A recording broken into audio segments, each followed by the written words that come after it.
Oh my God! Suddenly, a mechanical voice rang in my ear. Welcome, host, to the world where the boys in Marvel have merged. Hot on its heels came another prompt. Identity implantation in progress. You are now the newly contracted superhero with VOT International. The Porcupine hero. I was stunned. What was going on? Had I actually crossed over into an American comic book universe? And to top it off, I came with some sort of identity system, which announced, every time you act with confidence, you will gain confidence points. Confidence points can be used to enhance abilities or draw random rewards. I glanced at my current confidence points. Astonishingly, it was at 0. The system also reminded me that for every 100 confidence points accumulated, I could strengthen an ability or pick a new one at random. I couldn't help but mutter to myself, have I really transmigrated into a Western comic world? Yet, when I thought about it, the idea was strangely appealing. After listening to the system's explanation, I couldn't help but show a mix of nonchalance, playful irony, and a brimming confidence on my face. Just this morning, I was an ordinary office worker. Who would have thought that by nightfall, I'd become a dimension traveler? The whole experience was simply mind-boggling. I hurriedly sorted through the memories of this new body, finally piecing together my current situation. The original owner was a level 2 mutant from the X-Men universe, Porcupine Man, recently recruited by VOT International. He had 2 main abilities. The first, Ability 1, Spikes, allowed him to consciously control his pores, releasing iron spikes for close combat. These spikes could also retract, and his pores would heal themselves to a certain degree. But honestly, this power might work against regular people. It was almost useless against real heavy hitters. The second, Ability 2, Extreme Confidence, meant that no matter how fearsome the opponent, he could always shoot back with a cocky "do." But this so-called extreme confidence did nothing to boost actual strength. If I acted like the Porcupine Man in the TV show, blindly confident and provoking others, I'd probably end up dead in no time. As a die-hard fan of the boys in American comics, I knew all too well just how dangerous this world truly was. The original owner's power struggled even against regular people. Surviving here would be next to impossible. Forget those freakishly powerful mutants. Just the superheroes under VOT's banner were already out of my league. Maybe, just maybe, I could scrape by against 1 or 2 of them. I thought of the Deep from the 7, the one obsessed with marine conservation and who got along with animals. But even that felt overly optimistic. I mulled things over to myself. If I want to survive, I have to get stronger. That means finding ways to earn more confidence points. But how exactly was I supposed to gain them? The system only said I'd earn them through confident actions, but that was far too vague. Stroking my chin, I fell into deep thought. Thud, thud, thud. A series of knocks echoed at the door before it swung open. Ashley, the manager from VOT Group, strode in on her high heels, clutching a stack of lists to her chest. She looked at me and said, "Lynn, come with me. Homelander heard there's a new superhero joining us, and he wants to personally evaluate your abilities. How many resources the company invests in you will depend entirely on your performance this time." I noticed that while she wore a professional smile, there was something else hidden in her eyes, and a sense of unease crept over me. It wasn't until later that I realized this so-called ability assessment was actually a way to select the strongest mutants, extracting their genes for Compound V experiments. If I performed too well, VOT would likely treat me as a test subject, and all sorts of human experiments could be waiting for me at any moment. A thought crossed my mind. Facing Homelander so soon? That's definitely not a good omen. I remembered in the show how Homelander evaluated the superhero trainee Blind Spot. Just because he didn't like the guy's abilities, he killed him with a single blow. With my pitiful spike powers, I probably wouldn't fare any better. I needed to prepare myself. I patted the phone in my pocket, which gave me a sliver of confidence, and followed Ashley out, telling myself that maybe the chance for redemption lay within that phone. We entered VOT's training room, where more than a dozen mutants had already gathered. Many of them were familiar faces from the body's past. The Armed Attacher, TDK, Fire Guy, who could control flames, Storm Girl, Velocity Girl, and others. As soon as they saw me, they immediately started whispering among themselves. "Isn't that Porcupine Man?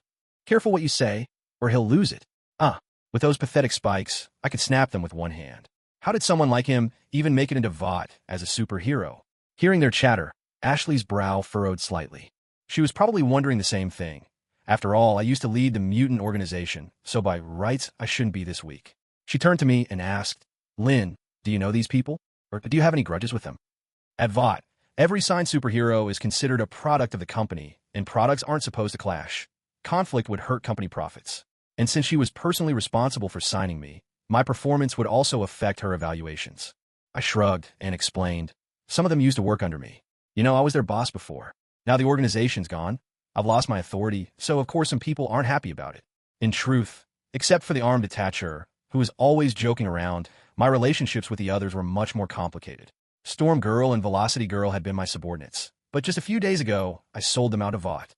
If they didn't hate me, that would be a miracle. Eileen said, understood. Maybe once you pass the ability assessment, you really could lead these people. I nodded with a smile, utterly confident in myself, and without a single shred of doubt. Just then, the system chimed in. Ding. By confidently displaying your self-assurance in front of Eileen and the other mutants, you've gained 99 confidence points. I paused in surprise.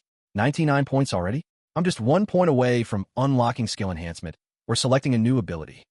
The thought sent a surge of excitement through me. I had a hunch that the amount of confidence points depended on how many people witnessed my display of confidence. I glanced at the 13 people present, then mused, maybe the strength of the audience matters too. Showing confidence before ordinary people and before superheroes must yield different results. Mutants probably count as superheroes too. If I showed confidence in front of the Homelander, I wonder how many points I'd get. The very idea made my anticipation soar, and my eyes sparkled with expectation. Just then, the training room skylight shattered above us. Down from the sky descended a man in a skin-tight suit, with a faint scent of milk about him, draped in the American flag like a true superhero. He landed and declared, "Well, gentlemen, am I late to the party? I just overheard someone talking about showing off some confidence." With that, he turned to look at me, his face lit by his signature smile. The Homelander hovered in midair, arms crossed over his chest, clearly relishing the awe and fear he inspired in the crowd. His super hearing picked up every rapid heartbeat in the room, each one echoing like a midnight bell, thick with the scent of fear. Yet there was one exception, a young man named Lin Ping. He looked ordinary, his expression calm, utterly unruffled inside.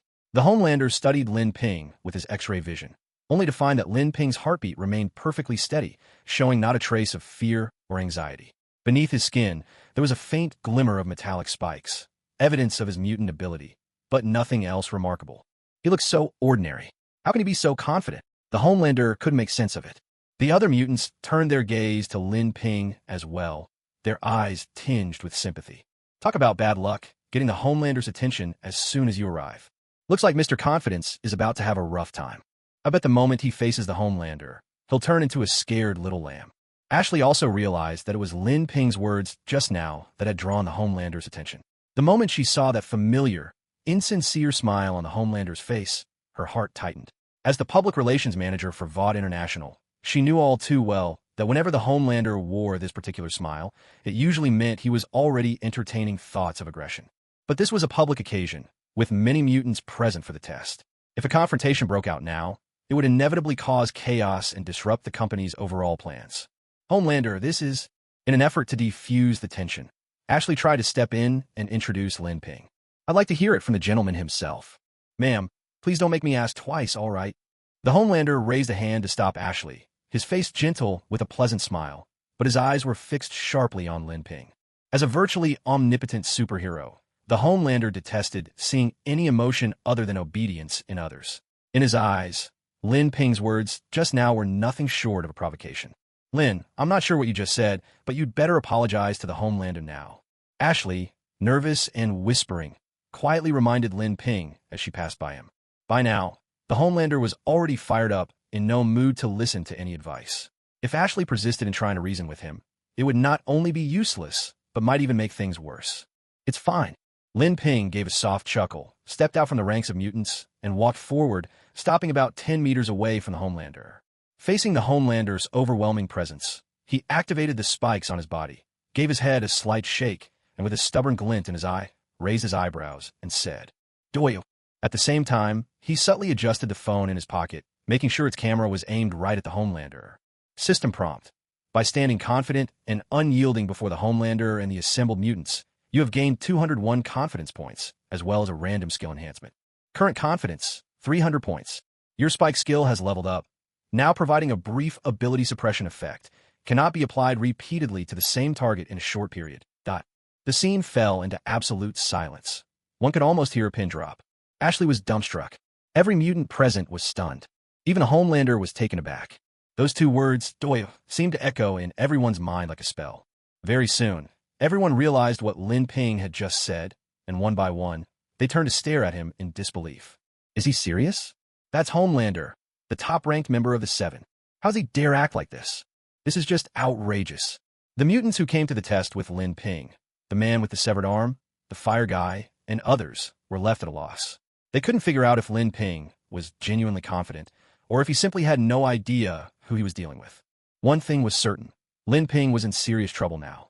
Ashley felt a wave of dizziness, inwardly blaming Lin Ping for never listening to advice. Did he really think Homelander was just an ordinary person? Now look what's happened. The hard-won contract with a new superhero might be over before it's even begun. Lin Ping could be eliminated right here. Ashley could almost picture the scene. Lin Ping struck down by Homelander's laser vision. But Lin Ping only smiled mysteriously, radiating a calm confidence. Here, even though Homelander held great status, he was actually easier to handle than regular people. A cat or dog might lash out unexpectedly in a crowd, but Homelander would never lose control in front of an audience. As long as there were eyes on him, he would mind his image and avoid anything extreme. Just as Lin Ping had predicted, Homelander's expression flickered. Sometimes pale, sometimes forcing a smile, his fists clenched tight. Whenever he was on the verge of losing his temper, he'd catch sight of the glowing phone camera lens in Lin Ping's pocket and instantly calm himself. He couldn't be sure whether Lin Ping was recording or even live-streaming. With everyone watching, Homelander had no choice but to swallow his rage, forcing a stiff smile and offering Lin Ping a token round of applause. Clap, clap, clap. As expected from Miss Ashley's recruit, remarkably confident and courageous too. Though he was seething inside, wishing he could get rid of Lin Ping on the spot, Homelander could only play the part of the considerate leader, albeit against his will. It's over. Ashley felt as if she'd been pricked by a needle, anxiety surging through her as the list in her hands began to tremble. Tell me, what's your name? Confident boy. Good name.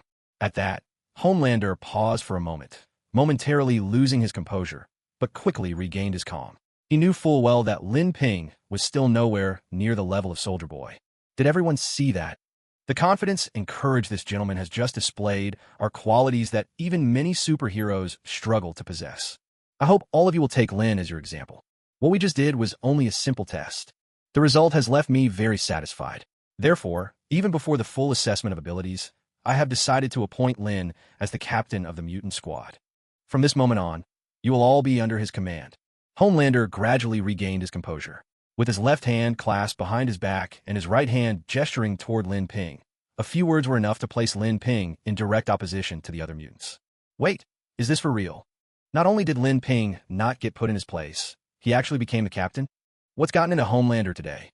Isn't he supposed to put Lin Ping in his place with his powers? Someone at that level can be captain?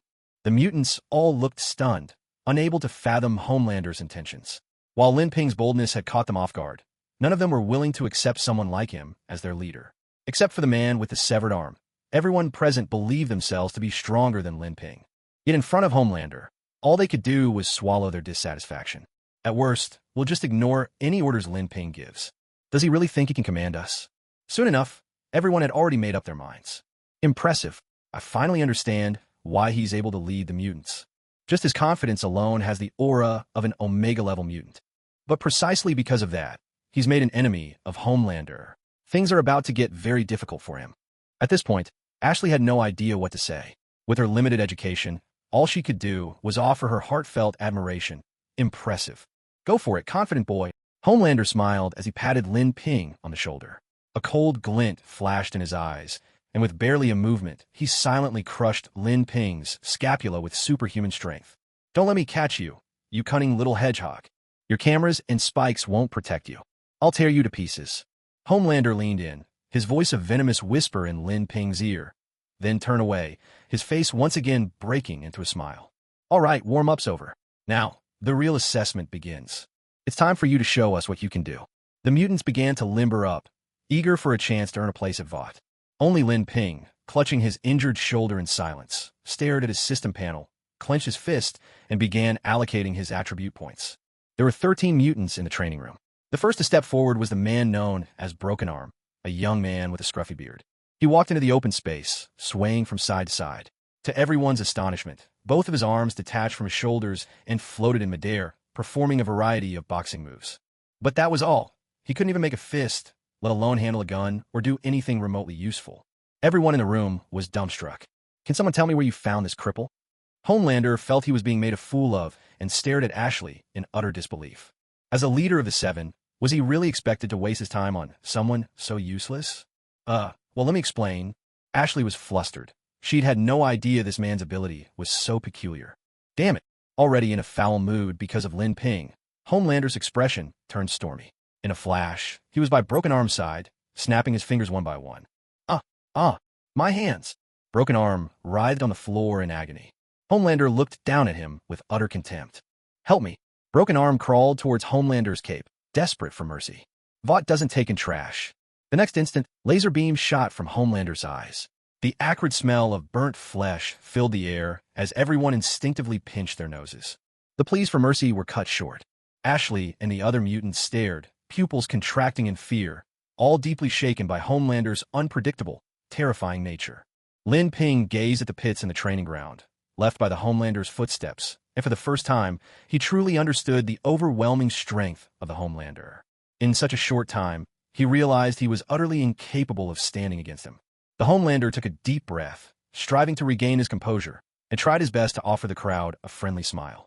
There's no need to be nervous, everyone. You all know I rarely lose control like this.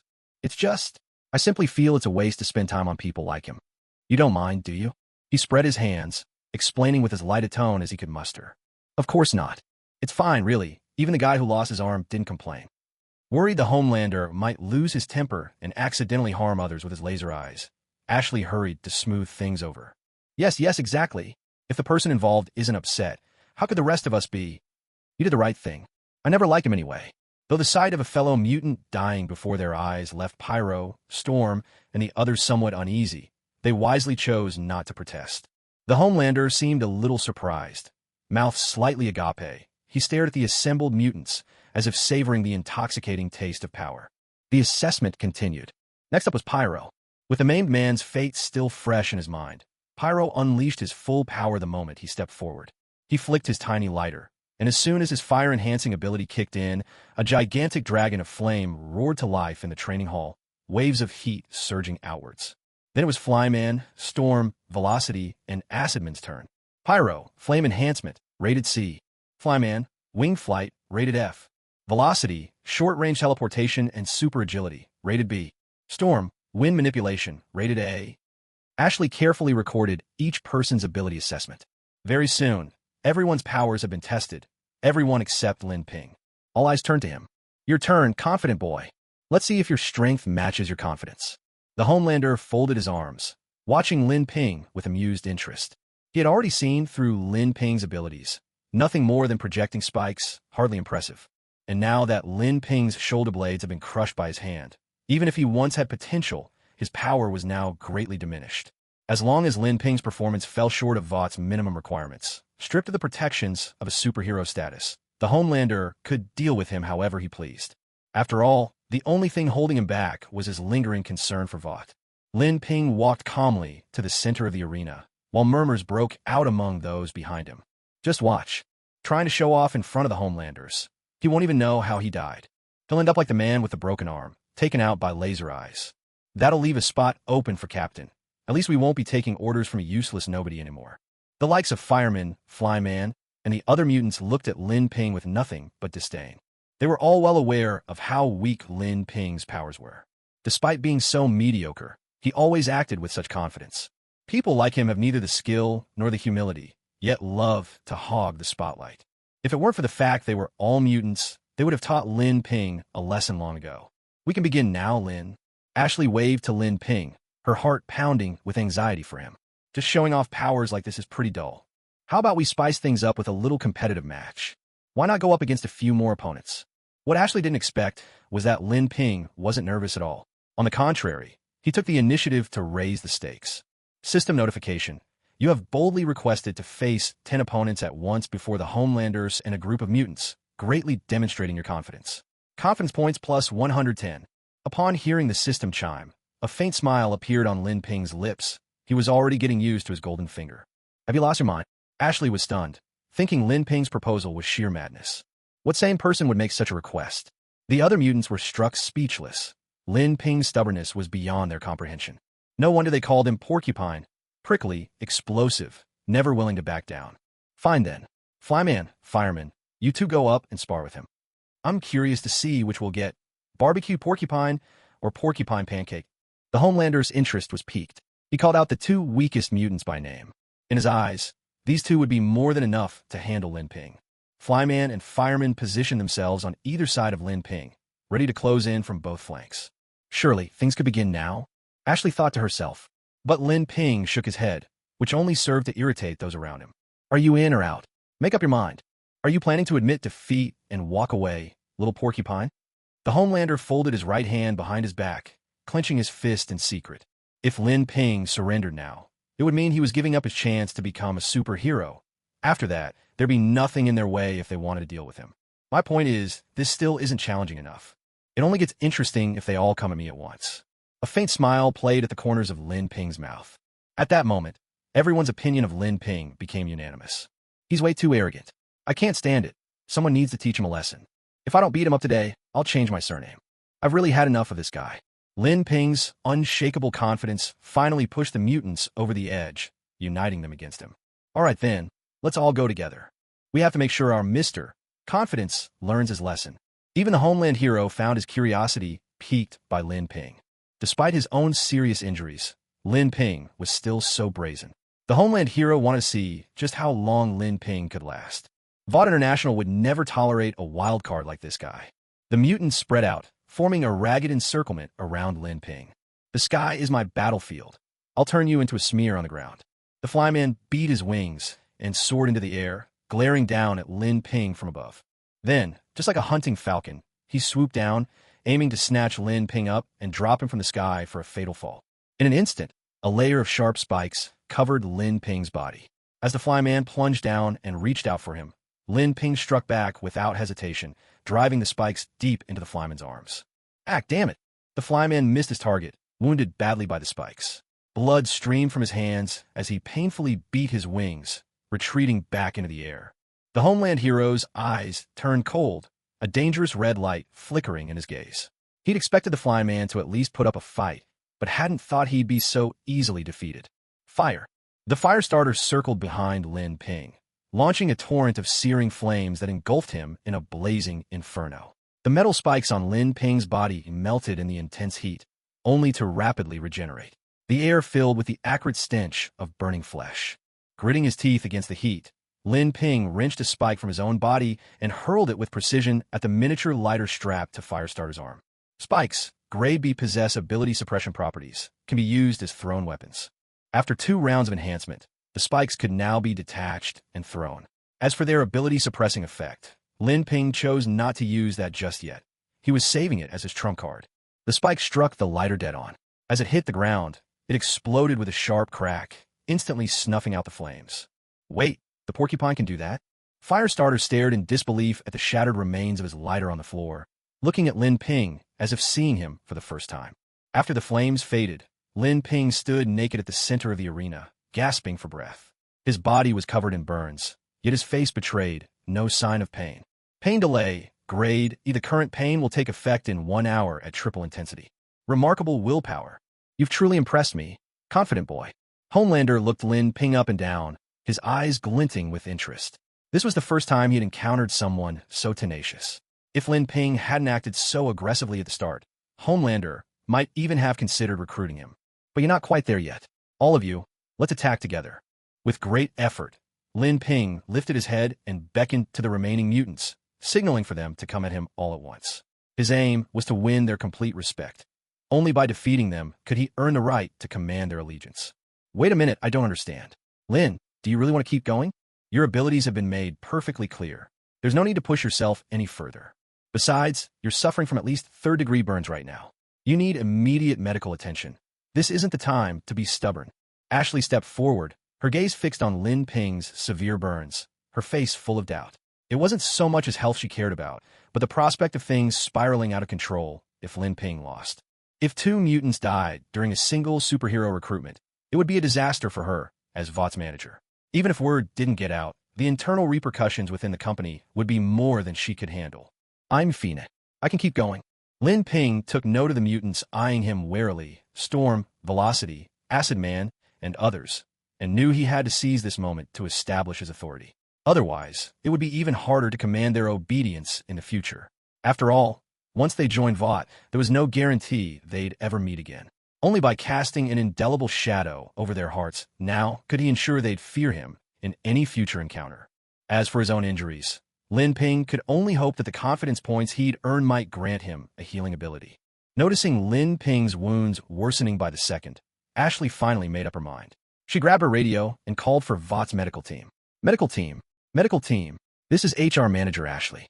We have a... Before she could finish, a large hand clad in a red glove suddenly reached out and crushed the radio, the electronics inside sputtering and crackling. Homelander, Ashley turned and stared at the newcomer, confusion written all over her face. No, no, no. Ma'am, trust me, this won't take long at all, Homelander replied with an easygoing tone, flashing a confident smile. Let's see this showdown through to the very end, shall we? Give the confident kid a chance to prove himself.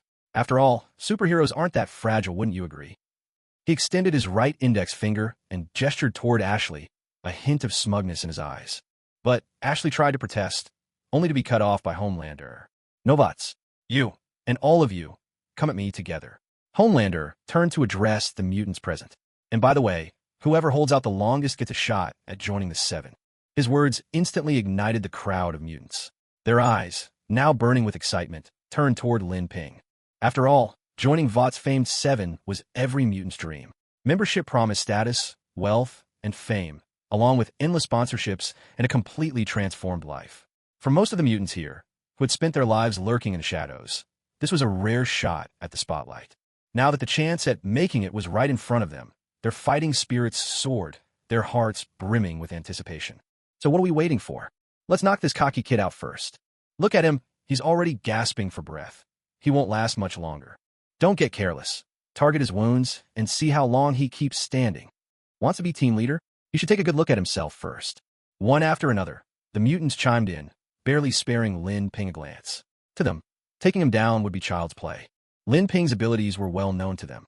At most, his body could grow sharp spikes which he might pluck off and throw like needles. As long as they stayed alert, he posed no real threat. With the cautionary tales of the Fly Man and Fire Guy still fresh in their minds, everyone felt certain they wouldn't make the same mistakes. Lin Ping met their hostile gazes with a cold, inward sneer. These people saw him as an easy target. They thought he was still the useless hedgehog mutant from before, unaware that, ever since he'd taken over this body, he was destined to become their nightmare. Without hesitation, he spent his last bit of confidence points to activate a new ability draw. Mad Cell, Grade C, greatly accelerates metabolism and enhances recovery speed, but at a significant cost, it rapidly ages the body. It actually comes with a side effect. Well, it'll have to do for now. His heart clenched at the thought. It wasn't ideal, but at least he now had some regenerative power to rely on, even if only temporarily. What he truly wanted was a healing factor as insane as Wolverine's. But with limited resources, slow progress was the only option. Let's see what you've got, little hedgehog.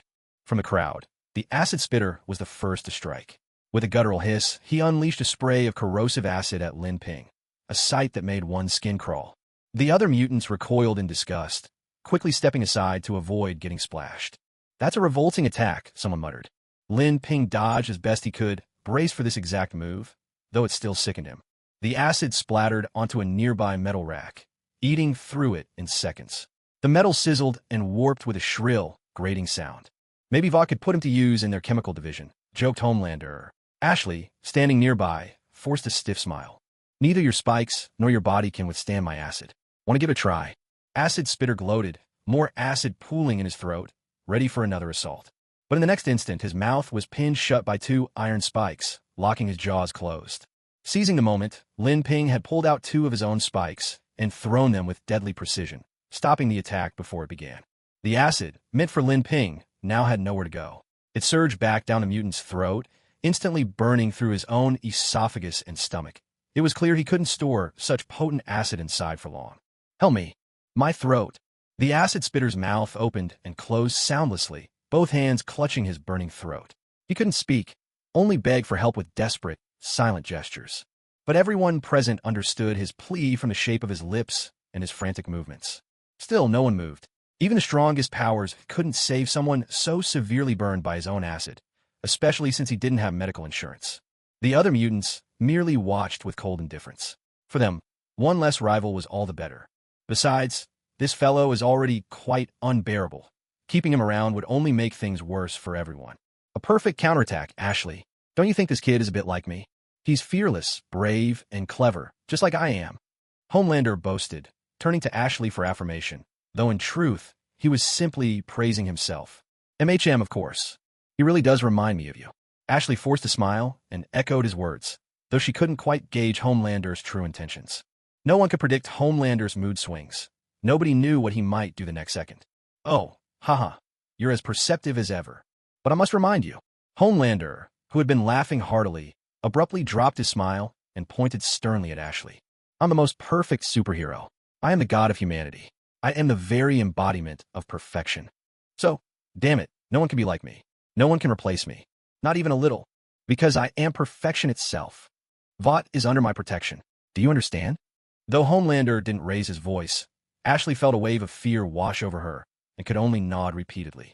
So, you useless fools, can you hurry up and deal with that cocky kid? Don't let him show his face to me again. As he finished, Homelander's eyes suddenly glowed a fierce red, searing beams of heat flashing within them. Several scorching lasers blasted the ground at the mutants' feet, sending them scrambling backward in terror. It was clear, Homelander was utterly fed up with Lin Ping's fearless attitude and wanted him gone as soon as possible. Lin Ping reminded him too much of the oppressive presence that Soldier Boy once had. How impatient! Lin Ping sneered inwardly, thinking Homelander was absurdly petty. He'd only exchanged a few words, yet Homelander already had it in for him. Sooner or later, Homelander would get a taste of what the system could really do. All right, let's get serious. Bring it on. Speedster cracked her knuckles, warlike anticipation gleaming on her face. Her muscular frame blurred as she shifted position in an instant. I was thinking, since we used to work together, maybe I'd let you off easy. But now, I see that's impossible. Let thunder tear through the darkness. Storm's eyes turned pure white, and her silver hair stood on end. In an instant, the clear sky above the training ground was consumed by storm clouds, thunder echoing relentlessly. Trees lining the street bent and swayed wildly under the force of the gale. Through shattered skylights, onlookers caught glimpses of lightning slashing across the heavens. Speedster boasts incredible agility and can teleport short distances. Storm can manipulate the weather in a localized area. As for Hedgehog Man, well, his specialty is attacking with spikes. Is there even a need for comparison? The result is obvious at a glance. If the Porcupine Man wins, I'll eat my dinner standing on my head. As things stand, the final person left standing in the arena today will most likely be one of these two. The other mutants who had yet to make their move stood by, watching intently. Almost all of them agreed that Lin Ping was certain to be eliminated and saw no suspense in the outcome. Everyone was waiting for the ultimate showdown between Storm and Velocity. After all, watching two female superheroes go head-to-head was always especially captivating. The spectacle promised to be extraordinary. Good, just like that. Only those with such presence and power are worthy of being my teammates. Homeland looked at Velocity and Storm with a satisfied nod. In his eyes, these two were already the strongest among this group of mutants. Taking care of Lin Ping should be no trouble at all. Lin Ping is really overestimating himself. With these two elite mutants in play, what chance could he possibly have? And in the end, it'll even affect my work evaluation. Ashley silently grumbled to herself, deeply regretting ever signing that contract with Lin Ping. Looking back, her decision felt downright foolish. Lin Ping, on the other hand, regarded the two women with calm vigilance, ready for anything. He knew perfectly well that these two were far more powerful than they currently appeared, and might one day grow to become Omega-level mutants. Though they hadn't fully come into their own yet, Lin Ping believed he still had a fighting chance. It would simply require much greater effort. Enough posturing, ladies. The abilities you pride yourselves on mean nothing to me. Let's finish this quickly. I like to get back and have something to eat. With an air of nonchalance, Lin Ping activated his A-rank spike ability. Razor-sharp spikes rapidly covered his entire body. He gripped two freshly detached spikes in his hands, ready to face his opponents. This guy is still mouthing off? He needs to be taught a lesson. Even now, he dares provoke them. He'll regret it once the lightning hits him. Let's see how long he can keep up this bravado. At this rate, we won't even need to clean up a body. He'll be fried to a crisp. Lin Ping's indifference infuriated many of the mutant spectators. They all felt he was just putting up a front. It was one thing to handle weaklings like Flyman and Acid Man, but once he faced truly powerful opponents, he would be utterly helpless. Damn it. Homeland muttered a curse under his breath, clenching his fist as he stared at Lin Ping, his patience wearing thin. Only now did he realize that Lin Ping's facade and confidence were even more outrageous than his own. If in the end they really recruited him into the Super 7, he'd probably be so mad he'd lose his mind. Yeah, you're quite the confident kid. I'll admit you've got some skills. But the gap between mutant powers isn't something confidence can bridge. With that laughable hedgehog ability of yours, you dare call yourself a mutant? Today I'll show you what real mutant powers look like. Speedster and Storm Lady pressed toward Lin Ping, their faces full of disdain, clearly not taking him seriously at all. There's no such thing as a useless power, only mutants who don't know how to use their abilities. Let me show you today how to truly unleash your strength. Lin Ping's eyes shone with determination as he forced back a laugh, answering with unshakable confidence. Speedster's got speed and agility far beyond normal people, but her defense is nothing special. I can't wait for her to make the first move. Lin Ping narrowed his eyes and, with a sudden motion, shot sharp spines from his hands, sending them hurtling towards Speedster with impressive force. Speedster's body blurred, and in the blink of an eye, she was already on the other side, dodging Lin Ping's attack with ease. The same trick won't work on me twice. Now it's my turn, confident boy. A cold smile played at the corners of Speedster's lips as she unleashed her power, appearing beside Lin Ping in an instant. Lin Ping stood where he was, looking completely unresponsive. Truthfully, he hadn't even realized what was happening. This one's in the bag. Just as her fist was about to land on Lin Ping's face, Speedster's expression twisted with eager anticipation. That's it. Give him a taste of his own medicine. Knock him down with a super speed punch. The mutants watching all held their breath, convinced the moment of sweet revenge had finally arrived. Not bad, that speed. Looks like Locomotive's days are numbered. But I wonder how strong she actually is. Azu watched with keen interest from the sidelines. He didn't have super speed himself, and couldn't keep up with her movements, but he was eager to see how things would play out. Generally speaking, if someone has super speed, their physical strength won't be far behind. Azu had high hopes for Speedster's performance. Suddenly, a sharp, piercing sound rang out. Speedster cried out in pain and sprang back. Shock etched across her face as she stared at the spines impaling both her hands. The intense pain made her eyes dart between her wounds and Lin Ping, leaving her utterly speechless. She had completely forgotten about Lin Ping's tough hedgehog armor, and now she'd pay the price. Her eyes filled with tears as she tried not to break down. What on earth did I just run into? Lin Ping touched his handsome cheek, still slightly confused, only noticing now that the spines by his face were stained with warm, fresh blood. Whose blood is this? Lin Ping looked around and saw the fire guy and other mutants standing stiffly, their faces frozen like statues, while Ashley covered her mouth, staring at him in utter shock. Azu held his forehead, a helpless and wry smile on his lips. Storm's face was full of confusion. In the end, everyone's gaze landed on Quickspeed Girl, who had collapsed on the ground and was moaning in pain. So it's her after all. Super agility really is hard to deal with. Thankfully, this is just a training ground. No cold weapons, no guns. Lucky she came to me first, otherwise I'd have had nothing on her. A hint of caution flashed in Lin Ping's eyes, making him more aware than ever of the need to improve himself. But outwardly, he remained aggressive and sharp. I haven't even started yet. How come you're already down? I'm not done fighting. I want to take on 10 of you at once, he shouted loudly. Gain 66 confidence points. Before Lin Ping could even savor his triumph, Quickspeed Girl, lying on the floor, turned livid with rage. She glared at Lin Ping, coughed up a mouthful of blood, and before she could utter a word, fainted dead away, clearly overwhelmed with anger. The room fell silent. Everything felt like a scene from an absurd dream. Next up, your turn, Storm. Let's end this farce right here. Storm manipulated the winds, floating gracefully in the air, her white eyes gleaming with a touch of pride. She hovered at a height that was both safe and perfectly placed to counter any surprise attack from Lin Ping. Then, with a sweep of her hands, Storm drew on the shattered skylight. A bolt of lightning, crackling with wild energy, shot straight at Lin Ping. She really doesn't hesitate to throw down, does she? Young people these days, no sense of reason. And the worst part is, she can fly. How is that fair to honest folks like me? Lin Ping grumbled under his breath, heart pounding, as he scrambled to dodge and desperately racked his brain for a way out. According to the X-Men lore, Storm's lightning orbs would track their targets automatically, fast as a bullet, and wouldn't stop until they hit. Lin Ping glanced around. The fire guy and the other mutants had all retreated far away. There was no chance of slipping behind them for cover. Besides, after bragging he could take on a whole group, if he started cowering behind others now, wouldn't he be the laughingstock? He might even get blasted to bits by Homelander. With no better options, Lin Ping searched for anything to use as cover, but the VOT training arena was designed for open space. There wasn't a single structure to hide behind, nothing to break the line of sight. The entire place was wide open. Just as he was racking his brain for a solution, the lightning orb was already closing in, less than 5 seconds away from striking him. Does this mean I have no choice but to take it head on? Even though I have the power of berserk cells, which lets me heal faster, who knows how strong this lightning is? If I can't withstand it, I might not even get a chance to recover. Lin Ping couldn't help feeling a surge of anxiety in his heart. Just run, and the farther you get, the better. Clever tricks won't get you through this one. Storm Woman said coldly, her eyes filled with scorn. Why not admit defeat with me? The speedster, still injured from earlier, lay sprawled on the ground. Watching Lin Ping flee in such a sorry state, she felt a wave of satisfaction.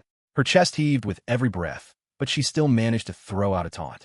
Hearing her voice, Lin Ping turned his head and noticed a faint, involuntary smile tug at the corner of Speedster's mouth. Now that you mention it, I almost forgot you were still here.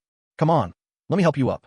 A brilliant smile flashed across Lin Ping's face as he spoke, stretching out his large hand to pull the fallen speedster to her feet.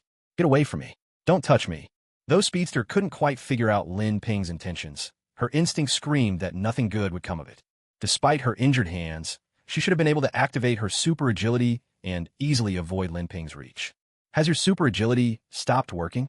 Just as Speedster tried to get up, she was shocked to find her movements had slowed to those of an ordinary person. She could barely sense her mutant powers at all, as if some invisible barrier had cut her off from them. In the instant before the lightning struck, Lin Ping yanked the stunned Speedster in front of him, using her as a shield. He then let go, standing back to await the coming storm. You bastard. A crackling surge of electricity erupted. Speedster didn't even get to finish cursing before she was swallowed by a sphere of lightning unleashed by Storm Woman. Dazzling arcs of electricity wrapped around her in a blinding display, and the sharp sizzle filled the training ground, making her the center of attention in that instant. Her screams, though, sounded almost comical. Fortunately, mutant bodies are naturally resilient, and Storm Woman's powers were still far from fully awakened. This lightning was much weaker than in the original story, so Speedster was never in any real danger. How despicable! Can't you fight fair for once? Do you really think this proves anything? The other mutants on the field erupted in protest, openly scornful of Lin Ping's tactics. Isn't this a little too underhanded? Even Ashley was at a loss for words, secretly wondering if, should Lin Ping ever be tasked with rescuing hostages, he'd just drag them over to use as human shields. But hearing all these complaints, Lin Ping only felt a sense of contempt rise within him. These people are far too naive. They have no understanding of the true wisdom required in battle. Once I join the Super 7, there will naturally be people to speak for me. Lin Ping paid no attention whatsoever to the doubts swirling around him. He remained utterly focused on the fight. By now, the crackling electricity on Speedster's body had faded away completely. Her skin, already dark, was now scorched even darker, but the wounds on her hands had stopped bleeding and, in fact, looked a bit better. However, the electrical shock had knocked her unconscious. Her body swayed, and, just as she was about to collapse, Lin Ping smoothly reached out and caught her. When the crowd saw Lin Ping catch Speedster, they thought he'd had a change of heart and, out of kindness, had saved her. For a moment, they felt perhaps he wasn't entirely beyond redemption. But what they didn't realize was that Lin Ping simply intended to make full use of every available resource, treating Speedster as a human shield to block Storm Woman's lightning attacks. As Lin Ping deftly lifted Speedster, holding her up like a riot shield, the crowd finally understood his true intention. Outraged, they shouted at him. Do you have any sense of shame at all? Does this look like something a superhero would do? He's more like a supervillain. I always thought I had underestimated Lin Ping's moral bottom line, but I never imagined he could be even worse than I thought. At first, Aishi and the others had assumed Lin Ping had suddenly grown a conscience when he kindly caught Speedster, believing perhaps he wasn't completely hopeless after all. But they had no idea that Lin Ping was simply thinking in terms of making the most of what's at hand, planning to use Speedster as a human shield against Storm Woman's lightning strikes. When they saw Lin Ping hoist Speedster so expertly, as if she were a riot shield, the truth dawned on them, and they erupted in furious curses. Do you have any sense of shame? How is this the behavior of a superhero? He's a supervillain through and through. I thought I'd already set my expectations for Lin Ping's morals as low as they could go, but he's found a way to sink even further. For a moment, Ashley was dazed, muttering to herself, deeply doubting her decision to bring Lin Ping onto the team. Vought International, for all that it was an unscrupulous pharmaceutical company at its core, at least cared about its public image on the surface. Compared to Lin Ping's reckless disregard for anything and everything, Vought actually seemed almost benevolent. What a ruthless character. He's more like Homelander than I am. This do-whatever-he-wants attitude is just too entertaining. I have a hunch this guy's hiding even more tricks up his sleeve. There's no way we can just let him slip by unnoticed. The Homelander watched with great interest from the side, a newfound admiration for Lin Ping shining in his eyes. Having long been suppressed by Vought International, he secretly yearned for Lin Ping's raw, unrestrained, and utterly audacious approach to getting things done. If it weren't for the lingering dissatisfaction he still felt toward Lin Ping, he might have already tried to recruit him as an advisor, plotting together to grow their business even bigger and stronger. Velocity is out of the game and can't remain in the training arena. Ashley, have someone take her to the nearest hospital. Homelander gave the order, turning to Ashley. You must be joking. Lin Ping's smug expression froze the moment he heard those words. Oh, understood. Ashley quickly agreed. She wasted no time contacting the staff downstairs to arrange for Velocity to be taken away, but a sense of unease lingered in her heart. Velocity's injuries couldn't afford to be ignored, but now that Lin Ping had lost his shield, how could he possibly withstand Stormfront's assault? The gap in their abilities was painfully obvious. Stormfront's mere ability to fly put her in an invincible position. Even if her flight wasn't especially fast, Lin Ping would struggle to pose any threat at all. His throwing knives stood little chance of hitting their mark. Even if his aim was true, Stormfront's mastery over the air currents would let her deflect their trajectories with ease, sending them far off course. The disparity between their powers was like night and day. After the earlier chaos, Stormfront was now thoroughly enraged by Lin Ping's shameless antics. Sparks of electricity danced across her body, and she gathered an even larger ball of lightning in her hands, making it clear that Lin Ping would pay dearly for his actions. At that moment, the air inside the training arena was charged and turbulent, crackling with a wild, oppressive heat. Storm is about to unleash her ultimate move. No one has ever escaped from this attack unharmed. A few mutants who knew Storm well exchanged glances. In that instant, they understood exactly what was coming, and their eyes fell on Lin Ping, sympathy and concern flickering across their faces. But when they remembered Lin Ping's earlier disgraceful behavior, those looks hardened with indignation. One of them grumbled under his breath. He deserves whatever's coming to him. If he manages to defeat Storm, he'll have a guaranteed place among the Vought 7. But Ashley felt the weight of the moment, knowing this battle could impact her own work evaluation. She glanced up at the formidable Storm hovering high above, and worry crept in her heart for Lin Ping, who seemed utterly alone. The stakes had never been higher. Did you really think this is all I'm capable of? That's far too naive. If you want to kill me, Lin Ping the confident, you're still far from it. A faint smile played across Lin Ping's lips. There was not a hint of panic in his expression. With confidence at an omega level, he would never flinch before danger, no matter how formidable his opponent was. On the contrary, every challenge only fed his confidence. There was simply no reason to be afraid or anxious. Wait, could he actually have another trick up his sleeve? The mutants standing around gasped in surprise. Witnessing Lin Ping's calm, almost effortless composure, they couldn't help but start to wonder. They had to admit, even if Lin Ping had never left much of an impression before, the fact that he had survived this long in the training arena proved he had genuine skill. He had already defeated the Flyman, Fire Guy, Acid Man, and Speedster in succession. Could all that have been just luck? Obviously not. The truth was clear. Lin Ping had been holding back. He must have a hidden card to play. System message. You display a pale confidence in front of Storm and the other mutants, earning 13 confidence points. What's going on? What does pale confidence even mean? Is the system doubting me too? And more importantly, why am I getting fewer and fewer confidence points? Hearing the system's prompt, Lin Ping found himself somewhat bewildered.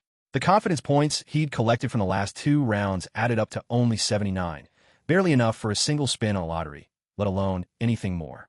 Could it be that the system wouldn't let him keep racking up points from the same group over and over? I thought he'd put up some kind of grand display, but in the end he just died a miserable death. All right, let's wrap this up. Hedgehog was a well-known figure when he was alive. Let's just pay our respects and be done with it. The crowd stepped forward, but when they saw Lin Ping's charred corpse, whatever excitement they'd felt vanished. One by one, they prepared to leave. Among those present, there was no mutant stronger than Storm. With no one left eager to fight, the top spot naturally fell to her. Is it really over just like that? Lin Ping, did he actually exit the stage so easily? I'd staked all my hopes for promotion on him. Ashley clenched her fists, itching to lash Lin Ping off the ground with her whip. As for whether Lin Ping lived or died, she honestly didn't care. But right now, he couldn't die. Not yet. At least, not until she finished reporting to the company and completed all the necessary paperwork. If Lin Ping were to suddenly die now, where would she even find another mutant to sign a contract? Everyone knew about the tensions between mutants and humans. Vought had managed to absorb just one underground mutant group so far, and there were no other options at the moment. Unless Ashley dared to mess with Professor X or Magneto. What troubled her even more was that now she, the manager, would have to shoulder Lin Ping's breach of contract penalty. Vought wasn't in the charity business. Whoever signed the contract was responsible. The shareholders would never let the company take a loss. A round of applause erupted. Excellent. So this is the conclusion, isn't it? I have to say, I admire a confident young man, but sometimes things just work out this way. We don't have time for mourning. Now, let's welcome the newest member of the Vought 7, Storm Queen. Seeing Lin Ping eliminated, Homelander was clearly delighted. He clapped enthusiastically, soared over to stand beside Storm, and prepared to announce the final result. The tense training arena instantly became as lively as an award ceremony. Is this for real, Homelander? Am I really chosen? Oh my God, I can hardly believe it. Please, give me a moment to compose myself. Storm, who had always exuded such a commanding presence, suddenly looked shy, like a star walking the red carpet for the first time. Her white irises faded back to their normal color, and beneath her long lashes, her eyes shimmered with excitement. Ashley could only force a smile, picking up her camera to capture a keepsake photo of Storm. As for Lin Ping, he'd been completely forgotten by everyone. You've got nothing to worry about. This outcome is exactly what you deserve. Homelander smiled, giving Storm a friendly pat on the shoulder, striking the pose of a supportive leader. And by the way, you'll also be taking on the role of captain for the mutant squad. Ah, well, I'm not sure if No need to refuse. Do you really think anyone would object to you being captain? Homelander swept his gaze over the other mutants, then turned back with an encouraging smile for Storm. That's right. We all support Ms. Storm as captain. With her in charge, we're completely convinced. No one will object, and no one would dare disagree. All the mutants chimed in eagerly. They knew that since there was no hope of taking first place, it was wiser to befriend Storm. There might come a day when they'd need her help. Moreover, the intimidating gaze of the Patriarch made it impossible for anyone to refuse to take a stand. Just moments ago, he swept his eyes around the room, an unmistakable warning to everyone. Those who didn't cooperate might be in danger. Since everyone is in agreement, I hereby declare. The Patriarch was just about to announce the result when, all of a sudden, a jarring voice of dissent cut him off. I disagree. The voice sounded somewhat familiar, but no one could immediately tell who it belonged to. All eyes turned toward the source, everyone eager to see who dared to openly oppose the Patriarch at such a moment. The Patriarch's face went rigid in an instant. This was the second time today he'd been openly contradicted. Lin Ping had just challenged him earlier, and now there was someone else bold enough to follow suit? As the crowd turned, they saw a strikingly familiar figure standing in the center of the arena.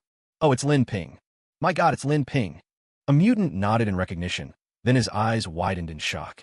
It really is Lin Ping. He's actually alive? You've got to be kidding. How can that be? I saw him just now, scorched black by electricity. How could he possibly survive that? The mutants stared at Lin Ping, their faces full of doubt and disbelief. I, Lin Ping, am a true leader. This position was meant for me from the very beginning. It's a grave mistake to celebrate before the end. Lin Ping stood tall and vibrant at the center of the arena, bare-chested, his wounds already completely healed. The short spear in his hand swayed lightly in the wind. Seeing this, Storm and the others blushed with embarrassment, cursing inwardly. Damn it, his heart actually stopped beating just now. How could he be standing here now? The Patriarch was utterly baffled, unable to believe his eyes. He activated his X-ray vision and finally uncovered Lin Ping's secret. What the? This guy's heart is actually growing on a spike. And these cells, they're dividing even faster than cancer cells. This is unreal. I remember he was nothing like this when he first arrived. How did he mutate so quickly? The Patriarch was filled with confusion. What? Lin Ping's heart is growing on a spike. I've heard of hearts on the right, in the center, even rumors of one growing in someone's foot, but on a spike? This is a first. Is that even possible? Modern medicine would have no explanation for this. Hearing the Patriarch's words, every mutant present was stunned, staring at Lin Ping as if they were looking at a monster. Whose heart could possibly grow on a spike? Could it be that this Lin Ping standing before them was a fake, and his true form was actually the spike itself? This absurd idea flashed through everyone's mind for a brief, uncanny moment. So that's it. Your cells divide at over 100 times the rate of an ordinary person, which explains why your wounds heal so quickly. But correspondingly, your aging process has also accelerated dramatically. Let me guess, you must have burned at least 10 years of your life just now, didn't you? Homelander's eyes glinted with a mocking smile, as if he had already seen right through Lin Ping. Yet when his gaze fell once more on Lin Ping's heart, the smile vanished from his face. But, honestly, the position of your heart is just absurd. It's actually grown on a spike, and can shift its location at will as the spike extends and retracts. What is this, some kind of Schrodinger's heart? Why don't you just rip it out and see if it keeps beating? That's insane. Are all mutants this bizarre? Homelander felt that today, Lin Ping had completely overturned his worldview. He suddenly thought it might be a good idea to find Madeline, get some fresh milk, and doze off in her gentle embrace to clear his mind. Ashley, I have to say, your taste is truly one of a kind. To think you could find a mutant as unique as this. I really can't imagine what other surprises you could have in store for me. After finishing, Homelander's expression became a complex mix of emotions as he looked at Ashley, not quite sure what else to say. Aha, maybe so. Ashley could only muster an awkward laugh, wishing she could disappear on the spot. Storm, on the other hand, was completely stunned. She had never seen anyone survive her most powerful lightning strike, let alone in such an outrageous way. Lin Ping looked at everyone's reactions and could only force a helpless smile. What else could he do? These were abilities granted by the system. Who wouldn't want some slick, powerful superpower if given the choice? Odd as it seemed, this ability was undeniably useful at crucial moments. With a thought, Lin Ping summoned the ability panel only he could see, and the text appeared clearly before his eyes. Schrodinger's heart, D. When the heart is about to suffer a fatal injury, it will randomly relocate to a safe position within the body and revert to normal after a period of time. Note: each use increases the strain on the heart. If the physical limit is reached, the heart will explode. At this moment, Lin Ping could clearly feel his heart pounding faster, at least 1.5 times his usual rate. He reckoned that if this happened 2 or 3 more times, even with his mutant-enhanced physique, he might not be able to withstand the strain, and failure would be inevitable. Meanwhile, Madeline, the vice president of VOD International, had also noticed the commotion at the training facility and was growing visibly restless. What a remarkable ability. His heart can actually move to such an extreme position within his body and still function normally. This could almost be called a miracle. Even God might not be able to create such an exquisite design. With just this one ability, it would be enough to make those who control vast wealth and power flock to him. Not to mention, Lin Ping also possesses the ability to accelerate cell division. If VOD were to develop new pharmaceuticals based on these two abilities, the company's market value would surely reach unprecedented heights, perhaps even rivaling Compound V. When that day comes, maybe I won't just be the vice president anymore. With this thought, Madeline quickly placed the baby in the stroller, left the president's office, and headed straight for the training facility. Such a valuable research subject should, of course, be brought into the lab as soon and as completely as possible. Even if we only manage to draw some blood samples at first, we absolutely can't let someone as reckless as Homelander ruin him, and we mustn't let the negative impact on the mutant community grow any larger. As Homelander's direct supervisor and temporary caretaker, Madeline was all too aware that he had already developed murderous intentions toward Lin Ping. Homelander's moods were volatile and unpredictable. He could take extreme action at any moment. With this in mind, Madeline placed the baby, already given a dose of diluted sedative, into the stroller and hurried out of the office toward the training facility. In truth, she wasn't really a single mother. It was all part of the image of a hard-working employee she'd crafted. Come on, let's finish what we started. Let the outcome decide who the true leader is. Inside the training facility, Lin Ping readied himself for combat. This time, he already had a plan to counter Storm's attacks. Do you really think the result will be any different? If Storm beat him once, she can do it again. Even with his special heart and a healing ability that comes at the cost of his own life, he's still only at level 3 as a mutant. Meanwhile, Storm's already at level 4. The gap between them is like night and day. At first, the mutants were shocked, but they gradually regained their composure. Now, they looked down on Lin Ping's abilities even more. Those little spikes, a heart that could move, and a recovery power that burned through his life. Could that really compare to Storm? It seemed impossible. Oh my god, man. Can't you just behave for once? You just came back to life, and now you're starting all over again. Do you really value your life so little? Will he survive? That's up to him. Seeing that Lin Ping remained unyielding and aggressive, not giving an inch, Ashley felt a pounding headache. She resolved inwardly that, once this was over, she would find a way to transfer Lin Ping to another department. If the situation continued any longer, even her position as manager might not be safe. She no longer had the confidence to keep clashing with Lin Ping. If she'd known it would come to this, she might as well have just signed Stormwoman on the spot. Wouldn't that have been much simpler?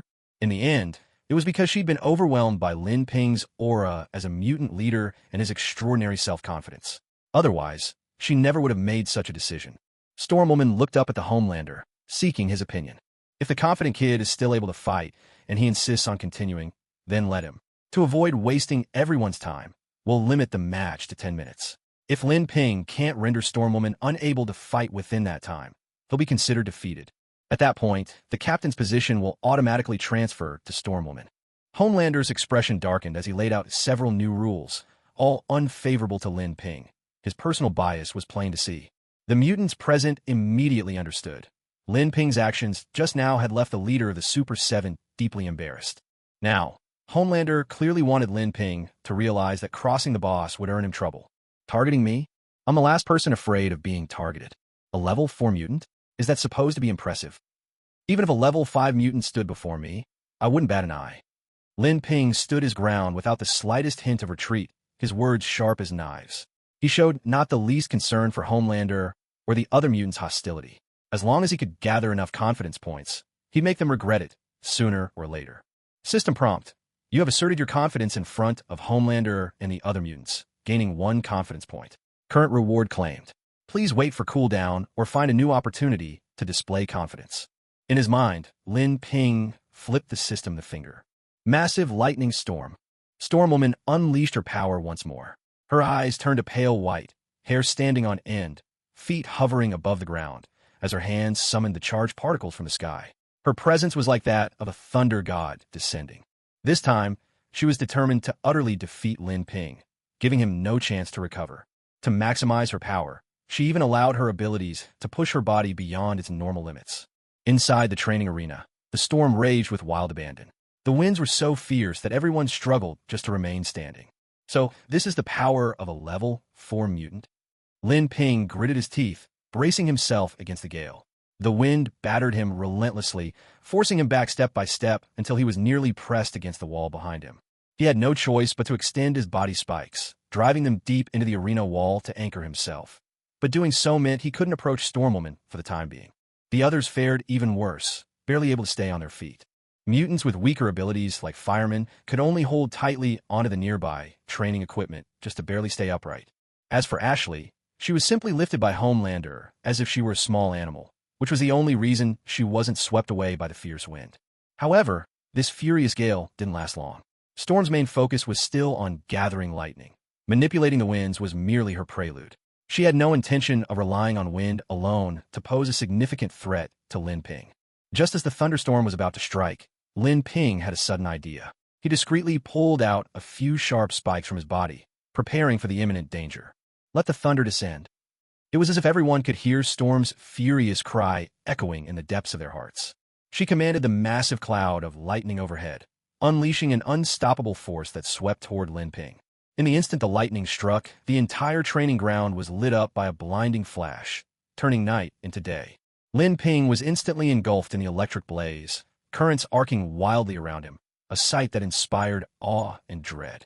The other mutants felt a chill run down their spines as they watched. They knew that if they were in Lin Ping's place, they would have been reduced to ashes in an instant. This strike is even stronger than before. There shouldn't be anything left of Lin Ping this time, right? I bet at least his mouth will survive. After all, his sharp tongue is his greatest weapon. The mutants couldn't help but mock. Even Homelander's expression grew grave. Storm's attack this time was so powerful that it was nearly enough to threaten even his own defenses. He made a mental note to be wary of her growth in the future. Still, that was a concern for another day. Right now, his real focus was on whether Lin Ping had survived. This troublesome fellow had embarrassed him time and time again.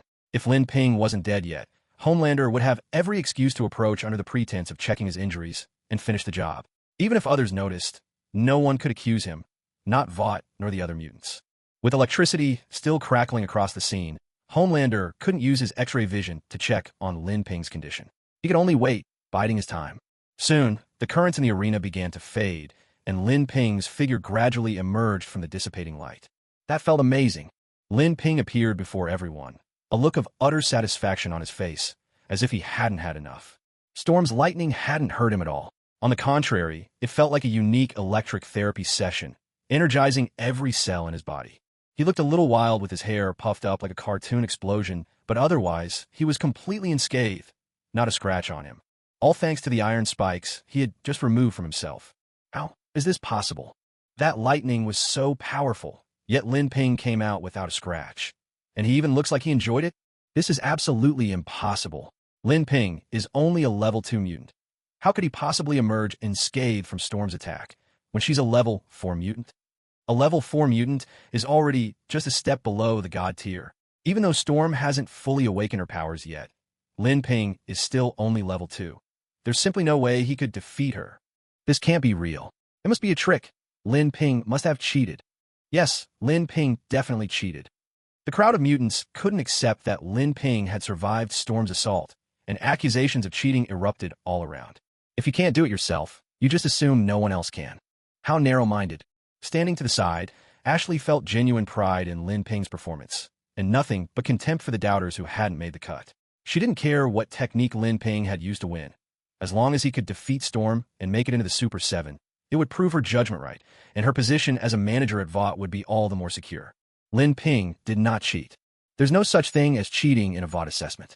Instead of questioning the fairness of the trial, you should reflect on the details of the fight. Unlike the agitated crowd, Homelander spoke with a calm, steady voice. How could that be? The mutants were still filled with doubt, struggling to believe what they heard. At first, I suspected Lin Ping had used some underhanded trick as well. But later, I realized he actually used a clever, yet perfectly legitimate method. Homelander kept guiding the others to think deeper. A clever, but not dishonest method? The crowd was momentarily at a loss, unsure what to make of this. The key lies in those iron spikes he used. Homelander pointed to the ground in front of Lin Ping. Everyone followed his gesture and saw several iron spikes stuck in the earth. Those are lightning rods. He planted lightning rods. He actually thought to drive iron spikes into the ground as lightning rods. What a stroke of genius. That's right. That way, most of the lightning Storm released will be drawn away by the rods, drastically weakening the attack's power. A mutant's body could withstand what was left. That's why Lin Ping was completely unharmed. Suddenly, realization dawned on the crowd. One after another, the mutants exclaimed in admiration at Lin Ping's quick thinking. Such resourcefulness in the heat of the moment was truly beyond anyone's imagination. So what? All he did was dodge a lightning strike. Don't forget, the condition for victory is to render Storm incapable of fighting within 10 minutes. With Lin Ping's abilities, even if you let him fight all day, he might not be able to injure Storm. There are only 5 minutes left. I'm telling you, Lin Ping is definitely going to lose this time. Soon, more mutants began to doubt Lin Ping's chances, reminding everyone to pay attention to the rules. That's right, he just avoided a single attack. He's still far from winning. With his spiked ability, even if he can throw them, it's hard to imagine him truly threatening Storm. It's a pity. Lin Ping's performance has been outstanding, but he's still defeated by the sheer difference in power. Many mutants began to see Lin Ping in a new light, feeling a sense of regret for his impressive tactical mind. If only Lin Ping's powers were a bit stronger or more versatile, then maybe he could have defeated Storm. Storm, on her part, couldn't help but feel a hint of admiration for Lin Ping's idea of turning his spikes into lightning rods. In truth, after continuously manipulating the weather in such a small space and summoning clouds of lightning, her physical condition was already deteriorating, yet she remained composed. Just as everyone said, the situation was now extremely dire for Lin Ping. He was forced to attack, while Storm merely needed to stall for time to secure an easy victory. The crowd looked at Lin Ping with a mixture of regret and resignation. No one believed there was any suspense left in this fight. Losing to Storm was nothing to be ashamed of. As the final minutes ticked away, Lin Ping silently picked up the spikes he'd used as lightning rods from the ground and reattached them to his body. Spikes can store a certain amount of energy and release it in any form. After the third boost to his confidence, the spikes had now gained the ability to absorb electrical energy, becoming a tool Lin Ping could wield. Lin Ping channeled the electricity stored in his spikes to empower himself, and in that moment, every spike on his body revealed itself in its entirety. Each sharp metal spike brimmed with powerful currents, glowing with a dazzling white light. There's no time left to hesitate. Next up, the lightning hedgehog takes the stage. Feeling the surge of electricity within the spikes, Lin Ping couldn't help but flash a confident smile. Thanks to Storm's electrical attacks, the spikes had now not only retained their original sharpness, suppressive powers, and throwing capabilities, but had also gained the ability to paralyze with electric currents, a short-term control skill in its own right. If one of these electrified spikes pierced an opponent, the paralysis alone would be enough to render them immobile. Even without the ability suppression, it was a terrifying prospect. Regrettably, this enhancement wasn't permanent. Lin Ping could clearly feel the crackling electricity within his spikes rapidly depleting, and at this rate, it would be gone in less than 5 minutes. This meant Lin Ping had no choice but to finish things quickly. Everyone else in the training arena was stunned by Lin Ping's new appearance. The reason was simple. His current form was nothing short of striking. His well-defined muscles, the arcs of electricity flickering across his back, and the aura of sharp, unshakable confidence made it impossible for anyone to see him as a mere second-tier mutant. Is that really Lin Ping? Projectile spikes, a healing rate far beyond normal, immunity to pain, and now he can electrify his own spikes. Just how many hidden abilities does he have? How could a second-tier mutant possibly wield so many powers? It just doesn't add up. See those sparks dancing on his spikes? I bet they could roast anyone who gets too close in an instant. So this is the second form of the confident boy, the legendary electric hedgehog? That's just too cool. All eyes in a room were fixed on Lin Ping, their gazes brimming with astonishment, suspicion, awe, and even fear. Many of them itched to capture him and study him up close, desperate to uncover how much more power he might be hiding. Storm, on the other hand, was utterly bewildered. She could feel, with unmistakable clarity, that the electricity coursing through Lin Ping's spikes was the very same energy she had just unleashed. He's using my electricity. How can someone even borrow power like that? Storm was beside herself with frustration, her whole body trembling with anger, and in the sweltering heat of summer, she actually felt a chill. For a moment, she was tempted to step forward and call Lin Ping out, exposing his electricity theft for all to see. What a fascinating little hedgehog. I imagine the folks in the lab would be thrilled to meet you. Who knows, you might even grow to love it there. Homelander found himself growing ever more interested in Lin Ping. He knew quite a bit about mutants. According to Vought's files, the vast majority of mutants possessed only a single ability. Some had immense strength, others could turn their bodies to metal, but none of that was truly rare.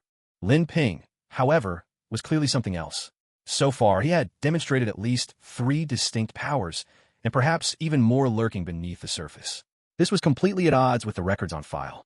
Homelander took the dossier Ashley handed him. It clearly stated, Lin Ping, second-tier mutant, abilities limited to close-range spikes. But from what he was seeing now, Lin Ping's power easily matched that of a third tier, perhaps even higher, and it seemed to be growing. After all, the real gap between a battle-hardened mutant and a novice who had never tasted real combat was always about the accumulation of experience. Moreover, Lin Ping's spiked abilities seemed far more intricate than what the files described. Homelander privately speculated that Lin Ping had most likely taken some kind of mutant-enhancing drug, perhaps similar to Compound V. This was not without reason. While Compound V was top secret within Vought, this land had never lacked for genius or mad scientists. Perhaps someone had secretly developed a similar serum, and Lin Ping just happened to be connected to them. After all, not every mutant was a paragon of virtue. When necessary, some would even sell their abilities or their bodies for cash. It was just like that gecko mutant with regenerative powers. By the same token, Lin Ping's morals were unlikely to be any higher. Homelander was convinced of this. Things are getting more and more interesting. For once, a rare smile flickered across Homelander's face. He'd always thought of humans as nothing more than playthings for his amusement. Even these newly emerging mutants had never truly caught his attention. In his eyes, the weaknesses of these mutants were far too obvious. Each of them possessed only a single, isolated power, like shoddy products churned out in bulk. Perhaps Vought had only brought these mutants in to drive down contract costs. The speedsters, for all their velocity, were physically fragile and lacked offensive power. The ones with strong defenses were sluggish, barely able to do anything but take a beating and pose no real threat. Even the more impressive ones, Cyclops, Colossus, Beast, the pride of Professor X, were simply fragments of powers that Homelander had in their entirety. Super strength, blinding speed, invulnerable defenses, razor-sharp hearing, laser vision, flight, X-ray sight. Homelander possessed every one of these abilities. There wasn't a single mutant as flawless as he was, just as there wasn't a superhero who could ever hope to rival him. This filled Homelander with deep pride. And yet, Lin Ping's appearance brought with it a strange sense of danger. Lin Ping was nothing like any mutant Homelander had encountered before. Though Lin Ping's current power was pitifully weak, so weak that Homelander could destroy him with a single blow, his future potential was impossible to predict. By rights, whenever Homelander encountered a potential threat, he would snuff it out without hesitation, stamping it out before it could grow. But this time, he felt a different sort of curiosity. He wanted to see for himself just how far Lin Ping, currently nothing more than a second-tier mutant, might one day rise. In truth, the reason Lin Ping was able to remain unscathed was not because Homelander had chosen to spare him. The real reason was that, in Lin Ping's eyes, Homelander could not find even the faintest trace of fear. Lin Ping showed no fear toward Homelander, nor did he shrink before the massive Vought Corporation. Even when facing Madeline and Stan, he might well be entirely unafraid, something Homelander had always yearned for, but could never quite achieve himself. How does he do it? That was the very first thought that flashed through Homelander's mind. He, who possessed every imaginable superpower, couldn't manage it. So how could Lin Ping, a mere Tier 2 mutant, pull it off? But as Lin Ping kept demonstrating his abilities, Homelander's doubts gradually faded away. He found himself more and more eager to witness, with his own eyes, how Lin Ping would defy the authority of Vought. Perhaps letting such a trailblazer challenge Vought might just turn out to be a good thing for me after all. So thought Homelander. Meanwhile, the contest on the training ground had come to an end. Facing Lin Ping, who kept revealing unexpected strengths, Storm had finally reached her limit. Exhausted and breathless, her cheeks flushed, she conceded defeat. Lin Ping claimed the final victory, just as everyone had anticipated. The new member of the Seven has been decided. Remember to gather the rest for a meeting tomorrow. With these words, Homelander hurriedly departed. Sensing Madeline's presence, he went straight to her. Before she could even react, he swept her up and soared with her into her office. For now, all he wanted was comfort in her arms. Confident boy, confident boy. Inside the training arena, a chorus of mutants erupted in cheers for him. Ashley stood rooted in place, filled with both joy and disbelief. Lin Ping had actually made it all the way to the end. Inside the training facility of the Vought group, Lin Ping, now dressed in a spare leather jacket, let out a long breath. The string of battles had taken quite a toll on his body.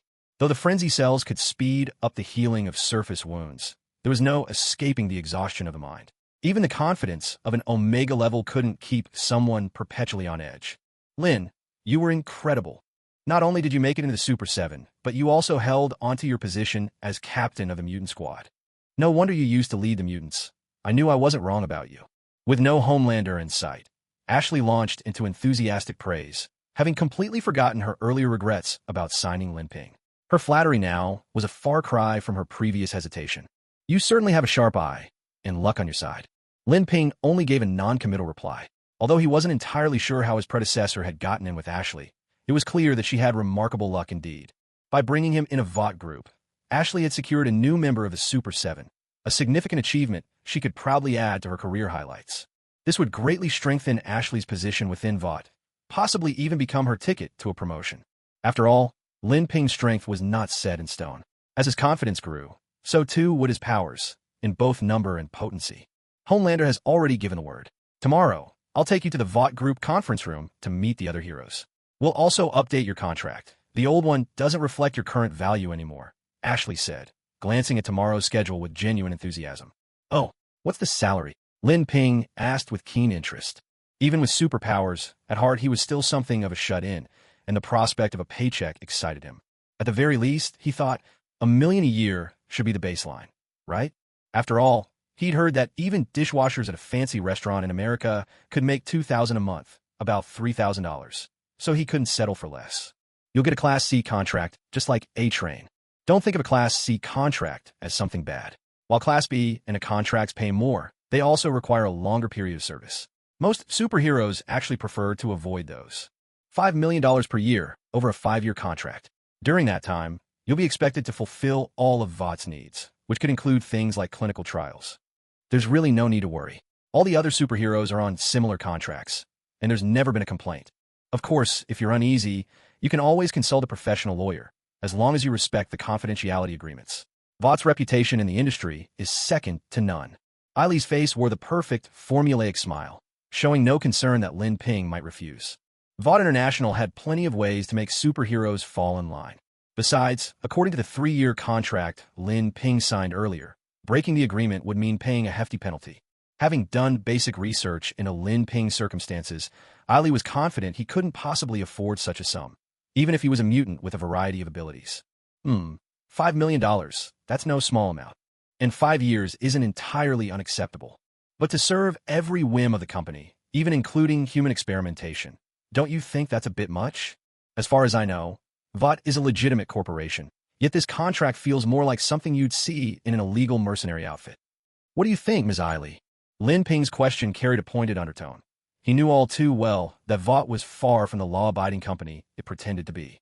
To promote their superheroes into the U.S. military and other regions, and to solidify their own power, VOT had resorted to all sorts of unsavory tactics. In the original series, Homelander and others even sold Compound V to Middle Eastern terrorists, deliberately creating supervillains to strengthen their own position.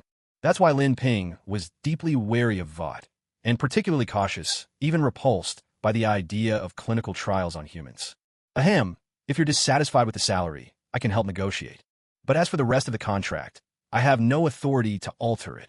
You have plenty of time to think it over, but you're still expected at tomorrow's meeting. Here's my number. If you need anything, get in touch. Eiley's smile never faltered. She handed Lin Ping her business card and left in a hurry, giving him no real chance to consider his options. Now only Lin Ping and the other mutants, like firemen, remained in the training facility. If you can't handle a little hardship, you've got no business calling yourself a superhero. If you don't want a job, there are plenty of mutants who do. That level 4 mutant, Storm, seems pretty impressive to me.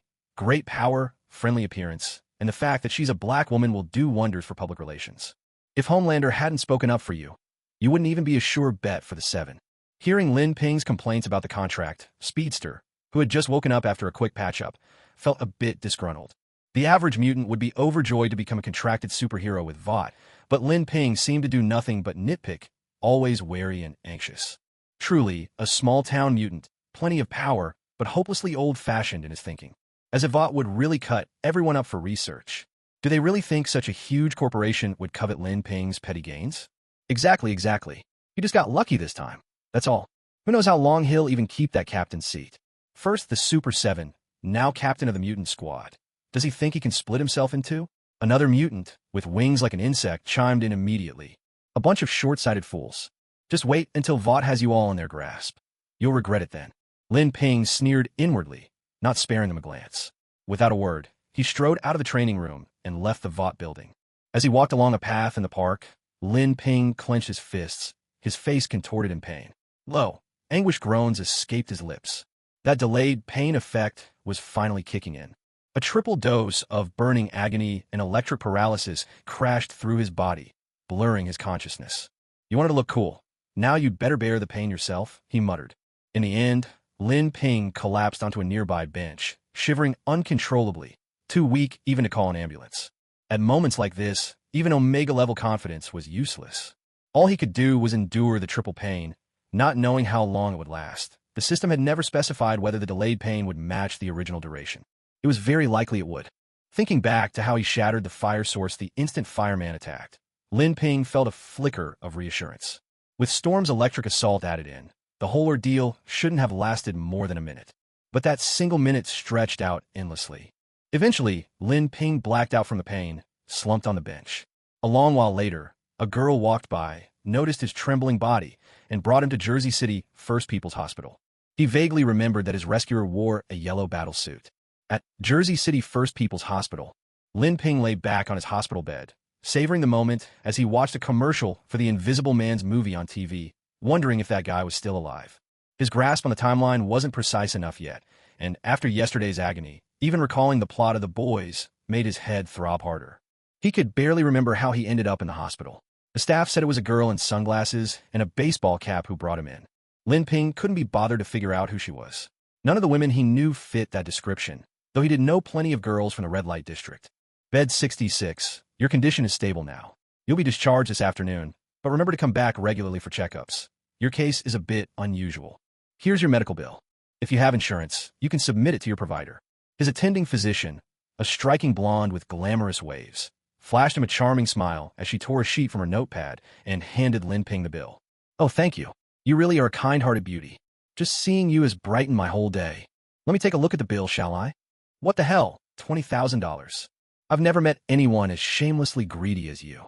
Lin Ping, who'd been flirting with the attractive woman, snapped to his senses the moment he saw the bill's amount. In his eyes, the beautiful blonde instantly transformed into the embodiment of evil, a devil in disguise. He pondered whether he should step up and offer himself as a sacrifice, hoping to purify this wickedness. That includes your full body examination, premium recuperative medication, the ambulance ride, and so on. It's all quite reasonable. Will you be paying by cash or card? The beautiful doctor seemed unfazed, her smile unwavering as she looked at Ling Ping. Nothing, not a cent. I won't say another word until my lawyer arrives. Ling Ping snapped back, his voice brimming with hostility. No sooner had he finished speaking than several burly men burst into the room, blocking the doorway. A young tabloid reporter with a camera started snapping shots of Ling Ping in a frenzy. Mr. Hedgehog, I'm sure you wouldn't want VOT International to hear about your little act of bad faith, would you? The blonde doctor leaned in close, whispering in Ling Ping's ear. So what if they do? Ling Ping scoffed, dismissing VOT as nothing special. Ring, ring, ring, ring. Ling, the meeting starts at 9. Why aren't you here yet? This is your first team meeting. Whatever you do, don't be late. Here's the address for VOT Tower. Beep, beep. On the other end of the line, Ashley's voice urged him on. Well then, Mr. Hedgehog, have you made up your mind? The blonde woman prompted him in an unhurried tone, a sly smile playing at her lips. In the end, Ling Ping paid the bill, nearly emptying his savings. Remember to come back for your follow-up in a week. Now that she'd been paid, the doctor's service was impeccable. She personally escorted Ling Ping down to the hospital's first floor. I'll be back for that follow-up, all right. Who I check up on, though? Well, that's another matter. Ling Ping thought darkly to himself. He'd already memorized the name on Dr. Big Wave's chest badge, Felicia Serrano. A name unfamiliar to him, and not one he recognized from any American comic. Once he sorted things out with VOT, he was coming back to settle the score. To threaten someone like him, the confident hero, was a mistake that had to be paid for. On his way to VOT headquarters, Ling Ping found his mindset shifting. Unknowingly, he was starting to think a little more like Homelander. The traitor Hedgehog has been found. Tracking chip implanted. Awaiting further instructions. Felicia stood at the corner of the hospital staircase, watching Ling Ping's distant figure, a knowing look flickering across her face. In an instant, his body transformed into something resembling an avatar. His skin turned blue, then just as quickly reverted to normal. Inside the VOT Corporation's conference room, Ling Ping hurried as fast as he could, but he was still 2 minutes late. By the time he rode the elevator up and stepped into the meeting room, the likes of Homelander, Queen Maeve, Black Noir, A-Train, Starlight, The Deep, and Ashley had all been waiting for some time. Confident boy, what took you so long? Don't tell me you overslept on your very first day.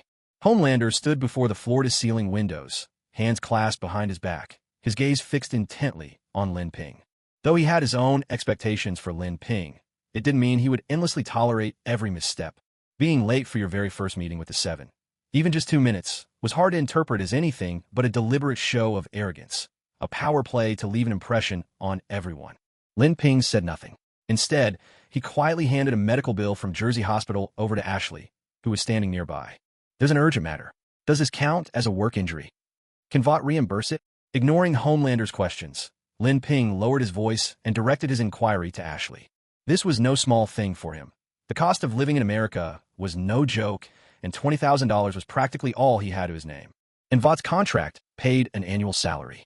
An annual salary, meaning he'd see no money until the end of the year. In other words, Ling Ping would have no income for quite some time. Of course, that can be arranged, but let's talk about that later. First, let's introduce you to the team.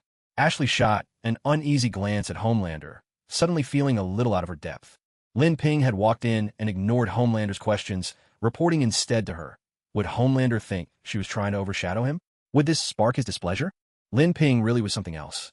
Homelander was not just his direct superior, but also the one who'd handpicked him, and yet Ling Ping didn't even bother being polite.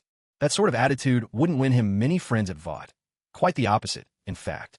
Everyone, this is your new colleague, Lin. His hero name is Confident Boy.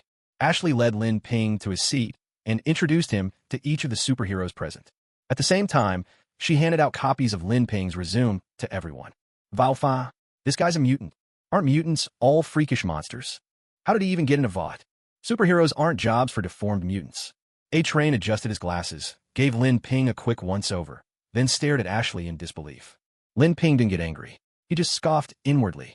Superheroes? Aren't they all just test subjects fed Compound V? And you still act so proud. $1 apiece for farming tools. You can't even tell a king from a joker at this point. And you call yourself Locomotive? I'll knock you down till only your head's left. With that, he promptly put Locomotive's name on his blacklist. He was certain he'd break this guy's legs, no matter what. If Lin Ping put his mind to it, he could make sure that black-skinned rat didn't survive past the first season. Locomotive, watch your words. Recruiting mutants was a decision made by the VOT International Board. Are you questioning the company's judgment? Ashley's anger flared. Locomotive raised his hands in surrender, signaling that he'd heed Ashley's warning and stop disrupting the meeting. All right, let's not dwell on this. Confident Boy has remarkable willpower and strength. He won't be bothered by these remarks. Homelander raised his hands in a calming gesture, smoothly taking control of the room. This is Queen Maeve. This is Black Noir. And this is Starlight. Like you, she's a new addition to the team. Starlight looked at Lin Ping with a hint of surprise in her eyes, staring for a moment before giving him a dazed nod. Lin Ping found her reaction rather puzzling. Did Starlight know him from somewhere? To help us work better together in the future, Confident Boy, would you mind showing us a little of what you can do? Homelander asked with a smile. Lin Ping snapped back to the present, unsure of Homelander's true intentions. According to the original storyline, new members of the Seven weren't required to publicly display their powers in front of the team. But sooner or later, everyone would find out anyway. There was nothing to lose by putting on a little show. At most, he was simply annoyed that Homelander was ordering him around. On the bright side, this was a good chance to show up upstarts like Locomotive and the Deep. Close-range iron spikes that can be thrown or used to absorb energy. Physical strength and recovery speed far beyond any normal person. A will of steel, completely impervious to pain. This is our newest member, Confident Boy. While keeping a few of his trump cards hidden, Lin Ping gave a modest demonstration of his abilities. Ashley stood by, eagerly explaining Lin Ping's powers as though she were pitching a product, her tone making Lin Ping rather uncomfortable. A burst of applause erupted. Well done. With Homelander leading the clapping, the training room soon filled with enthusiastic, if somewhat forced, applause. It was clear the applause was half-hearted. Aside from Starlight, the rest of the superheroes felt Lin Ping's abilities were nothing special, maybe even a little unimpressive. Truth be told, those iron spikes of his weren't exactly friendly for anyone with trypophobia. Still, since the choice was made by VOT, as salaried employees, they had little room to voice their opinions. I'm glad. Our team has gained another fighter who can stand on his own. I hope all of you can really bond with Confident Boy. After all, you are the true heroes the people depend on. Applause echoed through the room. Homelander carried on with his speech, while Queen Maeve, A-Train, and the others chimed in with another round of enthusiastic applause, which Lin Ping found utterly insincere. Homelander really is a giant man-child, just like in a show. He's turned the Seven into his own reality performance. But that has nothing to do with me. My priority now is to take advantage of VOT International's superhero spotlight and strengthen myself by building up my confidence in front of the public. With a silent grumble, Lin Ping reinforced his understanding of his current situation. All right, enough with the pleasantries. Let's get to the real business for today. Regarding the death of the Invisible Man, what are your thoughts? Homelander suddenly posed the question, and the superheroes present fell into a contemplative silence. The mood grew noticeably heavier. Invisible Man was a former member of the Seven. He was powerful. His skin could transform into diamond, making him nearly indestructible, and he could render himself invisible to the naked eye. Not long ago, his body was discovered at the bottom of the sea. The initial investigation points to murder, and Homelander is taking this very seriously.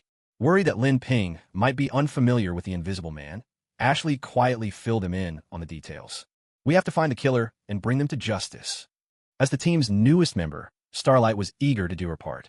With a hint of nervousness, she offered her opinion to Homelander. Homelander looked at her approvingly, ready to respond, when Lin Ping cut in. That's right, this is a direct challenge to the Seven. It's a blatant act of violence against VOT's superheroes. Killing a hero who protects the people out in the open. This is something we absolutely cannot tolerate. If we let the enemy get away with killing one of our own, it will only embolden the criminals to go even further. Drawing on both Homelander's lines from the original show and his own words, Lin Ping declared with righteous intensity. Ashley, standing nearby, was surprised, since when had Lin Ping become so articulate? For a moment, she felt as though he'd transformed into a grandstanding congressman, putting on a show for the crowd. Confident Boy is absolutely right. Homelander opened his mouth to speak, only to realize Lin Ping had already said exactly what he intended. Left almost speechless, he could only offer awkward praise. We feel the same way. A-Train and the Deep, usually the weakest members of the Seven, quickly echoed their agreement. No one wanted to go against Homelander or the group consensus. All right then, the investigation will be handled by the Deep and Lin. The two of you, take care of it. Homelander moved on to assigned duties. The Deep looked utterly confused at being singled out, but by now he was used to it. He was indeed the best candidate to look for clues, given his ability to communicate with the animals of the sea. As for bringing along a newcomer like Lin Ping, that was hardly an issue at all. The previous rookie, Starlight, had also been under his wing. Deep Sea, as one of the most senior members of the Seven, make sure to take good care of Lin Ping. The Homelander's gaze carried a subtle undertone as he looked at Deep Sea. After spending so much time with the Super Seven, Deep Sea instantly understood. Homelander wanted him to keep Lin Ping in line, to give this new recruit a taste of the pecking order. This suited Deep Sea just fine. He long thought Lin Ping, this mutant, was far too arrogant. If nobody put him in his place, it wouldn't be long before he'd be bossing around the real superheroes. There were plenty of unseen currents among superheroes. Even Starlight had suffered her share of barb remarks. Lin, Deep Sea, is the undisputed ruler of the ocean. With his help, I'm sure this mission will be no trouble for you. Then Homelander turned to Lin Ping, offering a few words of advice and, with a touch of exaggeration, explained Deep Sea's abilities. Of course. Lin Ping agreed outwardly, but inside he was barely containing his laughter. Ruler of the ocean? More like a glorified turtle. This Deep Sea guy was a joke. His only power was talking to sea creatures. If he could actually control them, Lin Ping might think more highly of the guy. Not to mention, this clown had the gall to use his information advantage to mess with the newcomer, Starlight. If it weren't for Vought needing someone to wave the environmental banner, Deep Sea would have been kicked out of the Super 7 long ago. This is what passes for a king of the seas. What would that leave Aquaman? This mission is off the record. Do your best to keep it under wraps. After all, the death of a superhero could cause public panic, and it would damage Vought's image. You've all signed non-disclosure agreements. I shouldn't have to remind you. Homelander swept his gaze around the room. Once everyone nodded, he waved a hand, signaling Lin Ping and Deep Sea to begin their task. The rest of the meeting no longer concerned the two of them. That's it. Nothing else. What about my exclusive press conference? I was counting on that to boost my confidence points. Lin Ping shot a suspicious glance at Ashley, wondering if the omission was because he hadn't signed a new contract yet. Or maybe it was Homelander deliberately sidelining him. A subtler way to freeze him out?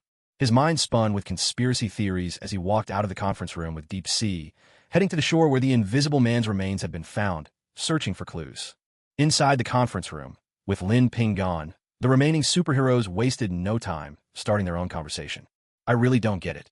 Why would the company recruit a mutant like that? All those spikes all over its body. I swear my trypophobia is acting up just looking at it. Do you really think there's an audience for freaks like that? Locomotive grumbled endlessly. Patience, gentlemen. This is a company decision. Mutants are a significant force in Beauty Monitor. Choosing Lin Ping carries more moral weight than commercial value. Besides, the signing fee for mutants is way cheaper than for superheroes.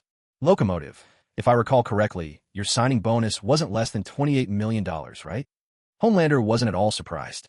Calm and collected, he sought to reassure the group. Locomotive nodded in agreement. But Lin Ping's contract was only $5 million, not even a fifth of yours. With a smile, Homelander walked over to Locomotive and gave him a friendly pat on the shoulder. Damn, $5 million? That's the price of a rookie superhero trainee, isn't it? Heavens, these guys really come cheap. I mean, the company really knows how to control costs. Locomotive and Starlight, along with the others, looked utterly shocked at this revelation. Suddenly, recruiting mutants started to make a lot more sense. To be honest, I'm starting to worry that one day these mutants might take our jobs. Homelander nodded emphatically as well. The place where the Invisible Man's remains were found was a nameless stretch of coastline near Jersey City. To keep things under wraps, a police cordon several hundred meters long had been set up, keeping bystanders at bay. Only a handful of staff and 2 divers were working there, trying to salvage anything useful. Each of them wore uniforms emblazoned with the Vought Group logo. The shoreline was littered with mud and debris, and the air was thick with a foul stench. After showing their IDs, Lin Ping and the Deep followed a staff member, pinching their noses and frowning as they approached the coast. According to the recovery report, we estimate the Invisible Man died within the last 24 hours. Based on this clue, we suspect the killer operated somewhere around Jersey City, though by now they've likely fled. We believe this was the work of a group, at least 3 perpetrators. This is a remote area, hardly anyone comes by, so there's no surveillance footage to help you. That's all I know. The rest is up to you superheroes. The man in charge of the recovery was a chubby guy in thick-rimmed glasses. He adjusted his frames and handed the Deep a small evidence bag, the kind you always see in crime dramas. Thanks for your hard work.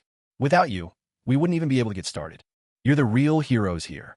Lin Ping accepted the evidence bag with one hand, and with the other, placed a reassuring hand on the staffer's shoulder, offering an encouraging smile.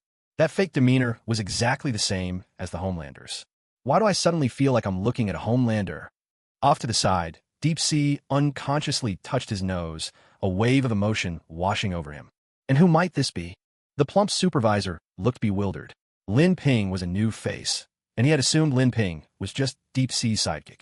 But now, it was clear that wasn't the case at all. Lin Ping, codename Confident Boy, a new member of the Super 7.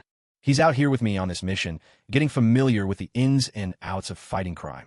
Deep Sea hurried to interject, eager to make sure everyone knew he was a veteran of the Super 7. I see. I've always kept up with the developments in our company.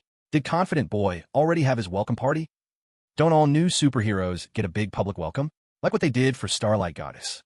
The plump supervisor suddenly understood, his face lighting up in a knowing way as he asked offhandedly. After all, he really had no impression of Lin Ping. Hearing this, Deep Sea's expression froze. He silently cursed. Why did this guy have to bring up the most awkward topic? If Lin Ping found out, he'd probably think everyone was singling him out. But he couldn't just ignore the question, so he forced a laugh. Isn't it all because of this mess?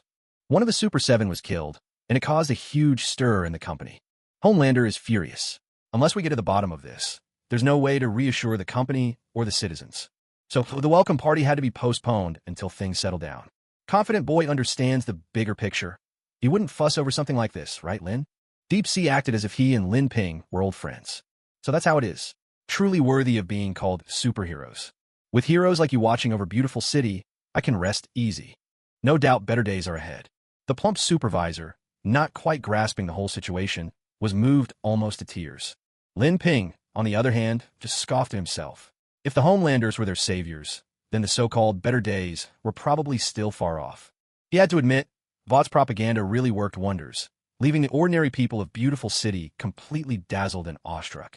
Even though Lin Ping wasn't much better himself, that didn't stop him from being a bit of a hypocrite. Looks like I'll have to sign a contract selling my soul after all. Maybe Ashley is just waiting for me to sign on the dotted line. He knew the welcome party was a must. Trying to show off and gain confidence points by himself was way too slow. He needed Vought's platform if he wanted to rack up lots of confidence in a short time. With this in mind, Lin Ping embraced the philosophy that every little bit counts and turned his focus to the plump supervisor in front of him. This mission is on me. Confident Boys got it covered. One day, just give me one day, and I'll have a lead on the killer. After this, I want to take the opportunity to throw a grand welcome party. And you, my friend, just wait for the good news.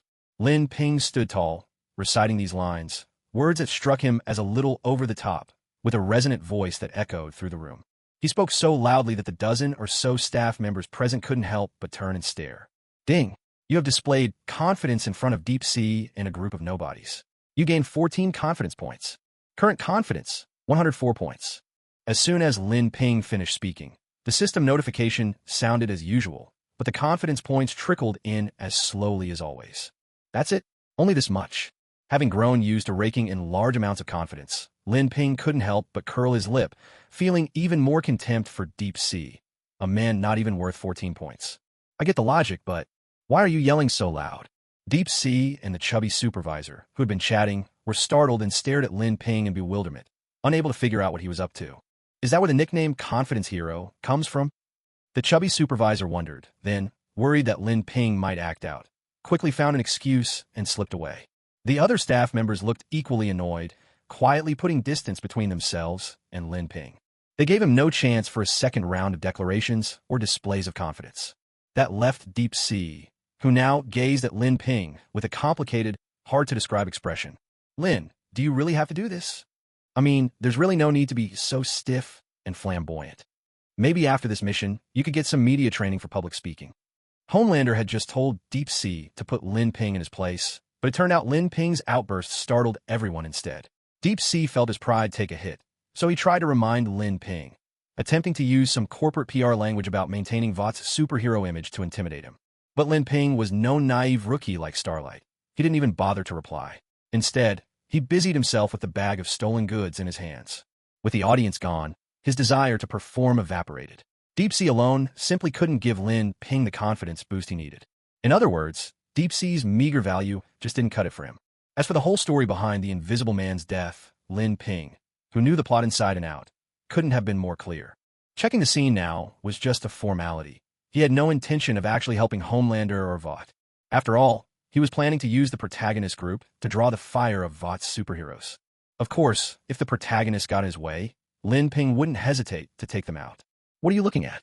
Deep Sea watched as Lin Ping fiddled with a suspicious white bag in his hands. Inside were some odd, irregular white solids that looked like they'd been frozen.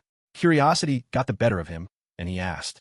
Lin Ping shot him a look of disdain and casually tossed the unopened bag his way. What the heck is this? Deep Sea asked, curiosity getting the better of him as he opened the bag, dipped a finger in, and took a cautious sniff. Instantly, a wave of stinging, nauseating odor hit him so hard he nearly choked. It says here, Invisible Man's bodily fluids, he read aloud. Some of it was collected from the trash bin in the ladies' restroom at the company. Lin Ping added suddenly, catching Deep Sea off guard. Deep Sea's face changed dramatically in an instant. Use your animal friends, Lin Ping instructed. See if they can pick up this scent and help search the nearby waters. Though he was secretly amused, Lin Ping maintained an air of indifference, gazing out toward the shore as the sea breeze played with his hair, pretending he was oblivious to Deep Sea's reaction. The Invisible Man was scum. There wasn't a single person at Vought International who thought otherwise. His favorite pastime was to trigger his invisibility, sneak into the women's restroom, and spy on unsuspecting victims. And to make matters worse, whenever he turned invisible, he did so completely naked, making him seem both disgusting and perverse. By all accounts, his death was something the entire world should have celebrated. And yet here were Lin Ping and Deep Sea, forced to run around investigating his demise. That was because, in the public eye, the Invisible Man had carefully crafted a very different persona. He was immensely popular and influential. Vought was terrified this scandal would hurt their quarterly profits, so they were rallying every resource to contain the damage. At this critical moment, if Lin Ping and Deep Sea could uncover any leads, it would be a huge boon for them. So far, we've got absolutely nothing. Relying on marine animals' sense of smell isn't going to cut it. The killer couldn't have escaped over the water, either. Deep Sea muttered, scratching his head, clearly vexed. Homelander had told him to make life difficult for Lin Ping, but with not a single clue about the murderer, stirring up trouble now seemed reckless. He was astride a female dolphin, his most trusted animal companion, Mary, who was letting out a series of plaintive mating calls. Meanwhile, Lin Ping had commandeered a Vought staffer's jet ski, skimming over the waves. The dolphin's persistent, noisy calls made it hard to catch what Deep Sea was saying. You'd better calm that dolphin down. I think she has a thing for you, Lin Ping called out loudly, teasing him from across the water. If she gets upset, out here in the open sea, you might just end up as fish food. He ignored Deep Sea's words entirely, relishing this perfect opportunity to slack off. She's a female dolphin, very gentle by nature, Deep Sea replied, his face tightening with embarrassment as he tried to explain. It's just mating season, that's why she's a bit noisy. His ability was a profound affinity with marine animals, allowing him to communicate with sea creatures. That's why, the moment this female dolphin saw him, she could barely contain herself. And it didn't help that Shun Hai was riding on her back, so close and intimate in the depths of the ocean. No wonder the female dolphin kept casting him flirtatious glances. It was one thing if no one else was around during his usual missions. But now, with Lin Ping commenting on the situation, he felt deeply embarrassed. Lin Ping chuckled. This clown still thought he could intimidate him? Without another word, Lin Ping started up the jet ski and focused on his own business. Meanwhile, trouble was brewing on Shun Hai's side. The dolphin began to emit a series of plaintive cries. High-pitched, insistent calls echoed over the water, almost as if she were accusing Shun Hai of being a heartless scoundrel, one who turned his back as soon as he got what he wanted. Trying to explain only made things worse. The dolphin grew jealous and started to sulk, throwing a little tantrum at Shun Hai. Quiet, Mary. Settle down. Not now, he said, frowning deeply as he realized he was losing control over the dolphin beneath him. Mary's mating behavior was far too fervent today. His ability wasn't to control sea creatures, only to use his affinity and communication with them to persuade them to help. Now, confronted with a dolphin in a huff, he was completely at a loss. Suddenly, the dolphin gave a sharp twist and tossed Shun Hai straight into the water. He splashed down, furious, and reached out to grab the dolphin. But the dolphin was quick. She darted toward him, then slipped nimbly right between his legs and shot past. Shift, he shouted. Bubbles erupted around him as he sputtered and choked on the seawater, his words turning to garbled gasps. After swallowing several mouthfuls of salty water, he finally remembered he could move freely underwater. Regaining his composure, he used his powerful, shark-like fins to right himself. Lin Ping watched with great amusement for a while, then tossed the life ring from the jet ski. Thanks to his mutant-enhanced strength, his aim was flawless. The ring landed perfectly around Shunhai. It was an uncanny echo of those carnival ring toss games. So Lin Ping revved up the jet ski, towing Shunhai behind him, and brought them both ashore at a deserted beach. Coughing violently, Shunhai spewed out great mouthfuls of seawater, his eyes reddened and streaming. At least that saved Lin Ping the trouble of performing a rescue. Tell me, buddy, are you really a superhero, being this weak? Lin Ping asked, his tone dripping with disdain as he sat on the jet ski seat, looking down at Shunhai. At this rate, we'll find the killer of the Invisible Man sometime after pigs fly. There was no denying it. This guy was far more hopeless than Lin Ping had imagined. Not only could he not command the dolphin, but he'd been played by her instead. An absolute clown. He wanted to ask, do you even deserve to be called a superhero? But hesitated, worried that might be too cruel. Deep Sea lay flat on the sand, arms spread wide, the small fins on his sides, and belly quivering. For a long while, he struggled to recover from the incident in the water, finally realizing that he had botched the assignment entrusted to him by his fellow countrymen. Not only had he failed to cause any trouble for Lin Ping, but he had also managed to utterly embarrass himself in front of him. All those so-called titles, founding member of the Super 7, revered veteran superhero, had been stripped away in an instant, leaving him with no authority or mystique. Even his plan to deal with Lin Ping the same way he'd handled Starlight had fallen apart. This is truly humiliating, he muttered.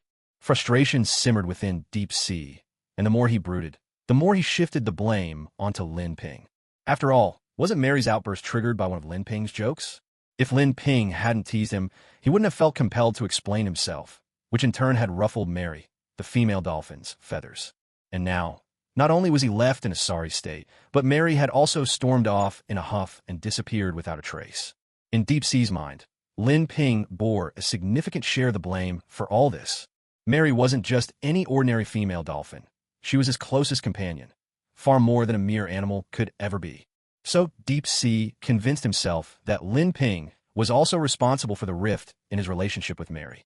Mary was not just any dolphin. She was his one and only. With that thought, Deep Sea slowly pushed himself up from the sandy ground, shot a glance at Lin Ping, who was lounging carelessly on the jet ski, took a deep breath, and strode over with a hostile glare. I've had enough of your self-important attitude, he snapped. You don't understand anything. After bottling it up for so long, Deep Sea finally exploded, unleashing his frustration on Lin Ping without any warning. Lin Ping was completely baffled. Did Deep Sea just suffer a blow to the head or something? Listen up, Mr. Confident, Deep Sea continued.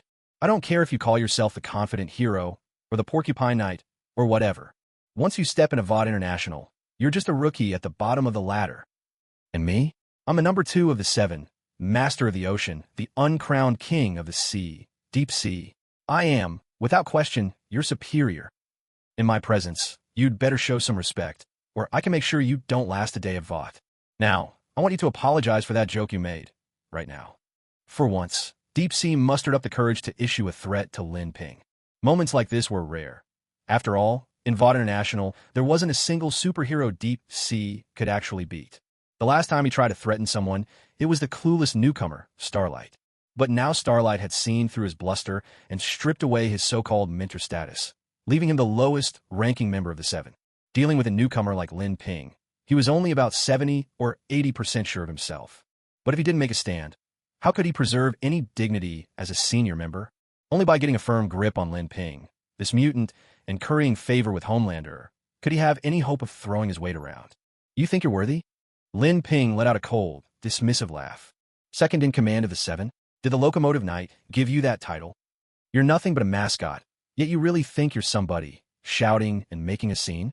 I'd like to see just how you plan to make me feel unwelcome. As Lin Ping finished, a glint of frost flashed in his eyes. At first, he thought of Deep Sea as nothing more than a clown, someone to laugh at from the sidelines. He hadn't expected Deep Sea to turn his posturing against him. If he didn't put him in his place, this nuisance would just cause more trouble. Only by hitting him hard, knocking sense into him, would Deep Sea understand that Lin Ping was not to be trifled with. This is outrageous. Outrageous. How dare a mutant who hasn't even signed a contract talk to me like that? Confident, aren't you? Boy, you've angered me. Angered the king of the ocean. Hearing Lin Ping talk back, Deep Sea's eyes bulged with fury, his fists clenched so tight they trembled, rage boiling over inside him. Since joining Vought and making his debut, no one had ever dared speak to him this way. Even the likes of Homelander or Queen may have had to show a little respect to a fellow superhero like him. And now here was Lin Ping, a rookie who hadn't even warmed his seat, daring to challenge his authority, hurling insults with such sharp words. But of course, the worst part was, Lin Ping was right. Deep Sea's status within the Seven was indeed the lowest, just as Lin Ping had said, little more than a mascot. Lies can't hurt, but the truth is a sharp knife. The moment Vought no longer needed marine conservation campaigns, that would be the day he got his walking papers. Normally, Deep Sea moped about the company, weighed down by this very fact. Now Lin Ping had jabbed him right where it hurt most, and all the frustration and resentment he'd bottled up came bursting out. In this moment, Deep Sea was so blinded by rage, he completely ignored the overwhelming power Lin Ping had displayed in the conference room, and the vast difference between them. He just wanted to lash out. I'll make you regret those words. Deep Sea's grudge ran deep, his fists clenching so tight they cracked, his whole posture promising payback. Oh, I'm so scared. What now, King of the Ocean? Are you going to sick a dolphin on me? Lin Ping shrugged, feigning terror, but inwardly he was perfectly calm. Of the Seven, there were only a handful Lin Ping couldn't beat, and Deep Sea was by far the easiest target. Even Lin Ping's predecessor, the much-maligned Porcupine Man, known as the Oily Hero, could easily take Deep Sea down. Now, with several new powers added and enhanced, dealing with Deep Sea was about as challenging as scolding a disobedient child. Of course, this brat needed a lesson, or he'd never learn to behave. God damn you! With a furious curse, Deep Sea tensed every muscle in his body and swung a punch straight at Lin Ping's sharply defined face. He put all his strength into that punch, slicing through the air with a fierce rush, striking at Lin Ping like lightning, fast and unstoppable. That was how angry Deep Sea was at Lin Ping in this moment. Half that punch was for his countrymen, meant to put Lin Ping in his place. The other half was for himself, because Lin Ping had ripped away his last shred of dignity, leaving Deep Sea raw and exposed. But instead of the satisfying crunch of fist meeting flesh, there came the sickening sound of a blade piercing skin. Deep Sea's fist landed squarely on the spike protruding from Lin Ping's hand, stabbing deep into the flesh, and fresh, bright blood began to flow from the wound. Did he forget, I know martial arts? Lin Ping curled his lip in disdain. Deep Sea's lack of skill was one thing, but his memory was even worse. He'd already shown his abilities back in the conference room, yet this guy acted as if the spikes on his hand didn't even exist. Just like that speedster woman 2 days ago, some people never learn. Come to think of it, the way these two think is oddly similar, always attacking the enemy's strengths with their own weaknesses. If Deep Sea had summoned a whole pod of killer whales, Lin Ping might have had to be more careful. But charging at him head-on like this? Boring. Cowardly mutant. If you got guts, fight me fair and square. No powers, just fists. Deep Sea winced in pain, his eyes blazing with fury, like a beast about to devour its prey. I promise I won't use my abilities. Since your right hand's injured, I'll even give you an advantage. I'll fight with only one hand. That way, you can't say I bullied you. Lin Ping withdrew the spikes from his body, tucked his right hand behind his back, and took up a relaxed stance. With his left hand, he gestured for Deep Sea to come forward, striking a pose that was anything but traditional, his gaze calm and unwavering. Deep Sea circled Lin Ping warily. Seeing that Lin Ping had indeed retracted the spikes and put his right hand behind his back, he finally relaxed, secretly scoffing at Lin Ping's foolishness. Why have powers if you aren't going to use them? What an idiot. Besides, with his own injuries already throbbing and restricting his movements, how could he possibly defeat Lin Ping without using his own powers? Granted, his ability was to communicate with marine animals, but also came with enhanced physical strength, stronger than the average mutant. Against an unguarded Lin Ping, victory should have been easy. All warfare is based on deception. That's the wisdom of the Eastern sages. With that thought, Deep Sea charged at Lin Ping, hoping his augmented strength would carry him to victory. But Lin Ping didn't stick to his word. In a flash, he hurled 6 spikes straight at Deep Sea, sending him crashing through the air. Deep Sea finally crashed into a coconut tree and came to a halt, spitting out a mouthful of bright red blood. He looked at Lin Ping with a wounded, resentful gaze. You despicable mutant. Didn't we agree not to use our powers? Lin Ping dusted off his hands and looked at Deep Sea as if he were looking at a fool. He spoke slowly. In war, deception is the way. Only a fool wouldn't use every advantage they have. Shouldn't superheroes be a little less naive? Besides, I never claimed to be a good person. Breaking my word comes with the territory. Hope you can understand that. Lin Ping said shamelessly. You just wait. Attacking a member of the Seven. You'll have the company breathing down your neck. Don't think you've won already, Mr. Confident. There's a lot you still don't know. Deep Sea put on a cryptic, enigmatic air. Lin Ping frowned and tossed a sharp spike, striking the coconut tree Deep Sea was leaning against. Up! You missed from that close, Mr. Confident. Losing your touch. Come on, finish me off if you've got the guts. Deep Sea laughed through his pain, blood trickling from his lips, still managing to taunt Lin Ping. Just then, the coconut tree shook from the force of Lin Ping's throw. A huge coconut came crashing down, landing squarely on Deep Sea's head mid-taunt. Stars spun dizzyingly before Deep Sea's eyes, and he collapsed in a heap. What's the point? Why force my hand? Lin Ping shook his head and hauled the badly injured Deep Sea onto his jet ski as if he were lifting a dead dog. For an ordinary person, these wounds would be fatal. But Deep Sea was a product of Compound V. His body was enhanced, so while gravely injured, he still had a chance. That said, time was of the essence for any hope of recovery. He couldn't let Deep Sea die just yet, at least not by his hand. Right now, Lin Ping didn't have the strength to openly challenge Homelander or VOD International. He had to keep a low profile and bide his time. As for where to treat Deep Sea, Lin Ping already had a plan. Dr. Big Wave in Jersey City was the perfect choice. Expensive, sure, but that just meant he could squeeze Deep Sea for all he was worth. Jersey City First People's Hospital. Lin Ping sat on a public bench by the roadside, counting the cash in his hands. 997, 998, 1,000. A full 10 grand. Finally recovered most of what I spent on medical bills last time. The intoxicating scent of ink from the bills brought a satisfied smile to Lin Ping's face. He turned, grinning at Dr. Big Wave, who was seated beside him. Well, what do you think, Dr. Big Wave? My latest referral's quite something, isn't he? This guy is Vought's golden goose. No amount of dollars I squeeze from him would surprise me. We agreed on an 80-20 split. Don't try to cheat me out of my share. Lin Ping wore the shrewd, calculating look of a street-smart merchant, as if he feared Dr. Big Wave would pocket his commission. Hell, listen to you. Fusilia covered her mouth with a delicate laugh, silently amused, thinking to herself, if I don't skim a little, how else am I supposed to make money? Since you know he's a cash cow for Vought, why did you rough him up so badly he's unrecognizable? Aren't you afraid Vought will come after you? Worried that Lin Ping might start questioning her share, Fusilia quickly steered the conversation in a new direction to distract him. Hey now, don't go accusing me. What do you mean? I roughed him up so badly his own mother wouldn't know him. He was the one who sat under a coconut tree and got knocked out by a falling coconut. How is that my fault? We've both worked closely together at Vought side by side. Accusing me like that is an insult. I could sue you for slander, you know. Lin Ping's eyes widened, brimming with confidence as he protested. Sure, this golden-haired Dr. Big Wave had some charm and assets, but that didn't give her the right to slander him at will. There were no cameras or bystanders at the scene who could prove that Deep Sea was injured by Lin Ping. Even if Deep Sea himself tried to tell the story, he'd choke on the words. A veteran at Vought, beaten up by a rookie who'd just joined? That was humiliating enough to keep anyone silent. If Deep Sea actually tattled on Lin Ping, it would only expose his own incompetence. Vought wanted powerful superheroes who could bring in profits, not overgrown babies who cried for help every time something went wrong. If anything, Vought wouldn't punish Lin Ping. They'd just raise their expectations for him. As for Deep Sea, he'd only become more of a laughingstock. So in the end, Deep Sea had to swallow his loss in silence. All right, by now he should be coming around. It's just a mild concussion. You better take him back quickly. No need for Vought to come knocking on my door again.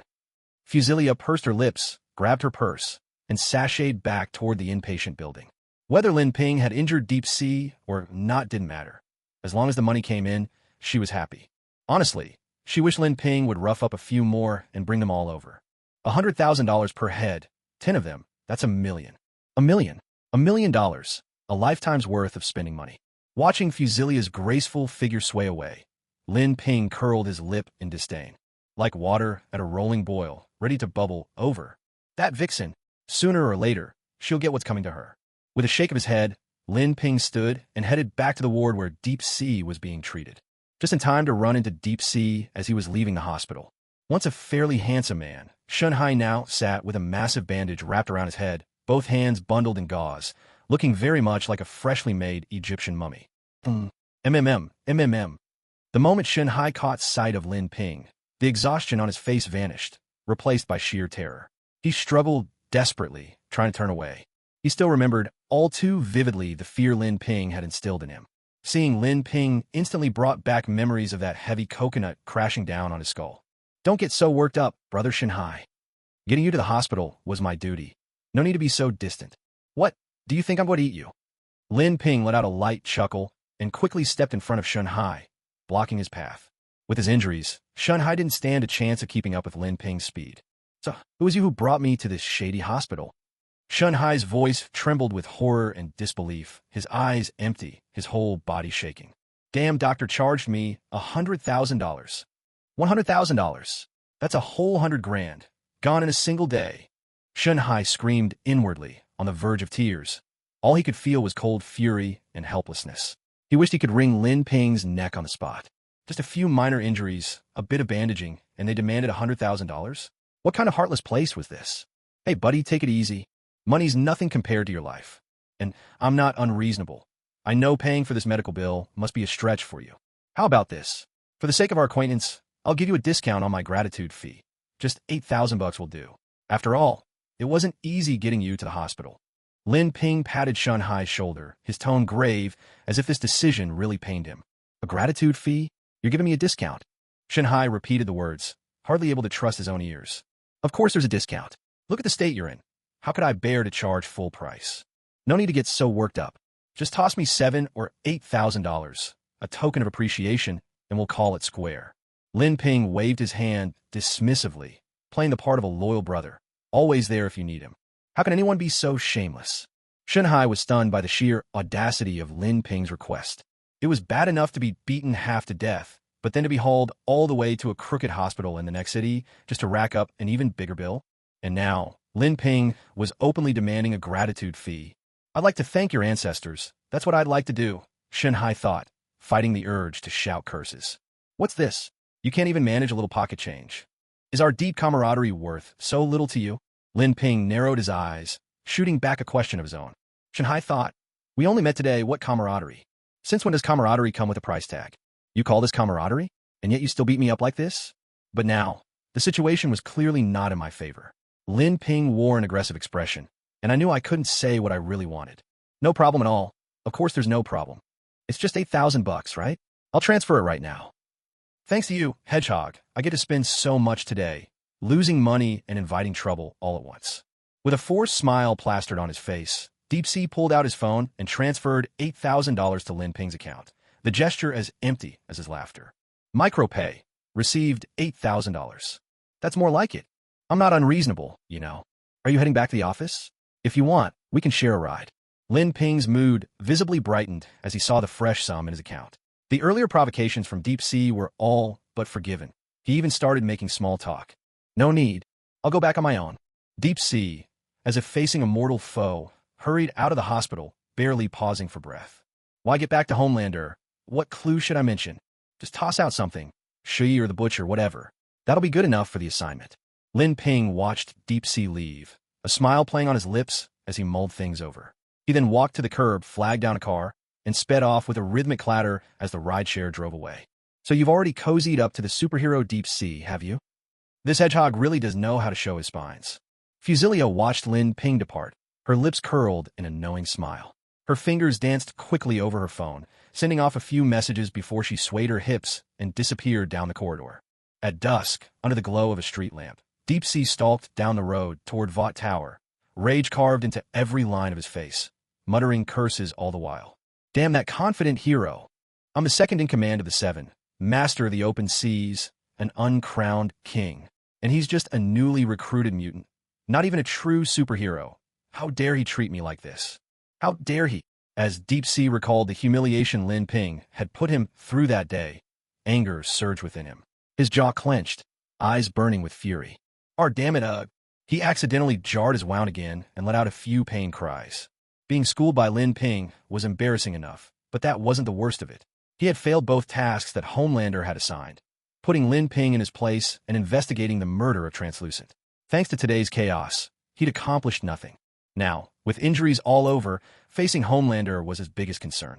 He couldn't reveal that Lin Ping had beaten him up. That would make him look incompetent. Nor could he admit he'd come back empty-handed. Otherwise, Homelander might think he was being disobedient, just paying lip service to orders. Damn you, Lin Ping. No good mutant ever comes out of this. We have to drive these mongrels out of Vought, every last one. A superhero team must keep itself pure. Deep Sea made up his mind. When he got back, he would start gathering dirt on Lin Ping, while launching a campaign of words with manager Ashley and Vice President Madeline, hoping to persuade them to drive out Lin Ping and those damn mutants once and for all.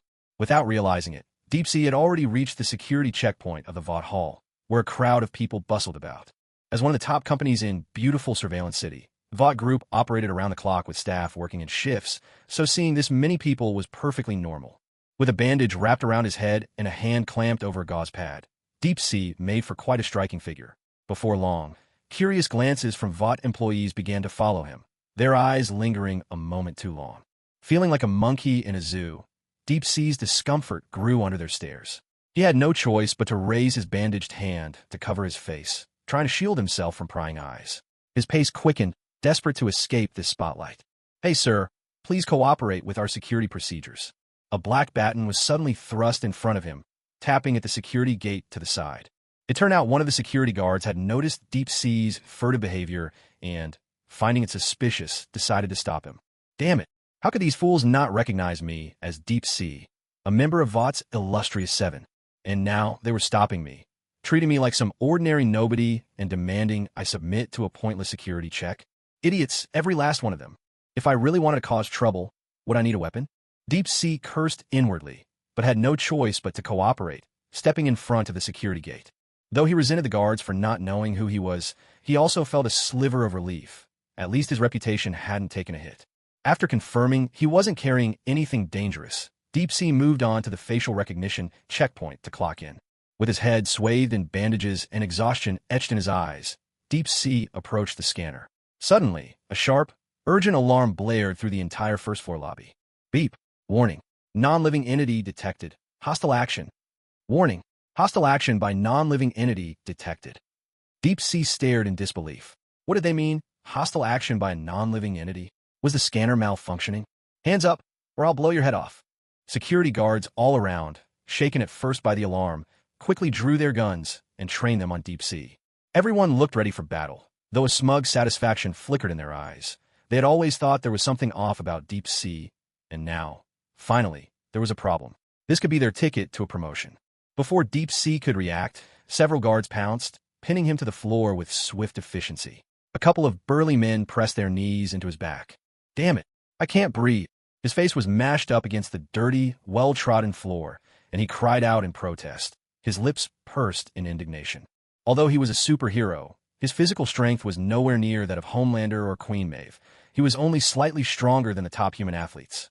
Now, faced with these well-trained former Marines working as Vought security, he stood no chance of fighting back. After a more thorough search, the Deep, now labeled a spy and a non-human, was dragged off in handcuffs to the security office, where he would await instructions from Ashley, Vought's PR manager. A non-human spy? Ashley's face was full of suspicion as she listened to the security guard's report. Vought, as a corporate giant worth hundreds of billions, was no stranger to industrial espionage. They'd caught hundreds, if not thousands, of spies over the years. Yet those spies were always masters of disguise. Catching one during a routine security screening, like today, was truly unheard of. As for the security scanner's alert about a non-living entity, Ashley paid it no mind. Malfunctions were all too common. If it really had been a non-living creature, would her security team have been so easily fooled? Take me to see him. She paused, then reconsidered. Wait, who else is still in the hero's conference room? Ashley had intended to check things out herself, but the thought of a potential threat made her hesitate. It would be wiser to bring a superhero along. Starlight is still in the building, a guard replied. Ashley nodded, and with the security team, she made her way toward the conference room. As Vought's manager, Ashley was well aware that the world was far from peaceful beneath the surface. Vought wasn't the only power in play. Umbrella Protective Gear, Blacklight Corporation, the Mutant Academy, even S.H.I.E.L.D. and the Avengers were all competing for territory. The whole of America was becoming a grand stage for this chaotic parade of forces. Compared to these older, established companies, Vought still lacked a certain depth. They faced constant attacks from their rivals, and Ashley knew she had to tread carefully. After explaining her intentions to Starlight and securing her agreement, Ashley and her group hurried to the security office. Inside, the veteran guard Peter was interrogating the Deep. The Deep looked utterly defeated, his hand covering his face to avoid recognition, occasionally muttering complaints under his breath. Name. Give us your name. Intruder. Who do you think you are? You're not worthy to share the same name as the superhero Deep. I see you're still playing tough. Want some trouble to chew on? I'll ask you one more time. Give a straight answer. Who sent you here? What are you after? Are you working alone? Or do you have accomplices? Peter slammed his hand on the table, glaring fiercely as he pressed for answers. He'd seen plenty of slippery types like the Deep before. Youngsters, eager to play the part of superheroes from the movies, robbing the rich, giving to the poor, chasing after justice. They must have colluded with a gang of street thugs, each pretending to be superheroes like Homelander or the Deep, coming to Vought just to cause trouble and score some easy gains. When kids like these get caught, they're not scared at all. In fact, it just becomes bragging rights among their peers. But old Peter had a highly effective strategy to make these troublemakers think twice before acting out again. Unhurried, Peter strode over to the computer, turned off the interrogation room surveillance, closed the door, and flicked on his fully charged stun baton. With a grin that never reached his eyes, he walked up to the Deep. So, you think loyalty among friends is all that matters, huh? Well, my baton here is about to teach you all about that so-called loyalty. A sharp crackle filled the air, electricity snapping dangerously close to the Deep's brow, less than a hair's breadth away. The Deep's face went pale with terror. He stammered. Wait, stop. I'll talk. I'm the Deep, a superhero at Vought International. That's who I am. But Peter didn't let up. Instead, he dialed up the voltage, the baton buzzing louder in his grip. As the baton struck him, the Deep let out a howling scream, collapsing into unconsciousness in a matter of moments. Oomph. If you're the Deep, then I must be Homelander. Peter sneered coldly, thinking this one had a tougher mouth than the rest. He hadn't cracked even under this pressure, far more resilient than the usual street punks. Suddenly, the jingle of keys and the sound of the door opening signaled someone's arrival. Ashley and Starlight entered the room, immediately spotting the Deep sprawled on the floor. Though he was battered and wrapped up like half a mummy, Ashley and Starlight recognized him instantly. Ashley's eyes widened in disbelief. For Starlight, the sight brought an unexpected rush of satisfaction. Finally, someone had given the Deep what he deserved. May there be no Porcupine man in heaven, she thought. As the Deep lost consciousness from the electrocution, that phrase echoed in his mind. I'll talk. Just stop shocking me. A splash of cold water jolted him awake. The Deep's eyes snapped open, panic still written all over his face. He glanced around. The old guard Peter was gone. Now only Ashley and Starlight stood before him, watching curiously. Oh God, I'm not dreaming, am I? He muttered, pinching himself hard. The pain was real, so was everything else. For a moment, relief washed over him. At last, he was back among his own people. Deep, are you all right? Weren't you out with Lin Ping, searching for clues? Or did you end up like this? Did you run into the killer? Where's Lin Ping? Ashley asked tentatively. She could sense something was very off about the Deep. He looked like he hadn't slept in days. And no, it's nothing. The Deep suddenly clutched his head, shame flooding his face. He was racking his brain, desperate to figure out how to cover up the truth about being beaten so badly by Lin Ping. This is just outrageous. These people are unbelievably bold. They killed the Invisible Man and are still running wild. They should just let Homelander crush them to bits. Ashley's chest heaved with indignation, her face full of righteous anger. Since the founding of Vought, the company had endured dozens of attacks, big and small, but never had anything match the severity of the Invisible Man incident. Not only had someone brazenly murdered a member of the Seven, but they'd also left the Deep, who was investigating the case, battered and bruised. It was sheer madness. You must have gone through hell to escape from them, didn't you? Tiska, just look at those wounds. The other side must be a gang of superpowered criminals. I think we need to raise the security level on this case. Ashley eyed the bandages wrapped around the Deep's head, her worry clear. In her mind, she conjured up images of heavily armed, element-wielding, superhuman thugs. What Ashley could never have imagined was that the true culprit behind the Deep's injuries was nothing more than an unremarkable coconut. Yes, that's right. They were incredibly strong. I fought them for what felt like dozens of rounds, and only managed to drive them off at the cost of my own injuries. As for Lin Ping, we split up for a while, so I don't know where he ended up. The Deep seized the opportunity, attributing all his injuries to the actions of violent terrorists and distancing himself from Lin Ping. After all, even if everyone believed their opponents were superhumans, he could never admit that he'd been defeated by Lin Ping. Losing to a powerful enemy was understandable. There could have been many of them. But losing to a rookie like Lin Ping? That would be the ultimate humiliation. Did you manage to get any useful leads? For example, how many were there? Any distinguishing features? Where did they disappear? What kind of weapons or superpowers did they have? Ashley bombarded him with questions, afraid to miss even the slightest clue.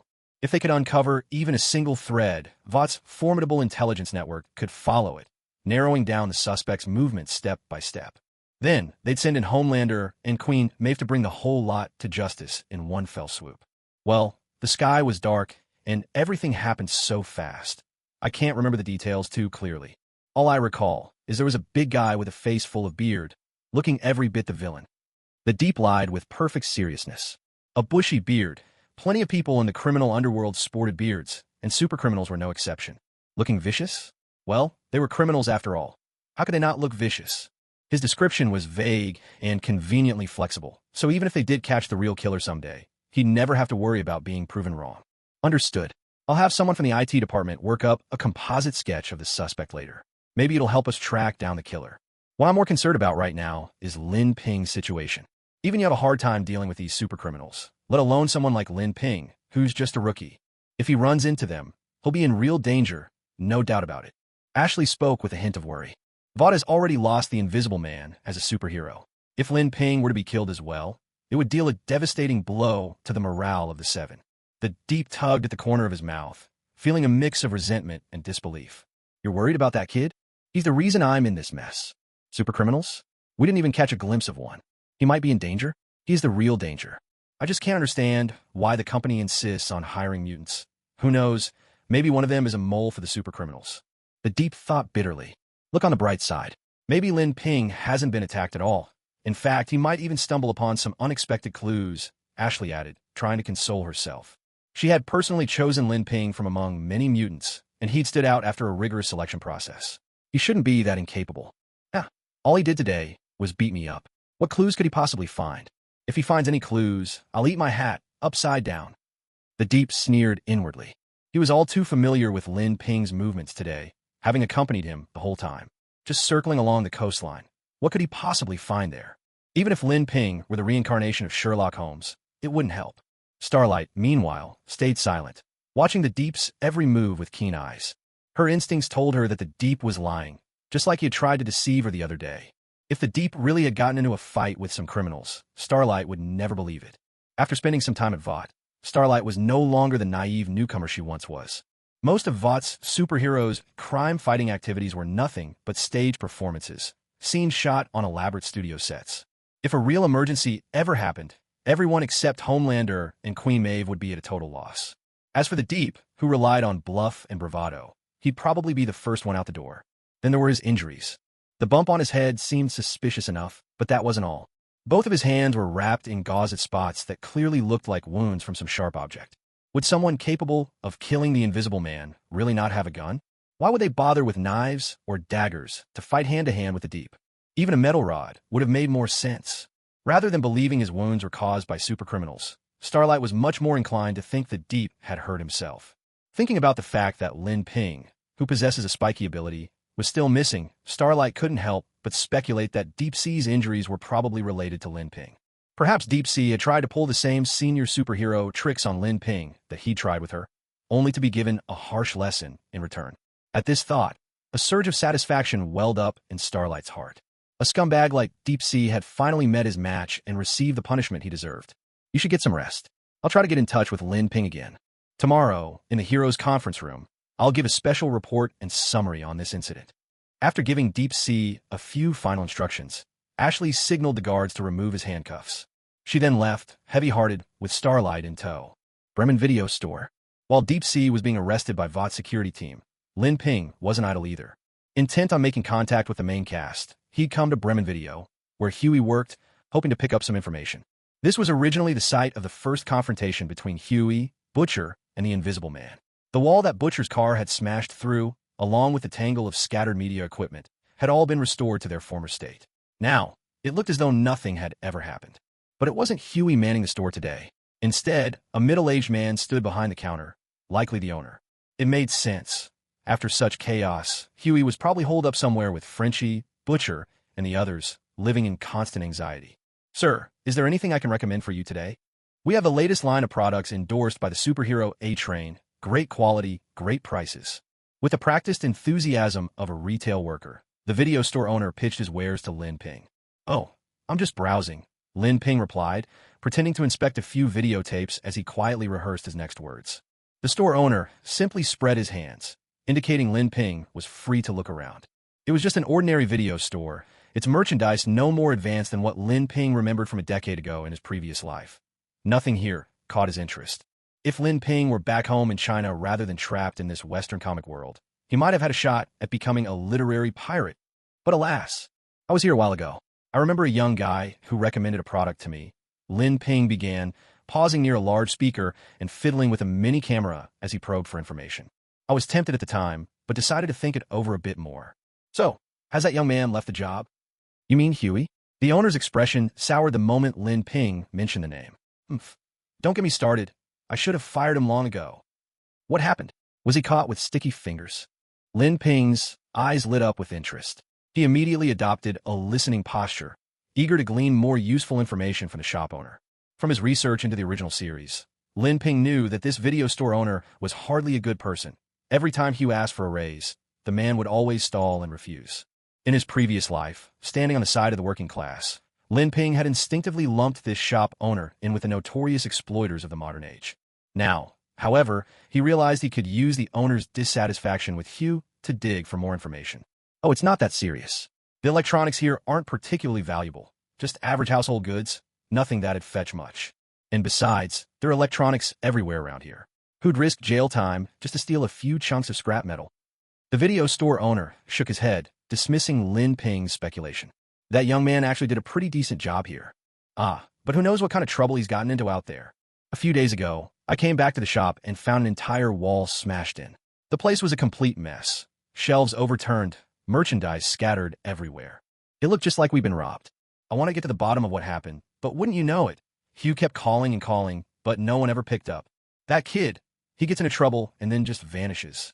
At that, the shop owner shook his head again, as if lamenting the decline of morals in the world. "Oh, did you hear anything else after that?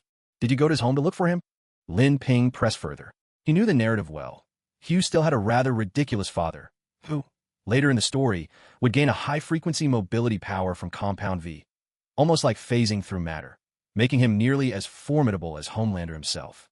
But because Hugh's father was old and couldn't control his abilities, he ended up killing several doctors, nurses, and patients before Hugh, heartbroken, arranged for his euthanasia. I did go, but there's been no word from him either. Hugh hasn't been home for a week now, and his old man is getting worried too. We've known each other for years. I couldn't bring myself to make things worse at a time like this. But why are you so interested in this?" The shop owner, who had been matter-of-factly explaining everything, suddenly grew suspicious. What kind of regular customer at a video store would ask such pointless questions? Lin Ping didn't look much like a shopper. He seemed more like a private investigator. Could he be the one who trashed the shop? I've heard that criminals sometimes revisit the scene to enjoy the victim's reactions. The shop owner scrutinized Lin Ping closely. A rare Asian face, dressed in a leather jacket, with suspicious dark brown stains near his wrist, enough to conjure up the image of a killer stalking the rainy night. The owner of the video store swallowed hard, his hand unconsciously hovering over the alarm button hidden beneath the counter. He made up his mind. If Lin Ping showed even the slightest sign of danger, he would not hesitate to press the alarm. Lin Ping noticed the store owner's uneasy movements and his defensive demeanor, and he couldn't help but smile. The way this store owner acted reminded Lin Ping exactly of a scenario straight out of GTA 5, making him silently complain to himself that this man was more like an NPC than a real person. "Relax, I work for Vought. I'm here investigating a murder case involving one of our employees. You can call me Confident Man." Lin Ping pulled his ID from the inside pocket of his jacket and flashed it at the store owner. "An employee of Vought? Oh, that's right. Now, I remember. A-Train is one of your superheroes. Most of the products in my store are endorsed by your company's heroes." Once he realized Lin Ping was with Vought, the store owner lost all fear and instead perked up with interest. "I'm a law-abiding citizen. How could I possibly be involved in a murder case? Besides, isn't this kind of thing usually handled by the police in the U.S.? Unless, is Huey mixed up in something illegal behind my back?" Hearing that Lin Ping was here to investigate a murder, the store owner's face flashed with panic. He hurried to explain, eager to distance himself from any suspicion. During the fight between Butcher and the Invisible Man, a lot of blood was left in the store. evidence he had noticed while cleaning up. To keep his shop running smoothly, he chose not to report it to the soups or the police, deciding instead to keep it secret. He'd hoped the whole incident would quietly blow over, but to his dismay, Lin Ping had tracked it all the way here. Take it easy. I know you're a law-abiding citizen. Everyone knows that. As long as you cooperate with my investigation, I can guarantee your safety. Lin Ping spoke patiently, trying to reassure the nervous store owner. Is your store's surveillance system functional? Lin Ping glanced at the camera in the northeast corner, its red light blinking, and asked thoughtfully. It works, but it only keeps recordings for a week. After a week, the footage is automatically erased. So anything that happened more than a week ago is gone. And as luck would have it, the attack on the shop happened exactly a week ago. The owner replied, a hint of regret in his voice. Oh, I see. In that case, could you give me Huey's resume? Preferably with a color photo. Lin Ping sighed. No matter where you were, whenever you needed surveillance footage, something always seemed to go wrong. Even in America, it seemed things were no different. Half an hour later, Lin Ping arrived at the information department of VOT. Confident boy. Seated in the chair was a female staff member with black-rimmed glasses who looked a bit absent-minded. I'm glad you recognized me. If I weren't here on business today, I'd definitely treat you to a drink, Lin Ping said, a gentlemanly smile playing at his lips as he handed the woman Xiao Yi's personal file. I actually didn't mention anything about this assignment, she replied. According to company policy, superheroes aren't allowed to take action on their own without authorization, said the woman in the black frames, looking utterly confused. She couldn't quite tell whose orders this newly recruited mutant superhero was following. Adhering strictly to VOT's regulations, she flatly refused Lin Ping's request. This is a direct order from Homelander, Lin Ping pressed. I've been entrusted by him to handle this. As for the report, I'll submit it to Ashley tomorrow. Let's not complicate things. This person isn't some official or big shot, just an ordinary citizen, Lin Ping continued, maintaining his polite smile while invoking Homelander's name to put pressure on the staff member. Well, all right, she relented, bowing under the combined weight of Homelander's authority and Lin Ping's personal charm. She began searching through the company's vast data network using Xiao Yi's profile, quickly pulling up a substantial amount of information. All this material would serve as key leads for Lin Ping to present to Homelander the following day. Since signing the confident new hero, Ashley had felt that fate had been throwing her one curveball after another. Aside from Homelander himself, she'd never had to devote so much energy to a single superhero. After Vought put her in charge of onboarding a group of mutants, her standing in the company had risen considerably. Many colleagues believed she was doing an outstanding job as manager of the Seven, and some even suggested that if she kept it up, she might one day move up to serve as assistant manager under Vice President Madeline. These prospects secretly delighted Ashley. She knew full well that all of this was thanks to Lin Ping, the superhero she had recruited, who had now joined the ranks of the illustrious Seven. It proved she had a keen eye for talent. Everything had been proceeding smoothly, but Lin Ping's dissatisfaction with the contract left Ashley a bit puzzled. In respect for employee rights, she agreed to give him more time to consider. With Vought's generous packages, she wasn't worried that Lin Ping would turn them down. Indeed, all had gone according to plan. Under Homelander's arrangements, Lin Ping had already teamed up with the Deep for his first superhero assignment. It was a simple matter of tracking down leads on the killer of the Invisible Man, a case Vought's intelligence department had classified as low risk. However, Deep Sea, who returned wounded, brought back troubling news. The killer was part of an organized group, equipped with considerable firepower. Even someone as battle-hardened as he was had suffered defeat. Since Lin Ping parted ways with Deep Sea, his whereabouts have remained unknown, and this has become a source of great anxiety for Ashley. During her tenure, the Vought 7 has already lost the superhero known as the Invisible Man. If anything were to happen to Lin Ping as well, it would deal a severe blow to her career. Even though Lin Ping has not yet formally signed his contract, the loss of a prospective superhero would be enough to send Vought's PR department into a frenzy. Let's hope things haven't gotten that bad. Stepping out of the restroom, Ashley glanced at her reflection, noting the wrinkles at the corners of her eyes and the slight yellowing of her skin. These only added to her worries. It's worth mentioning that, when the Invisible Man was still alive, Ashley never used Vought's restrooms. Now that he was gone, there was no longer any fear of being secretly watched, though whether that was a blessing or a curse, she couldn't quite tell. Ashley walked into the heroes' conference room. It was still early, and none of the superheroes had arrived yet. She began preparing today's agenda, as usual, which included an item on the ongoing internal investigation into the supervillain responsible for the Invisible Man's murder. At the last meeting, Homelander had already made some arrangements. But judging by the current situation, those measures were far from adequate. Homelander, honestly, Lin Ping is just a newcomer, barely acclimated to life at Vought, and yet he was sent out on a mission. That's hardly following protocol. And the choice of escort was questionable too. Deep Sea's abilities have never been particularly impressive. He's mainly there so Vought can boast about its marine conservation efforts. He's hardly a combat asset. If we bring this up again today, who knows, maybe that big baby will seize the chance to throw another tantrum. The thought filled Ashley with dread, and she let out a long sigh. Just then, the elevator to the hero's conference room chimed, signaling someone's arrival. Ashley immediately straightened up, regaining her usual crisp, professional demeanor. Who could it be? Superheroes aren't exactly known for being early risers.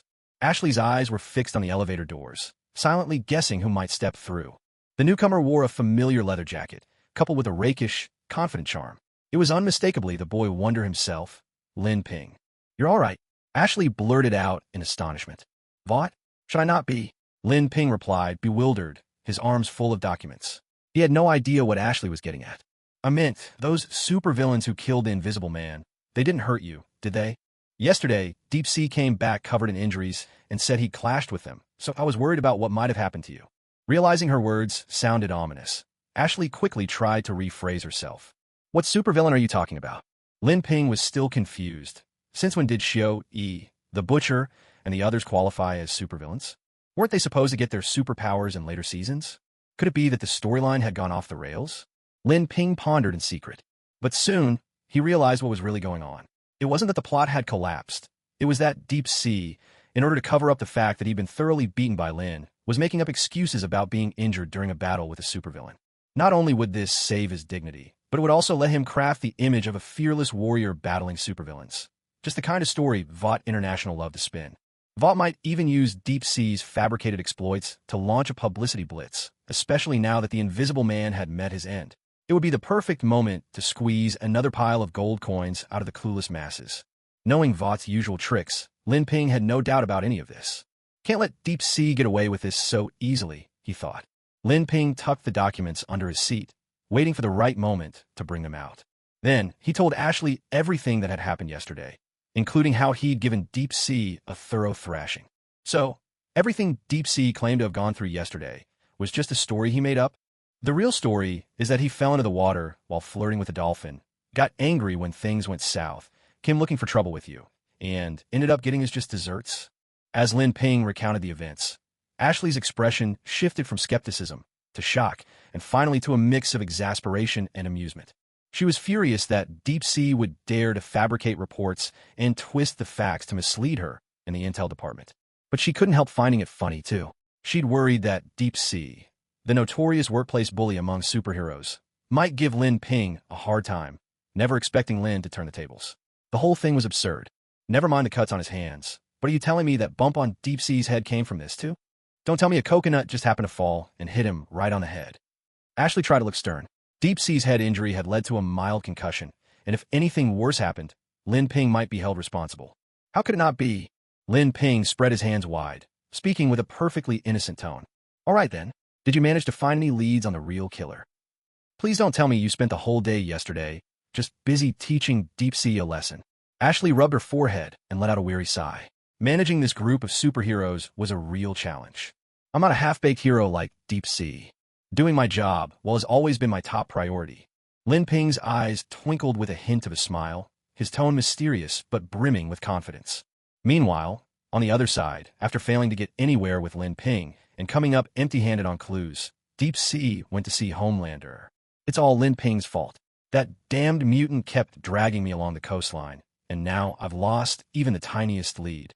In order to complete your mission, I had no choice but to act alone after that, and as a result, after shifting all the blame onto Lin Ping to excuse himself, Deep Sea began to pour out his grievances before the Homeland Man, putting on a display of loyalty. So, I asked you to target Lin Ping to teach him a lesson. But you didn't do it, did you? Homeland Man raised his right hand, cutting off Deep Sea's rambling, his gaze fixed intently on him. Homeland Man cared only for results. He looked at outcomes, not processes. Despite Deep Sea's lengthy explanations, the key point was still that he had failed to do what he'd been instructed. There was actually some progress, but an unexpected situation cropped up. Deep Sea swallowed hard, raising both hands to show he meant no harm, his heart pounding as he spoke nervously. You're lying to me. You think I can't tell? A liar's heartbeat is always much quicker than normal. It's clear you lack the composure required. In this respect, you're far inferior to Lin Ping. Perhaps only when you're dead will your heartbeat match his. Homeland Man tapped a finger against Deep Sea's chest, his eyes icy and menacing. Recalling Lin Ping's always steady heartbeat, Homeland Man silently compared the two, and in every way, Deep Sea came up short. Please, give me another chance. At those words, Deep Sea dared not argue further. He quickly bowed his head, and when Homeland Man said he was no match for Lin Ping, Deep Sea didn't even dare protest. Give you a chance? Of course I'll give you a chance. In fact, I've given you countless chances, and yet you keep letting me down. Just do your job. As for Lin Ping, I have other plans for him. Though his voice was heavy with disappointment, Homeland Man still chose to keep Deep Sea around. After all, though Deep Sea was the weakest member, that made him the easiest to control. If Homeland Man wanted to seize his own destiny and not be treated like a plaything by the company board, he had to take charge of the Super 7. Yes, I understand. Deep Sea hurried to reaffirm his loyalty. You're sure Lin Ping hasn't found any leads? Homeland Man asked offhandedly, thinking this might be a way to trip Lin Ping up. I'm sure. He spent most of yesterday with me. He didn't even have time to search anywhere else. Deep Sea's mind was suddenly sharp. Realizing Homeland Man wanted to set Lin Ping up, he answered eagerly. Good. I understand. Go coordinate with Locomotive. The two of you can take the lead at today's meeting and put the pressure on him. With that, Homeland Man whipped his cape, turned his back, and stood in silence. Your subordinate takes his leave. Deep Sea turned and walked away, and this step felt like a lifetime. 1 hour later, in the heroes' meeting room, all the members were present. Homelander, Queen Maeve, Black Noir, A-Train, Starlight, The Deep, and Ashley. As usual, Lin Ping was the last one to walk in. In reality, he had arrived the earliest, but to cultivate a sense of mystique, he had deliberately lingered in the vault washroom until now. Well, looks like our confident boy is in good shape today. I suppose you must have gained quite a lot from yesterday's mission. Rather than just wasting time trying to prove yourself on some overgrown field. Homelander's face was stiff, his words loaded with implication. He didn't intend to target Lin Ping too directly right off the bat. That would seem too obvious. Though in private, Homelander could be petty and calculating. In public, he still needed to maintain the image of a great hero, avoiding any opportunity for others to criticize him. He could leave the job of stirring up animosity to lackeys like A-Train and The Deep. You're absolutely right. My efforts running around yesterday finally paid off. I've managed to find a lead. It feels good to be understood. Faced with Homelander's sarcastic tone, Lin Ping just smiled and took a calm sip of Vought's exclusive Black Bull energy drink, smacking his lips with satisfaction.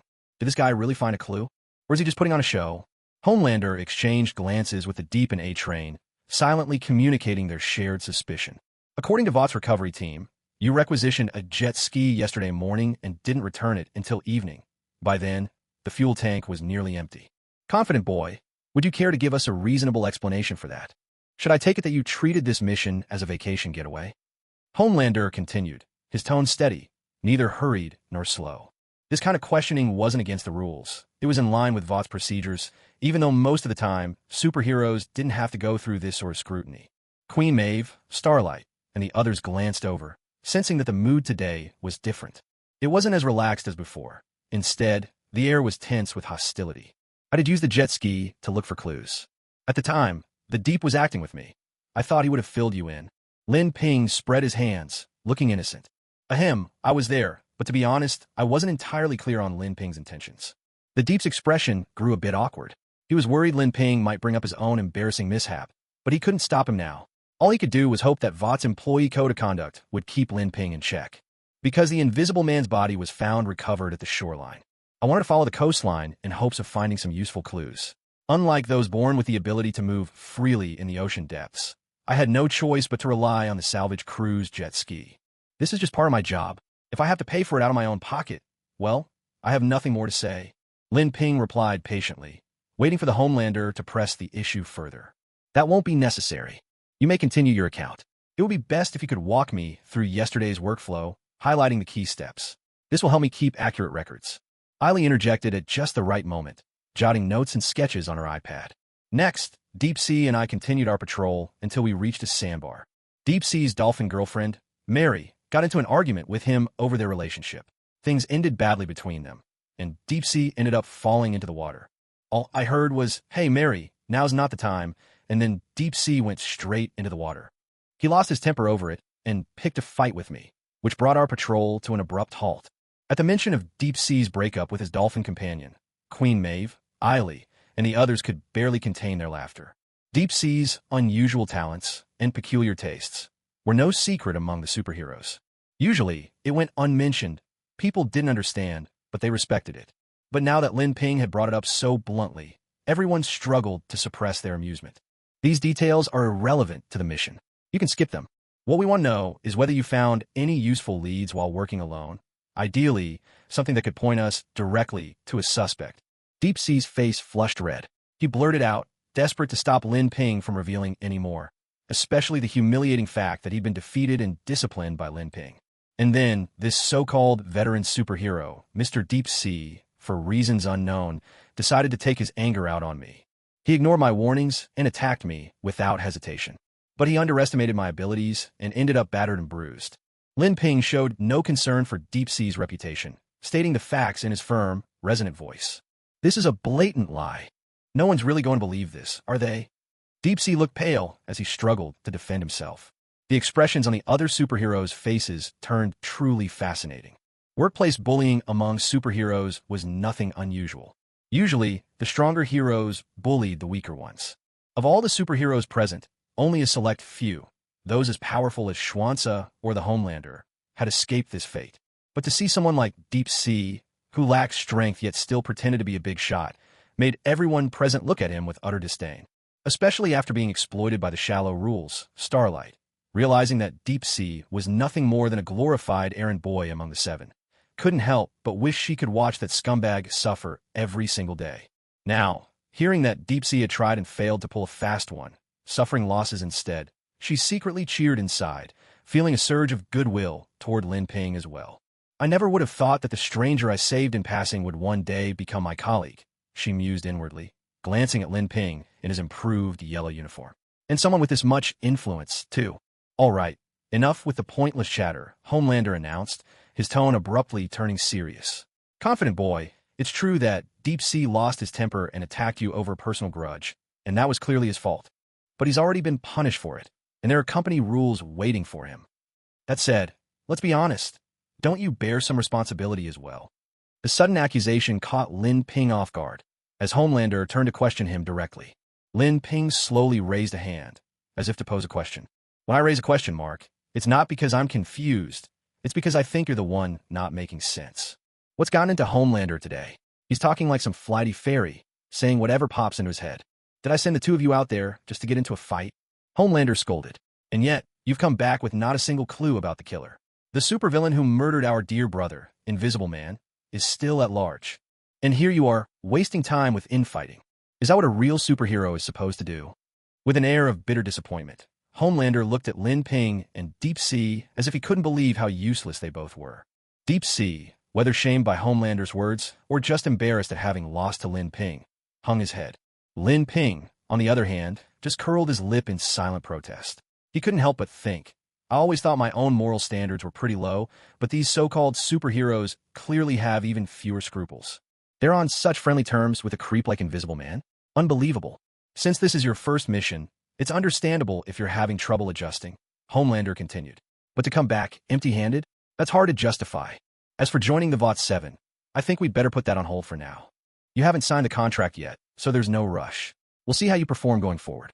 Seeing that Lin Ping had no rebuttal, Homelander pressed on, clearly taking the opportunity to use the failed investigation as an excuse to stall Lin Ping's promotion. VOT? That's not right, came a sudden cry. I mean, Lin Ping is about to sign the contract. I've already coordinated everything with HR.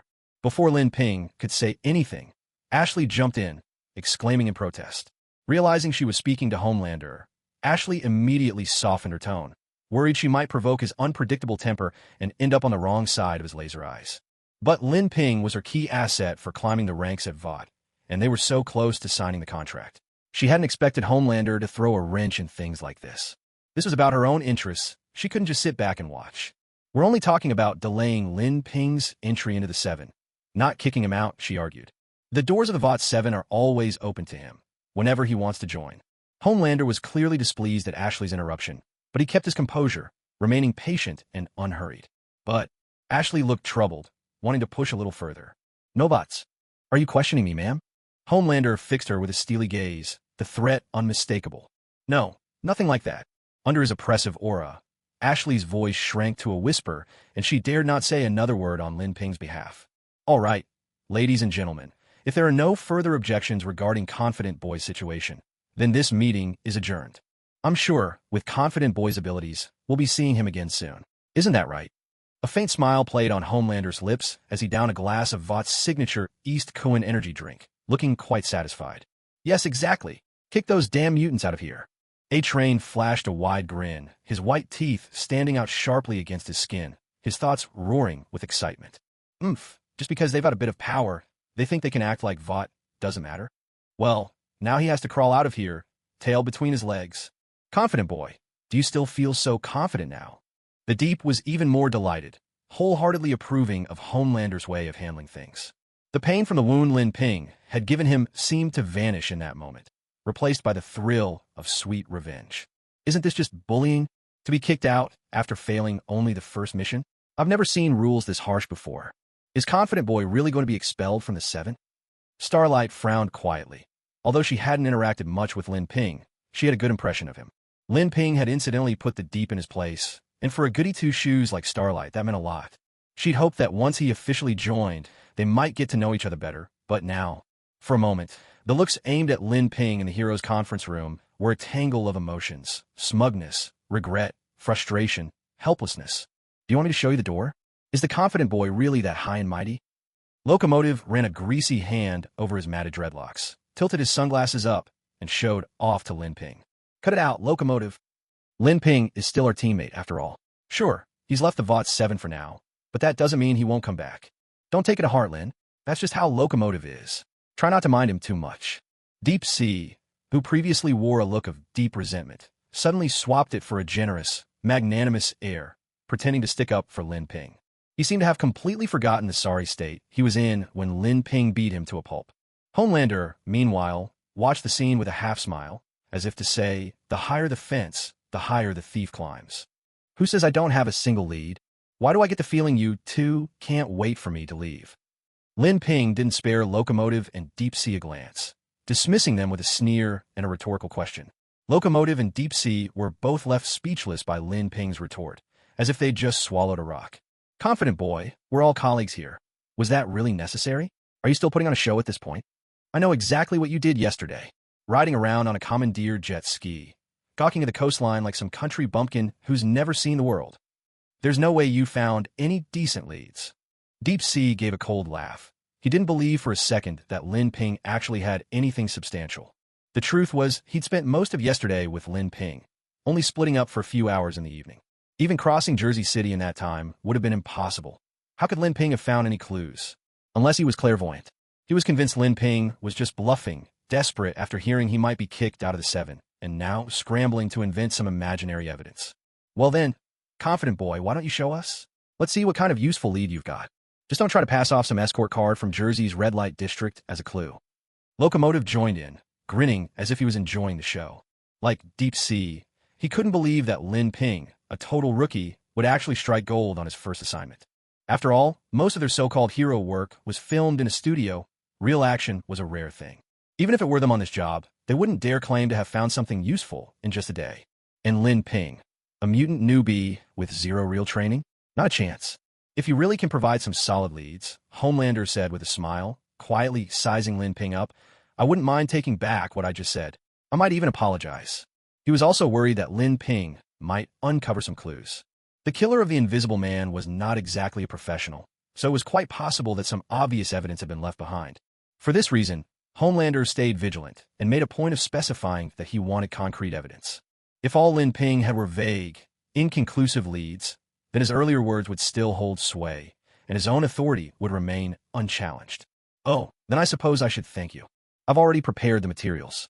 Ashley, please send them out to everyone.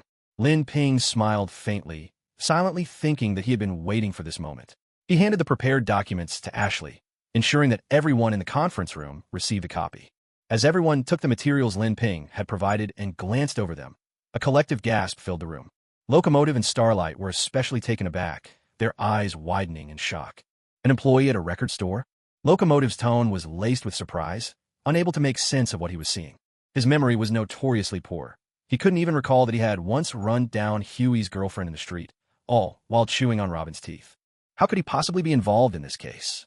Starlight was equally bewildered. In her mind, Huey was just a shy, harmless science geek. How could he ever have the nerve to kill a superhero like the Invisible Man? Maybe Lin Ping had made a mistake? That suspicion crept quietly into Starlight's thoughts. And it wasn't just her. Several of the superheroes present felt that the suspect Lin Ping had named, Huey, was clearly not the person they were looking for. Was this some kind of joke? The Invisible Man was still a superhero after all. His skin was as tough as diamond, his defenses nearly impenetrable, and on top of that, he could turn invisible. How can an ordinary record store clerk possibly kill him? Was Lin Ping just grasping at straws, seeing a suspect in anyone and everyone? Or did he simply take the rest of them for fools? If the suspect had been a superpowered criminal or a member of a well-trained terrorist organization, the others might have found it a bit more believable. But now, so this is your lead? A record store employee? You're telling me that an ordinary guy who couldn't harm a fly managed to kill the Invisible Man with his bare hands? Oh fuck, I'm starting to think you're wasting everyone's time here. Homelander pressed his hands against his temples, looking thoroughly exasperated. He had assumed that, no matter what, Lin Ping would at least bring forth some convincing evidence. But now, with an ordinary person being presented as the scapegoat, he couldn't help but question his own judgment. Had he overestimated Lin Ping? This is the suspect Lin Ping found. He doesn't look credible at all. Ashley, too, was beginning to doubt. Although he was pleased that Lin Ping had managed to find a lead within a single day, he couldn't help but harbor doubts about Lin Ping's abilities. A newcomer with no training and zero field experience, somehow managing to track down a suspect all on his own within just a few hours of his very first assignment. No matter how you looked at it, it sounded impossible. I agree, there's something off about this lead. I'm skeptical, Starlight said, for once siding with Deep Sea, Locomotive, and the others, her fondness for Xiao, prompting her to voice her concerns. This is just ridiculous, isn't it?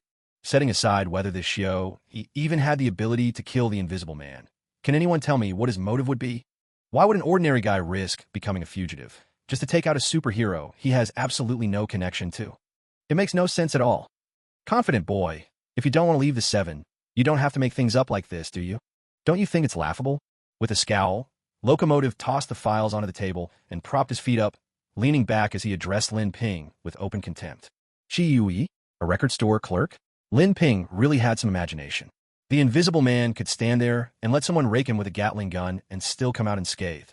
And yet Lin Ping was claiming some little clerk did him in. Did he take them all for fools? Sure, in America, guns are easy to get. People have all sorts of weapons, even RPGs and C4.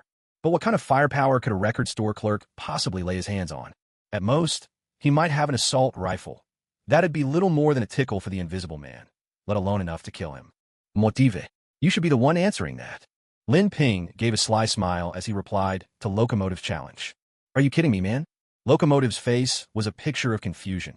He couldn't fathom how Xiao had anything to do with him. The others were just as puzzled. What was going on? How did this get connected to Locomotive? They were all curious, yet wary.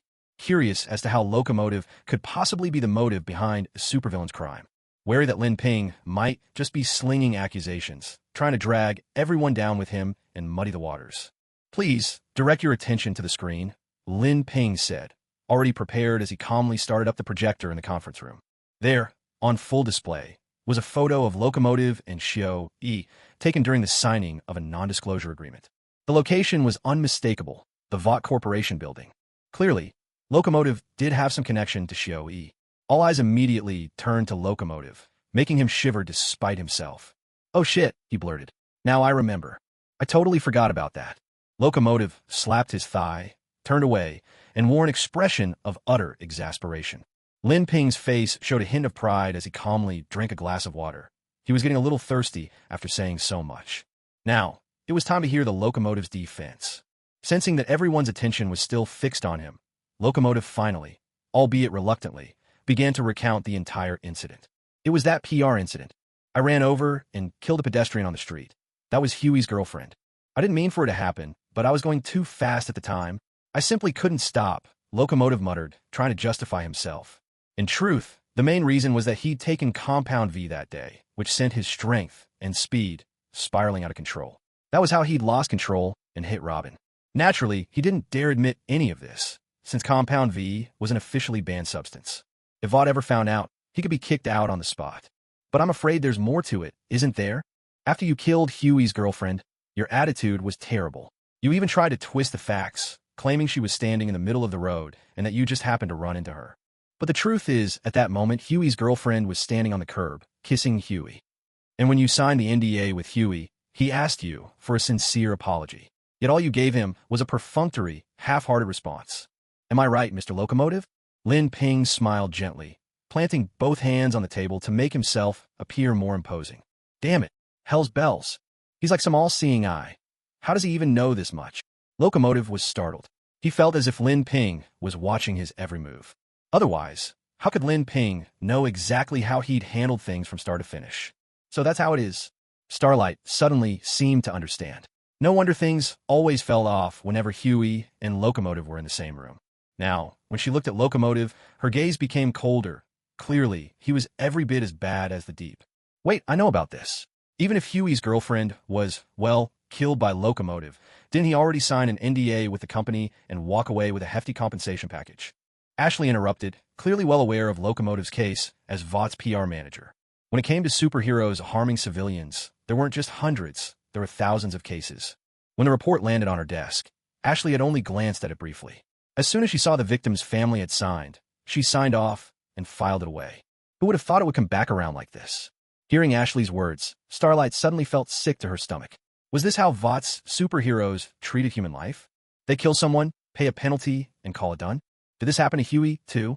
Starlight had no idea that after receiving the compensation check, Huey had torn it up. She still thought Huey was just another cold and heartless person. The thought that Huey, who had just lost his girlfriend, would try to chat her up made Starlight feel rather uncomfortable. Does accepting hush money really make everything right? Ms. Ashley, you're underestimating the power of love. Judging by Huey's actions so far, you could say his feelings are stronger than gold. Lin Ping remarked with a hint of amusement. Although Huey came across as timid and overly forgiving in the show, after all, he was facing a group of lawless superhumans. It's only natural for an ordinary person to lose their composure under such circumstances. Setting aside what happens later, just looking at how Huey sought revenge for his girlfriend, Lin Ping found him rather admirable. But appreciation aside, when it came to selling Huey's information to Vought, Lin Ping didn't hesitate for a second. After all, Vought would find out about him sooner or later. By making the first move, he could at least secure some benefits for himself. And with teammates like Butcher and Frenchie, Lin Ping wasn't too worried about the main crew kicking the bucket so soon. Once he became stronger, he planned to step in and make sure Vought didn't gain so much power that it would crush him. Go on. After a long silence, Homelander finally spoke up.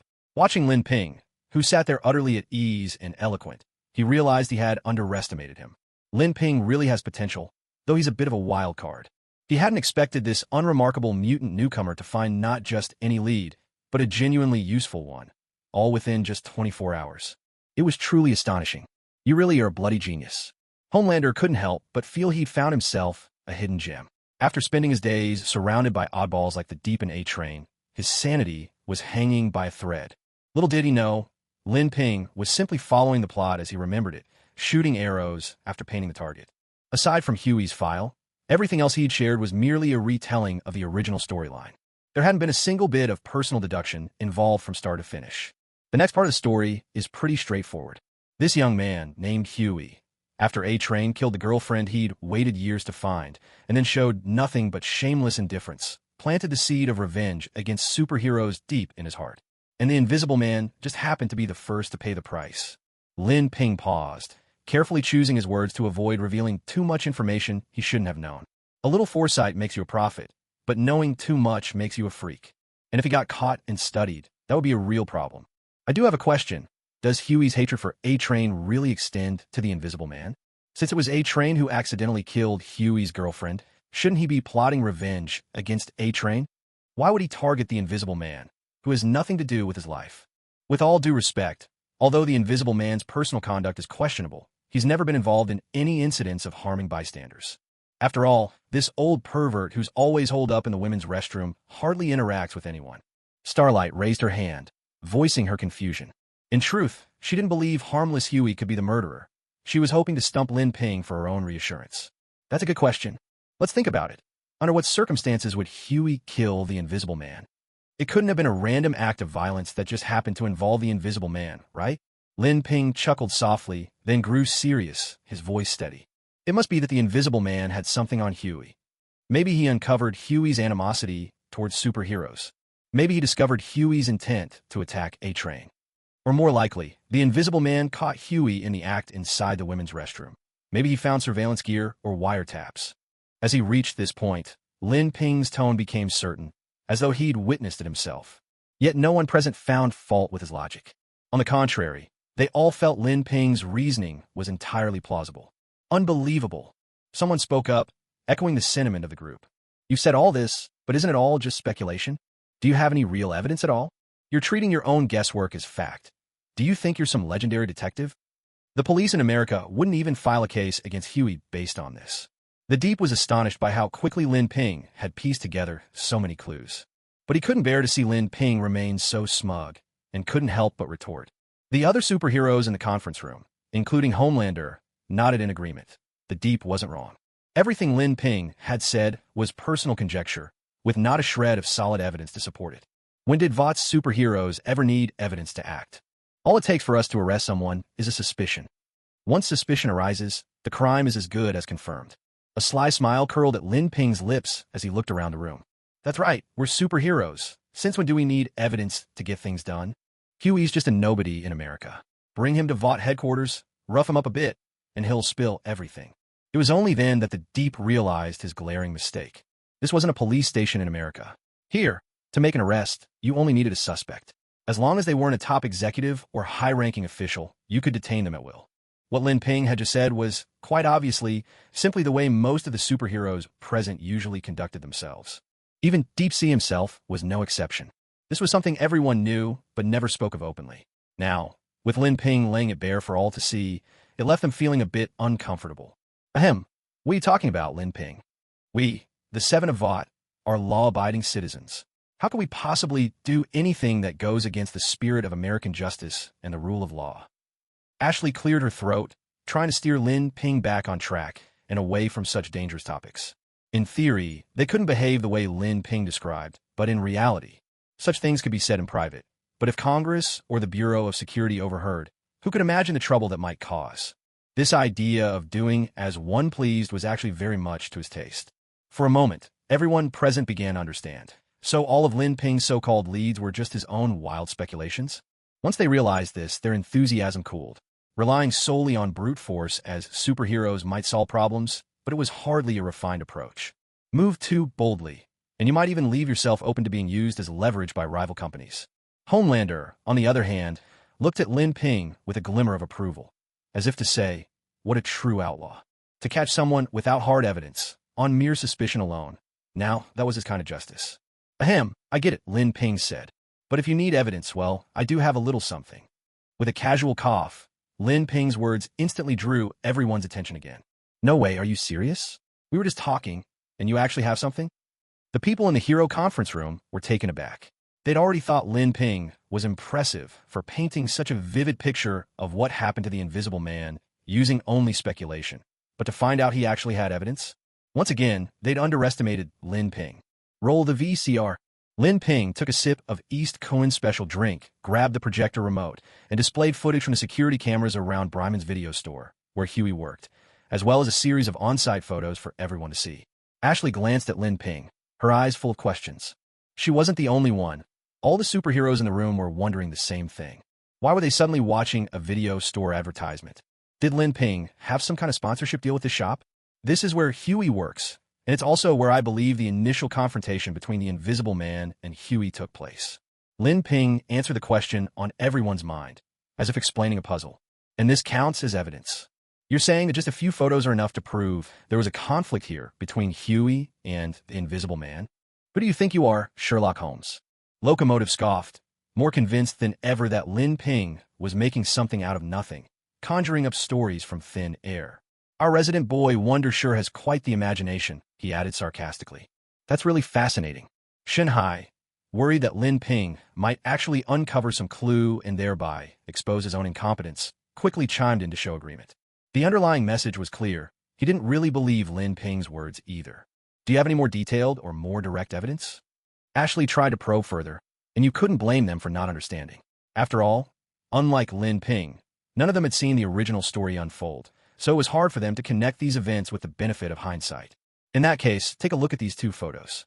Lin Ping didn't get upset. Secure in his grasp of the truth, he calmly swapped out two new photos and presented them to the group. The images showed the audiovisual store in utter chaos. Shelves toppled in heaps, merchandise scattered everywhere, and even the shop's walls smashed in by vehicle. Just last week, on the very day Huey went to Vought to sign his non-disclosure agreement, this audiovisual store appears to have been attacked.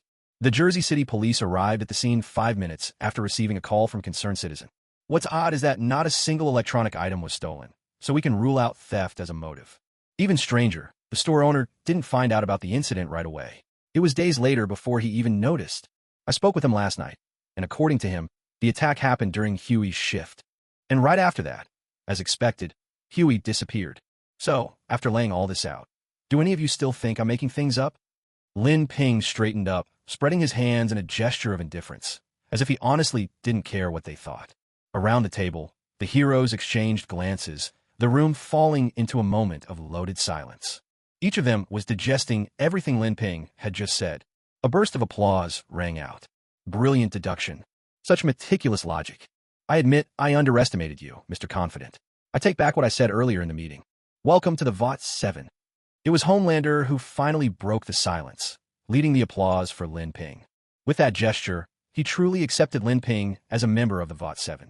Given Lin Ping's remarkable talent for gathering and analyzing information, any shortcomings in strength or personality seemed utterly insignificant. Lin Ping's performance had genuinely exceeded his expectations. He thought Lin Ping was all bravado and little brawn, but it turned out his powers of deduction were equally formidable. The 7 rarely encountered talent like this. Homelander was ready to bend the rules and formally welcome Lin Ping. The applause swelled again. With Homelander setting the tone, the rest of the meeting room followed suit, none daring to withhold their approval. The clapping thundered through the building, echoing up several floors. Queen Maeve, Starlight, and the others were genuinely impressed by Lin Ping's powers of deduction, and they applauded him from the heart. Even Locomotive and Deep Sea had a marvel at Lin Ping's ability to collect and analyze clues. This damn mutant is like he's got a third eye or something. I'm starting to suspect he could even deduce the color of my bitter tea today. I'd better be more careful with him from now on. Both Locomotive and Deep Sea grumbled privately in their hearts. Only now did they realize how terrifying it was to go up against someone like Lin Ping, who could infer so much from so little and see the whole forest from a single leaf. He's already hit me once today. Surely he won't hold a grudge, right? Maybe I should just stick my face out there and let Mr. Confident have another go at it? Deep Sea hung his head, secretly entertaining a shameful thought. Cautious as always, he worried that if Lin Ping's influence kept growing, he'd make life difficult for him. So he was already plotting ways to earn Lin Ping's forgiveness. Did Huey really get involved in the murder? Well, I guess it makes sense. The victim was her girlfriend. Avenge your girlfriend, and you're at least someone who feels deeply. Nearby, Starlight, dressed in her revealing yellow suit, was lost in her thoughts, her mind in turmoil after listening to Lin Ping's analysis. With the whole room applauding him, Lin Ping flashed a signature smile, one made famous by the Homelander and that disastrous plane crash scene, accepting their praise without the slightest hint of modesty. The much-praised virtue of humility, so characteristic of his homeland, was nowhere to be found in Lin Ping. He wanted to be modest, but his self-confidence simply wouldn't allow it. In fact, Homelander and the others didn't see Lin Ping's behavior as arrogant at all. Instead, his confidence matched perfectly with the spirited, go-getter attitude so highly valued in the United States. That was the culture they openly celebrated. I'm very glad to be a member of the Vought 7. I look forward to using my abilities to help solve everyone's problems. Lin Ping glanced around the room, his tone gentle and measured. This made him seem more reserved and less flamboyant than usual. For once, Homelander let Lin Ping take the lead, listening to him speak at length, and felt an even stronger urge to make Lin Ping his #1 right-hand man. But the matter of the Invisible Man isn't over yet.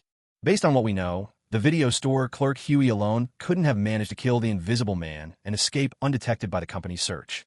They acted as a team, and they've clearly mastered some counter-investigation techniques. They even have access to serious firepower. Lin Ping exaggerated as much as he could. After all, spinning a tall tale didn't really matter. These blockheads in the superhero conference room weren't about to track down Huey and check his story anytime soon. Besides, saying they had heavy weapons was hardly a stretch. Even among the main group, Frenchie's ability to whip up explosives with his own hands counts as another kind of heavy firepower. We trust your investigation. Go on, confident boy. Or should I call you Detective Boy? Homelander gestured for Lin Ping to continue. He had a hunch that Lin Ping knew far more than anyone realized. But this guy never reveals everything at once. He always doles out his answers bit by bit, keeping everyone in suspense.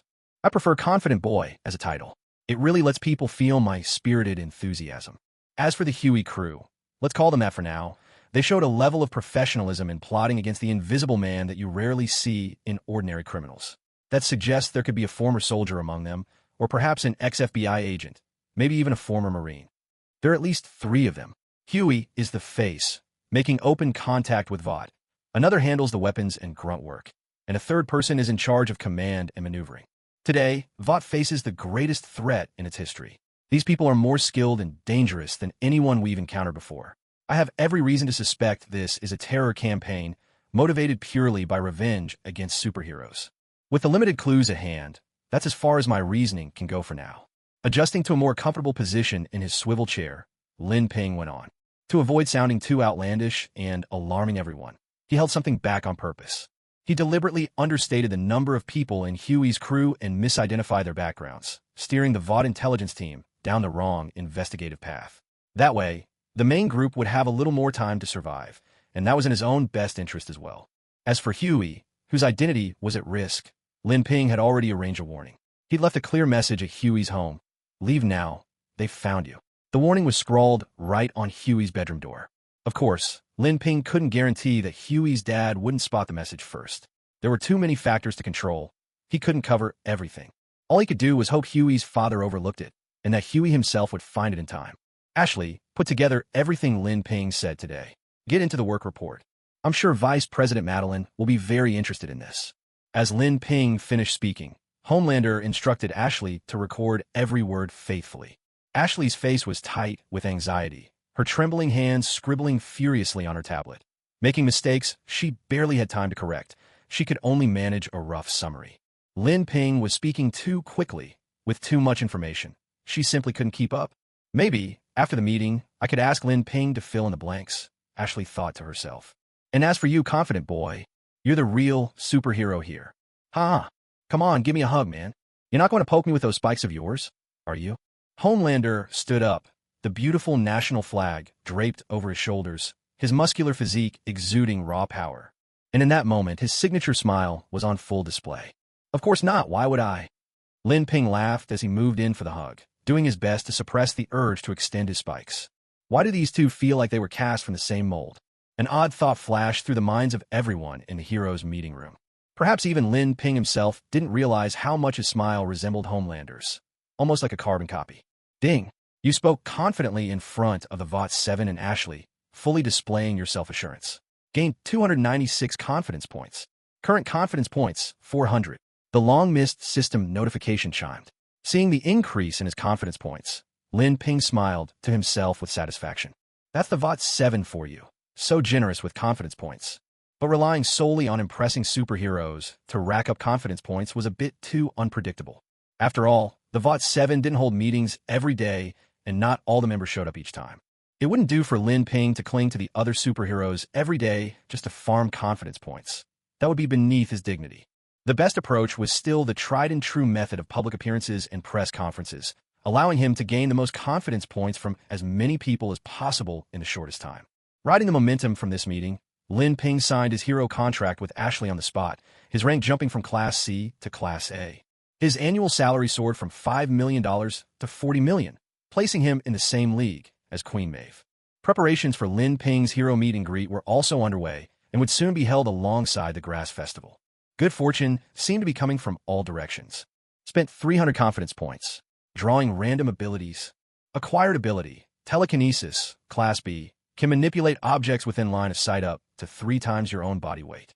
Acquired ability, enhanced physique, Class C, significantly increases resistance to physical damage, immune to most conventional firearms below heavy weaponry.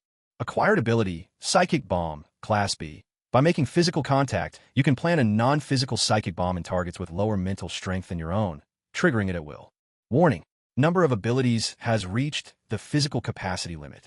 Please adjust your ability loadout promptly. What's going on? So, there's a limit to how many abilities my body can handle?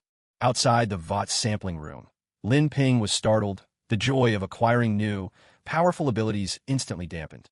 He hurriedly began to check his own status panel. Name, Lin Ping. Title, Porcupine Man, Confident Boy, Confident Hero. Abilities, Spikes, Extreme Confidence, SSS, Delayed Pain, B, Frenzied Cells, B, Schrodinger's Heart, B, Telekinesis, B, Robust Constitution, C, Psychic Bomb, B. Ability ratings do not represent absolute strength. Setting aside the Extreme Confidence skill, Lin Ping now possessed a total of 7 abilities. Most of them were even at B-level strength, and he had managed to enhance his Spike skill to a level. However, Lin Ping's physical constitution was still lagging behind, only just breaking through to C-level Robust Constitution thanks to today's lucky draw. No wonder the system had warned him that his body had reached its limit. The sheer number of abilities packed into a single person would overwhelm just about anyone. Lin Ping had originally hoped to hold on to 100 confidence points for emergencies, but now it seemed he had no choice but to use them to strengthen his body. Robust Constitution, B possesses defenses only slightly inferior to Queen Maeve. Warning, too many abilities. Please remove at least one ability. The system's warning persisted, and even Lin Ping began to feel a vague discomfort in his body. Abilities work like software now. You can just uninstall them, he muttered. I choose to remove the delayed pain ability. Scratching his head, Lin Ping admitted this was his first time encountering such a situation. After careful consideration, he decided to remove the delayed pain ability. While this power could sometimes act as an ultimate control immunity skill, it had become less useful to Lin Ping at his current stage. It only granted an hour of pain immunity, not much help in actual combat. Besides, he had just been accepted by the 7 yesterday, and his activities would mostly be around VOT for the foreseeable future, so chances to fight would be few and far between. Once he gained more confidence points, he could always reinstall this ability after further strengthening his body. But the biggest reason Lin Ping decided to temporarily abandon this ability was its severe side effect. The triple wave of pain that hit afterward could instantly strip him of any will to fight. If Lin Ping got caught in a prolonged battle, and the pain finally came crashing down, he'd be completely at someone else's mercy. It's kind of a shame to just take this ability off like that. Lin Ping felt a tinge of regret. Having a power you couldn't use always left him feeling frustrated. Ding! Abilities not currently in use can be transferred to others. To someone else? Wouldn't that be handing weapons to the enemy? Giving away all your hard-earned abilities to others, doesn't that just feel like a crime against yourself? Lin Ping's first instinct was to refuse. After all, he barely had enough power for himself. How could he possibly hand over such precious abilities to someone else? Why was this system always siding with outsiders? I, Lin Ping, would rather star than give my abilities to someone else. With a dismissive curl of his lips, Lin Ping grabbed his physical examination report and walked out. Whenever a new superhero employee joined, they had to go through a physical checkup. It was tradition, and Lin Ping was no exception. Blood tests, urine samples, and even vitality checks for, well, everything. You can't catch confidence without risking a little, so in the end, Lin Ping went through the whole process. Whether Vought would try to use his samples to cook up a clone or a little mini Ping was out of his hands. Of course, Lin Ping played it smart. He got his checkup done before extracting any new abilities today. Even if Vought could analyze his blood and work out some of his powers, they'd never be able to match his current level. As long as he kept that power gap wide enough, Lin Ping would always have the upper hand. Not that Lin Ping really believed Vought could dissect all his abilities. He wasn't the only mutant in the world, after all. If Vought really had that kind of technology, what chance would any other company have? They might as well pack it in and call it a day. According to Ashley, My Hero Meet and Greet will be held together with the Grassland Festival. If I count carefully, there are still 3 days to go. The wait is killing me. Lin Ping tucked away his checkup report, found his freshly financed Mazda by the roadside, and got ready to check out a new place. Ashley had given him a $100,000 relocation allowance. His old apartment's proximity to the red light district had its conveniences, and it wasn't exactly unlivable. But a man should always aim higher. I live in a mansion, you in New York's sewers. What's the difference? We're both serving the glory of beauty, after all. Just as Lin Ping was indulging in his own brand of twisted logic, he realized he couldn't start the car. The engine roared, but the car didn't budge an inch. Don't move, little hedgehog, or I won't hesitate to put a few holes in you. From the pitch-black back seat, a dark-skinned woman in a hood suddenly sat up, pressing a gun to the back of Lin Ping's head. Who's this clueless thief? You really think you can mess with me? Lin Ping's first reaction was amusement. He didn't rush to act. He wanted to see who this was and what she wanted. Don't you remember me? Hedgehog Man? How does it feel to be a superhero? Is the adoration making you addicted yet? The woman pulled off her hood, revealing a face marred by a fierce scar. Her mouth curled in a sneer, and she glared at Lin Ping with bitter resentment. Speedster, how did you end up like this? Only now did Lin Ping finally recognize the visitor. As he gazed at the other's face, ravaged as if by the worst burns imaginable, he felt a flicker of surprise in his heart. Isn't it all thanks to you? After being eliminated, Vought locked the rest of us in a lab under the guise of training, subjecting us to inhuman experiments. Storm and I only survived because our abilities stood out. The others didn't have such luck. In the end, Storm and I couldn't bear Vaught's cruelty any longer. We turned against them, broke out, and managed to rescue 4 or 5 other mutants who were still alive.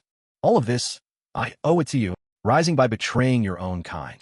I'm ashamed of you, Porcupine. Speedster's voice trembled with righteous anger. Her hand gripping the gun pressed hard against Lin Ping's forehead.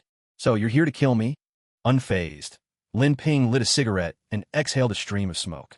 Nothing to say before you die? Speedster spat out the words, her eyes burning with a deep hope. She wanted to see Lin Ping break down in tears, begging for his life. You can't kill me. Lin Ping grinned, then pressed the glowing tip of his cigarette against Speedster's clenched wrist. A bullet slid from Speedster's gun, streaking with fire as it struck the back of Lin Ping's head. Yet not even a scratch appeared. The bullet bounced off, glistening, and rolled to the side. Speedster's eyes went wide in disbelief at the sight, her pupils dilating in shock. Would you mind giving me a light? Lin Ping, completely unconcerned, took out another cigarette and placed it at the barrel of Speedster's gun, signaling for her to use the muzzle flash to light it. Bang, bang, bang, die, you damn freak. 6 shots rang out in quick succession as Speedster emptied her pistol, spitting out her words with venom. Protected by his B-grade defense, Lin Ping was completely unharmed. But his Mazda, bought on credit, wasn't so lucky. The windshield shattered in 2 places and the leather seats inside were now riddled with holes. This can't be. You're not even Porcupine. Speedster's voice was dazed, her words little more than a whisper. What she really wanted to say was that the real Porcupine couldn't possibly be as strong as Lin Ping. Lin Ping glanced at the chaos inside the car, then shot an annoyed look at Speedster as he crushed out his cigarette. You've dirted my car, you wretch. He tossed aside the smoldering cigarette, then grabbed Speedster by the throat with one large hand, tightening his grip. Speedster struggled for air, pounding desperately at Lin Ping's hand clamped around her neck. What struck Lin Ping as odd was this. With Speedster's superhuman agility, avoiding his attack should have been child's play. Even if she'd been caught off guard, it shouldn't have been this easy to capture her, should it? Suddenly, a faint metallic scent of blood drifted from the Speedster's body, and with a quick glance, Lin Ping realized she was still wounded. She must have escaped from a Vought lab not long ago, which explained why her powers were greatly diminished, or perhaps she couldn't use them at all. Just as Lin Ping was deep in thought, the shrill blare of alarms erupted throughout the Vought building, and the streets quickly filled with Vought security patrol cars, their warning lights flashing in the night. Most likely, they were searching for the Speedster. If you've got the guts, just kill me, the Speedster struggled to say, her eyes burning with a fierce resolve. Kill you, Lin Ping smirked. You think it's that easy? He let his gaze roam over her, pausing for a moment on certain prominent features, a wicked grin curling his lips. It wasn't that he was interested in her body. Lin Ping had high standards when it came to Western looks. At the very least, he preferred someone at least as attractive as Starlight from the first season, a solid 7 out of 10. The Speedster barely made it to a 4 or 5, far from Lin Ping's taste. Still, she might make a decent, expendable underling. This was the perfect chance to test whether stripped abilities could still serve a purpose, and it meant he didn't need to worry about safety during the experiment. Don't even think about it. The Speedster had noticed Lin Ping's unrestrained gaze. With her wealth of experience, she instantly felt deeply insulted, glaring at him with eyes that could almost devour him. Lin Ping's brow furrowed. He knocked her out with a powerful punch, then injected her with a psychic bomb, just in case she recovered her powers and turned against him. The troublesome Speedster finally lay quietly on the back seat, subdued at last. After enduring endless torment and exhaustion, both physically and mentally, the Speedster's spirit was utterly depleted. This made it remarkably easy for Lin Ping to plant the psychic bomb within her mind, the process smooth and without a hitch. The effect was immediate. Lin Ping could sense and control the psychic bomb buried deep in the Speedster's consciousness. With a single thought, he could erase her from existence. He could even set conditions for the bomb's detonation. For instance, if the Speedster ever revealed any of his secrets, the bomb would explode. It was, in short, an extremely useful tool. Psychic bombs are handy, but they do take a toll, Lin Ping mused. He could feel the drain on his mental strength. A wave of fatigue washed over him, and his focus began to slip. The side effects were pretty clear, especially considering that Lin Ping possessed a mutant's body and a robust B-level constitution. It was manageable now, planting a single bomb in one wounded mutant. But as his ranks grew, just keeping up with all the psychic bombs would become a huge burden. Maybe a good night's sleep will do the trick, Lin Ping thought, still holding on to a bit of hope. He wasn't too worried. Worst case, he'd simply use this ability more sparingly in the future. And if it ever became too much, he'd just find a way to upgrade the power until the side effects were tolerable. Lin Ping stepped on the gas, ready to get out of there, but he forgot that his car had already been tampered with by Speedster Girl. Fuck, that's the car I bought on a loan. For once, Lin Ping couldn't help but curse out loud. He kicked open the car door in frustration and began inspecting the vehicle. In the end, it turned out that both front tires had been slashed. But Lin Ping only had one spare. Just then, a VOT patrol car pulled up in front of him, giving a sharp honk. "Sir, routine check. Please show your identification." The lead officer spoke, and several security guards started to move toward Lin Ping's car. "Are you kidding me?" Lin Ping's face darkened. He blocked the trunk with one arm and squared his shoulders in a confrontational stance. At the same time, he flashed his hero work ID. "I'm confident, man. A superhero from VOT's hero conference room. Who's your captain? What right do you have to search my vehicle without authorization?" Lin Ping's swagger was unmistakable. He regarded these security guards as if they were beneath him. A superhero? Confident man. Realizing Lin Ping's identity, the guards who had just been annoyed with him instantly grew nervous and cautious. At VOT, the status gap between superheroes and regular folks was enormous. For a bunch of low-level security to search the car of someone like Lin Ping, a superhero, was downright overstepping their bounds. If Lin Ping wanted to lose his temper, or even kill a few of them on the spot, at most he'd pay some compensation money. His status as a superhero would shield him from any real consequences. "Oh, so it's Confident Man himself. This is all a misunderstanding, sir, a misunderstanding. You're out here chasing down the test subject too, aren't you? Sorry for interfering with your work. Well, hurry up and apologize to Confident Man." The lead guard shot a look at his subordinates and barked a command. "We meant no offense, sir. Please forgive us." No matter how unwilling, the guards could only lower their heads and apologize to Lin Ping. They knew all too well that Lin Ping, as a superhero, held the power of life and death over them. "We all work for VOT. I'm not an unreasonable man. If you approach me politely and talk things out, would I refuse to cooperate? No need to make things ugly for everyone. So, tell me, what should we do next?" Leaning against his car, arms folded, Lin Ping gazed up at the sky at a 45-degree angle, looking down his nose at the guards, the very picture of superhero arrogance. "Well, the lead guard found himself in a tough spot, inwardly cursing Confident Man, this mutant BYD, for being so difficult. Even Homelander didn't put on airs like this. No wonder so many within the company were fed up with mutants. Even someone as indifferent as he was felt like kicking Lin Ping out. Right now, the most important thing was to quickly figure out a way to get this troublemaker off his back. The sharp-witted, quick-thinking head of security soon noticed that Lin Ping's car tire was having issues, and an idea immediately came to him. He waved his subordinates away, put on a fawning smile, and sidled up to Lin Ping to offer, "I see your tire's in bad shape. No need to get your hands dirty. Let me fix it for you. Your time is far too valuable. Better to reserve your energy for catching criminals." Compliments always hit the mark, no matter how many times they're used. No wonder he made it to head of security. Lin Ping basked in the flattery, thoroughly enjoying himself, but he didn't lose sight of his current predicament. In fact, the moment he first laid eyes on this patrol car, he'd been planning to have them fix his tire. He'd just been worrying about what excuse to use when the head of security volunteered all on his own. "You're quite impressive," Lin Ping said approvingly. "Hurry up and get it done. I'm on standby for a mission. If you need a spare, I've got one in the trunk." He gave the head of security a reassuring pat on the shoulder, leaving the man both startled and delighted. "To serve a superhero, it's an honor for us all," the head of security replied. He called his team over to change Lin Ping's tire, then turned back with a beaming smile, though inside, he was cursing Lin Ping every which way. "I saw that test subject you mentioned, too," Lin Ping said as he gradually regained his composure. He pulled out a cigarette and started chatting with the head of security, hoping to distract him. The head of security hurried to light Lin Ping's cigarette, holding out his lighter with both hands. "She's right there in my car," Lin Ping said casually, fixing the head of security with a knowing, ambiguous look.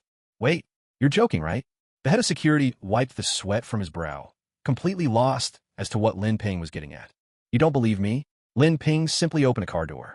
There, lying in the back seat, was the escaped speedster girl. The head of security's panic only increased. Lin Ping had no reason to tell him any of this. What was his real motive? Was he planning to silence him to cover it up?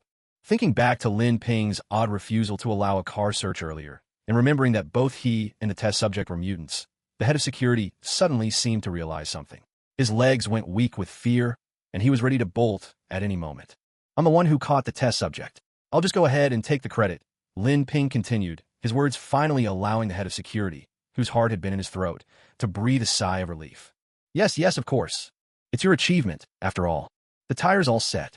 If there's nothing else, I'll be on my way, the head of security said, wiping the sweat from his forehead. He quickly signaled his men to get in the car, and under Lin Ping's gaze, they made a hasty exit. Clap, clap, clap. Well done, confident young man. You've racked up another achievement. I'm sure those folks in the lab will be very pleased with you. The Homelander leapt down from a nearby tall building, clapping his hands as he walked over to Lin Ping with a broad grin. It seemed he'd been watching Lin Ping for some time. It was nothing, just a simple task. This is my duty as a VOT superhero, isn't it? Lin Ping replied with a polite smile that didn't reach his eyes, his wariness hidden beneath the surface. Luckily, while talking to the head of security, he'd sensed the Homelander's scrutiny and had preemptively informed the guards that Speedster had already been captured. Otherwise, even if the Homelander didn't jump in to steal the credit, at the very least, Lin Ping's actions would have aroused a suspicion. There's no one else around. No need for the polite small talk. Can you tell me why you're here? The Homelander waved his hand dismissively, glanced around, and fixed his gaze on Lin Ping. Medical report. Ashley asked me to pick it up. Lin Ping raised the printed report in his hand, answering with a smile. The Homelander gave it a cursory glance, said nothing, and seemed to ponder for a moment before speaking. We're both mutants. Aren't you curious why Speedster ended up like this? Lin Ping's smile faltered for just a heartbeat as he considered the implication behind the Homelander's words. Was he fishing for information? Or was it a subtle threat? I don't want to know, nor am I interested. Lin Ping replied calmly. The information he'd just gleaned from Speedster was enough for him to piece together the whole story. It was obvious. Vought coveted the powerful abilities of mutants and was trying to extract their genes to develop a new Compound V. He might very well be on their list of test subjects, too. His status as a superhero only gave them slight pause. It was a matter of public image more than anything. But in the end, he knew he wouldn't escape their grasp. After all, the employment contract he'd signed stated clearly, Lin Ping was obliged to cooperate with Vought for certain clinical trials. Oh, what a pity. I thought you'd care more about the fate of your fellow mutants. The Homelander blinked, a hint of surprise in his eyes. But since Lin Ping's heartbeat hadn't skipped a beat, he couldn't tell if he was telling the truth. Mutants had long been a discriminated group in Meili Jian, so aside from the two rival mutant factions, most mutants banded together for support in private. Logically, even though Lin Ping was in competition with Speedster, Storm, and others for a spot as a superhero, he shouldn't be so indifferent to his own kind. They may be mutants, but I'm Vought's superhero, Captain Confidence. If they ever become supervillains, then, sure, I'll be interested in what happens to them. From the perspective of Homelander, Lin Ping sneered with contempt as he cast off his mutant identity, severing all ties with his own kind. If there were a word to describe Lin Ping, it would be mutant traitor, without a doubt. But I clearly saw you trying to hide Speedster Girl just now. You even went so far as to abuse your status as a superhero to block the guard from searching. And then you suddenly confessed on your own. Why? Did you notice me? Don't you think you owe me a reasonable explanation? Homelander didn't quite believe Lin Ping's story. With his arms crossed behind his back, he questioned Lin Ping in a deep, measured tone. Lin Ping's sneaky behavior and flimsy excuses were never going to fool someone like Homelander. So Homelander is determined to make things difficult for me, Lin Ping thought, his heart sinking as he began to ponder his next move. In the end, he decided the best defense was a little truth sprinkled with just enough falsehood. Fine. Let's lay it all out, then. I did have intention of hiding Speedster Girl. After all, I wanted to see for myself how the company treats people like her in their labs. For all I know, one day I might end up strapped to an operating table myself. If I turn a blind eye today, who will stand up for me when disaster comes knocking at my own door? I was just trying to keep a way out for myself, that's all. Lin Ping's tone turned self-mocking, and his body language matched. He let just a trace of fear flicker across his face. Setting aside the part about experimenting on Speedster Girl, most of what he said was, in fact, fleeting thoughts that had crossed his mind. Homelander said nothing at first, simply observing Lin Ping in silence. Seeing the genuine unease and uncertainty about the future flash through Lin Ping's eyes, Homelander found the explanation believable. The logic was sound, and the emotion felt real. For now, he was convinced. Relax. You're not like those losers. Besides, we're on the same team. As long as I'm around, no one's putting you on an operating table. Speedster Girl is your responsibility tonight. Don't take too long, though, or it'll be hard to explain things to the company. Satisfied to see Lin Ping finally reveal some vulnerability, Homelander patted him on the shoulder, signaling that he could go ahead and get in the car. Then, in a flash, Homelander took off, vanishing from sight. That was a close call. Looks like I'll have to put my mutant squad plans on hold for now. Whether I can break free from Vought's grip will depend on how much confidence I earn at the upcoming hero convention. After this ordeal, Lin Ping found himself once again troubled by his lack of strength. He kicked the tire, still sturdy at least. He glanced back at Speedster Girl in the rear seat. She was still there. But unfortunately, for now, he'd have to return her to the Vought security forces. Lin Ping sighed inwardly. Despite how much stronger he'd become since first arriving, it still wasn't enough. However, when faced with the entirety of the Vought Corporation, his abilities seemed a bit lacking. Before he could be absolutely sure of victory, he couldn't afford to go head-to-head with Vought just yet. Though I can't strike directly, causing a little trouble for you all is still within my means. Lin Ping glanced at Velocity, slumped and barely conscious in the back seat, her face wan and spiritless. He reached out his hand and channeled his power. Mad Cells consumes life force to greatly accelerate physical recovery. Almost instantly, color returned to Velocity's cheeks, the pallor fading before his eyes. Her organs began to revive, each system surging with renewed vitality. Even the burn scars on her face vanished without a trace, replaced by smooth, radiant skin. Judging by her current condition, it was only a matter of moments before she regained consciousness. Maybe I could moonlight as the Life Knight, Lin Ping mused, watching the Mad Cells continue to work their magic on Velocity, nodding in satisfaction. When her wounds were nearly healed, he quietly withdrew the Mad Cells from her body. Slowly, Velocity opened her eyes. Realizing she was still in Lin Ping's car, she jolted upright in shock. "You traitor! What did you do to me?" Velocity braced herself defensively, her eyes wary and vigilant as she stared at Lin Ping. The memory of being knocked out cold by this so-called Level 2 mutant, someone she thought clumsy and weak, filled her with humiliation. "What did I do?" "You could always check for yourself, can't you?" Lin Ping thought to himself.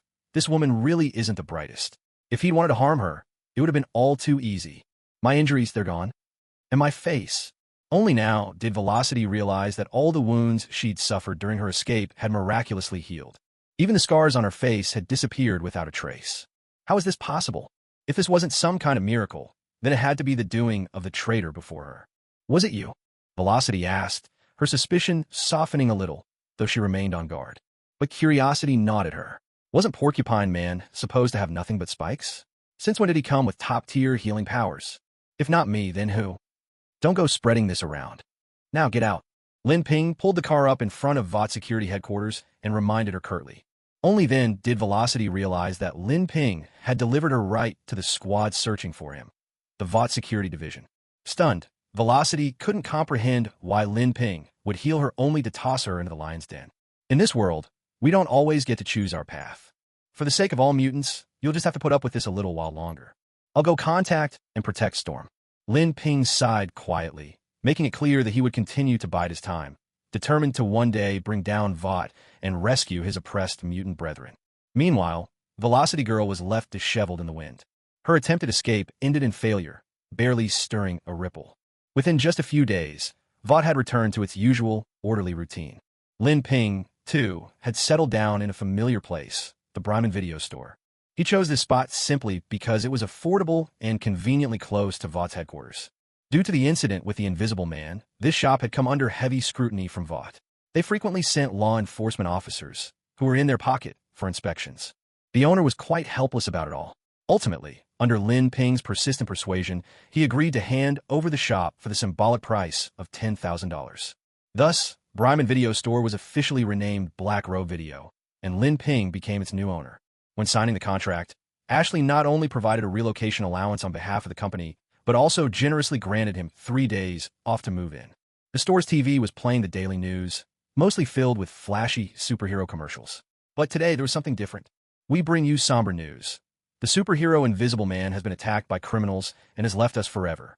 Let's take a moment to remember his achievements. Leaning on the counter, Lin Ping stroked his chin, lost in thought. Only now did they release news of the Invisible Man's death. Did Vought already have a PR strategy prepared? Or had someone from Huey's team been caught? Lin Ping pondered for a long while, but eventually gave up. His deductive skills were mediocre at best, and he'd always relied more on his grasp of the storyline. Now, with his own involvement, Huey's team had been exposed even earlier. There had been no meeting in the superhero conference room yesterday, so Lin Ping had no idea what Vought's next move would be. The next headline appeared. Storm warning. Category 4 mutant storm girl has escaped, resulting in 11 deaths and 17 injuries. Citizens are urged to report immediately if you recognize the following face. Wow, that's quite the scene. 11 dead and 17 injured. That's bound to give the Vought group a headache for a while. Lin Ping couldn't help but feel a tinge of delight. Storm Girl's escape would be the perfect distraction, drawing Vought's attention and buying him some valuable time to develop his plans. Even if they were considering coming after him, they'd have to think twice about the consequences. Who would have thought today's news would be so eventful? Lin Ping kept watching. Good news. The superhero Confident Man claims victory in his debut. He has apprehended the mutant criminal Velocity Girl, successfully ensuring the safety of citizens and their property. Exclusive meet and greet with Confident Man, coming soon. Wait, why are they reporting about me too? Lin Ping hurriedly unlocked his phone and searched for Confident Hero.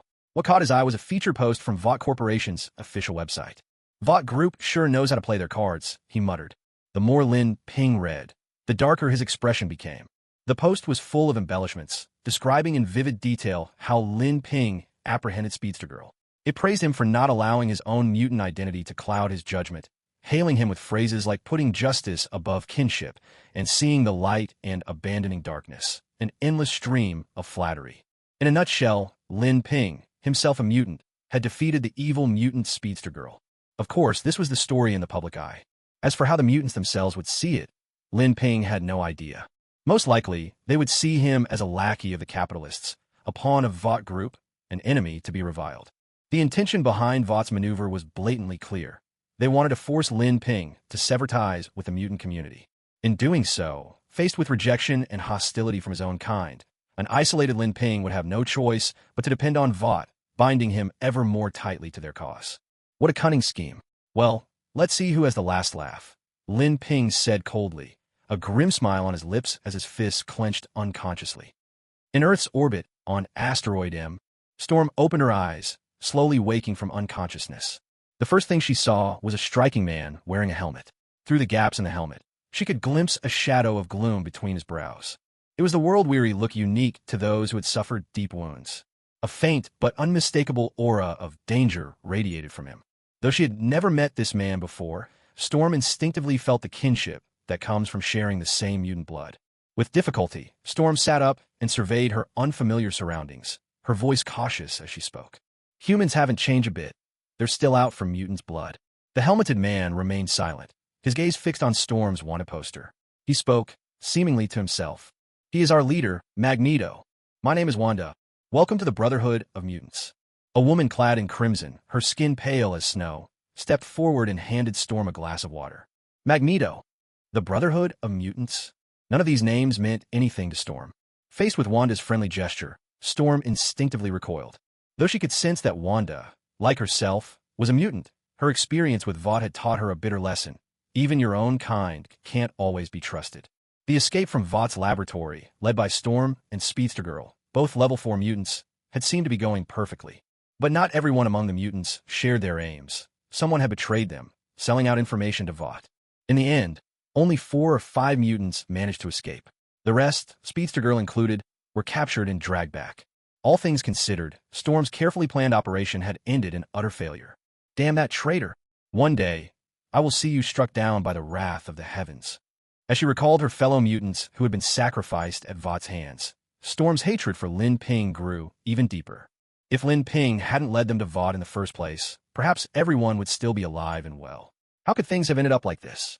Now, of the squad of over 20 mutants, some were dead, and the rest were either captured or imprisoned. To think that this traitor, Lin Ping, was still basking in glory within Vought, parading around as a so-called superhero. How could Storm not be furious? I already know what you've done. A mutant betraying his kind for profit, like a rabid hedgehog, blinded by greed, utterly depraved, recognizing enemies as family, willingly becoming a lapdog for capital, a lackey of Vought. Someone like him deserves no mercy. The Brotherhood has already tracked him down. To preserve the purity of our kind, and to honor our fallen brethren who perished at human hands, Lin Ping's life is forfeit. The Brotherhood will not let him go. The young Magneto spoke in a low, determined voice. Didn't the humans idolize Lin Ping, this mutant traitor, and hail him as a superhero? He would shatter that so-called hero with his own hands, showing those foolish humans that mutants were not to be trifled with. And in the process, the Brotherhood's name would resonate, attracting more mutants to their cause, ready to stand against their old rivals. Count me in. As Storm, I pledge myself to the Brotherhood. With Lin Ping, I will fight to the bitter end. On the lawns of suburban New York, the crowd was buzzing with excitement. Faith Expo. Organizer. Embrace of Samaria. Host. Iziel. Lin Ping stepped out of the car, cast a quick glance at the poster by the entrance, and made his way into the VIP-labeled lounge tent. This gathering marks a pivotal moment in the boys' storyline. The main cast is about to receive vital clues about Compound V from Iziel. But since I've already exposed Huey's identity, the original course of events has been disrupted. It's uncertain whether the main cast will even take part in this gathering. Inside the lounge, Lin Ping grabbed a glass of juice from a passing waiter and took a long, refreshing gulp, pondering as he watched the people around him. He was here as a special guest. Alongside him were Homelander and Starlight, also invited as VIPs. For a newcomer like Lin Ping to stand shoulder to shoulder with these two, it was clear that Vought was going out of their way to support him. Aside from Lin Ping and the other Vought representatives, most of the guests present were luminaries from various fields, all devoted followers of Iziel who had donated generously to his charity. Thanks to this, these elites didn't have to endure the heat outside with the common crowd. Instead, they enjoyed the comfort and exclusive service of the members' lounge. Lin Ping glanced around, and soon a young man with a serious face and restrained demeanor caught his eye. He recognized him instantly. This kid's a wanted man. How does he dare show up here? In front of him, Huey wore a pair of gold-rimmed glasses that were completely at odds with his usual style, dressed in a black suit, with a fake mustache stuck above his lip. He looked every bit the intellectual someone working in finance. Amidst the crowd of luminaries in this VIP lounge, he managed to keep an impressively low profile. If it weren't for his unmistakable facial features, Lin Ping might have missed him altogether. Lin Ping narrowed his eyes, weighing whether or not to expose Huey right now. After a moment's thought, he let the idea go. Although Huey had taken part in taking down the Invisible Man, at heart he was still just an ordinary guy. Even if Lin Ping handed him over to Vought, there was no guarantee of any real reward. At best, he'd earn a few words of praise from his superiors, maybe make a little name for himself among the seven, but nothing of true significance. On the contrary, keeping Huey around would let the protagonist keep causing trouble for Vought, sapping the company's attention and resources, a far more valuable move. With that in mind, Lin Ping not only decided not to act against Huey, but even considered lending him a subtle hand. When Huey becomes a soup, I bet Butcher's face will be priceless. Maybe it'll even split the boys apart. Entertaining these thoughts, Lin Ping sidestepped a few people in his way, walked right up to Huey, and patted him on the shoulder. "You're part of this crowd too? You look a little unfamiliar," Lin Ping remarked, taking a sip of juice as if making casual conversation. "No, not exactly. Actually, I'm here thanks to a friend's introduction." "I really admire Mr. Izzy," Huey replied, his expression tight as he scrambled to find the right words. Thankfully, aside from a bit of stammering, he didn't give anything else away. To anyone unaware of Huey's true identity, there was nothing particularly suspicious about his answers. "Getting a ticket to this event isn't easy, is it? I've heard some people have lost friends just try to get their hands on one." Lin Ping added, his tone suggestive. Tickets to the Faith Expo were extremely limited. Apart from Vought's top brass, every attendee was a major figure from some field or another, people Huey would never have access to. The only plausible explanation was that, just as in the original story, Huey had pestered Starlight until she got him in. Who would have thought that girl would be so bold? Even after I exposed Huey's identity, she, a Vought insider, still risked everything to help him in secret. Clearly, I'd underestimated the power of love. Huey didn't say anything else. His face merely turned a shade paler. His ticket really had come from Starlight. For the sake of the boys' operation, Butcher and the others had prepared a whole set of lines for him. In the end, when Starlight was heartbroken over her mother, he'd insisted, under the guise of friendship, that she give him a ticket to the lawn area. This left a sour taste in Huey's heart. For the sake of avenging his girlfriend for the boys' mission, he'd worked hard to suppress these emotions. But now, Lin Ping's reminder caused him to instantly fall back into self-reproach. "Chin up, mate," Lin Ping said. "This isn't the place to wallow in sorrow. Look, even Homelander's here." He patted Huey on the shoulder again, offering comfort. This time, Lin Ping had installed both the madness cell and a mind bomb inside Huey, just in case Huey, being too fragile, got himself killed by Vought. Now that Lin Ping had a B-level enhanced physique, the madness cell wasn't nearly as useful for him. A B-level body could be seen as a second-tier super defense, just below Queen Maeve. Among the seven, apart from Homelander's laser vision, there was hardly anything that could actually harm Lin Ping. Thinking in worst-case scenarios, even if Lin Ping was injured, as long as he could find Huey in time and reclaim the power, it'd be fine. The mind bomb even had a faint tracking ability, allowing Lin Ping to sense which city his target was in. Homelander, Huey was startled, his pupils contracting. He immediately forced himself to focus and try to blend in. He was all too aware of how dangerous Homelander was, especially after what happened with Translucent. Not to mention, his face was plastered all over the city by Vought, and he was now a wanted man. Hey, Mr. Confidence. So how does it feel? Today's your big hero meet and greet. Any thoughts? Homelander put on his most fatherly enthusiasm, feigning concern for Lin Ping. Great, really. How should I put it? I feel absolutely full of energy, Lin Ping replied with a light laugh, raising his fists in a show of spirit. Oh no, it's Vought's confidence, man. And he actually knows Homelander. Am I going to get exposed? Huey, staring down his empty cup, long since drained of juice, was shocked and completely lost his cool, his heart pounding wildly. Thankfully, Homelander didn't have his super hearing on all the time. Otherwise, he'd have instantly noticed something off about Huey. Oh, come on, you're always so confident, Homelander chuckled, nodding, hands on his hips, pointing at Lin Ping with a look that said, just as I expected. And this is... Catching sight of Huey nearby, Homelander suddenly felt a sense of déjà vu. Jimmy, an executive from Daleborn Company, New York. Just call me Jimmy.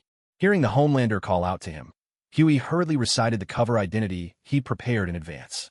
With thousands of financial companies in New York, there was no need to worry that the Homelander, a classic muscle-over-mind type of superhero, would suspect anything amiss. Aren't you called Huey?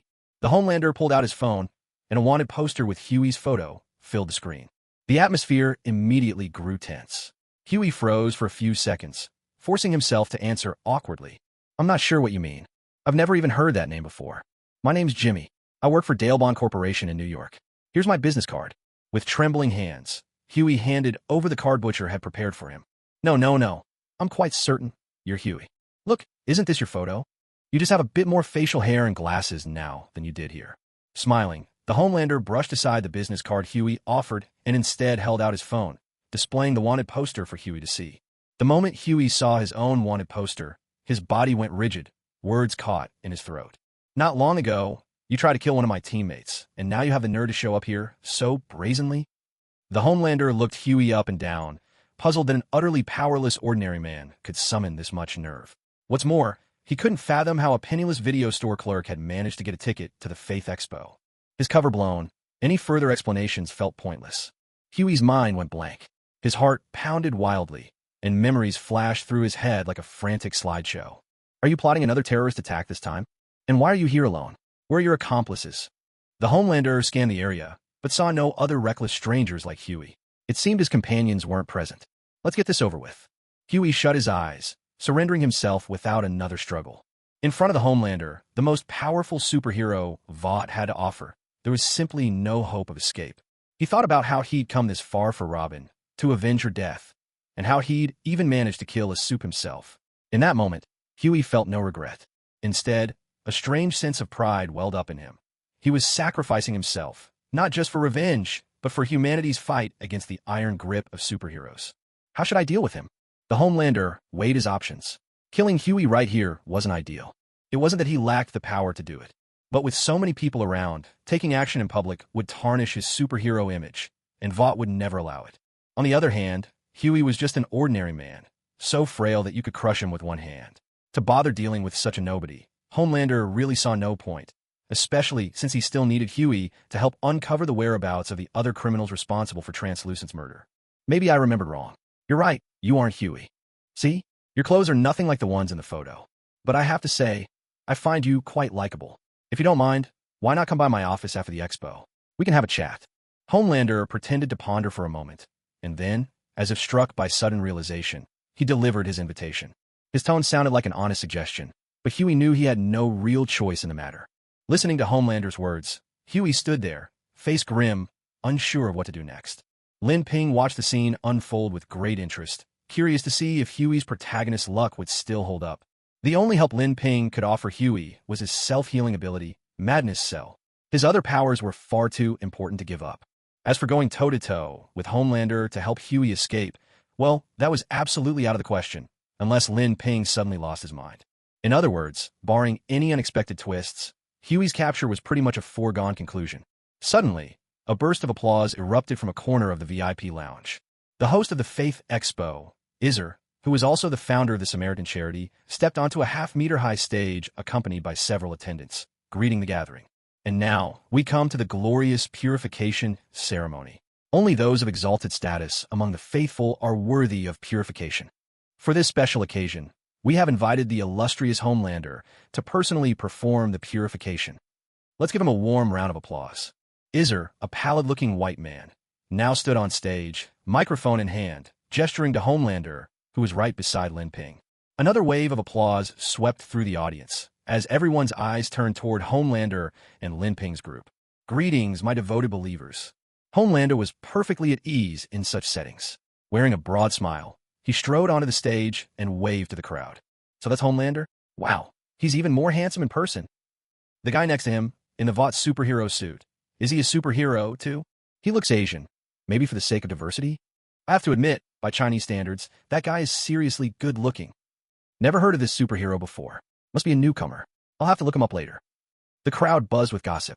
What began as attention focused on Homelander quickly shifted to the unknown superhero, Lin Ping. Lin Ping actually stole the spotlight. Homelander listened to the murmurs from the crowd below, his expression shifting between light and dark as he glanced at the calm-faced Lin Ping. An uneasy feeling stirred within him. He hadn't activated his super hearing, but the VIP room was small. Anyone who wasn't deaf could hear what was being said. A bunch of idiots. Obviously, I'm the most perfect one here, he cursed inwardly, seething at the foolishness of these humans as he strode toward the purification pool. This was a small, artificial pool, 5 meters by 5, with wooden bridges extending from 2 sides into the water. Those seeking purification would walk along the floating bridge, then, with the help of clergy, submerge their heads and hold their breath for several seconds to complete the rite. It was said that the longer a priest held a believer underwater, the more thorough the purification and the greater the blessings from God. Who would like to be the first to receive purification? Homelander stood in the water, his face gentle as he looked around at everyone present, his gaze repeatedly flicking to Huey to make sure he didn't slip out of sight. Is Homelander's suit quick drying? Isn't it uncomfortable to wade in fully suited like that? Doesn't it get all sticky? Standing off to the side, Lin Ping, the unknown superhero whom everyone was whispering about, found his mind wandering to these trivial questions. What a ridiculous purification ritual, he thought. The idea of stepping into a pool that countless people had already used, especially knowing how little Westerners like to bathe, made his skin crawl. No way I'd ever go through with something like this, not even if my life depended on it, he scoffed inwardly, watching as the other VIPs lined up to cross the bridge and receive Homelander's blessing. He was here as a special guest.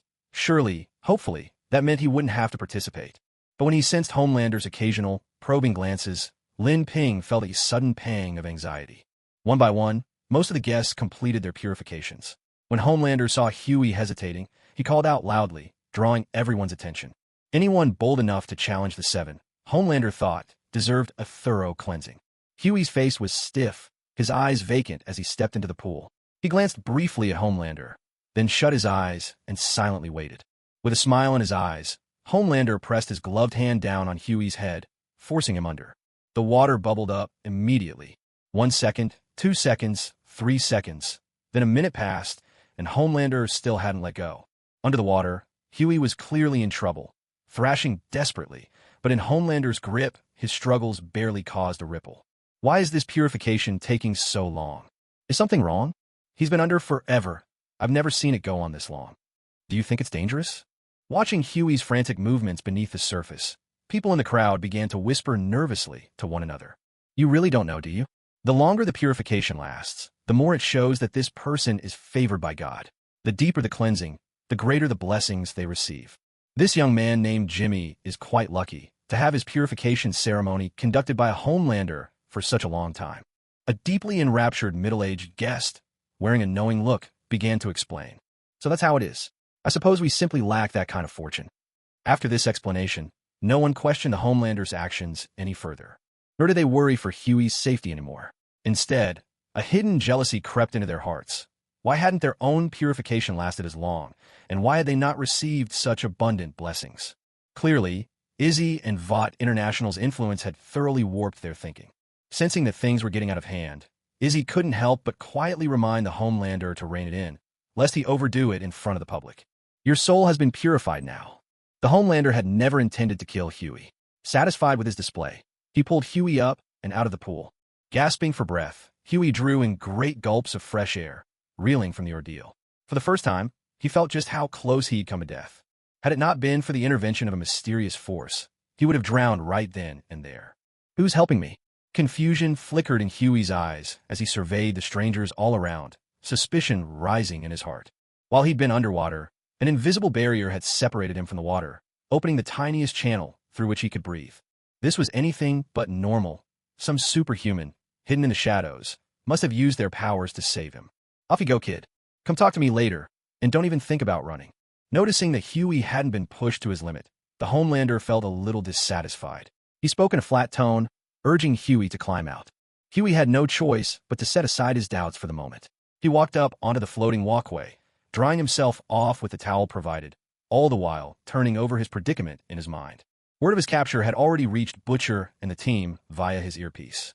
But after his ordeal in the pool, the earpiece was beyond repair.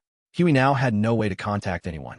If it hadn't been for me, Huey would have been killed by the Homelander right then and there.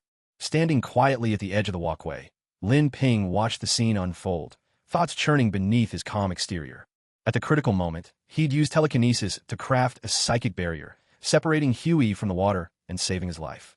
Strictly speaking, Huey's fate had nothing to do with Lin Ping. He could have just watched as the Homelander drowned him. No big deal. It would have even created the perfect scandal, letting the Homelander get roasted by public outrage and destroying his reputation.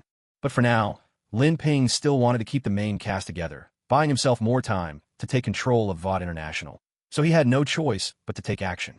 Sir, aren't you going to join the purification? As Lin Ping stood there lost in thought, Izzy called out to him. Lin Ping glanced around. Seeing no one else nearby, he realized the question was indeed meant for him. Hell no, who'd want to go through that ridiculous purification? I'd laugh at anyone who did it for the rest of their life. Especially when it's being hosted by Homelander himself. Looking at Huey, who just ended up soaked to the bone, Lin Ping cursed inwardly, already thinking up an excuse to refuse. After all, he was a superhero with Vought International. Shouldn't he be allowed his own opinions? Today Lin Ping began to speak. Hey, isn't that the legendary Confidence Man?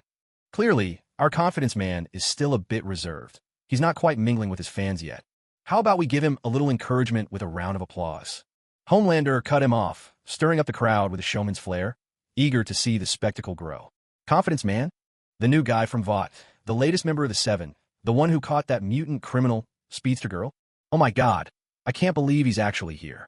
The crowd erupted in admiration, their eyes turning to Lin Ping in droves, all sizing up this rising star among superheroes.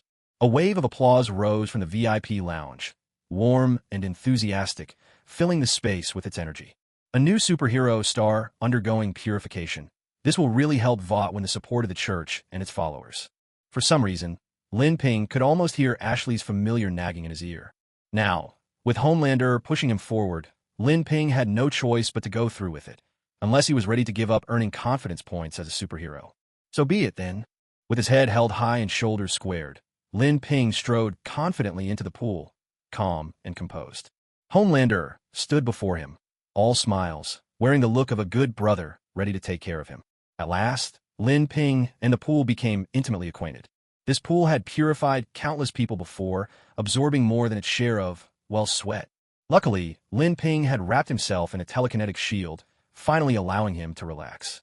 This telekinetic barrier shielded him from more than just water. It kept out all the malice of this American comic world. And so, Lin Ping underwent purification in the water for 8 whole minutes, 8 times longer than Huey's turn before him. At first, the audience thought Lin Ping, like Huey, was just another favored soul and quietly envied him. But soon, they realized something was amiss. Lin Ping's purification was dragging on, far longer and far calmer than anyone had expected. For most people, holding their breath underwater for a few minutes is already an impressive feat, even if Lin Ping was a superhero with a stronger physique. lasting a few extra minutes wouldn't be out of the ordinary. But now, it had already been 10 minutes, something even the world record couldn't rival. Unless Lin Ping was a superhero with oceanic powers, like deep sea, this was bound to end badly. Don't worry. Confidence Man is a superhero. He can handle staying in there a little longer, said Homeland, baring his teeth in a twisted grin. He'd finally found a chance to mess with Lin Ping and had no intention of letting it slip by so easily. He didn't even care about Izzy's protests, so why would he bother with the opinions of the others standing around? The crowd glanced at each other, half believing Homeland's words, their eyes fixed on Lin Ping to see just how long he could endure. 10 minutes ticked by. Homeland showed no signs of letting go. This old bastard's trying to get at me while he has the chance. Lin Ping fumed silently, submerged deep in the pool. Just wait till I catch you off guard. You'll pay for this. 20 minutes passed. Lin Ping's telekinetic powers began to falter. 30 minutes went by. His telekinesis finally gave out, the invisible barrier disappeared, and he was left to face the water directly. He could only hold his breath now. And still, Homeland didn't stop. If he keeps this up, I'll have to teach him a real lesson, Lin Ping thought, his eyes reddening as he broke the surface. His gaze grew fierce, ready to unleash his spike at Homeland the moment he got the chance. Fortunately, Homeland knew when to stop. After half an hour of purification, he finally pulled Lin Ping out of the water. He wasn't yet the future version of himself, who could ignore public opinion entirely. Even so, the unusually long purification left everyone with a sense that something was off. This wasn't just a quick 3 or 4 minutes. Anyone with eyes could see Homeland was acting strange today, almost as if he were targeting Confidence Man directly. The smiles faded from the faces around the pool. Now, they simply watched Homeland and Lin Ping in uneasy silence. The atmosphere grew heavy. Izzy stood quietly to the side. He wanted to smooth things over, but not knowing the whole story, he was afraid of angering Homeland. It's clear that Confidence Man is favored by fate. God must really love him to grant such an extraordinary purification, Homeland declared, smiling as he spread his hands, tossing out a flimsy excuse. He was no stranger to these situations and could spin a story to defend himself without missing a beat. The trouble was, everyone present was a believer. If they refuted Homeland's words, wouldn't that mean they were doubting God himself? Fortunately, the self-assured Lin Ping hadn't gotten into any real trouble. After all, matters between superheroes were something beyond the concern of ordinary people like them. Lin Ping stepped onto the floating bridge, toweling off his body as he cast a wary glare at Homeland, who was holding forth to the audience with great confidence. Then he glanced at Iziel standing nearby, and a mischievous impulse surged within him. Calling upon his telekinetic powers, which had somewhat recovered, he gave a subtle tug at Iziel's feet. Instantly, Iziel lost his balance and toppled straight into the pool, right onto Homeland. Iziel let out a startled cry. A great splash erupted in the pool, drenching Homeland from head to toe and leaving him looking nothing like the dignified superhero he was supposed to be. The audience sat in stunned silence. What the? You idiot, what are you doing? Homeland looked down at his soaked uniform, water dripping off him, anger blazing in his eyes. He grabbed Iziel with one hand and lifted him into the air, demanding an explanation. His eyes began to glow red, the telltale sign that his laser vision was about to ignite. No, it wasn't on purpose. Believe me, I swear, Homeland, it was an accident. I'm still useful. You can't kill me. Iziel stared into Homeland's glowing eyes, on the verge of tears. Everyone knew this man was the crown prince of Vought International.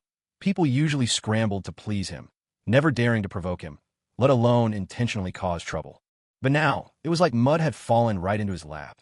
Regardless of intent, the situation was a mess. The floating bridge was empty, and there was no way he could claim he'd been pushed. All he could do was insist he'd slipped, a careless mistake, and beg for Homeland's forgiveness. Iziel swore to himself. His explanation now was the most sincere thing he'd ever said, more genuine than all the sweet nothings he'd ever whispered to women on the street. To tamp down Homeland's murderous intent, Iziel kept darting glances at him, hinting with his eyes that there were still plenty of influential people in the audience below.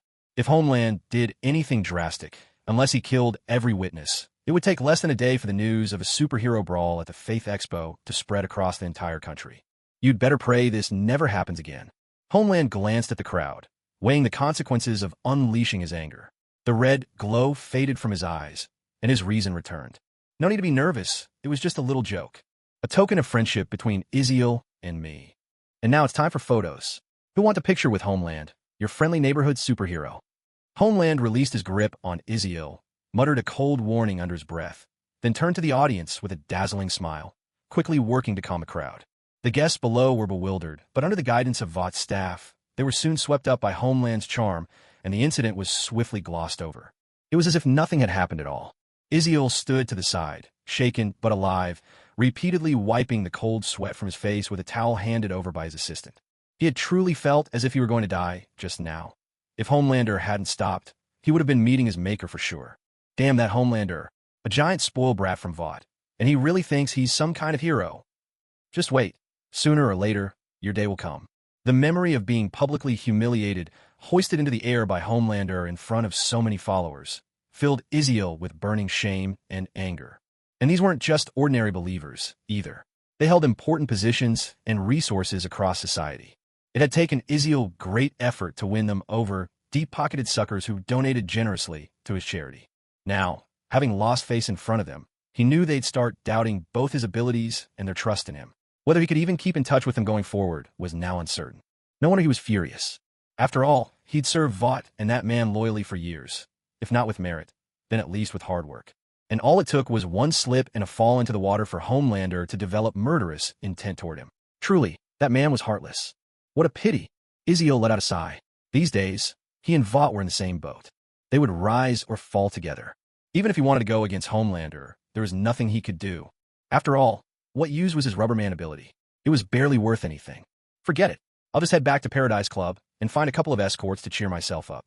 He consoled himself, picturing the gentle, charming men inside, a knowing smile breaking across his face. The panic and tension from earlier began to fade. Lin Ping quietly observed both Homelander's and Isiel's reactions, feeling a bit of satisfaction in his heart. For now, he'd only caused Homelander a minor headache. But soon, things would get far more interesting. As for Isiel, what a coward. Lin Ping had thought he might actually stand up to Homelander. But in the end, nothing came of it. What a waste of power. Just like Luffy from One Piece, the ability to turn one's body into rubber squandered for nothing. Lin Ping felt a measure of relief, but not quite enough. His anger wasn't fully vented. Just then, he spotted Huey skulking nearby, clearly trying to sneak away. Without hesitation, Lin Ping used his telekinesis again, tripping Huey right where he stood. As expected, Huey fell, just like Isiel had, even letting out a similar cry of pain. Let's go. Keep up. It was as if opportunity had come knocking at just the right time. Lin Ping had been looking for someone to take his frustrations out on, and there was Huey, so he picked him up and tossed him heavily to the side. Why? Huey looked at Lin Ping with a face full of grievance and resentment, his voice trembling. What do you mean, why? Why help the villains? Everyone at Vought is rotten to the core. Huey's face was flushed with righteous indignation. I'm a superhero on the inside. Why do you think that is? You don't know a thing. Lin Ping had no patience for his nonsense. The idea that this guy could win him over with a few words was laughable. But I get this feeling you're a good person. Hugh still wouldn't give up. Lin Ping felt a chill run down his spine. Getting the good guy card from another man was just too much. Good guy or not, let me see you off. Without a flicker of emotion, Lin Ping struck Hugh on the neck with a precise chop, knocking him out cold. A hush fell over the area. Naturally, their commotion drew the attention of people nearby, but when they noticed the Vought logo on Lin Ping's clothes, they all shared an unspoken understanding and kept silent. What happened here? Homelander arrived, drawn by the noise. His gaze lingered briefly on Lin Ping and the unconscious Hugh on the ground as he spoke. He half suspected Lin Ping was acting out of some personal grudge. It's obvious. He tried to escape in the chaos, but I caught him. Lin Ping gestured indifferently at Hugh, sprawled on the ground. Well done. Hand him over to Ashley, and get ready to go on stage. Today's a rare hero meet and greet. This will be your first official public appearance. Hearing it was nothing serious, Homelander just offered a casual compliment to Lin Ping before turning away to pose for photos with his fans. Yeah, enjoy it while you can. After today, your good days are over. Lin Ping let his gaze linger on Homelander for a moment, a silent thought flickering in his mind, then turned and dragged Hugh out of the event tent. Today was the Ezekiel Faith Expo. Outside, the lawn was crowded with believers and people looking to join the fun. Clever vendors had already set up their booths early on the grass, selling snacks and drinks. Most of these items were endorsed by Vought's superheroes. There was popcorn promoted by the Invisible Man, ice-cold beer with A-Train's face on the label, and cola championed by Homelander himself. It was a clear display of Vought's powerful influence. Can you let me go? In exchange, I'll tell you a huge secret. Once outside the purification tent, Hugh kept trying to persuade Lin Ping, chattering nonstop. Lin Ping's face remained stony, as if he hadn't heard a word. What secrets could the boys possibly have? At best, something about Compound V. Lin Ping, who knew the whole plot inside out, didn't care in the least. There was nothing of value there for him. I'll tell you the secret first, and you can decide if it's worth it. I saw you on TV. You're a mutant, nothing like those Vought monsters. They're all. Seeing that Lin Ping was still unmoved, Hugh blurted out his secret in a panic, as if afraid he'd die without ever revealing it. As he spoke of this, his expression shifted to one of utter confidence, tinged with a hint of disdain, a trace of longing, and a deep undercurrent of hatred. It was clear he took great pride in the Black Robe Squad's ability to uncover this secret and act upon it. You're trying to say, they're all freaks created by Compound V, aren't you? Just as Huey was about to speak, Lin Ping's lips curled into a subtle smile. He interrupted, a touch of amusement in his voice, and beat him to the punch. At these words, Huey was visibly startled, his pupils contracting as he stared at Lin Ping. How do you know? And how dare you? Huey's voice was filled with disbelief. Confusion clouded his face. All he knew about Lin Ping was from 2 days ago, when he saw the news about Lin Ping capturing a mutant on TV. Other than that, he'd only heard Lin Ping was holding a hero meet and greet soon. Lin Ping hadn't made a public appearance yet, meaning he hadn't joined, or had only just joined, Vought International. How could he possibly know about the ultra-secret Compound V? Even if he didn't know about Compound V, surely he'd also know it was Vought's greatest taboo. How could he dare to mention it in front of him? Didn't he worry Huey might leak it? Suddenly, a classic phrase flashed through Huey's mind. Only the dead tell no tales. You can't kill me. That would be against the law. Perhaps it was the non-stop shocks of the day making his head spin, but Huey blurted this out without thinking. Lin Ping slowly raised an eyebrow, as if to ask, what on earth is this guy imagining now? He dismissed it as nonsense, ignored Huey, and focused on finding their way, urging him, move it, we're hitting the road soon.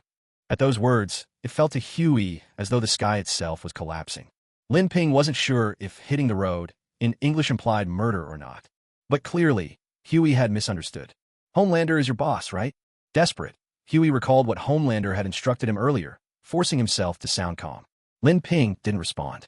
Huey's heart sank even further. So this confident man was dead set on becoming Vought's loyal hound and executing him to avenge Translucent. No Butcher, no Frenchie, no Starlight. He was on his own now. Homelander said, I'm to be handed over to someone named Ashley. I don't know who she is, but it's obvious the order didn't authorize you to take matters into your own hands. You not only can't kill me, but you're also supposed to ensure my safety, so Homelander gets all the credit. Am I right, Mr. Confident? Huey had been uneasy at first, but seeing that Lin Ping showed no reaction, he grew bolder. His tone calmed, and little by little, a newfound confidence took hold. As he spoke, he gradually convinced himself, until he believed it wholeheartedly. My safety isn't in immediate danger, for now. Vought definitely wants to squeeze information about Butcher and the others out of me. As long as I keep my mouth shut, I'll still have a shot at staying alive. Butcher's got contacts in the CIA. Once they realize I've gone missing, they'll come looking for me. And then there's Starlight. If I can just hold on until then, maybe I'll get another chance to see the light of day. A flicker of hope reignited in Huey's heart, washing away his exhaustion and replacing it with a surge of exhilaration. Typical overconfident guy, so hopeless. Watching Huey's self-satisfied, brimming with ambition demeanor, Lin Ping couldn't help but press a hand to his forehead and let out a wry smile. Could it be that Huey's also blessed with some Omega-level self-confidence? Well, never mind. Right now, he's no threat to my interests. Better to keep him around. After all, the enemy of my enemy is my friend. Keeping Huey around to give Homelander a headache isn't a bad idea. Lin Ping had never intended to do anything to him. It was Huey who'd convinced himself he was in mortal danger. Come to think of it, this kid really is something else. I even left a note at his house warning him to lie low, and yet he went straight to a crowded expo, right under everyone's nose. And if that weren't enough, he even managed to get spotted by Homelander. Incredible. That hardly qualifies as a secret. Let me tell you a real secret. I know you got your expo ticket from a certain superhero, and I also know she's a woman, a superhero named Starlight. She knew full well you were an enemy of Vought, but she still helped you. Now, that's what I call a profound friendship. Lin Ping's words landed like a bombshell, leaving Huey utterly stunned. He actually knows about me and Starlight. If that's the case, won't Starlight be in serious danger? Huey could only manage a bitter smile. In his heart, he knew he could barely look after himself now. How could he afford to worry about anyone else? Lin Ping watched the amusing look on Huey's face, thinking, trying to play games in front of me? You're still a bit green for that. Hey, Lin, Just then, Ashley approached with 2 security guards in tow. Spotting Lin Ping, she greeted him with a nod. "This is Huey, the prime suspect in the Invisible Man case. Homelander asked me to hand him over to you." Lin Ping replied in a no-nonsense tone, giving Ashley a quick once-over. Something about the situation felt off, but he kept it to himself. "Good job. Go ahead and take care of your business. I'll escort him back to the company myself and try to make it back before the evening meet and greet starts."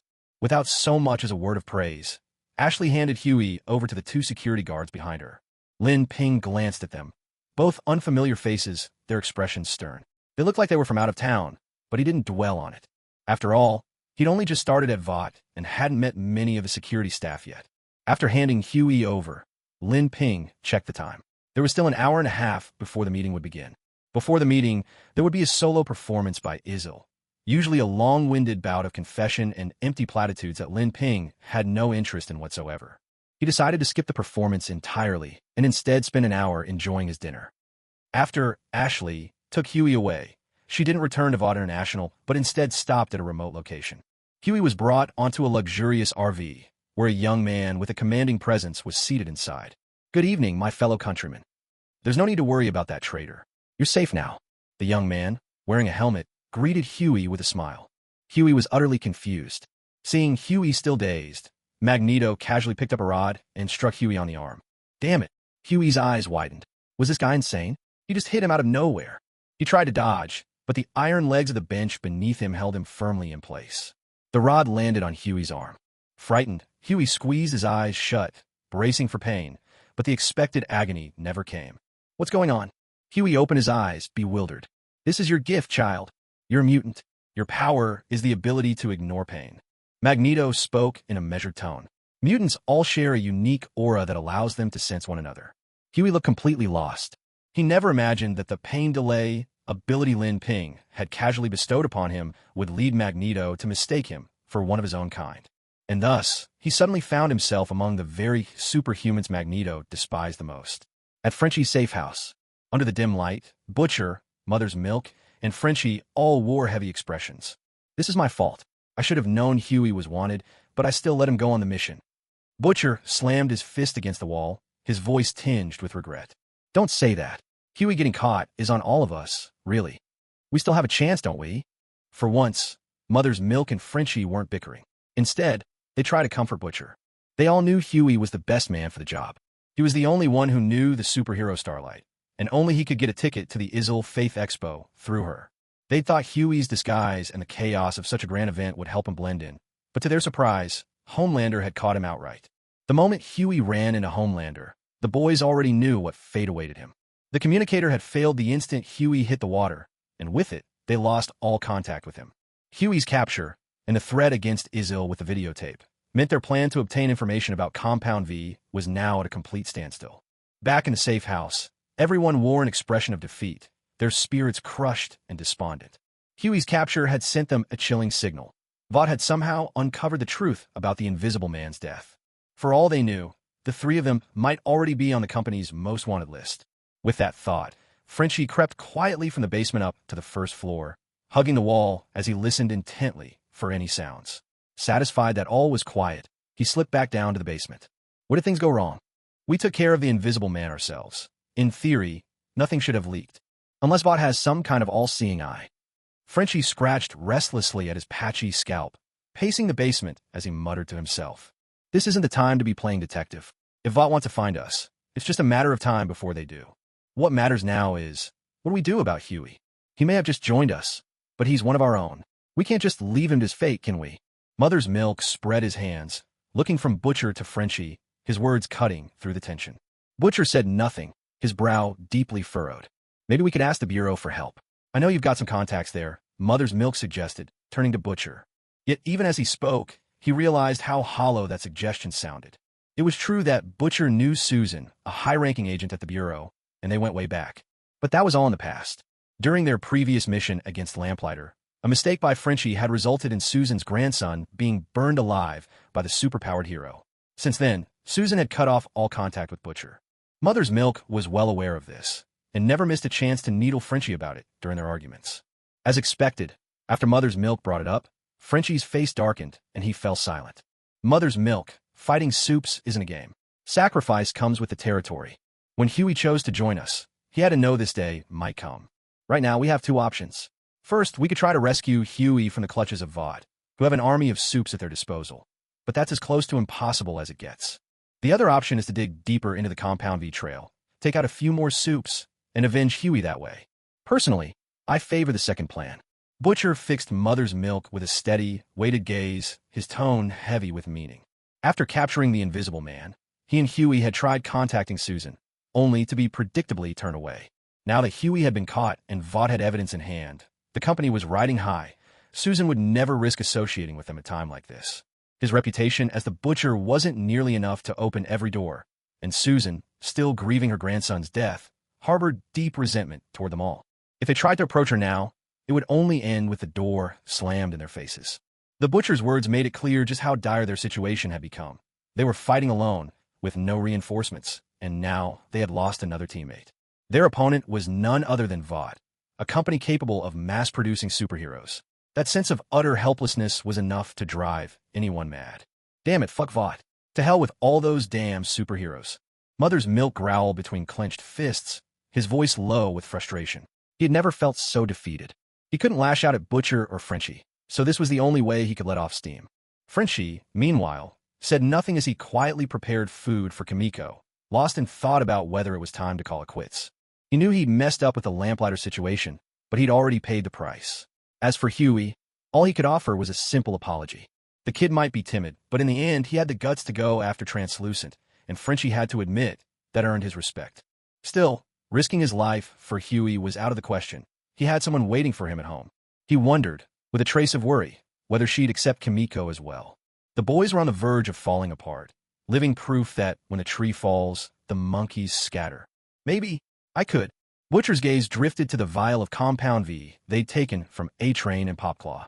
An idea began to take shape, tempting him. No, I can't. How could I ever become one of those monsters, one of those so-called superheroes? He shook off the thought. Things hadn't reached the point of no return. Someone's coming. Frenchie, oblivious to Butcher's inner turmoil, suddenly paused in the middle of feeding Kimiko, his ears pricking up. He made a silent gesture for Butcher and Mother's Milk to stay quiet. Instantly, the three understood. Weapons in hand, they aimed at the entrance to the basement. Frenchie grabbed an assault rifle, crouching low as he crept up the stairs. He pressed his body against the old cabinet, listening intently for any signs of movement outside. It's just an abandoned shop. Nothing worth searching. Came the voices of a few police officers as beams of flashlight swept through the room, illuminating layers of dust covering the furniture. One look made it obvious. Nobody had lived here for ages, so they moved on. Frenchie breathed a quiet sigh of relief and waited another 5 minutes in silence. Once he was sure the coast was clear, he moved to the window and carefully pried open the blinds. The street outside was utterly still, nothing but silence. Frenchie returned to the basement, on high alert. The safe house isn't safe anymore. It's time to move. As Frenchie frantically unlocked the chains around Kimiko, his face was set with urgency. This safe house was one he had chosen with great care, while hidden, or so he thought. But now, with police patrols sweeping through, it was clear the authorities had caught wind of their hideout. Staying here any longer would only mean getting caught in a dragnet. Wait, you're letting this monster loose. She's killed plenty of people, you know. Milkman stared in bafflement, struggling to comprehend Frenchie's insistence on ignoring orders. Hadn't the lamplighter fiasco taught him anything? The Butcher, while visibly displeased, didn't stop Frenchie. He simply loaded shells into his shotgun in silence. If Kimiko showed even a hint of aggression, he'd blow her head off without hesitation. None of them expected what happened next. A tremendous crash echoed from upstairs, the sound of a door being smashed in. And then, descending the stairs, was the last person they wanted to see. Dressed in a black tactical suit and a mask with a cold metallic sheen, stood Schwanza, the one the underworld called Little Homeland. Shit, it's Schwanza. We need to move now. Butcher cursed under his breath, raising his shotgun toward Schwanza as he barked orders. Frenchie didn't fire a single shot. Grabbing his rifle in one hand and Kimiko's arm with the other, he hurried toward the hidden escape route, Milkman racing behind them. A gunshot split the air, the acrid scent of gunpowder filling the room. Schwanza was blasted back by a cluster of shotgun pellets, sent sprawling across the floor. But he rose as if nothing had happened, examining the new holes in his armor before advancing on Butcher with measured steps. Come on, you damn Vought lapdog, Butcher growled, stepping back and reloading with practice speed. This shotgun had been modified by Frenchie, its firepower massively boosted. It couldn't kill a soup, but the sheer force could knock them back, buying the boys precious seconds to escape. Another thunderous shot rang out, but this time Schwanza didn't take it head-on. He grabbed a nearby sofa, dragging it in front of him to absorb most of the blast. Without missing a beat, Schwanza hefted the sofa and hurled it at Butcher, forcing him to break off his attack. Butcher dodged with a quick sidestep. Seeing that Frenchie and the others had slipped out the back, he fired one last shell before ducking through the rear exit himself. Schwanza, having avoided the shot, watched Butcher retreat into the distance. Then he turned, and with his bare hands, smashed through the wall, searching for a shortcut. In less than a minute, Butcher caught up to Milkman, Frenchie, and Kimiko, who were halted in front of the emergency exit. "Why you stopped?" He barked the question, shoving past Milkman and Frenchie to see what was blocking their way. There, looming ahead, stood Schwanza, his right hand gripping a razor-sharp blade. "Mother!" The Butcher had no time to wonder how Schwanza had managed to appear before everyone. He raised a shotgun, ready to put a few holes in Schwanza. But it was already too late.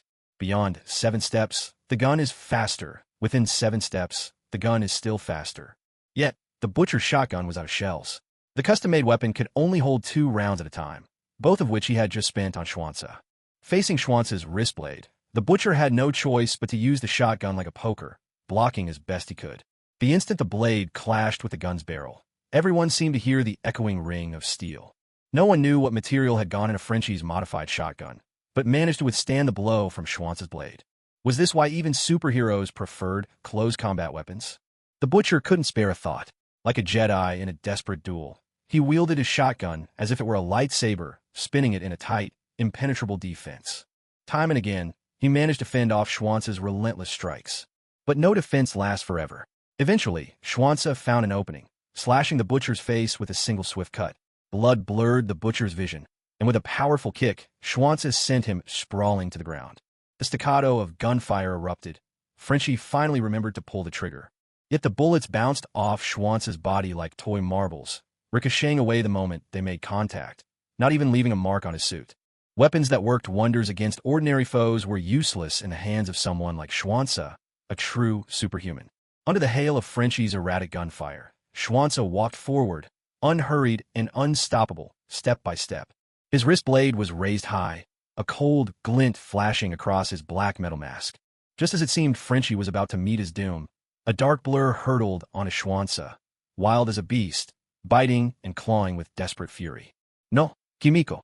Frenchie's face filled with worry, and his rifle fell silent. He was afraid he'd hit Kimiko by mistake.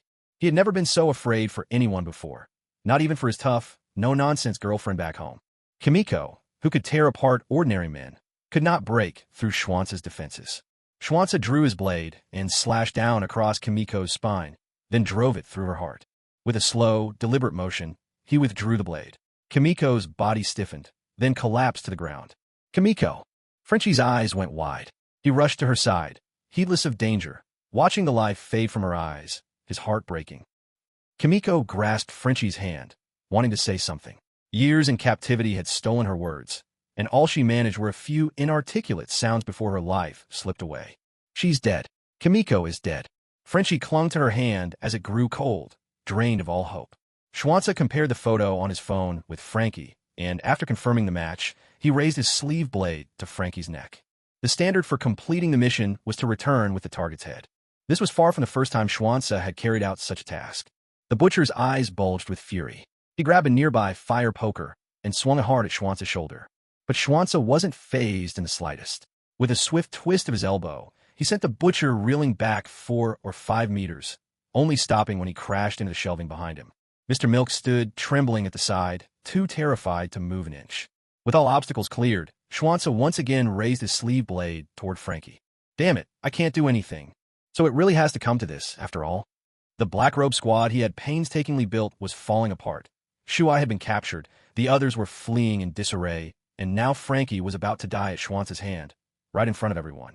A wave of helplessness, unlike anything he'd ever felt, crashed over the Butcher. Ordinary people really do have their limits. With nowhere left to run, the Butcher took out his last vial of compound number 5 and, without hesitation, plunged it into the artery at the side of his neck. This spot was closer to both his heart and brain, allowing the drug to take effect more quickly. Of course, that also meant the pain and the risk were far greater. The compound worked with brutal speed. A searing heat and agony surged through his body, so intense that the butcher's fingers dug deep into his own flesh, and he unleashed a howl that barely sounded human. Hearing the commotion, Schwanza turned.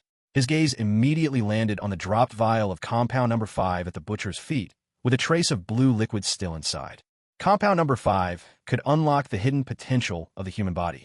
Sometimes it transformed the recipient into a Homelander, one of those rare superhumans gifted with invulnerability, super strength, super hearing, X-ray vision, flight, and laser eyes. More often, though, it created heroes like Starlight or the Deep, each gifted with just one extraordinary power. Having injected compound number 5, the butcher had once again become the most dangerous threat in the room. Schwanza didn't hesitate. He shifted his target immediately. In a smooth motion, he twisted his body and thrust his sleeve blade at the butcher. But the butcher, caught in the throes of his transformation, was racked by waves of pain and utterly defenseless. Schwanza's blade plunged deep into the butcher's chest, stopping only when it met bone. Threat neutralized. But just as Schwanza was about to twist the blade inside the butcher's chest to finish him off, he was met with an unexpected resistance. This resistance came from the butcher's own body. A moment ago, the butcher's flesh had been as fragile as paper. Now it was as hard as steel. No matter how much force Schwanza applied, the sleeve blade could not drive in even a fraction of an inch further. When he looked up, he saw the butcher's eyes reflected in his black mask, now glowing a menacing red. "Now it's my turn, you bitch." No sooner had he finished speaking than the butcher's eyes flared with searing laser power, erasing the dark head completely. It was just like the scene in the original story, when Homelander wiped Madeline out of existence. At last, the Faith Expo, the grand hero meet and greet, officially began. Towering posters of Lin Ping, Homelander, and Starlight adorned every advertising space around the venue. As Vought's hottest new recruit, Lin Ping was surprisingly the first to take the stage. Confident man. Confident man. Buoyed by Vought's relentless publicity machine, a sizable crowd waved glow sticks and cheered Lin Ping's name. This kind of spectacle was something Lin Ping had never experienced in his previous life. Still, with his supreme confidence ability in play, he managed not to be flustered or awkward.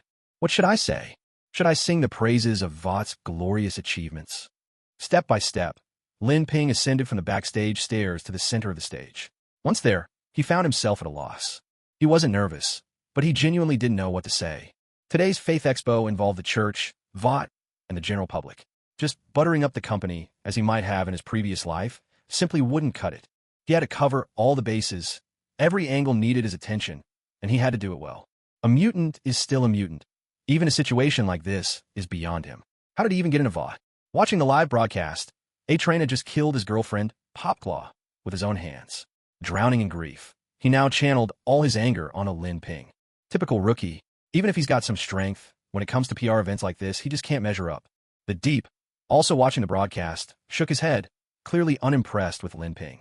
Ever since Lin Ping had humiliated him during their last mission, the whole company knew he couldn't even handle a newcomer, leaving his reputation in tatters. Resentful, the Deep couldn't help but relish seeing Lin Ping finally struggle.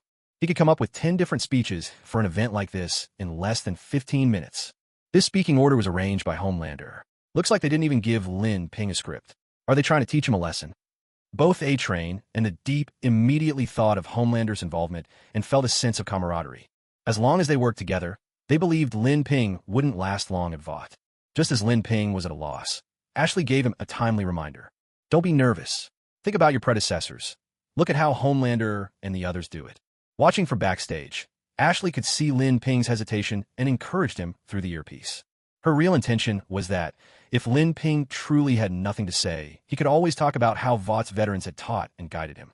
This would help Vought establish a positive corporate image in the minds of the public. At the same time, she felt a bit uneasy. Originally, Lin Ping was supposed to stick to the speech provided by the PR department. But under Homelander's insistent demands, if Lin Ping made any major blunder on the live stream, as the superhero PR manager, Ashley would be held responsible as well. By now, even if Ashley regretted it, it was too late. All she could do was silently pray for Lin Ping to perform above expectations. She didn't expect him to dazzle, just hoped he could keep things steady and professional. Homelander, at Ashley's reminder, Lin Ping's eyes instantly lit up. He realized he could simply adapt a few of Homelander's lines and make them his own. Whoever says something first gets the credit. He couldn't help but imagine the look on Homelander's face when he realized he'd been left speechless. Surely it would be priceless. Without hesitation, Lin Ping recalled Homelander's iconic lines, arranging his features into a solemn, dignified expression. Stop the theatrics. You're supposed to speak, not strike a pose. Locomotive and Deep grew more convinced that Lin Ping was out of tricks and just stalling for time. Of course, Lin Ping had no idea that what he thought was a simple superhero meet and greet would have people so invested in his performance. Taking a deep breath, Lin Ping composed himself. He looked out at the audience, all eyes fixed on him, and began to speak slowly. Let us rejoice in God. This Faith Expo was, after all, hosted by the church, and all Vought superheroes took part as devout believers. Lin Ping's words, therefore, were perfectly fitting. The hall erupted in cheers, mostly from the faithful, though some were simply swept up in the excitement. I love you all. Lin Ping felt a bit embarrassed saying this, and couldn't help but wonder how Homelander in the original show managed to say something so cloying with such ease. My Father above, forgive me. These words do no harm. He could only hypnotize himself with this thought. Applause broke out. Much to Lin Ping's surprise, the crowd seemed to eat it up. Many of the American women in the audience clapped enthusiastically, their eyes sparkling as they gazed at Lin Ping, clearly taken by his charm. Stepping to the edge of the stage, Lin Ping smiled and waved at them, even blowing kisses from time to time. Some male fans with particular tastes also showered him with flowers, and a few bold ones tried to get a little too close. Lin Ping's expression immediately soured. He quietly let razor-sharp spikes emerge just half a centimeter from his skin, forcing the would-be interlopers to back off. Setting aside those unpleasant moments, Lin Ping could truly claim to captivate both men and women alike. Just a bit of clever maneuvering, that's all. Everyone can say these two lines. A superhero meet and greet isn't something you can bluff your way through with a few cheap tricks. Deep Sea was clearly displeased that he hadn't witnessed Lin Ping stumble. He grabbed a large mug of beer from a nearby waiter, downed it in one gulp, and kept his eyes fixed on the live stream, still waiting for Lin Ping to embarrass himself. It was obvious that he wouldn't be satisfied until Lin Ping made a fool of himself in front of everyone. Meanwhile, Homelander was backstage, calm and composed as he watched Lin Ping's performance. So far, nothing Lin Ping had done exceeded his expectations. Everyone must be in high spirits right now. But let me share some upsetting news, Lin Ping began.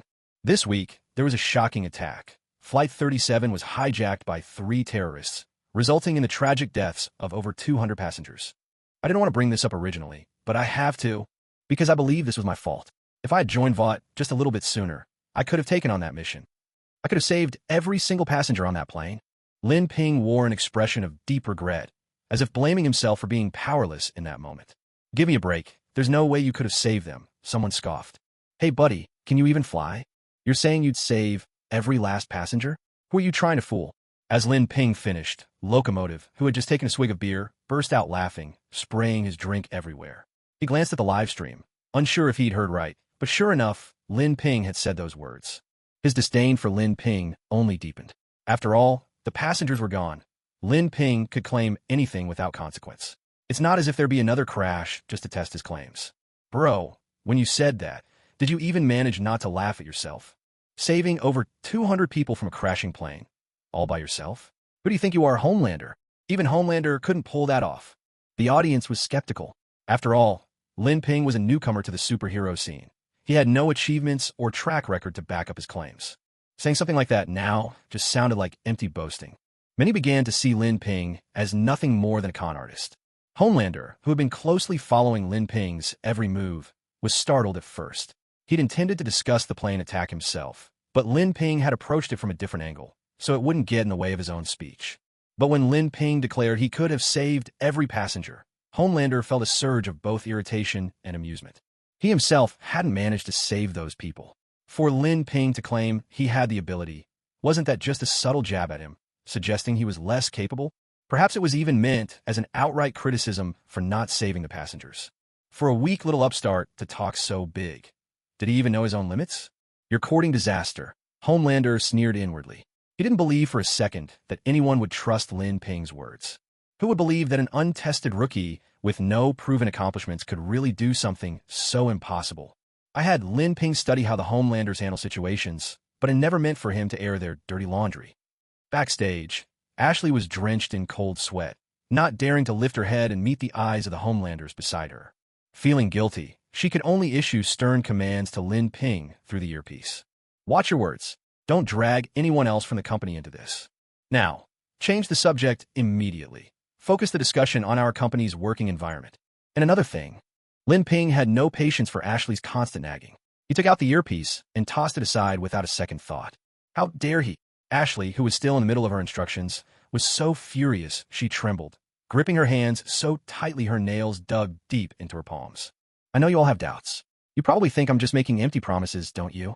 But what I want to tell you is everything I've done is entirely under the guidance of God. Lin Ping smiled, raising a hand to the sky, and continued speaking, calm and unhurried. The audience was bewildered, but listened patiently. After all, as faithful followers, they were curious to hear how Lin Ping would explain himself. I will find the real culprit behind all this, no matter which hole they're hiding in.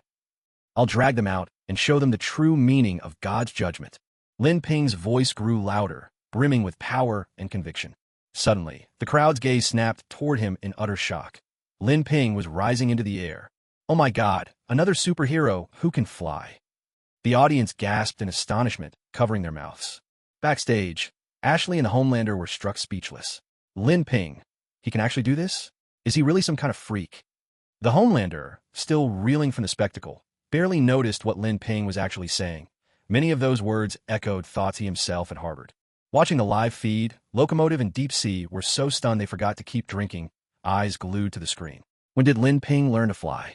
Noticing everyone's reaction, Lin Ping smiled faintly, used his telekinesis to fly above the crowd, and shouted, Psalms. The righteous rejoice when they see vengeance done. They will wash their feet in the blood of the wicked. At that moment, no one in the audience doubted Lin Ping's power. A superhero guided by God to punish evil, and now revealed to possess the gift of flight, was undeniably a mighty champion of justice, saving all the passengers from a doomed plane, punishing the mastermind behind the attacks. These feats now seemed well within the scope of his abilities. Confident boy explodes with power. The crowd chanted his name in perfect unison. Lin Ping landed gracefully among them, basking in their adulation and the surge of confidence points flooding in. In front of 18,929 beautiful spectators, you firmly believed you were God's messenger on earth, vowing to bring sinners to justice. Your confidence shone through, earning you 3,901 confidence points. I feel overflowing with power. A surge of pure happiness washed over Lin Ping. After having the system for so long, he'd finally earned his first real reward. The next step was to enhance his abilities and take control of VOD International. He wondered whether Compound V would have any effect on him. Unlike Lin Ping, Ashley, Homelander, A-Train, The Deep, and the others looked as if they'd swallowed a fly. Ashley was frustrated because Lin Ping refused to follow orders, boldly throwing away his communicator and making her authority look foolish. Homelander's discomfort came from Lin Ping's growing defiance. Even worse, Lin Ping's speech just now had stolen lines straight from his own playbook. As for A-Train and The Deep, their irritation was simple. Lin Ping had come out on top instead of being humiliated, and they resented his sudden rise to the spotlight. Even Madeline, watching the live broadcast, frowned in secret, her mind made up. Lin Ping needed to be put in his place. Lin Ping is getting out of hand. For once, everyone at VOT found common ground. A storm was quietly gathering, and Lin Ping was at its center. Backstage at the hero meet and greet. Watch yourself, Mr. Confident. Don't forget who brought you in. I got you in a VOT, and I can have you thrown out just as easily. Homelander, second to take the stage, brushed past Lin Ping. His glare was fierce, his fists clenched, making no effort to hide his threat. Worried about being late for his appearance, he didn't wait for Lin Ping's response and strode out toward the stage. Now, we'll see who needs to be careful. Once I finish enhancing my powers, your days of reigning at VOT are numbered, Homelander. Lin Ping watched him go with a cold look, his hands unconsciously tightening into fists. He had waited a long time for this day. Finally, he wouldn't have to bow and scrape before these so-called heroes. Lin Ping, what's wrong with you? Why did you ignore orders and throw away your communicator? This isn't China. No one here will tolerate your airs and bad habits, let alone the fact that you're not even a famous superhero yet. You're just a rookie mutant. Now, submit a 20,000-word written apology to the board immediately. Otherwise, no matter how big VOD is, there's no place here for someone like you. After Homelander left, it was Ashley's turn to vent her frustrations at Lin Ping. Standing with her hands on her hips, she looked every bit the bossy hen, her tone commanding as she wielded her authority as PR manager over him. This was a serious onstage incident. Although Lin Ping's speech ultimately achieved a positive effect, it had already touched the G-spot of VOT International, the taboo of commenting on the company's public affairs without prior approval. What made matters worse was that Lin Ping brought up the sensitive issue of Flight 37's crash. Homelander and Queen Maeve had failed to resolve this matter, and Lin Ping's remarks just now clearly suggested that the tragedy occurred because VOT didn't send him out in time to handle it. This was not only a smear against Homelander and Queen Maeve, but also a direct blow to VOT's reputation. With the company's image at stake, Lin Ping's actions today were sure to cause a storm. He knew he had to take a firm stance if he wanted to minimize the company's anger toward him. "Are you finished, you stupid bitch?" Lin Ping shot Ashley a cold glance. This foolish woman hadn't even provided him with a proper speech, and had even conspired with Homelander to embarrass him. Did she really think he hadn't noticed? "Not only do you refuse to apologize, you actually dare to insult me? Lin Ping, do you even want to stay at VOT anymore?" Ashley could hardly believe that the superhero she had promoted herself not only showed no gratitude, but had the gall to call her a bitch to her face. Her rage exploded instantly. No longer caring about her own image, she lashed out at Lin Ping like a woman quarreling in the street. "So you really think you're the star here? My future of VOT isn't for you to decide. To put it bluntly, you're just a glorified nanny and housekeeper for superheroes. Don't you dare shout at me." Lin Ping sneered, his words sharp as knives, relentlessly attacking Ashley. After all, Ashley was just an ordinary person, always cleaning up after these superhero man-children. Since when did superheroes owe her an apology? What an upside-down world. Don't you forget who got you signed with VOT in the first place. As we say back in China, I discovered your talent, and this is how you repay me? You thankless traitor. Ashley's face flushed with anger from Lin Ping's barrage. She jabbed her finger at him, too furious for words. She knew Lin Ping was right, so she didn't argue on his main points. Instead, she tried to guilt him, bringing up how she'd signed him and done him a favor, hoping he'd back down. But as her finger jabbed at him, Lin Ping focused his mind, and an invisible force gripped Ashley's finger, pressing it down. "My hand, what are you doing?" Ashley's face twisted in pain as she clutched her finger, now caught in Lin Ping's telekinetic grip, crying out in shock. At this moment, fear had already taken hold of her. Lin Ping's strength was simply unfathomable.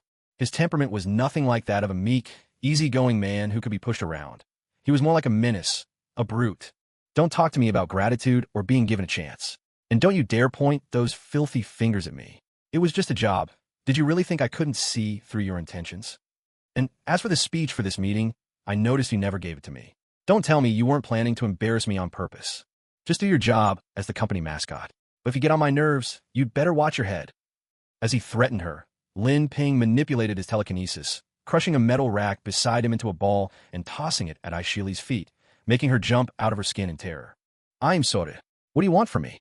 Faced with Lin Ping's blatant show of overwhelming power, Ashley finally caved, desperate to save her own life, and pleaded with him. "Now apologize to me. Apologize to the great confident boy." Lin Ping released his psychic grip on her, folded his arms across his chest, and spoke with calm authority. "I was wrong.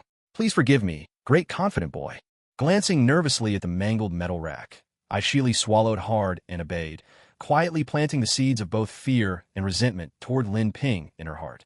Clearly, Lin Ping had grown much stronger. He'd gained a mysterious new ability since joining VOT a few days ago. Is he really a mutant? Ashley wondered inwardly. She preferred to believe Lin Ping was an alien, hiding in plain sight among humans. Otherwise, how could one person possess so many unrelated abilities? You know what to do when you see me from now on, right? I don't think I need to spell it out for you. Yes, I understand. Unlike Homelander, Lin Ping wasn't the kind of jerk who refused to eat beef. Ashley had only annoyed him over a minor issue, so a little warning was enough. Besides, he had more pressing matters. He needed to find a safe place to further strengthen himself, so there was no need to dwell on her anymore. With a surplus of confidence points, Lin Ping felt invincible. He headed straight for the backstage restroom and began his next round of enhancement. The level of his physical constitution directly determined how many abilities he could handle, so he decided to upgrade this first. It was essential for his survival. You have chosen to spend 200 confidence points to upgrade B-Class Robust Physique to A-Class Super Physique. You have chosen to spend 300 confidence points to upgrade A-Class Super Physique to S-Class Super Physique. You have chosen to spend 500 confidence points to upgrade S-Class Super Physique to SS-Class Super Physique. SS-Class Super Physique. immune to nuclear blasts, immune to most poisons, immune to temperatures below 2,000 degrees Celsius. Lin Ping stopped enhancing his physique after reaching SS level, because SSS level abilities couldn't be achieved with just enough confidence points. Not only did it require a sky-high 1,500 confidence points, but he also had to personally slay an ability user of SS level or above. The first condition wasn't too hard, just a matter of gathering enough confidence points. The latter, however, was much more difficult. Up to now, Lin Ping had hardly met anyone who fit that requirement. Homelander counted as one, and so did Soldier Boy, who was still frozen. Queen Maeve might not make the cut. Her superpowers were a notch below Homelander's, so she probably wasn't SSS. As for the rest of Vought's superheroes, they were even further off, at best, A level. Among mutants, it wasn't easy to find contenders either. Magneto and Professor X might barely scrape by, but the only ones he could be certain about were Phoenix Force and Wolverine at his peak. Lin Ping continued to enhance his core abilities. You choose to spend 300 confidence points to upgrade A-level spikes to S-level spikes. You choose to spend 500 confidence points to upgrade S-level spikes to SS-level spikes. SS-level spikes, adamantium spikes that can extend and retract at will, detach if needed, and regenerate automatically. They can absorb most forms of energy for the user's benefit. When piercing a target, they suppress all abilities of the target to just 1% of their original power. The duration depends on the target's strength, but will last at least 1 second. They cannot be used on the same target again in a short period. Incredible, Lin Ping muttered. It's truly an eye-opener, like a knife cutting through new ground. A description this long only proves just how outstanding the SS-level spikes are. Compared to these adamantium spikes with so many effective functions, the original Porcupine Man's power might as well be thrown in the trash. Lin Ping was filled with emotion. He had finally shed his humble days as a mere grease hero. Current confidence points, 2,101. With 2,101 confidence points left, Lin Ping was in no rush to spend them. Once he got back, he planned to draft a hexagonal development plan for his abilities and then enhance accordingly to avoid any waste. Knock, knock, knock. Lin Ping was still in the restroom when a knock came from outside, followed by Ashley's anxious voice. Lin, Vice President Madeline wants you to come to her office after you get back. Madeline, isn't she Homelander's handler? If memory serves, she won't live much longer. Homelander's laser vision is going to do her in within days. What someone with so little time left want with me? Lin Ping's brow furrowed. Something about this didn't seem simple. He immediately stopped his enhancements. Now that he had 2 SS abilities, that was enough for the time being. He'd wait until he'd designed his evolution plan before proceeding with further upgrades. Stepping out of the restroom, Lin Ping saw Ashley still waiting anxiously, her eyes darting away from his gaze in fear. I'll leave this to you. Let the Homelander know I'm waiting for him. With those words, Lin Ping turned and strode back toward Vought Tower without so much as a backward glance. At this point, Ashley had already been rattled by Lin Ping, nerves stretched taut like a bowstring. She couldn't help but ponder the deeper meaning behind his words. Why did it sound like Lin Ping was challenging the Homelander? Replaying Lin Ping's tone in her mind, Ashley couldn't help but entertain the idea, though she quickly dismissed it. The Homelander was Vought's uncontested number 1, unrivaled in both power and versatility. No one had ever so much as threatened his throne. Lin Ping's abilities were strange, certainly, but his starting point was still far too low. Maybe, someday in the distant future, Lin Ping could grow strong enough to take on the Homelander, but right now, it was out of the question. The idea that a rookie superhero could defeat the Homelander. Ashley would never believe such a thing, not in a million years. Inside the Hero Division President's office at Vought. If you have anything to say, make it quick. I'm on a tight schedule. Lin Ping pushed open the door, flopped into a chair, kicked his feet up on Madeline's desk, and gazed at the ceiling, looking every bit the busy executive whose time was worth millions a minute. Gone was the timid newcomer who had once entered Vought with his head down. Madeline, playing the role of a single mother as she pushed her baby stroller, felt her temper flare. That statement you made at the press conference. Who told you to say it? Madeline forced herself to keep her anger in check, gently rocking the stroller as she asked, her tone measured. Lin Ping had always kept a low profile at Vought, never drawing attention to himself. Madeline had barely spared a thought for this new recruit. But what had happened today forced her to reassess the young man before her. There was something different about him now, a confidence bordering on arrogance. Still, Madeline couldn't quite believe that the speech at the press conference was entirely Lin Ping's idea. It sounded more like the grandstanding manifesto of some ambitious superhero. Who told me to say it? No one. Those were my own words. Lin Ping replied coolly, savoring the sensation of his S-class superhuman physique. He'd once suffered from sinus issues, his breathing always restricted, like air passing through a narrow channel. Now, he felt completely renewed. He could inhale with the force of a wind tunnel. Very well. As a contracted superhero with VOT, don't you realize your words could damage the company's public image? Madeline's anger simmered, and she gave up any pretense of tending to her sleeping baby. Folding her arms tightly, she ground out her words between clenched teeth. Lin Ping had admitted it himself, so now she would have no qualms about using VOT's own methods on him. After all, VOT had dealt with insubordinate superheroes before. Their final destinations were always the same, the lab or the crematorium, never anything resembling a happy ending. So, are you trying to hold me accountable for this? Lin Ping spread his hands and raised an eyebrow as he spoke. If you're willing to admit your mistakes and correct them, I don't think that'll be necessary. Seeing Lin Ping's apparent hint of concession, Madeline lifted her cup and took a long drink. Who cares?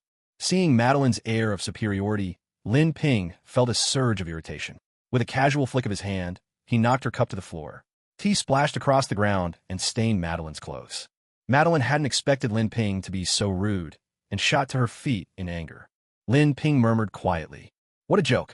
You expect me to sit down just because you say so?"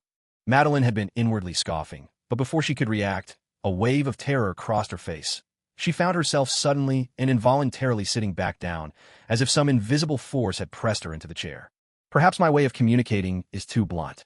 If you have any requests, let me know, and I'll do my best to negotiate with the board on your behalf. Realizing the person in front of her could end her life at any moment, Madeline calmed herself instantly and decided to play it safe. With Homelander nowhere nearby, Lin Ping could do anything outrageous and no one would be able to protect her. My only request is for you to keep quiet. From now on, whatever I say or do, you are not to interfere. Looking into Madeline's slightly panicked eyes, Lin Ping spoke slowly and deliberately.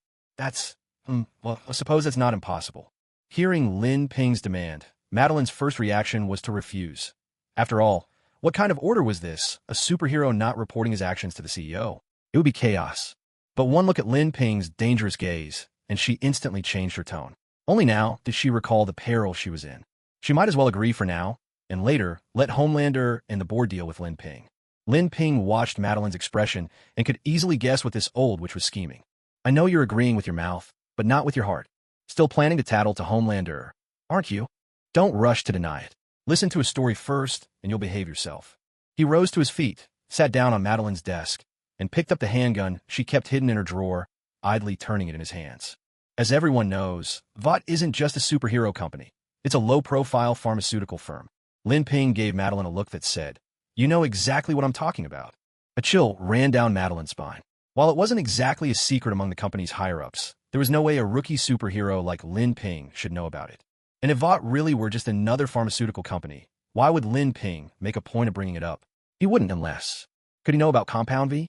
Madeline's hand instinctively reached toward the hidden alarm at the corner of the desk. Do you know about Compound number 5? Despite Madeline's furrowed brow, Lin Ping still uttered the name that made him nervous.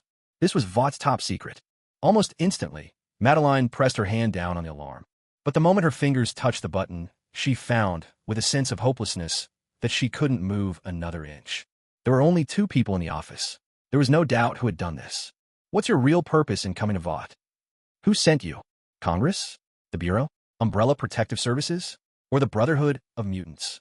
Madeline stared at Lin Ping, her gaze piercing, no longer seeing him as a harmless newcomer. Ima loneboth, Mom. How many times do I have to explain myself? As long as you cooperate, I promise you won't be in any danger. Lin Ping smiled as he approached Madeline, extending a single finger, inching closer. What are you doing? Stay away from me. Half a minute later, Madeline, feeling the psychic bomb buried deep in her mind, looked at Lin Ping with a hint of fear. She could feel that if she so much as thought about betraying him, her head would explode like a watermelon. I have things to do. Remember to tell Homelander. I'll be waiting for him. With a swift kick, Lin Ping sent the fridge containing Homelander's baby bottles flying. Then, smashing through the building's glass, he soared straight out. Lin Ping, the confident guy, still shaken. Madeline looked at the mess of the refrigerator and Lin Ping's departing figure, gritting her teeth in anger. Never in her life had she felt so humiliated. Even someone as powerful as Homelander had to act like a child begging for milk in front of her. And now Lin Ping, Who did he think he was, daring to threaten her? That damned mutant had even planted some kind of deadly curse in her mind. This was outrageous. The more she thought about it, the angrier she became. Forcing herself to calm down, Madeline dialed Homelander's number and left him a voicemail. Confident boy just came to my office. He stole your baby bottles and said he'll be waiting for you at Lin Ping's Black Cape record store. Offense, defense, mobility, recovery, immunity. Lin Ping roughly categorized the abilities he needed into 5 types, jotting them down on a sheet of A4 paper.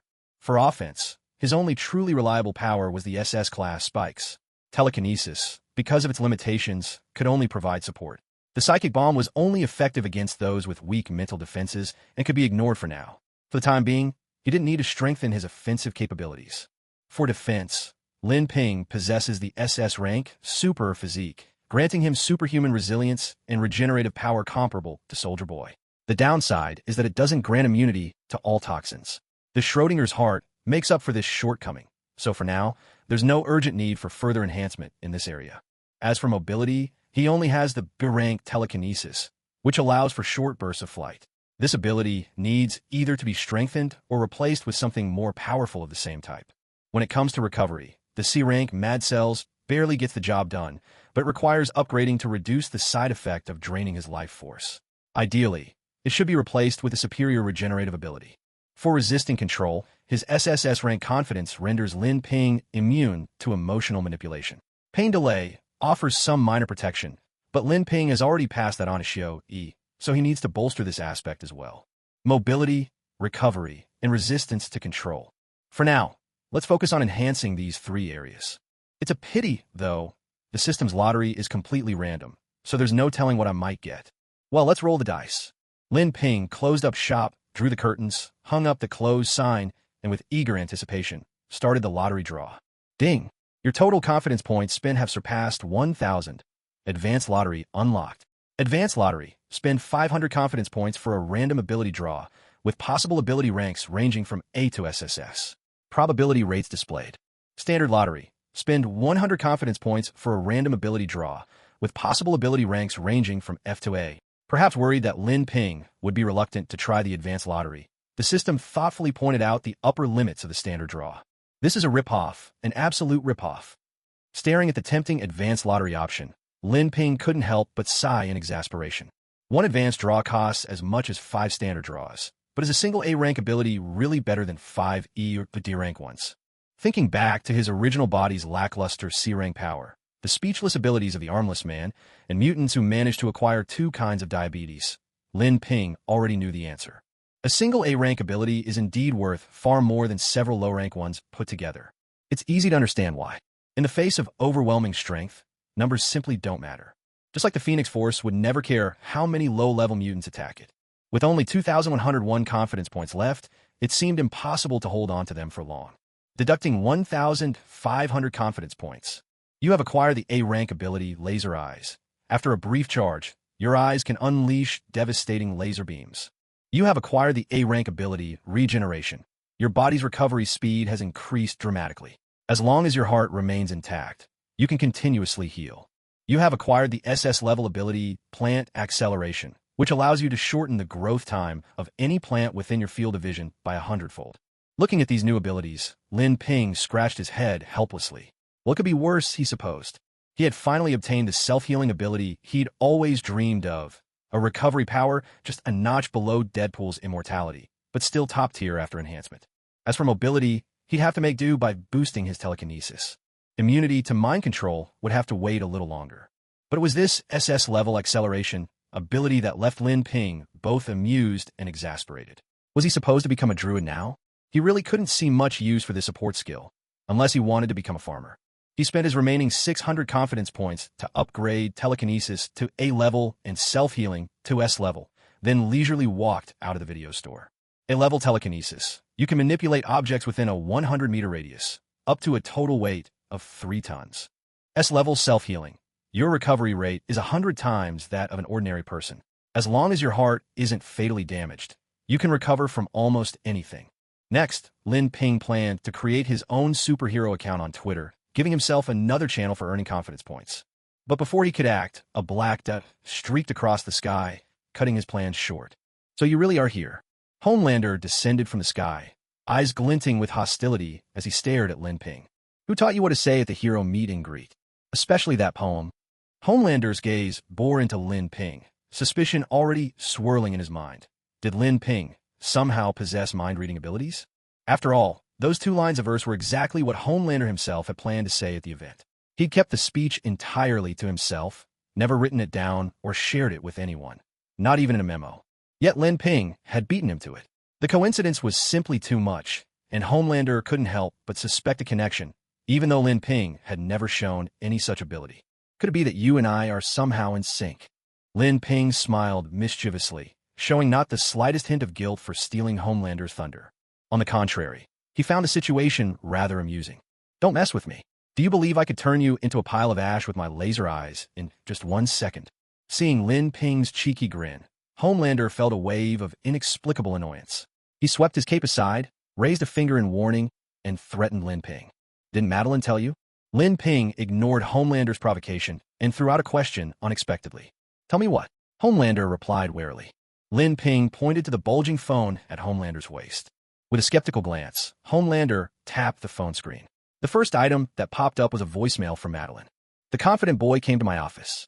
He even snatched your bottle and said he's waiting for you. My bottle. Homelander's stern face froze in disbelief. So, how does it feel, Mr. Giant Baby? Not only did I take your bottle, but I also destroyed all your stash in the fridge. Still thirsty for milk. If you'd rather not run back to Madeline, I just happen to have a bottle right here. Lin Ping pulled out a carton of milk he'd bought from the convenience store, set it on the green trash can beside him, and smiled coolly at Homelander. Homelander's face darkened at once. He began to breathe deeply, his eyes darting around like a frightened child. His gaze flickered involuntarily between Lin Ping and the bottle. His fists clenched tight, his jaw rigid with suppressed rage. Having his secret fondness for milk exposed by Lin Ping filled him with shame and humiliation.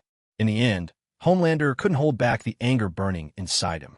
His eyes reddened as he glared at Lin Ping. You're asking for it. No one's coming to save you. I'll show you the true meaning of despair. Homelander was furious. For the first time, he loathed someone so intensely. For the first time, he truly wanted to kill. Any good impression he once had of Lin Ping vanished. Thinking back on how he'd even considered grooming Lin Ping as a sidekick, Homelander couldn't help but laugh coldly to himself.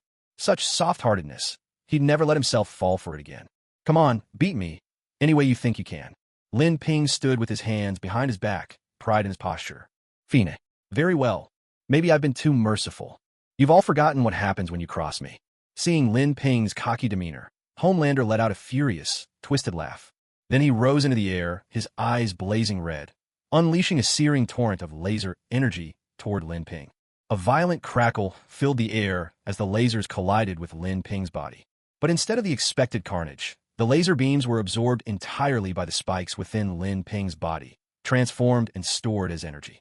A flicker of surprise crossed Homelander's mind. Lin Ping hadn't been reduced to ash under his laser eyes.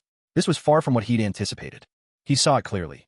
The moment the beams struck Lin Ping's body, it was as if they vanished into thin air, leaving no trace. Could it be that Lin Ping's clothes are made from some kind of laser-resistant material? The idea crept into Homelander's mind, growing more convincing by the second. His laser vision was famous. Most superheroes couldn't withstand it. If Lin Ping had prepared specifically for this ability, it was entirely possible. A hedgehog is still a hedgehog, only knows how to hide inside its shell. What good are you, besides taking a beating? Thinking this, a sneer of contempt twisted Homelander's lips. Inwardly, he scoffed at the narrow-mindedness of these mutants. Put some strength into it. I could still take it. Hearing that Homelander still wasn't convinced, Lin Ping touched the spot grazed by the laser eyes with his fingers, smiled, and beckoned lightly. The laser blast just now had charged his spikes with a considerable amount of energy. 2 of them were now fully loaded with laser power and could work as laser guns the moment he pulled them out. The sensation left him wanting more, wishing he could enjoy a few more rounds of this laser bath. Although his own laser eyes could also recharge the spikes, doing so drained his own energy, far less efficient than letting Homelander do the work. But as soon as Homelander realized that lasers were useless against Lin Ping, he stopped abruptly, which left Lin Ping rather disappointed. I actually admire you, you confident boy. But now, take my admiration with you to hell. Homelander advanced with heavy, imposing steps, closing in on Lin Ping one stride at a time. Lin Ping didn't dodge. Moving with telekinesis alone, He could never outpace someone with super speed like Homelander. Better to hold his ground, stay calm, and wait for the right moment. I'll give you this. You got guts. But now I want to see if that spiky shell you're so proud of and your laser-proof outfit can withstand my fists. This punch carries the power of 20 years of super strength. Can you handle it? A contemptuous, wicked grin stretched across Homelander's face as he raised a fist bigger than a sandbag and swung it straight at Lin Ping's right side. To him, it didn't matter whether Lin Ping tried to dodge or not. The outcome was already decided. At least now, he wouldn't have to waste any extra effort. But to Homelander's shock, the powerful punch didn't injure Lin Ping at all. In fact, Lin Ping didn't even take half a step back. He merely swayed a little from the impact, steadied himself, and looked at Homelander with a calm, almost indifferent expression. He said nothing, but his eyes seemed to ask, "Is that all you've got? What the hell? How is this possible?" Homelander's face was filled with disbelief. Suddenly, he remembered the mystical arts from that ancient nation in the East. In his dealings with superhuman criminals, he'd often encountered people using Chinese occult techniques like spirit possession or divine empowerment. Such arts could grant superhuman strength and godlike power for a brief time. Lin Ping in front of him was of Chinese descent. It was entirely possible he had inherited such a secret technique from his ancestors. If only that were the case, Homelander muttered darkly, though his determination to kill Lin Ping hadn't wavered for a second. He knew a thing or two about those Eastern mystical arts. They required harsh conditions to perform and always ran out quickly. Once Lin Ping's spirit empowerment wore off, there was no way he could summon it again in such a short time. When that moment came, crushing Lin Ping would be as easy as squashing an ant. The Homelander's expression shifted through a range of emotions, his gaze fixed intently on Lin Ping for a long moment. Then, with a sudden movement, he lifted off the ground and hovered in the air, entering a tense standoff. He refused to believe Lin Ping could maintain this state indefinitely. Even more, he couldn't accept that this was Lin Ping's own ability. What kind of joke was this? A few days ago, this guy was nothing but a hedgehog mutant with nothing but spikes, and now, all of a sudden, he was standing toe-to-toe with him. An equal rival? Who could believe such a thing? Give it up, Azu. You can't beat me. Seeing the Homelander abandon close combat and instead take to the sky, Lin Ping curled his lips into a faint, knowing smile. He could tell the Homelander was momentarily at a loss and couldn't resist taunting him. But the Homelander was stubborn as a mule, unwavering. He didn't say a word, just hovered above, locking horns with Lin Ping in the air. Lin Ping's hand-to-hand skills were rather mediocre. So to avoid showing any weakness before the Homelander, he simply gave up on throwing punches or kicks altogether. He chose defense over offense, waiting for the moment when the Homelander, unable to break through his guard, would become mentally exhausted and frustrated. That would be Lin Ping's perfect chance to strike back. Suddenly, Lin Ping's body shuddered slightly. He sluggishly rubbed his stomach and muttered, "Still haven't had dinner." The Homelander really knows how to pick his timing. But this perfectly ordinary gesture, seen through the Homelander's eyes, became a telltale sign that Lin Ping's divine power was starting to fade. A golden opportunity. The Homelander's eyes gleamed. Just as he suspected, the dark sorcery granting Lin Ping his divine power couldn't last forever. They hadn't even fought for 10 minutes, and Lin Ping was already showing signs of fatigue. With a sudden dive, the Homelander rocketed downward, his fist aimed straight at Lin Ping's heart. Knowing full well how troublesome Lin Ping's powers were, he abandoned all sense of chivalry and began fighting dirty. If destroying Lin Ping meant sacrificing a bit of honor, so be it. Everything happened in a split second. Just as Lin Ping looked up, the Homelander's fist was already in his face. This time, Lin Ping didn't just stand there. He calmly raised his left hand and effortlessly caught the Homelander's heavy, calculated punch. Damn it, why hasn't this cursed sorcery worn off yet? You miserable, mutated freak. Unable to contain his fury any longer, the Homelander's fists flew wildly, raining blows on Lin Ping in a chaotic barrage. A succession of heavy, dull thuds echoed as Homelander's attacks landed harmlessly on Lin Ping's body, his relentless assault yielding nothing. Why? Why should a lowly mutant like you get to become this strong? The Homelander's eyes were bloodshot, his expression deranged as he demanded answers from Lin Ping, voice trembling with rage. After all, he was supposed to be the perfect creation, the ultimate superhero. He'd suffered years of torturous experiments in the lab to achieve his current power. How could Lin Ping, a mutant who rose through the ranks thanks to a genetic quirk, have caught up to him in just a few days? The Homelander simply refused to accept it. I have to say, Azu, you're really scraping the bottom of the barrel now. Resorting to sneak attacks, even, Lin Ping gazed at the visibly shaken Homelander, But in his heart, there was hardly any ripple of emotion. He looked at Homelander with a faint, almost mocking smile. He could tell that Homelander's composure had already begun to crack. "I'll let you hit me as much as you wanted, and you still couldn't win? What more is there to say?" Lin Ping's eyes were filled with scorn as he looked at Homelander, his gaze cutting deep. "You?" Homelander's face twisted in frustration, unable to find words. Other than the humiliation he had suffered at the hands of Madeline and Edgar, this was the first time today that he had ever lost his cool in front of a fellow superhero. "I'm the damn strongest here. No one can challenge me. Not even a god." Homelander's chest heaved violently, his emotions flaring, fists clenched tight, and his eyes once again blazed with laser energy. This time, the heat was even more intense, the beams more ferocious, reaching a scorching 3,000 degrees. The spikes within Lin Ping began to show signs of strain. Several of them couldn't endure the explosive laser energy and shattered apart. Homelander had gone berserk. Lin Ping's expression grew grave. He could sense the spikes within his body struggling to withstand the searing energy from Homelander's laser vision, each one fracturing and dissipating in turn. However, since his spikes had been upgraded, now forged from adamantium, they still possessed remarkable strength.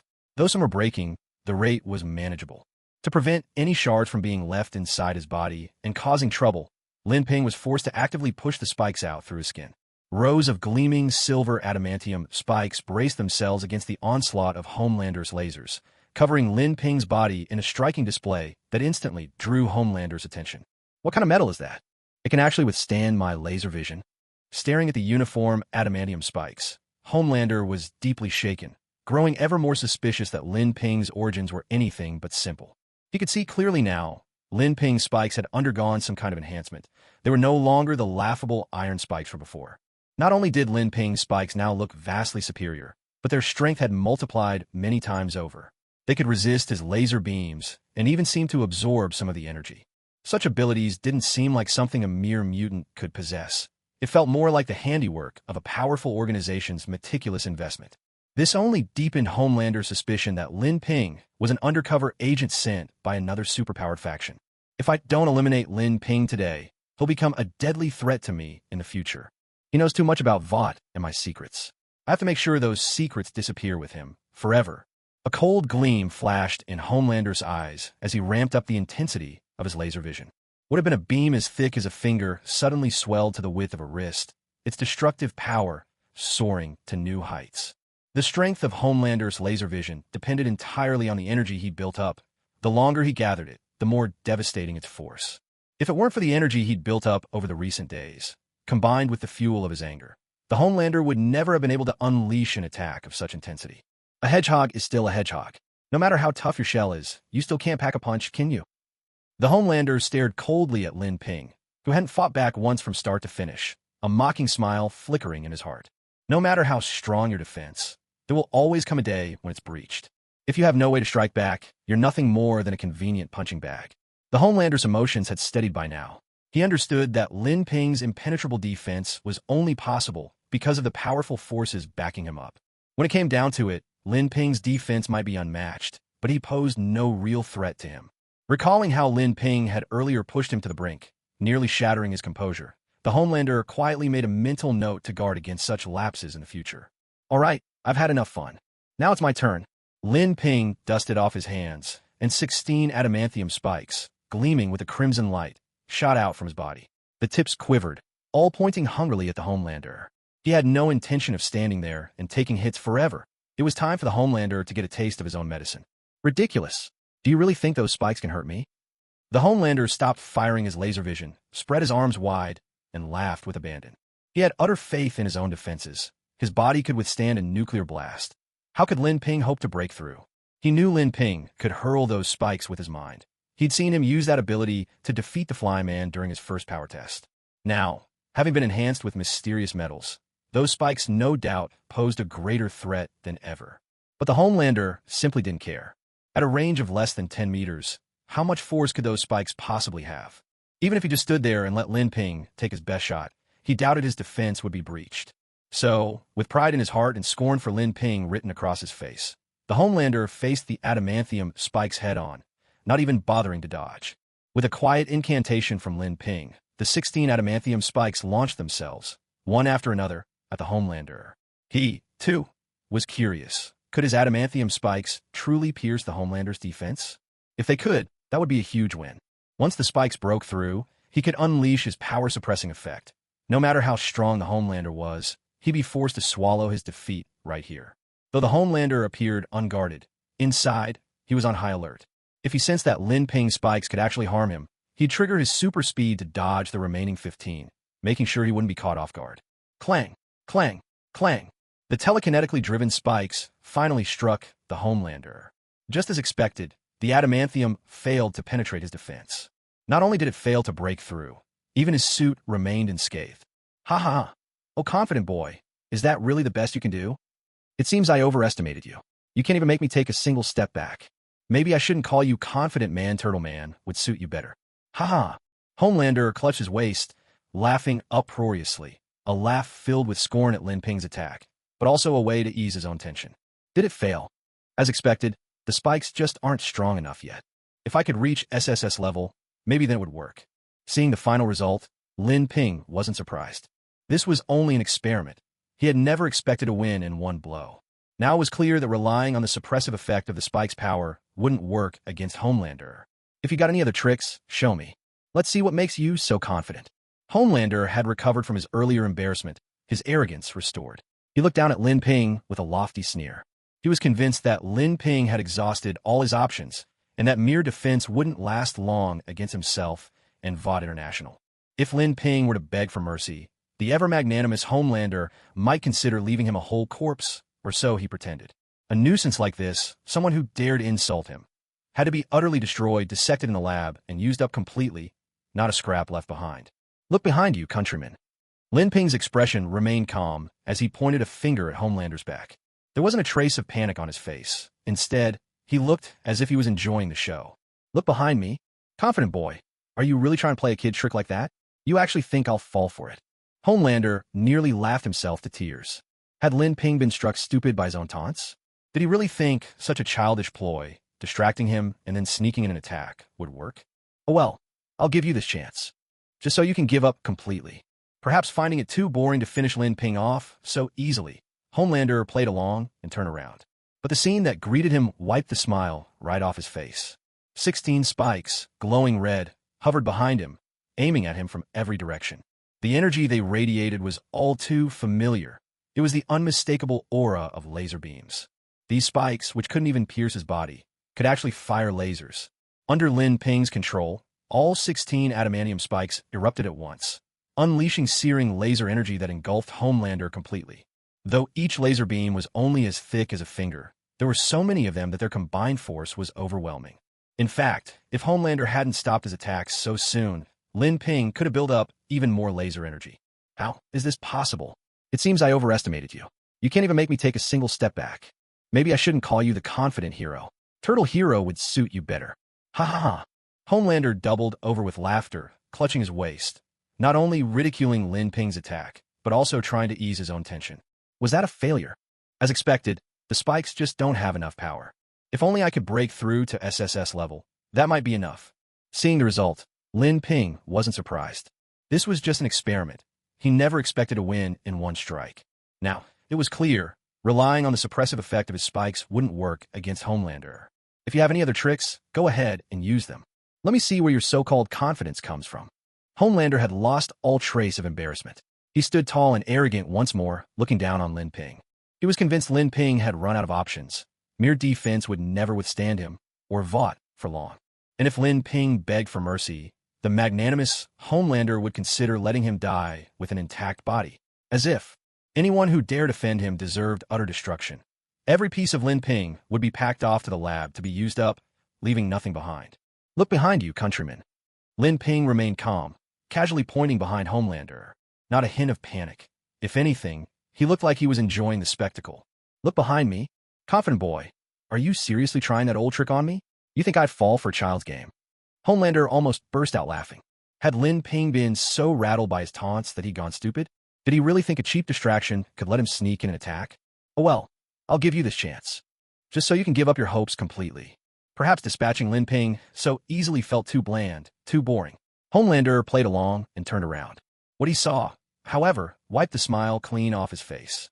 16 spikes, each glowing with a fierce red light, hovered in the air behind him, aimed at him from every angle. He immediately recognized the energy radiating from them, distinctly the aura of laser beams. Spikes that couldn't pierce his defenses, and yet they could fire lasers.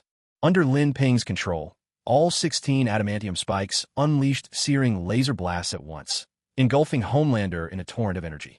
The lasers were only as thick as a finger, but what they lacked in size, they made up for in sheer number. In fact, if Homelander hadn't stopped his attack so soon, Lin Ping could have stored up even more laser energy. How is this possible? The Homelander's pupils quivered violently as he was engulfed by the barrage of laser rays. He could sense that these beams were fundamentally the same as the ones from his own laser eyes. In fact, they were probably the very ones he had fired at Lin Ping just moments before. He was stunned to realize that Lin Ping had managed to transform that energy into sharp spikes and was now turning it back against him. Recalling how the laser energy had simply dissipated when it touched Lin Ping's body earlier, the Homelander suddenly understood. It had all been absorbed by Lin Ping's spikes. Spikes of such incredible strength, capable of absorbing and releasing energy. Just which superpower organization could be behind this? Shock rippled through the Homelander's heart, and for the first time, the thought of retreat crept into his mind. Lin Ping was clearly still holding back, while he himself had almost exhausted his powers and hadn't even managed to harm a single hair on Lin Ping's head. If this fight went on, there were just too many unknowns. You think you can defeat me? The Homelander roared suddenly, lifting his arms to block the laser spikes completely. His eyes locked onto Lin Ping, blazing with fury. From his stance, it looked as if he was about to unleash his ultimate move. Lin Ping, wary, kept his guard up and allowed his focus on controlling the laser spikes to loosen just a little. But then, without warning, the Homelander turned on his heel and took off with a peculiar, inward-pointed stride, without even looking back. He left Lin Ping standing there, utterly stunned. So even the Homelander knows how to feint and retreat. Really, you can't judge a book by its cover, Lin Ping muttered, covering his face in disbelief that this upright, iron-willed man would resort to such a ruse. He had no choice but to retract his spikes. There was still half their energy left, enough to use in his next battle. Another day, another fight. Lin Ping hummed a little tune as he strolled toward the nearest night market. Several hundred meters away, on a rooftop, two men and a woman watched Lin Ping and the Homelander's departing figures, deep in thought. That traitor hedgehog man has gotten even stronger. Now, not even the Homelander can handle him. He must have thrown his lot in with some other power again. For now, our only option is to rescue Swift Girl and the others first. The masked man leading the group stood atop a steel plate, and with a gesture, he and his two companions floated away gracefully. It was Magneto, Storm, and Huey's team. Inside the Vought Tower, the Homelander stepped into the elevator and looked at his own exhausted reflection in the mirror. For the first time, he felt a flicker of doubt about his own strength. Lin Ping was just a mutant who had gained powers through some freak mutation. Yet in less than 10 days, he had grown strong enough to make the Homelander feel helpless. What was happening to this world? He shuddered to think what would have happened if he'd lingered just a moment longer. Could Lin Ping's laser spikes have pierced his defenses? Of the entire 7, not a single teammate could share his burdens. He could have worked together with them, once upon a time. But now, A-Train had heart problems and needed medication just to function. The Deep was just a clown, and after being put in his place by Lin Ping, he had become so timid. Queen Mavis found someone new and is secretly seeing another woman behind his back. Blackmore can hardly get a word out, and Starlight is still just a naive little girl. In this Grand 7, not a single one of his fellow superheroes can share the burden with him. It's no wonder Homelander feels so disheartened. As the elevator doors slid open, Homelander snapped out of his endless rumination and strode toward Madeline's office. He didn't go inside right away. Instead, he placed both hands against the wall and activated his X-ray vision. At the moment, he needed a little excitement to soothe his mood. And the scene inside did not disappoint him. In the office, Madeline was cradling the baby in her arms, nursing the child as she glanced at the various reports submitted by Vought employees on her tablet. The sight of her, exposed and nurturing, made Homelander swallow unconsciously. Right then, he even felt a surge of jealousy toward the infant in her arms. He longed to obliterate it with his laser eyes and take its place himself.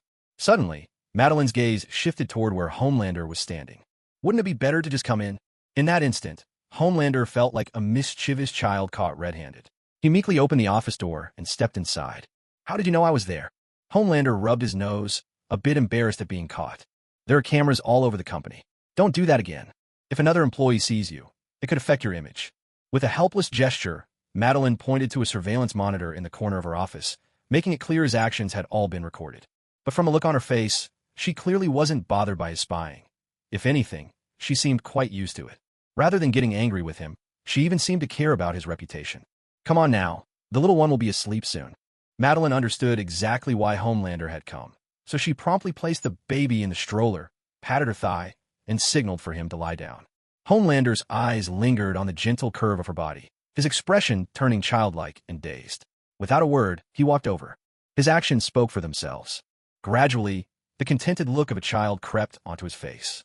Whatever unease Lin Ping had caused him vanished under Madeline's soothing care. How did things go with Lin Ping? Madeline, like a loving mother, smiled as she patted Homelander's back and gently inquired about the outcome of his mission. I couldn't kill him. He's stronger than I expected. Homelander paused, but ultimately confessed the truth. The smile vanished from Madeline's face at once. Her hand froze mid-pat, balling into a fist. The thought that this superhero, who had openly defied her and planted an unknown threat, was still at large, beyond even Homelander's grasp, sent a chill of anxiety straight through her heart. Constrained by the threat of a psychic bomb lurking deep within her mind, Madeline refrained from cursing or voicing hatred toward Lin Ping. Instead, she quietly calmed herself and asked the Homelander for more details. Why? I always thought, with your strength, you wouldn't fail. Aren't you the strongest of all? Madeline continued soothing the Homelander, as though comforting a child. His powers are strange, he replied.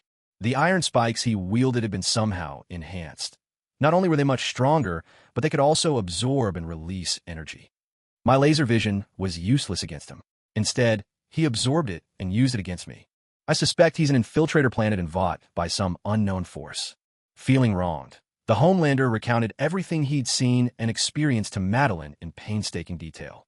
As these grievances weighed on her mind, Madeline's brows knit in a slight frown. Gazing down at the Homelander in her arms, a flicker of dissatisfaction flashed in her eyes. Where was the poise of the beautiful, heroic leader now? He looked for all the world like an overgrown infant. He couldn't even handle a single mutant like Lin Ping. What a waste of all the affection she'd invested in him. But for now, she had to keep humoring him. Otherwise, it would be impossible to manage Vought's superhero operations. All right, I understand. The company's intelligence division will investigate his background, she assured him. Take a few days to rest. Wait until Congress passes the bill allowing superheroes to join the military. Then step forward and set an example. Madeline's words were gentle and reassuring. Thanks to the votes of countless American citizens, the bill admitting superheroes into the military had drawn widespread attention. Barring any surprises, it would be settled within a week. When that happened, Vought's market value would soar, and its control over domestic resources would surge, perhaps even surpassing umbrella protection, making Vought the new titan among American monopolies. By then, it wouldn't matter if there were 1 Lin Ping, 10, or 100. Vought could crush them all without breaking a sweat. Ironically, the push for this bill owed much to Lin Ping's speech at the Heroes Summit. His remarks had successfully stoked public panic over terrorist threats, making the people even more eager for superheroes to enter the ranks. Unfortunately, Lin Ping himself had a shady background and an arrogant, defiant attitude. He didn't even show her, the vice president of Vought, the slightest respect. Truly unforgivable. If the Homelander couldn't take care of him, then she would use the power of the government and the force of public opinion to destroy Lin Ping's reputation and make life impossible for him in New York. Once everyone turned against him, he'd have no choice but to quietly disappear. Hearing her promise, the Homelander finally relaxed and drifted off to sleep. The string of troubles he'd faced lately had left him utterly exhausted. First came Madeline's child, vying for attention and affection. Then followed the Invisible Man's death and Lin Ping's turbulent entry into the company. Invisible Man. Homelander suddenly remembered. At the Faith Expo camp, he had apprehended Huey, the prime suspect in the Invisible Man's murder. He had even made a point to have Lin Ping hand Huey over to Ashley. So why hadn't Ashley brought this matter to him? Homelander fell into deep thought, beginning to doubt whether Lin Ping had actually delivered Huey as instructed. Knowing Lin Ping's temperament, it seemed more likely that, just to spite him and cause trouble, Lin Ping had let Huey go. Well played, Lin Ping. Once I get to the bottom of this and report it to the company, let's see how you manage to stay with Vought. A spark of hope lit up in Homelander's eyes, as if he could already see Lin Ping's exit from the company. As long as the Vought board made the decision, no matter how capable Lin Ping was, Homelander didn't believe he could take on the whole company. Hesitating, Homelander glanced at Madeline, who was feeding him.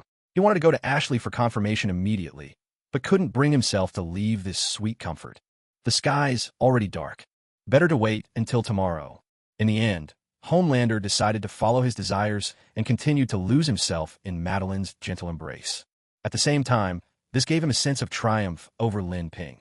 No matter how formidable Lin Ping was, he could never enjoy pleasures like these. While Homelander and Madeline indulged themselves, a storm was raging across the internet. At the heroes' meet and greet, Starlight had gone off-script and exposed the dark underbelly of the unspoken rules, bluntly stating that all superheroes were nothing more than hypocrites in disguise. In an instant, she ignited a wildfire of public outrage and curiosity online. The statements made by Lin Ping and Homelander were instantly overshadowed by Starlight's explosive revelations. Who tried to exploit Starlight became the burning question for netizens everywhere. Homelander, A-Train, and others were the first suspects. Queen Maeve wasn't spared either, with some speculating she was into women. Ironically, Lin Ping was above suspicion since he debuted even later than Starlight. If anything, it would have been Starlight pressuring him. Chapter 43, Vought's Superhuman Squad. The day after the heroes' meet and greet at Vought Tower, Lin Ping swaggered into the heroes' conference room as if he owned the place, looking utterly at ease. When the Deep saw Lin Ping, it was as if he'd spotted a plague. He buried his head, terrified of attracting Lin Ping's attention. A-Train pretended not to notice him, his heart pounding with unease. It wasn't until they watched yesterday's live stream that they realized just how powerful Lin Ping truly was. He possessed more than one superpower: spikes, regeneration, flight, and to top it off, he was a natural showman, able to charm and deceive audiences effortlessly, a born performer among superheroes.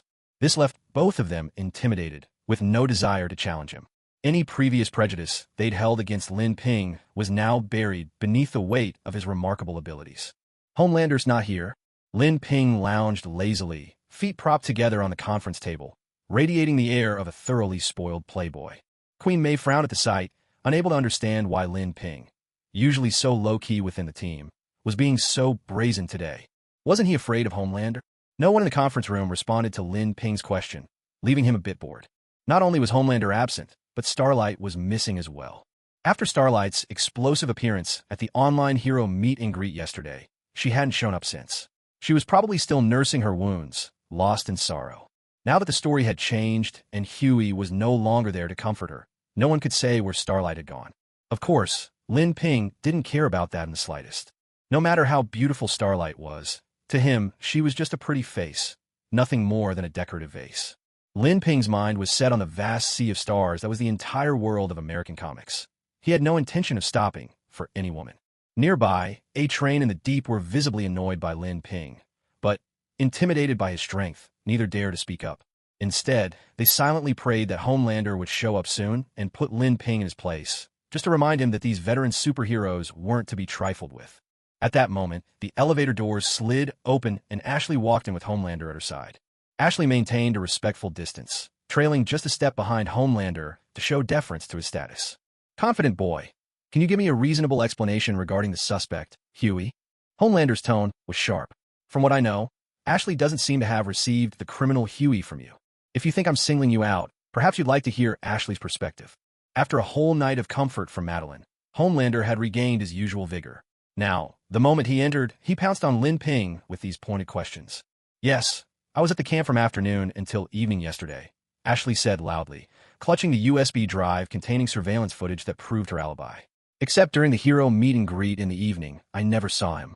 With Homelander present, Ashley felt emboldened, convinced Lin Ping wouldn't dare step out of line. Lin Ping's backstage threats from the previous day still lingered in her mind. If she could use this opportunity to put him in his place, she was more than happy to do so. Their exchange left everyone in the conference room, including Lin Ping himself, momentarily stunned. What's going on? From the looks of it, did Lin Ping let Huey go on his own? If that's true, this is going to be quite the show. A-Train and the Deep exchanged glances, delight flickering in their eyes as they settled in, eager to watch Lin Ping get his comeuppance. To openly release the murderer of a fellow superhero was a serious violation of Vought company policy and a superhero contract. If Lin Ping is found guilty, not only will he be expelled from Vought International, but he'll also have to pay an enormous penalty for breaching his contract, and might even end up behind bars. At that point, it would be a complete downfall for Lin Ping, with no chance of redemption left to him. Isn't this blatant slander? Lin Ping glanced suspiciously at Ashley and Homelander, beginning to wonder if the two of them were conspiring together. Especially Ashley. He had clearly handed Huey over to her himself, yet now she was swearing up and down that she'd never seen him. Did she really have a nerve to frame him so brazenly? As for Homelander, Lin Ping couldn't help but question his cunning. This charge they'd made up was far too easy to disprove. Anyone could check his movements from yesterday and immediately see whether he'd done what they accused. And now Homelander was trying to use this against him? Was this supposed to be some kind of joke? First, let me make this clear. Yesterday, I personally handed Huey over to Ashley. I remember it vividly. Ashley, you even had 2 security guards with you at the time. Second, I don't care what your intentions are. I reserve the full right to defend myself. Lin Ping held up 2 fingers, speaking each word with careful emphasis. The first statement distanced himself from the so-called crime. In his view, this was nothing but a fabricated charge cooked up by Homelander, and it had nothing to do with him. The second was a warning. He would not simply sit back and let them frame him. If necessary, he would do whatever it took to fight back, including but not limited to using force. Hearing Lin Ping's words, Ashley's face went pale for a moment. But seeing Homelander standing beside her and remembering his terrifying power, she quickly regained her composure. Lin Ping, what are you talking about? I've never even seen any Huey. My assistant and the entire backstage staff can vouch for that. Letting a company enemy escape on your own is a serious offense. You'd better come clean right now, or you'll be in serious trouble. Vought has no place for a traitor like you. With Homelander backing her up, Ashley mustered her courage and leveled her accusations at Lin Ping. Yesterday, she wouldn't have even dreamed of speaking to him this way. But here in Vought Tower, with Homelander to lean on, she dared to put pressure on Lin Ping, something she would have never considered otherwise. What she didn't realize was that after yesterday's battle, Lin Ping had already sized up Homelander's true power. He no longer feared him, and he certainly didn't feel the slightest hesitation about putting Ashley in her place. How many times do I have to tell you? Who do you think you are? Do you really think you have the authority to decide my fate? Lin Ping shot right back, refusing to give Ashley the slightest concession. If not for the fact that she was a woman, he would have thrown her out the window long ago for such slander against him. Even so, Lin Ping considered his own temper to be much better than that of Homelander. Hearing Lin Ping's blunt and merciless words, Ashley looked stiffly at Homelander, hoping he would step in for her, so Lin Ping wouldn't be so arrogant. But to her disappointment, Homelander simply waved his hand, signaling her to be quiet for a while, showing no intention of using force to persuade Lin Ping. Ashley didn't think Homelander couldn't beat Lin Ping. She just thought she wasn't worth Homelander's effort. Secretly, she grew resentful of both Lin Ping and Homelander. Lin Ping, even superheroes must respect the law, value evidence, and reason things out, not just resort to brute force all the time. I personally handed Huey over to you yesterday, and there's surveillance footage from the VIP lounge to prove it. You say you turned him over to Ashley. What proof do you have of that? Homelander then said something that left A-Train and the other superheroes utterly stunned. The Homelander, always a staunch believer in the supremacy of strength, was now talking about the law and reason. It was as unbelievable as seeing the sun rise in the west. For a moment, everyone began to doubt whether the person before them was the real Homelander. After all, the real Homelander would never be so easygoing. He would have taught Lin Ping a lesson with his fists already. What law? Shouldn't you be using your laser eyes to scare Lin Ping until he wets himself? What evidence? Isn't whatever you say, Homelander, evidence enough? What reasoning? Isn't your super strength the ultimate reasoning? Ashley, A-Train, and the Deep were all screaming these thoughts in their heads. Still, with clear evidence at hand, following the proper procedure would just be a little more troublesome for Lin Ping. Not impossible. My fists are evidence. Want to see? Lin Ping sneered dismissively. They were all superheroes who really cared about evidence. Whether Homelander was framing him or not, he would never admit it, lest he fall into a trap of self-incrimination. If they wanted him to yield, they'd have to beat him into submission. Lin Ping, Ashley was so furious she was a loss for words. How can anyone be so unreasonable? It was obviously his fault, yet he refused to admit it no matter what. Ashley's impression of Lin Ping worsened even further. She wished she could lock him away in some dark, windowless experiment chamber, just like those mutants. The company is not above the law. Since you refuse to confess, we'll have to let the company investigate. Homelander cut Ashley off mid-sentence and turned to address Lin Ping. After all, Vought superheroes were hardly known for playing by the rules. Whenever a superhero betrayed the company's interests, the higher-ups at Vought would send in a superhuman team to bring them under control. The people of this country are also deeply wary of these individuals, always watching their words and actions for fear of falling into their hands. Now was the perfect opportunity for Lin Ping to test the company's hidden cards. "I'm ready anytime," he replied coolly. Having grown far more powerful, Lin Ping no longer felt any fear toward Vought. If anything, he was constantly plotting how to bring down this behemoth and claim it for himself, all without a single drop of blood spilled. The sooner he could uncover Vought's secrets, the sooner he could begin tightening his grip on the company. Inside the Vought Tower, in Madeline's office, Homelander, as usual, nestled in Madeline's arms, the two of them locked in an intimate embrace. Lin Ping let Huey go, the #1 suspect in the murder of the Invisible Man. That goes against the company's interests. He's no longer reliable. I know the company has a special superhuman team meant to deal with unruly employees like Lin Ping, don't they? Suddenly, Homelander paused and fixed his gaze on Madeline, asking her directly, "And where did you hear that?" Madeline didn't answer head-on. Instead, she replied with a slightly forced smile and a question of her own. While superheroes brought Vought enormous profits, their unique abilities also created tremendous uncertainty. Naturally, Vought kept contingency plans for just such emergencies. Without these, the company could never have secured its place as a giant on the American stage. In fact, Black Noir was one of these countermeasures specifically designed for Homelander himself, though Homelander remained unaware. "Come on, we're both smart people, aren't we? This isn't exactly a secret. It's almost common knowledge among the superheroes." Breaking free from Madeline's arms, Homelander stood up and laughed heartily.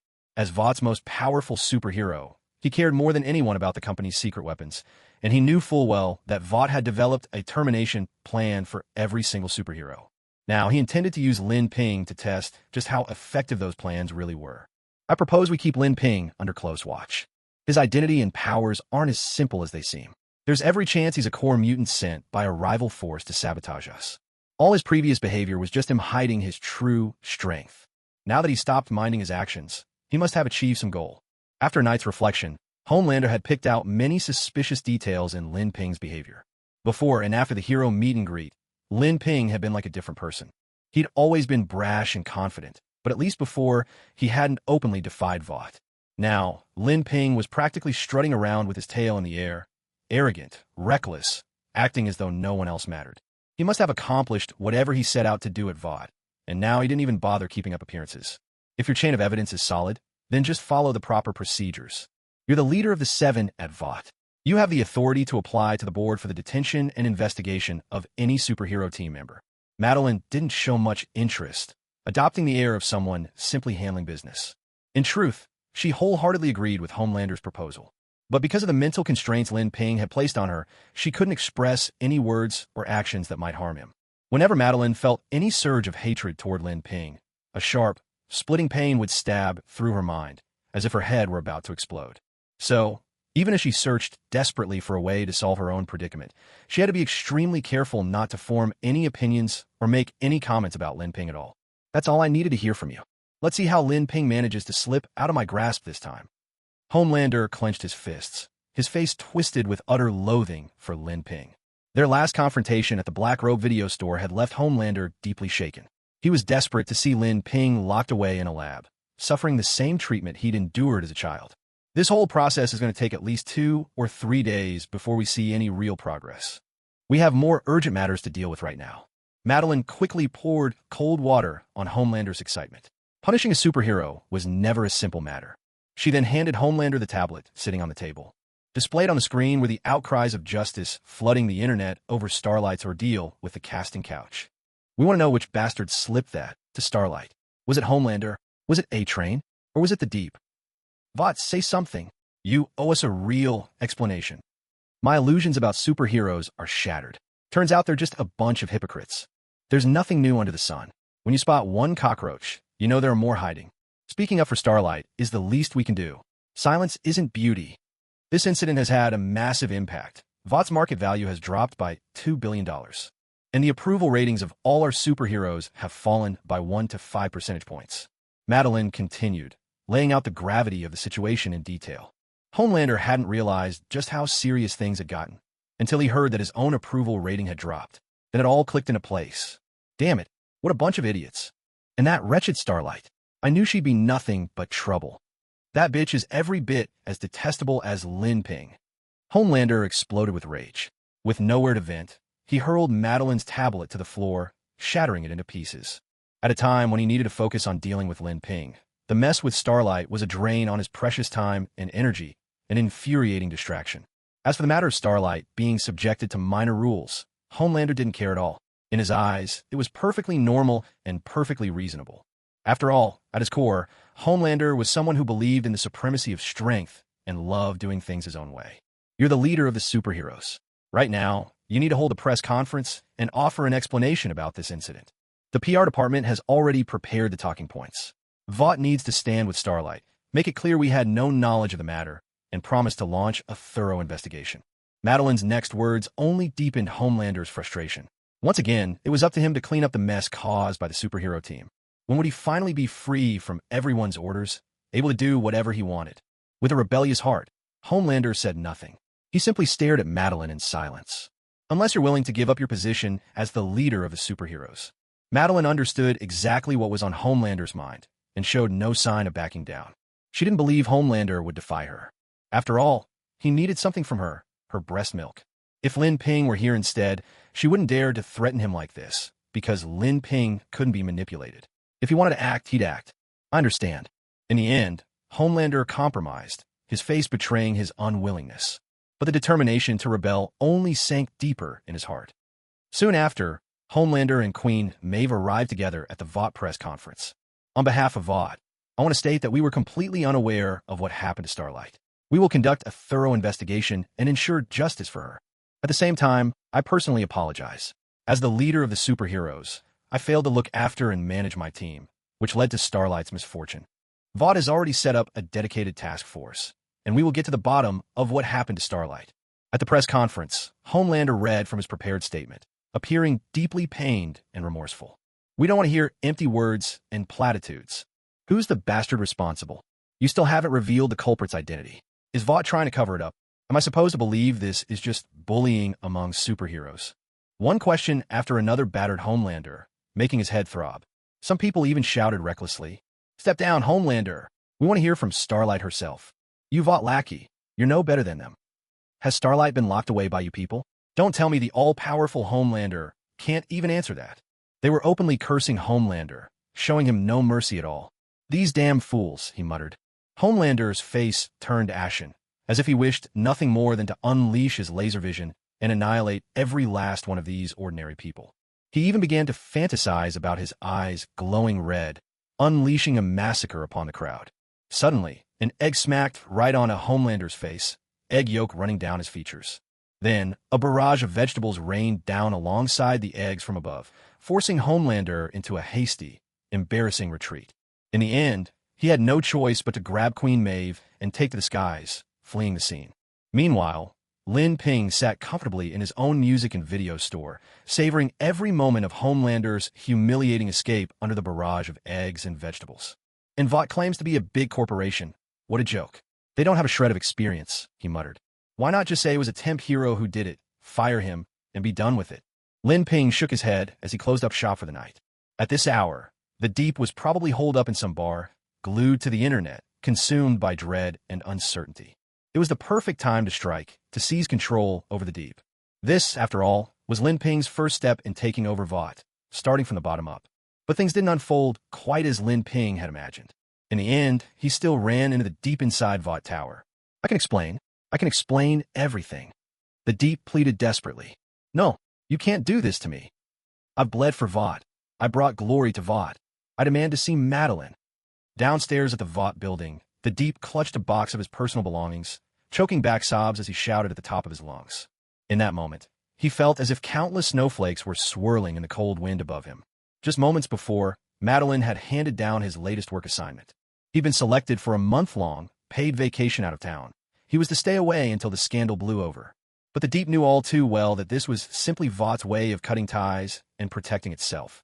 A paid vacation sounded nice on paper, but the reality was far from it. After all, he was a superhero, not some mistress kept by Vought's executives. A month's paid leave meant being banished from the center of power, a thinly veiled method of sidelining him. With new superheroes constantly emerging from Vought, the Deep dare not imagine how many fresh faces would join the company in a month's time. Once out of the 7, he'd be off the stage of superhero power, his spot quickly filled by someone new. Having once basked in the glory at the pinnacle of power, the The Deep couldn't bear the thought of fading into obscurity, dying alone in some forgotten corner. That's why he chose to make a scene downstairs at the company, raising his voice in protest, though his protest achieved little. Now, regret crept in. The Deep began to wish Homelander's face turned an ugly shade of gray, and he looked as if he wished he could blast every one of those ordinary people to ashes with his laser vision. He even started to fantasize about his eyes glowing red as he unleashed carnage all around him. Suddenly, an egg struck Homelander square in the face, its yolk dripping down and covering him. Next came a hailstorm of vegetables, raining down alongside more eggs from above, forcing Homelander to retreat step by step in defeat. In the end, he had no choice but to grab Queen Maeve and take to the skies, fleeing the scene. Meanwhile, Lin Ping sat contentedly in his own video store, savoring every moment of Homelander's frantic escape under the barrage of eggs, all broadcast live for him to see. So much for Vought being a big, experienced company, he scoffed. They don't know the first thing about handling this. Just blame it on a temp superhero and fire him. Wouldn't that solve everything? Shaking his head, Lin Ping closed his shop for the day. By now, the Deep was probably holed up in some bar, glued to his phone, anxiously watching the news and fearing what might come next. It was the perfect moment for Lin Ping to make his move and take control of the Deep. This, too, would be his first step towards seizing power over Vought International, starting from the bottom up. But things did not unfold as Lin Ping had imagined. In the end, he still had to meet the Deep at Vought Tower. I can explain.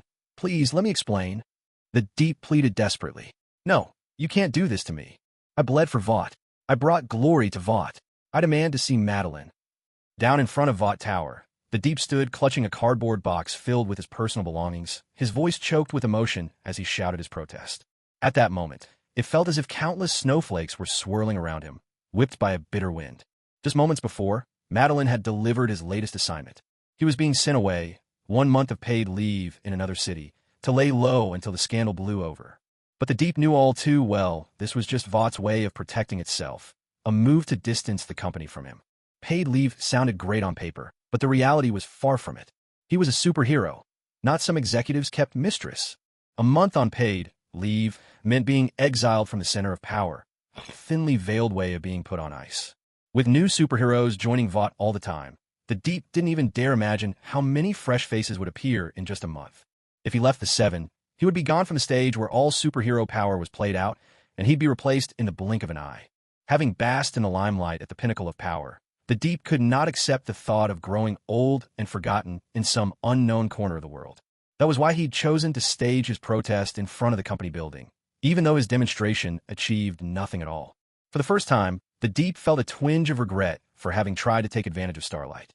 Damn Homelander, damn A-Train, he swore silently, cursing them both with all his heart. They were always acting like his brothers, but when it really mattered, they were nowhere to be found. He'd hoped they might help sweep this mess under the rug. But now he realized he'd been a fool to even hope. Is this how the king of the Deep Sea is going to leave, just like that? Deep Sea asked himself this question, feeling lost and uncertain about his future. At that moment, Locomotive Schwanza and the others stood silently by the floor-to-ceiling windows of the hero's meeting room, quietly watching Deep Sea far below. Seasoned in the ways of workplace politics, they all understood perfectly well that Deep Sea had taken a heavy fall this time.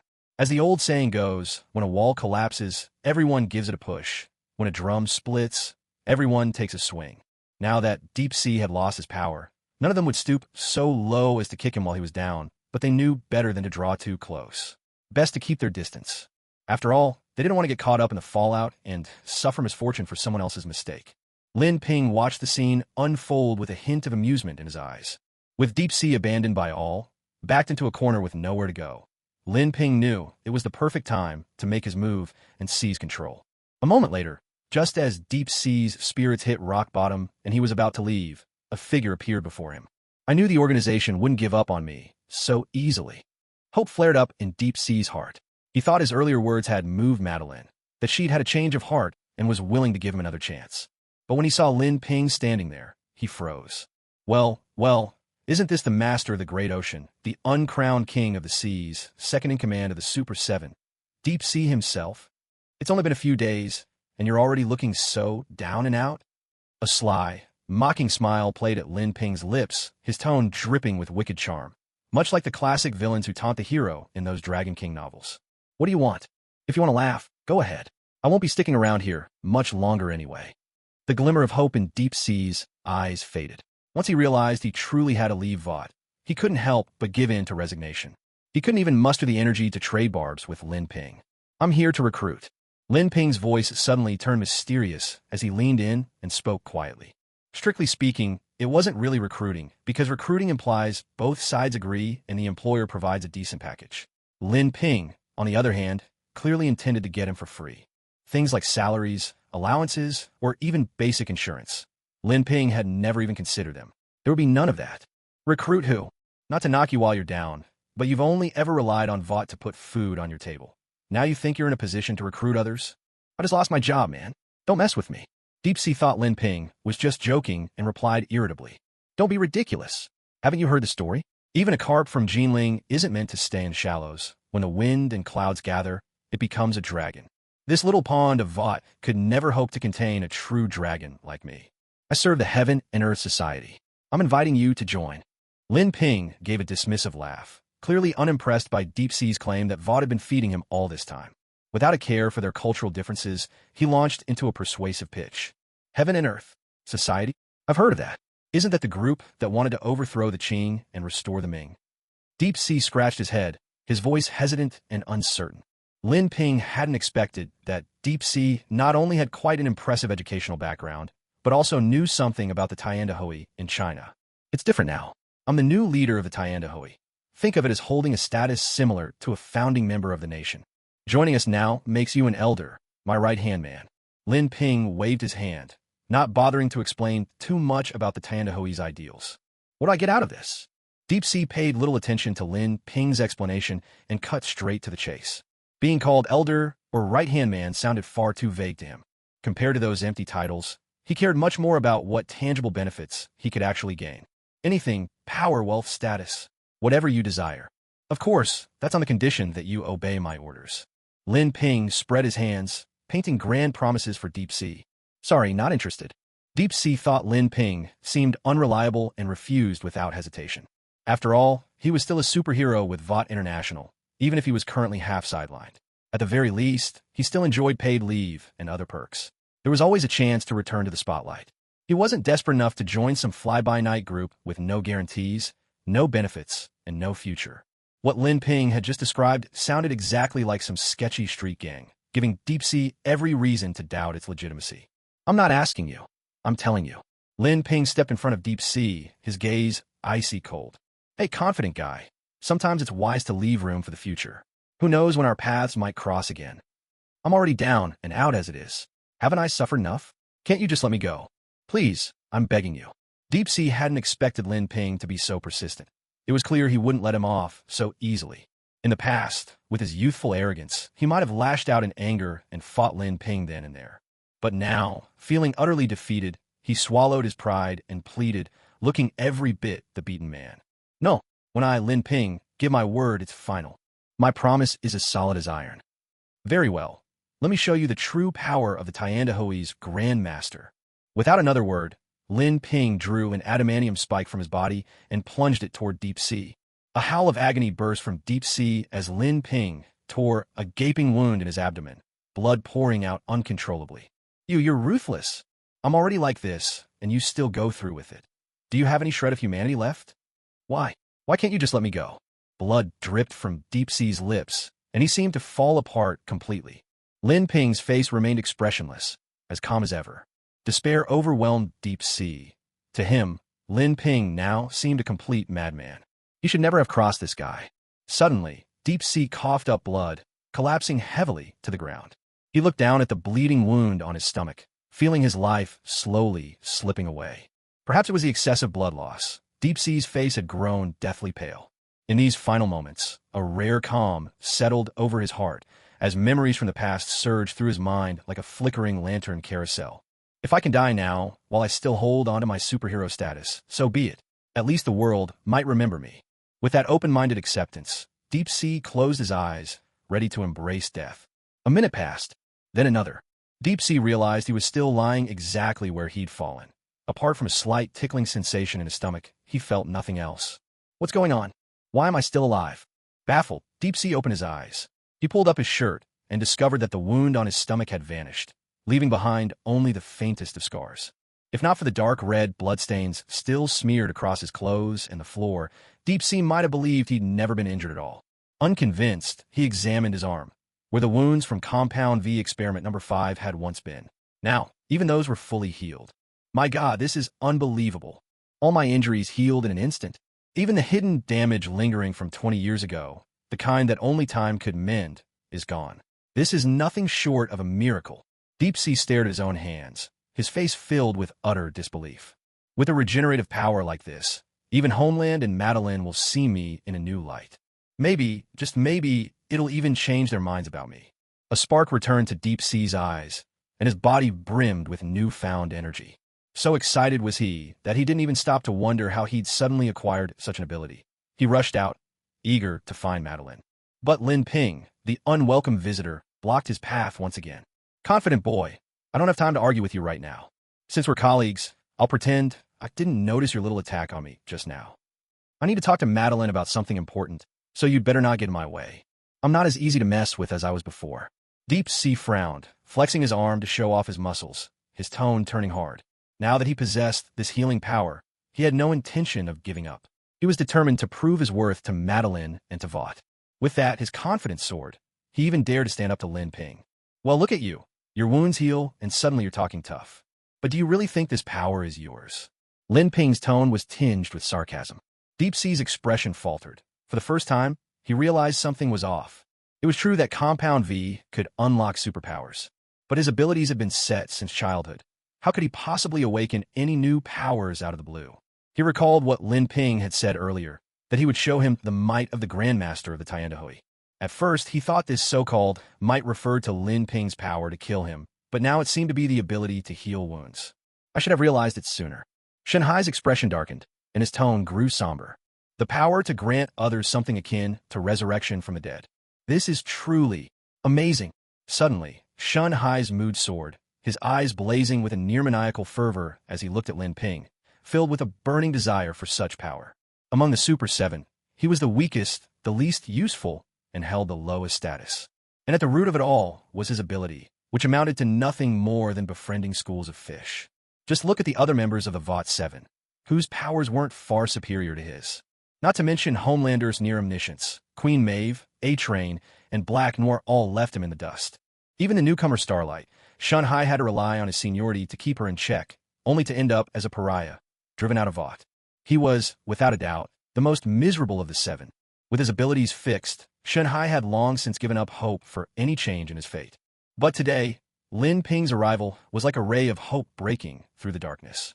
To grant someone powers without Compound V, such a godlike ability had actually appeared before him. Shenhai swore to himself that he would cling to Lin Ping for dear life and seize this once-in-a-lifetime chance to rewrite his destiny. Is this really your power? You gave me this self-healing ability?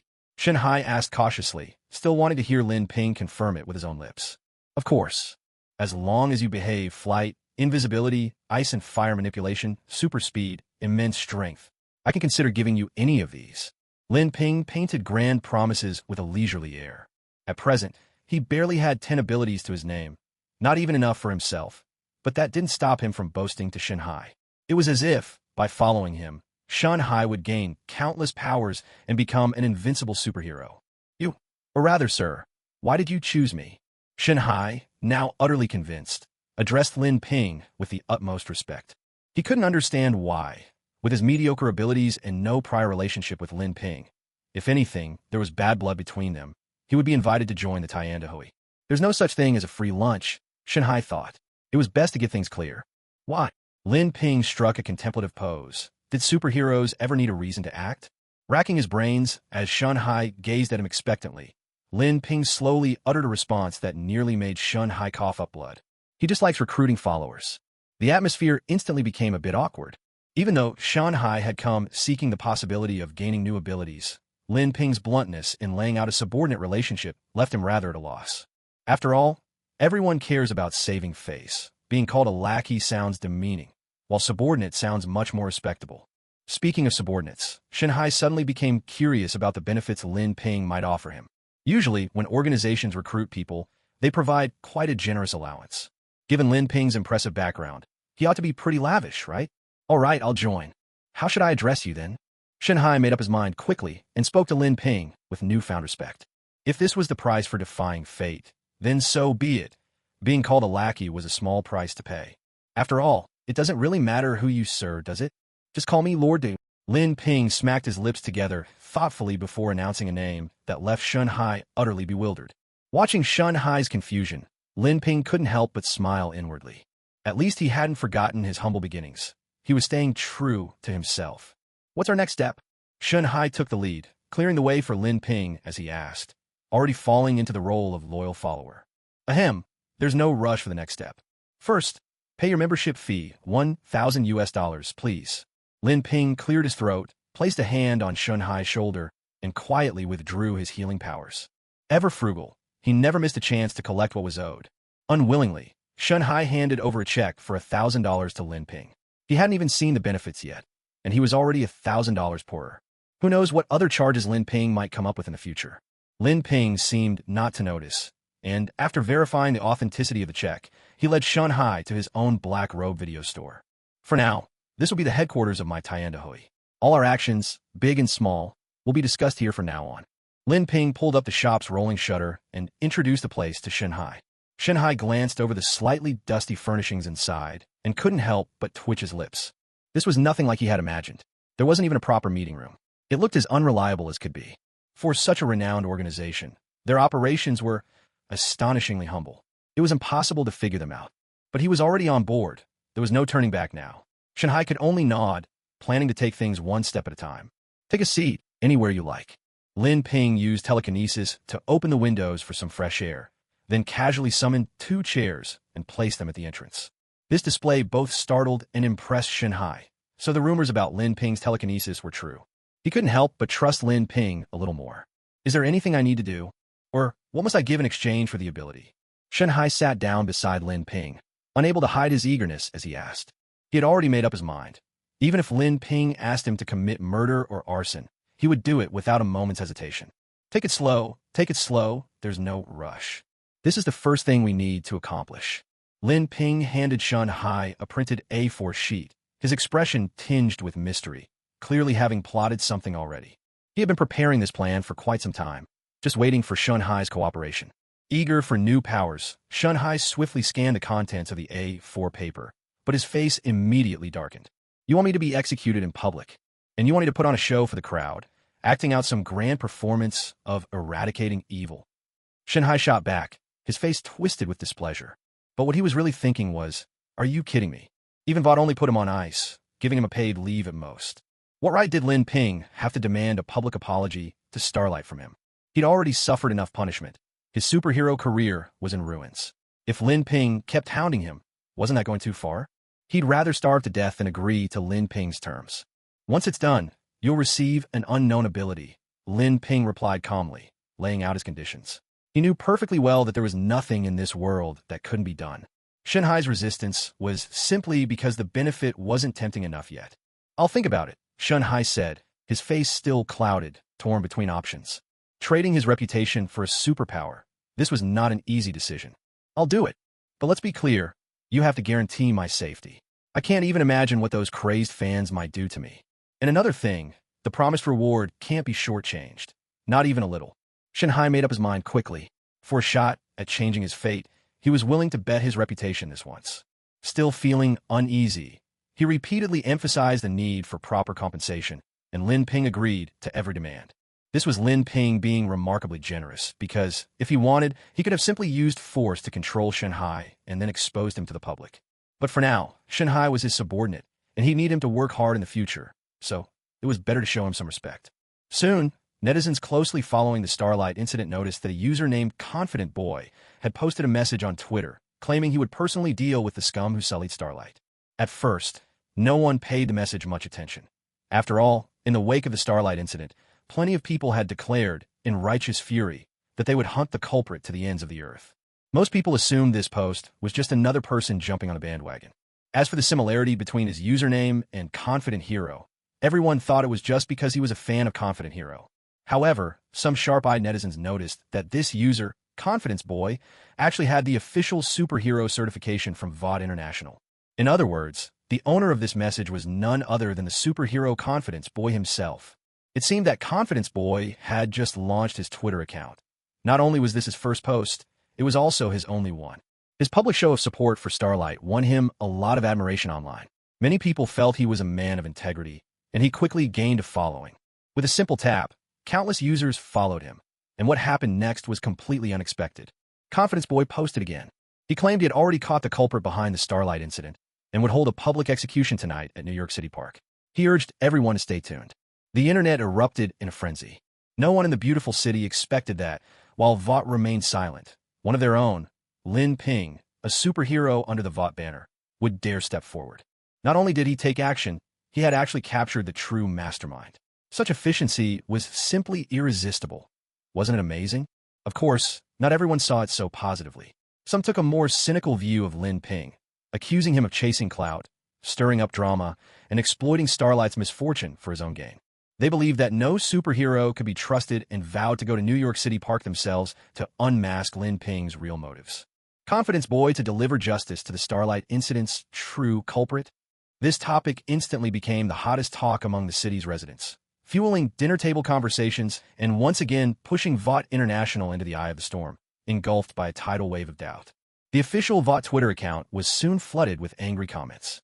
What do you mean the incident is still under investigation? What kind of empty promises are you giving the public? I trust Confidence Boy over you any day. He's already caught the real villain, while you're still busy covering things up. Your massive company can't even match the efficiency of one man. What exactly do you people do all day? Comments like these poured in one after another, forcing Ashley, the company's head of public relations, to shut down comments on the official account. But that did nothing to quell the outrage. The city's netizens turned their fire on other superheroes, like Homelander and Queen Maeve, bombarding their personal accounts. Vought's lapdogs, mouthpieces for the rich. I'm done supporting Homelander. I'm a fan no more. Homelander just sits on his throne doing nothing. He should step down and let someone else lead. These are the comments under Homelander's account. Fake sisterhood. You say you support everything Starlight does, but you haven't done a thing. These were comments posted under Queen Maeve's account. Though the insults were phrased more politely, they still didn't let him off the hook. The situation was urgent, extremely urgent, a true state of emergency. Ashley, along with Homelander, Queen Maeve, A-Train, and Black Noir, convened an emergency meeting in the Heroes Conference Room to discuss how to handle this crisis. Wasn't the Deep already put on paid leave? How did he end up with Lin Ping? Homelander asked in confusion. He had been tangled up with Madeline these past few days and hadn't paid much attention to what was going on in the conference room, so he didn't know that the Deep had been recruited by Lin Ping. According to company surveillance, Lin Ping took him away this afternoon. And based on the tracking chip inside the Deep, he's currently at the Blamin' Video store, the technician who had come with Ashley explained. Vought took this incident very seriously and had ordered the information department to give its full cooperation. To avoid any negative impact on the company, we have to get both Lin Ping and the Deep under control, Ashley said, assigning roles to everyone. Given that we can't predict Lin Ping's strength, at the very least, we must bring the Deep back. We'll deal with Lin Ping's responsibility later. This time, they had no choice but to act. If Lin Ping were allowed to carry out his public trial, Vought, Homelander, and the rest of the superheroes would become notorious overnight, stripped of all credibility. So they had to go all out and rescue the Deep from Lin Ping's hands. Operation Save Private Deep officially underway. With that, Homelander grabbed Queen Maeve, smashed through the conference room's glass, and soared into the sky, with A-Train and Black Noir right behind him. 100 Vought security officers armed with special weapons followed in their wake. Meanwhile, at Lin Ping's Black Cape video store, the Deep sat clutching a printed script, racking his brain to memorize his lines. He needed to deliver the performance of a lifetime at the City Park's public trial that evening, convincingly portraying a man who'd been saved by Lin Ping and was now repenting his past. Lin Ping, meanwhile, had set up a rocking chair at the shop entrance, watching the storm of online commentary with a secret smile. This wave of publicity had already boosted his reputation. His bold declaration at the last superhero gathering had earned him a huge surge of confidence points, and if the public trial succeeded tonight, he'd pocket at least another 1,000. He planned to keep 500 confidence points for himself and use the rest to draw random abilities for his future subordinates. Leaders as generous as Lin Ping were rare indeed. At some point, the weekday street outside had grown eerily quiet, so quiet that the only sound was the Deep's hushed recitation of his script. Lin Ping frowned, sensing that something was amiss. He noticed several unfamiliar cars parked beside the shop, with people inside occasionally glancing his way. At the street corner, even the phone booth and newsstand had been swapped out for faces he recognized, as if everyone around was keeping him under surveillance. Something's wrong. Lin Ping slowly retreated into the shop, shielding Deep Sea behind him. The target is alert. Should we move in? Outside, a Vought company security guard, on stakeout, pulled out his walkie-talkie to request instructions from Homelander. Don't make a move for now. Surround the area completely. Don't leave a single blind spot uncovered. If the target tries to escape, open fire immediately. Homelander, stationed calmly in a signal truck a kilometer away, spoke in a cool, measured tone. Confident boy, don't let me down. This is a stage I've prepared just for you. Let these ordinary people become the trophies that make your name echo through the United States. He ended the call, his gaze growing cruel and dangerously cold. He knew all too well that the firepower of these guards posed no real threat to Lin Ping. The only reason he'd kept this fact hidden was because he wanted to use Vought, and indeed all of America, to turn Lin Ping into a supervillain that everyone despised, and perhaps even eliminate him. Imagine it. A superhuman with dozens of innocent deaths on his hands, made public for all to see. Who would dare support him then? At the same time, Homelander harbored his own agenda, raising a tiger to threaten others. The harder Lin Ping hit Vaught's reputation, the more attention and authority Homelander himself would command within the company. Lin Ping, what does it matter how powerful you are? You're still just a pawn, and I am the one moving all the pieces. A victorious smile spread across Homelander's face, making the Vought employees around him shudder with unease. Deep Sea, there's a package for you outside. Lin Ping feigned nonchalance as he slowly made his way to the shop's back door. As the leader of the Heaven and Earth Society, he couldn't be expected to handle every situation personally. That would be far beneath his station. From the looks of it, there was nothing outside but a group of regular people, not other superhumans. Given Deep Sea's defenses, Lin Ping was confident he could handle whatever came next. Deep Sea was completely puzzled. He was sure he hadn't ordered anything. Yet, trusting Lin Ping, he set down his script and stepped outside. As Deep Sea reached the doorway, he saw there was no one there at all. Scratching his head, he wondered aloud, what package? All he saw were a few suspicious vans and men armed with guns, all pointing straight at him. Pointing straight at him, target in sight, open fire. At the squad leader's command, gunfire erupted instantly. A hail of bullets filled the street, engulfing Deep Sea in a relentless storm. In that split second, Deep Sea realized the truth. This was all meant for him. That damned, overconfident kid even lied to me about a delivery. Such a ruthless deception. Deep Sea spun around and dashed back into the shop, bullets whizzing after him, tearing his suit into shreds. The glass doors and windows of the video store shattered into 1,000 pieces under the torrential hail of gunfire. While Deep Sea could withstand bullets, the pain for being shot was far from pleasant. Damn it, am I being sold out? He scanned the shop anxiously, but Lin Ping was nowhere to be seen. To the person inside, listen up. You're completely surrounded. Don't try any pointless resistance.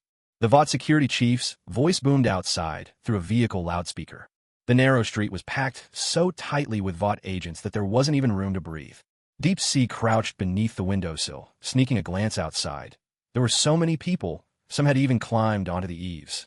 Breaking through the front was nearly impossible. He was unfamiliar with the video store, and there were no other exits. Deep Sea stayed silent, his expression shifting rapidly in the space of a heartbeat. He had no idea who these people were, or why they'd come.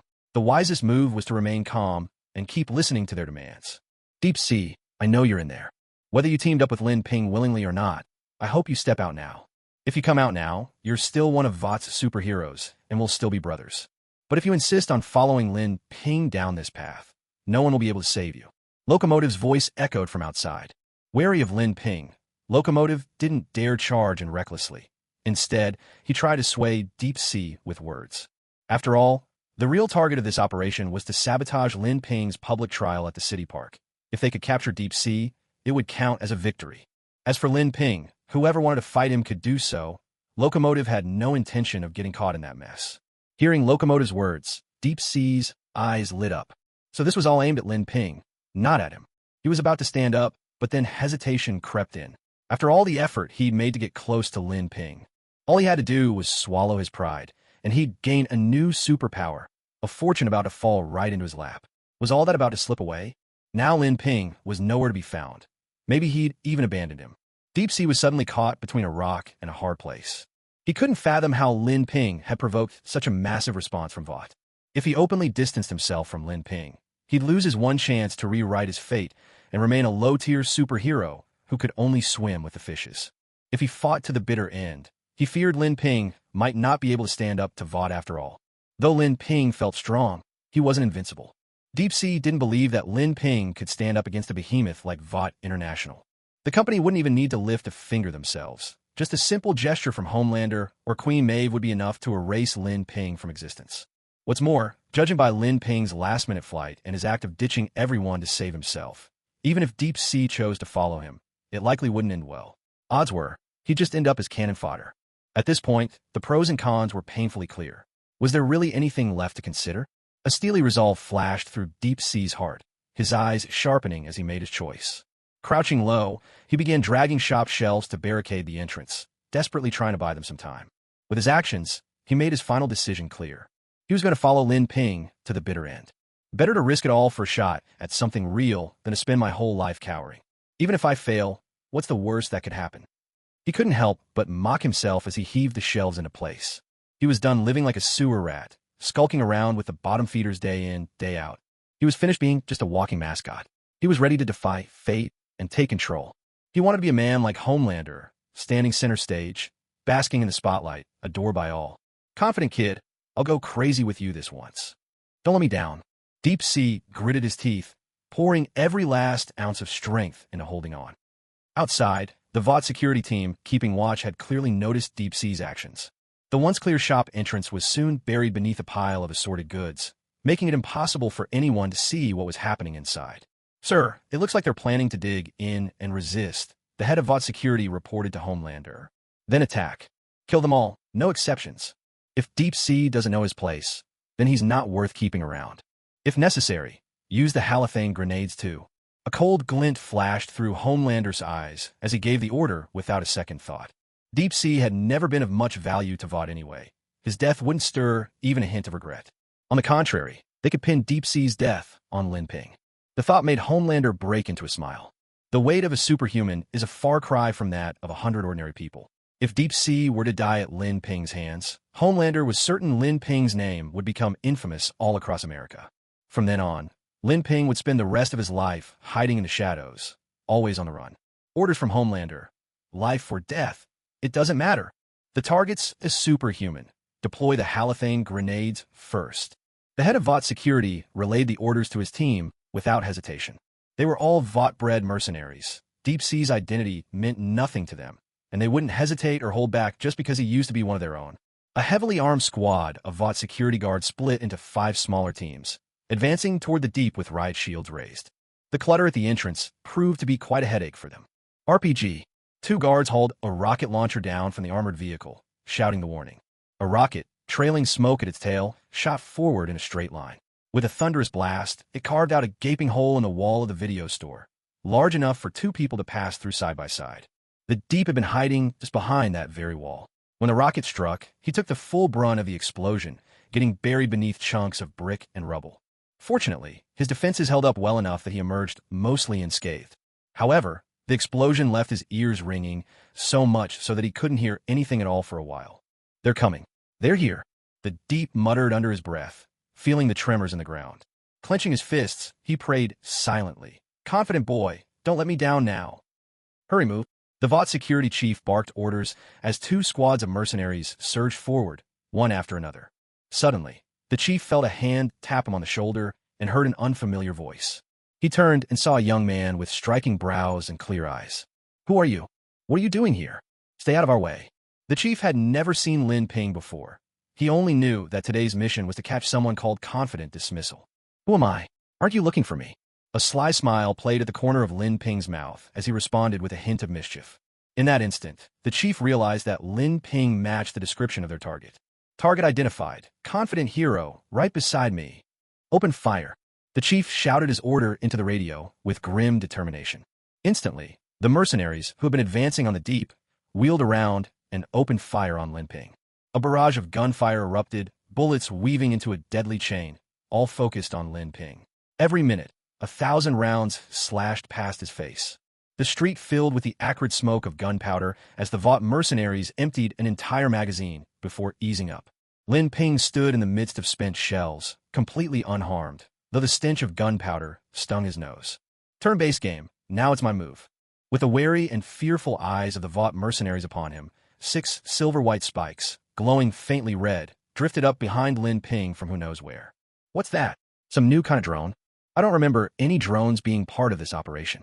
A flicker of doubt crossed the chief's eyes, but he was about to discover the truth. The 6 spikes spread out, each one aimed at a different direction beyond the video store. A mercenary, his curiosity piqued, reached out and touched the strikingly beautiful adamantium spike with his finger. In the very next instant, the tip of the spike flared with a brilliant red glow, and a searing beam of laser sliced clean through his entire arm. The mercenary let out a piercing, agonized scream. With only one hand left, he could no longer hold his weapon, and he collapsed to the ground in terror. The others had no time to react before a second.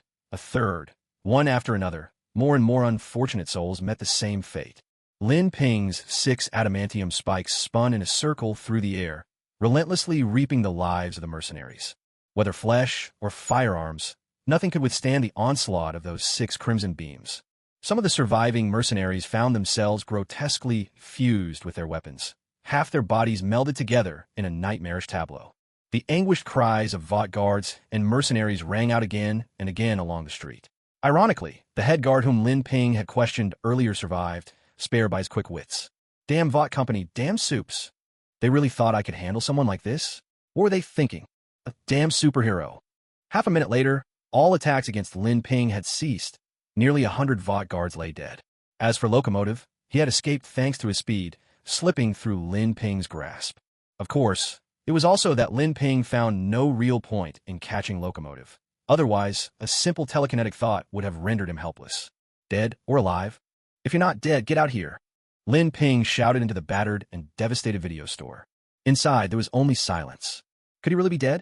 Frowning, Lin Ping hovered through the air, using telekinesis to clear away the surrounding debris. At last, he found the unconscious Deep beneath a pile of rubble near the entrance. A suspicious gas lingered in the air. Lin Ping glanced at a discarded bottle of halothane and immediately understood most of what had happened. Just unconscious. No need for a visit to Phrygia, that ruthless doctor. After all, Lin Ping was now Deep's boss. Wasting money on unnecessary treatment seemed foolish. He only hoped Deep would wake up before nightfall, where the planned public trial in City Park would be ruined. Inside Vought's communications van, we were attacked by Confidence Man. The entire Vought guard squad is gone, except for me. The squad captain reported gravely to Homelander. It's all right, this isn't your fault. It's that ruthless Confidence Man. We'll make sure to expose his true, ugly nature to the media. Homelander smiled and patted the captain's shoulder in reassurance. But inwardly, he thought to himself, just as expected, Lin Ping had taken the bait. May I ask a bold question? Why didn't you step in yourself? Isn't this your responsibility? The captain of the security team, recalling how his men had died one after another, looked at Homelander enjoying himself in the comms van. Unable to contain himself, he asked this question, crossing a line he would never have dared cross before.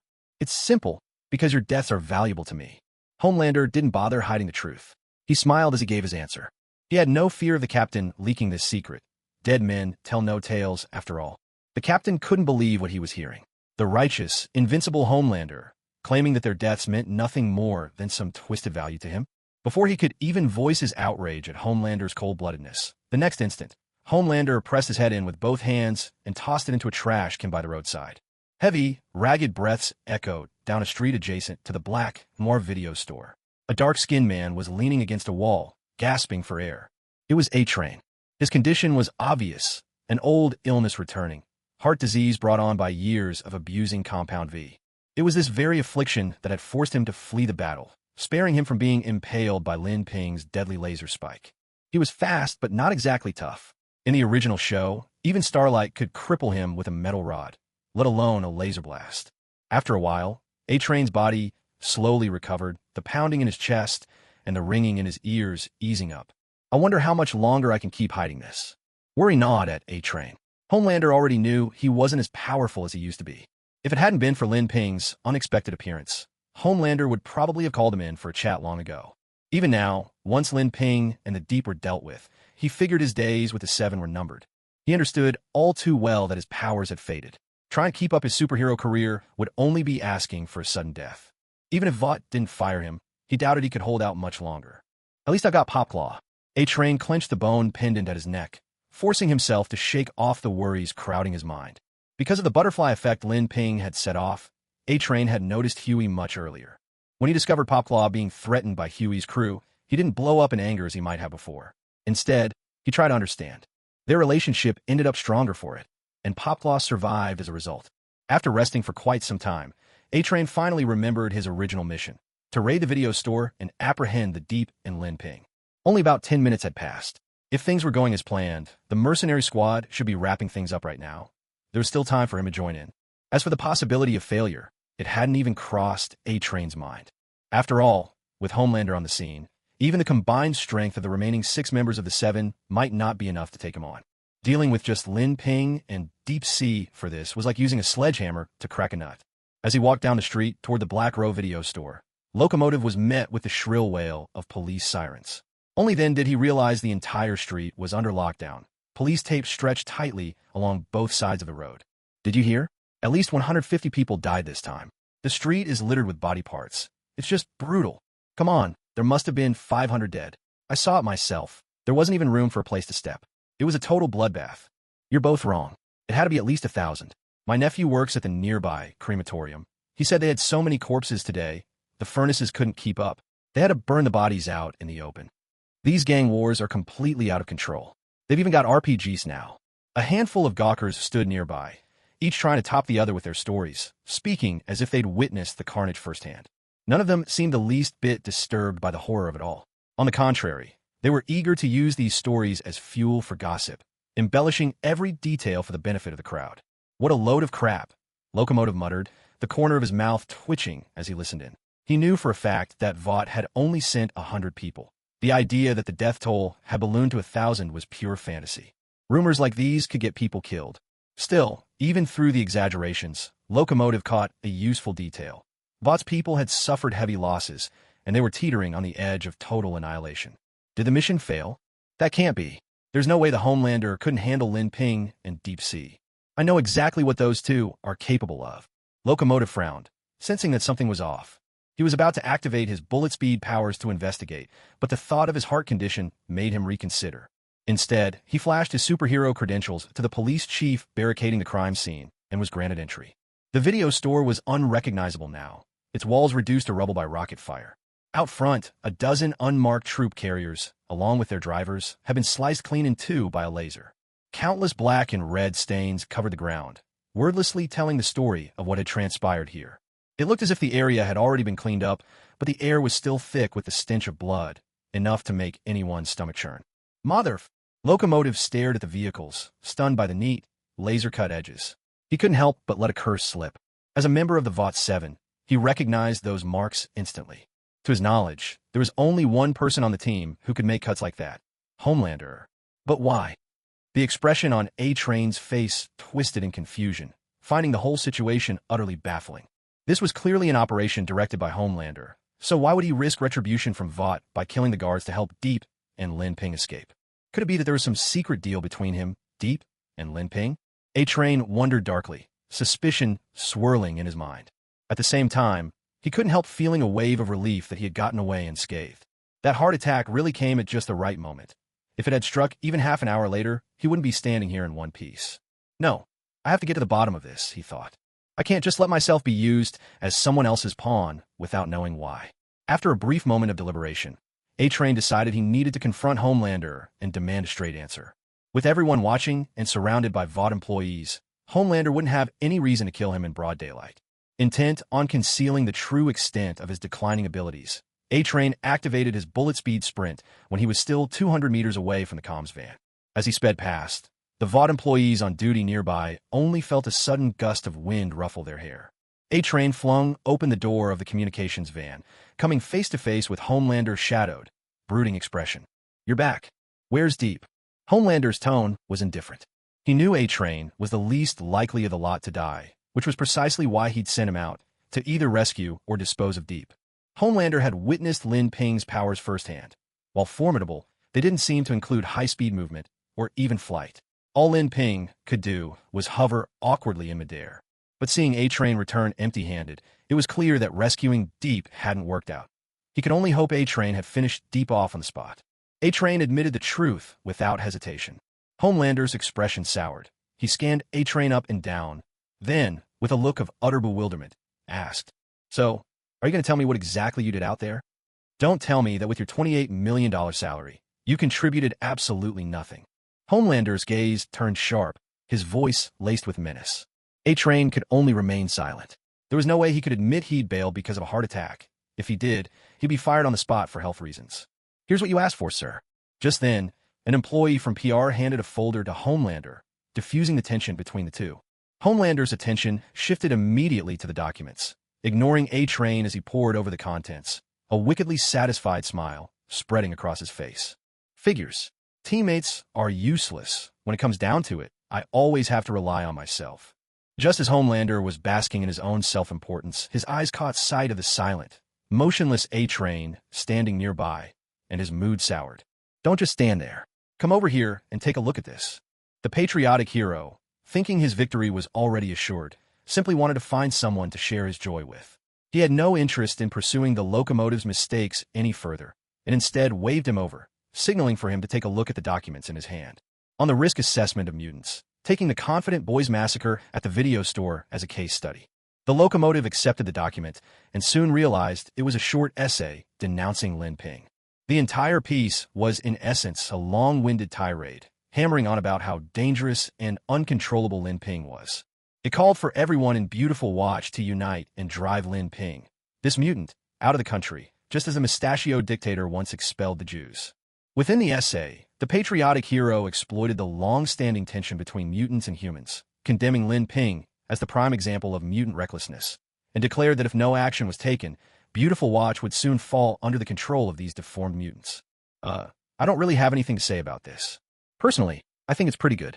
The locomotive didn't see anything wrong with the document. To him, it was just another typical workplace smear tactic.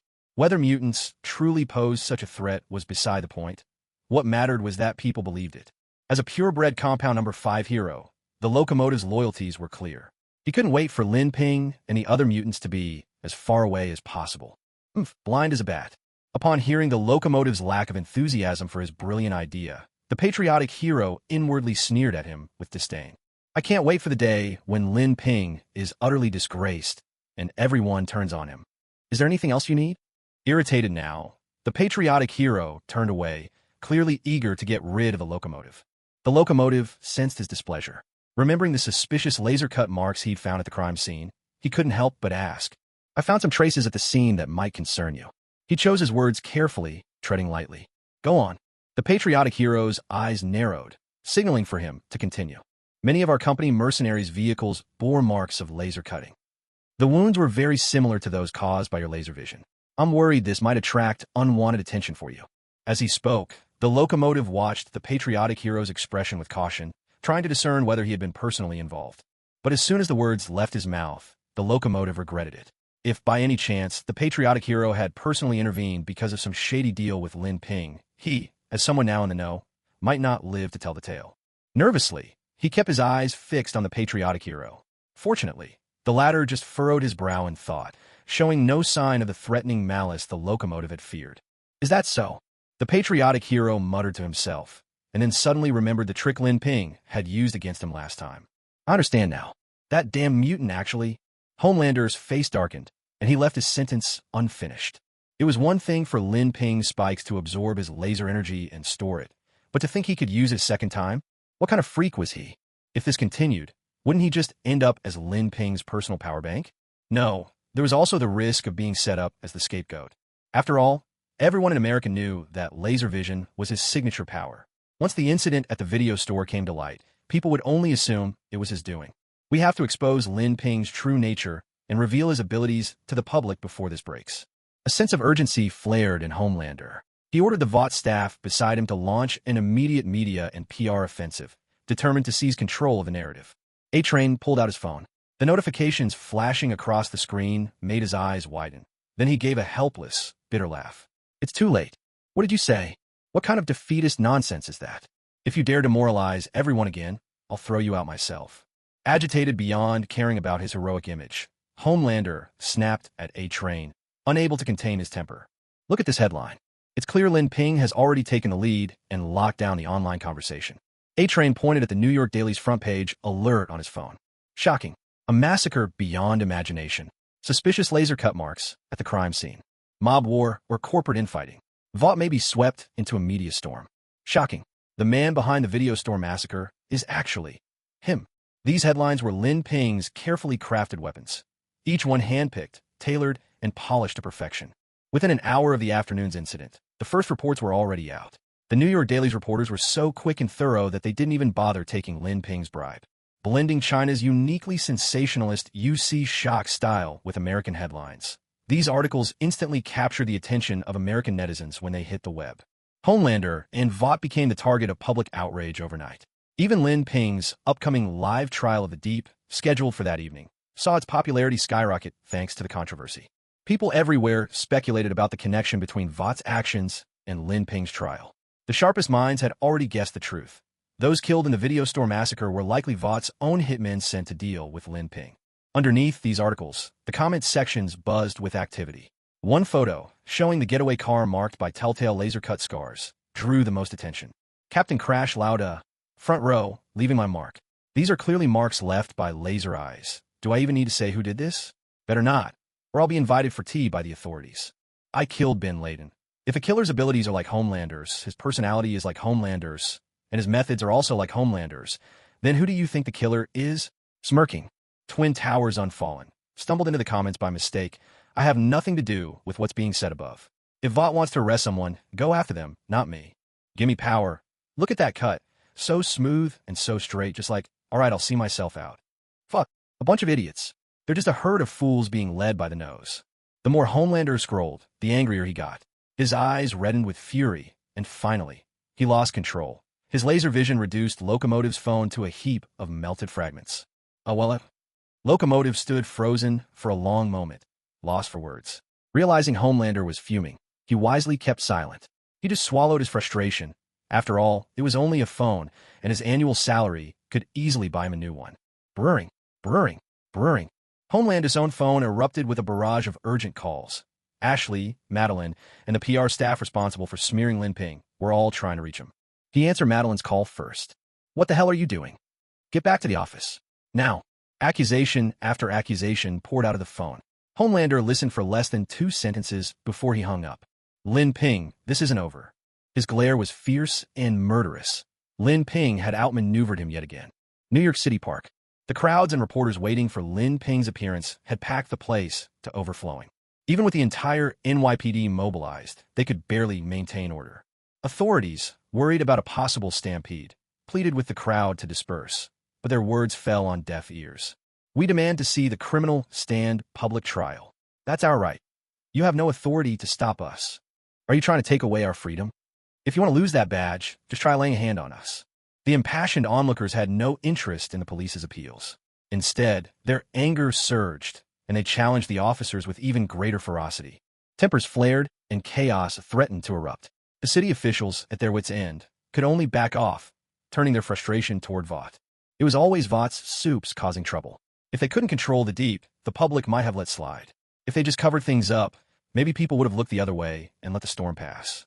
But now a new soup, the Confident, had jumped in to stir the pot. Wasn't this just adding fuel to the fire? Tonight, every cent of police overtime pay would be coming straight out of Vought's damned pockets. And then there was that damned Confident man. Just wait until he shows himself. We'll have him arrested right away. Surely, he wouldn't dare defy the mighty machinery of the American justice system. Such were the thoughts running through Mayor Gordon's mind in New York. He's here. He's here. Look, he's coming on a rainbow cloud. Suddenly, the crowd erupted in cheers, pointing and gesturing excitedly toward the sky above the park. Lin Ping soared overhead, his flight aided by telekinesis. In one hand, he carried Deep Sea, whose face was twisted in embarrassment. With the other, he waved a greeting to the onlookers below. Out of nowhere, a searchlight swept across the night, sharply illuminating Lin Ping's figure, casting his strong frame and heroic features into vivid relief. With just a glance, Lin Ping immediately grasped that at least 3 different factions were present tonight. One group was the onlookers, spectators eager for the public trial. Another faction belonged to Vought Corporation. Lin Ping had already spotted Queen Maeve and Starlight in the crowd. Both women watched him with conflicted expressions, their inner turmoil written on their faces. The third group likely represented a special division of the American Security Services. Lin Ping noticed a voluptuous woman standing beside the police chief. She bore a striking resemblance to Black Widow from the Avengers. So S.H.I.E.L.D. is only noticing me now? It's getting more and more interesting. A faint, knowing smile curled the corner of Lin Ping's mouth. He turned away, choosing not to pay them any more attention. Slowly, Lin Ping descended, and the crowd parted of its own accord, forming a path for him. All eyes were fixed on him, expectation shining in their gaze. He smiled and nodded in greeting. The time had come to begin his performance, or, as some might say, to put on a show. You mutant freak. But chaos erupted before he could continue. Suddenly, several gunmen burst from the crowd, raising their weapons and opening fire on Lin Ping. The bullets ricocheted harmlessly off his skin. Others were not so lucky. A barrage of gunfire shattered the night, plunging the scene into chaos. Screams and frantic shouts filled the air as panic took hold. Back at City Hall, Mayor Gordon's heart skipped a beat. With the crowd packed so tightly and the gunmen firing at such close range, the casualties could be devastating. What the hell were the park security doing? Evacuate the civilians immediately. Don't let those shooters get away. Furious, Gordon snatched up the phone and barked urgent orders to the officers below. The police chief on the other end answered anxiously, promising swift action. It was all the fault of that troublemaking, confident man. If this wasn't handled properly, Gordon's career could be on the line. The more he thought about it, the angrier he became. He issued another command. Once the situation is under control, bring me that confident boy as well. Watching the live broadcast, Gordon's anger only grew at the sight of Lin Ping's calm and unflappable demeanor. It was as if human life meant nothing to him. None of these so-called superheroes were any good. The failure of Congress to approve the superhero military bill was clearly the right decision. I knew it all along. I really do have foresight. Gordon, ever the clever one, felt a surge of satisfaction. After all, it was his decisive vote against the bill that had narrowly thwarted Vought's latest scheme. Yet for all his vaunted wisdom, he failed to realize how impossible the task he'd assigned to his subordinates truly was. When a sheriff on the other end of the line heard Gordon's instructions, he seemed unable to believe what he was being told. Send a lowly sheriff like him to arrest Confidence Man. The superhero? Was this some kind of joke? If he had that kind of ability, he'd have been chief by now, not stuck on street patrol. Is there a problem? Then go solve it. Gordon snapped, his impatience clear. He didn't give the sheriff a chance to protest, and hung up abruptly, his attention turning back to the chaos unfolding in the city park. The mayhem had thrown the gunmen into confusion. Frustrated, they abandoned all restraint, opening fire indiscriminately in a desperate bid to eliminate every target within sight. One of them leveled his weapon at a little girl, frozen in terror. Her mother, trapped behind a wall of panicked bodies, could do nothing but watch, her screams of anguish piercing through the pandemonium. A cruel smile flickered across the gunman's face as he squeezed the trigger. The girl's mother collapsed, her strength deserting her, and was quickly trampled by the fleeing crowd. A tragedy seemed inevitable. Monsters. They'd even murder a little girl. Utterly depraved. This is what you've done, Confidence Man. Across the internet, viewers of the live stream felt a chill race down their spines. Some, unable to bear it, shut their eyes tight, unwilling to witness the girl's impending death. So, you call yourself a superhero. Maybe you're invulnerable, but have you ever spared a thought for the innocent people around you? Your arrogance makes you unworthy of the title. Queen Maeve and Starlight, originally standing by to confront Lin Ping, had no choice but to help restore order as chaos erupted. Their frustration with Lin Ping's rash actions grew. Unspoken, the same condemnation welled up in everyone's hearts. They all knew the gunman's real target was Lin Ping. The little girl was nothing but collateral damage. Mutants and superheroes, the greatest threat to society's stability. Eliminate them at any cost, roared Gordon, far away in City Hall, his fists clenched in fury. Amid the chaos, Lin Ping stood at the center of the crowd. Surrounded by screams and confusion, his gaze remained calm. He raised his left hand and pressed lightly in the air. The bullet, just a hair's breadth, less than a millimeter, from the girl's forehead, seemed to freeze in place, as if caught in the grasp of an invisible hand. It could go no further. Did he save her? Did Lin Ping really save them all? Is this a miracle? The people who witnessed this scene gasped in astonishment, their hands flying to cover their mouths. Lin Ping did it. He really did it. Those viewers who had previously averted their eyes from the live broadcast now opened them again, and, seeing this heartening outcome, couldn't help but breathe a sigh of relief. Well done. Even Queen Maeve and Starlight, who who were busy subduing the gunmen, couldn't help but voice their admiration, and their impression of Lin Ping changed noticeably. He wasn't an irredeemable, superpowered egomaniac. So long as a spark of kindness remained, there was still hope for redemption. This is nothing but atonement for past sins. The chaos you cause can't be wiped clean just by saving a little girl. Gordon sure scoffed, his contempt plain. He was not as easily fooled by Lin Ping as the internet masses. Having spent years matching wits with New York's supercriminals, the former chief saw through the facade of so-called superheroes better than anyone. Deep down, he could never accept people like Lin Ping. He even silently swore to himself that he would bring these arrogant superheroes to justice, even if it cost him his life. And the truth was, just as Chief Gordon said, the gunman's rampage had lasted less than a minute, yet dozens were already caught in the crossfire. Some had been struck by stray bullets and were bleeding out. Others, caught in the poor lighting of night, had been trampled underfoot by the fleeing crowd, their organs crushed. Without immediate medical attention, they would soon die. Yet looking at the situation, evacuating the crowd and subduing the attackers would take at least half an hour. By then, it would be far too late. You can save one person, but what about everyone else? Confident Man may not have pulled the trigger himself, but it's no different from killing by proxy. Even after what had just happened, the American audience's impression of Lin Ping had improved only slightly. Anger still simmered in their hearts. Lin Ping, however, remained calm. He drew upon his telekinetic power, rising slowly into the air, surveying the scene below. From this vantage point, his field of vision was at its widest, and he could unleash his telekinesis to the fullest. Those who deserve redemption will find salvation, Lin Ping murmured, his arms spread wide, as if embracing the world with divine compassion. In the next instant, everyone on the ground in the city park, whether fleeing civilians or armed attackers, felt their bodies suddenly lose all control, as if gravity itself had vanished, and they floated upward.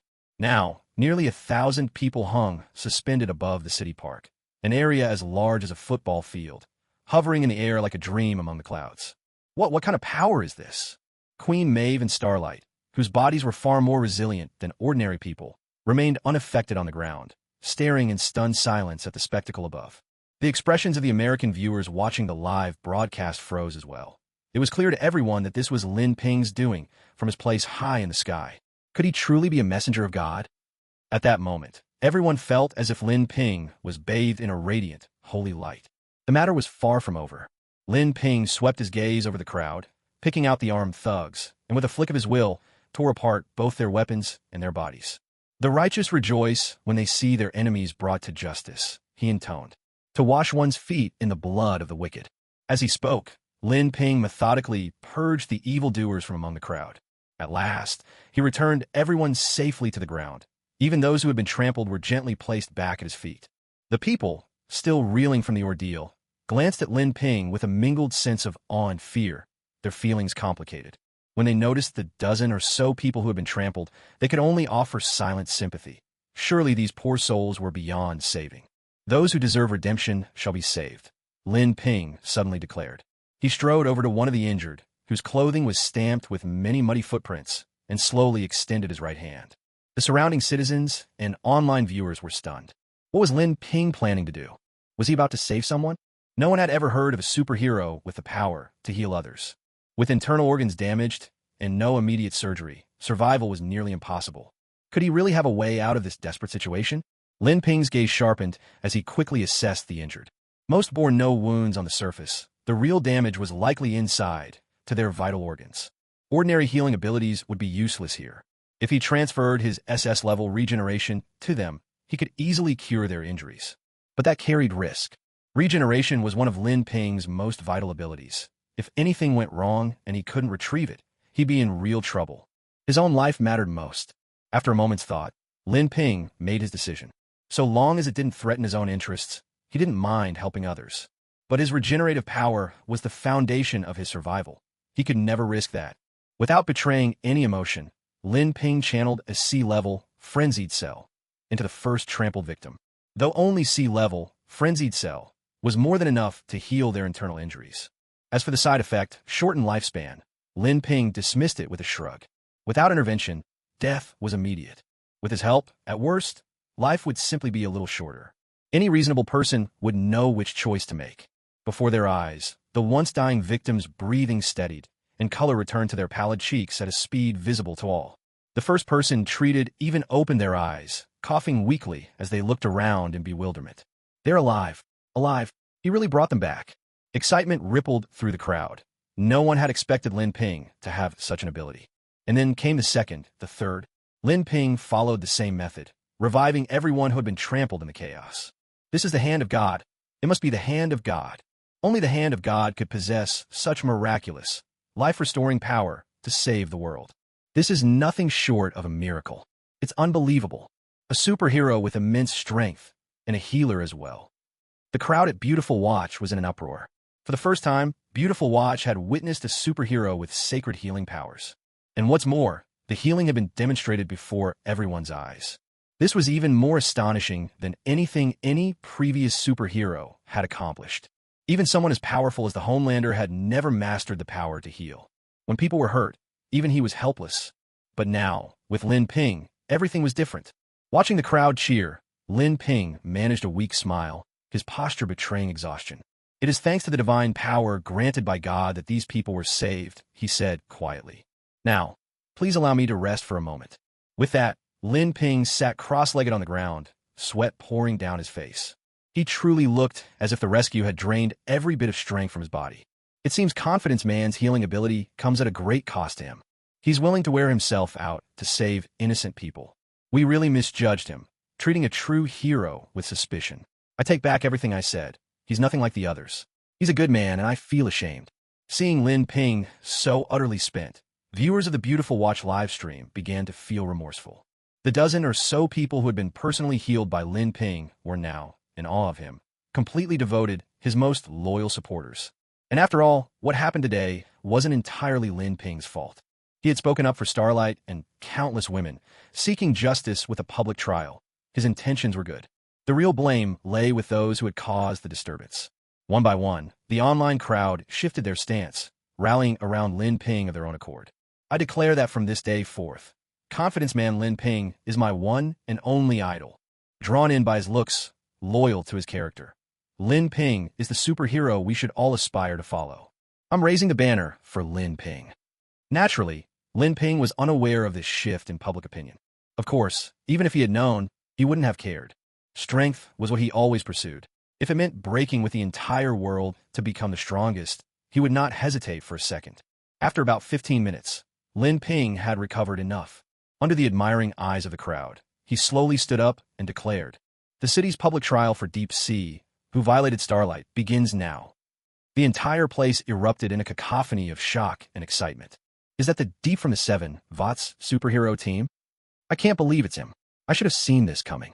Who would have thought there was so much filth lurking inside Vought? No wonder Vought has been silent for so long, giving us that line about investigating. Looks like they were planning to let the Deep take the fall all along. The outrage of the internet quickly shifted to Vought itself. In no time, Vought's stock price plummeted. Board members were calling Madeline one after another, demanding answers for her handling of the situation. "You're fired." At that moment, Madeline listened as the company leadership delivered the harsh verdict. The news hit her like a physical blow, and she slumped out of her chair. Her eyes burned with fury as she stared at Lin Ping on the livestream, wishing she could wring his neck. Now, let the Deep confess his crimes himself. During his confession, no one is allowed to interrupt. When he's done, you're free to vent your anger. While I'm here, everyone's safety is guaranteed. In the city park, Lin Ping pushed the Deep into the center of the crowd, using his telekinesis to separate the Deep from the onlookers. All eyes instantly locked onto the Deep. I am guilty. I forced myself on Starlight, and it was Confidence Man who made me realize my shame, who forced me to confront myself. If hurting me will make any of you feel better, then go ahead. Facing public judgment with nowhere to hide, even the Deep couldn't help but feel a wave of unease. He rushed through his confession and then shut his eyes, bracing himself for what would come. Lin Ping released his telekinetic barrier at just the right moment. The crowd looked around at each other, unsure who would make the first move, until someone shouted, "Hit him!" In a flash, people surged forward, fists and kicks flying in the Deep's direction. They say you shouldn't hit someone in the face, but most people aimed for exactly that. Some glanced in disgust at a certain spot, raised their knees high, and stomped down hard. The Deep's expression twisted into something unreadable. No, nothing was shattered, but the pain was enough to make every man in the crowd wince in sympathy. Who says men aren't empathetic? Once that line was crossed, more and more people focused their attacks on that one vulnerable spot. With each blow, the Deep yelped in pain, his cries ranging from sharp to guttural. Soon, nearly everyone had taken their turn venting their anger. And the Deep, battered and beaten, sprawled on the ground like a dog that had been kicked aside. 2 silent tears slid down his face. "You okay?" Lin Ping leaned in, grinning slyly. "I can't feel anything anymore." The Deep replied flatly. "Maybe we should just take it off? There's nothing left to save, is there?" Lin Ping said with genuine sympathy. "Leave it. Better than nothing." The Deep wiped away his tears and, with determination, forced himself back to his feet. Lin Ping felt a surge of respect. No wonder this was the second in command of the Heaven and Earth Society, truly formidable. Now, it was Lin Ping's moment to shine. He looked at the still angry crowd, cleared his throat, and began to speak slowly.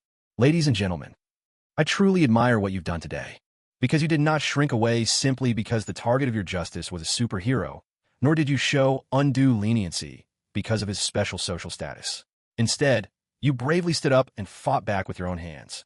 I'm proud of every one of you." Lin Ping's gaze swept over the assembled crowd, his face full of sincere approval. A round of applause rippled through the room, as everyone looked at Lin Ping with eager, shining eyes. Moments ago, swept up in the heat of the moment, no one had really stopped to think about it. Only now did it sink in. They had actually used their fists against a superhero. The very thought was thrilling, almost unbelievable. Superheroes had always seemed untouchable, set high above ordinary people. But now, aside from having thicker skin, they didn't seem so different after all. In this instant, the aura of omnipotence that Vought had built around its superheroes began to develop the first small crack. As Deep's colleague, I'm truly sorry for the things he's done. His actions have, without a doubt, incited public outrage and condemnation from all quarters. Even so, I believe that America is a nation founded on the spirit of the Constitution. To take the law into our own hands would go against the very ideals of freedom. My suggestion is that we hand Deep over to New York City Hall for official processing. This will also give Ms. Starlight the closure she deserves. What do you all think?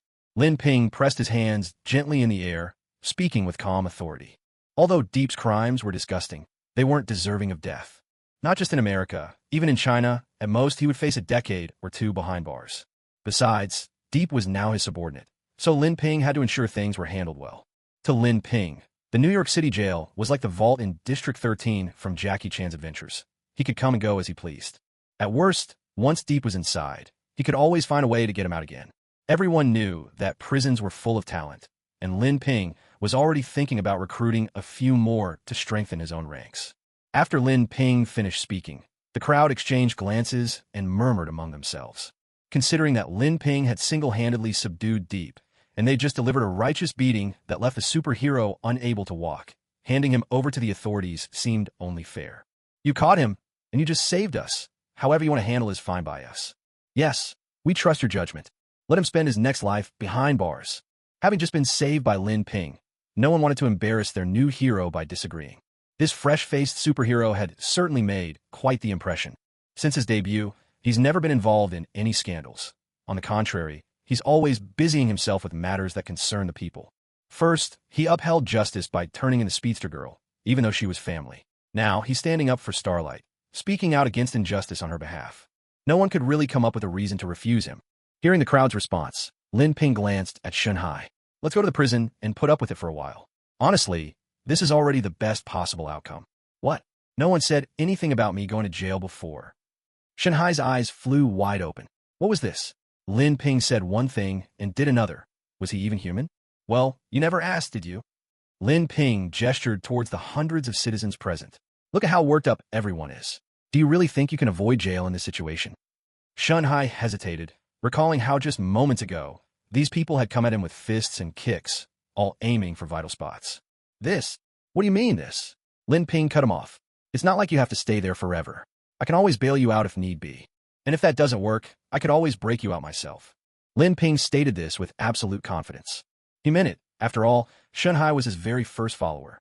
Anyone with a soft spot for their first underling knows. The first is always special. All right, I'm in, Shanhai agreed.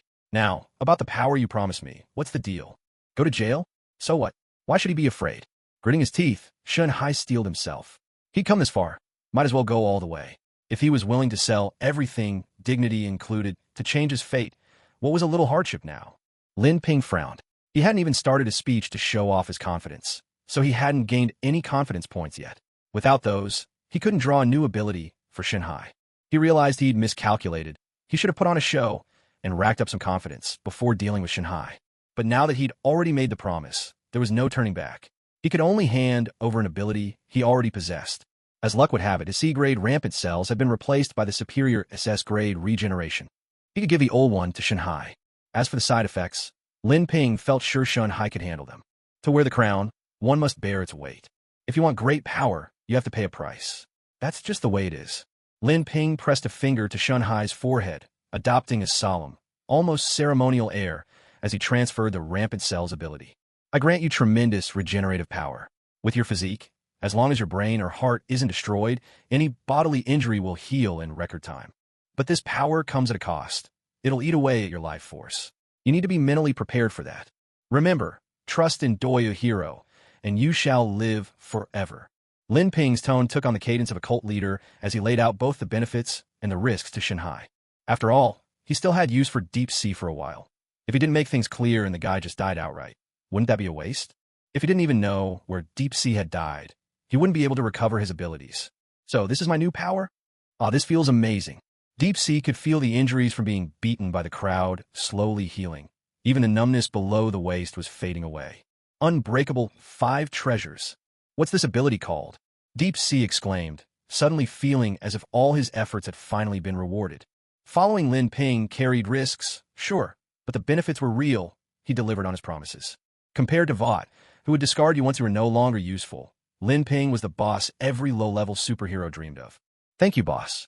Deep Sea took a deep breath and solemnly addressed Lin Ping as his leader, officially recognizing Lin Ping's authority in his heart. If you were to say it in 3 languages, it would be, General Deep Sea greets the Lord, ready to serve faithfully. Lin Ping kept his composure, his face calm and unruffled by praise or blame. Work hard. In the future, the boss will give you even greater power. Now, begin your journey to dominate the prisons of New York. It just so happened that some City Hall security officers were present. Lin Ping handed Deep Sea over to them on the spot. I'll be back. With his wrists in silver handcuffs that felt like toys to him, Deep Sea climbed into the police car. Gazing out the back window, he shouted in his heart, "No one understands superheroes better than me." As the saying goes, with great power comes great responsibility.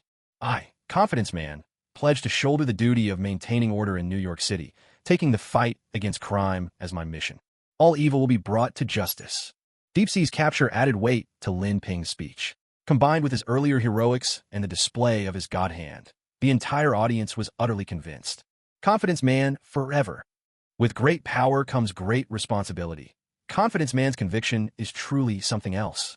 While other superheroes are still basking in their own abilities, Lin Ping is already on the path to keeping the world at peace. The public trial was a resounding success, boosting Lin Ping's reputation to a new height.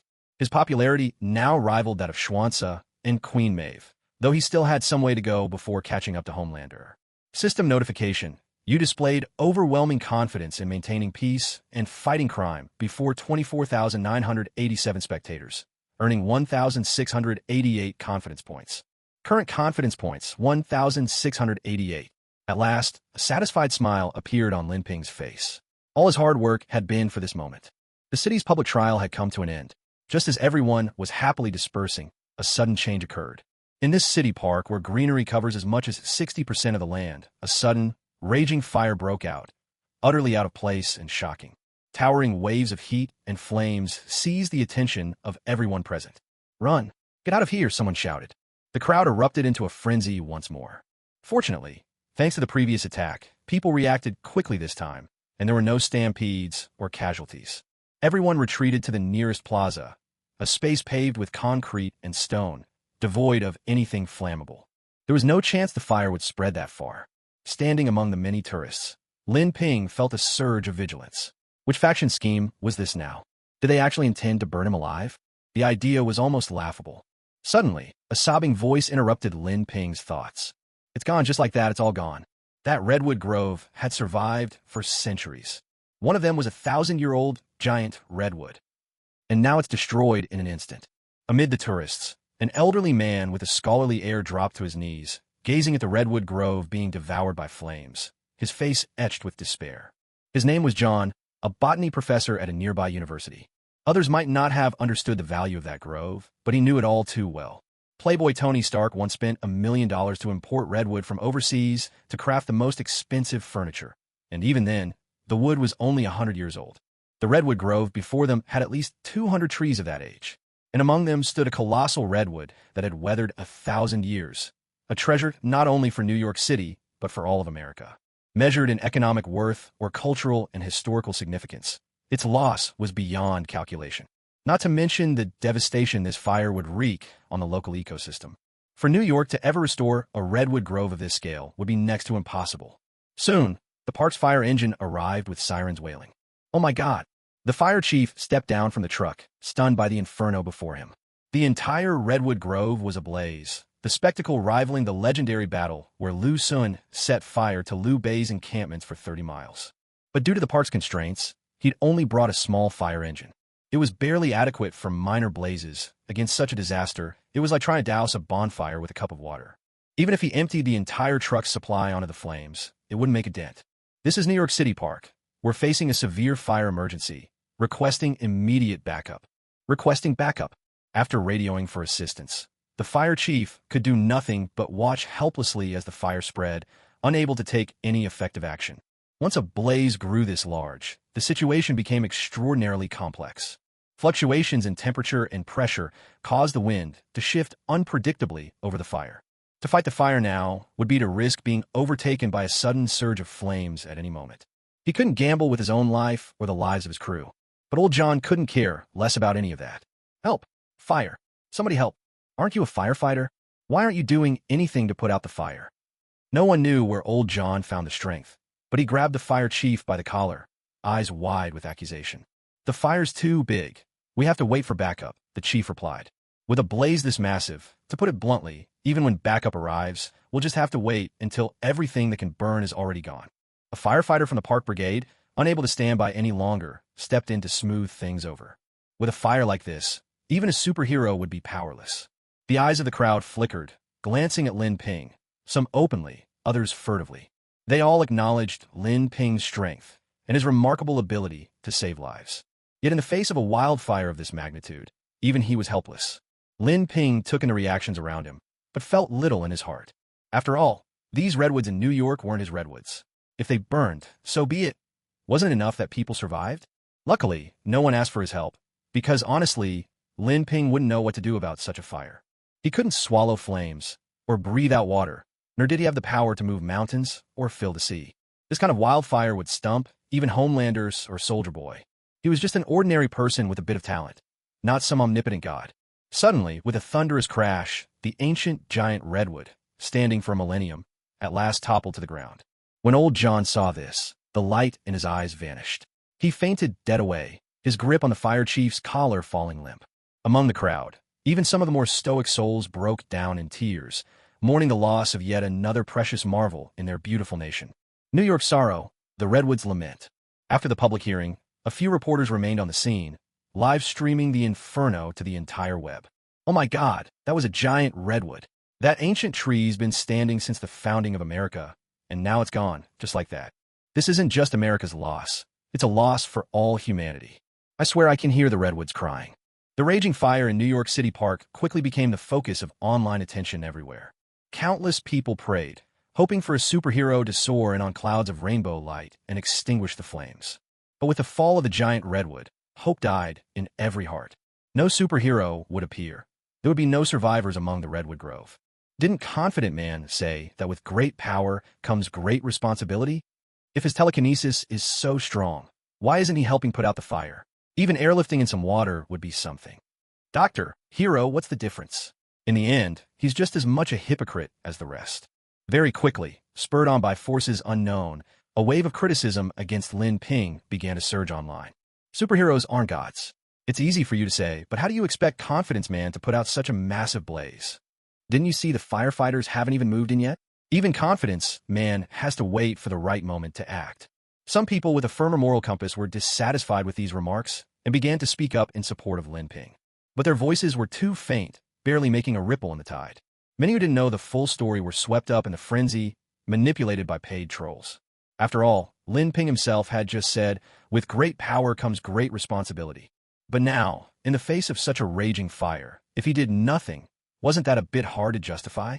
It was almost as if he was slapping his own face with his words. As the overwhelming opinions online spread, even the visitors lingering in the park found their perception of Lin Ping beginning to change. Some people even started to feel resentment toward him. Meanwhile, Lin Ping was pondering which faction might be orchestrating all this, and what their goal might be. He had no idea that his reputation online had already taken a dramatic turn. Soon, an hour later, the redwood forest had been mostly consumed by fire, and reinforcements from the fire department finally arrived. At last, the wildfire was brought to a halt. Once it was confirmed that there was no danger of flare-ups, countless visitors walked to the charred remains of the redwood grove, covering their faces and weeping in grief. Lin Ping followed along, hoping to find clues about the arsonists and their motives. Beneath the ashes and within the soil, a few redwood seeds still remained. An idea struck Lin Ping as he recalled one of his powers, a perfect opportunity to test its effects. He had no idea that, at that very moment, many visitors were watching his every move, eager to expose what they believed to be his hypocrisy. Lin Ping brushed aside the soil and gently lifted a redwood seed into his palm. With telekinesis, he cleared away the ashes, creating a small, clean patch of earth, dug a pit, and placed the seed inside. Like all plants, redwoods need both nutrients and water to grow. Nutrients weren't lacking. So many redwoods had burned, and the ashes made for rich fertilizer, primitive slash-and-burn style.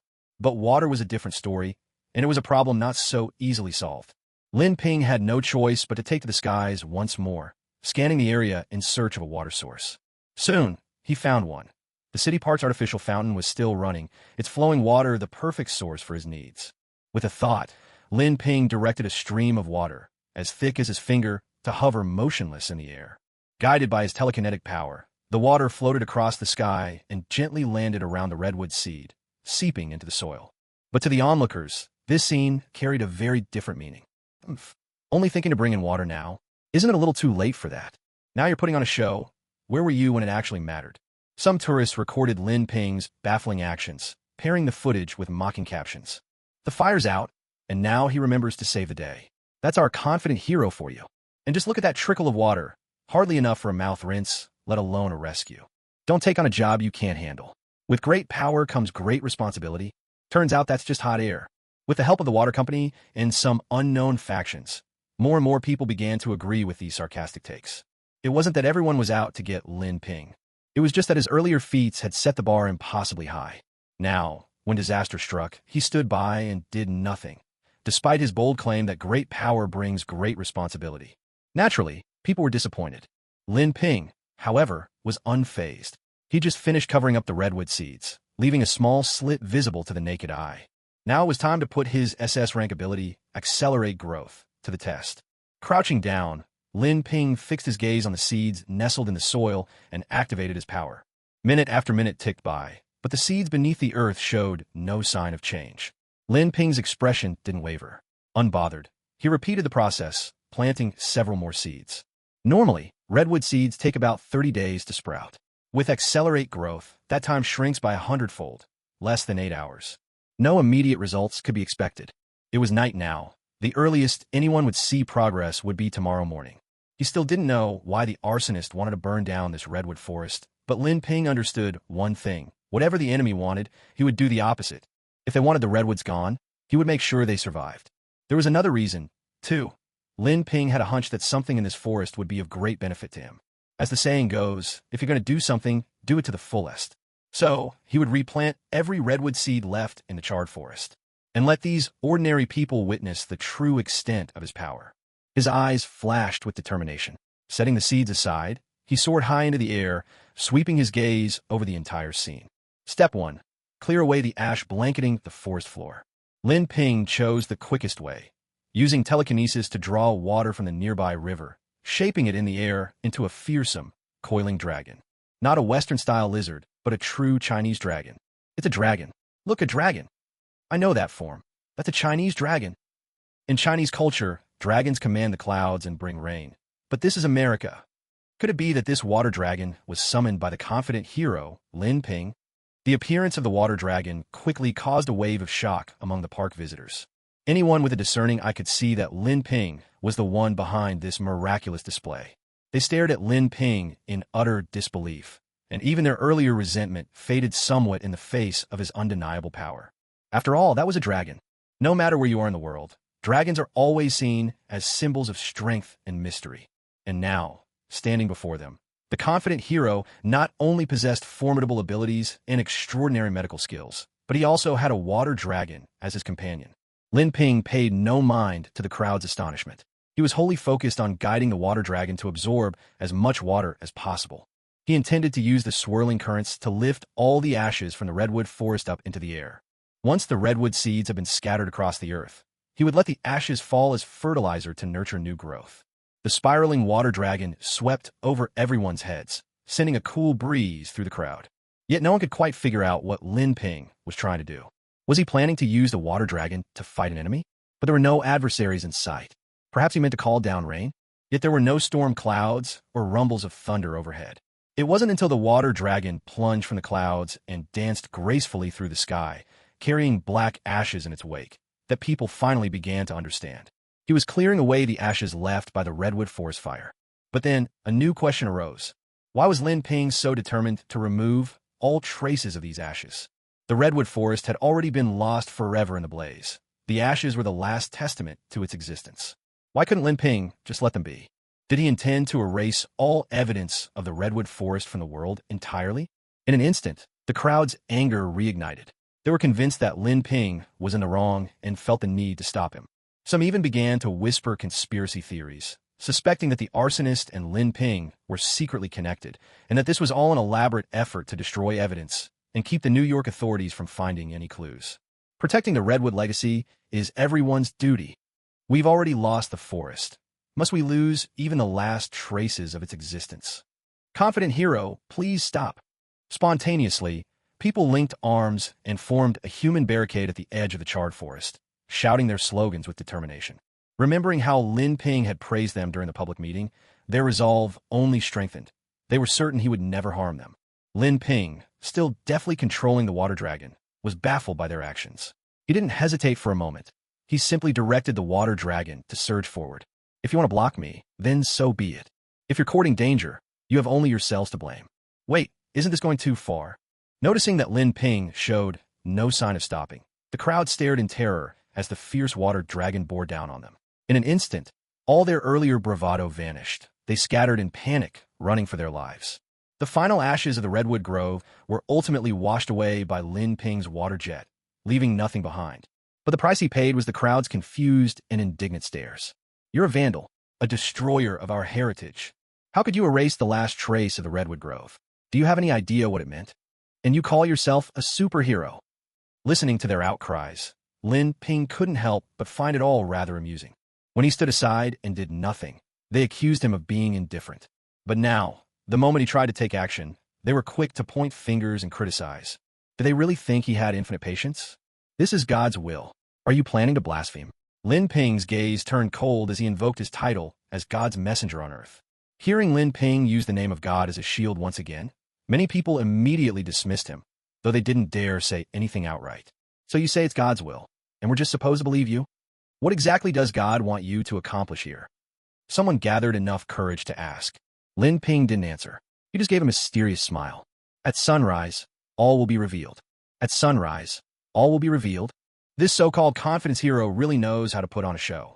Isn't this just an obvious attempt to buy time? By tomorrow. Who's even going to remember this? I'll remember. I'll set an alarm if I have to, just to see what trick this charlatan is trying to pull. I refuse to believe he can bring the redwood grove back to life. After Lin Ping's cryptic declaration, everyone in the city park was thoroughly unimpressed.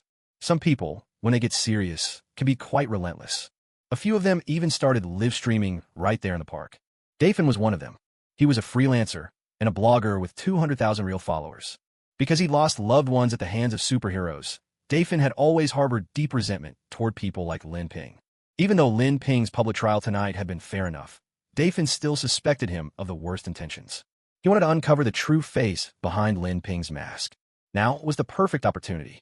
So, Dafin fired up his live streaming gear, aiming his camera at Lin Ping, who was fast asleep, and the ruins of the once mighty redwood grove. He titled his stream, The Confidence Hero's Wager, God's Instructions at Sunrise.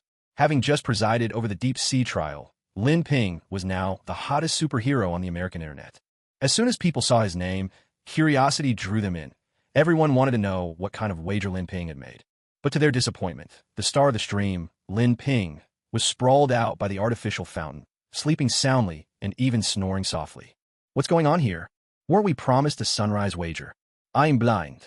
Is this supposed to be a sleep aid live stream? A whole group of people staying up in the middle of the night just to watch someone else sleep? I'm honestly speechless.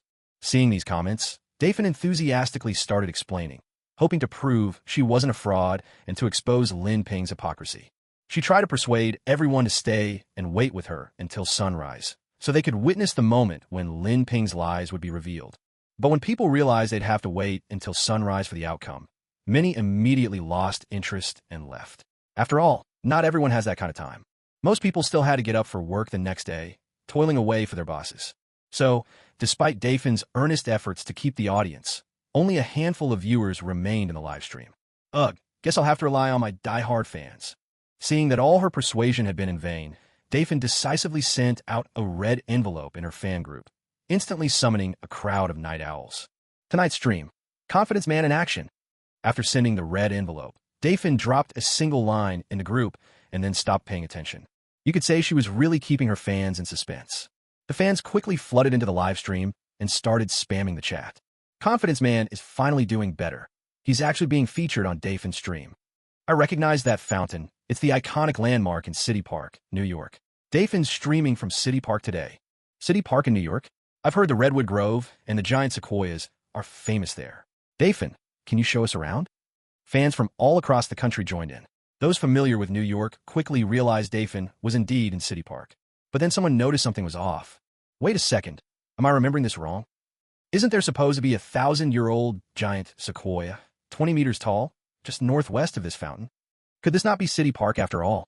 Faced with this question, Dafin gave a wry smile and turned the camera to the scorched remains of the Redwood Grove. There were still a few charred tree trunks left, evidence that the sequoias had once stood there. You all really didn't hear about the big fire in City Park tonight? It burned for over an hour. This is all that's left now. Dafin said helplessly. What the heck? How did I miss such big news? Those were giant sequoias, just gone like that? How did the New York Fire Department even pass the inspection? All those guys ever do is waste taxpayers' money. They can't even put out a fire in time. The fans exploded in outrage. The 1,000-year-old giant sequoias had always been one of New York's most important botanical landmarks, often called the World Trade Center of the plant kingdom. Their value was incalculable, and their destruction was as shocking as 9/11. Wait, something's not right. Even after a fire, there should at least be some ashes left, shouldn't there? The ashes left behind by these redwoods are actually crucial nutrients that determine whether the surviving redwood seeds can take root and live. So where did all the ashes go? A viewer raised the question. Naturally, it was the handiwork of our main character in today's live stream, the confident hero. I can't say for certain if this gentleman did it to prevent the ashes from reigniting or just to keep the city tidy, but he simply swept away all those ashes with his extraordinary superpowers.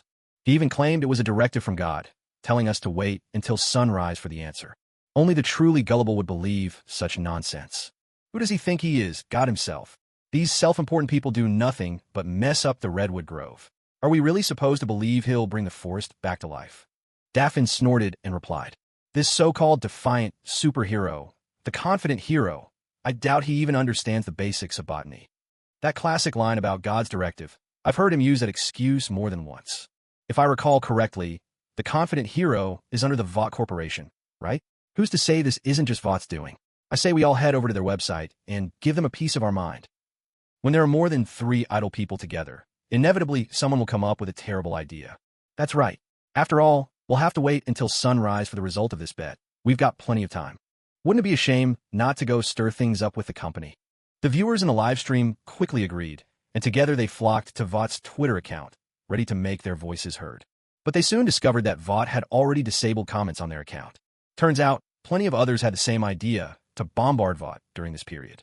The Starlight Gate incident, the suspected Homeland massacre at the video store. There were so many looking to hold Vought accountable that their entire system had crashed. Even before she left the company, Ashley had already prepared for this eventuality. When Twitter failed them, the crowd just moved on to other platforms. But in the end, all their efforts came to nothing. Finally, Daphne and the fans could only drag their exhausted bodies to bed, sinking into a deep sleep. Morning arrived. As the first golden rays touched Daphne's face, Lin Ping was already soaring above the ruins of the redwood grove. The redwood seeds had yet to sprout. Lin Ping checked the time. Just over 7 hours had passed. His powers never failed him, so it had to be any moment now. At that very moment, Daphne woke up too. The first thing he did was check if Lin Ping was still there. If Lin Ping was gone, it would mean he'd deceived them all. But seeing Lin Ping still present, quietly gazing at the unchanged ruins of the redwood grove, Daphne finally let out a sigh of relief. Lin Ping did not leave, nor did he reveal any results from the so-called divine guidance he spoke of. Now I could unabashedly rub it in his face. To avoid being outnumbered, Daphne even gathered people from around him. Clap, clap, clap. I truly admire your perseverance and your talent for nonsense, confident hero. You actually held out until morning just to prove this so-called divine guidance that doesn't exist. Now the sun is up and nothing has happened. What else do you have to say? Admit it. You're nothing but a complete charlatan. Not only have you deceived everyone, but you've even deceived yourself. Daphne walked with an air of grace as he applauded Lin Ping, his face radiating a look that said he'd seen through the whole act from the very start. But Lin Ping suddenly started to laugh, not because of Daphne's mortal words, but for another reason. The seeds had sprouted. Speechless now, seeing Lin Ping remain silent, Daphne assumed he'd left him at a loss for words, so he pressed on, growing more aggressive. But just then, one of Daphne's companions happened to glance down, and his eyes widened in disbelief. He nudged Daphne on the shoulder and whispered, "Maybe you should look down before you say another word. Maybe we've misjudged Lin Ping." Daphne brushed off his companion's hand impatiently. "Look at what exactly? To see how this fraud is pulling the wool over our eyes. Is he going to bring the redwoods back to life? If he can bring the redwoods back, I'll write my name backwards." Still, Daphne glanced down, if only to guard himself against Lin Ping's supposed supernatural tricks. And that one glance was enough. He couldn't tear his eyes away. All across the scorched, blackened remains of the redwood grove, countless green shoots were breaking through the soil. These sprouts were growing at a speed visible to the naked eye. What was no bigger than a soybean a moment ago was now the size of a palm, and still getting bigger. The fastest redwood had already reached up to a person's waist. Out of the ruins and destruction, new life was springing forth. Of course, these nascent redwoods couldn't compare in size to the original towering trees. But where there are seeds, there is hope. Not to mention, their growth was astonishing, dozens of times faster than any normal seed. The redwood forest had been reborn. Gazing at the flourishing young redwoods all around him, Daphne felt his mind reel. From these seeds, he seemed to hear the echo of life's endless renewal. The scene of nature's relentless drive, the surge of all things vying to grow, filled his sight. Viewers tuning into the live stream were thrown into an uproar. In just one night, the redwood grove had come back to life. Was this what Lin Ping had meant by divine guidance? Had even our own reactions been part of Lin Ping's plan all along? Along with Daphne, the audience watched Lin Ping's calm expression, their hearts filled with complicated emotions.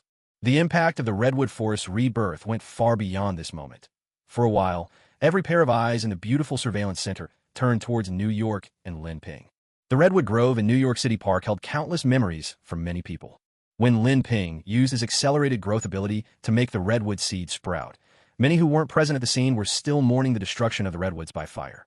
On that morning, they all came to the city park, intending to collect a handful of ash, both as a farewell and as a way to remember the redwoods.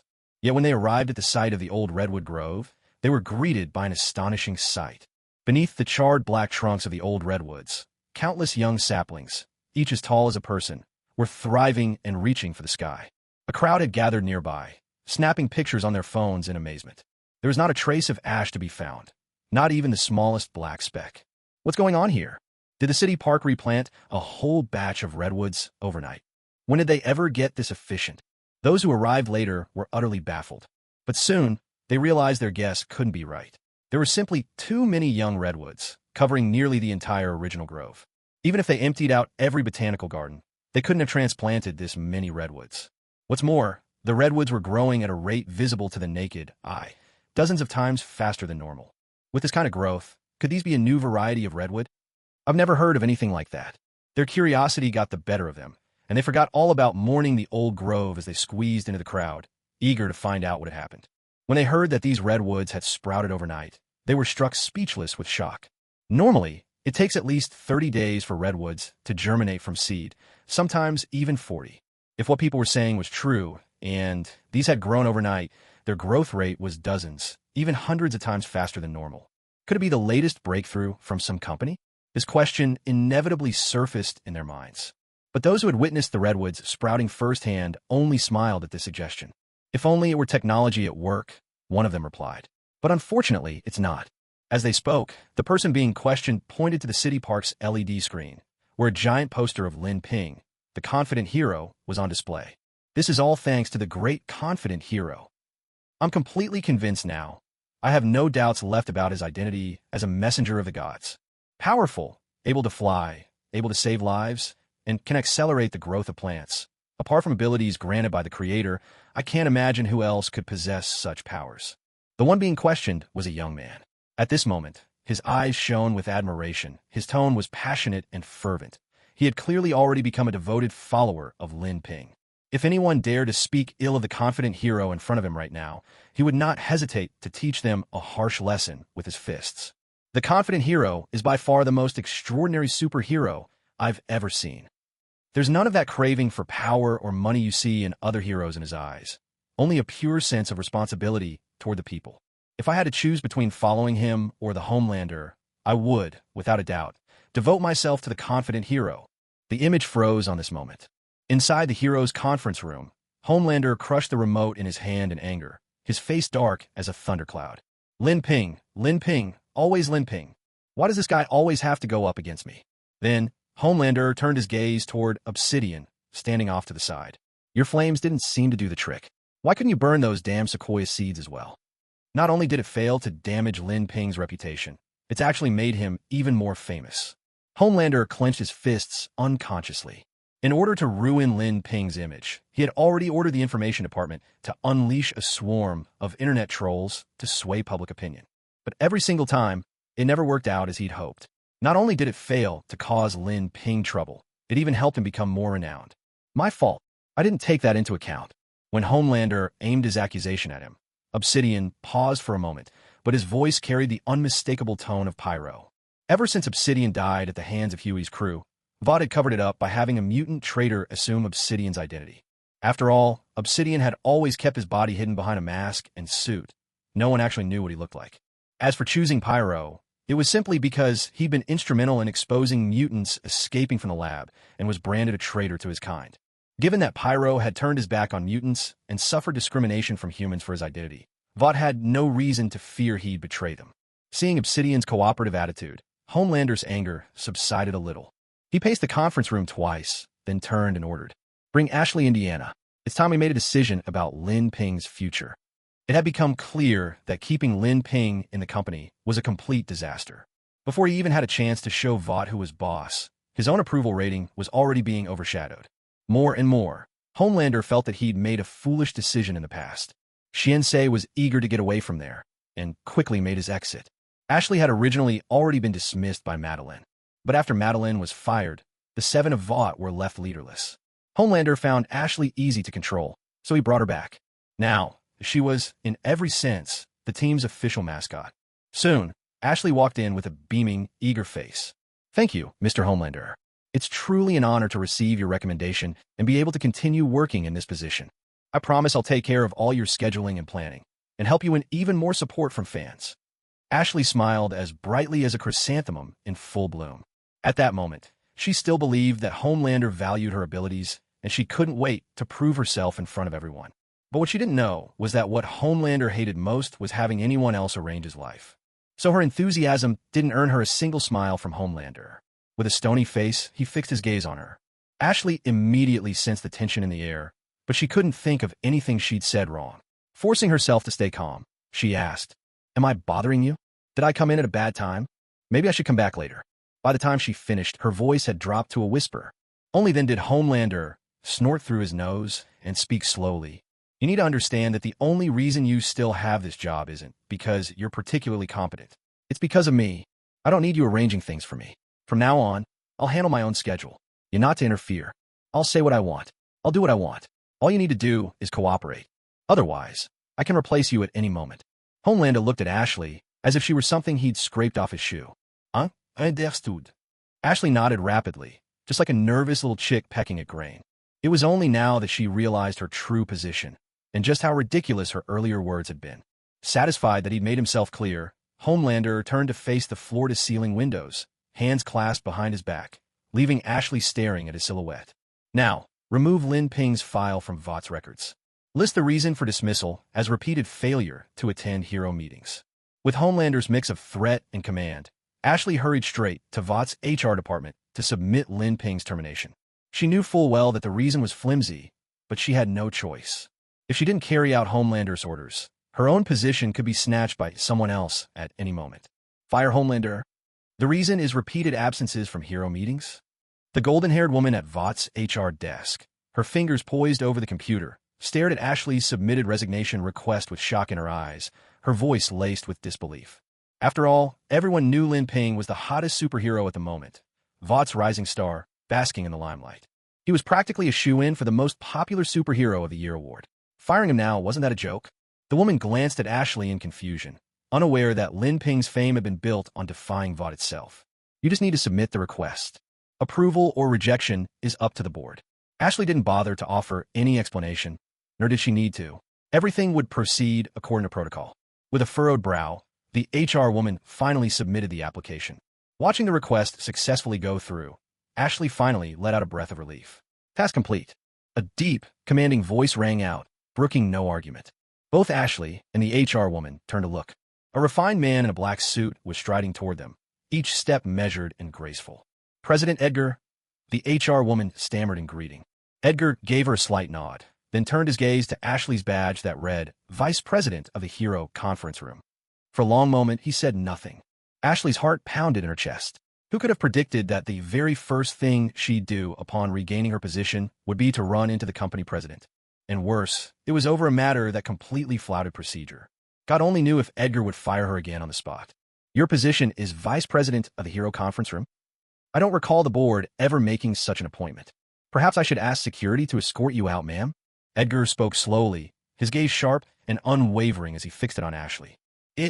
It was Homelander who appointed me, Ashley stammered, shrinking under Edgar's imposing presence. With her composure crumbling, she threw Homelander under the bus without a second thought. I see.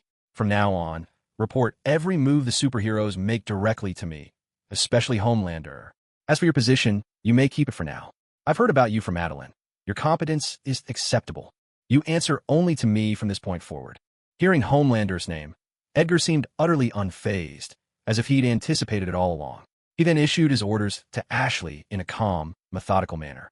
Ashley felt a thrill of relief. At least Edgar didn't seem intent on firing her. But the relief was bittersweet. Homelander wanted her to answer to him, yet now the new president demanded her loyalty as well. Wasn't this forcing her to play both sides? As of now, all company affairs are under my sole management and authority. As for the request to dismiss Confident Man, I do not approve it. You can rest assured and tell the people back home, this is my decision. Edgar then pressed down on the female clerk's mouse and deleted the request to dismiss Lin Ping. Ashley's expression darkened instantly. Edgar's action was clearly aimed at her. Call the Homelander to my office. And then you're free to go.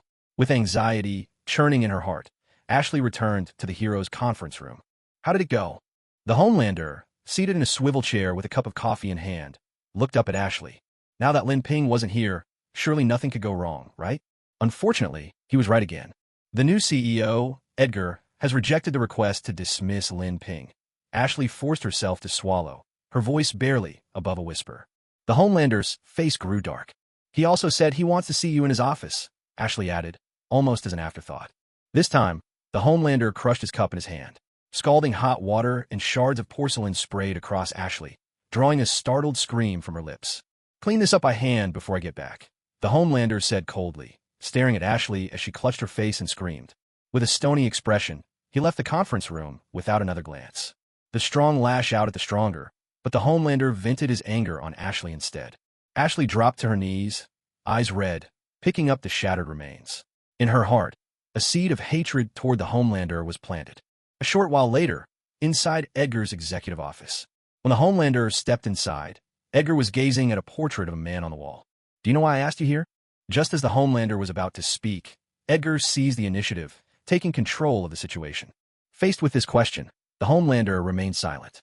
He found Edgar's manner of speaking deeply unsettling and, frankly, offensive. He was used to asking the questions, not answering them. Yet here, before Edgar, he found himself forced into submission. Any staffing decisions must go through me. Remember the part you play here. Don't break the rules. Edgar finally turned away from the portrait, speaking to the Homelander without any pretense, barely stopping short of outright accusing him of overstepping. I think Ashley is more than capable of handling the position, the Homelander protested, unwilling to back down. And I believe I have the right to make such recommendations.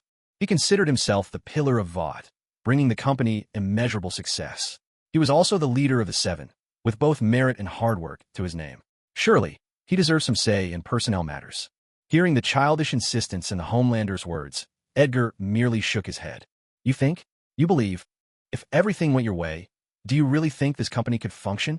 Remember, Vought has never been a company that can't run without a single person. Edgar said unhurriedly. Homelander let out a cold snort. He didn't believe that anyone could truly replace his abilities within Vought. Do you know who the man in this painting is? Seeing that Homelander was still unconvinced, Edgar pointed to the man on the wall and asked. Homelander remained silent. He didn't know, nor did he care to answer. One of the founders of Vought.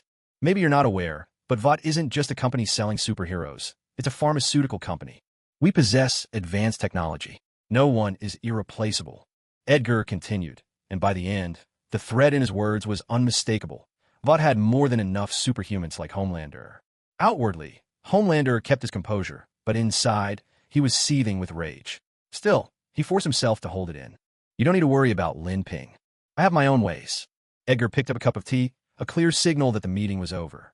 Homelander felt a powerful urge to smash everything in sight, but in the end, he could only leave, unwilling and frustrated. Have the mutants stirred up trouble again? Maybe it's best to let Lin Ping handle it. Edgar set down his tea and turned his attention to a report from the Vought Information Department. The main summary read, Vought Labs was attacked, a large group of mutant riders escaped, and the Brotherhood of Mutants claimed responsibility for the incident. Central Park, New York. Lin Ping, hailed for his miraculous restoration of the Redwood Forest, was surrounded by a throng of admiring fans and couldn't extract himself. Even Commissioner Gordon had dropped his usual reserve, greeting Lin Ping with great warmth. Mr. Confident Hero, thank you for your contribution. Thanks to you, this vital redwood grove can continue to thrive. On behalf of New York City Hall, I present you with the Good Citizen of New York and Top 10 Outstanding Youth of the Year awards. Dressed formally, Gordon held two banners, beaming at Lin Ping. His face blossomed into a smile as radiant as a chrysanthemum in bloom. With such sincere gratitude, it would be rude of me to decline. Lin Ping smiled faintly and accepted the banners. With young talents like you in America, I can rest a little easier. Superheroes have always been a crucial force for upholding order. I hope you'll continue to set an example in the future. Here's a check for $100,000. Please accept it with our thanks. Lin Ping's smile lit up even more, and he didn't bother with false modesty. He accepted the check without hesitation, his confidence leaving no room for protest. Without missing a beat, he tucked the check away. After all, he was now running a vast organization, the Heaven and Earth Society, and he knew he needed plenty of funding to keep things going smoothly. Although his abilities now far surpassed those of ordinary people, acquiring money through illegal means would have been no challenge at all. But when there are legitimate ways to obtain funds, why risk tarnishing his reputation by resorting to theft? If by chance he offended some powerful figure in this world, and they decided to deal with him personally, that would be disastrous. The banner's been presented, the money's been given. Does that mean it's all over? Lin Ping had been stuck in the city park since last night, and by now, was feeling more than a little weary. Yet he hadn't expected that Chief Gordon's arrangements were only just beginning. Don't worry, the gratitude of New Yorkers toward you doesn't end here. Please follow me. With that, Chief Gordon led Lin Ping to the entrance of the city park, where a large, mysterious object covered in red cloth awaited. The crimson fabric, draped over something a full 5 meters tall, instantly caught Lin Ping's eye. Chief Gordon smiled mysteriously, but instead of drawing things out, he pulled the cloth away in one swift motion. A 5-meter-tall statue was revealed before the assembled crowd. At a glance, Lin Ping realized it was a statue of himself. Handsome and striking features, a chiseled jawline, perfectly sculpted muscles, and the unmistakable signature spikes on his body. Who else could the statue possibly depict but him? The only flaw in his eyes was that the statue was carved from stone, not gold. A twinge of disappointment flickered through Lin Ping's mind, but he quickly masked it, turning to Gordon with a look of feigned ignorance. What's this? This is a statue New Yorkers funded themselves, just for you.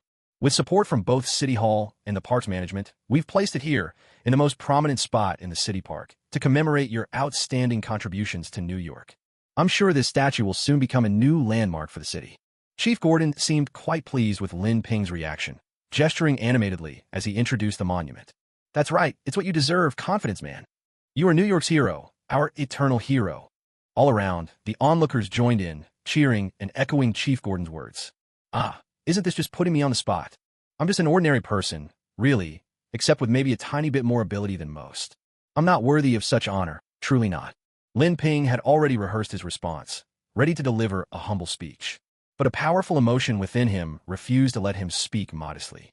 So, when the words finally left his lips, they took on a different tone entirely. Thank you all for your support. To stand up for justice and maintain order. That's the duty of every superhero. This statue is not only a recognition of me personally, but also a testament to each of you who choose the side of justice. I'll continue to do my best, helping to build a better, more prosperous New York. You are the true heroes. Lin Ping spread his arms wide, looking every bit the natural-born order, and energized the crowd before him. A round of applause swept through the audience. You have gained 49 confidence points. Hearing the system notification, Lin Ping's lips twitched slightly. All that effort, and it was only worth 49 points. Was it because he kept milking the same trick over and over? Or was it that his confidence hadn't come across strongly enough? Maybe next time, he should really amp up his performance. Thanks to Gordon Persimmon's enthusiastic send-off, Lin Ping made his way back to Vought International without a hitch. The moment he stepped into the building, he spotted a familiar face, Stormfront. Hey kid, who's the toughest in Vought? Stormfront strode right up to Lin Ping, chin raised, challenging him with her question.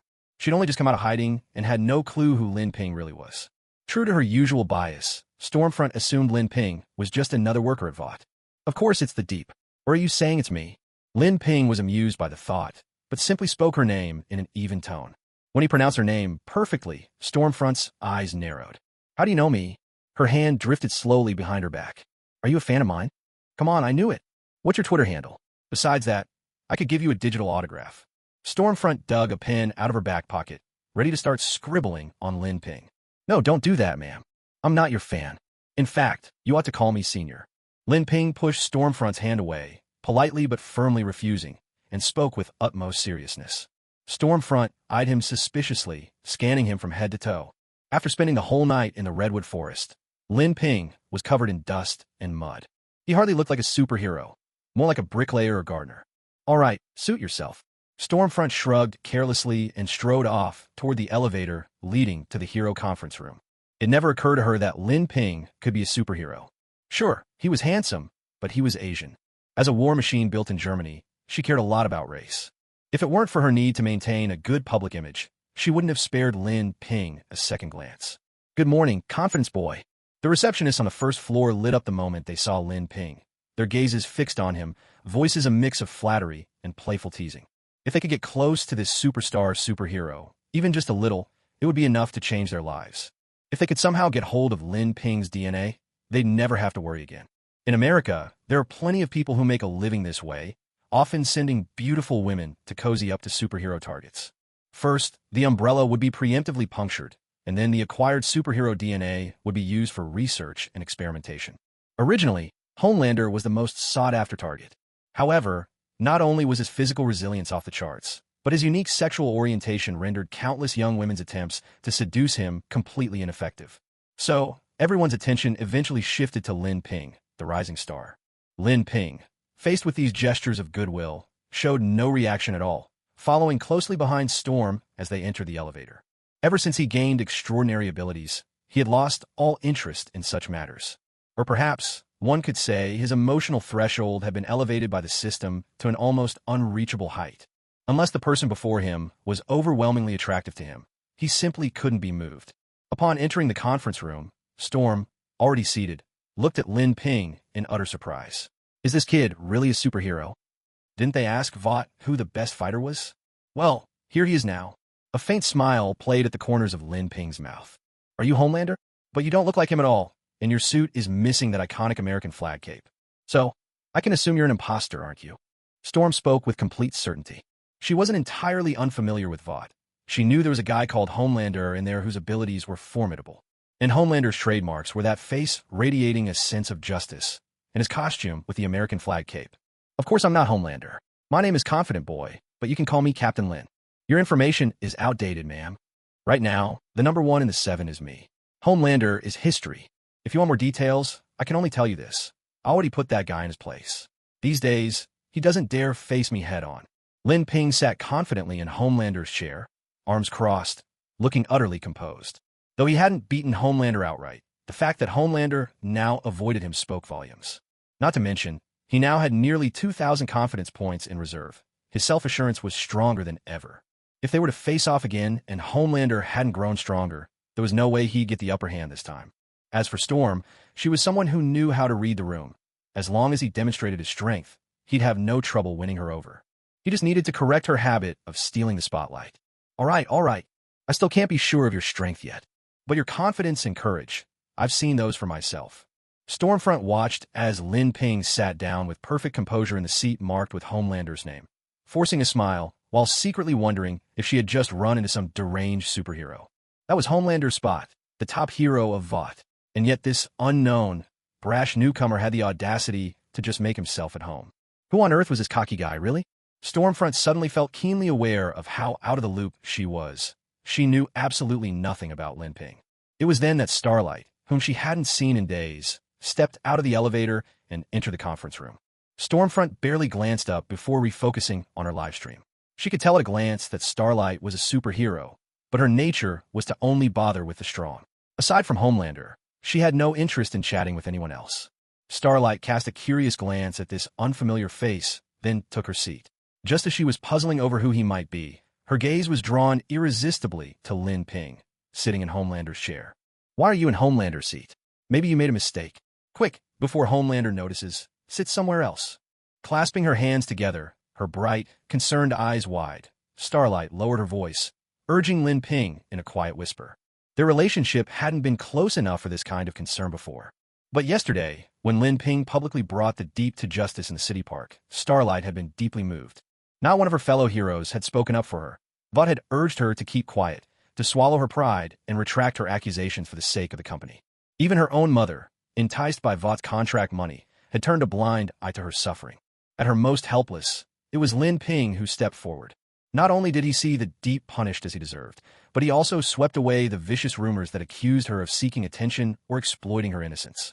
Who would have thought that the trembling man she'd once seen curled up on a park bench would turn out to be a colleague? One who had now helped her so much.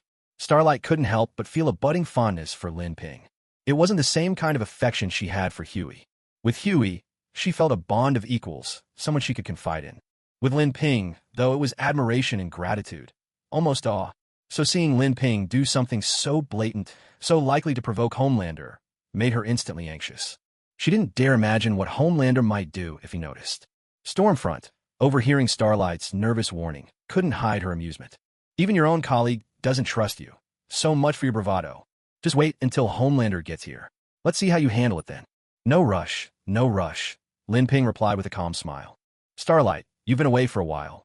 It's only natural that you've missed a few things. Let me introduce you. This is Stormfront, the hero who's taken over for Translucent.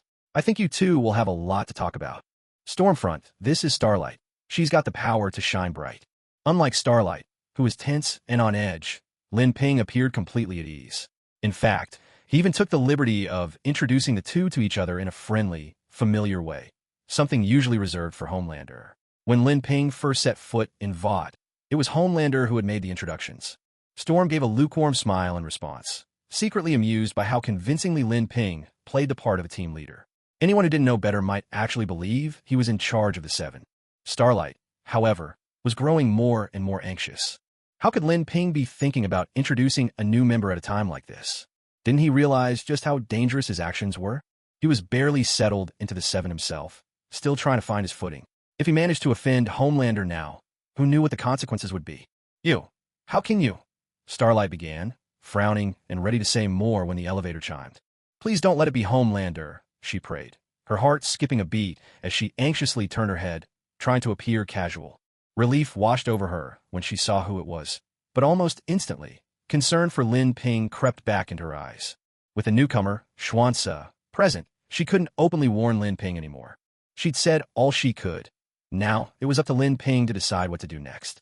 As Xuanci entered the conference room and saw Lin Ping seated in Homelander's chair, anger flared within him. This was the guy who dragged him into the mess that was Vought. And now, to see Lin Ping sitting there so brazenly, occupying Homelander's seat, it was beyond outrageous. He nearly lost his temper, but remembered the role he was supposed to play. Forcing himself to stay silent, he sat down without a word. After all, Homelander would deal with Lin Ping soon enough. There was no sense in drawing attention to himself. The real reason, though, was that he remembered he couldn't actually beat Lin Ping. Noticing Xuanci's reaction, Storm raised an eyebrow. Why is this guy so unfazed? Could Lin Ping be someone important? No, I could clearly see his body tense up for a moment when he saw Lin Ping. Maybe he's unhappy with Lin Ping too, but he's holding it back. Storm still preferred to believe Lin Ping was just a reckless rookie. Once again, Starlight felt her heart sink. Fortunately, it was Ashley who walked in this time. Ashley, hands covered in bandages and a look of utter exhaustion on her face, resembled nothing so much as an overworked employee beaten down by her job. Nice work, Lin. That's exactly it, she thought privately. Does that bastard Homelander even deserve a chair? Let him sit on the floor for once. Seeing Lin Ping in Homelander's seat, her eyes lit up in silent approval. After all the grief Homelander had given her, Ashley would love nothing more than to see him taken down a peg. Any other day, seeing Lin Ping act like this, she'd have scolded him on the spot. But right now, she just wanted to sit back and enjoy the show. Anyway, none of these superheroes are decent people. They don't see ordinary folks as human at all. Storm was even more puzzled by Ashley's reaction this time. She actually looks excited. I really don't get it. Not at all. Storm felt her mind thrown into chaos by these few people. As expected, it was Homelander and A-Train who arrived. The moment Homelander entered, his gaze immediately landed on Lin Ping in his seat. Their eyes met, sparks flying, the air crackling with tension. Starlight covered her face, screaming inwardly. Yes, go Lin Ping. Xuanci did her best to keep her delight from showing. Fight, fight. Ashley secretly rubbed her hands together in anticipation. This is going to be good. Now we'll see just what this reckless kid is made of. Storm's eyes were filled with expectation. To everyone's surprise, it seemed Lin Ping didn't think he'd stirred up enough trouble. He went on. Hey, Azu, let me introduce you. This is our new member, Storm. Have a seat, what? No chair for you. No chai? Take deep spot, he just left. A strange silence instantly fell over the conference room. Starlight and the others couldn't help but feel nervous for Lin Ping. Superhero seating was strictly ranked by status. Deep held the lowest rank in the 7, so his seat was naturally the most marginal. Lin Ping's words were a blatant insult to Homelander. No wonder he's the confident guy, still got guts. Seeing Lin Ping like this, Ashley couldn't help but think back to his display of confidence in the training room. He really was a man with the presence of a powerhouse. Homelander stood frozen, fists clenched, lips twitching as he searched for a response to Lin Ping. If he started a fight, win or lose, his composure and dignity would be gone. If he let it go, he'd be letting Lin Ping walk all over him in front of everyone. How could he maintain his authority then? Damn Edgar. If it weren't for him, Lin Ping would have been long gone. But right now his hands were tied. Thinking this, Homelander shot A-Train a look, which the latter immediately understood. Are you kidding me, Mr. Confidence? This isn't funny. Get back to your own seat. A-Train tried to sound tough, but deep down he was unsure if he could actually scare Lin Ping. Lin Ping just smiled coolly, ignoring him, and instead continued introducing the team to Storm. This is A-Train, the fastest man in Vought. Storm forced a smile, feeling there was more to the word fast than met the eye, unsure what exactly Lin Ping meant. Listen up, man. If I were you, I'd go to the hospital and take better care of my health, instead of wasting your breath yelling here for no reason. With that, Lin Ping shifted his gaze to Locomotive, his words carrying a hidden meaning. Locomotive was startled. Did Lin Ping somehow know about his condition? His eyes darted nervously, checking the others' reactions, but he kept silent. He worried that saying anything more would give Lin Ping the chance to expose his secrets. As for how the Homeland hero would respond, well, that was up to him.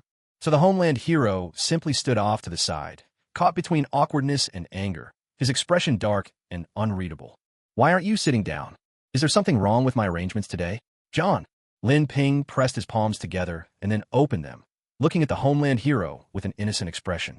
His shamelessness was so blatant that not just the Homeland hero, but even Locomotive, Xian-Se, and the others felt their teeth itch. They almost wanted to stomp on him right then and there. No, there's no problem at all. Why would there be? I feel great, absolutely fantastic. A wide smile suddenly spread across the Homeland hero's weathered face. He laughed aloud, grabbed Locomotive, and sat right down in Locomotive's seat. Then, beaming at Lin Ping with a dazzling grin, he looked so cheerful it was almost sickly sweet, showing not a trace of his previous animosity or discontent. A thoroughly bewildered Locomotive had no choice but to take Deep Sea's spot. Those who had been waiting to watch the drama unfold were left stunned. Since when did the Homeland hero become so easygoing? Was it possible he'd been swapped with someone else?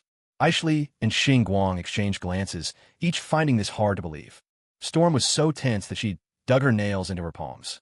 Who on earth was this Lin Ping, that even the Homeland hero dared not raise his voice in his presence? So he hadn't been lying to her after all? Lin Ping's eyes narrowed slightly. The Homeland hero's reaction was a bit beyond his expectations. He hadn't exactly been expecting a confrontation, but for the Homeland hero to swallow his pride like this, well, it seemed the man had come a long way. Who could have predicted that such a proud, headstrong child would learn to bide his time and bear it? Once a man who looked down on the world and only knew how to use his fists, the Homeland hero had evolved into a cunning schemer, lurking in the shadows, waiting to trip others up. And that kind of Homeland hero was the most dangerous of all. Lin Ping's guard went up. All right, let's officially begin the meeting. Aishley, please present the agenda to everyone. Lin Ping snapped his fingers and looked over at Aishley. According to President Edgar's instructions, there are two main tasks at present. First, the integration of superheroes into the military. With President Edgar's efforts, Congress has passed the Superhero Act. In the coming weeks, every superhero is to follow the company's directives and be stationed in various cities to maintain order. The salaries for superheroes during their deployment will be covered by the local government. Secondly, we need to deal with the provocations from the Brotherhood of Mutants. Not long ago, Vought Labs was attacked, mutant thugs escaped, and the resulting damages amounted to at least tens of millions of dollars. All of this needs to be reclaimed from the Brotherhood. Edgar specifically emphasized that at a minimum, we must destroy one of the Brotherhood's hideouts and capture at least one core member. Ashley handed out stacks of documents to everyone. What puzzled Lin Ping was that while everyone else received one file, he was given two. Sounds pretty good, especially since the second task doesn't seem that difficult. We can even use those mutants for some warm-up fights. The newcomer, Storm, rubbed her hands together, trying to ease the tension in the room. In terms of sheer power, there were some outstanding mutants, but overall, the quality of mutants was far inferior to superheroes created by Compound V. On top of that was the deep-seated conflict between humans and mutants. So, in this world, mutants were often treated as public enemies, hounded wherever they went. At this point, Storm had no idea that Lin Ping was also a mutant. If she knew she was discussing how to deal with mutants right in front of one, her reaction would be quite a sight. President Edgar has given special instructions. These two missions must be carried out simultaneously. Due to a shortage of personnel, Lin Ping has been specifically assigned to handle one of them alone. Ashley glanced at Lin Ping and spoke in a timid voice. Are they kidding? Sending a mutant to deal with other mutants? Those are Lin Ping's own people. Aren't they worried he'll just go through the motions and not put in real effort? Everyone immediately turned to look at Lin Ping, trying to read his expression. But Lin Ping merely nodded slightly. Was that an agreement? He accepted just like that? Little did they know, Lin Ping had been frustrated by only being able to interact with a limited number of superhumans, which restricted the amount of confidence he could gain. He hadn't expected such a golden opportunity to fall into his lap. Now, he was being sent to make contact with Magneto's faction. Even if he couldn't recruit a few underlings, he'd at least rack up several hundred confidence points. I hope someone won't just grab a random mutant or some fringe member, but try to pass that off as completing the mission. Homelander sneered, not bothering to mention Lin Ping by name. I want to make one thing clear, Lin Ping said, raising a finger. Everyone turned to him, wondering if he was about to make some grand statement. Forget about destroying a single mutant hideout. Even wiping out their headquarters would be a piece of cake. One core member isn't enough. If we're going to do this, let's catch them all in one fell swoop. Might as well bring in their leader, Magneto, while we're at it. Just wait for my good news. Lin Ping felt Edgar was being far too conservative, not daring to set a more ambitious objective. Everyone looked at each other in confusion, unsure whether Lin Ping was truly confident or simply arrogant. This was the Brotherhood they were talking about, one of the only two major mutant factions with countless mutants under their command. Even Homelander himself wouldn't dare to claim he could sweep them all up in one go. Yet Lin Ping was bold enough to make such a boast. If, when the time came, he failed to catch even a single person, How would he explain himself then?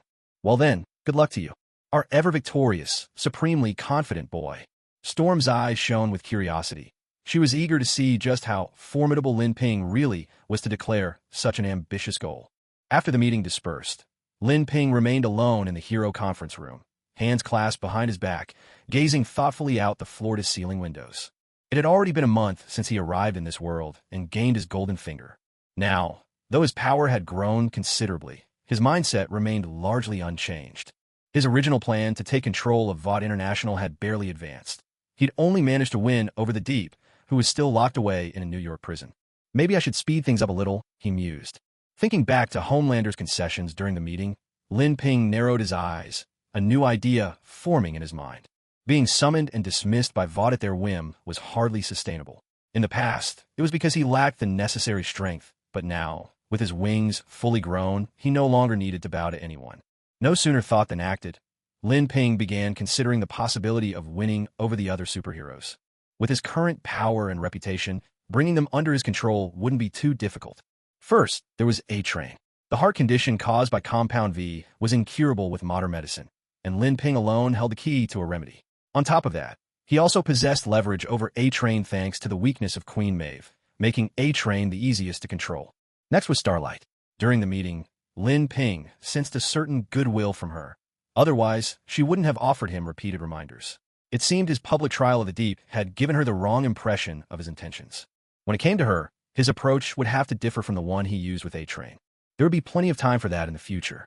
Then there was the newly joined Stormfront, a firm believer in the supremacy of strength, someone who could be won over. Queen Maeve, the minimalist version of Superwoman, was proud and stubborn, making her a tougher challenge. But not impossible. After all, she did have a girlfriend. That might be an angle to exploit. At this thought, Lin Ping couldn't help but smile at himself. What had he become? Always seeking out people's weaknesses at first glance. He quietly reminded himself not to be like the others, never allowing himself to be held hostage by his own vulnerabilities. Even the Deep and any future subordinates were nothing more than tools in his eyes. When necessary, he could abandon them without hesitation. He would never allow them to shackle his mind. Having sorted out his potential targets, Lin Ping silently added Black Noir to his death list. There's no way to turn the Homelander clones from VOT to our side, so it's better to make them disappear altogether. As for the Homelander himself, unless Lin Ping could somehow become his father, there really isn't any chance of winning over this love-starved tyrant. But sadly, the Homelander already has a biological father. If Lin Ping wants to play that role, he'll have to earn it with sheer strength as a kind of social father figure. With his thoughts settled, Lin Ping turned his gaze toward the prison on the outskirts of New York City. It was time to bring out his very first underling. The glass of that building, which seemed to have shattered countless times, splintered yet again. Moments later, Lin Ping arrived at a coastal spot, looking out at the suburban prison where the Deep was being held. This prison stood isolated on a lonely island, surrounded by towering walls and tight security. Inside, it held superhumans like the Deep, powerful but not overwhelmingly so. Now that he was here, Lin Ping couldn't use his real identity anymore. Doing so would undermine his ability to gain confidence points in his heroic persona. Of course, he still intended to rack up points as a villain too. Time to switch to my alternate account, he murmured with a sly grin. He activated the A-rank ability he'd drawn for 500 confidence points, Shape-Shifting. Shape-Shifting. For a limited time, you can transform into any person or humanoid creature you've seen, perfectly mimicking their appearance, though you can't inherit their powers. This was a power Lin Ping had gained after saving the Redwood Forest. A swirl of white mist later, a brand new Lin Ping emerged. Tight, flashy suit, the iconic American flag cape, that greasy, mischievous smirk plastered on his face. Who else could it be but the Homelander? Hey, Deep, give it up. The place is surrounded by Homelanders, Lin Ping called out, tightening his cape and launching himself into the air, flying toward the prison with showy nonchalance. Meanwhile, at the New York prison, Lin Ping's unexpected arrival had already been noticed. Reporting, sir. The Homelander is flying toward our facility. In the watchtower control room, an officer stared at the radar, switched the satellite feed to get a clear look at Lin Ping, and immediately reported to the warden. The Homelander? What's he doing here? Even though the Superhero Act has been signed, New York's official hero is supposed to be Confidence Man, not the Homelander. Maybe he's just here to visit the Deep? Hearing the news, the warden picked up his binoculars and peered at the distant speck in the sky. Through the lens, the Homelander floated with arms crossed, cape billowing behind him as he glided lazily through the air, looking perfectly at ease. Why is he flying like that? Looks weird, the warden muttered. Send a chopper to ask about his intentions. I haven't gotten any orders to cooperate with him. Though something felt off about this Homelander, the warden didn't give it much thought. After all, he'd never heard of the Homelander causing any trouble before. A low, mocking snicker echoed through the air.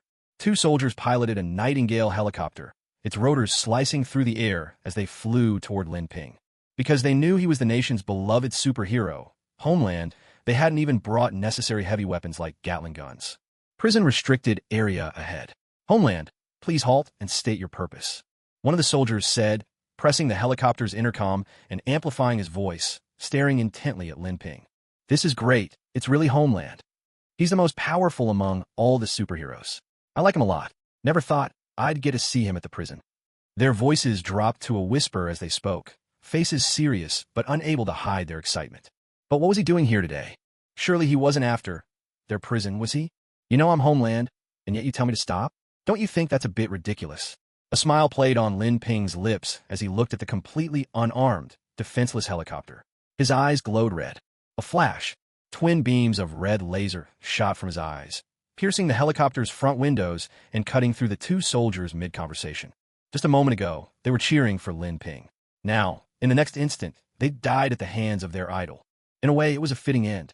The out-of-control helicopter tumbled, nose-diving into the sea below, and ended with a brilliant explosion. A spectacular crash. Both men went to meet the prison boss together. Fuck, what the hell is Homeland doing? The prison warden's eyes nearly popped out of their sockets at the sight, his fists clenching so tightly his knuckles cracked. He glanced at the alert button nearby, hesitating over whether to press it. If he did, his hopes of promotion would be gone. If possible, he still wanted to handle the problem himself.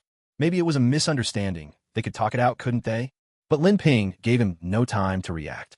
Without the slightest pause, he soared into the sky above the prison, gazing down at the steel fortress beneath him, and unleashed a merciless barrage.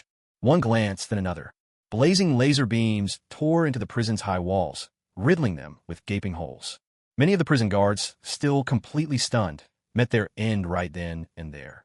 Suddenly, the piercing wails of the New York prison's alarm shattered the night, jolting every sleeping inmate awake. As the prisoners realized the usual guards were nowhere to be seen, they began to sense that something extraordinary was happening today. In the superhuman wing, Deep Sea, who occupied the most privileged cell, slowly opened his eyes. He glanced around at the other superhumans, who stared back in fear, and thought to himself, could it be, the boss is here to rescue me? After reading the reviews, the author humbly made changes.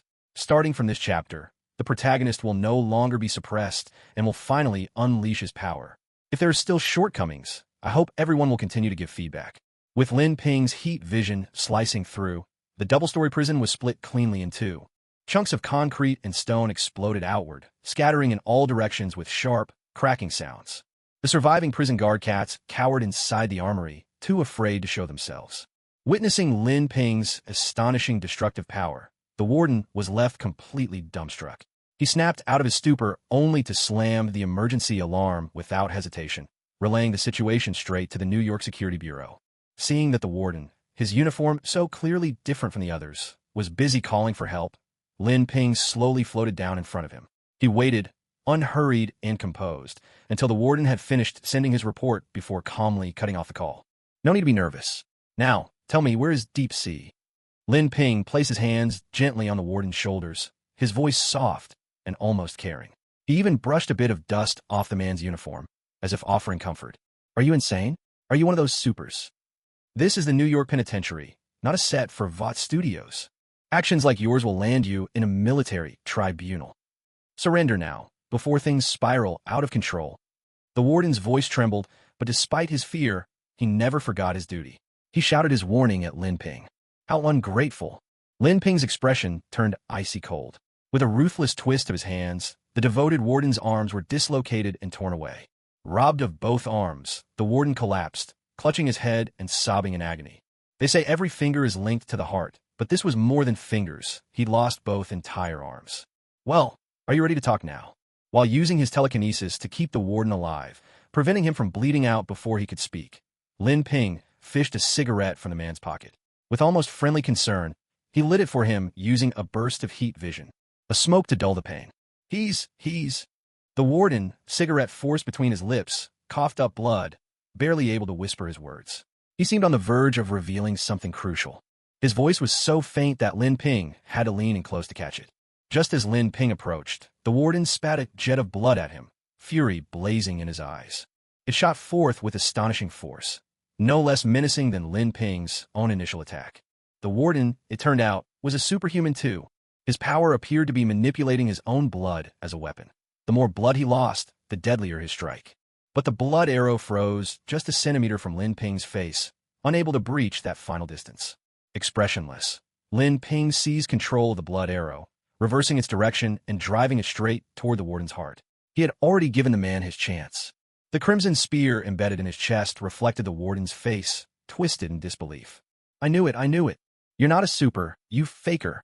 Blood trickled from the warden's lips as he glared at Lin Ping with burning resentment. The ability to stop objects dead in their tracks. There was no way this man was a real super. But it was too late for him to act on that knowledge. The warden's breathing ceased, and the light faded from his eyes. All this for a few $100 a month?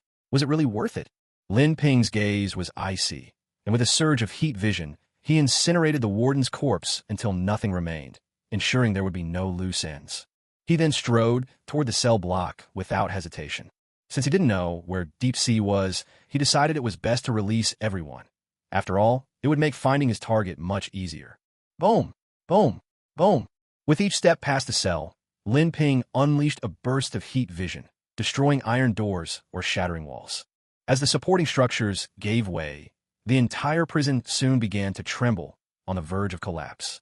The prison's coming down.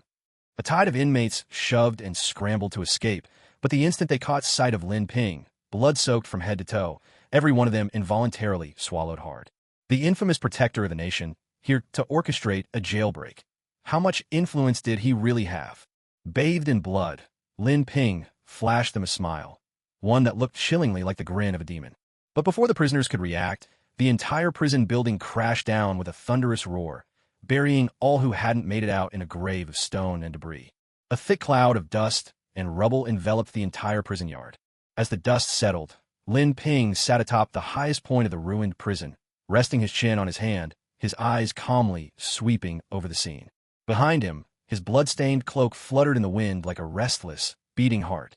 He was waiting for Deep Sea and for anyone else who had survived. This collapse would weed out everyone who wasn't strong enough, saving him the trouble of leading around a pack of trash. Damn, I was nearly buried alive. A hulking black-skinned man, easily 300 or 400 pounds, shoved aside the stones pinning him down. He dusted himself off and nodded in satisfaction. Hey, was it you who blew up the prison? Guess you're in luck. Since I'm in a good mood, I'll let you off this time. If you ever need help, just mention my name, the Shapeshifter. The big man shot Lin Ping a glance, declared this in a matter-of-fact way, and prepared to leave. Shapeshifter? How come I've never heard of any shapeshifter? Could he mean Mystique? But Mystique wouldn't have ended up in a place like this. Lin Ping was a little surprised. The more he looked at the fat man, the more familiar he seemed. That's right. I remember now. He is indeed the shapeshifter. Except, all this guy can do is change the size of his own body. He can't take on any other form. Right now, he's at his maximum size, and it was his layers of fat that absorbed the shock, keeping him alive in the collapse. A real talent, this one. Lin Ping couldn't help but marvel, then casually used his telekinesis to snap the man's legs. Spitting and cursing erupted from the ground. My legs! Who did this? Show yourself, you coward! Suddenly deprived of the use of his legs, the shapeshifter lost his balance and crashed face first into the dirt. After spitting out a mouthful of dust, he propped himself up on his hands and howled with rage. I did it. So what? You were going to let me off? You think you're qualified? Tell me, have you ever seen Deep Sea? Lin Ping stood up, walked over to the shapeshifter, and pressed his foot down on the man's broken leg. As he applied force to help relax the muscle, he questioned him. This clueless fool couldn't even recognize a Homelander's face. He was due for a lesson. As for going easy on him because they were both mutants, Lin Ping made it clear that he didn't consider himself one of them. He'd come to this world to be a god, to rule as the emperor among men. What kind of status did these people have to deserve his mercy? I've seen him, I have. We were in the same cell. He was just down there a moment ago. Now, maybe he's still buried down there. At the mention of Deep Sea's name, a flicker of fear flashed across the shapeshifter's eyes. Clearly, He'd already suffered at Deep Sea's hands. Worried that Lin Ping would turn up the heat, he spilled everything he knew without the slightest reservation. Is that all you've got? Once he'd confirmed that Deep Sea was somewhere below, Lin Ping moved his foot aside and looked down at the shapeshifter, whose eyes were filled with desperation and hope. Yeah, that's everything. The shapeshifter thought for a moment. He'd said all there was to say. Surely they'd let him go now? Even without his legs, he could morph his body, strengthen his arms, and weaken his useless legs to crawl away. If he moved quickly, maybe there was still hope. Suddenly, his head exploded with a deafening crack, sending red and white brain matter splattering across the ground. Since you're having trouble moving, let me help you on your way. With that, Lin Ping kicked the corpse aside and returned to the highest point of the ruined building, settling in to wait patiently once more. He hadn't expected so many survivors beneath the rubble. The second was a mutant with severe diabetes, and the third, an old man, pale as chalk, who looked anything but ordinary. Warned by the sight of the shapeshifter's corpse, the two survivors showed nothing but respect. They said not a word, simply waiting for Lin Ping's decision. Finally, Lin Ping's right-hand man, Deep Sea, burst through a falling boulder and landed on the ground. Seeing Lin Ping standing amid the carnage, Deep Sea gasped, "Homelander? How could this be? Why would Homelander come to rescue him?" The Heaven and Earth Society's passphrase. Lin Ping, sensing Deep Sea's hesitation at his appearance, spoke up immediately. "World peace." The phrase slipped out of Deep Sea's mouth before he could think, his eyes widening in shock as he stared at Lin Ping. "Don't tell me. Even Homelander has joined the Heaven and Earth Society?" This was a passphrase Lin Ping had personally given him. No one else should have known it. Was the Heaven and Earth Society really this powerful? Had they even drawn Homelander to their cause? "You take the old man and go first. Meet at the back street behind the video store. I'll join you shortly." Noticing the flashing lights of the approaching American military reinforcements in the distance, Lin Ping waved Deep Sea on. Deep Sea didn't waste a word. Grabbing the albino old man, he dove straight into the water nearby. "Sheriffs, time to do some damage control." Once he was sure Deep had left, Lin Ping soared into the sky, leaving the New York police and soldiers with a flawless view of his retreating figure. On the ruins of the prison's metal shell, he had carved a middle finger with his laser vision, a parting insult scorched into the steel. The police, who arrived late to the scene, stared at this blatant gesture of contempt amid the wreckage, feeling deeply affronted, their fists clenched in frustration. But Lin Ping was already far away. All they could do was rage helplessly at the sky, firing their guns in vain before reporting the incident to Chief Gordon. "Homelander, you might escape for now, but you can't run forever," they muttered bitterly. "As long as Vought still stands, there's no chance this will be swept under the rug." When his subordinates delivered their report, Chief Gordon's face twisted with anger. He snatched up his phone and dialed Edgar's private line without hesitation. Meanwhile, at a gala celebrating the passage of the Superhero Act, Edgar fished his phone from his suit pocket. The moment he saw it was Gordon calling, the pleasant smile on his face vanished. Gordon was known for his integrity, and he had caused no end of trouble for Vought over the years. If he was calling now, it could only mean bad news. "Excuse me a moment. I'll be right back," Edgar said politely to the guests around him, excusing himself from the lively conversation. He walked into an empty hallway and answered the call. "Chief Gordon, this is Edgar. How may I assist you tonight?" Outwardly, Edgar's tone was always impeccably polite, leaving no room for reproach. "You should worry about yourself first," Gordon replied coolly. "Take a look at this. Get ready for a congressional hearing." With that, Gordon sent the prison surveillance footage to Edgar, then hung up without another word. He wanted to let the old fox stew in his own anxiety. Homelander's rampage at the prison had wiped away any goodwill Gordon had felt towards superheroes, especially the positive impression Lin Ping had left. It only proved that truly principled, peace-loving heroes like Lin Ping were rare indeed. Most were lawless at heart, no matter how convincing their public masks. Wasn't it clear now? Even Homelander, once a national idol, had thoroughly disgraced himself. Edgar was left utterly baffled by Gordon's words. He was sure he hadn't slipped up. Was Gordon just calling to curse him out of spite? But that wasn't Gordon's style. Edgar's doubts vanished when he opened the video file Gordon had sent. As he watched Homelander wreak havoc and destruction on screen, Edgar finally understood the purpose of Gordon's call. Homelander? How could he dare? How could he? All this just to save Deep? He raided a New York prison. What nerve? For the first time, a flicker of panic crossed Edgar's usually composed face. This was far beyond anything he had ever imagined Homelander would do.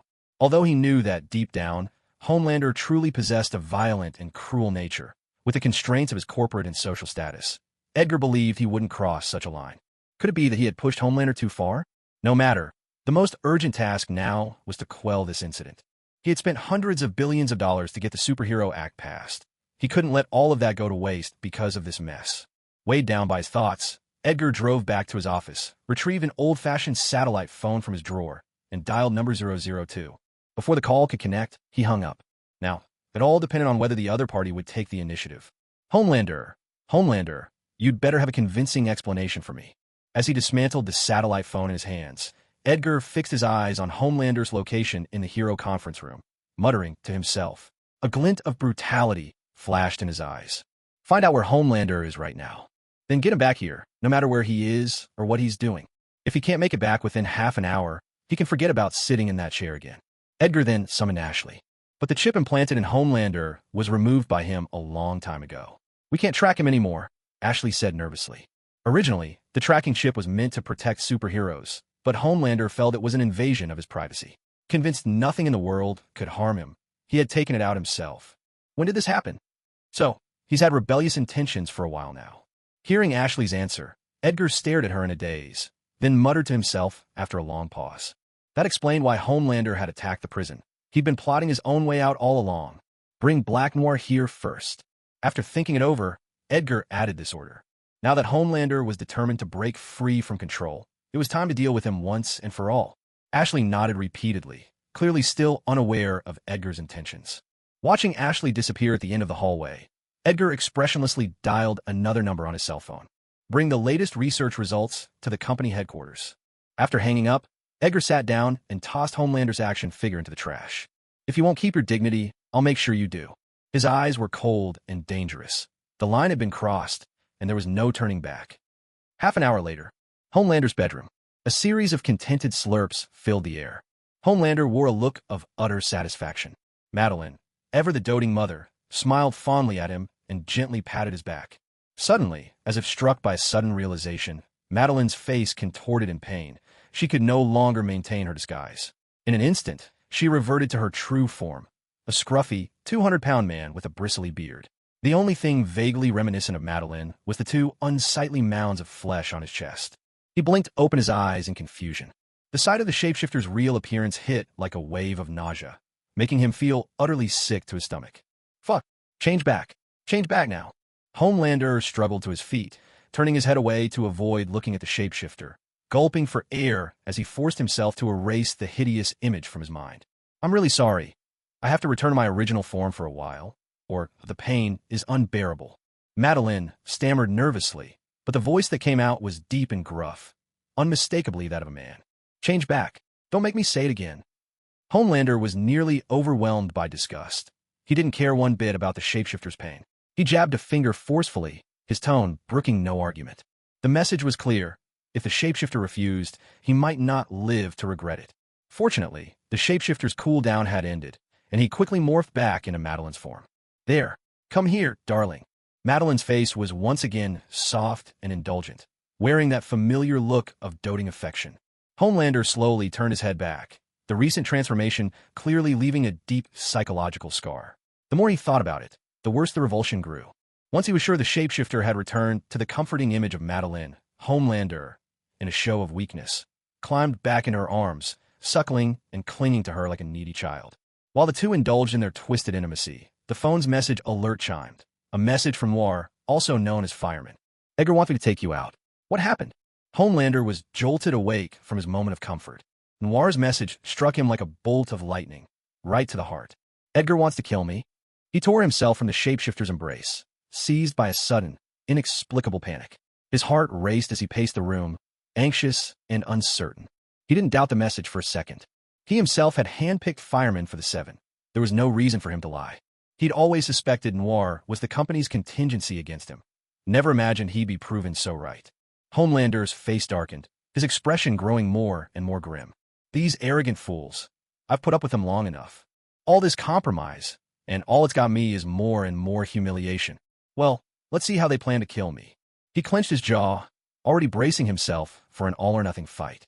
First, I need to find Noir, get to the bottom of this. Edgar doesn't seem like someone who'd act without cause. Homelander paused, a trace of hesitation in his heart. He couldn't bear to give up the adoration he now enjoyed, nor the butcher's wife and little Homelander waiting for him at home.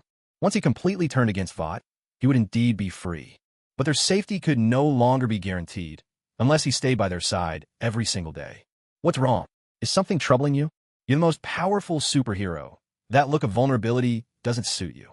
The shapeshifter, unaware of what was happening inside Homelander, continued to mimic Madeline's gentle tone, doting on him, their restless hand guiding Homelander's to a certain spot. It's nothing. Homelander, now in no mood for such things, pulled his hand back, looking lost and desolate. Having grown up in a lab and now betrayed by Vought, he suddenly felt completely adrift. Thankfully, there was still Madeline at his side, motherly and reassuring. Let me indulge in this illusion for one last moment, he thought. Homelander lay back into the shapeshifter's embrace. Oh, come on. The shapeshifter, in Madeline's form, gave a gentle, knowing smile. Just then, a message popped up on the shapeshifter's work phone. With a free hand, he swiped open the screen and glanced at it, his pupils contracting with shock. His gaze flickered anxiously between the phone and Homelander, heart pounding faster. What's the message? Homelander, ever perceptive, noticed the change in the shapeshifter's demeanor and suddenly asked. It's nothing, just an automatic payment notification.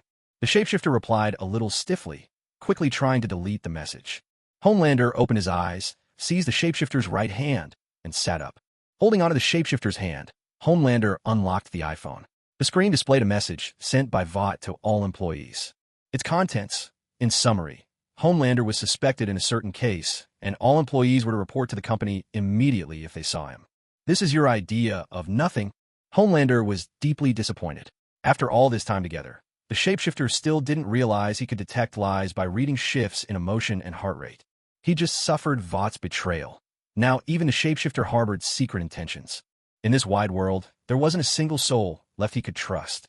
I won't say anything, believe me. I'll never tell a soul. I'm still useful to you. I'll do anything you ask. Sensing danger, the shapeshifter hurried to pledge loyalty, still wearing Madeline's face, now groveling on the floor, reaching for Homelander. But once again, Homelander stopped him. I never trust anyone. Only with your death can I find peace. One word at a time, Homelander gripped the shapeshifter's hands tightly.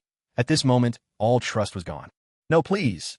Twin beams of searing heat shot from Homelander's eyes straight into the shapeshifter's sockets, cutting off his pleas and screams in an instant. The Homelander let go, his eyes devoid of even a trace of mercy. He bent his knees on the spot, gathering strength, and with an inward-pointing takeoff, he shattered the ceiling and shot toward the Vought Tower. Is it only when faced with a life-or-death crisis that I become this decisive? Soaring through the air at incredible speed, Homelander felt a clarity in his mind like never before. Right now, he was fighting for nothing else, only for his own survival. He realized, somewhat unexpectedly, that he quite liked this feeling. Behind the Black Suit's video store, in a secluded alley, the Deep sat with the albino old man in a quiet cafe, taking a brief moment to rest. His gaze kept flitting to the street outside, worried that Lin Ping might show up and he'd miss it. Come to think of it, my boss isn't just a man of his word. He gets things done at lightning speed. He not only delivered on his promise to grant me healing powers, but even had me out of prison the very next day. I just can't figure out why Homelander joined the organization too. After waiting ages for Lin Ping with no sign of him, the Deep added a little sugar to his coffee, stirring it slowly as he mulled over the nerve-wracking events of the past few days. Homelander personally destroying the prison. That was the twist he'd never seen coming. Is Homelander just giving up on maintaining his public image? Have some coffee. You'd never get treatment like this in prison. The Deep poured another cup of civet coffee for the odd, old albino, unsure if the man could even stomach it. But the old man seemed wholly uninterested in the coffee, choosing instead to stare at the Deep intently. Weird. Very weird. The old man furrowed his brow, muttering under his breath, as if something had truly rattled him. What's so weird, anyway? The Deep was starting to get annoyed. Back in prison, this old guy had been exactly the same. If he hadn't found a pin-up hidden under the man's mattress, the Deep would have sworn he was into the same gender. You smell both of mutants and of some kind of drug. I've never picked up a mutant with your scent before. For reasons unknown, the albino old man suddenly spoke up, no longer just mumbling about things being strange. The Deep's lips twitched. He hadn't expected a response, and was now even more convinced something was off with the man's mind. But when the old man mentioned the scent of some drug, a flicker of suspicion crept into the Deep's thoughts. Could this old man actually smell Compound V on me? Is that even possible? The albino old man downed his sugar-laden coffee in one gulp, perking up noticeably. His abilities required so much nourishment, he had to replenish his energy constantly. Don't doubt it. My ability is an enhanced sense of smell. I can detect mutants and other special individuals within a certain range. It was as if the old man with albinism could sense what Deep Sea was thinking. Completely unconcerned with manners, he wiped his mouth with his hand, glanced at Deep Sea, and spoke casually, as if he were discussing how many ducks he kept at home. Then tell me, how many mutants and superhumans are there in New York City? The moment Deep Sea heard that the old man could use his sense of smell to detect other mutants and superhumans, his interest was immediately piqued. The old man waved his hand dismissively. What does that mean? You can't do it? Deep Sea was a little confused. I can't count. The old man thought for a moment, then declared this with the utmost seriousness. Deep Sea couldn't help but think this old man seemed a bit like a swindler, but then again, for him to be imprisoned in the same facility, he must have some real abilities. At that moment, another figure walked in. It was Lin Ping. His appearance returned to normal. Hey boss. This old man claims he can sense other mutants and special humans by smell. Not sure if it's true or just a bluff. Deep Sea immediately greeted him with respect. Lin Ping nodded lightly. He already had a good idea who this person was. The old man with albinism also stood up and bowed to Lin Ping. In the world of mutants, strength commands respect. No one gets by on age alone. I'll give you two choices. Obey or die. Pick one, old man. Do you think someone who looks like me still fears death? At Lin Ping's words, the old man gave a self-deprecating laugh. He removed his hat, veil, and sunglasses, revealing pale, almost bloodless skin and eyes sunken and streaked with red. It was clear that not only was he of advanced age, but his albinism had progressed to a severe stage. There's no cure for this condition, only symptomatic relief. Because of this, the old man no longer held any hope for the rest of his days. Rather than wasting away in a hospital bed, he'd rather savor whatever time he had left out in the world. In his youth, he had been bold and high-spirited, a sought-after figure among the mutant factions.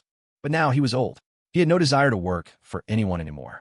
The man before him was just Deep Sea's boss. Offering some token respect was already his greatest concession. Submission was out of the question. If it's death you want, I'll grant your wish. Lin Ping, now certain this was Caliban, the outcast from the X-Men, gave a faint smile. Without warning, he reached out a large hand and seized Caliban by the throat, lifting him effortlessly with one hand. His sudden shift was so abrupt that even Deep Sea, standing by, was caught completely off guard. So sudden, Deep Sea stared in shock as Lin Ping acted without hesitation, his eyes wide with disbelief. He had thought his boss might try to recruit this old man, perhaps with repeated invitations. He never imagined things would turn deadly at the slightest disagreement. Deep Sea's nerves were taut, and he hesitated, unsure whether he should speak up in Caliban's defense. The four unbreakable bonds in life: sharing a gun, sharing a classroom, splitting spoils, and drifting together in a factory. This old man only shared one of those with me, so I still felt a twinge of guilt. Yet, Deep Sea managed to restrain himself in the end. He knew exactly who he owed his loyalty to now. He would never allow himself to do something so clearly on the wrong side of things. Let go. Let me go. Suddenly, Caliban found his throat gripped tight, his breath cut off, his eyes reddening as he choked. There was no time for further thought. His survival instincts kicked in, forcing him to struggle desperately, clawing to break free from Lin Ping's grasp. But how could his physical strength possibly compare to Lin Ping, whose body was ranked SS class? Even as adrenaline flooded his system, doubling or tripling his strength, he still could not pry apart Lin Ping's iron-like grip. Watching Caliban's frantic thrashing, Lin Ping suddenly broke into a smile. Just as Caliban was on the verge of suffocation and death, Lin Ping released his hold. Caliban collapsed to the floor, gasping for fresh air, the relief on his face clear as he savored the simple joy of being alive. People talk about dying all the time, but very few truly want to die, Lin Ping said. Look at you. Didn't you just put up quite a fight? He pulled up a chair and regarded Caliban calmly, his eyes unwavering. A flush of shame and anger rushed through Caliban. No matter what, he was a senior among the mutants. Yet here he was, being lectured and scolded by a reckless youngster like Lin Ping. But whatever he felt, he simply couldn't bring himself to ask Lin Ping to kill him. Because as Lin Ping had said, he still wanted to live. Yet he didn't want to spend the rest of his days serving someone else's whims. I know what's on your mind, Lin Ping said. It's just albinism, isn't it? Maybe it's an incurable disease in other places, but to me, it's nothing more than a minor inconvenience. Lin Ping looked at Caliban with an expression that said he could see right through him. Shock and suspicion flickered across Caliban's face. Could Lin Ping's mutant ability really be healing others? Of course, there's no such thing as a free lunch. You'll need to help me find a few mutants. Once it's done, I'll cure your illness. One day. I'll give you only one day to consider. Deep Sea, see our guest out. Lin Ping waved his hand, making it clear he had no intention of arguing further with Caliban. Having him on board would just make the search for mutants and other superhumans a bit easier. But it wasn't as if Lin Ping absolutely had to win him over. If he couldn't recruit Caliban, he could always pass him along to another faction. After all, this old man could sense Lin Ping's whereabouts.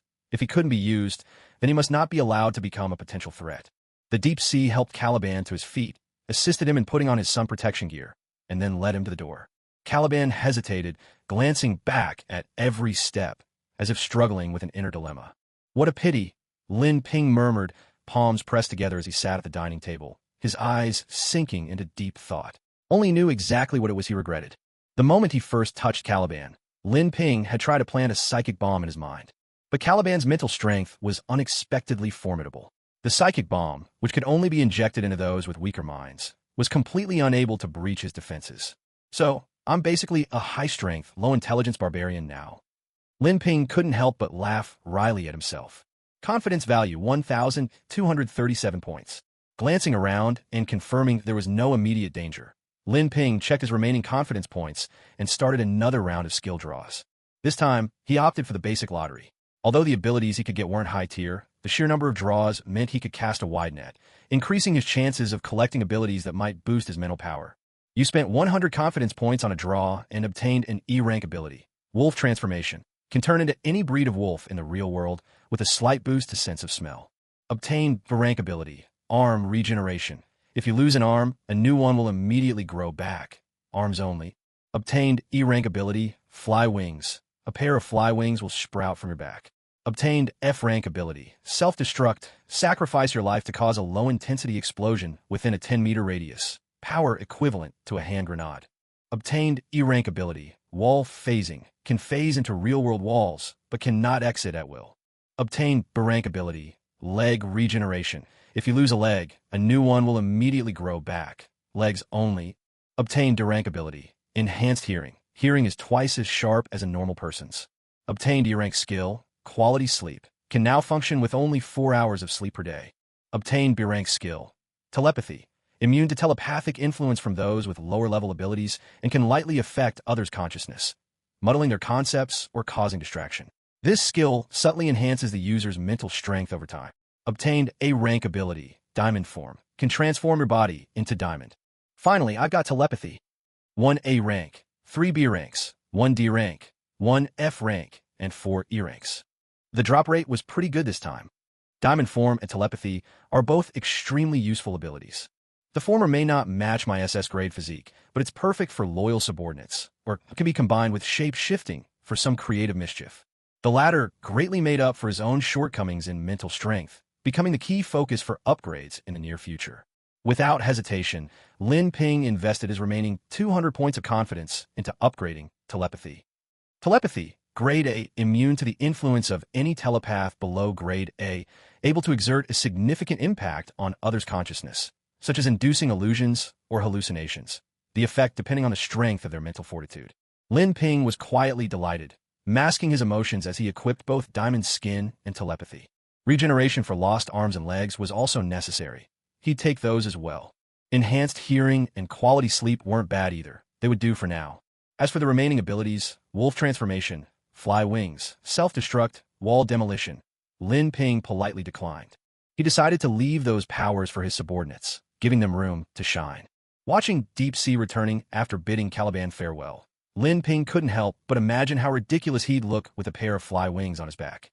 Fish fins on the belly paired with fly wings? What kind of animal hybrid is that? Holding back his laughter, Lin Ping suddenly turned to Deep Sea and asked, "Hey Xiaohai, do you want wings? If you say the word, I'll make sure you get a pair." There's really such a good deal? Deep Sea looked excited, nervously rubbing his hands together. Could this be the boss's way of compensating him for spending a whole day in lockup for the gang? How generous. Yes, of course I want them. Thank you, boss. With wings, I could fly. Who wouldn't want that? Deep Sea seized the opportunity, beaming with flattery. All right. You are my very first little brother, after all. Lin Ping pretended to hesitate, then waved his hand grandly and pressed it on Deep Sea's head. Ability, fly wings, transferred successfully. Would they be angelic, snow-white wings? Or majestic eagle wings? Deep Sea was full of anticipation, already picturing his new power, and couldn't wait to try it out. A tingling, numbing sensation spread across his back. Something seemed to be growing there. Deep Sea grinned, certain that wings were sprouting from his back. He tried to turn his head for a look, but didn't see any wings extending out. How come they're so tiny? Deep Sea was puzzled, then tried to control the wings. A buzzing sound filled the air, not quite the mighty whoosh he'd imagined, but rather the persistent drone of a housefly in a bathroom. Puzzled, Deep Sea turned his back to the coffee shop's glass window and glanced at his reflection, freezing in shock. In the glass, he saw a pitifully thin pair of insect wings that looked anything but impressive. Paired with his sea-green bodysuit, he resembled nothing more than a walking greenbottle fly. These are the wings you promised, boss? Aren't they just a bit? The joy that had lit up Shun Hai's face vanished completely, replaced by an indescribable expression. Are these fly wings? How could he show his face in public with a pair of fly wings on his back? Any objections? Lin Ping's gaze shifted over to him. This is just perfect. It happens to make up for my inability to fly. I'm overjoyed. Really? Would I dare have any complaints? Shen Hai quickly wiped away any sign of dissatisfaction, hurrying to explain himself. He certainly didn't want Lin Ping to think he was difficult to please or ungrateful. At the same time, Shen Hai comforted himself inwardly. Sure, they're ugly, but at least I can fly, right? How many people would kill for this opportunity and never get it? He'd gain the ability to fly without lifting a finger. Surely that was quite the bargain. As long as you have no objections. Now you're balanced on land, sea, and air. In time, you'll be a general who can stand alone within our heaven and earth society. Lin Ping patted Shun Hai's shoulder with a broad smile, clearly optimistic about his future. After all, this was his very first underling. He needed someone with real skills to back him up. I will never let down the chief's trust and guidance. Shun Hai straightened his back, making his loyalty clear. That's enough. The sentiment counts. Now, keep it down. Don't you see everyone's watching you? Remember, you're still a fugitive. If they track you down, it'll be a real hassle. Lin Ping brushed aside the formalities, instead warning Shun Hai in a low voice. Startled, Shun Hai glanced around. Sure enough, the cashier and other customers in the cafe were staring at him with odd looks. Some were even sneaking photos with their phones. So what do we do? Should we take care of them? Shun Hai made a slicing motion across his neck, suggesting quietly. If these people found out he'd escaped and was still with Lin Ping, not only would he be caught again, but Lin Ping would also be implicated. Though he wasn't keen on killing, being partners in crime would certainly cement his bond with Lin Ping. For the sake of his future prospects in the Heaven and Earth Society, Shun Hai felt it might be necessary to cross that line. What are you thinking? How could a superhero ever harm ordinary people? Young man, your sense of duty still needs some work. Lin Ping shook his head, clearly disappointed with Shun Hai's violent instincts. Was he, Lin Ping, really the bloodthirsty type? Even if he were, these ordinary people weren't worth his attention. Then what if they expose our whereabouts? Shun Hai's mind struggled to keep up, still inclined to solve problems by force. Lin Ping gave a mysterious grin and snapped his fingers. In an instant, everyone in the cafe had their memories of Lin Ping and Shun Hai altered. Any recollection of the two was now locked away deep within their minds. Unless a psychic of equal ability intervened, they would never realize their memories had been altered. Even if someone managed to restore their consciousness, it wouldn't matter. By then, Lin Ping would have already grown strong enough that they posed no threat to him. What's going on? As Deep Sea watched the people around him suddenly return to normal, busying themselves with their own affairs and paying him no more attention, confusion welled up within him. Come with me now. It's time to begin the second mission for the Heaven and Earth Society. Lin Ping didn't answer. He stood up, walked toward the door, and spoke to himself as he went. At this moment, Deep Sea clearly lacked the awareness of a competent subordinate. Carefree and clueless, he asked, "Back to Vought Tower? Let's see if there's any drama waiting for us." A faint smile played at the corner of Lin Ping's mouth. Judging by the time, news of Homelander destroying the New York penitentiary must have already swept across the beautiful land of America. No matter how well Vought might cover things up or spin their PR, when something involves the New York City government, the truth can't stay hidden forever. Who knows? Maybe Edgar and Homelander were already at each other's throats by now. If he missed this, when would he ever get another chance to watch the show? Lin Ping stepped out of the coffee shop and, with a thought, soared into the air using his telekinesis. He left Deep Sea behind to practice flying with his insect-like wings. Fortunately, after a few tries, Deep Sea managed to vibrate his wings and take off, zipping through the air at a speed rivaling a typical drone. By now, Vought Tower was already surrounded by an impassioned crowd of citizens and eager journalists looking to make a buck. They'd all come because they'd heard that Homelander had destroyed the New York prison. Homelander, get out of New York. Superheroes who break the law should be judged like anyone else. Put Homelander in jail. We demand a public referendum to sentence Homelander, this violent criminal, to death. First Deep Sea, now Homelander. Is Vought a haven for villains? Vought should be held responsible for the dozens of prison guards killed. The crowd raised their protest signs, shaking their fists and shouting at the top of their lungs. Faced with these demonstrators, Vought gave no response except to send out more security, just to keep the unruly crowd from storming the building. Homelander hid in Edgar's office, his face dark as he watched the swelling crowd below. These people had once been his most loyal fans and supporters, but now they wished nothing more than to see him dead. And he still had no idea what had happened. Judging by the crowd's words, it seemed like he'd broken into the prison. What a joke. He'd been with the shapeshifter the whole time. How could he possibly have done it? Even if he had the time? And even then, why would he break into a prison? What a bunch of hopeless fools. Homelander thought of all the years he'd spent performing for these easily manipulated people, and a sense of injustice burned stronger in his heart. They didn't understand him at all. You've finally shown up. I thought you'd be hiding like a coward. Edgar's voice came from behind. He sounded anything but surprised to see Homelander appear. Why would I hide? Homelander found it almost amusing. He turned, meeting Edgar's gaze directly and without a hint of avoidance. Why? Take a look at the crowd downstairs. After everything you've done, do I really need to spell it out? Edgar pressed a button on a remote. Instantly, the office's external screen flared to life, displaying footage of Homelander descending on New York's prison, destroying the negotiation helicopter, and then going on a rampage inside. Homelander watched the screen, suspicion clouding his face. The video showed him, his own unmistakable suit, his laser vision, methodically killing 2 prison guards and the warden, then obliterating every facility in sight, leaving countless guards dead or wounded and unleashing a flood of escaping convicts. The footage ended with him, surrounded by police and military reinforcements, making an effortless escape and leaving behind his signature mark of contempt. That's impressive. Homelander couldn't help but feel a flicker of admiration at how decisively the figure on screen dispatched every obstacle in his way. No company rules, no legal shackles, no public image to maintain. It was like seeing himself as he truly wished to be. Could this really be something he did while sleepwalking? But he quickly dismissed that notion. The Homelander in the video wore the same suit and wielded the same laser eyes as him. But something was off in the awkward way he flew. There was a flaw. Are you sure this isn't doctored? Homelander stared at Edgar, genuinely baffled, wanting to ask outright. Our intelligence division has already verified it. There's no sign of tampering. So, shouldn't you have an explanation for your actions? Edgar folded his arms, his tone openly accusatory. Oh, for fuck's sake. Homelander looked to the ceiling, exasperated. You really think I'd waste my time on something so trivial? This is about as obvious a frame job as it gets. Did you see how he flies? Slow as a turtle. It's obvious someone, or some group, is impersonating me. Homelander was about to keep arguing, still trying to convince Edgar of his innocence. I believe you wouldn't do such a thing. But my belief means nothing. If you can persuade Congress and the people of New York, maybe you can salvage your career as a hero. Of course, if you can actually catch the real culprit, that would solve the problem too. But if you can do neither, you'd better prepare yourself for a stint behind bars. The deputy director of the bureau is more than happy to see you in this position. Edgar cut him off, his words sharp and final. He could naturally see that there were many suspicious aspects to the video. For example, there was no surveillance footage in the surrounding areas either before the Homelander arrived at the prison or after he escaped, and his bizarre flying posture. But the public and Congress wouldn't see things in such detail.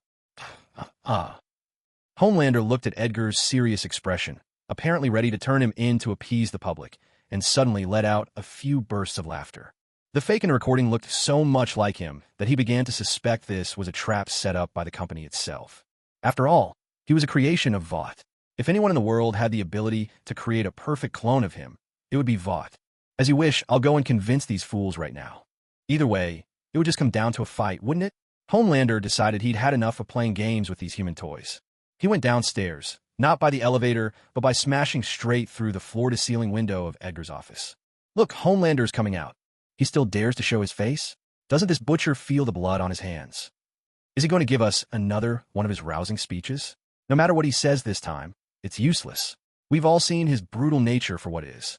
At the sight of Homelander's arrival, The crowd protesting around the Vought Tower suddenly stirred, whispering among themselves. He landed on the high platform in front of the building, his gaze icy as he looked over the crowd. "Get him out of here! A super criminal has no right to speak in front of us."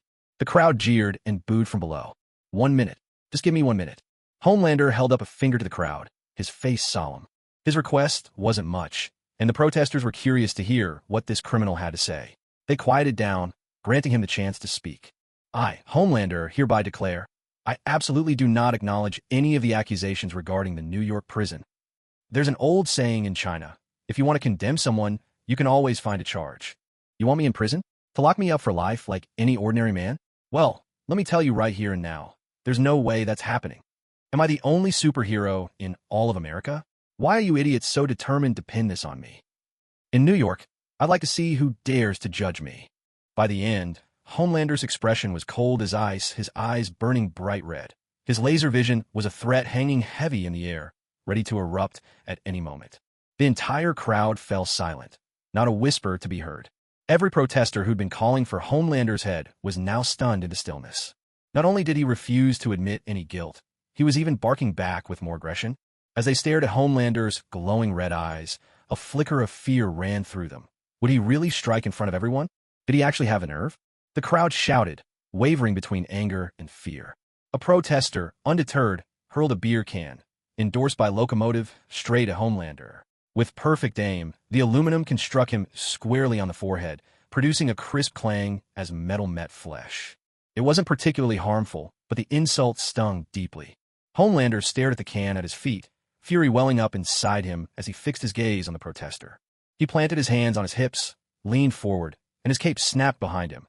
In the next instant, 2 beams of searing laser light shot from his eyes, piercing straight through the protester's body. The crowd, stunned at first, quickly erupted into screams and scattered in panic. No one had expected Homelander would actually lash out.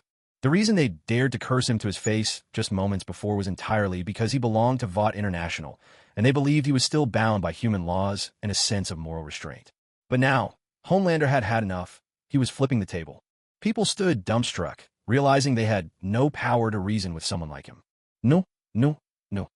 Far away in his office, Edgar leapt from his seat the moment he saw what was happening. He'd hoped the real culprit would be found, and that maybe Homelander could persuade the crowd with words. He never imagined Homelander would use brute force to make his point. A manic laugh burst from Homelander's lips as he watched the ants who dared defy him now fleeing for their lives. The laughter rang out, wild and unhinged. All those suffocating days at Vought were forgotten.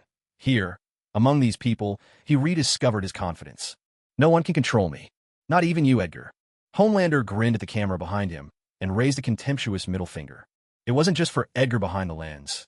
It was for all these ordinary people he saw as mere playthings. From this day on, Homelander was free, just like that imposter who broke out of prison. Homelander couldn't help but think to himself that he truly admired that copycat's methods, and, without realizing it, he'd started imitating them. With that thought, he amped up the power of his laser vision.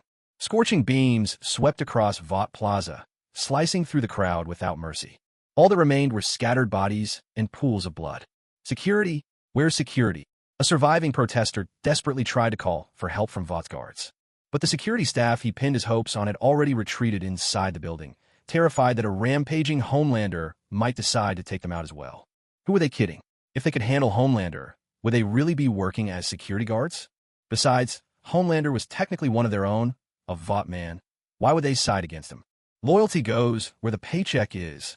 Vought paid their salaries, so it was their job to do as told. That was just professional ethics. Wake up Prototype Sentinel 1 and Prototype Sentinel 2 immediately. We must get Homelander under control. Watching as Homelander not only refused to hold back, but instead expanded his range of attack, Edgar finally lost his patience and decided to reveal one of his trump cards, the Prototype Sentinels. These Prototype Sentinels were biorobots, engineered from the genes of Pyro, Acid Man, Flyman, Speedster Woman, Hedgehog Man, and Mutant, each further enhanced by Compound V5. Since they were freshly developed and had not undergone any refinement, their powers remained highly unstable and unbalanced, hence their designation as prototypes. With a quick series of commands tapped into his phone, Edgar activated the 2-2-meter-tall humanoid sentinels stationed on the rooftop of Vought Tower. Their dull, lifeless eyes suddenly glowed a fierce red. These sentinels appeared crude and bulky, far from any vision of aerodynamic perfection. At times, their synthetic skin would split open, revealing the containers of blue compound V5 fluid within, giving them an unmistakably rough and unfinished look. Yet, no one would dare underestimate these living weapons. Their bodies bristled with titanium alloy spikes, each one gleaming coldly. These spikes could inject a high-potency neural sedative directly into their targets. Mounted on their shoulders were twin mini-cannons, each capable of firing different types of ammunition to suit a variety of combat scenarios and opponents. Their mouths housed venom sacs, filled with corrosive acid strong enough to eat through most metals and organic matter. Bionic insect wings on their backs granted them superior aerial maneuverability. Most crucially, these sentinels boasted the short-range teleportation ability extracted from the Speedster Woman, dramatically increasing their mobility in battle. Bolstered by the enhancements of Compound V5, both in strength and power, these prototype sentinels were easily a match for any member of the Seven. Target locked. Engaging short-range teleportation. Structural integrity decreased by 9%. The two sentinels leapt from the rooftop, plummeting straight down. When they reached about 20 meters from the ground, their sensors identified Homelander as the target. In the blink of an eye, they activated their teleportation, instantly appearing behind Homelander, who was still firing his laser beams. Seizing the moment, each sentinel clamped down on one of his arms, restraining him. What the hell are these things? Homelander, in the midst of his rampage, heard the mechanical whirring in midair with his super hearing.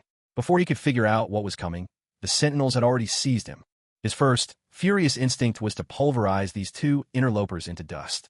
But to his shock, these strange constructs possessed strength and resilience that rivaled his own, able to withstand and counter his superhuman power. Unbeknownst to him, an alert flashed within the sentinels. Structural integrity decreased by 0.3%. The power of the experimental sentinels does not come without a price. From the moment they are activated, their combat time is strictly limited. They can exist for only about an hour, and that's not even factoring in the toll that fighting takes on their structural integrity. If their integrity drops to 50%, the sentinels lose more than half of their combat capability. Once it falls to 30%, most of their abilities become unusable. At just 10% integrity, they can no longer follow any commands. They're reduced to standing in place like sitting ducks. Edgar was acutely aware of all this. That's why this battle had to end quickly and decisively.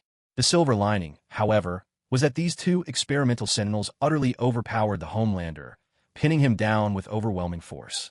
All it would take for the plan to work was to inject the neurosedative completely into Homelander's system. Once that was done, the mission would be accomplished.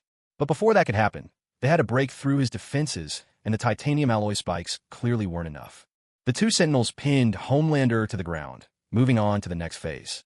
Helplessly restrained, Homelander could do nothing but watch as these bizarre robots bared wide, mechanical jaws, aiming their acid-spraying nozzles straight at him. Terror gripped Homelander's heart. He had no idea where these monstrous machines had come from, but it was clear they possessed the power to threaten his very life. Unwilling to just sit and wait for death, he struggled with all his might, firing his laser vision at the ground to create powerful thrust. Even so, it wasn't enough to break free. The experimental sentinels unleashed a torrent of corrosive acid, its potency enhanced by compound number 5. The attack not only ramped up the destructive force, but managed to pierce through Homelander's defenses, burning its way beneath his skin. Hot on the heels of the acid, titanium alloy spikes drove into Homelander's flesh, pumping the neurosedative in a desperate race against time before they themselves were eaten away. I'm the strongest. How can this be happening? He snarled. No one can defeat me. Homelander's face twisted in rage, but he could already feel his nerves going numb. Yet, faced with Vought's latest marvel, born from the genius extraction of mutant genes, even he couldn't break free. He was pinned down, utterly suppressed, his strength rapidly fading. At last, we've got him under control. Things could have gone much worse, Edgar murmured. I hope Congress will be satisfied with how we handled this, he added. The company's lost no small amount of assets just to bring Homelander down. Edgar rubbed the ring on his finger with a sigh. So many casualties. Cleaning up this mess wouldn't be easy. With the sedative fully administered, Homelander stopped struggling and slipped peacefully into unconsciousness. The two sentinels lifted him effortlessly, like hoisting a pig for slaughter. At last, it seemed everything had come to a close. Arriving late, Lin Ping and Deep Sea had witnessed the entire ordeal unfold before their eyes. B-Boss, what on earth were those things? Deep Sea stammered. Homelander didn't even have a chance to fight back against them. And didn't Homelander already join our Heaven and Earth Society? Should we go rescue him? Deep Sea nervously eyed the imposing figure of the experimental sentinel, swallowing hard before he couldn't help but ask. It looks like a fusion of many mutants. Lin Ping observed a sentinel bristling with familiar spikes, insect wings, acidic toxin sacs, and the power of teleportation.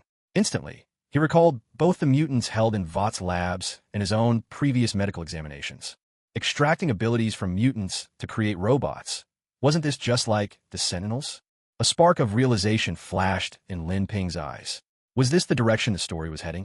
Could it be that Vought had started developing Sentinels too? How fascinating. Truly fascinating. If that were the case, wouldn't it become much easier for him to obtain an SSS-level ability? A Sentinel that could completely overpower even Homelander. How could it not possess at least an SS-level ability? At this thought, Lin Ping's gaze burned as he watched the Sentinels depart, his urge to act reaching a fever pitch. But since he didn't yet know the limits of these Sentinels' abilities, he decided to let Deep Sea test the waters first. Lin Ping's eyes shifted to Deep Sea. Thank goodness they're not after us. Deep Sea said with lingering fear. Even Homelander had been defeated by these monstrous things. He couldn't imagine how he might escape if they came for him. Maybe hiding underwater was the only chance? You, go up there and spar with those two creatures. Lin Ping pointed at Deep Sea and spoke with an authority that brooked no argument. Spar with them? But I'm still a wanted man. Deep Sea was stunned, quickly trying to refuse by pointing out his status as a fugitive. A member of the Heaven and Earth Society is in trouble. How can you, as vice president, stand by and do nothing? I'll step in when you can't hold on any longer, Lin Ping promised. With that, he grabbed Deep Sea and hurled him straight at one of the experimental sentinels, giving him no chance to protest. After all, soldiers are raised for 1,000 days to be used in a single moment. Now was the perfect opportunity for Deep Sea to showcase his ability to take a beating. Before Deep Sea could react, his vision was filled with a rough, black back as he crashed directly onto the experimental sentinel. Defense mode activated. Target locked. The two sentinels were momentarily distracted. One continued hauling Homelander away, while the other stayed behind, switching to defense mode, its crimson mechanical eyes fixed on Deep Sea crawling on the ground. Twin jet-black shoulder cannons aimed squarely at Deep Sea's face. If I say I'm just passing by, will you believe me? Staring down the barrels, so close he could almost touch them, Deep Sea managed a strained, contorted smile, swallowing nervously. Sentinel Unit 1 wasn't interested in conversation. Its shoulder cannon fired a piercing round directly at Deep Sea's forehead. The shell exploded at point-blank range. A deafening blast rang through Deep Sea's ears, leaving him unable to hear anything at all. His head buzzed and throbbed, the world spinning. He coughed, then spat out a mouthful of blood. The entire face of Deep Sea was blasted pitch black, and he choked out a thick cloud of gunpowder smoke. His body was still tough enough. Even taking a special armor-piercing round at close range, he only suffered some internal injuries. How did he end up here? Edgar, who had been monitoring the two Sentinels' movements, heard the warning and, watching the live feed, let out a soft murmur as he saw Deep Sea come to save his fellow countrymen. TSK. Such passionate brotherhood. Just what kind of relationship do these two have, developing so far out of my sight that even the timid Deep Sea would risk everything? It's all clear now. The whole thing is the work of that countryman. I can't believe I actually trusted those so-called clues before. Turns out, it was all just a ruse by the countryman. Edgar sneered to himself, tinged with annoyance. The countryman's act had even played him for a fool. This time, no one would be able to save him. And as for Deep Sea, since he and the countryman are such devoted brothers, let them share the same fate. With that thought, Edgar added a new directive for the remaining sentinel. Capture Deep Sea alive as quickly as possible. No sense in dragging this out and risking other factions getting their hands on too much information. Experimental Sentinel Number 1. Body integrity 82.7%. Abilities: super strength, super defense, teleportation, corrosive acid, insect flight, titanium alloy spike shell, multifunctional shoulder cannon. Edgar checked the sentinel status. Taking down the countryman had used less than 20% of its integrity. What was left would be more than enough to deal with Deep Sea. Everything is under control. Edgar watched through the sentinel's synchronized vision as Deep Sea struggled under fire, his own expression returning to calm, as placid as a still lake. Back on the battlefield, after the artillery blast, the smoky haze of gunpowder faded, revealing Deep Sea's battered form. Are you okay? Lin Ping's voice came from behind Deep Sea. Although Lin Ping trusted Deep Sea's defenses, These sentinels from the Vought group clearly weren't just for show. If Deep Sea got seriously hurt, that would be a problem. Deep Sea shook his head to clear it, then raised his right hand to give Lin Ping an okay gesture. Come on, you're kidding me. This is my first battle as a member of the Heaven and Earth Society. How could I possibly fall to an attack like that? Determination shone in Deep Sea's eyes. He pushed himself up from the ground, clenched his fists, ready to show this experimental #1 sentinel what he was made of. But as Deep Sea rose to his feet, he found himself staring at a mechanical fist, twice the size of his own. Oh damn. Staring at the iron fist, bigger than a sandbag, Deep Sea didn't even have time to strike back. All he could do was mutter a curse under his breath. A series of heavy blows followed, the sound echoing like thunder. The experimental sentinel, acting on Edgar's command, showed no restraint. One hand gripped Deep Sea's shoulder, while the other transformed into a fist, landing blow after blow on his face. It was like a pile driver in motion. Each punch fell with unyielding rhythm, the sound of impact echoing in a steady, relentless cadence. With every hit, Deep Sea's face changed shape. Soon, his cheeks were so swollen that his once handsome features were completely unrecognizable. Who am I? Where am I? Who's hitting me? The relentless beating left Deep Sea groggy, his senses blurring as numbness set in. He was utterly powerless before the experimental sentinel, reduced to nothing more than a human punching bag. Finally, the sentinel's last punch sent Deep Sea flying a full 20 meters, crashing into a far wall. With heavy, menacing steps, the sentinel started to advance on him again. Boss, I'm done for. You'd better step in now. Pinned into the wall, Deep Sea's spirit was utterly crushed. He looked utterly defeated, calling out desperately to Lin Ping, who watched the scene unfold. He couldn't take it anymore. After only 2 exchanges, he'd been beaten to a pulp. In that instant, he understood why the defeat of the Patriot hadn't been in vain. How could anyone hope to handle such a monster? Could his boss really stand a chance? Watching the fight, Edgar himself grew puzzled. Hadn't he already captured the so-called Patriot? Could it be that there was another accomplice? Edgar immediately ordered the Sentinel to switch perspectives and scan the area. Soon, a figure appeared, entirely out of place among the bloody carnage. This man stood with arms folded across his chest, his expression calm and unruffled. Beneath a suit emblazoned with confident English words, well-defined muscles rippled subtly. His eyes radiated a supreme self-assurance, as if nothing in the world could faze him. He exuded a terrifying strength. Edgar's face twisted with disbelief. How had this man gotten involved too? Were all of Vought's superheroes born rebels? Lin Ping looked over, glancing first at Deep Sea, who was embedded in the wall, then at the sentinel before him. He shook his head with a resigned sigh. Deep Sea's defense is up to standard, but his fighting ability is lacking. He hasn't even managed to test the limits of the sentinel's strength. Looks like I'll have to step in myself. With that, Lin Ping reached over and pried Deep Sea from the wall, then fixed his gaze on the sentinel, ready for battle. But Lin Ping's stance only made Edgar scoff in contempt. What a joke, he sneered. This sentinel was created from the genes of countless mutants, including you, and enhanced with Compound V. What could you possibly do to stand against him? Edgar kept his face impassive, but inwardly he was full of scorn, mocking Lin Ping's overconfidence. Anyone who dared oppose the company had no right to exist. Without hesitation, Edgar added Lin Ping to the Sentinel's list of targets. The Sentinel still had plenty of fight left in him. This would just be another chance to collect more experimental data. The defeat of the Patrioter was so swift that the Sentinel hadn't even reached the limits of its abilities. The experimental Sentinel's red mechanical eye flared with intense light. Target confirmed. Distance, 21 meters. Initiating short-range teleportation. Body integrity decreased by 9%. Abandoning its focus on Deep Sea, the experimental Sentinel shifted its attack to Lin Ping, activating its teleportation again in an attempt to seize the initiative, just as it had with the Patrioter. After all, with its heavy mechanical frame, the experimental Sentinel moved much slower than a normal human. Without this ability, whether it could even touch Lin Ping was questionable, let alone capture him. In the blink of an eye, the Sentinel appeared before Lin Ping, reaching out its mechanical hand, aiming to clamp down on Lin Ping's arms. Lin Ping's expression remained unchanged. He gently raised his right hand, an invisible telekinetic barrier enveloping him. A force of unprecedented repulsion blocked the Sentinel, its mechanical arm unable to descend. Every joint in its body was held immobile by Lin Ping's telekinesis.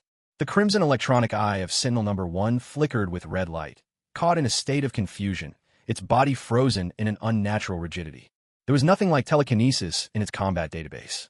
It had no idea how to respond, and could only await new orders from its administrator, Edgar. What's going on? In the office, Edgar watched in growing alarm as the sentinel in front of Lin Ping ceased all movement. Could there be a malfunction? Edgar anxiously checked the data feedback from Sentinel number 1. The data showed no anomalies. Body integrity was still at 71.7%. Though steadily declining, it was far from total collapse. Edgar was baffled. It wasn't until he noticed the abnormal rate at which the Sentinel's body integrity was dropping that he began to suspect. Could this be Lin Ping's new ability? These mutants always manage to surprise me with something new. Staring at the calm and composed Lin Ping on the screen, Edgar clenched his fist. I refuse to believe you alone can stand against the very pinnacle of Vought's ingenuity. This one, and this one, and this one, activate them all. With a stony expression, Edgar unleashed every function the Sentinel possessed, injecting all reserves of Compound V5 into its system, pushing the machine to its absolute limits. The drawback was obvious. This would hasten the Sentinel's internal imbalance, rapidly reducing its body integrity. A machine that could have fought for 40 minutes would now disintegrate on its own in 5 if Lin Ping wasn't subdued. No intervention required. But the effect was immediate and dramatic. The Sentinel's body, trapped in Lin Ping's telekinetic grip, began to undergo a horrifying transformation. Its head swelled and elongated, as if something was about to burst forth from its neck. At last, under the combined force of telekinesis and internal pressure, it erupted with a resounding bang. An unspeakably grotesque tumor, bristling with several blood-red, writhing tentacles, appeared on the Sentinel's neck. The insect wings on its back were now reinforced, transforming into bony, skeletal wings. Titanium alloy spikes were entwined with fuzzy red fungal growths, making the sight enough to send chills down anyone's spine. Experimental Sentinel, Compound number 5 Enhanced Version. Edgar looked on at his work with a confident expression, clearly satisfied with this masterpiece. My Sentinel is the result of 3 generations of Vought's painstaking effort. Do you think you can withstand it? How interesting. It can even transform. Lin Ping replied, completely at ease, a spark of curiosity lighting up his features. Now, this was starting to feel like a real challenge. Sensing the experimental Sentinel straining to break free from his telekinetic barrier, Lin Ping, not wishing to waste more energy, simply released his restraint on its movements, but kept a protective barrier around himself, lifting into the air. He had already seen through this Sentinel's flaws, its lack of mobility and insufficient offensive power. It had to rely on ambush tactics to take on even moderately powerful mutants or superheroes. Homelander, for example, lost simply because he underestimated his opponent, allowing the Sentinel to teleport close and seize control. Despite all his flight and destructive laser vision, he never got the chance to use his full strength. Learning from Homelander's downfall, Lin Ping resolved to keep his distance from the Sentinel, activating Fly Wing's flight mode. Seeing Lin Ping rise into the air, the experimental Sentinel, no longer restrained by telekinesis, flashed a crimson light from its eyes. It, too, flapped its bony wings and charged toward Lin Ping. What amused Lin Ping was that the Sentinel's upgraded bony wings, while better for defense, were actually slower than its original, lightweight fly wings. As expected from a prototype, too many flaws, Lin Ping thought, his eyes glinting in disappointment at the Sentinel's capabilities. Still, considering Vought's resources, being able to produce a Sentinel of this caliber was already an impressive feat. The Sentinel before him was at least the equivalent of 2 SS-level abilities combined. Taking it down would certainly fulfill the conditions for upgrading to SSS-level power. Lin Ping moved through the air as if walking on solid ground, agile and unhurried, like a masterful ADC in a game. No matter how hard the hulking Sentinel tried, it simply couldn't catch up, endlessly toyed with by Lin Ping. Even when it risked damaging its own integrity to teleport, it would only find itself blocked by the telekinetic shield that Lin Ping maintained. For a moment, the skies seemed to belong to Lin Ping alone, as he kept the Sentinel entirely at his mercy. You can do that. Deep Sea, watching from the sidelines, was utterly dumbfounded. He suddenly realized that the Sentinel's flight speed wasn't fast at all, perhaps even slower than the fly wings he had just mastered. If only he'd thought to use his own ability instead of going head-to-head, maybe his defeat wouldn't have been so humiliating. If the boss can fly, so can I. If he can toy with the sentry, why can't I? I can even help take some of the pressure off the boss in this fight. A glint of determination flashed in Deep Sea's eyes, as if he saw a golden opportunity to prove himself. Boss, let me help you. With a single thought, the wings on his back unfurled, and Deep Sea soared bravely into the air. Clad in his green battle suit, Deep Sea darted through the sky like an oversized green fly, buzzing annoyingly in front of the sentry's eyes. Try as he might, the sentry couldn't lay a hand on him with flight alone. Not bad. He didn't cower before the sentry, and even dared to join the fray. There's potential here, Lin Ping thought, a bit surprised yet clearly satisfied with Deep Sea's courage. Every leader hopes for brave subordinates. If Deep Sea had followed him only to remain as timid and insecure as in the original story, Lin Ping wouldn't have bothered investing any extra energy or resources in him. But as things stood, Deep Sea's transformation was remarkable. He had plenty of courage, if only he had a bit more intelligence to match. Narrowing his eyes, Lin Ping noted that Deep Sea, in his innocence, had overlooked the fact that the sentry also possessed the ability to teleport. Unlike Lin Ping, Deep Sea didn't have a telekinetic barrier to shield himself. If the sentry got close, he'd be blinded in an instant. Damn it, if I can't handle the freakish Lin Ping, at least I can deal with you. Edgar, sitting in the CEO's office, was already fuming at Lin Ping's nimbleness. Now, seeing the otherwise unremarkable Deep Sea jump into the fray as well, he could barely contain his anger. He slammed a hand down on his desk with a heavy thud. Prioritized taking down Deep Sea. With no immediate way to handle Lin Ping, Edgar ordered the sentry to switch targets. Catching at least one was better than none. The sentry might not be able to deal with Lin Ping, but Lin Ping likely couldn't harm the super defensive sentry either, right? Let him live for now. Once they'd gathered enough combat data from this encounter and upgraded the sentry, it would be easy enough to take Lin Ping's life in due time. Yes, I did it. Boss, do you see this? I managed to keep this guy busy. Deep Sea called out mid-flight, turning to wave both hands enthusiastically at Lin Ping, his face beaming with joy. While others from his homeland had been defeated by this guy, he hadn't. By his calculation, that meant Deep Sea homelanders, didn't it? All thanks to the power the boss had given him. Deep Sea's heart filled with gratitude. Following Lin Ping had been the best decision he'd ever made. Watch me toy with this guy all by myself. Buoyed by his newfound confidence, Deep Sea pumped his fists in excitement and turned back, ready to keep drawing the sentry's attention. But as he turned, the sentry was suddenly right in his face. A grotesque, foul-smelling tumor loomed before Deep Sea's eyes. Deep Sea's mind went completely blank in an instant. A tentacle from the fleshy mass lashed onto Deep Sea's face first, injecting him with a neurotoxin. The other tentacles swiftly coiled around his limbs, pinning him so that he couldn't move. Deep Sea struggled desperately. Even though the fly wings on his back were working at full power, he still couldn't break free. As the neurotoxin coursed through him, Deep Sea's consciousness began to blur, and he gradually lost the ability to fight. That's it. Bring Deep Sea back for now. Forget about Lin Ping for the moment. If he dares to follow, make sure he pays for it. Him and Unit 2 both. Seeing Deep Sea fall into their trap, Edgar regained some of his confidence in the Sentinels and gave another command. It wasn't that the Sentinels were weak, it was just that Lin Ping was too much of an anomaly. A single Sentinel could never handle him. Deep Sea was a lost cause. Looking at Deep Sea, now wrapped up tight like a rice dumpling, Lin Ping couldn't help but give a wry smile. Still, he couldn't just stand by and do nothing. His eyes glowed red, his A-rank laser vision ability activated. Searing beams sliced through the tentacles, trapping Deep Sea, cutting them clean in half. These tentacles were still biological. Their defense was nowhere near as tough as a Sentinel's body and were easily severed. Laser vision? Another ability? Watching the battle, Edgar lost all his previous composure. His eyes nearly popped out of his head. Lin Ping seemed to have abilities to spare, as if there was no limit. He picked up the recent data reports he'd collected on Lin Ping.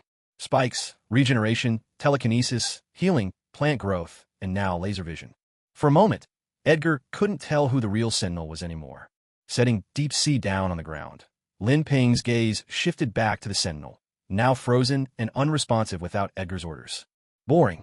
Let's turn you into raw material for my upgrades. Lin Ping's eyes grew cold.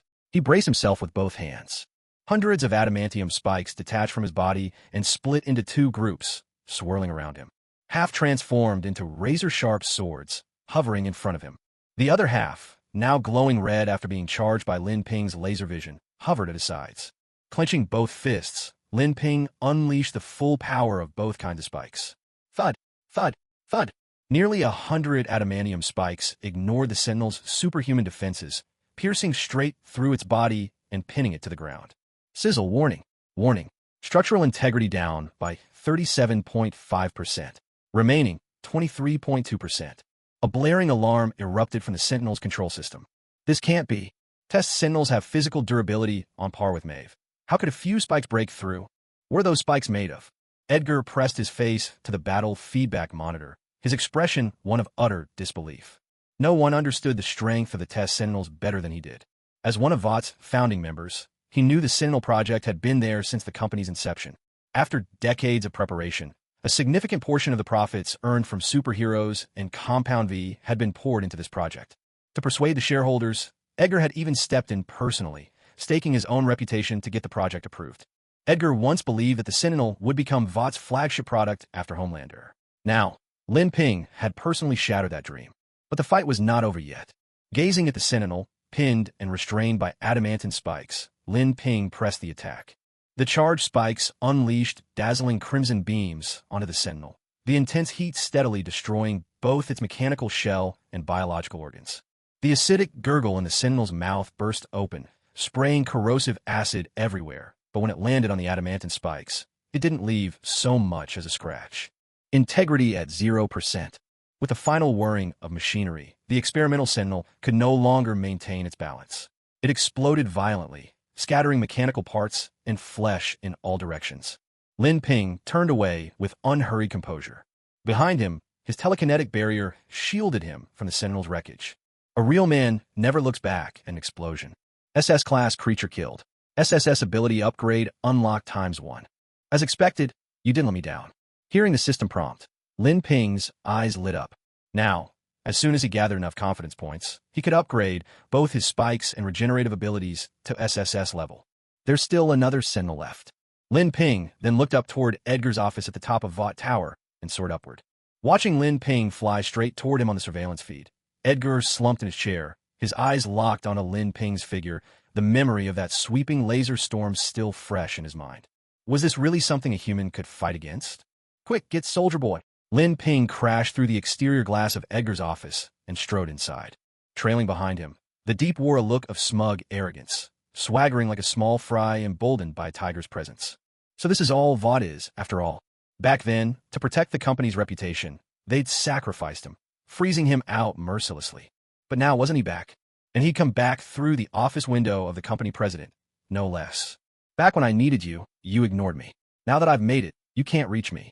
The Deep glanced at the thoroughly defeated Edgar, his lips twisting downward in glee, his heart soaring with a relief long overdue, like a dam finally bursting after days of constipation. Confidence boy, this is my office. What do you want? I remind you, you're a highly visible superhero now. Don't do anything reckless. Sitting in his executive chair, Edgar forced himself to remain calm, the experimental Sentinel number 2 behind him and Homelander tossed to one side of the couch. Edgar knew brute force wouldn't work on Lin Ping. Now, he tried to restrain him with company rules and legal threats. After all, superheroes are always protective of their reputations. At the slightest hint that their name might be tarnished, they become acutely aware of their actions. However, Edgar overlooked the fact that Lin Ping was no Homelander. In Lin Ping's eyes, there was only profit, only power. Lin Ping paid no attention to Edgar's timidity. His gaze was fixed, unblinking, on the Sentinel number 2 standing before him. This was no ordinary Sentinel. This was Wong Wei. No, more importantly, this was a Sentinel that could grant him the authority to level up. He couldn't just let this opportunity slip away. In fact, he'd have to ask Edgar later if there were any more in storage. Maybe he could get a few hundred or even 1,000 Sentinels to farm for upgrades. A faint, amused smile appeared on Lin Ping's lips. He raised his right hand, and an adamantium spike materialized between his fingers. He began to walk slowly towards Sentinel number 2. Put down the spike, let's talk this out. Lin Ping, don't ruin yourself. You're the light of New York, the hand of God, the savior of the Redwoods, recognized by all as a true superhero with a boundless future ahead of you. Think of your family, your fans who support you. Don't throw it all away by crossing in a crime. Seeing Lin Ping approach, Edgar's heart tightened. He called out urgently, desperate to awaken whatever goodness remained in Lin Ping. In his panic, Edgar even forgot to give the Sentinel any commands. Not that it would have mattered. If Lin Ping could dismantle the first, nothing would stop him from dismantling the second. Lin Ping saw nothing but the Sentinel. His expression was focused, completely tuning out Edgar's frantic pleas. Without hesitation, he hurled the adamantium spike at the deactivated Sentinel. Who would have thought, after all these years manipulating superheroes, that I, Edgar, would end up dying at the hands of the most inconspicuous one in my own company? Truly, you play with fire long enough, and eventually you get burned. With a resigned sigh, Edgar closed his eyes, making no attempt to dodge. He knew full well that someone as powerless as he was had no hope of escaping a superhero's wrath. Then, the sound of machinery splitting filled Edgar's ears. Was this the noise of the spike piercing flesh? Yet, he felt no pain. Puzzled, Edgar opened his eyes. Before he could process what he saw, the sentinel behind him, ravaged by Lin Ping's telekinetically driven adamantium spike, was utterly destroyed, its form reduced to nothing in a single explosive instant. Edgar, being closest, was hit by a powerful blast, feeling the force slam into his back. His entire back and the side of his face were now smeared with the sentinel's biological debris and blood. His formerly impeccable suit was now filthy beyond recognition. No one would ever guess that the man standing here, covered in mechanical scraps and gore, was the president of Vought International. SS-class creature killed. SSS-level ability upgrade unlocked ×1. Hearing the system's notification, Lin Ping nodded slightly, finally turning his gaze to Edgar. If you're still alive, then it means you're still useful to me. Perhaps you'd like to share what you want. Maybe it was the brush with death, but Edgar was now remarkably calm. He wiped the blood from his cheek with a tissue, looked Lin Ping straight in the eye, and spoke in an even tone. If before this, Edgar still saw Lin Ping as just a profitable asset, witnessing Lin Ping's strength firsthand had forced him to place Lin Ping on equal footing. Under the premise of preserving himself, reaching some sort of deal with Lin Ping and meeting a few of Lin Ping's demands was not something Edgar found unacceptable. After all, circumstances were now beyond his control. Once he made a comeback and improved the Sentinels, Lin Ping would have no choice but to bow to him again. A veteran of the business world, Edgar had a wide network and a keen understanding of human nature. He was confident that Lin Ping would not let go of a talented manager like himself. After all, during his tenure, Vought had made significant strides forward. Unless Lin Ping was a fool, he wouldn't kill the goose that lays the golden eggs or throw away the treasure for the box. My answer is, there's no need. Lin Ping smiled faintly. Lin Ping's unexpected reply left Edgar at a loss. Had he miscalculated? Did Lin Ping want his position? Perhaps you're not aware of what it took for me to reach this position. If you think taking me out will give you control of Vought, then you couldn't be more mistaken. My connections in Congress, the CIA, the FBI, and SHIELD all come from the board. The reason Vought gets green lights on so many projects? That's the shareholders in every field pulling strings. I'm less the CEO of Vought and more its appointed agent. Without Edgar, there'll be an Edgar minus, Edgar times, Edgar divide. Edgar continued, speaking at length, trying to make Lin Ping understand that eliminating him wouldn't help, but would in fact bring a host of trouble. Those behind Vought would never tolerate a superpowered hero they couldn't control. Before Lin Ping could reply, the Deep, listening nearby, was stunned by Edgar's explanation. No wonder Vought had become such a behemoth. Turns out, they had powerful people backing them all along. Could their boss really handle this? The Deep's confidence wavered once more. Watching Edgar, still going on, still struggling to talk his way out, Lin Ping found himself amused. He spoke up.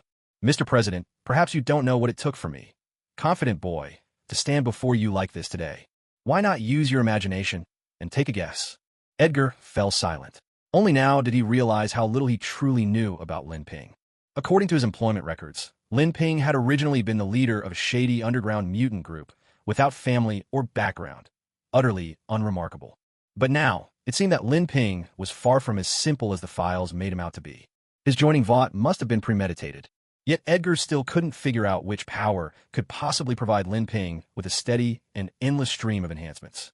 Even a formidable Snake Shield Bureau, which gathered the best and brightest, couldn't manage that. So, what is it that you rely on?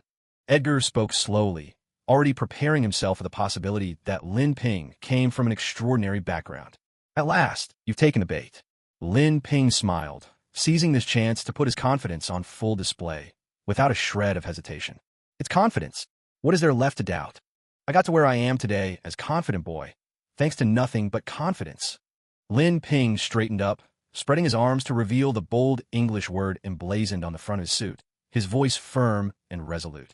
Confident boy. Ding.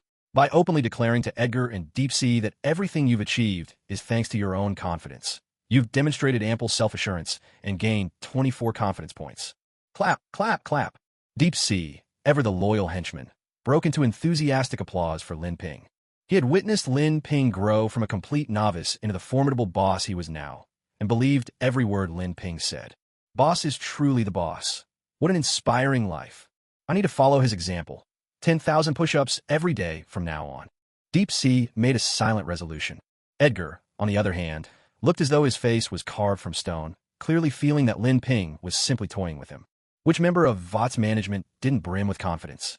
If only everyone could be as confident as Lin Ping. What Edgar didn't know was that Lin Ping's confidence was something special. Not just any confidence, but that kind of confidence. All right, Mr. President. It makes Confident Boy very happy that you were willing to listen to him. But your reaction just now, Confident Boy didn't like it one bit. Your existence is valuable, but in my presence, obedience is the first commandment. And I don't think someone with your ingrained sense of superiority can ever truly learn obedience. I might as well help you along. Lin Ping looked Edgar straight in the eyes, activating his telepathic abilities. No, you won't. Feeling his mind under attack, Edgar was filled with a mixture of rage and fear, struggling in vain.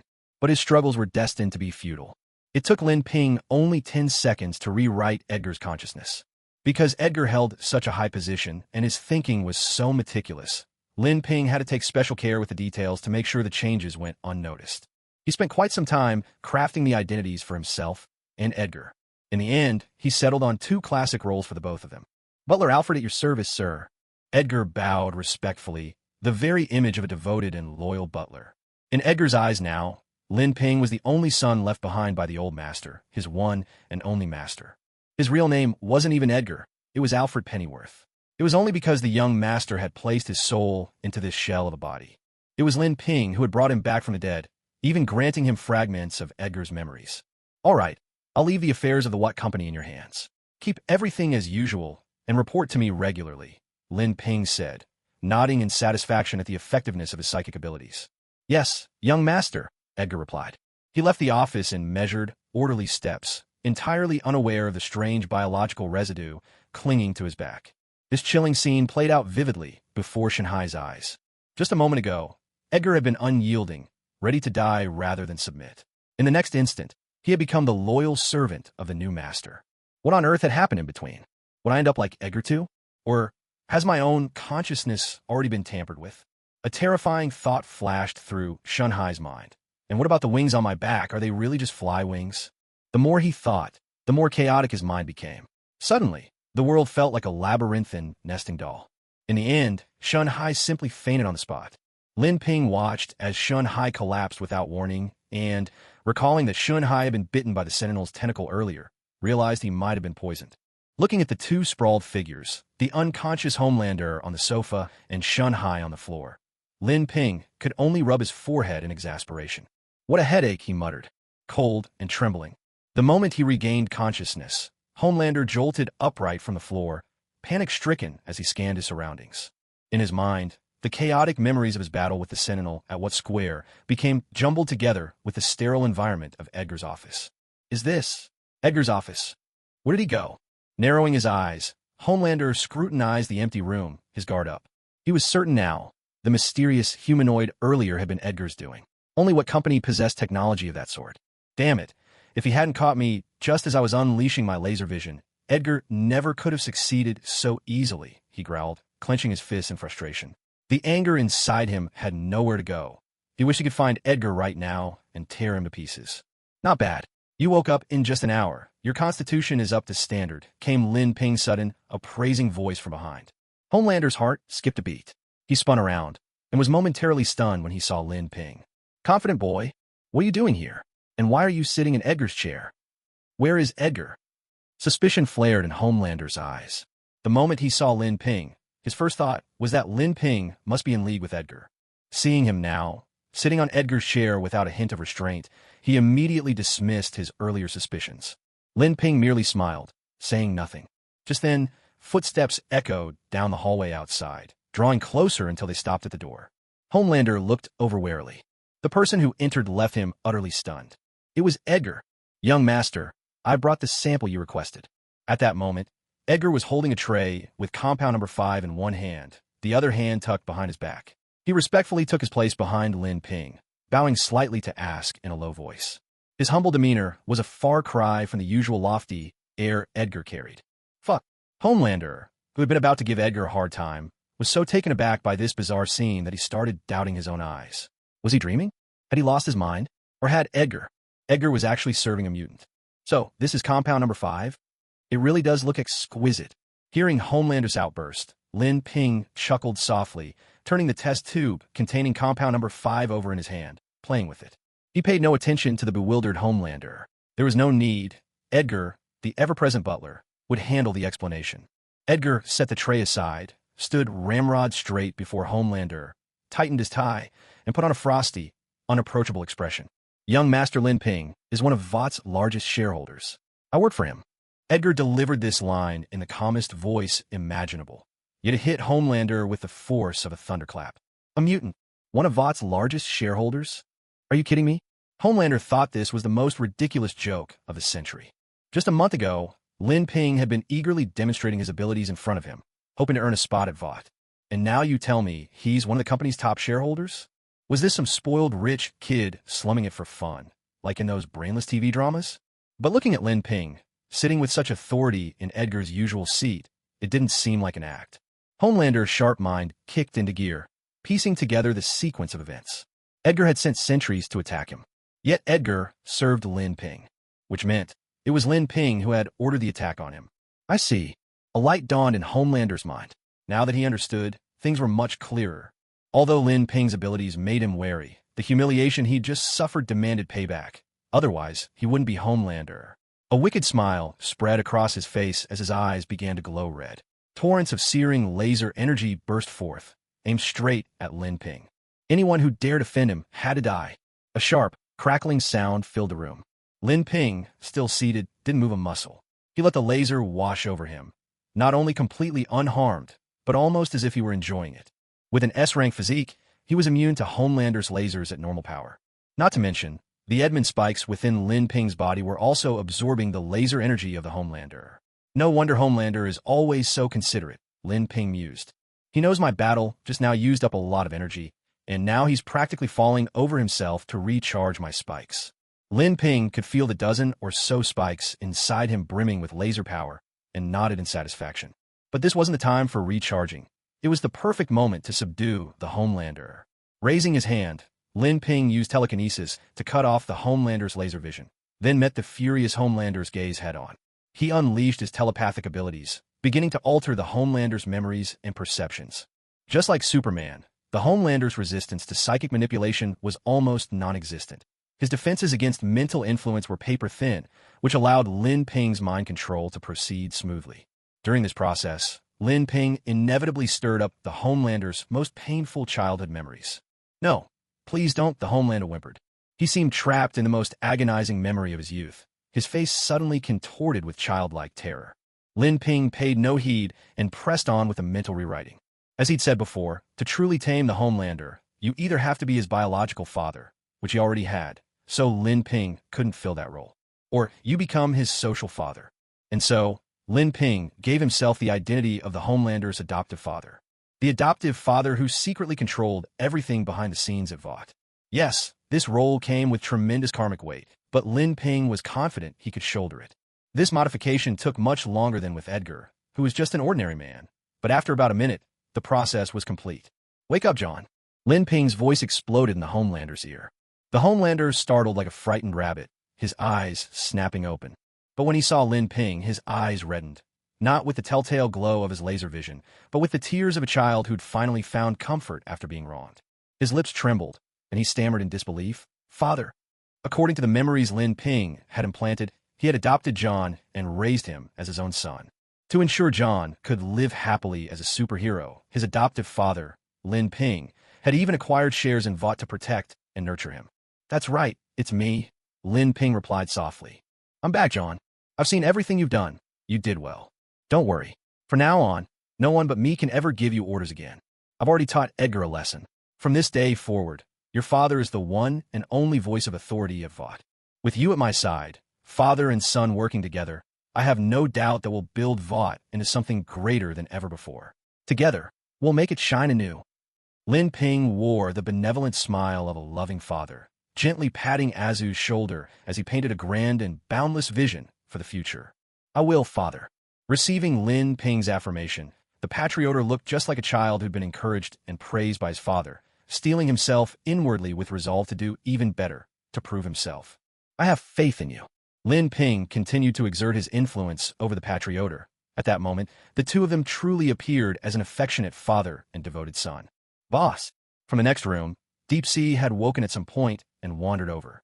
His mind still foggy, he looked at Lin Ping and the patrioter in their father-son tableau, uncertain of what he was seeing. After all, the whole scene was more than a little bizarre. Father, be careful. A fake who's been imitating me lately has appeared. They might try to harm you. The moment Deep Sea appeared, the patrioter's pupils contracted sharply. He stepped in front of Lin Ping, scanning the surroundings with wary eyes. He vividly remembered it was his imposter who'd raided the New York prison and broken Deep Sea out. Now that Deep Sea was here, who knew if that imposter might be lurking nearby? Don't worry. It's not as if I'm defenseless, Lin Ping said with a smile at the corner of his eyes, reassuring the patrioter to stand down. Is this some kind of joke? The patrioter is calling the boss father. I must still be dreaming. Deep Sea felt as if he were still stuck in a world of hallucinations, like he'd eaten strange mushrooms. He slapped his own head a few times, then pinched his cheek hard. Ow, painful. So this is real. He glanced again at the patrioter standing guard before Lin Ping, and at Edgar in his butler's attire. His expression went blank, and his words turned erratic and wild. Fake. All of it's fake. You people from the path of forgetting don't think you can fool me. What's wrong with him? Is he afraid I'll hold him accountable? So now he's pretending to be mad? The patriota looked at the raving Deep Sea, utterly confused. Was Deep Sea really this cunning? That shouldn't be. Hasn't the Sentinel's toxin worn off yet? Lin Ping frowned at Deep Sea's odd behavior, puzzled, and then turned to Edgar for advice. Was this the effect of the Sentinel's toxin? The Sentinel's neurotoxin only slows mental processes and makes movement difficult. It doesn't cause delusions or confusion. Edgar replied dutifully. So, it wasn't the Sentinel's fault. John, use your X-ray vision and check if there's anything wrong with Deep Sea's body. Lin Ping instructed Azu. There was nothing visible on the surface, but the patrioter's X-ray vision could easily get to the root of the problem. X-ray vision could do more than just heal. It had plenty of other uses. Maybe one day he could get a pair for himself. Yes, father.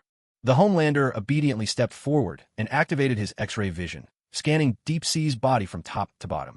There's nothing wrong. He's perfectly healthy. It's just that his heart is beating a little fast, which means he's extremely scared and nervous right now. I think he's faking it, probably afraid I'll give him trouble. Let me show you how to get him back to normal. As Azu spoke, he walked up to Deep Sea and began to flex his fists. Hold on, my bravest boy. Lin Ping stopped Azu, as if a realization had just dawned on him. Others might not know, but as Deep Sea's boss, how could he not? With him present, why would Deep Sea be afraid of Homelander? When they crashed through the window together, Deep Sea was acting completely normal. Thinking back on what happened in between, there was only one event that could have rattled Deep Sea. Lin Ping had used his telepathy on Edgar. Lin Ping looked into Deep Sea's eyes and activated his telepathic ability, erasing the memory of Deep Sea, witnessing him alter Edgar's perception. At the same time, he implanted the idea that he was also the adoptive father of Homelander. He felt no hesitation about using his powers on his own subordinates. To Lin Ping, his followers were merely tools to help him achieve his goals. As long as they served their purpose and proved useful, that was enough. Lin Ping snapped his fingers. Is the Edgar situation taken care of? And Homelander, has he been rescued? In an instant, Deep Sea snapped out of his previous frantic state. Gazing around the room at Lin Ping, Edgar, and Homelander, confusion flickered across his face. At this moment, he still believed Homelander was a member of Lin Ping's Heaven and Earth Society. Everything's settled. Vought is mine now. Welcome back, my most loyal subordinate. Lin Ping beamed, opening his arms in a warm embrace. But inwardly, he reminded himself that he needed to be more careful using his telepathy in the future. Either avoid using it in front of his subordinates, or simply erase their memories afterward. That's good to hear. Congratulations, boss. A chill ran inexplicably down Deep Sea's back.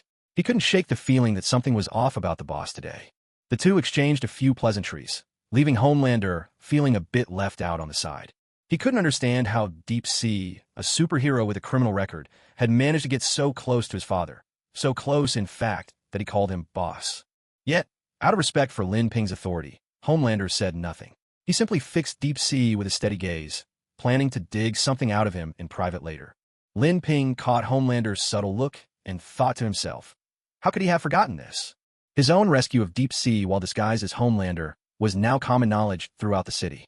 It was only natural that Homelander would be suspicious about the whole affair. How should he explain this? Surely, using telepathy again was an option. Telepathy certainly has its uses, but the more you alter, the more flaws you leave behind.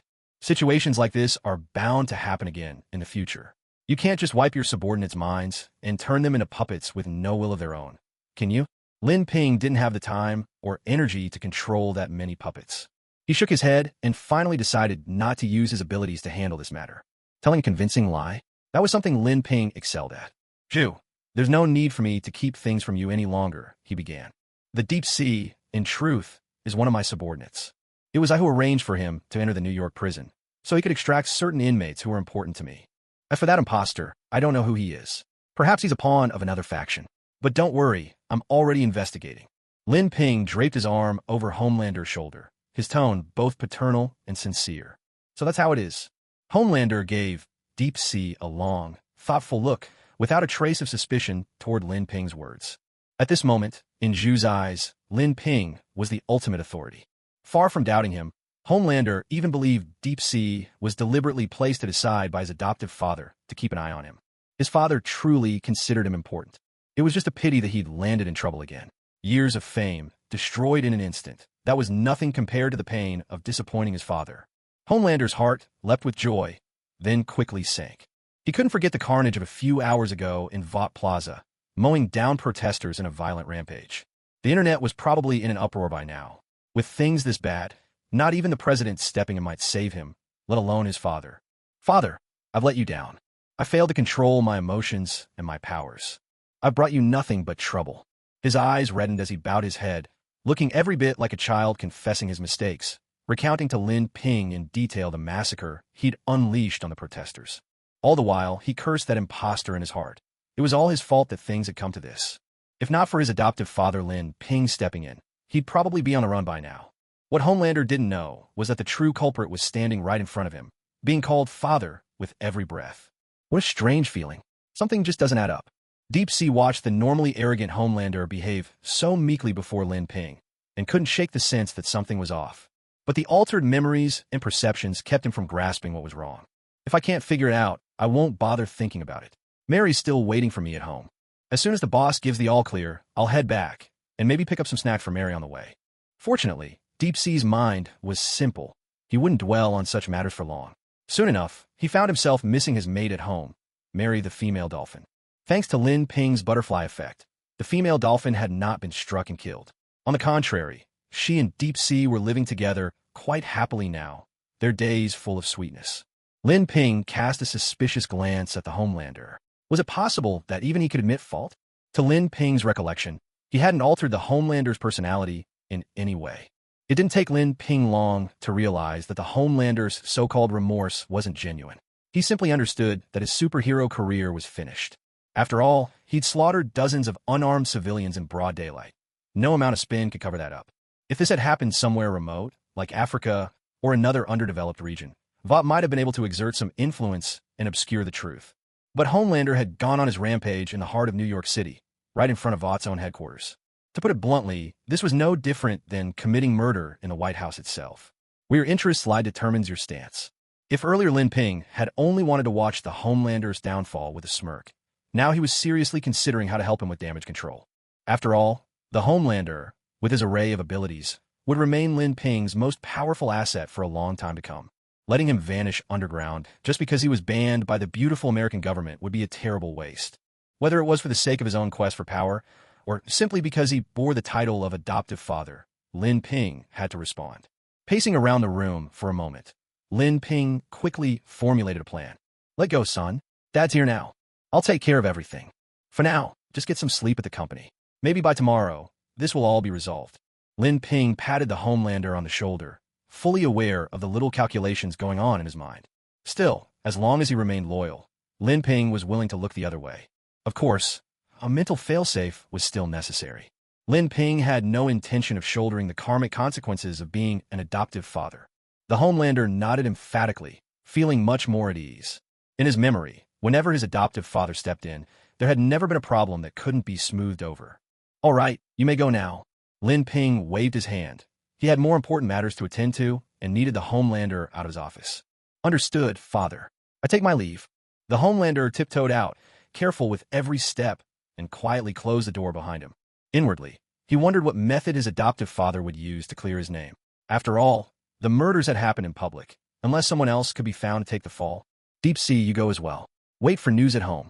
If Caliban comes looking for you, bring him straight to the company. Lin Ping sent Deep Sea away with similar efficiency. Finally, only Lin Ping and Edgar remained in the office.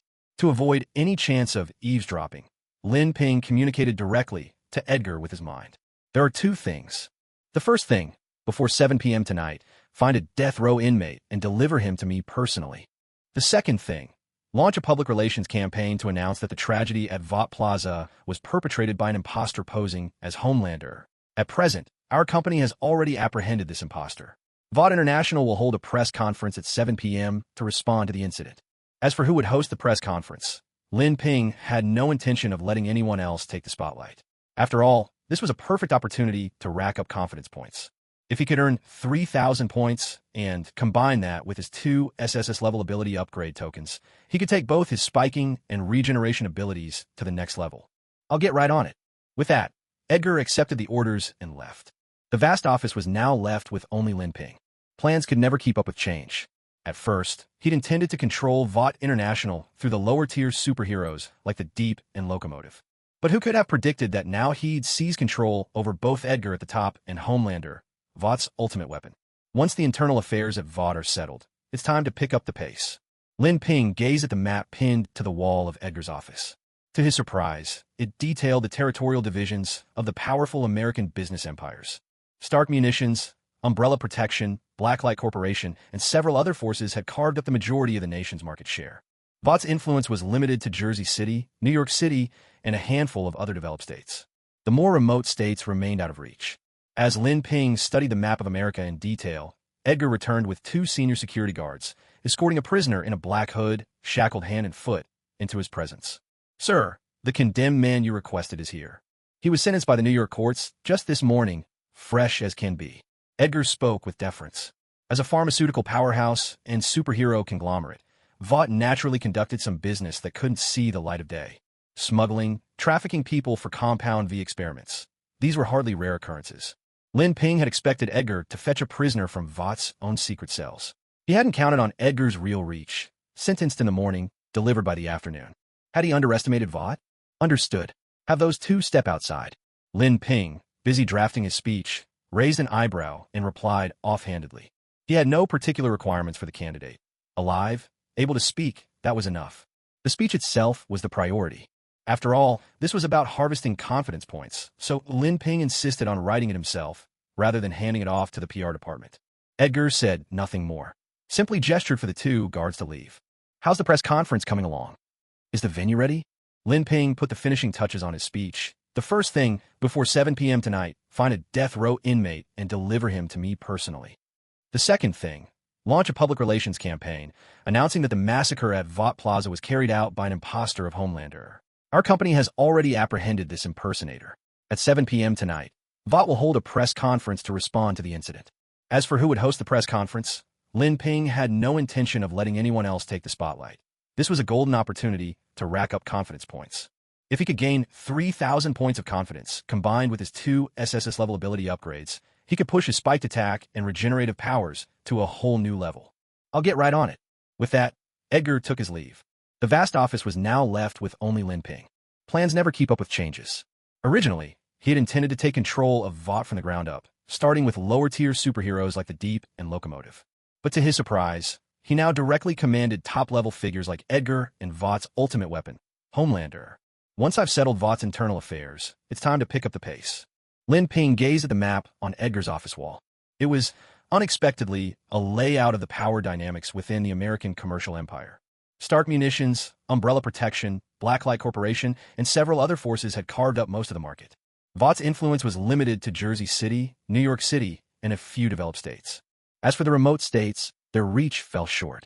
Just as Lin Ping was carefully studying the map of America, Edgar returned, flanked by 2 senior security guards, escorting a prisoner in a black hood, shackled hand and foot, into the room.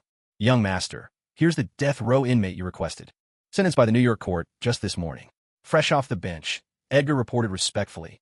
As a pharmaceutical and superhero conglomerate, Vought naturally dabbled in unsavory business. smuggling, human trafficking for compound V experiments. Such things were almost routine. Lin Ping had assumed Edgar would fetch a prisoner from Vaught's own private cells, but he hadn't expected Edgar's reach to be so impressive. A convict sentenced in the morning delivered to him by afternoon. Had he underestimated Vaught, after all? Understood.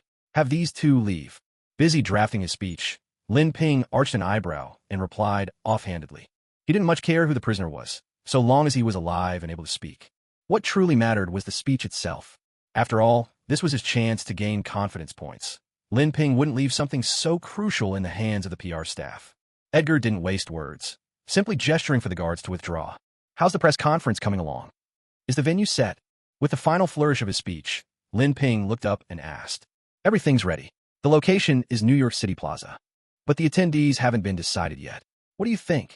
Edgar replied. That's not necessary. I'll go alone. Tell the members of the Seven to stay put at headquarters. Once this is over, I have a new assignment for them. Lin Ping stood up, scanning over what he had written before incinerating the paper with a flash from his laser eyes. So, the pressure from the outside must be intense, isn't it? Glancing at the prisoner beside him, Lin Ping snapped his fingers, sending the man into unconsciousness, then turned to Edgar with a wry smile. This was, without a doubt, the greatest crisis Vought had ever faced since its founding, all thanks to Homelander. If the conflict between ordinary people and superheroes wasn't resolved, even Vought itself might not survive. After all, he had become the target of universal outrage. It truly is immense. If you'd like to hear the details, here are the main points, Edgar continued dispassionately. First, on the congressional front, because of Homelander, your adopted son, committing mass murder in public, the lawmakers are unanimously calling for the repeal of the Superhero Act. Barring surprises, we should have an answer by the end of this week. As for the government, New York's mayor and police commissioner Gordon have already issued an arrest warrant for Homelander and are demanding we turn him over. Vaught's legal team and the accompanying police chief are currently locked in a standoff. In the public sphere, there's been a massive backlash against Vought. Superhero merchandise and related products are piling up unsold. Except for you, every superhero's popularity has plummeted off a cliff. And finally, from the shareholders, Vaught's stock value has tanked. The shareholders are furious and have called a meeting for tomorrow to discuss reforms for the superhero division. Edgar recited the company's mounting troubles with utter detachment. After Lin Ping's mental conditioning, Edgar now answered solely to him. Only matters concerning Lin Ping, or those assigned by him, warranted Edgar's attention. Everything else was irrelevant. All right, I understand, Lin Ping nodded. He was well aware that Vaught's troubles went beyond this.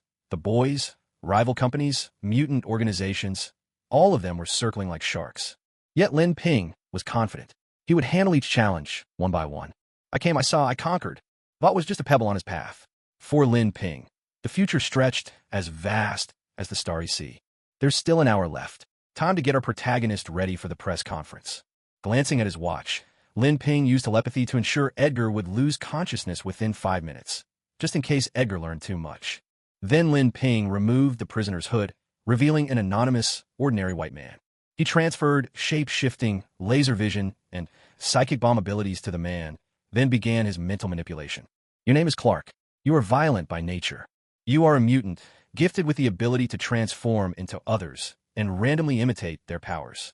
Due to the influence of the Holy Church, a terrorist organization active in the Middle East, you have grown resentful toward the Homelander, the symbol of superheroes, and independently planned and carried out this attack, all for the sake of your superstitious beliefs.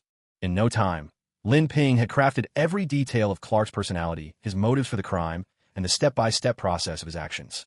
After repeating it once to ensure, Lin Ping pulled out a promotional video featuring the Homelander before issuing the final command. Now, transform into the Homelander, the man in the video. Clark obediently followed Lin Ping's instructions. Moments later, a man clad in a blue bodysuit, draped with a striking red and white American flag cape, stood before Lin Ping. Compared to the real Homelander, his eyes held a vacant, lifeless look. It wasn't entirely because Lin Ping was controlling his mind. The prisoner himself was already lacking in spirit and vitality. It's done. Homelander. Oh, Homelander. I'm taking a real risk here for you. Risking the loss of 2 abilities, so don't let your godfather down. Lin Ping's eyes narrowed, with not a hint of regret in his gaze. He knew these 2 abilities could be reclaimed at any moment. Besides, what the Homelander could accomplish for him was more than worth the risk. Check today's Sentinel inventory, as well as the materials and costs used. Seeing that Edgar still had 3 minutes left before he booted up, Lin Ping jotted down the necessary tasks in Edgar's phone memo, then took Clark and flew straight to the press conference at New York City Square. It wasn't far. Lin Ping arrived in just 5 minutes. New York City Park, an old haunt. Lin Ping knew the place inside and out. The last time, the public trial of the deep had been held right here. The redwood seeds scattered not long ago had now grown into a lush forest. Except for the age of the trees, their numbers and spread had been fully restored. At the park's most prominent entrance still stood a 10-meter-tall statue of Lin Ping. Even though Vought's superheroes had become infamous thanks to the Homelander, Lin Ping's statue had never been defaced or torn down, all because the people of New York truly valued what he had accomplished. In their own words, Lin Ping was different from those flashy, gaudy superheroes out there. There was still half an hour before the press conference, but the place was already packed. Had it not been for news that the popular Lin Ping would be hosting, the angry crowd might have overturned Vought's entire seating area by now. Lin Ping's entrance was hardly subtle. It wasn't long before someone recognized him. Look, it's the light of New York, the hand of God, the savior of the redwoods, Vought's last true hero. Here comes Confident Boy. The once boisterous crowd fell silent in an instant. Even the citizens who had been riled up and confronting the Vought staff quieted down, their eyes turning in unison to Lin Ping, the legendary superhero of New York. Within the murky confines of Vought, Lin Ping was a rare figure, untainted by the filth around him, unblemished and dignified. He was, in truth, a being darker and more unrestrained than even the likes of Homelander, though he concealed it well. At last, someone's here, someone muttered. The Vought employees, who had been besieged by countless questioning and hostile citizens, nearly collapsed with relief at Lin Ping's appearance. Heaven alone knew what ordeal they had just endured. If Lin Ping hadn't shown up when he did, they might not have lived to see another sunrise. Lin Ping, composed and unfazed, landed on the podium with the still-transformed prisoner, Clark, in tow. His gaze swept across the hall. Just by standing there, he inspired a sense of reliability and reassurance. This scene was far grander than the one with the deep, and far trickier to manage. For this time, Lin Ping would have to field questions from the mayor of New York and members of Congress. Still, with his telepathy, none of that posed a real problem. Lin Ping cast a quick glance at the seats in front of his podium, where Gordon and Congresswoman Newman were seated. Wait a minute, Newman. A realization dawned on Lin Ping, and he turned to look. That face brimming with sensuality, those alluring red lips, those breathtaking curves. There was no mistaking it. This was Newman. But she already had a daughter. Would it really be right to bring her into his circle? After all, widows with children were notoriously complicated. She was a rose with thorns, capable of manipulating the blood of anyone within her sight, making their heads explode at will. It would be a pity for someone like her to fall to the butcher. Better to find an opportunity later to bring her into his fold. Or, to put it more delicately, to win her over. After all, what respectable man goes around collecting a harem? From her seat, Newman noticed Lin Ping's lingering gaze and couldn't hide her growing disgust.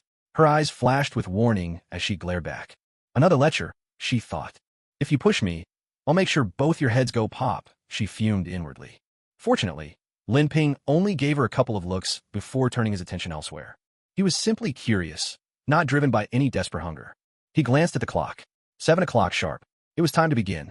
Straightening his collar, Lin Ping raised his hands, motioning for quiet. Once the room was settled, he began his speech. Ladies and gentlemen, I regret that we must meet here tonight. We all know why this press conference is being held. Because of a tragic incident, a heartbreaking loss of life, and it happened right outside the doors of Vought. On behalf of all the superheroes and employees of Vought, I want to express our deepest sorrow and apologies. This was unquestionably a failure and a grave oversight on the part of Vought, and we will take full responsibility. At this point, Lin Ping even wiped away a few non-existent tears, appearing deeply moved and empathetic. We don't want an apology. What we want is for the murderer to be brought to justice. Why is Confident Boy here? Where did Homelander go? Shouldn't that criminal come and explain himself in person? Homelander, show yourself. As Lin Ping spoke, the citizens at the press conference could no longer contain their emotions and began to protest loudly. Many of them were families of those who lost their lives at Vought Square. They had rejected Vought's huge compensation offers, insisting only that Homelander, the executioner, face justice and pay for his crimes. Not even someone as respected as Lin Ping could dampen their determination to hold Homelander accountable. Lin Ping, however, remained calm and composed, not letting the shouting sway him in the slightest. His speech was not yet finished. But according to the agenda, it was now time for Mayor Gordon of New York to ask his question. Lin Ping turned his gaze to Gordon, the mayor of New York who happened to share a name with Gotham's famous police commissioner. Gordon cleared his throat and raised a hand, signaling the crowd to quiet down. The uproar in the room quickly subsided. Gordon's reputation in New York was strong. He had genuinely earned the people's trust. My question echoes the demands of our citizens. When will Vought hand over Homelander? I know. Confident boy. We're different from the other superheroes. You're someone the people can trust. I hope you won't let everyone down. Please give us a clear answer. Mayor Gordon pressed his palms together, his sharp eyes locked onto Lin Ping. Because of Lin Ping's heroic rescue in the Redwoods and the goodwill he had built, Gordon didn't give him a hard time. He simply voiced the people's demands, fair and square. If Edgar were here instead, he would have thrown his shoe right in that old man's face. Behind them, the crowd erupted in cheers. Mayor Gordon had lived up to their expectations, once again speaking out firmly on their behalf. Truly, a people's mayor. Meanwhile, as Mayor Gordon raised his question, inside the Vought Tower, Homelander watched the impassioned press conference, his face darkening with anger. He hadn't expected the situation to spiral so far out of control. These ants really didn't know what was good for them. He had only killed some of their loved ones, not their whole families, so why couldn't they just let it go? Fury burned in Homelander's chest, but now he couldn't help but worry about his own fate. Although he had always believed that his godfather Lin Ping could fix anything, this time was different. The stakes were too high. If Lin Ping couldn't protect him, his superhero career would be over. All that would await him was a prison cell. Even as clever as he was, Homelander couldn't imagine how Lin Ping could possibly turn the tide and clear his name. The evidence was right in their faces. What had he done now? Can he still claim he didn't do it? No one else here is a fool. Homelander couldn't help but feel utterly disheartened, thinking that his godfather's words yesterday were nothing but empty comfort. He worried that he might end up dragging down all the years of effort his godfather had put in, unless a miracle happened. The scene shifted back to the press conference. Hearing that Gordon's words went just as expected, Lin Ping felt a wave of relief. He didn't even need to use his telepathy. Gordon's demands were reasonable and aligned with the will of the people. Even Homelander and Lin Ping found his logic hard to refute. But this was a matter that would harm Lin Ping's own interests, and now Azu was his top enforcer. He had to protect him. So Lin Ping refused without hesitation. I can't agree to that request. Homelander is a pillar among Vought's superheroes, who has taken down countless criminals and made outstanding contributions to society. Vought could never agree to this demand. It's not just my answer. Any Vought employee would say the same. Lin Ping remained calm, his voice measured as he spoke into the microphone, addressing the entire audience. His words sent a shock wave through the room. Was Vought really going to brazen it out and stand by Homelander no matter what? Even Lin Ping, Vought's last righteous hero, was standing up for him. Had Vought truly become a lawless haven? Gordon and Newman exchanged glances, their faces clouded with displeasure. If they weren't going to hand over Homelander, then what was the point of this press conference? No one expected that Lin Ping, the former New York Light, would fall from grace like this. Vought was more corrupt than anyone thought. Homelander, watching a live stream, had already lost hope. But the moment he saw Lin Ping's firm refusal to hand him over, he was overcome with emotion. For the love-starved Azu, this was the first time he'd truly felt valued, protected. But then, Homelander started to worry about the online backlash Lin Ping was sure to face next. If these insects tried to hold his father accountable, he'd stop at nothing to destroy them. All eyes in the room were on Lin Ping. Everyone wanted to know, how could this once upright superhero stand there and say something so blind to right and wrong? How dare he? That answer is unbelievably arrogant. Who would have thought Lin Ping would turn out like this? It seems the former New York Light has been assimilated by Vought, too. This is outright contempt for America's legal system. Is Vought determined to follow this dark path to the bitter end? They're all cut from the same cloth, just like they protected the Deep. Now, they're shielding Homelander. Last time, Lin Ping stepped up and brought the Deep to justice. Now even he's fallen. If you ask me, these so-called superheroes don't see us regular folks as human at all. We need to show them our strength. Let them know ordinary people are not to be trampled on. At the press conference, the crowd seethed with anger. Outrage boiled over, and the audience erupted in protest. Mayor Gordon looked at the rioting crowd, and his heart skipped a beat. There were nearly 100 people at the scene. If a stampede broke out, the consequences would be dire. He himself might not make it out unscathed. He quickly exchanged a glance with his female secretary, who immediately understood his signal. Everyone, please calm down. There's no need to panic. With Mayor Gordon here, let's hear what he has to say first. At the mention of Mayor Gordon's name, the citizens settled down a little. They still held deep respect for this capable mayor. Once, Mayor Gordon had single-handedly brought order to a city plagued by rampant crime, and even managed to put a legendary, morally ambiguous superhero behind bars. A remarkable feat. Later, he was transferred to New York. In his 3 years in office, the city saw clear skies and a dramatic drop in crime rates. Mayor Gordon, lead us forward once more. Voices called out from the crowd. Seated, Gordon raised his right hand, signaling that he understood. Even if the citizens hadn't spoken, he still intended to demand an explanation from Lin Ping. Confident young man, it's only because of your contributions to New York that everyone is willing to speak with you calmly. But don't let these achievements go to your head. Saving the Redwoods and a dozen citizens doesn't grant you immunity. If you're determined to side with Vought to the bitter end, then I can only advise you to watch your step. One last question. Do you still insist on protecting Homelander? Mayor Gordon stood up from his seat, placing both hands firmly on the table in front of Lin Ping, his gaze sharp and unyielding. He was deeply disappointed in Lin Ping, this once-admired superhero. He had thought Lin Ping would be the last clean stream among superheroes, but in the end, he too was swept up by the tide. It seemed there wasn't a single good superhero after all. Damn ants! How dare they speak to my father like that? Watching the live broadcast, Homelander felt a flicker of anger as Gordon dared to threaten Lin Ping so brazenly, leaning over his desk. His eyes glowed red, wishing he could burn Gordon to ashes with his laser vision right through the screen. Then, worry for his father crept in. Openly shielding him was tantamount to defying all of America's laws. If it came to that, Lin Ping would become infamous, branded a notorious accomplice. He could only hope his father would come to his senses in time, sacrificing a pawn to save the king. As long as Lin Ping was safe, there might still be hope for his own release one day. Homelander clenched his fists tightly, torn by conflicting thoughts, his gaze fixed on the press conference unfolding on the screen. At the press conference, Lin Ping's resolute reply rang out, clear and unwavering. I stand by my position. Vought will not hand over Homelander. Vought cannot lose Homelander, just as Europe cannot lose Jerusalem. Lin Ping was calm and resolute, his conviction unshaken.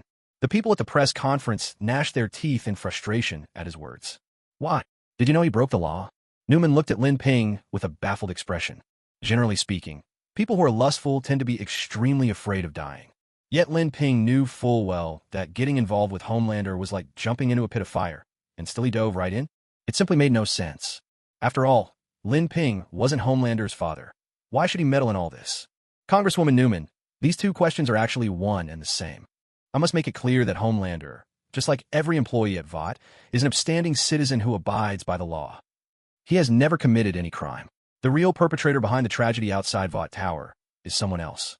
So, I really don't know what crime Homelander is supposed to have committed.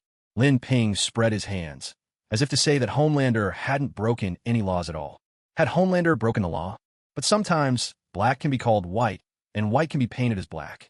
It all depends on how people spin it. Well, here comes the spin. Count me in if there's dirty money to be made. The evidence is solid. Hundreds of bereaved families stand as witnesses, and the surveillance footage is clear as day, showing Homelander in action. How can you possibly spin that? How can you claim he's innocent? Who else besides Homelander wears that ridiculous spandex? Who else has laser eyes? They call him the light of New York? More like the shame of New York.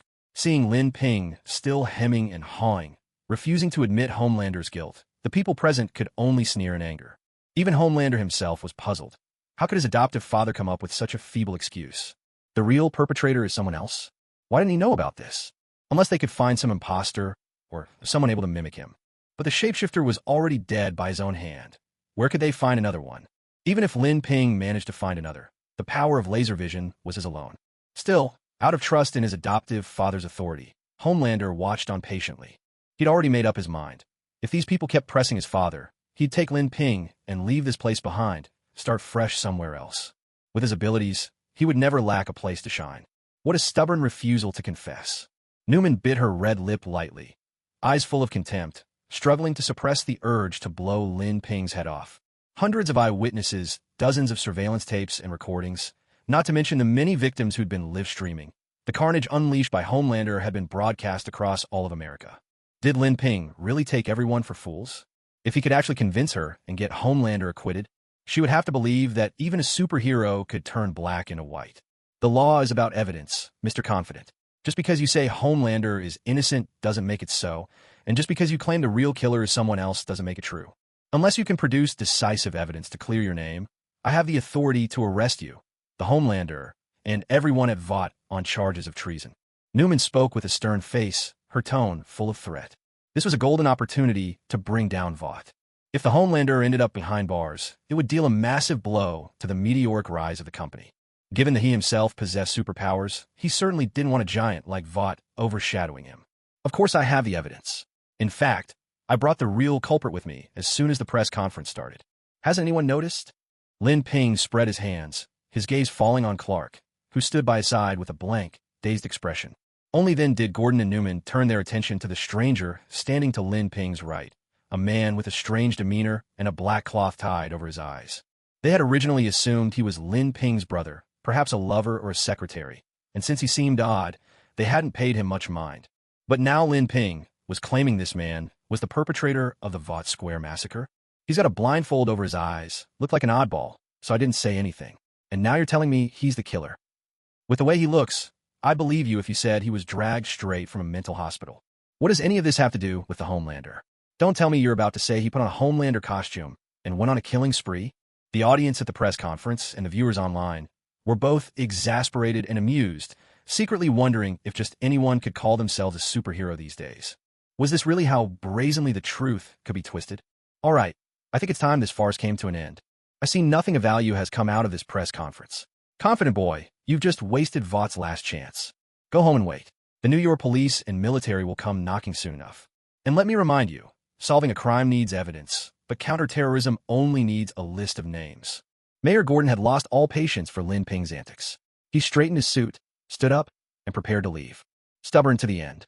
Newman shot Lin Ping a furious glare, grabbed her satchel, and made to go as well. Around them, some members of the audience even spat on the floor, showing their utter disdain for Lin Ping. As it all failed, in front of the live feed at Vought Tower, the Homelander looked defeated. He immediately folded his arms inward and shot up into the sky, taking off with a thunderous rush. He was determined to get his adoptive father out safely. Back at the podium, Lin Ping shook his head. People really just don't know how to be a little more patient. Then he quietly gave Clark the signal to transform. At that moment, the previously vacant-looking Clark seemed to come alive, his eyes suddenly shining with spirit, though they remained covered by the black cloth. And then, before everyone's eyes, his body began to change dramatically. The skinny, unremarkable middle-aged man transformed, right there and then, into the imposing figure of the Homelander. The familiar blue bodysuit, the beautiful regent's cape, and that wicked grin at the corner of his mouth. Bah! Patriota! The spectators standing their ground became aware of the change behind them. In an instant, their words stumbled out awkwardly. Gordon and Newman, hearing the commotion, stopped and turned to see the Patrioter standing next to Lin Ping. Has Lin Ping had a change of heart and decided to abandon the dark for the light? But how did he persuade the Patrioter? And how did the Patrioter get in? Doubt filled the minds of Gordon and Newman. So, you're finally ready to hand over the Patriota? Was it really necessary to drag it out this long? Was that fun for you? Mayor Gordon strode back to his seat, his face sour as he spoke, toying with the public and the council. There's nothing amusing about that. Newman sat down with a huff, her own anger simmering. From her perspective, Lin Ping's actions were nothing but pointless theatrics, gilding the lily. To put it bluntly, he was just a tiresome man, deliberately trying to draw her attention. No, that's not the Patriot. Lin Ping stressed this, then had Clark return to his original form for them to see, and then change back again. What? He can do that too? It's uncanny. He looks exactly the same. The crowd around them erupted in shock. Does that mean the real culprit is actually someone who can take on another's appearance? Gordon and Newman exchanged a glance, each seeing the same confusion and astonishment in the other's eyes. No, according to the New York Archive records, there are quite a few people with shape-shifting abilities. Many superhumans can take on the Patrioter's appearance. That alone doesn't prove this shapeshifter is the culprit. We all know the Patrioter killed the citizen with his laser vision. If this was just an impersonator, then he'd have to have the laser vision power as well. Gordon frowned, quickly spotting the flaw. Exactly. Mere resemblance means nothing, unless he also has the Patrioter's laser vision attack. Mr. Confident Boy, you didn't just randomly drag in some shapeshifter to pin the crime on, did you? That would be interfering with law enforcement, a crime punishable by a life sentence. Newman's eyes glinted, her tone half probing, half threatening. Laser vision? Of course. Lin Ping replied with a faint smile, knowing full well no one here could possibly guess that he could transfer the laser vision ability to someone else at will. Everyone, please be careful. I'm about to remove this criminal's power restraints. Lin Ping pulled away the black cloth, just for show, covering Clark's face, and pressed his head to aim at the specially prepared, laser-proof glass enclosure, 3 sides enclosed to prevent any collateral damage. The moment Clark opened his eyes, 2 scorching beams of laser energy shot forth, fiercely searing the reinforced glass in front of him. The crowd was left utterly stunned. He really does have laser vision. Is Homelander truly innocent? Someone asked timidly. I've said all along, Homelander is a good man. This must be some criminals using his name to smear him. When a tree stands out in the forest, the wind will break it. As the saying goes, the bigger the tree, the more it catches the wind. Looks like Homelander was set up and has become the victim of an undeserved disaster. We wrongly accused Homelander, sob. Under the coordinated push of Vought International's online army, the news that Homelander was innocent and that the real culprit was someone else spread rapidly.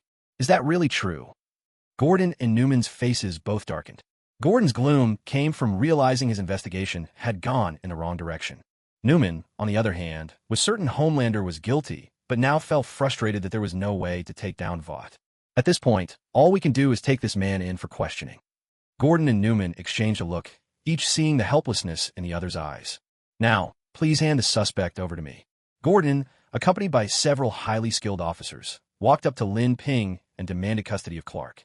The sedative in his system is probably wearing off soon. Everything he did just now was under the influence of a hypnotist. Without hesitation, Lin Ping shoved Clark toward them, at the same time tossing a black cloth over Clark's eyes and explaining to Gordon. Understood. I'll keep the prisoner safe and find out the truth. I will absolutely clear Vought's name. Gordon nodded solemnly, placing particular emphasis on the words clear Vought's name. It was obvious he didn't believe Lin Ping's fabricated story. His instincts told him Homelander was the real killer. It's rare to find someone who understands our company's predicament. Lin Ping beamed as he watched Gordon lead Clark away. He had no intention of leaving any chance for the case to be overturned. Clark had to die. Only then would there be no witness, and only then could he reclaim his power. With a subtle glance, Lin Ping made the black cloth over Clark's eyes slip off. Gordon's heart skipped a beat as he saw what was happening. This was bad. At that moment, Clark's eyes locked with Newman's. Under Lin Ping's mental command, Clark fired his laser vision straight at Newman, but the ray bounced harmlessly off Newman's body. The sudden attack caused Newman's eyes to turn stark white as her blood control powers activated. In the blink of an eye, Clark's head exploded, spraying brain matter all over Mayor Gordon. The entire room fell deathly silent. What? Newman is actually a soup. The citizens, who had been about to leave, and Gordon himself stared in utter shock at the scene before them. To be completely unharmed under a laser blast. If that isn't a superhuman, then what is? A sitting member of Congress, revealed to be a soup, had just killed a suspect right in front of everyone. In an instant, this explosive revelation completely overshadowed anything about Homelander. Not only were all those present staring at Newman in shock, but countless viewers watching the live broadcast were also dumbfounded. It was nothing short of a jaw-dropping revelation. This is going to be a huge problem. Newman quickly realized the predicament she was in, her face turning pale. Her earlier counterattack had been nothing more than a reflex. Now that her superhuman identity had been exposed, and with a suspect dead at her hands, she couldn't imagine how many more troubles awaited her. You? Look at what you've done. Mayor Gordon, blood spattered across his face, glanced at the shapeshifter's corpse, then looked at Newman with utter disbelief. He simply couldn't fathom that Newman, the upright, trusted member of Congress, was actually a superhuman too, and she had killed the suspect right in front of him. How was he supposed to explain this? This isn't the time for explanations. Newman had no mind to argue with Gordon now. Her eyes darted anxiously around the press conference, like a startled rabbit desperately searching for an escape route. She needed to find somewhere quiet, somewhere to collect herself. The exposure of her identity had thrown her into a panic unlike anything she'd ever felt. I never expected it. Ms. Newman is a superhuman as well. I wonder if you'd be interested in working for Vought. You seem to be in a hurry. If you need an emergency exit, it's right over there. Watching Newman's disarray, Lin Ping allowed himself a private smile before pointing toward the emergency exit of the conference hall. Newman gave Lin Ping a long, searching look, then fled as if escaping a fire. Her instincts told her that Lin Ping was no ordinary man. But now wasn't the time to dwell on that. She needed to quickly come up with a plan to handle the fallout of her exposed identity. And so, under the gaze of the crowd, one of the conference's 2-star guests, Newman, slipped away in disgrace, leaving behind a scene of utter chaos. Mayor Gordon stared at the headless corpse in his hands, his expression souring by the second. TSK, Mr. Mayor, weren't you a bit careless? I just handed the suspect over to you, and you assured me, so confidently that you'd guarantee his safety, didn't you? Yet, in the blink of an eye, he's a corpse. How are you supposed to investigate the case now?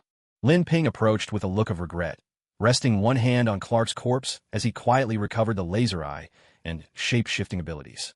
With his other hand, he offered Gordon a tissue, his tone laced with irony. Was this your doing?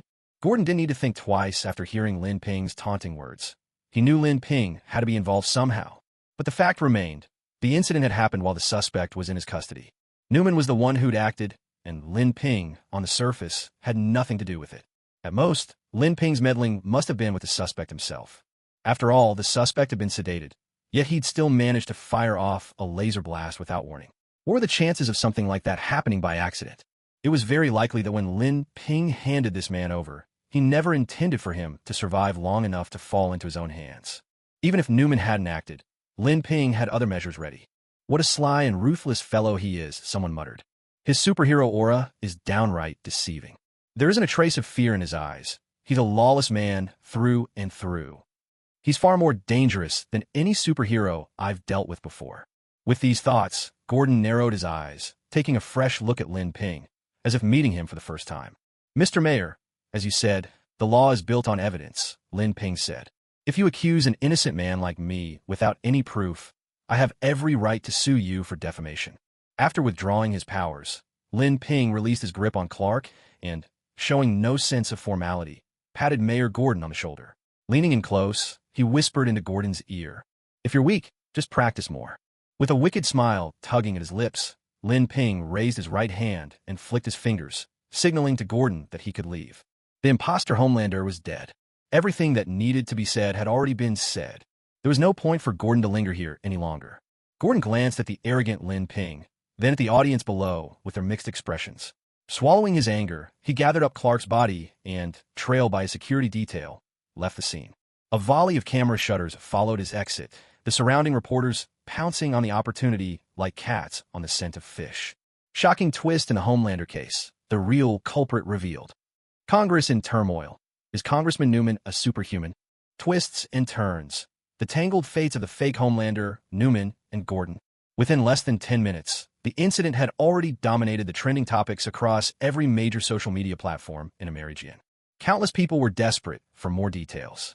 Unfortunately, Newman had vanished without a trace. Gordon had left with his team. All hope for answers now rested on the only one who remained, Lin Ping. I'm a reporter from the New York Daily. Confident boy, could you please walk us through what just happened at the press conference? I've heard there's not only a reversal in the Homelander case, but also some shocking secrets involving a member of Congress. A freckled, flat-chested blonde girl aimed her microphone at Lin Ping, her tone brimming with enthusiasm. Lin Ping never turned down these sorts of interviews. After all, the whole performance was leading up to this final moment of showing off. Of course, I'd be happy to, he replied. Let's see. First, to clarify about Homelander, I know many out there are quick to believe what they see, placing blind trust in so-called surveillance footage and eyewitnesses. That's led to a huge misunderstanding about my colleague, Homelander. But sometimes, seeing is not believing. In fact, the real perpetrator of the What Square attack was a member of the Holy War organization, someone who possessed both imitation and laser abilities. He disguised himself as Homelander and committed these murders as an act of revenge against Vought's actions toward their group. Lin Ping spoke slowly.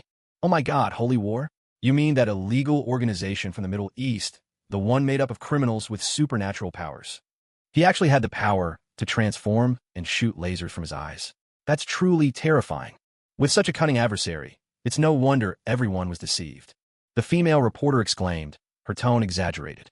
Although she harbored doubts about Lin Ping's explanation, she had to admit that his story was captivating, perfect headline material. You know how it is, sometimes heroes face a lot of criticism. I hope everyone can keep their eyes open and always maintain faith in superheroes.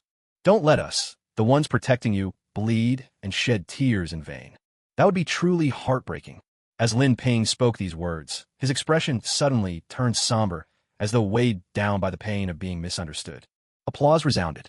That's right, I believe the law will ultimately clear Homelander's name. After this incident, I'm sure the public will learn from it and rally behind Vought once again. The female reporter joined in the applause, clenching her right fist in a gesture of encouragement. Now, then, what about Congresswoman Newman? There are claims that she's actually a superhuman, and that she publicly killed the Holy War member. What's your take on this? The reporter seized the moment, finally asking the question she'd been itching to pose.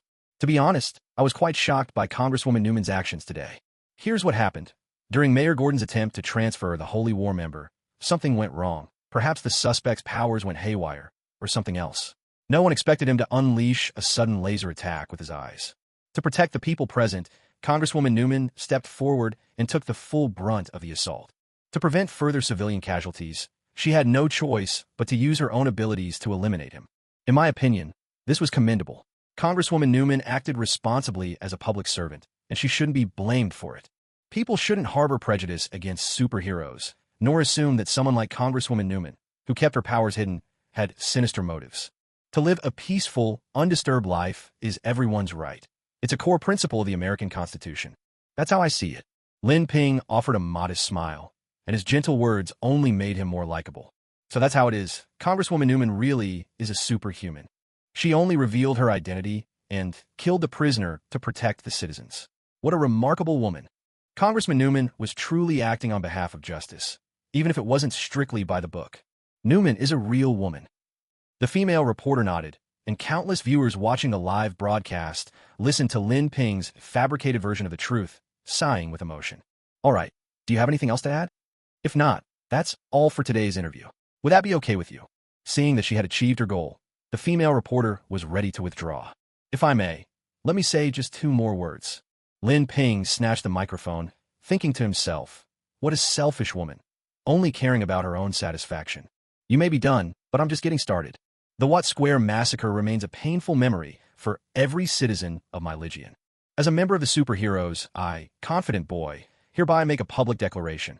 I will make the Holy War organization pay tenfold for what they have done. An eye for an eye, a tooth for a tooth.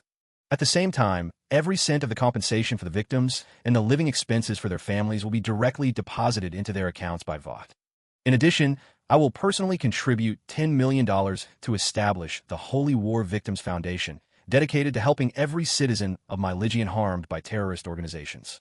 To demand life for life and let the departed rest in peace. This is my solemn promise as confident boy. Lin Ping's expression was grave, and his words rang out with conviction. Ding!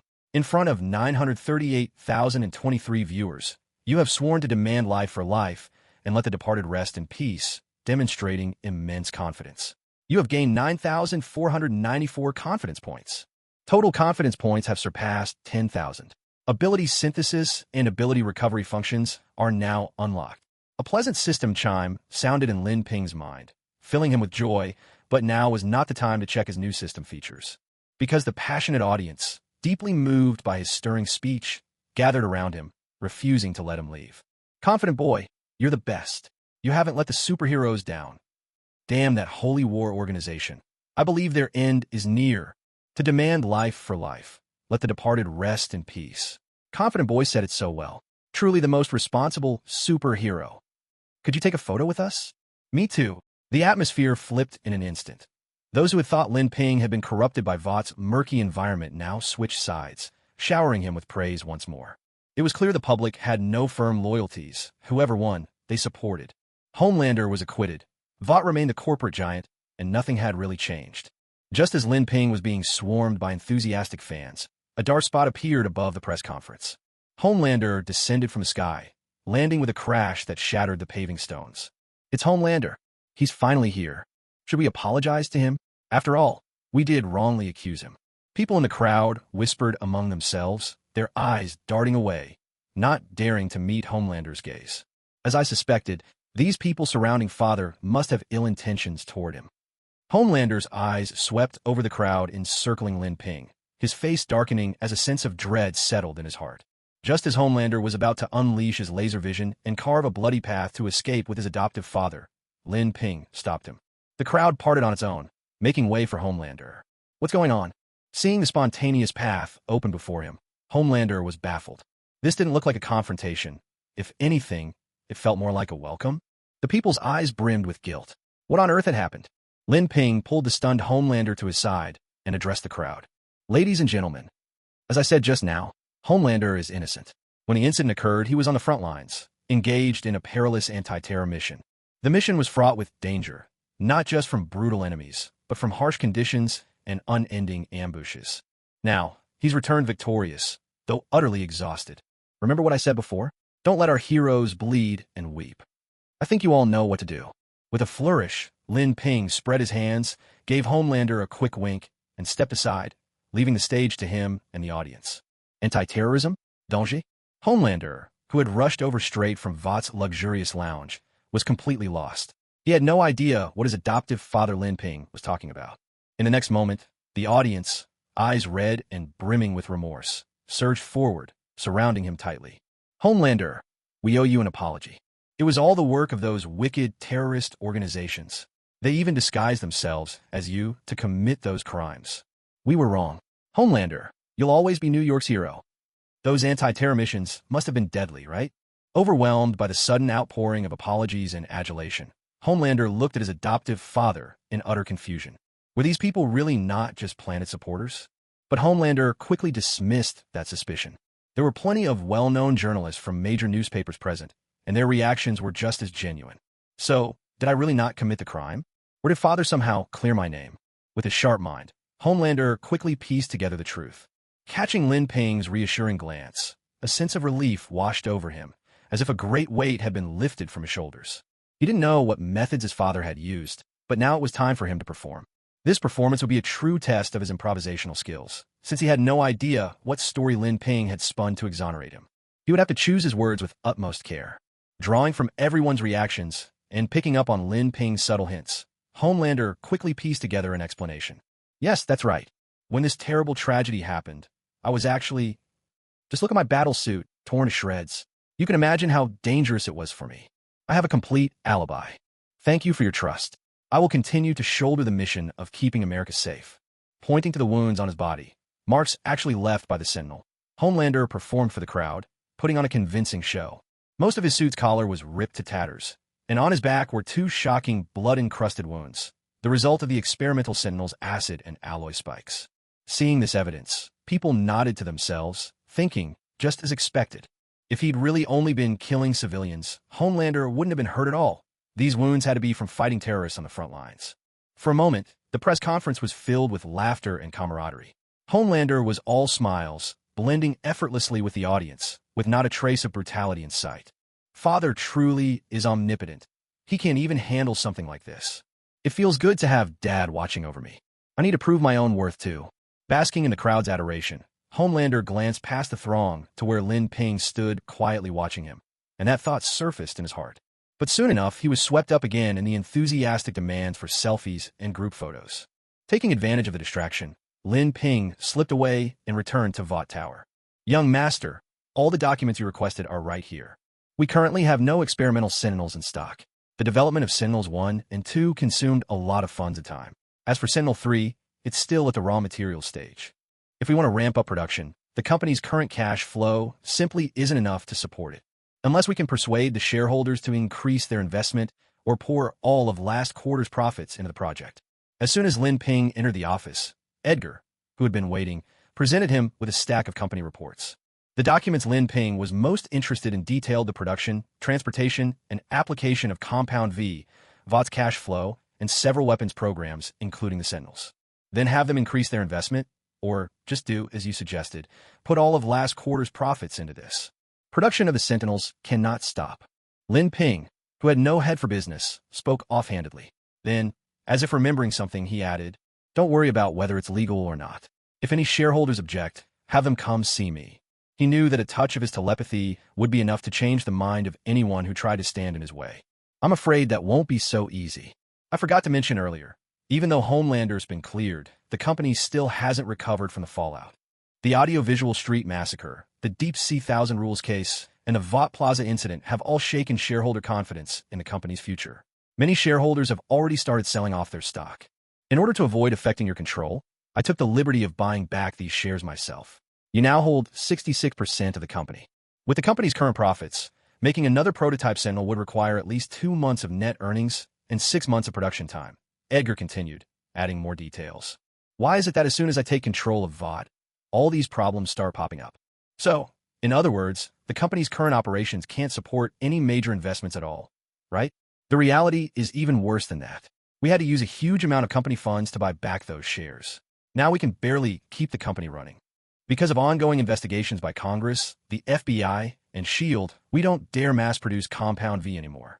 The resulting profits have shrunk dramatically. Right now, VOT is practically a wasteland waiting to be rebuilt, Edgar replied. A wasteland waiting to be rebuilt. All right, you can go for now. Keep an eye on Deep Sea and Homelander, and report to me immediately if anything happens, Lin Ping said, tugging at the corner of his mouth before dismissing Edgar. A wasteland waiting to be rebuilt, huh? But maybe that's not such a bad thing. Sure, things are tight, but at least I'm fully in charge now. I've got plenty of assets I can turn into cash, plus Homelander, Deep Sea, and the rest of my crew. I can definitely keep VOD afloat. And if worst comes to worst, I'll just make Homelander and Deep Sea go out and sell hooks. Superheroes working as escorts. There must be plenty of wealthy ladies who'd go for that. Well then, time for the happiest moment of all, raffle time. Lin Ping opened up the panel, eager to spend his confidence points. After his accumulated confidence points broke the 10,000 mark, 2 new options had appeared alongside the regular draw, advanced draw, and ability enhancement. Ability recycle. Recover 10% of the confidence points spent on an ability draw. Ability synthesis. Spend a certain number of confidence points to merge 2 or more abilities, limited to SS level and below. Only 10% back? That's a little stingy, but better than nothing. At least now, I don't have to keep those useless skills around, cluttering things up. Synthesis sounds pretty interesting. I'll give it a try in a bit. Quickly shifting his attention, Lin Ping glanced at his balance, 9,755 confidence points, and chose ability enhancement. Defeating the prototype Sentinel had earned him 2 SSS ability upgrades, and he was ready to use both. Ding! Spent 1,500 confidence points and 1 SSS level upgrade. The spike ability has been raised to SSS level. Ding! Spent 1,500 confidence points and 1 SSS level upgrade. Regeneration has been raised to SSS level. Lin Ping could barely contain his excitement, rubbing his hands together in anticipation. The upgrade requirements are so demanding. I hope its effects are worthy of such strict conditions. SSS grande spikes. Bound, non-transferable, non-upgradable. Material, adamantium alloy. Ability feature 1. Conceptual counterattack. Any attack directed at the host's body will be reflected back at the attacker with 100% effectiveness, including both mental and physical assaults. Ability feature 2. Ability suppression. When the spike hits a target, it can seal all of their abilities for a certain period. This is limited to humanoid or quasi-humanoid beings and cannot be used on the same target in quick succession. Ability feature 3. Energy storage. Each spike can absorb and store different forms of energy for self-enhancement or release, including but not limited to electricity and heat. The storage capacity is limited. Ability feature 4. Regeneration. The stronger the host, the faster the spikes recover. The current rate is 1 spike per second. Ability feature 5. Versatility. The spikes can be actively launched and are detachable. Undeniably powerful. Lin Ping, who is rarely shaken, couldn't hide his excitement in his voice. What does conceptual counterattack mean? It means that any attack directed at him can be reflected back in full, truly repaying his enemies in their own coin. Physical blows, gunfire, psychic attacks, those go without saying. Even slander and character assassination, those so-called mental attacks, can be bounced back at the perpetrator. If SSS grade spikes are this formidable, then surely the SSS grade regeneration won't disappoint either. SSS grade regeneration. As long as a single cell of the host's body remains, the host can instantly recover fully, and during the process, all external influences are neutralized. Lin Ping nodded calmly. This upgrade is quite similar to Deadpool's abilities. As long as he isn't killed instantly, he can do as he pleases. As long as even a single cell survives. A glint flashed in Lin Ping's eyes, as though he'd thought of some mischievous trick. If he ever got hemorrhoids, could he cut one out and save it as a backup for resurrection? Just as Lin Ping was lost in thought about how to cultivate such a thing, Edgar knocked on the office door. Lin Ping had no choice but to interrupt his lottery draw with 6,755 confidence points remaining. He'd save them for later. Edgar had strict instructions not to disturb him unless something urgent had arisen. Young master, we have a problem. Many branches of the company have come under organized attack by the Mutant Brotherhood. The losses are severe, and the production line for Compound Number 5 has also been damaged. Storm went to handle the situation, but she was captured by Storm of the enemy's faction. They sent a message. They demand that you come in person, or else they'll continue their assaults without end. For once, Edgar's face was clouded with worry. The Brotherhood. Magneto. Storm lost to Storm? That's only to be expected. After all, Storm is nearly a level 5 mutant, able to control the weather in a small area. While Storm's defenses are a bit stronger, her overall combat power still doesn't match Storm's. Lin Ping was taken aback. After all, it had been days since he'd heard any news of Storm or the other mutants. Now it seemed they'd been lying low, preparing for something big. What's the government's response? Mutants are brazenly attacking and disrupting normal business operations. Aren't they going to make a statement? In the worldview of the X-Men, the American government couldn't wait for mutants to cause trouble, so they'd have an excuse to crack down on them. Now that Magneto and his people had given them just such an opportunity, how could they not seize it? I've already contacted them. Their answer was to wait for further notice. They said they'll have a formal reply for us within a month, Edgar replied. Lin Ping was genuinely surprised. What was going on? Young master, you should understand, Edgar continued. Although we managed to clear Homelander's name, as a result, Vought's relationship with the New York government, especially the mayor, has soured considerably. To say nothing of the fact that we're now under close scrutiny from Congress and S.H.I.E.L.D. There's no telling how many people out there are just waiting to see our company fall. If no one's kicking us when we're down, that's already a blessing. Counting on the government for help? That's impossible. Everyone's watching to see whether Vought can handle the mutants' provocation, Edgar reminded him. Is that so? If it's a fight they want, then a fight they'll get. I was just worrying about not having any strong opponents to take down. Looks like it's time to pay Magneto a visit. Lin Ping made up his mind. Are they still occupying our company's property? Yes, Edgar nodded. They said they won't let operations resume until they see you in person. These small fry are a real nuisance. Lin Ping's face remained expressionless, but inside, he was deeply irritated. He was beginning to realize the urgent need to train up his own underlings. He couldn't handle everything personally forever. Being the boss was supposed to be about enjoying the privileges, not cleaning up every mess. Call Homelander and the Deep. It's their turn to do some work. These people aren't even qualified to face me. Half an hour later, the Deep, looking confused, brought Caliban to see Lin Ping. In the face of restored health and temptation, Caliban had ultimately chosen to follow his heart. Homelander also strode in, beaming. He was basking in the adoration of his fans, though what pleased him most was Lin Ping's high regard for him. John, you can put your joy on hold for now. Trouble has come knocking at our door. Homelander's smile froze, and he thought to himself, my adoptive father is always so protective of me, yet his standards for me never waver. He simply won't allow me to get too full of myself. Caliban, you're here too? Welcome aboard. Let me introduce this one. His ability is to sense the locations of mutants. He'll be very helpful for this mission. As it happens, I have other matters to attend to. You three will go together, and Azu will be the team leader. Remember, not a single mutant in this base is to be left alive. Bring all the bodies back to me. Lin Ping pointed at a factory marked on the map, his tone merciless. What if Storm was in their hands? She was just another superhuman, replaceable, reproducible. No one could hope to restrain Lin Ping. As for the factory, it was nothing more than some equipment. If operations halted, so be it. In the aftermath, he would make them pay tenfold, 100-fold, even with their lives. The Homelander was the first to respond. This was the perfect chance to prove himself before his father.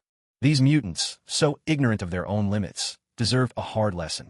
Deep Sea, having tasted success in previous missions, was now not only obedient to Lin Ping's commands, but genuinely eager.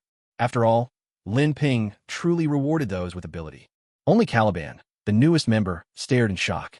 He hadn't expected Lin Ping to be this ruthless, to order him to kill right after joining. Lin Ping was a mutant himself, yet he showed no mercy to his own kind. Such cold-bloodedness chilled Caliban to the core. For a moment, Caliban regretted his decision. But the die was cast. Backing out now would be a slap in Lin Ping's face. Besides, knowing about this mission, could he even leave here alive? Caliban sighed inwardly. All he could do was take it one step at a time. If only his friend were here with him. Take this, it might come in handy. It cuts through iron like butter and can also fire lasers. Lin Ping took an adamantium spike from his person and handed it to Deep Sea. He still felt uneasy, worried that Deep Sea and the others might stumble into trouble. Thank you, boss. Deep Sea gratefully tucked the spike away, marveling at the perks of working for the Tiandahui. He'd never had such luck back at Vought International. Homelander narrowed his eyes, not out of jealousy, but because he was confident in his own power and had no need for outside help. There must be a reason his adoptive father did this. Perhaps it was a sign of respect for his strength. He simply thought the silver spike that could shoot lasers looked oddly familiar, as if he'd once been attacked by it. Then, Homelander dismissed the thought. How could his father ever harm him? It must have been his imagination. Meanwhile, Caliban stayed silent beneath his sun-shielding cloak. As a newest member, he knew he had no place to speak. And so, guided by the map, the three of them set off for the factory where the mutants were causing trouble. 10 minutes later, Homelander, Deep Sea, and Caliban landed on the grounds of Compound 5 No. 5 processing plant. A group of mutants was already waiting for them, led, surprisingly, by a familiar face, Storm. She looked far more mature now than when she'd first entered Vought for testing, her presence carrying a new depth and allure. Behind her stood Night Walker, her face twisted with hatred, alongside Arc and Multiplex. Storm, meanwhile, was bound tightly in special chains, trussed up like a festival rice dumpling pinned beneath Storm's boot. The moment she saw Homelander arrive, hope instantly sparked in her eyes. It was clear she couldn't match Storm's control over localized weather with her own command of lightning. Homelander, why is it you? Didn't Porcupine come? The moment she realized it wasn't Lin Ping, the traitor, but Homelander himself, Storm's expression turned wary. Her pupils clouded over white as she began to quietly gather her power. Clearly, Vought had no intention of backing down. What she couldn't understand was why Vought would value Lin Ping so much when he was just another superhero on the roster. They would rather send Homelander than surrender him. Is everyone here? Homelander cast a disdainful glance at the group of so-called rebels, then turned to Caliban for confirmation. Caliban lowered his voice, doing his best to make himself invisible. Homelander nodded, satisfied that everyone was present. No need for a tedious manhunt. Deep Sea, keep this gentleman safe. And while you're at it, record the footage for me. Cracking down on mutant outlaws. Now that's the kind of publicity we want. He switched on his phone's camera, struck a pose, and handed the device to Deep Sea. What's the meaning of this? Storm and the others exchanged confused glances. Night Walker, oblivious to Homelander's intentions, kept ranting and raving without pause. If Lin Ping isn't coming, we can still negotiate. You have to meet our 3 demands.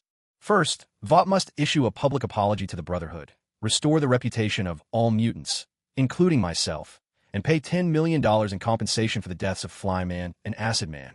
Second, Vought must shut down every lab, especially those experimenting on mutants. Not a single strand of mutant DNA can remain. Third, Lin Ping, the traitor, must die. And fourth, as she spoke, Night Walker suddenly remembered how Lin Ping had healed her wounds that day. For a fleeting moment, her heart softened, but she steeled herself once more. She would not be fooled by Lin Ping's sugar-coated lies. Everything they'd suffered was because of him. She couldn't let a moment's kindness sway her resolve. But while Night Walker was still lost in her tirade, 2 beams of searing laser light lanced through her. Her mouth continued to move as if finishing her sentence, but her body had already lost all strength, collapsing to the ground in a silent heap. Her voice still lingered in the air, but she herself was already gone. The one who struck the blow was none other than Homelander. At this moment, the relaxed expression he wore before had vanished from his face. How dare this ridiculous mutant try to bargain with him, as if she were truly his equal? If the first 2 conditions had been laughable and barely worth a response, the third, demanding the death of Lin Ping, struck directly at the most sensitive nerve in Homelander's heart. Lin Ping was his sworn father, the only father he ever had, the one who had just pulled him from the abyss of prison. Yet this wretch dared to clamor for his death. He would see her dead first. Night Walker. Everything happened so suddenly. Seeing Night Walker die before their very eyes, Storm, Arc Flash, and the others cried out in anguish, rushing forward to cradle her blood-soaked body. As they felt her life slip away completely, one by one, they turned their eyes toward Homelander, each gaze burning with hatred. A criminal must be ready to face justice. Bargain with me? You think you're worthy? All that awaits you is death. With hands on his hips and eyes cold as ice, Homelander looked down at these mutants, speaking with contempt from above. In truth, his words were already rather restrained. Were it not for the Deepwater camera's recording, he would have been far sharper. So, Vought is determined to wage war with the Brotherhood to the bitter end, is it? Brothers, arm yourselves. Let's see if the mighty war god of Vought bleeds today. With their comrade fallen before their eyes, Storm, Arc Flash, Clone, and the others erupted in fury, united in their rage. Storm, driven by anger, unleashed her power. The sky, which had been clear just moments before, was suddenly swallowed by heavy clouds. Lightning split the heavens, thunder roared, and wild winds raged. Riding the swirling currents, Storm hovered above, her hands drawing upon the lightning over a radius of 10 kilometers. The sheer force of her power was enough to make even Homelander feel a pang of inadequacy. Yet her attack required time to build. The longer she charged, the more devastating the lightning. Otherwise, it would never touch Homelander. So the remaining 2 mutants had to buy her that time. Clone wasted not a second. 1 became 2. 2 became 4. Each duplicate born with an independent will, multiplying in a spectacular show of force. Their hope, to overwhelm Homelander with sheer numbers. Just as Homelander's eyes began to glow red, ready to bring Storm down with his laser vision, a horde of fearless clones surged toward him. With flailing limbs, they grabbed at his arms and legs, raining down feeble, frantic blows. And still, more clones poured in, wave after wave.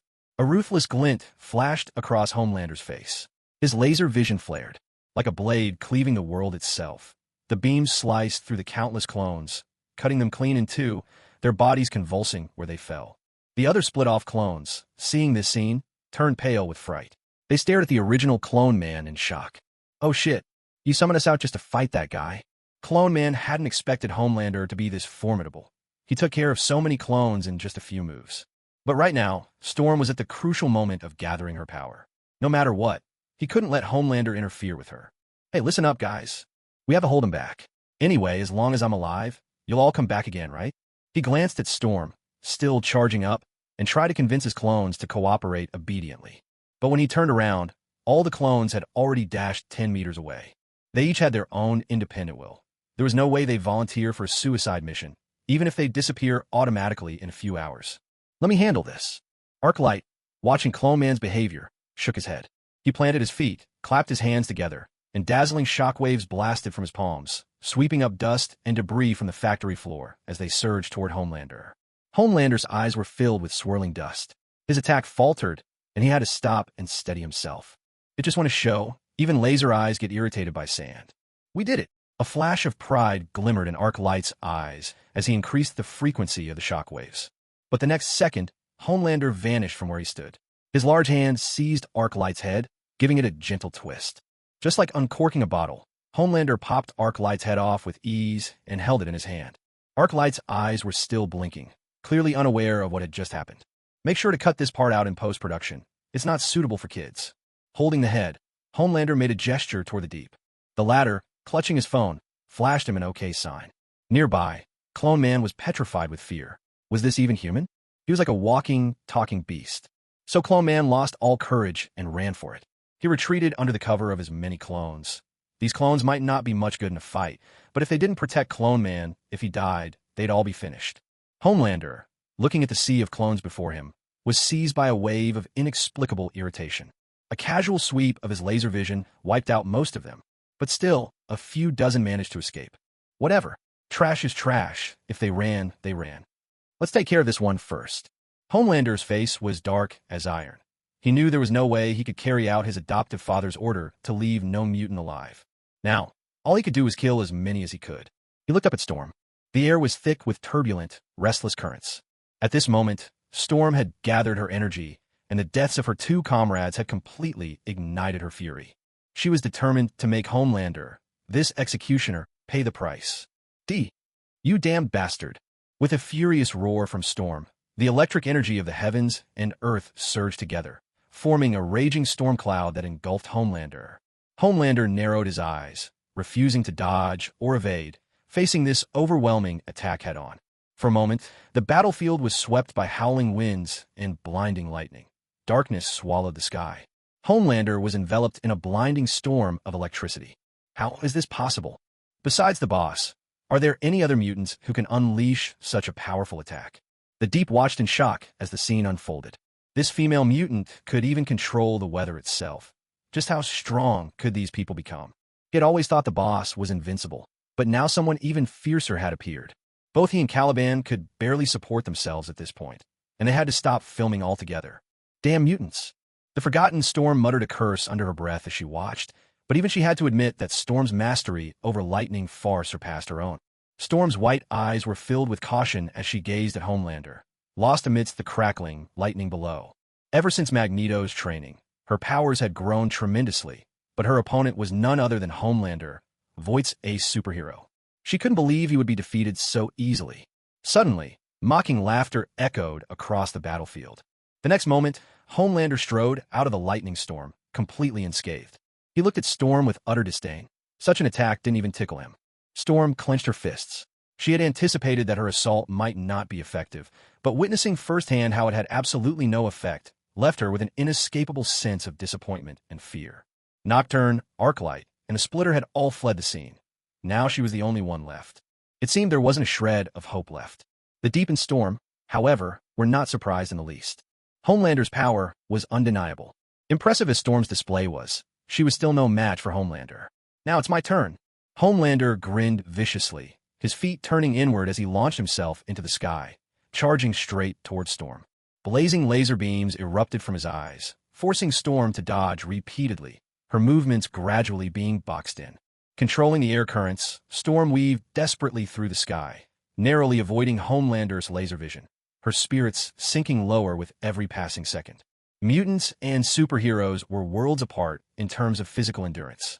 Even a single bullet could end her life, let alone a direct hit from those lethal laser eyes. The Splitter's already escaped. I just hope he's able to call for backup in time, she thought. Storm still held onto a shred of hope in her heart, faint as it was. The strength of Homelander exceeded her wildest imagination, leaving her unable to see even the slightest chance of victory. Even the leader of the Brotherhood might not be able to defeat him. Suddenly, just as Storm lost her focus for a split second, Homelander seized the opportunity. His body surged with power. In a blur, he clamped his hand around Storm's neck. Got you now. Annoying electric fly. A cat-and-mouse smirk appeared on Homelander's face as he gripped Storm's throat, slowly descending from the sky. He had no intention of killing this mutant right away. After all, she seemed to be the most formidable opponent in this mission. Defeating her would make for excellent bragging rights before his patriarch. There was no need to rush her demise. Being throttled by someone with superhuman strength was anything but pleasant. Starved for air, Storm instantly lost her connection to the weather, her pupils returning to normal. She clawed a Homelander's arm, struggling desperately. Yet even so, she did not regret her choice. With one hand lifting Storm and the other holding his cape, Homelander looked every inch the returning conqueror, leaving behind a flawless image in Deep Sea's recording. Nice! Deep Sea gave an okay sign and ended the filming. Now let's clean up this mess. Deep Sea, clear out the Storm, and while you're at it, tally up the damages around here. We'll need a full report for the press release. Homelander glanced at the bound Storm and the factory and machinery around them, all in ruins thanks to Storm and her allies, and shook his head in exasperation. These mutant rats, hardly impressive in power, but when it came to causing havoc, they were in a league of their own. Looking at Storm, still defiant in his grasp, Homelander's face showed open irritation. How do people like you ever expect to change anything? Storm's only response was a roll of her eyes. Oh damn, you filthy bitch. The moment she regained her freedom, Storm's teammate, Storm, delivered a brutal kick to Storm's stomach, now too weak to resist. Storm's body arched involuntarily in pain, trying to ease the ache. Homelander frowned. This was his prize, and Storm dared to lay a hand on her without his say-so. I knew the world's strongest superhero would come to my rescue. Relieved, Storm planted a swift kiss on Homelander's cheek, her eyes brimming with coy charm and a dazzling smile. She straightened her alluring figure and tidied her clothes. Homelander couldn't help but notice the tempting curves in front of him, soft, inviting. He swallowed hard, his eyes locked on her for a moment before he turned away, trying to ease the awkwardness. Madeline flashed through his mind. Don't let this happen again. Even as he recalled the faint, tingling sensation on his cheek and the thrilling scene from moments ago, Homelander tried to sound stern, though he clearly didn't mean it. And another thing, the strongest superhero isn't me. Only my father is worthy of that title. Homelander insisted again, in his typically blunt manner. Stormfront, this centenarian woman, simply watched his display with a non-committal expression, acting as if she hadn't heard a word. She thought to herself, I've never heard that Homelander even had a father, have I? Caliban quietly turned away, not wanting to witness the shameless flirting between these two. Age had left him weary. He had no patience for their antics. For a moment, the air was thick with awkwardness, broken only by Stormfront's pained whimpers. The tally's complete. The Deep approached, having finished photographing all the damage, finally easing the tension in the room. It's time to head back and report. Homelander nodded, ready to take off. There's one more thing. The usually invisible Caliban suddenly spoke, tightening his coat. This mutant was anything but ordinary. He was one of the Brotherhood. He had to keep his true identity hidden, lest the others catch on. Homelander, the Deep, and Stormfront all looked at him in surprise. Suddenly, an invisible force swept across the surrounding warehouses. Every metal object in the factory began to tremble. Screws, Wrenches, steel plates, iron frames, even cars, all shuddered, gathering together under the group's tense gazes. A powerful magnetic field took control, sending a whirlwind of metal into the air, swirling like a mechanical storm, encircling the four of them. What's happening? Is this some kind of transformer? The metals come to life. The Deep looked completely baffled. Homelander and Stormfront had no time to mock his stupidity. Their faces grew grave. They could both sense that this opponent was no ordinary foe. Only Stormfront, battered and barely conscious, managed a faint smile of relief. Reinforcements have arrived. A young man, his eyes icy cold, stepped onto a steel plate, a metal helmet covering his head. With a sweep of his hands, hunks of metal twisted and bent at his command, as obedient as marionettes. Steel contorted and groaned in the air, reshaping itself into a massive iron cage. All around, metal objects closed in, trapping Homelander, the Deep, and the others within its walls. The Deep smashed the concrete slab in front of himself and Caliban with a single punch, snapping the steel bars inside like twigs. Thanks to Compound V, his strength was extraordinary. His punches carried tons of force, and breaking through some rebar was nothing to him. But before he could savor his triumph, the twisted steel bars recoiled at a bizarre angle, binding his limbs together. Now, immobilized, the Deep struggled, straining with all his might. The steel wrapped around him, leaving no room to maneuver. No matter how strong he was, it made no difference. His wings and regenerative abilities were equally useless. There was simply nothing he could do. "Who is this guy?" he gasped. "How is he so tough?" Deep Sea frowned and looked up toward the sky, where a strange man stood atop a steel plate. Storm, meanwhile, gathered lightning between her hands and unleashed bolt after bolt against the steadily encroaching mass of steel constructs. Yet while her lightning was devastating against living beings, it proved useless against these lifeless objects. Not only did the strikes fail to cause any damage, they seemed to enchant the metal with electricity instead. One piece of this enchanted metal even fell onto Deep Sea himself, leaving him suffering an entirely unexpected mishap. In fact, if the current were kept at a certain intensity, it could demagnetize metal. But under the circumstances, Storm clearly had no time to search for that elusive threshold. Even if she did, she couldn't possibly handle so many metal components at once. "This isn't working. We need to retreat." Seeing her attacks were ineffective, Storm didn't hesitate. She drew violet lightning into her hands and soared sharply upward. Having already been taught a lesson by the Weather Witch, she'd grown more cautious. The moment things looked bad, she chose to withdraw. But how could Magneto possibly give her the chance? A slab of metal door came crashing down from above, landing squarely on Storm's head with a heavy clang, pinning her to the ground. Immediately, metal from all directions surged in, piling atop her until she was sealed inside an airtight sculpture. Storm lost all ability to fight back, and her situation grew perilous. Though the metal striking her caused little physical harm, the sealed environment cut off all oxygen. A normal person would start to feel unwell after just a minute without air. After 2 minutes, lack of blood flow to brain would cause them to lose consciousness. Even though Storm's body had been enhanced by Compound Number 5, she was only somewhat stronger than an ordinary human. Prolonged oxygen deprivation would still be fatal. Unless someone came to her rescue, or Magneto chose to release her, the outcome was all too clear.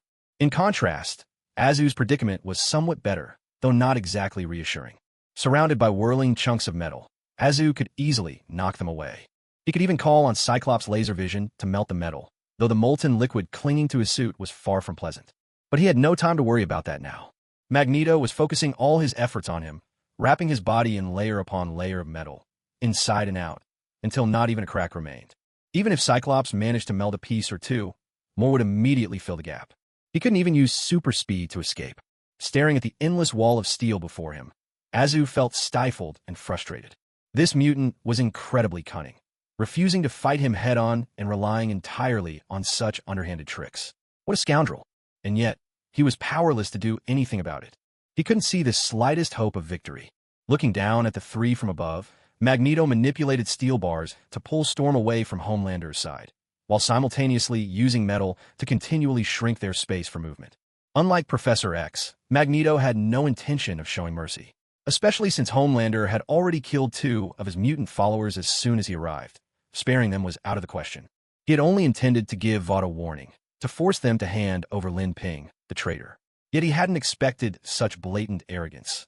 In the blink of an eye, 2 of his most trusted men were dead. It wasn't easy for him to gather these followers. If he lost 2 every time he fought, he'd soon be left all alone. Thank you. I knew you'd come to save me. Freed from Homelander's clutches, Storm's face was full of gratitude, her loyalty to the Brotherhood's leader deepening even further. This isn't the time for thanks, Magneto replied. These people are far tougher than ordinary humans. All I can do for now is keep them restrained. If you can use your powers, try to see if you can hurt them. Magneto's voice was calm but heavy. To him, aside from that elderly man bundled up in layers, the other 3 were like stones in a cesspit, disgusting and impossibly tough. They might not be able to escape his control, but they kept shattering pieces of metal whenever they got the chance, causing endless trouble. In truth, while Magneto was tightening his grip on the 3, they were also limiting his own movements. If he let his focus slip for even a moment and lost control of the metal, the 3 of them might break free at any time. I'm afraid I can't. I've tried. Whether it's that woman who commands purple lightning or Homelander himself, my attacks just can't break through their defenses. I can't hurt them. Hearing Magneto's words, Storm's face fell. Are mutants truly inferior to superheroes? She couldn't help but think bitterly. They had special powers just like superheroes, but when it came to physical defense, the difference was night and day. They couldn't even withstand bullets. Magneto fell silent at Storm's reply. After trying every possible attack to no avail, both of them felt a heavy weight settle in their hearts. In the distance, the wail of American police sirens echoed, making both Magneto and Storm hesitate, ready to retreat. Is this really how we're going to slink away, tails between our legs? We came here to deal with Lin Ping, and now we're about to stand by and watch these bastards slaughter our own people. Storm's eyes filled with tears of rage and helplessness, her voice trembling with anger. Magneto regretted not bringing Wanda along. Just as the 2 were losing hope and preparing to retreat, a sudden turn of events appeared. A searing red beam shot from the fin on Deep's abdomen, obliterating every steel bar that held him captive. The Deep Sea brushed off the shattered pieces of rebar clinging to its body, then pulled out the adamantium spike hidden at its side to help Caliban break free as well. The boss's treasure really is incredible, Caliban exclaimed. If it truly cuts through iron like mud, it could even rival a laser, another chimed in. Deep Sea held the silvery spike in his hand, delight spreading across his face. What is that? Magneto's eyes narrowed as he noticed the spike in Deep Sea's grasp. The material of the silver object was clearly extraordinary, and, more importantly, it appeared to fall within his magnetic control. At that very moment, the spike in Deep Sea's hand began to tremble, then abruptly flew from his grip. Deep Sea's expression stiffened instantly. He had overlooked a crucial detail. The adamantium spike given by the boss was also within his opponent's domain of control, and, judging by its power, that spike could pierce through his defenses with ease. Fortunately for Deep Sea, he was not Magneto's first target. The first unlucky soul was Storm. There was no grand strategy behind it. Magneto simply found Storm's loyalty to the Nazis distasteful. Under Magneto's manipulation, the iron cage imprisoning Storm parted, opening a gap. After so long without air, Storm gasped desperately, like a parched land finally meeting rain. She didn't stop to wonder why she had been released. She just thrust her head out, greedily gulping in the fresh air. Unbeknownst to her, a spike was already hovering in the air, aimed directly at her. These damned mutant bastards still have their reservations, Storm thought bitterly. They must know what it means to kill a superhero. Having survived by the skin of her teeth, Storm didn't retreat. Instead, she shot a look of contempt toward Magneto and the woman beside him. Mutants were mutants, after all. No matter how powerful they might be, their status would always be below hers and her kind. These mutant rats are making a lot of noise, but their means to truly harm me are limited, she sneered inwardly. Still, being trapped here is no solution. Even Homelander has hit a wall. Maybe my only chance is to measure the current and demagnetization strength of the surrounding metal. Only then might there be a glimmer of hope.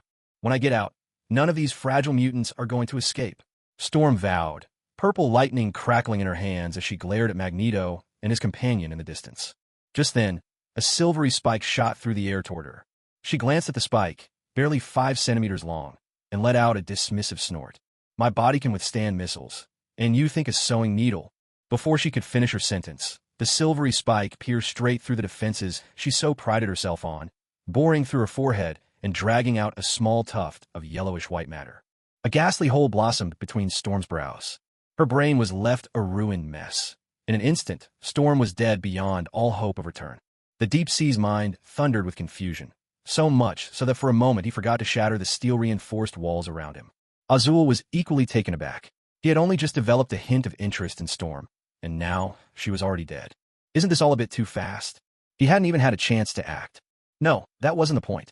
The real issue was that the enemy already possessed a weapon capable of breaking through super defenses and wielded it expertly, enough to threaten his own safety. This thing looks awfully familiar. I remember it was something Godfather gave to Deep Sea before the operation.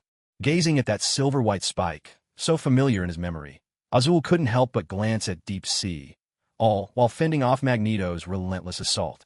That was meant to be your trump card. How could you hand it over to the enemy? Azul was dying to ask Deep Sea just that. Naturally, his godfather could never be at fault. If there was blame to be laid, it was on Deep Sea for knowing full well the enemy could control metal, and yet still taking out the adamantium spike. Was this not the work of a hopeless teammate? Yet Deep Sea was innocent, too. He only wanted to break free from his own predicament and lend a hand to his comrades. After all, Azul had specifically told him to protect Caliban. If he hadn't stepped forward to remove the restraints around Caliban, the old man might have already breathed his last. But arguing now was meaningless. For after killing Storm, Magneto was overjoyed to discover that the spike material he'd taken from Deep Sea was incredibly strong. Such sharpness and hardness. Surely this was the work of the divine. With his spike in hand, the turtle shells of these so-called superheroes could finally be cracked. Magneto treated it as a treasure, his gaze shifting to the embattled Deep Sea and Azul. Once more the divine spike flashed forth, launching at Azul with blinding speed. Azul dodged with all his might, but still a deep, vengeful gash was carved across his face. Blood welled up instantly, flinging a crimson arc through the air. I'm actually wounded. Staring at the drops of blood falling onto his armored chest, one hand pressed against the stinging wound, Azul's eyes filled with disbelief. Even though such a small wound would heal in no time thanks to his regeneration, the fact remained. He'd been hurt. Could a single spike from Godfather really be this powerful? Azul felt his entire worldview wobble. In the memories Lin Ping had crafted for him, Lin Ping always appeared as an authoritative Godfather figure. Yet ultimately, he was just an ordinary man. Now, realizing that even an item given to a subordinate by his father held the power to threaten his very life, Azul lost his composure. Of course, what worried him most at this moment was how to survive the mutants' onslaught before him. Trapped, with nowhere to run or hide, his thoughts turned once again to his godfather. I wonder, will Godfather be able to hold on? Although he had complete faith in his father, Azul still couldn't put his mind at ease. The thought crossed his mind. If he were to die here, there would be no one left in Vought to stand against this band of mutants. Azul clenched his fists tightly, his chest rising and falling with agitation, then lifted his head. His laser vision flared to the utmost, two blazing yellow beams punching through the metal layers overhead as if they were paper. No one can stop me. I will protect my godfather with my own hands. Azul's jaw was set, his expression fierce. He crouched where he stood, then launched himself upward in a mighty leap. Countless metal plates that tried to block his way were sent flying by his iron-hard head and fists. In that moment, Azul was like a lone martial artist in a desperate last stand, fighting barehanded to carve out a path to survival. If it's Homelander, maybe it really is possible. Deep thought, gazing up at Azul's near-demonic silhouette, a note of awe in his eyes and his own fists clenched. Unfortunately, his acquaintance with Azul was still shallow. They hadn't forged a true bond. Otherwise, they could have shouted together, "Don't underestimate the power of our bond," and launched a counterattack side by side. What Deep didn't know was that Azul wasn't fighting to strike back. He was fighting to get back to his godfather, Lin Ping. What made Deep even more anxious was that the spike bestowed by Lin Ping, under the control of the opposing mutant, was once again aimed at Homelander. Magneto was predicting Homelander's flight speed and trajectory, making his move. From this distance, the adamantium spike could reach a truly staggering speed and impact. Other vital spots were too difficult to target, so this time, the spike was aimed straight for Homelander's heart. With several attacks already under his belt, Magneto had gained experience. Once the spike pierced the target, he would twist it at will, shredding the organs inside. Not even the toughest body could withstand such devastation. With the superhuman ability to heal, there might still be a chance of survival, but it would take time to recover. During that period, their fighting strength would plummet. They'd be nothing more than a fish on the chopping block. Closer and closer. The divine spike was now less than a meter from Azul. At this speed, it would take less than a second to rip through his body. Worse yet, with any slight miscalculation, the spike was actually headed for Homelander's brain. If it hit, his fate would be the same as Storm's, a sudden violent end. Deep couldn't help but squeeze his eyes shut, unable to bear the thought of witnessing such a gruesome sight. Meanwhile, Caliban, who had been cowering in fear during this battle of gods, suddenly sensed a familiar presence. He gripped the steel bars before him, pulled back a bit of the veil covering his face, revealing bloodshot and clouded eyes, and, braving the sting of sunlight, peered toward the sky. The boss is here. Caliban's nostrils flared slightly. He muttered unconsciously. This thick, chaotic mutant aura, only Lin Ping possessed it. If the opponent is Magneto, can he win?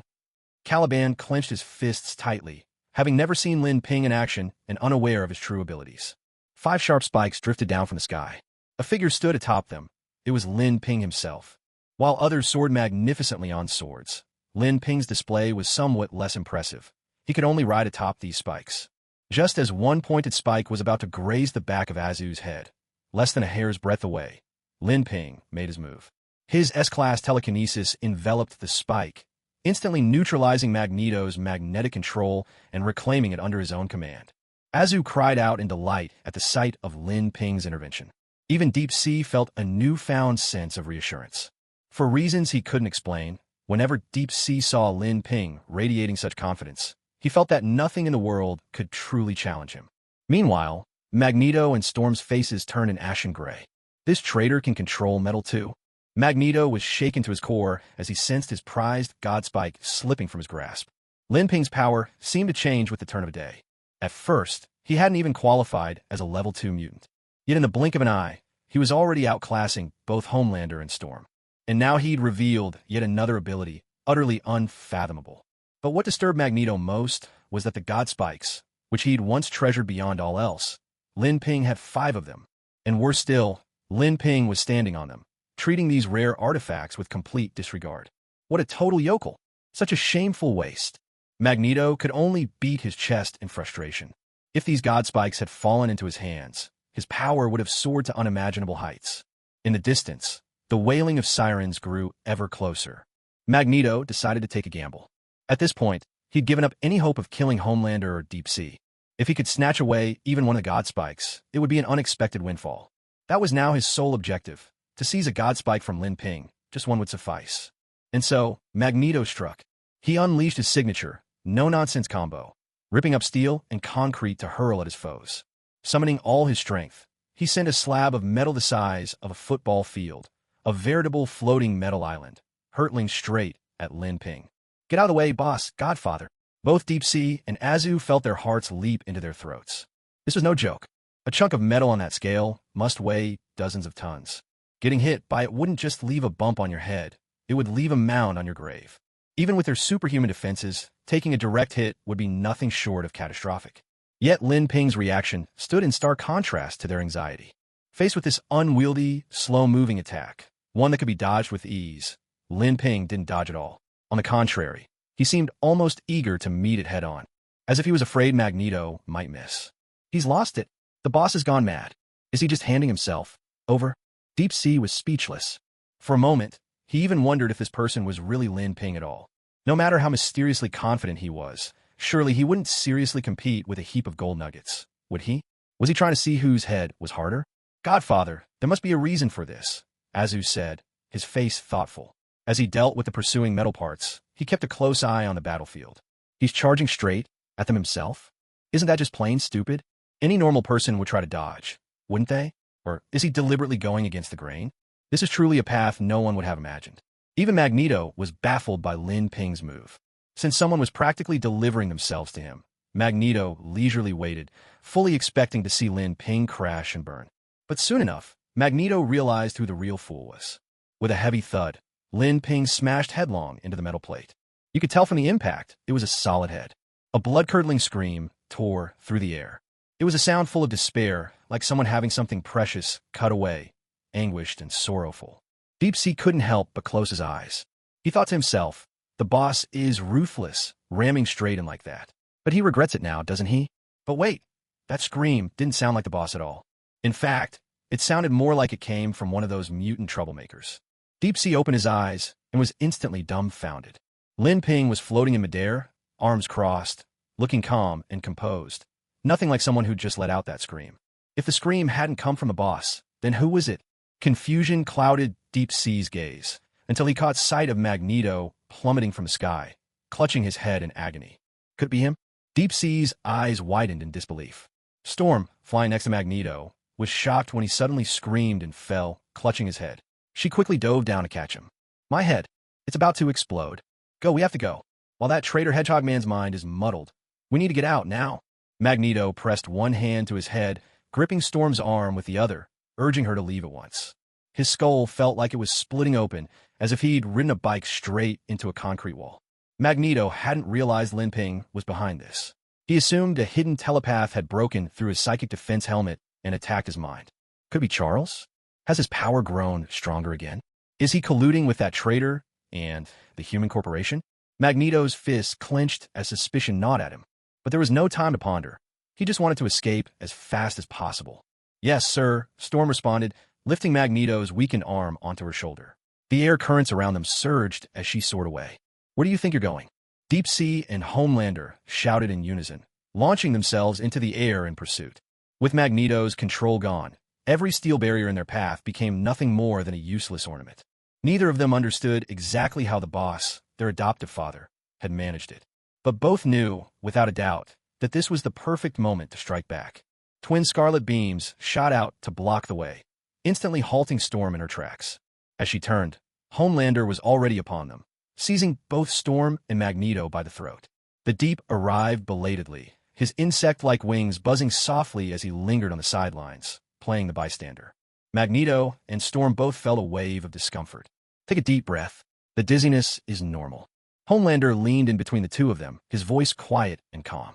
With a gentle twist of his hands, their noble heads were sent flying skyward. Did they just die like that? Caliban's pupils dilated in shock, his voice stammering. These were the Brotherhood's foremost figures, killed just like that? Wasn't this astonishingly decisive? Are all of Boss's subordinates this formidable? Caliban swallowed with difficulty, silently relieved that he hadn't ended up on the boss's bad side. Perhaps, he thought, his affliction truly could be cured here. He quickly suppressed his wandering thoughts, resolving with unshakable certainty to follow Lin Ping without question from now on. Collect the bodies of these three. Lin Ping's face remained expressionless as he gave the order, then strode away without so much as a backward glance. He treated the deaths of Magneto, Storm, and even Storm's own power as if they were of no consequence. He had far more pressing matters to attend to. Such small fry weren't worth his time. If not for being short-handed and for Homelander and the others wasting too much time, Lin Ping wouldn't even have bothered coming here himself. The three responded in unison. After cleaning up the battlefield and collecting Storm's body, everyone returned together to Vought headquarters. There, the press was already waiting, cameras and microphones poised for action. At Xavier's School for Gifted Youngsters, in the principal's office, Professor X, in the midst of coaching Jean on controlling her powers, was suddenly gripped by a wave of dread. A sense of foreboding settled heavily over his heart. He opened a drawer and took out an old group photo, gazing at the youthful faces, his voice trembling. Is it you, Max? Magneto's real name is Max Eisenhardt. At Vought Tower, in Lin Ping's executive office. Homelander, the Deep, and Caliban stood respectfully to the side, while Lin Ping lounged in his chair, his gaze fixed on Magneto and Storm's severed heads atop the desk, his dissatisfaction with their performance plain to see. This operation, to be honest, I'm not pleased. Should it really have taken so long to deal with just Magneto and Storm? Or did I overestimate your abilities? Lin Ping's tone was cool as he looked at the three. A chill ran through their hearts. Was the boss, their adoptive father, disappointed in them? Sorry, boss. I let you down. Deep Sea was the first to admit his fault. If he hadn't taken out Lin Ping's adamantium spike, Magneto would never have broken through their defenses, and Storm wouldn't have died. I was careless and gave our enemy time to react. Azul also reflected on his actions. If he had acted the moment Magneto appeared, they wouldn't have found themselves in such a passive position. Caliban remained silent. As a support, he had no combat power at all, so there was no blame to take. Still, the ultimate outcome was positive, even though we lost Storm, one of our superhero members. Lin Ping shifted the tone, now affirming the three for redeeming themselves in the end. I've always believed in rewarding merit. Those who do more deserve more. Now, let's get to the rewards for your service. Caliban, you first. Lin Ping pointed to the nervous Caliban. Caliban hesitated as he stepped forward, already guessing what his reward might be. Lin Ping placed a hand on Caliban's shoulder, his gaze meeting Caliban's eyes through the veil. Ability transfer. Diamond form complete. A brilliant shimmer flickered. Suddenly, Caliban's body transformed into crystal clear, flawless diamond, gleaming without the slightest impurity. The office lights bounced off his form, forcing everyone to shield their eyes. What's happening to me? Caliban stared at his own transformation in shock and wonder. This is your reward. You can now transform your body into diamond, greatly increasing your defense and making you immune to psychic control. In this diamond state, physical illnesses can't affect you. You can maintain this form to stay immune to disease. Lin Ping spoke calmly. His own SSS-level regeneration was a trump card he couldn't reveal. Lacking other healing abilities, this was the best substitute, and he didn't need it himself. Caliban is deeply grateful, my lord. Realizing the true power of this ability, Caliban was overwhelmed with emotion and hastened to pledge his loyalty. Albinism was a genetic disorder modern medicine couldn't cure. Caliban had long given up hope, never expecting Lin Ping could truly resolve his deepest affliction. Now he could stand in sunlight like anyone else, while also possessing formidable defense and strength, and immunity to psychic probing. From a level 2 mutant, he'd leaped straight to level 4. It was nothing short of a complete rebirth. Don't get too happy. Remember, every gain comes with a loss. In your diamond form, you can't use your other abilities. Your power to sense other mutants' presence will also be disabled. In the future, when I need you, you must return to your normal state. Can you do that? Lin Ping waved his hand, unconcerned. Understood, my lord. Caliban replied with heartfelt conviction. Gaining this ability was already an unexpected boon, and Lin Ping only planned to use his original power when necessary. How could he dare to hope for anything more? Deep Sea watched from the side, his eyes burning with envy. A diamond form that could grant immunity to mind control. That was so much better than his own fly wings by a long shot. The boss was truly generous, treating a newcomer mutant so well. Fortunately, his own body was just as tough as Diamond, so his envy didn't run too deep.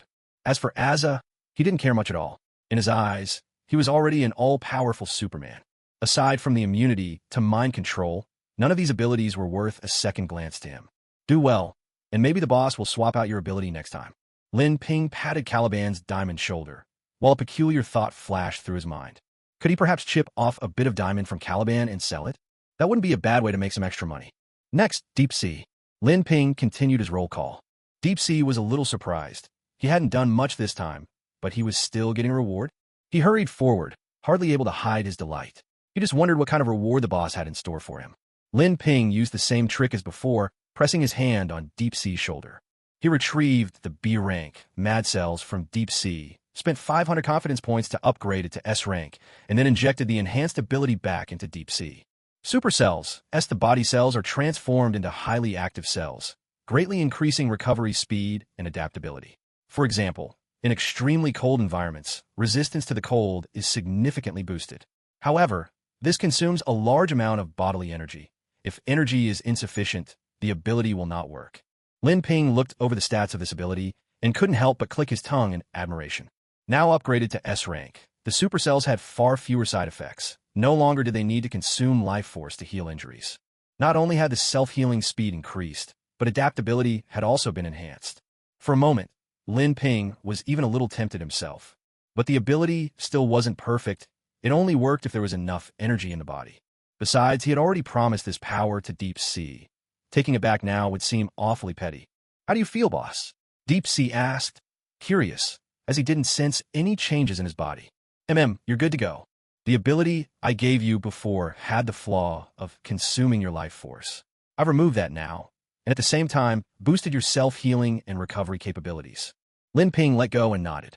As a product of compound number 5, Deep Sea already had some regenerative ability. Now, with S-rank supercells, his self-healing was at least at SS level. Combined with his physical durability, he was now a proper tank. When it came to superhumans from VOD International, they might not excel in every area, but their defensive power was always top-notch. Drain's vitality. Shanhai was startled and couldn't help but cry out. No wonder he'd been noticing more strands of gray hair lately. So this was the reason. This boss really was a piece of work. If it weren't for the fact that he'd barely been injured lately, he might have ended up living the life of an old man far too soon. Still, Shanhai didn't seem to mind much. After all, there's no such thing as a free lunch in this world. Superpowers aren't like cabbages you can pick up from the side of the road. Hadn't he needed to take potions from childhood just to become a superhero in the first place? A few side effects were only to be expected. It's like getting a whole chicken meal for only 9.9. If it gave you a stomachache, you'd almost praise how powerful it is.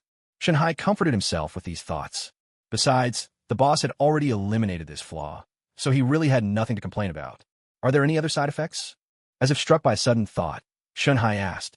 In theory, no, Lin Ping replied solemnly. And in practice? Shanhai couldn't help but roll his eyes. That depends on how you feel. Just remember to replenish your energy. Lin Ping gave him a gentle smile, and then turned his attention to Azu. The real hero of this operation deserved some kind of reward.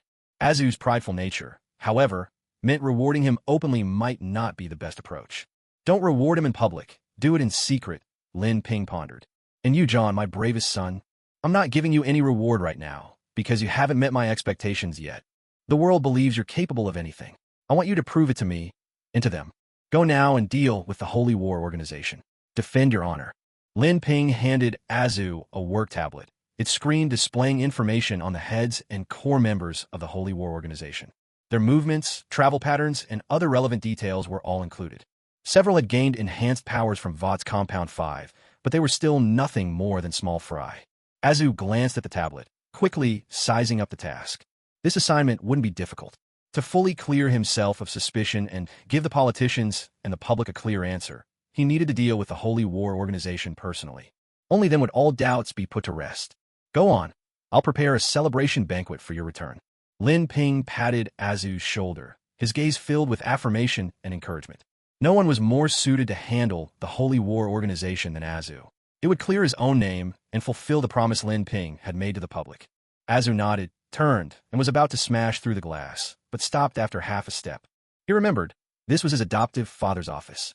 He couldn't be so reckless here. In the end, Azu obediently took the elevator downstairs. Only Lin Ping, Deep Sea, and Caliban remained in the office. Deep Sea, show Caliban around the company and help him get familiar with our work environment. From now on, he'll be replacing Storm in the 7. Lin Ping issued his instructions. Deep Sea nodded. He was used to this by now. After all, it was always him who led the newcomers around. New faces came and went, but Deep Sea remained steadfast as ever. He recalled how, in the beginning, he'd even tried to challenge the boss's authority, a memory that now filled him with embarrassment. Luckily, the boss hadn't held it against him. On the contrary, he'd been given a chance to rewrite his fate. If not for that, he'd probably still be on ice, sidelined and forgotten. Caliban hesitated for a moment, but ultimately chose not to protest. Truth be told, he didn't much care for the limelight or putting on a show. But when someone feeds you and gives you a hand, it's hard to say no. Lin Ping had not only cured his chronic ailment, but also granted him tremendous power. To refuse now would be ungrateful. As a superhero, you need a name that matches your abilities, Lin Ping continued. Just like Storm, Magneto, or Captain America. Would you like me to pick one for you? Propping his chin on his right hand, Lin Ping asked the question. It would be an honor, Caliban replied, not daring to object in the slightest. White Emperor, Lin Ping announced. I think that name suits you. The white part reflects your past and fits your transformed appearance. And Emperor has a commanding, regal ring to it, perfect for Vought's image. Lin Ping spoke slowly, clearly taking a certain wicked pleasure in the name. White Emperor. Caliban was startled. The name instantly brought to mind a formidable female mutant, White Queen. She'd once been a major power among mutants, and with his well-informed connections, Caliban knew a thing or two about her. The boss had chosen this name for him in a heartbeat. But if trouble came knocking because of it, he'd be in for a world of pain. It's settled then. Deep Sea, show our newest member, White Emperor, around the place, Lin Ping declared, leaving Caliban no room to refuse. Yes, boss. Come on, man. Let's go. Deep Sea said dutifully. Caliban had no choice but to accept, albeit reluctantly. Given his current abilities, he might not be any weaker than the White Queen herself. And truth be told, White Emperor did sound pretty cool. The thought crossed his mind. A man is young at heart until his last breath, and a flashy name could still stir excitement in Caliban's aging soul. Once the two of them left his sight, Lin Ping finally let his smile fade, turning his gaze back to the corpses of Magneto, Storm, Velocity, Arclight, and the other mutants. There was a time when he dreamed of bringing them under his banner. Now they were all just bodies. Lin Ping's eyes were as calm as a still pond, his heart as deep and dark as a secluded pool, utterly unmoved. A general success comes at the cost of countless nameless deaths, and the enemies ahead are far from the last. If anyone is destined to stand at the end, Lin Ping believed it would be himself. These bodies serve as the most powerful testament to Vough's strength. Once these things are revealed at the press conference, those waiting to laugh at Vought will have their smiles wiped away. The factions waiting for the right moment to strike will have to think twice about their own strength. Lin Ping could hardly wait to leave the powers of New York utterly astounded. Edgar, take all of this. Let's have another press conference. An hour later, the Vought press conference was held right on time at Vought Plaza. The event drew attention from all sectors of society, and journalists, catching the scent of a big story, rushed to attend. Rumor has it that a large number of your shareholders have left and dumped their stocks, causing Vought's market value to drop for the first time in decades. As the company's largest present shareholder, what are your thoughts on this? The FBI recently cracked down on a smuggling ring, and many of those involved had ties to your company. Does this suggest that there are gray areas in Vought's business operations? It's reported that several mutants from the Brotherhood interfered with the operations of Vought-owned factories, leaving many workers unable to do their jobs. What is your response to this? With Congress drafting a bill to limit superheroes, how will Vought, which owns the largest number of superheroes, respond? You promised to make the Holy Crusaders pay the price. How is that progressing? Is it just an empty promise? Faced with a barrage of pointed questions from the press, Lin Ping stood calmly at the podium. He raised his hands, gesturing for silence, and the room gradually settled down. Once the hall was mostly quiet, Lin Ping spoke slowly. Let's take these questions one at a time. First, the initial question. Yes, Vought is indeed experiencing some difficulties in its operations, but it's only structural adjustments, a momentary growing pain. Vought will rise again. Falsehood thrives at the peak. True believers are revealed at dusk. Some of the company's third-generation elders have abandoned ship, but as a superhero, I am still here fighting. That alone speaks volumes. Lin Ping answered succinctly, showing little interest in this line of questioning. If I may ask, where does your confidence come from? With so many Wall Street elites among the shareholders losing faith, why are you so sure of yourself? The reporter pressed on. After all, anyone with eyes could see that since the Vought Plaza tragedy, the company had become a prime target for every government agency. The Superhero Act had even been urgently withdrawn. Vought's revenues have been slashed to the bone, and yet, under these circumstances, Lin Ping was still boldly buying up stock. This can't be explained by the usual saying, be greedy when others are fearful. Either he's a reckless rookie, or he has some deeper plan.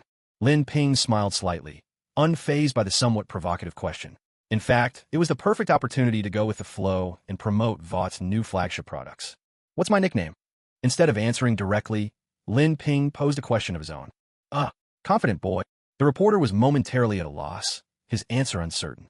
The answer is already obvious. My confidence comes from myself. I have absolute faith in my own judgment and choices. No one understands confidence better than I do. Do you understand now, Mr. Reporter? A faint arc appeared at the corner of Lin Ping's mouth. Try to play games with me, are you? The mood in the room grew tense, the atmosphere bordering on awkward. No one present could quite decide if Lin Ping was just brashly naive or truly talented. After all, his serious demeanor was surprisingly convincing, and he exuded a strong presence. But people were still unsure about the source of his confidence. Most people's impression of Lin Ping was still stuck on his taming of Nightwalker and his bold words at the hero's meet and greet. The city park's public trial and the incident in the Redwood Forest had made some impact, but only within New York City. Most of the reporters attending today's press conference were from other states. Vought will soon launch 2 premium services. Service 1, Crop Growth Enhancement, using state-of-the-art biotechnology to accelerate crop growth. Service 2, High-end Material Sales, offering alloy materials that can withstand temperatures up to 500,000 degrees. Lin Ping continued, elaborating further.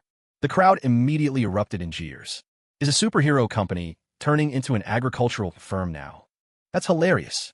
Using advanced biotechnology to speed up crop growth sounds fancy, but isn't that just fertilizer and pesticides? What kind of alloy can withstand 500,000 degrees? Maybe that's Fahrenheit? Even so, that's impossible, right? I majored in materials science and metallurgy, and I've never heard of such a thing. If an alloy like that really exists, I'll eat my hat. While doing a handstand, people from all walks of life in the audience burst out laughing, many thinking that Vought was truly beyond saving. Faced with all this skepticism, Lin Ping remained calm and unfazed, motioning with his hand. Vought staff brought out a flower pot. Lin Ping, thinking of his S-Class Accelerate Growth ability, smiled. The real show is about to begin. On stage, Lin Ping pinched a small brown seed from the slightly damp flower pot and held it up for everyone to see. Meanwhile, Vought staff handed out sample seeds to the attendees. Can anyone tell me what this is? Lin Ping scanned the room with his eyes, asking slowly. Most of the people attending the press conference were accomplished figures from various fields, and even the most ordinary staff members were graduates of prestigious universities in the United States, worldly and experienced. Before long, someone eager to show off their intelligence spoke up. This must be a mutant insect bred by Vought Corporation. It can mimic earthworms to improve the soil and boost crop yields, right? But why does it need to be in a flower pot? It seems to still be dormant. A reporter brought the seed up to his face, pinched it between his fingers, and offered his opinion. Trusting Vought Corporation, and despite the seed's unremarkable appearance, he exaggerated as much as he could. No, it actually looks a lot like Gene Keela, so it must be a high-efficiency fertilizer. After all, Mr. Confident Boy just said that Vought has achieved a breakthrough in biotechnology to help plant growth. Another reporter pushed his glasses up the bridge of his nose, a strange glint flashing in his eyes, as he argued. How could something from Vought be so simple? It had to be a super fertilizer. This is clearly a mutant insect. No, this is definitely high-efficiency fertilizer. Spurred on by these two, the audience split into two factions, each holding firm to their own opinions, the tension rising in the room. Hey, why can't it just be a seed? I mean, it looks like a haloxylon seed, a tree that usually grows in the desert. Amid the crowd of reporters, one from the Daily Bugle looked at the arguing masses and spread his hands helplessly. His press badge made his identity clear, Peter Parker. The room suddenly fell silent. How do you know? Do you know more than we do? Are you sure, 100% sure? Would Vought really produce something with no technological edge at all? You act like you know everything. Let the veterans speak. Rookies shouldn't butt in. For a moment, the two opposing crowds were united, turning their criticism on Peter Parker for challenging their authority. Why not just look it up? Isn't that simple? Peter unfolded his trifold Chinese smartphone, pulled up a picture of a haloxylon seed, and showed it to everyone, his face the picture of innocence. Inside, he couldn't help but think these people acted just like NPCs. Comparing the seed in his hand to the one in the photo, an exact match. A hush fell over the crowd. So after all that fuss, it really is just a seed, an ordinary haloxylon seed. Is Vought Corporation just messing with us? I said from the start it was a seed, but you all got carried away. I thought it was going to be some high-tech marvel, but this? Let's just go. Hey, what brand is that young man's phone? It looks just like an imperial edict from the East. The crowd's attention quickly shifted. The earlier heated debate seemed to vanish as if it had never happened. Everyone's faces flushed with embarrassment, none willing to admit they'd mistaken the seed. Instead, they silently cursed Vought International in their hearts. What the hell were they up to, keeping everything so secretive and mysterious, causing everyone to overestimate the situation? They'd all hoped to show off in front of the audience, but now they'd made fools of themselves instead. Lin Ping paid no mind to their chatter. His gaze lingered briefly on the young Peter, then drifted away. A chatterbox Spider-Man? Interesting. This was his first encounter with a Marvel superhero. It seemed that as he made more public appearances, he was bound to meet more of these superpowered types. He wondered if, at this point, Peter had already been bitten by that mutated spider. Lin Ping even considered recruiting Spider-Man. But, thinking of all the righteous, and sometimes rather questionable, things he'd done, he doubted Spider-Man would approve of him. So he set that idea aside. The last thing he wanted was infighting. Relying on telepathy to rewrite people's minds was tedious and unfulfilling. Lin Ping much preferred to act openly and boldly, with nothing to hide. Deep Sea and Azu were already more than enough. If he ever wanted to recruit anyone, he'd rather rely on his own charisma and have people follow him of their own accord. All right, let's get back to the main topic. Ladies and gentlemen, as our journalist friend just mentioned, this is a haloxylon seed. It's not some mutated insect, nor is it some mysterious golden fertilizer. It's simply a plain, ordinary seed. What I'm about to do is make this seed in my hand, as well as the ones you're all holding, sprout rapidly. Please place your pots where I can see them, and bury the seeds in the soil. Lin Ping lifted his own flower pot to demonstrate. After several audience members inspected the seeds, it was confirmed. These were indeed haloxylon seeds. Oh, come on. Even though haloxylon seeds are among the fastest germinating plant seeds, they still take at least 2 or 3 hours after being watered. We don't have that kind of time. Exactly. Rapid sprouting. How rapid can it really be? I thought there'd be some real magic, but this is it. Quite a few people had already lost patience and began to mock him. Still, most quietly complied, lifting their flower pots and planting the seeds. They'd come this far. What's a little more time? They might as well play along. All set, Mr. Confidence. Spider-Man, holding his own flower pot, looked at Lin Ping with curiosity. Lin Ping's journey from a VOD-affiliated superhero to the company's largest shareholder fascinated him. What was Mr. Confidence up to? No ordinary trick could fool so many elite minds. With a snap of his fingers, Lin Ping unleashed his acceleration ability. So fast. It was over before I even felt anything. So he's a 1-second man. Everyone was caught a bit off guard. They had expected Lin Ping to put on a show, but to their surprise, it all ended with just a snap of his fingers. What kind of trick was that supposed to be? Even though shamans and witch doctors would at least make a bit of scene, bang some drums, chant a little, act the part. But Lin Ping? It was done in a heartbeat. How could that possibly do anything? So I fooled again. A wave of disappointment swept through the crowd. Only Little Spider noticed a hint of green sprouting in his own flower pot and cried out in astonishment. It's sprouting. Hearing Peter shout, everyone turned to their own pots. Sure enough, the seeds they had just planted were already beginning to sprout. What a terrifying rate of growth. If this technology were used in a desert, wouldn't it only take a day to grow a whole shelter belt? Turning deserts into oases in the blink of an eye was no exaggeration.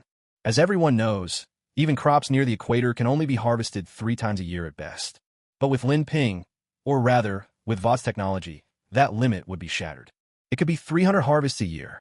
A year's yield would match that of 100 years. And if this were applied to cash crops, the benefits would be simply unimaginable. No wonder VOD had such confidence in their future. Now it all made sense. This is where my confidence comes from. Lin Ping spoke with unmistakable self-assurance. Everyone was deeply impressed. How on earth did he do it?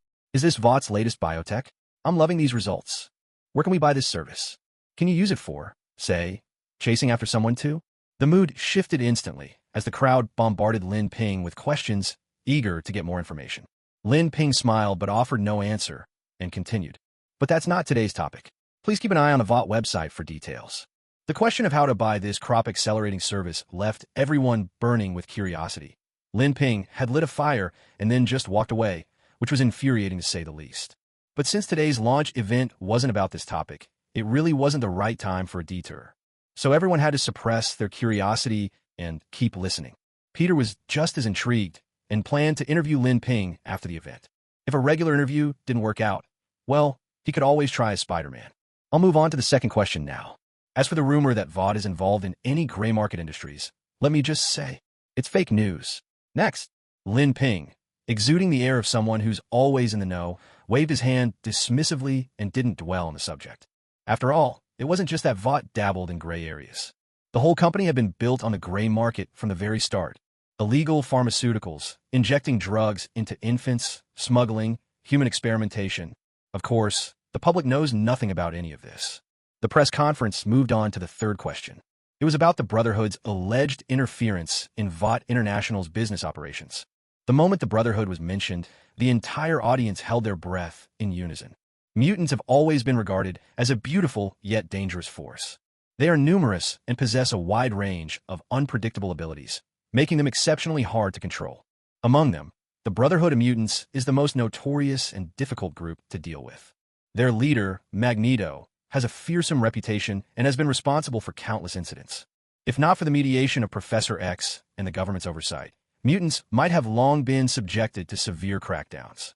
So when news broke of a clash between the Brotherhood and VOD International, the crowd could barely contain their schadenfreude. After all, VOD's reputation, both within the industry and in the public eye, has never been stellar. Not long ago, there were even reports of superheroes causing collateral damage to innocent citizens. To the public, it was like watching 2 dogs fight. No matter which side lost, it was a spectacle they were more than happy to witness. And if this could lead to the collapse of VOD's towering headquarters, so much the better. For this reason, everyone at the press conference waited eagerly for Lin Ping's response, expecting a show. Bring them up, Lin Ping ordered. Immediately, VOD staff carried 4 large black, human-shaped bags onto the stage.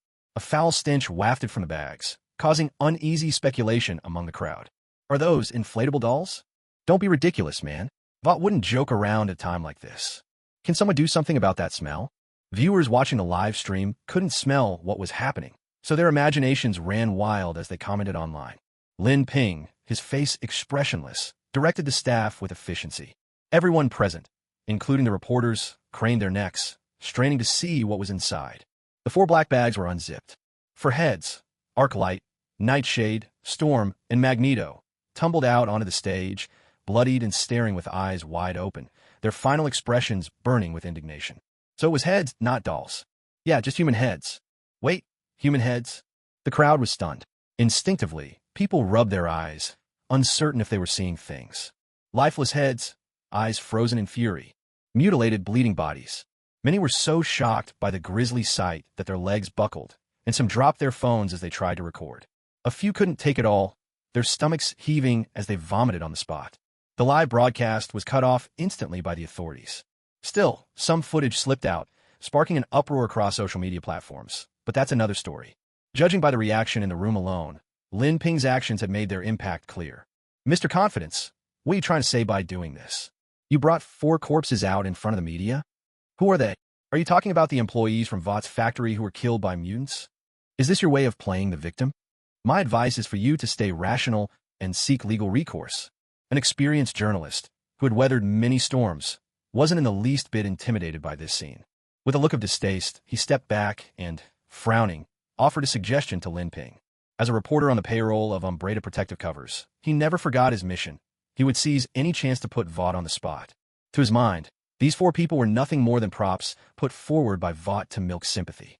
They wanted to pour out their grievances in front of the media, winning pity from the public, drawing attention to the issue, and ultimately forcing a resolution to the factory shutdown caused by the mutants.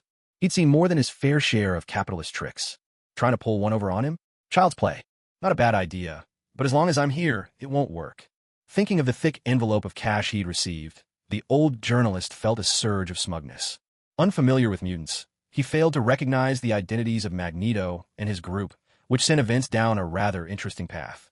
This is really shameless, isn't it? They're showing their true colors now. These workers were innocent. They'd suffered enough, and now Vought parades them under the spotlight. Couldn't even give their bodies a proper resting place. These capitalists are worse than animals. To hell with Vought. If they have the guts, why don't they just take out those troublemaking mutants? Why torment ordinary people? If you ask me, Vought's days are numbered. Spurred on by the old journalist, the crowd quickly jumped to conclusions, believing this was Vought's ploy to play the victim and win sympathy. Outraged, they began to curse the company with righteous fury. They were just white-collar workers, overworked and too busy to pay attention to news about mutants. Naturally, none of them recognized the 4 figures standing before them. Some had originally doubted the identities of the bodies, but as the saying goes, a lie repeated often enough becomes the truth. Soon, everyone was convinced that Vought was stooping to new lows with their shameless theatrics. A few people who had come just to see Vought make a fool of themselves couldn't help but grin. Things are this bad. You think you can turn around now? I must clarify.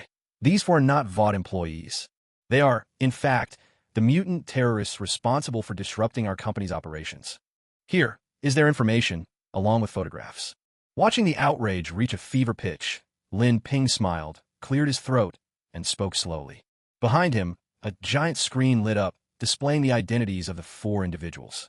The rowdy crowd fell suddenly silent, frozen in shock. The hands raised in protest and resistance now hovered awkwardly in midair. Just moments ago, they had been lifted with conviction, but now they were about to be withdrawn in embarrassment. Among the crowd, even the hired agitators were left speechless. People glanced at each other, faces tinged with awkwardness and frustration. Their hearts brimmed with resentment. Vought was truly something else. Couldn't they have let them bask in their triumph for just a moment? Was it really necessary to slap them in the face so quickly? The old journalist, too, was momentarily stunned, but he soon collected himself and launched into another tirade. Is it any less of a problem just because it's the body of a mutant? Mutants' lives matter, too. This is a matter that could have been resolved through legal means. Vought, by acting like this, you're showing utter disregard for human life. No self-respecting, justice-loving citizen of the glorious homeland would allow such behavior from you. Aren't you afraid your actions will ignite a war between mutants and humans? The old journalist, his face flushed and voice trembling with righteous indignation, stood atop the moral high ground and denounced Lin Ping. A true veteran performer, the air of self-sacrifice and unwavering justice he exuded was something few could hope to imitate. His performance more than justified the thickness of the bribes he'd received. Yeah, it's not like lives had to be lost. Telling you to deal with the troublemaking mutants was just talk. Now that we live in a society governed by law, who knew you'd actually kill them? Disregard for life. Vought is doomed. With the old actor taking the lead, the crowd quickly regained composure, each person chiming in with sarcastic remarks. It was as if their earlier outrage had nothing to do with them at all. Peter was so amused by their antics that he nearly laughed out loud. Instantly, the crowd shot him glares of fury. He quickly wiped the smile from his face, shrugged, and spread his hands, signaling his innocence. See what I mean? You're unhappy when I actually carry it out? What a bunch of troublesome busybodies. Lin Ping shook his head in exasperation. Then, his gaze sharpened as he fixed his eyes on the old journalist who had been the loudest of them all. You took the money, didn't you? Ignoring the crowd's criticism, Lin Ping narrowed his eyes and spoke suddenly and coldly. I did not. Don't slander me. He's smearing my name. The old journalist was momentarily taken aback, then quickly defended himself, attempting to throw dirt back at Lin Ping. Look into my eyes. Do you dare swear to God? Lin Ping's voice was icy. What a joke, bringing God into this now. The old journalist sneered inwardly. In the face of money, even God has to step aside. What was a little lie anyway? Without hesitation, he opened his mouth and declared, I swear to God, in my 30 years as a journalist, I have never missed an opportunity to accept a bribe, totaling $3 million over the years. Today is the single most profitable day I've ever had. I also adopted 13 daughters, and even forced some of them into certain relationships. The veteran reporter, who had been speaking with such conviction, quickly realized something was wrong. Why had he just blurted out the truth? His face turned ashen in an instant. The audience erupted in boos and jeers, shocked that he would suddenly confess like that. Lin Ping smiled softly as he withdrew his mental control. He had noticed from the very beginning of the press conference that this old man was stirring up trouble. Turns out, he really was a paid shill. No, that's not true. Please believe me, I'm not that kind of person. If I really had done those things, why would I admit to them here? I swear by the name of God. If what I just said is true, may God strike me down with a pillar of holy light. The old reporter was sweating profusely as he tried to explain, even resorting to a deadly oath. The people present were torn between belief and doubt. After all, no one would be foolish enough to openly admit to such crimes. Because you're an idiot, Lin Ping suddenly interjected, greeting him with mock sincerity. You! The old reporter's eyes bulged with rage, and just as he was about to explode, the crystal chandelier above fell without any warning. Shrieks filled the room as people scrambled to get away. The chandelier landed squarely on the old reporter's head, neither to the left nor right. Despite being shattered, the chandelier was of such fine quality that its lights continued to shine, its surface still gleaming, just like its brand name, Light Pillar. So he really did die under a pillar of light. Little Spider's eyes widened in surprise. His spider sense hadn't given him any warning. Apparently, he hadn't been in any real danger. How strange. There were many people beneath the chandelier, and the old reporter hadn't even been standing directly under it. Yet he was the one struck. Could this truly have been divine retribution? For a moment, everyone present was filled with uncertainty and suspicion. Security, clear this away. Let his family know. I'll cover the cost of his cremation. Lin Ping gave a mysterious smile, magnanimous in tone. The employees of Vought were all chilled to the bone. This was murder, with a side of psychological torment. 3 or 4 staff members quickly carried out the old reporter's corpse, and the room was hastily cleaned up. All right, gentlemen, let's keep this brief. Let's hear my thoughts on mutants. Lin Ping clapped his hands, drawing everyone's attention back. He had to admit, he was a little impressed with these people. 5 bodies had turned up at this press conference, and yet the audience still stood their ground. Truly, they were paragons of strength, nurtured by the land of guns. No, by the land of freedom and beauty. My attitude toward mutants is friendly. After all, I am a mutant myself, and so is Vought. But this time, they've really crossed my bottom line. Lin Ping's voice suddenly grew heavy, his theatrical tone obvious, unlike the old reporter, whose performance had seemed all too natural. Nearly 10 factories have shut down, which means 5,000 workers are unable to earn their wages through honest work. You all see only what Vought Corporation is doing, but you fail to realize that Vought is made up of ordinary people, just like everyone else. It doesn't matter what happens to me personally, but those 5,000 workers are another story. Behind each of those 5,000 workers stands a family. With every extra day, the factories remain closed, they lose a day of work, that a day without income. Families go hungry, and children risk being forced out of school because tuition goes unpaid. These mutants have set themselves against the people of beautiful Monitor. Removing them is Vought's inescapable duty. I don't care what happens to me, but I cannot allow the livelihoods of 5,000 beautiful Monitor families to be threatened, nor can I permit chaos to engulf our society. If this provokes outrage among the mutant community and leads to war, then so be it. Let them come. I, Lin Ping, the confident boy, will stand at the very front and declare war on these fellow countrymen who refuse to know their place. Lin Ping raised both hands high, his voice ringing with passion and conviction. His words were laced with a powerful persuasive force. A moment later, thunderous applause erupted across the room. Well said. The confident boy fights not for himself, but for the families of 5,000 citizens of beautiful Monitor. Those 4 mutants deserve what they got. Who would have thought? The confident boy himself is a mutant, yet he strikes down his own kind for the greater good. Such righteousness and clear judgment. This is the confident boy I know. The courage to challenge every enemy. That's the rarest quality in all of beautiful Monitor's history. Ding! You have displayed unshakable confidence before 250 spectators, daring to risk mutant war. Confidence increased by 59 points.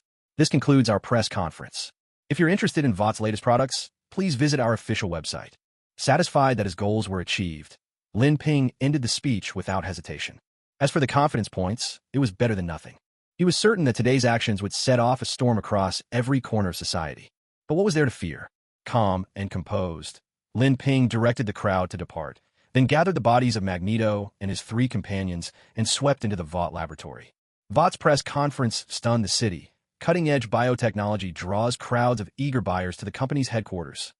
The Brotherhood suffered 4 dead and 1 wounded, a devastating blow that could ignite war between mutants and humans. Superhero Storm fell in the battle against the Brotherhood. Lin Ping, Vought's new CEO, attended her funeral, vowing to avenge her and ensure no more heroes bleed or weep. He won the overwhelming support of the city's citizens, his approval ratings soaring to the top. Dare to say no to mutant thugs.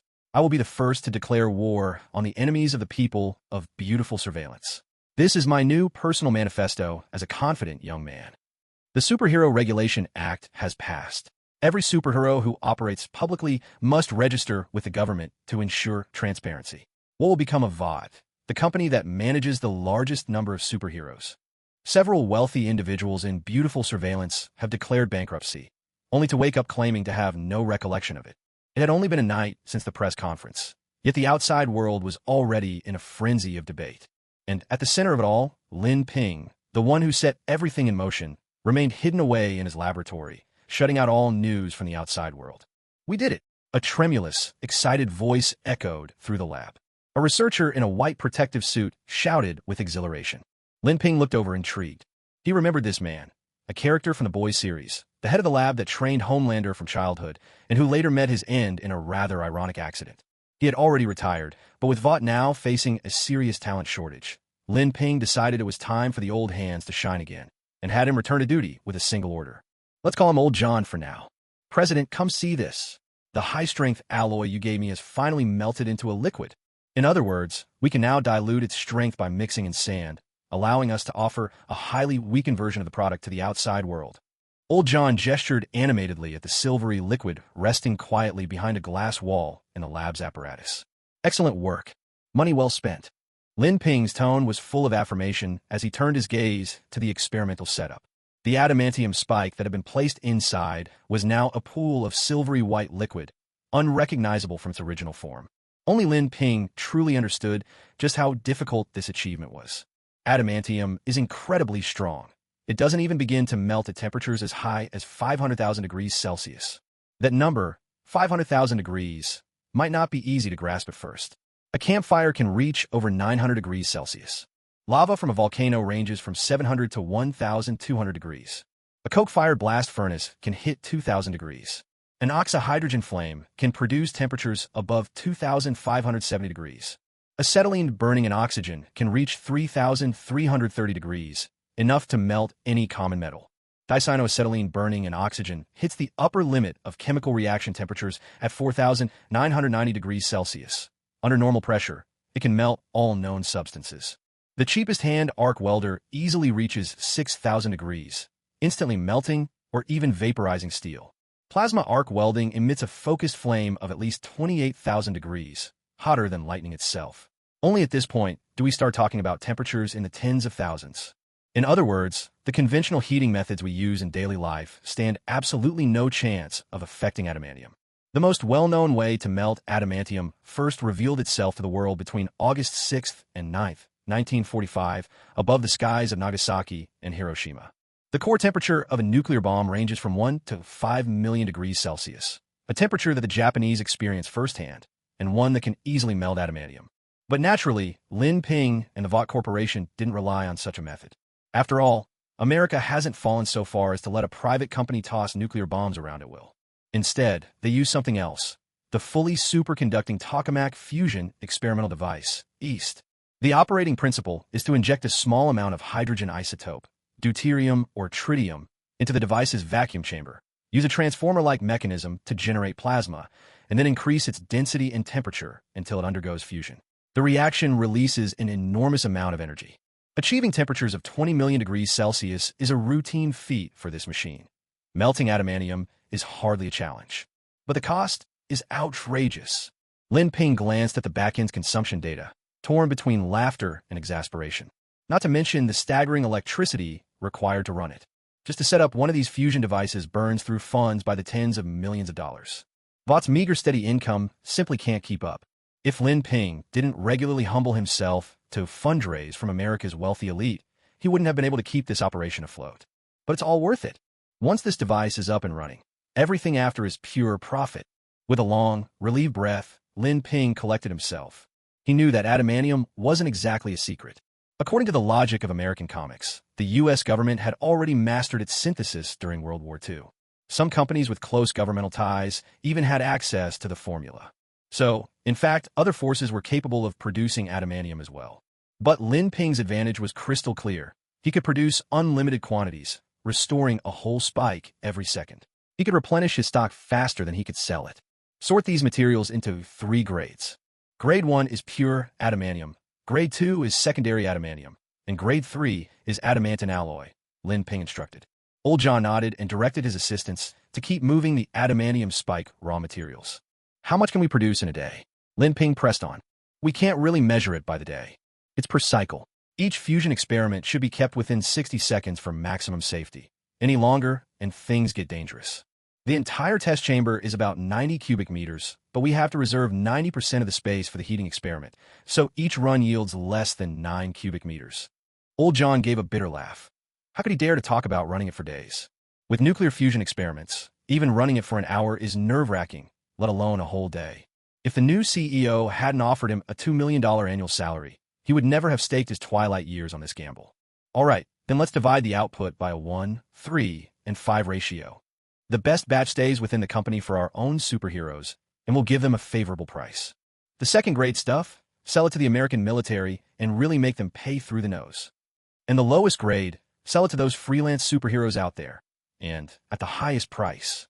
If they won't buy, there are plenty who will.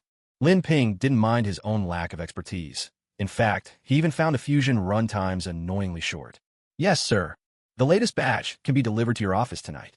Old John exchanged a knowing smile, his face brimming with pride. After all these years doing human research at Vought, he never imagined he'd one day be part of a grand project like nuclear fusion. It felt as if a man who'd always lived like a rat in the shadows had suddenly stepped into the sunlight, overflowing with pride and newfound confidence. Given the choice, who would want to remain a mad scientist? Who doesn't want to move up in the world? With the arrival of the new CEO, Lin Ping, the sky over Vought suddenly looked much wider. You'll be in charge of this project from now on. Put the mutant gene analysis on hold for now. After making a round of the lab, Lin Ping gave this instruction before heading out. People looking to buy the accelerated growth technology are already crowding at our doors, and quite a few want to discuss partnerships and licensing. What's your take? Edgar, who had been waiting outside, stepped forward to report. Tell them Vought isn't interested in partnerships or licensing. We're only doing one-off deals. One session of the accelerated growth service costs $1 million, and we're setting an entry threshold. Only companies with a valuation over $10 million are eligible to seek our services. Remember, it's just eligibility. That doesn't mean we have to accept them. The final decision is always ours. Lin Ping reminded him, though in truth he'd already decided to hand the accelerated growth operations over to Deep Sea, letting him handle the whole business. Edgar nodded. There's one more thing. We can start listing high-grade metal materials on our website now. Secondary adamantium alloy, $100,000 per gram. Pure adamantium, $30,000 per gram. Lin Ping continued with his instructions. Thinking about these prices, Lin Ping couldn't help but snicker to himself. Was he about to redefine the universal equivalent? Maybe from now on, when people get married, instead of exchanging gold, they'll just ask for 3 pieces of adamantium alloy. Wouldn't that be something? All right, I'll take care of it now. Young Master Azu has already returned and is waiting for your instructions at the company. With this reminder, Edgar hurried off. The Vought Corporation was already packed to the brim, with people clutching wads of cash, crowding every corner. Azu is back. Well, I might as well go back and take a look, then try a few more spins at the lottery, see what this new ability can do. With that thought, Lin Ping also left. Edgar worked with remarkable efficiency. By that very afternoon, the secondary adamantium alloy and adamantium metal were listed on the Vought Corporation's official website.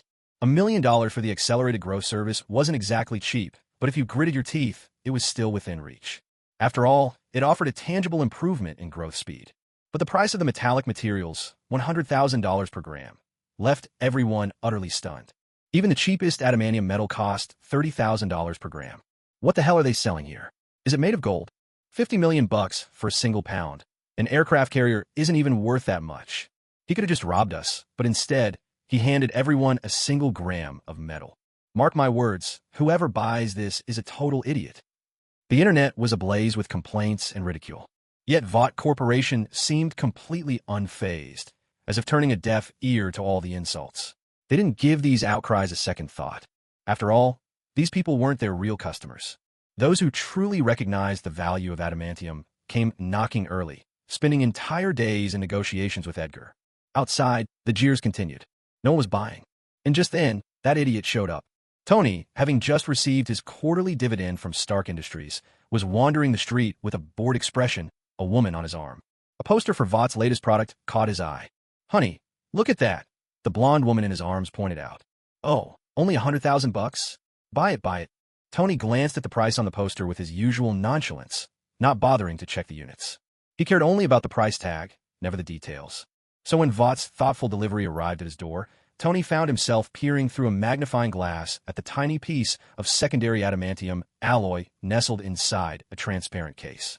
"I just spent $100,000 for this little thing." Tony stared wide-eyed at the Vought delivery man.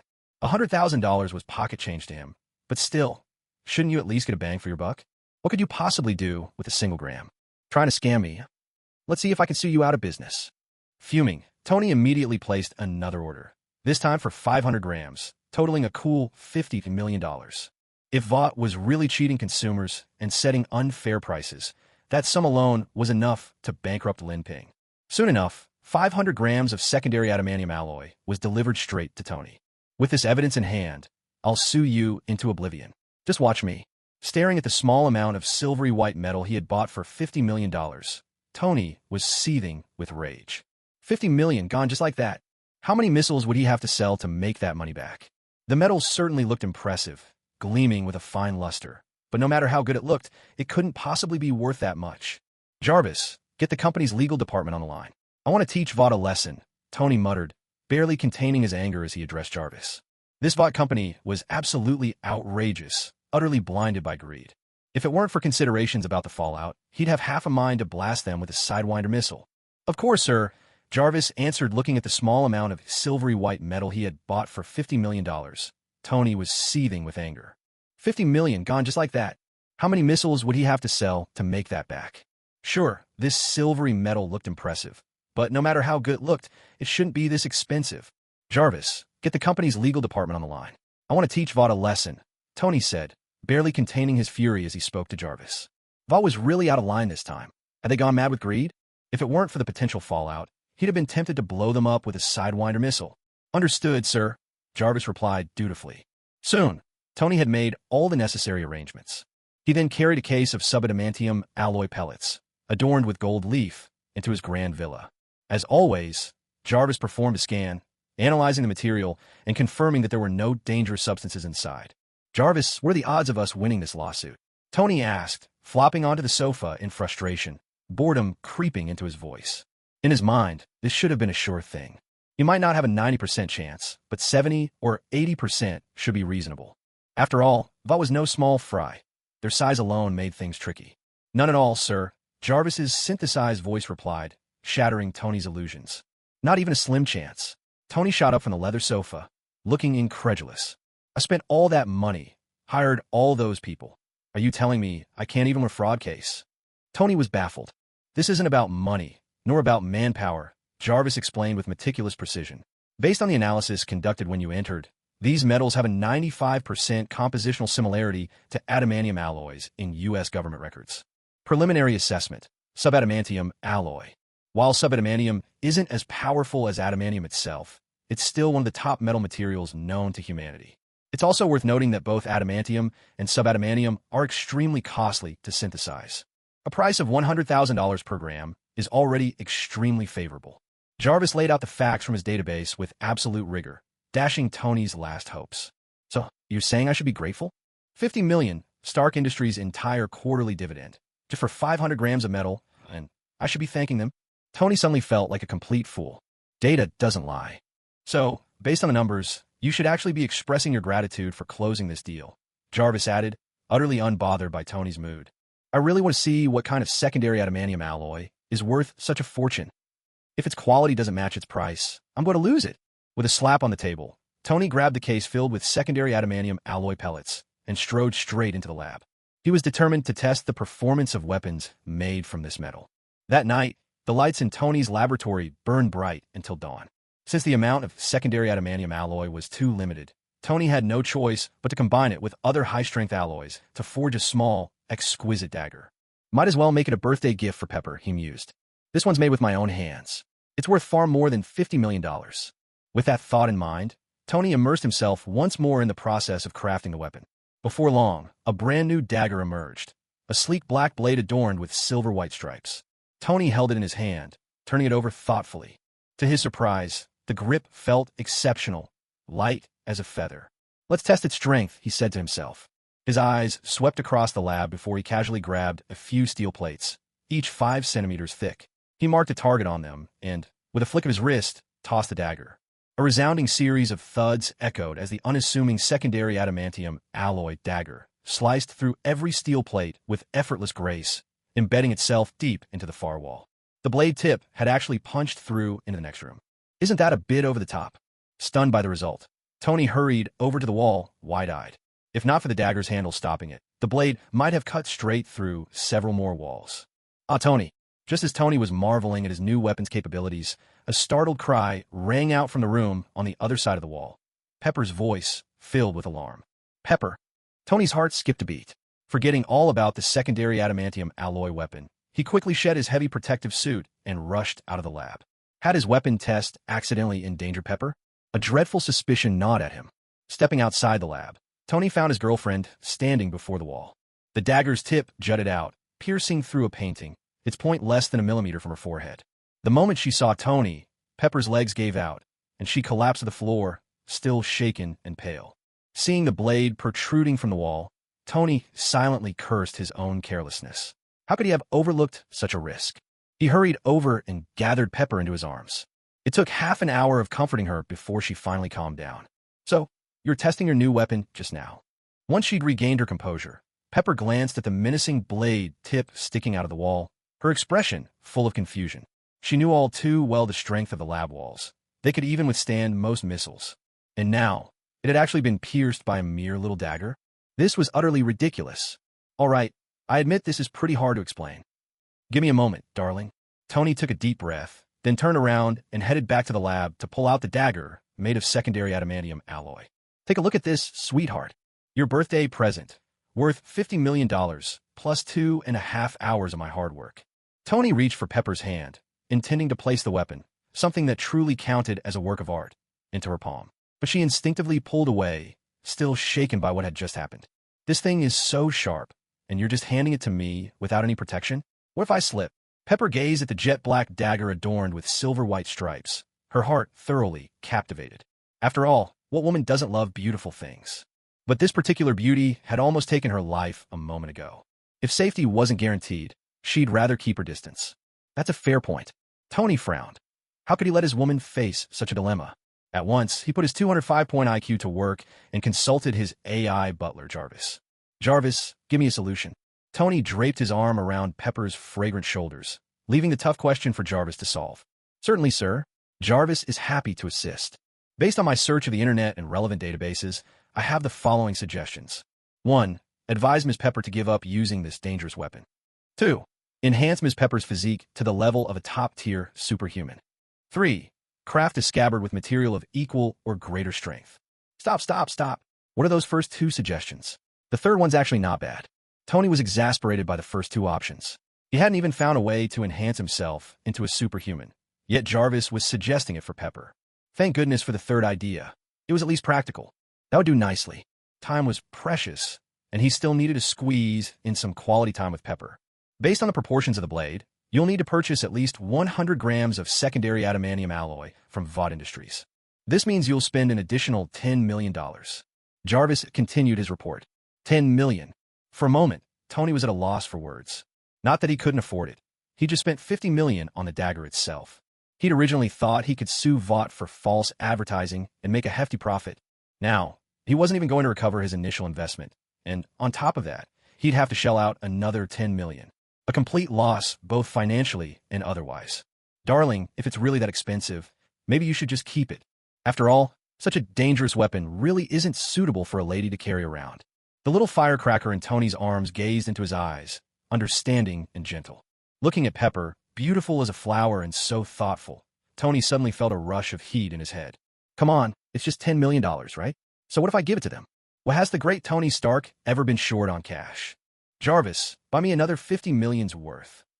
And make sure Vought puts it in some decent packaging. After all, I'm practically their biggest customer. Tony recalled the cheap plastic packaging that came with his very first gram of metal, and then the extravagant packaging for the 500 grams that followed. The memory left him simmering with frustration. So, they underestimated him at first, did they? Today, he was going to drown those Vought bastards in money. Jarvis. I'm here, sir. Tony scooped up his little firecracker and strode straight toward the bedroom. Moments later, the rhythm of footsteps filled the hallway once more. Vought Company headquarters.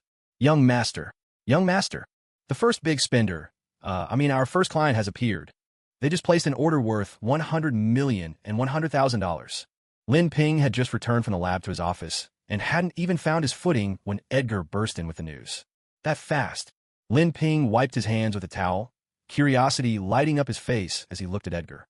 As far as he knew, the sub-level adamantium alloy had only been listed for less than 12 hours. Wasn't everyone out there complaining that $100,000 per batch was a rip-off and that no one would buy it? Yet here was someone whose actions spoke louder than their words. Which company made the move? Lin Ping followed up immediately.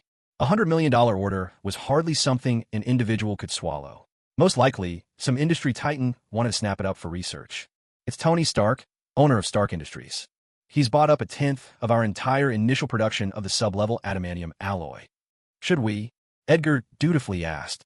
He was a little concerned about letting all this advanced alloy fall into the hands of a single company, especially since Stark Industries had a reputation in the military sector. If they managed to crack the technology, it could be a problem. Don't worry about it.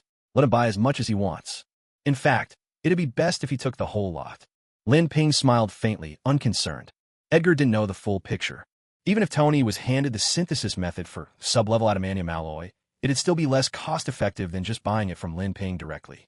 As long as he had enough fusion materials, Lin Ping could sell the sub-level adamantium alloy for next to nothing if he wanted.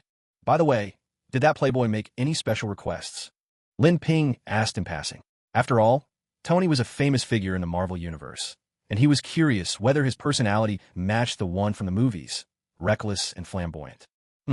His assistant left a message, hoping we take into account the client's VIP status and optimize the packaging as much as possible. Edgar couldn't help but feel speechless at the thought of his own boss's twisted sense of humor when it came to product packaging. Lin Ping had specifically instructed that for orders under $1 million, the packaging should be the cheapest plastic available. Only orders exceeding $1 million qualified for the official gold trim packaging. Of course, this gold wasn't real gold, just a layer of imitation foil that looked the part.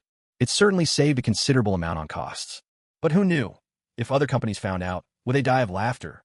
Would customers actually buy into it? Optimize the packaging? In your dreams. How much did they even buy? Just a measly order of $100 million, and they want me to change the packaging? Tell them, Walter Corporation only considers the opinions of clients who spend over $1 billion. And besides, hasn't their last order still not shipped? Switch it out for the worst plastic packaging we've got. The absolute cheapest. Hearing Tony's demands, Lin Ping gave a scornful smile, utterly merciless. As expected of a playboy, Every request was just about putting on a show for himself. Although asking for better packaging was actually reasonable, Lin Ping was determined not to let him have his way. Isn't that a bit harsh? Edgar asked cautiously. After all, he was a major client. Shouldn't they make some allowances? Harsh, my foot, Lin Ping thought with an amused smirk. Don't worry. If he doesn't buy, plenty of others will. We're already being polite by not yelling at our customers, and he still dares to make demands. Lin Ping reassured him. Edgar knew he couldn't change Lin Ping's mind, so he went off to carry out the orders without protest. As Edgar disappeared from view, Lin Ping stepped out as well. Once he made sure the floor was empty, he locked the doors and windows behind him. System, start the lottery. With a glance at the 6,814 confidence points he had left, Lin Ping decisively began the draw. He set aside 3,000 points for the next round of Sentinel research and to enhance other SS skills. The rest, he'd use up in the lottery and experimenting with new synthesis abilities. Ding! You've spent 500 confidence points and obtained an A-level ability, Magnetism Control. Ding! You've spent 500 confidence points and obtained an A-level ability, Weather Control. Ding! You've spent 500 confidence points and obtained an A-level ability, Emotion Sharing. After just 3 draws, Lin Ping stopped. Why do the first 2 abilities feel so familiar, he wondered. Images of Magneto and Storm flashed through his mind, but he shook his head. Lottery abilities were basically random. Maybe it was just a coincidence. He decided not to dwell on it and started reviewing the detailed stats of his new abilities. Magnetic Manipulation. You can control iron elements and magnetic forces within a 50-meter radius around yourself. Weather Manipulation. You can control the weather within a 1-kilometer range of your sight, including but not limited to rain, snow, hail, and gale force winds. Note, fine-tune control is not possible, but within this range, you are like a god. Emotion Sharing. Through eye contact, you can transmit your emotions to others and also sense what others are feeling. Now you can share half of your confidence with someone else. All right. This is basically copying the abilities of Magneto and Storm wholesale. With this, paired with the shape-shifting ability, couldn't I just operate as Magneto himself and do all sorts of things? Lin Ping propped his chin up, lost in thought. Though Magneto is dead, not all his followers are gone.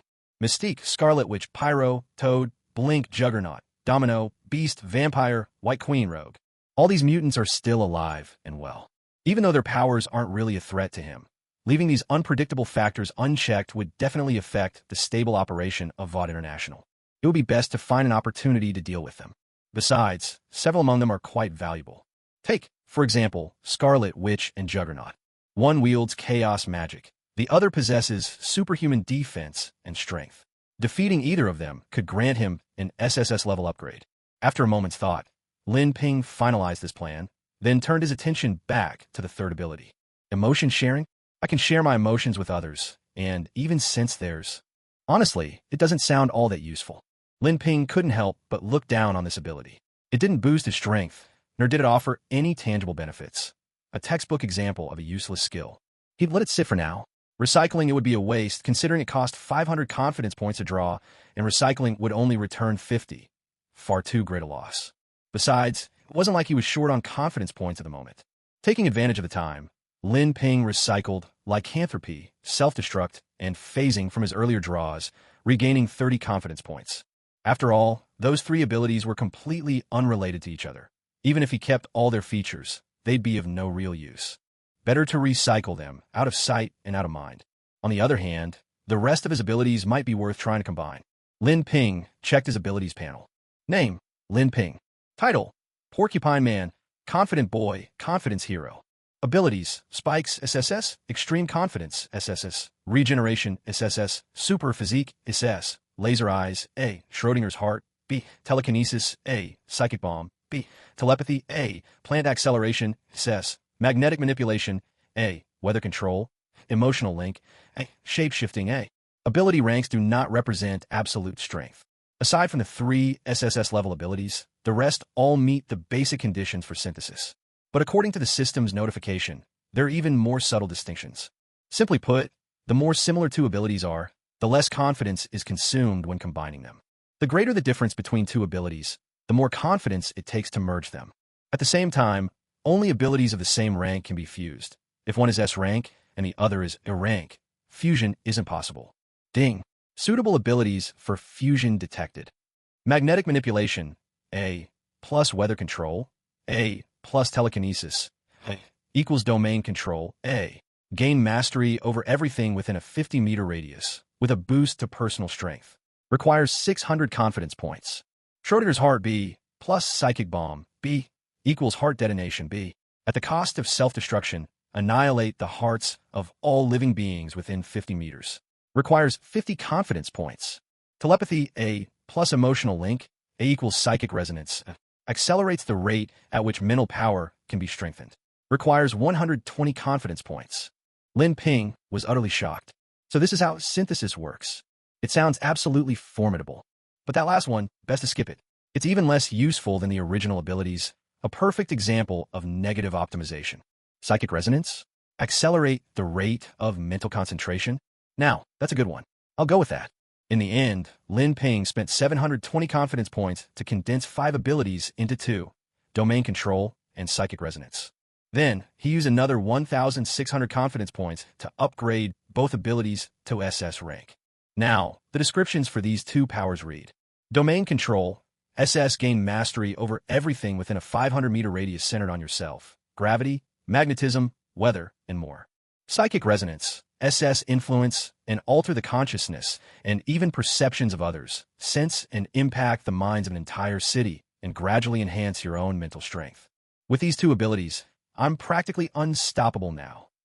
Lin Ping's spirit soared. His hands itched with anticipation, and he could hardly wait to test the power of these new abilities. Suddenly, there was a knock at the door, firm and brisk. Lin Ping extended his senses. Within the psychic network built by his new power, he saw that the person standing outside was Azu. But something was off about Azu. He looked as if he'd just suffered a major blow. His face had lost its usual lively glow. What got into him? With confusion in his heart, Lin Ping voiced his question. The door swung open and Azu strode in, coming to stop directly in front of Lin Ping, saying nothing at all. What's wrong? Lin Ping asked casually. He was just dealing with some minor thugs from a terrorist group. Surely things hadn't gone sideways, had they? But Azu remained unusually silent, his eyes fixed on Lin Ping in a blank stare, until suddenly his eyes flared red. Blazing laser beams shot forth with explosive intensity. Twin beams of searing light slammed into Lin Ping's unsuspecting eyes. Yet Lin Ping, unfazed by the barrage of lasers, glanced at Azu as if nothing had happened. Was he trying to start trouble? With his SS-level superhuman constitution, this kind of attack was nothing to him. Lin Ping was unharmed, but the attacker, Azu, suffered even more as a result. At that moment, the conceptual counterattack of the SSS-level Spike's ability kicked in. Azu, who had just been standing there glaring and firing lasers, suddenly clutched his eyes in agony, as if struck by some invisible force. Even so, he remained completely silent, highly unusual behavior. But the expression on his face clearly showed resistance, as if the pain had jolted his consciousness. Is he being controlled?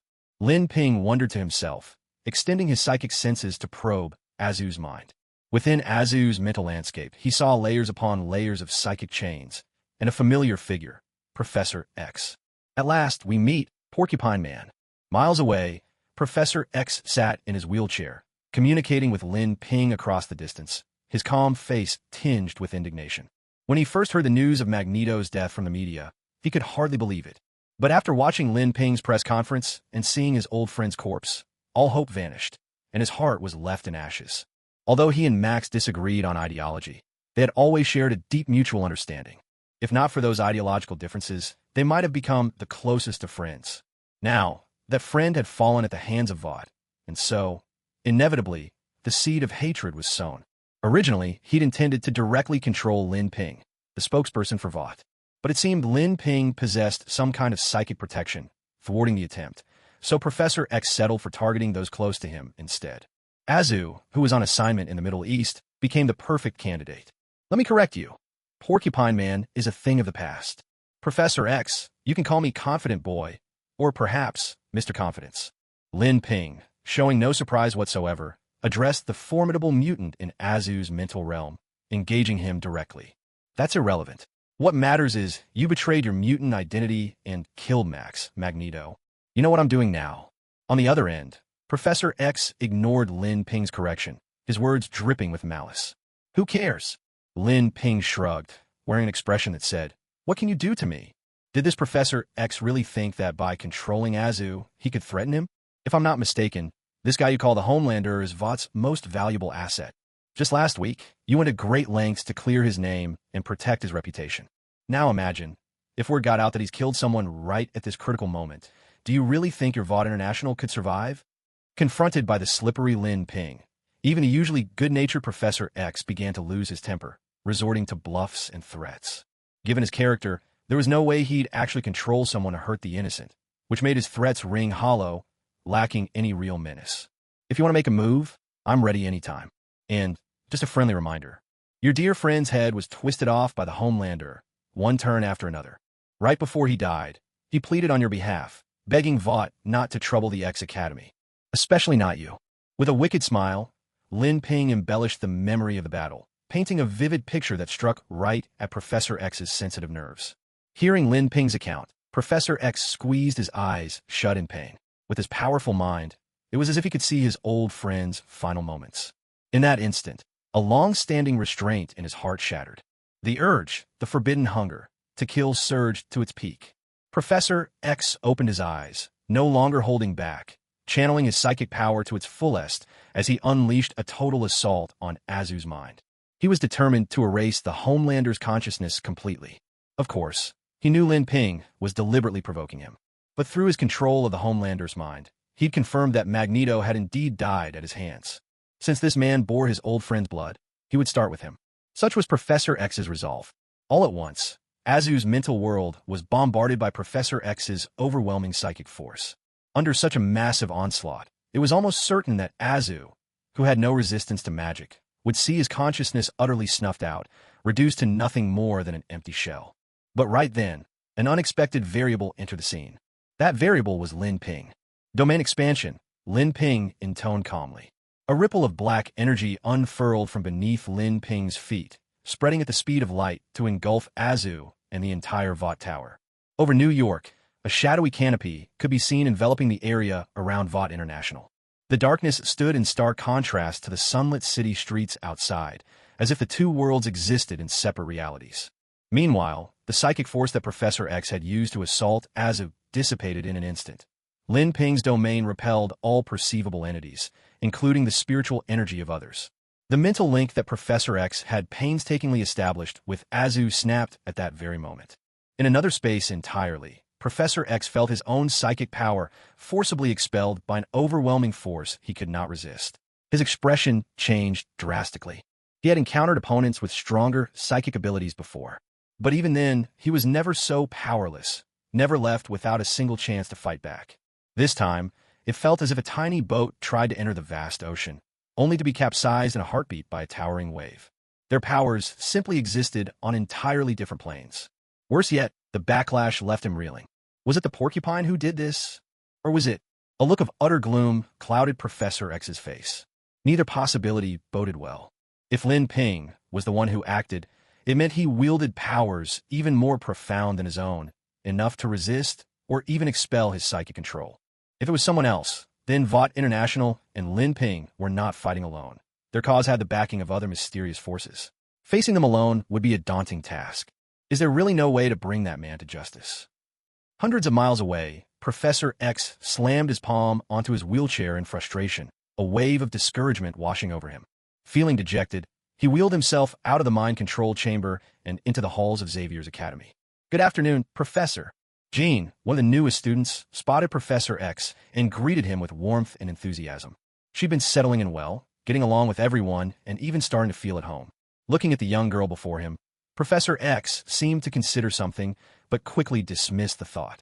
This was his own battle. He wouldn't send a mere girl to fight it for him. I'll avenge Max with my own hands. I will. I must.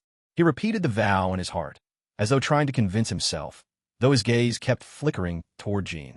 After expelling Professor X's psychic power, Lin Ping attempted to rouse Azu. Azu's head lolled as he slowly opened his eyes. The first thing he saw was Lin Ping's sharp, angular face. How did I end up here? Azu looked completely bewildered upon waking, unable to make sense of the situation. He remembered losing consciousness in an instant as he flew home. And now he awoke in his adoptive father's office? Could it have been his father's doing? A group of mutants was behind it, Lin Ping said calmly. Their leader is this man. He possesses the power of mind control.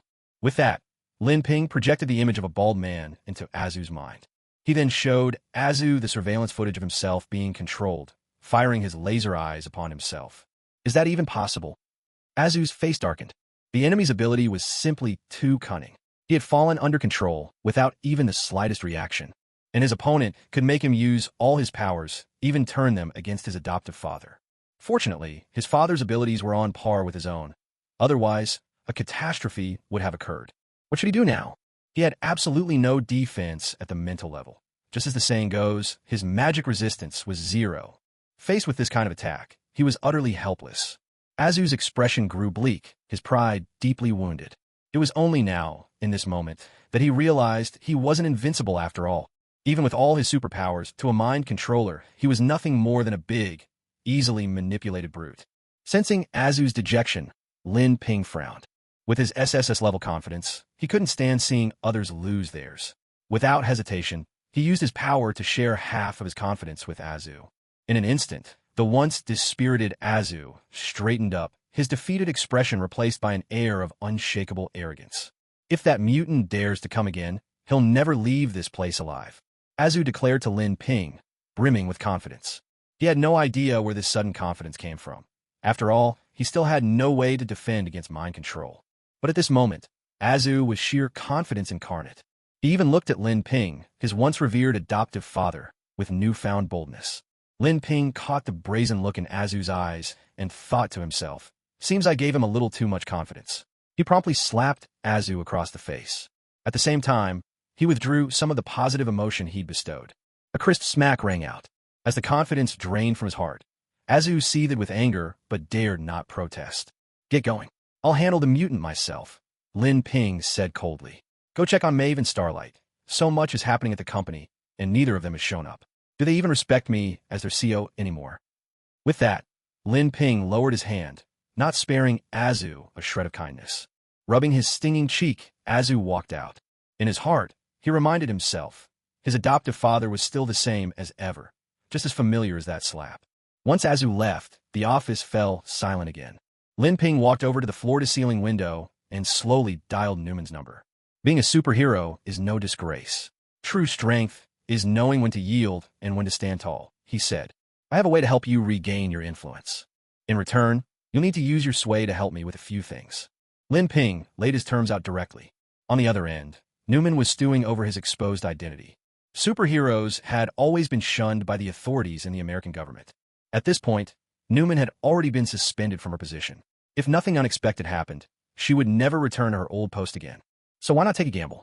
Newman recalled how, when she first revealed her abilities, Lin Ping had thoughtfully provided her with an escape route. She couldn't help but feel a fondness for him. Someone who can save you from dire straits is truly someone you can feel safe with. After hanging up the phone, Lin Ping began to stir the waters. His first step was to sow discord between mutants and humans.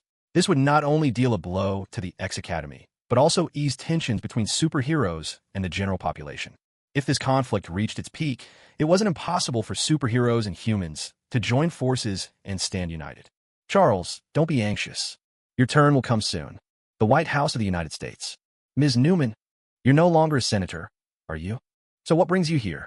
Trump gazed at the elegantly dressed and striking Newman before him, his interest clearly piqued. Behind him, more than a dozen bodyguards stood ever alert, ready to intervene at the slightest hint of trouble from Newman. As President of the United States, Trump originally had little impression of a minor figure like Newman, but once her superhero identity was revealed, she instantly became a household name. Senators were nothing new, nor were female senators. What was new was a female senator who was also a superhero. Several other senators nearby also fixed Newman with probing, almost accusatory looks. The message was obvious.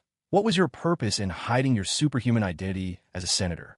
Were you trying to infiltrate the upper echelons of government and take everyone down in one fell swoop, paving the way for superheroes to seize power? Caught off guard by their hostility, Newman felt momentarily at a loss. Suddenly, she remembered what Lin Ping had once told her. Being born a superhuman is no shame. True strength lies in knowing when to bend and when to stand tall. Her wavering heart suddenly steadied. Regaining her usual commanding presence, she began to spar with Trump and the old foxes around him. I'm here to discuss cooperation. Meanwhile, Lin Ping, disguised as Professor X, swaggered up to the checkpoint, pushing the wheelchair he had commandeered. "Sir, this area is off-limits to the public. Please do not approach. May I ask where you're headed?" A friendly guard patrolling outside the White House called out a warning, even stepping forward with genuine concern to help push Lin Ping's wheelchair. What threat could an elderly, disabled man possibly pose? "You're quite a decent fellow," Lin Ping mused. He was a little surprised by such kindness. It almost made it hard for him to go through with his plan. He decided to spare this man's life. After all, the goal of this mission was simply to make the U.S. government take mutants seriously. There was no need for a bloodbath. To send the president to meet his maker, Lin Ping replied with a bright, cheerful smile. The enthusiasm on the guard's face vanished instantly. His hand instinctively reached for his waist, then abruptly dropped back down. Acting as if he hadn't seen Lin Ping at all, he stepped aside and walked away. One after another, several guards were similarly fooled by Lin Ping's mental manipulation, allowing him at last to get within 100 meters of the White House. So, Lin Ping continued to push the wheelchair, strolling leisurely along the path through the White House gardens, as if he were the only person there. Behind him, countless guards acted as though he were invisible, showing no reaction whatsoever. The entire scene was eerily surreal. Hidden sentinels and snipers, lying in wait, were also dealt with by Lin Ping in the same manner. Only then was his advance finally left unobstructed. At last, as Lin Ping approached the entrance of the White House, Trump's chief security advisor, Edward, noticed this uninvited guest. A bald man, all alone, pushing a wheelchair near the White House, without any identification or credentials, and with no reports from subordinates. No matter how you looked at it, something was off. What on earth are these security staff doing? They actually let an old man in here. Chief Security Advisor Edward frowned deeply. He knew that the president had just finished a meeting with foreign dignitaries today. Nothing could be allowed to go wrong. Cursing his subordinates' incompetence, Edward called over 4 or 5 burly, well-trained guards to prepare to carry Lin Ping out. In no time, the group surged forward, surrounding Lin Ping as he sat in his wheelchair. "Get this old man out of here. Don't let him be an eyesore for the president." Edward barked his orders at Lin Ping, showing no mercy. The guards behind him carried out the command to the letter. A strange gleam flickered in Lin Ping's eyes. Soon, Edward noticed that Lin Ping was still sitting exactly where he'd been. His irritation flared. Did his men not understand simple instructions? Did they want to lose their jobs? Fuming, Edward was just about to explode at his subordinates when he suddenly realized he himself was being lifted, carried off like a pig by 4 or 5 guards. "What are you doing? What's going on? Are you rebelling? I told you to carry him, not me." Edward was dumbfounded. As he watched the guards carry him closer and closer to the garbage compactor, panic set in. Could it be that he'd pushed these guys too hard for too long, and now they were getting their revenge? Wait. Edward barely managed to say a word before he was tossed into the garbage compactor. His body was ground apart, crushed into a mess of flesh and blood that spilled over the trash. Meanwhile, the guards, as if nothing had happened, walked over to Lin Ping and began pushing his wheelchair of their own accord. "Take me to your president." Lin Ping glanced at the gruesomely slain security advisor and gave his command to the guards behind him. The silver-white wheelchair scraped harshly against the tiled floor, the sound grating as it moved from near to far. Gradually, the noise reached Trump's ears as he conversed with Newman. "What's that sound? Did any of you bring an old-fashioned radio?" Trump interrupted the heated accusations the congressmen were hurling at Newman, raising the question. Everyone around exchanged confused glances, unsure what Trump was getting at. Only Newman felt a thrill of hope, recognizing that Lin Ping was making his move. The conference room door swung open. Brilliant sunlight from outside forced Trump and the others to squint, while the bodyguard behind them raised their guns, alert and ready. Lin Ping, transformed into Professor X, entered in his wheelchair, flanked by several guards. "Allow me to introduce myself. You may call me Professor X, or just the bald guy. I'm here with one demand: the establishment of a nation solely for mutants, with all the rights and sovereignty of any independent country. I hope, Mr. President, that you will be the first to publicly express your support to the world on behalf of the United States." Lin Ping flashed a brilliant, toothy smile, putting his intentions on full display. This was exactly what the marginalized mutants had longed for. Using this as a pretext was hardly out of place. Yet, it was clear that Trump and the others didn't see his sudden intrusion as a gesture of goodwill. The bodyguards moved out from behind Trump, forming a protective barrier between him and Lin Ping. "This doesn't look like a negotiation. Mutants have already asked for so much. Isn't it enough?" Surrounded by his supporters, Trump remained calm. He didn't know how Lin Ping had gotten in, but he was confident that no matter how bold Lin Ping was, he wouldn't dare lay a hand on the president. Such an act would be nothing short of a declaration of war. Without needing a signal from Trump, the bodyguards began closing in on Lin Ping, intent on subduing him. So, you really won't believe it until you see the consequences. Lin Ping sneered, snapping his fingers with a sharp snap. In an instant, every bodyguard, except for Trump, Newman, and the congressman, collapsed where they stood, unconscious. Now, shall we have a real conversation? Mr. President? Lin Ping nonchalantly rolled his wheelchair right up to Trump, fixing him with a provocative stare. Do you realize what you're doing? Do you really think the United States is mine alone to command? Why do mutants always have such unrealistic ideas? Faced with Lin Ping's overwhelming presence, Trump involuntarily took a half step back, edging closer to Newman and exchanging a meaningful glance. At this point, his only hope lay with Newman, the superhuman. Newman instantly understood. This was the opportunity Lin Ping had orchestrated for him to shine. Protect President Trump. Newman's eyes turned a blazing white as he hurled himself at Lin Ping, throwing caution to the wind. Trump seized the moment, pressed the mechanism at his feet, and leapt directly into a hidden chamber nearby, while the other senators scattered in all directions. The incident concluded with Newman gravely injured and the bald mutant vanishing without a trace, the entire affair classified as top secret by the National Intelligence Agency. The outside world soon declared that this marked the very first shot in the mutants' rebellion against human tyranny. In the days that followed, mutants with various abilities appeared across America, committing crimes and evading capture, spreading fear and panic among citizens everywhere. Mutants are all dangerous and must be expelled. This became the common sentiment among many Americans, and related legislation was soon set in motion. Under these circumstances, the relationship between superheroes and ordinary humans eased considerably. Compared to mutants, who sought to carve out a nation of their own, superhumans appeared far more moderate. They only longed for acceptance, not a share of the world's power. To avoid driving the mutants into a desperate frenzy, the American government gradually loosened restrictions on superhumans. Suspended from office, Newman was naturally reinstated as senator, now representing the superhuman community and acting as a counterbalance to mutant influence. In a certain mansion, Lin Ping and Newman finally found themselves sharing a bed. Afterwards, Newman rested her head on Lin Ping's chest, lazily tracing circles with her finger. I fulfilled your conditions. Now it's time for you to use your influence. What do you need me to do? Erase this mutant school from the map. This was step 2 in dealing with Professor X. Lin Ping murmured inwardly. It was time to unleash chaos once again. He wondered how many SSS-level upgrade permissions he might gain this time. Early the next morning, Xavier's School for Gifted Youngsters was surrounded by a crowd of angry protesters. Mutants, get out of America. Dreaming of founding your own nation? What a joke. Attacking the White House and threatening President Trump.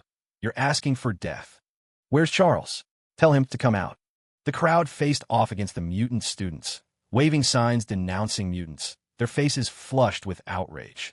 A small number of the agitators had been planted by Newman, but most were just ordinary citizens, compelled to protest by the recent surge in mutant attacks. These bastards, how dare they insult Dean Charles like this? Hot-tempered Cyclops could no longer contain himself, eager to teach these lawless humans a lesson. The other mutant students shared his thoughts and made no move to stop him. Although Professor X had always taught them to control their powers and avoid conflict with humans. The situation had clearly changed when the battle comes to your doorstep. How could anyone tolerate it? As mutants, their powers were inherently far greater than those of ordinary people. In their eyes, humanity had, in some ways, become a different species altogether. These frail humans had always feared their strength and treated them with discrimination. If only it had ended there. Now, even after retreating to this desolate, uninhabited place under Professor X's guidance, the humans still wouldn't leave them be, relentlessly pursuing them here. It was truly outrageous. Just as Cyclops was about to rush out and confront the crowd, Professor X appeared before the students, wheeling himself forward. Jean stood quietly behind the professor. Professor, you're here. Professor, these humans have gone too far. They're trying to strip away even the last safe place we have. That's right, Professor. These shameless people are using all sorts of excuses to smear us, talking about founding a nation, about attacks and incidents. I think they're just targeting us, plain and simple. Professor, please make a decision. We'll all follow your lead. Cyclops, Iceman, Beast, Colossus, Shadowcat, Scarlet Witch, Havoc, and the others instantly found their anchor, crowding around Professor X and voicing their grievances, each one more urgent than the last. There must be someone pulling strings behind all this. Everyone, let's not act rashly. We can't give them any reason to accuse us. It hasn't come to a point of no return yet. Professor X tried to calm them, though he'd already formed his own suspicions. After all, the only ones he'd fallen out with recently were Lin Ping and the Vought Corporation. It was hard not to draw a connection. He hadn't expected that his attempt to avenge an old friend would end up implicating these young students. Professor X was now filled with guilt, but even more so with anger toward Lin Ping. This was clearly a personal vendetta between the two of them, yet Lin Ping had shown no regard for his own identity as a mutant, ruthlessly hunting down his fellow mutants. He was nothing less than a monster among monsters. Someone like that was a blight on mutant kind. If he wasn't stopped soon, once he reached his full potential, there would be no future left for any other mutants. No, that wasn't quite right. The former Porcupine Man had already grown powerful. His abilities were no longer weak and trivial. They had become unfathomable. Realizing this, Professor X's resolve to eliminate Lin Ping only grew stronger. Listen, my children. I'll go negotiate with the American monitoring government to ensure your safety. Until there's a resolution, all of you must restrain yourselves as much as possible. Avoid any conflict with ordinary people. Professor X frowned deeply as he spoke, adding further instructions. Right now, the only solution he could see was to have some of the students or teachers from the academy join the American government or even the military in exchange for their support. A kind of political maneuvering. If Vought and other superheroes could do this, there was no reason the Mutant Academy could not. Although doing this would, to some extent, betray the founding ideals of the Mutant Academy and would mean sacrificing the freedom and interests of their own kind, there was simply no other choice. If they didn't make such concessions, if they didn't give up some interest, the powerful interest groups at the top of the American government would never speak up for them. Will this work? Judging by the look of the crowd outside, it doesn't seem like they'll back down so easily. Cyclops looked at the mob of fierce protesters outside, feeling far from confident. The look in their eyes was terrifying, as if he had killed their closest family members. Besides, they had all heard about the nature of the American government and military, hardly paragons of virtue. Dealing with them always meant being on guard, wary of any sudden betrayal. Whether it works or not, we'll only decide after I've made contact. We cannot be the first to resort to violence. Professor X emphasized once more, then placed his right hand against his temple, amplifying his psychic power as he searched for Nick Fury's mental signature. Unless absolutely necessary, he did not want mutants standing in direct opposition to humanity. The teachers and students of the Mutant Academy fell silent, quietly standing guard around him, making sure Professor X wouldn't be disturbed. Professor X let out a soft, surprised sound. Usually, as soon as he released his mental power, he could connect with almost anyone's mind. But today, not a single familiar presence responded. Unconvinced, he expanded his reach, sending out psychic signals across the entire state. Still, the result was disappointment. Everyone he'd been in touch with, whether from the government or the military, had vanished as if swallowed by the earth, leaving not a trace. It was as if they were all deliberately avoiding him. What he didn't know was that ever since Lin Ping had disguised himself as Professor X to orchestrate an attack in the White House, the entire American government and military had been on high alert, working through the night to produce helmets and other devices to block psychic control.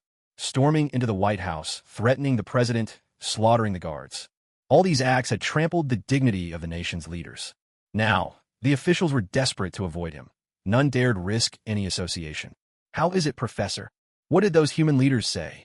Beast and Shadowcat stepped forward, concern etched on their faces. There's been no response so far. I'll have to go myself. While I'm gone, all of you stay here and keep your heads down. Don't do anything until I return to deal with it. A sense of foreboding rose once more in Professor X's heart. But for the future of the Mutant Academy, he had no choice but to act. So, under the watchful eyes of all the mutants, Jean quietly pushed Professor X's wheelchair farther and farther away until he vanished from sight. For reasons none could explain, they all felt as if they might never see their professor again. The crowd outside remained as noisy as ever. Cyclops and the others decided it was best to return to their dorms, out of sight and out of mind. Just then, someone hurled a Molotov cocktail, sending it flying more than 100 meters in a perfect arc, straight into the Mutant Academy. In an instant, flames erupted across the grounds. Storm the Mutant Academy. Capture Charles alive.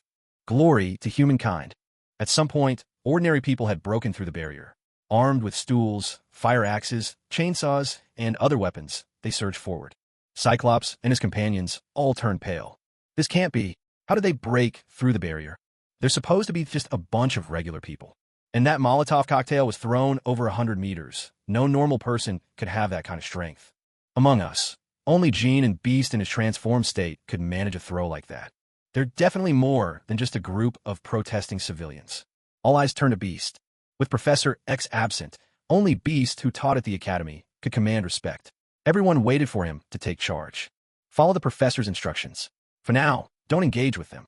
No matter what, they're still just ordinary people. It won't be easy for them to hurt us. Our job now is to hold them off and wait for the professor to return.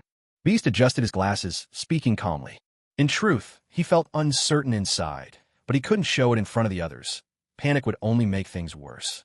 Understood. Having grasped the situation, the mutants calmed down and began to take up their respective roles. Iceman reached out toward the blazing fire caused by the Molotov cocktail. Streams of ice crystals formed in his palms, spreading out and freezing the flames solid. Scarlet Witch tapped into her reality-warping powers, cloaking herself, Havoc, Shadowcat, Cyclops, and Rogue, making the agitated crowd lose sight of their targets. But at her current level, she could only shield 4 or 5 people at a time. Any more would push her beyond her limits. Colossus seized and used benches and lampposts from the campus, piling them at the entrance to block the crowd's advance. But it was of little use. A man wielding a chainsaw revved it noisily and sliced straight through the wooden benches, carving out a passage. More protesters poured in behind him, relentless and determined. As they drew closer, Iceman acted once more. Suddenly, a meter-thick wall of ice materialized in the air, cold vapor swirling off its surface, blocking the mob's path to the Mutant Academy. And as Iceman continued to push his powers, the ice wall grew ever thicker. No matter how many Molotov cocktails or weapons the crowd brought to bear, nothing could make the slightest dent in that wall of ice. Some of the most outrageous attackers even had their feet frozen solid by Iceman, leaving them unable to move. For a moment, the crowd outside had no way to break through, and the standoff resumed. Well done, Iceman. They're not getting in now.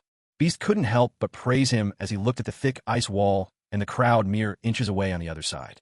It had to be said, Iceman's move was truly impressive. If it's just about trapping the enemy, Iceman's powers really are the best suited for it. Now we can finally wait for the professor's return in peace. Scarlet Witch, Shadowcat, and the others were visibly relieved, their spirits lifting as they relaxed for the first time in a while. Just then, several police cars arrived. The Mutant Academy's police force had finally shown up, albeit a bit late. Beast and the others immediately tensed up. Were these officers here to deal with them? While Iceman's ice wall was an impenetrable barrier for ordinary people, if the police brought heavy weaponry, it might not hold up for long. Drop your weapons. Don't linger here. To the mutants' surprise, the officers merely glanced their way after getting out of their vehicles, then turned their attention to dispersing the crowd. It seemed they were there to keep order, not to target the mutants. With the threat of police firearms looming, the protesters left the area, dragging their feet and grumbling, clearly unwilling to go but forced to comply. In their minds, these mutants were already at the end of their rope. If not for the police showing up, they might have captured them already. The demonstrators thought confidently, never suspecting anything was amiss. These so-called officers feeding off taxpayers' money just to protect these parasites. What a disgrace, they muttered to themselves. Looks like the government's still good for something after all, B said with a sigh of relief. At least their police can still enforce the law fairly and send these people packing, Shadowcat added, sounding grateful. I just hope the professor is okay. It's only been 10 minutes, but who knows what trouble is still to come. Aside from Iceman, who was still tirelessly reinforcing the ice wall, the rest of the mutants finally let themselves relax, sinking down onto the grass, worrying about Professor X and what the future might bring. Meanwhile, outside, Newman, the one orchestrating the assault on the academy, watched the police disperse the demonstrators, her face darkening. She'd made an agreement with Lin Ping. She would lead the initial assault, and then Lin would send in people to deal with the mutants. But clearly, her plan had failed. They hadn't even managed to breach the academy, let alone move on to the next phase. Looks like someone's about to come up short on their promise. And don't forget our little wager. Tonight, you're wearing the bunny girl outfit. A mischievous tone from Lin Ping echoed in Newman's mind. Newman's cheeks flushed a deep red in an instant. Though she was already a mother and no longer a naive young girl, she still felt shy at the thought of such suggestive attire, especially since it was broad daylight. Clearly, Lin Ping didn't care at all about appearances or the impression it might leave. You'd better settle things first before you say anything else. Wait until everyone's gone. Biting her lip, Newman gestured with her chin toward the nearly dispersed crowd outside. Since Lin Ping was obviously aware of what was happening here, he was likely nearby, keeping watch. He wouldn't miss anything. If all these protesters were evacuated, it would be impossible for anyone to take advantage of the chaos or to strike from the shadows. Yet this time, Lin Ping didn't reply. He was getting ready to make his move. The thick ice wall was indeed an impressive defense, but no matter how strong a defense, if attacked from within, it could be brought down much more easily. Behind the ice wall, Laser Eye, who had been chatting with his brother Shockwave, abruptly cut off the conversation and stood up. Muttering awkwardly, he said, "I need to use the restroom." Shockwave was baffled. They'd been having a perfectly good conversation. Why the sudden need for a bathroom break? Still, nature calls, and it wasn't anything worth making a fuss over. Shockwave soon lost interest and turned to chat with the other mutants. No one noticed that Laser Eye, who claimed he was going to the restroom, had his gaze fixed intently on Iceman, who was tirelessly reinforcing the ice wall from behind. By now, the wall was already 2 meters thick, sturdy enough to withstand even missile fire, and it was still growing. To breach the Mutant Academy, Iceman would have to be dealt with first. "Hey, brother, weren't you headed to the bathroom? Why are you staring at Robert?" Shockwave patted Laser Eye on the shoulder. He had sensed earlier that his brother was acting strange and had been keeping an eye on him. To his surprise, Laser Eye wasn't heading to the restroom at all. He just kept staring at Iceman. Could his brother be interested in men? A twinge of worry flitted through Shockwave's heart. Laser Eye ignored Shockwave, pressed a button on his custom-made sunglasses, and unleashed a torrent of destructive energy. His power was different from that of the original Homelander. His eyes were connected to a world brimming with destructive force, and through his specialized glasses, he could continuously channel that energy, its intensity only growing stronger over time. Still focused on building the wall, Iceman was completely unprepared. The beam of destruction struck him square in the side. Iceman let out a cry of agony. Seeing the damage to his waist, he quickly shifted his entire body into crystalline ice, hoping to avoid a fatal blow. "Scott, what are you doing?" Shockwave's face went pale with shock as he tackled Laser Eye to the ground. At the same time, he pressed down on his head, forcing his eyes toward the sky to keep the others safe from accidental harm. Yet, some destructive energy still struck the ice wall, punching straight through it.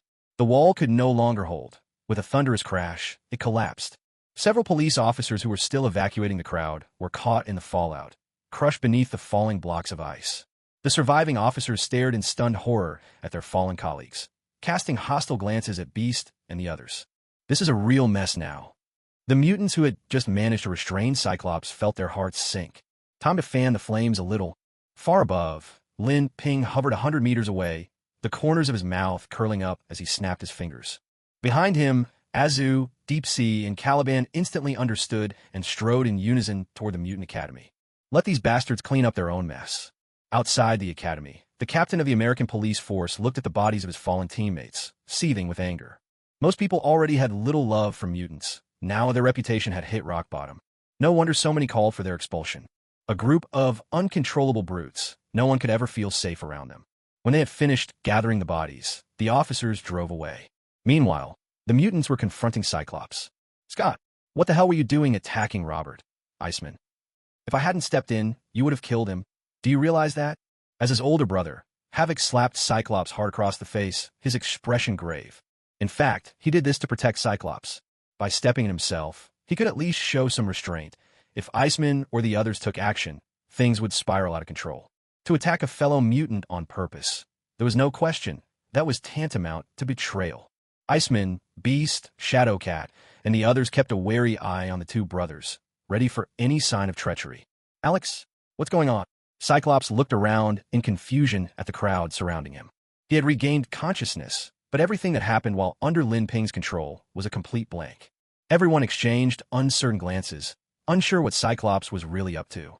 From a look of him, he genuinely seemed to have no memory of attacking Iceman. But it was still possible he was pretending. There was no way they could let him off so easily. "You honestly don't remember a thing?" Havoc pressed him. Cyclops shook his head. "All right, Scott, let me lay it out for you. You just attacked Iceman, almost cut him in half. Whether it was intentional, accidental, or something else happened to you, we have to keep your actions in check for now. We'll sort everything out when the professor gets back. Do you understand?" Shockwave glanced at everyone's reactions and continued speaking. Cyclops was inwardly shocked, his eyes filled with disbelief as he looked at Iceman, whose entire body had transformed into organic ice. He thought to himself, how could I possibly have done such a thing? Yet, trusting his older brother Shockwave, he still nodded. The fear of his own powers only grew deeper within his heart. "What about the rest of you? What do you think?" Shockwave took the opportunity to seek out everyone else's opinions. No one voiced any objections. They'd all spent enough time with Cyclops to know he wasn't someone who acted recklessly. It was highly likely that this incident was caused by his mutant abilities going out of control. Fortunately, the one who'd been hurt was Iceman. He could transform himself into crystalline ice, making him immune to injury. In other words, Cyclops hadn't really caused any harm. Out of sympathy for a fellow mutant, they decided merely to bind his hands and feet. Iceman was the one to carry out the task this time. "You really put me through the ringer, you know," he said with a wry smile, approaching magnanimously. "When the professor gets back, I'll make sure he gives you extra training just to prevent another terrifying power surge like this." Iceman then conjured 2 sets of icy shackles around Cyclops' wrists and ankles, restraining him in case he lost control again. Shockwave nodded gratefully, relieved that Iceman hadn't made things more difficult for him.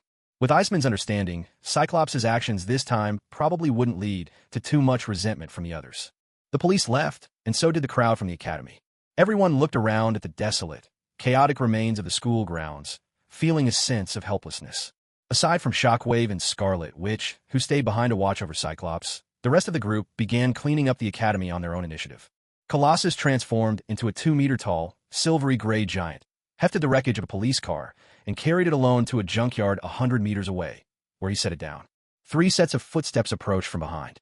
"Someone still here?" Colossus grew wary and turned around. Standing before him were 3 figures. One wore a blue bodysuit, a beautiful flag billowing on the cape at his back, and a kind smile on his face. Another wore a green battle suit, with conspicuous, strange fins at his waist and abdomen, and wings like those of a fly fluttering behind him. The third was entirely transparent, his body resembling a giant humanoid diamond. All 3 looked at Colossus with clear ill intent. These 3 are definitely not ordinary people, Colossus thought, clenching his fists, his fighting spirit igniting. He could sense their strength, as well as a faint, dangerous aura. Even if they weren't mutants, they were certainly far from normal. Colossus cracked his knuckles together and charged forward. He had absolute confidence in his own strength. A mocking smile appeared on Azul's face as he caught Colossus's incoming fist with one hand. Colossus stared in shock, feeling as though an iron clamp had locked onto his wrist, rendering him completely immobile. "A body made of steel? Not bad.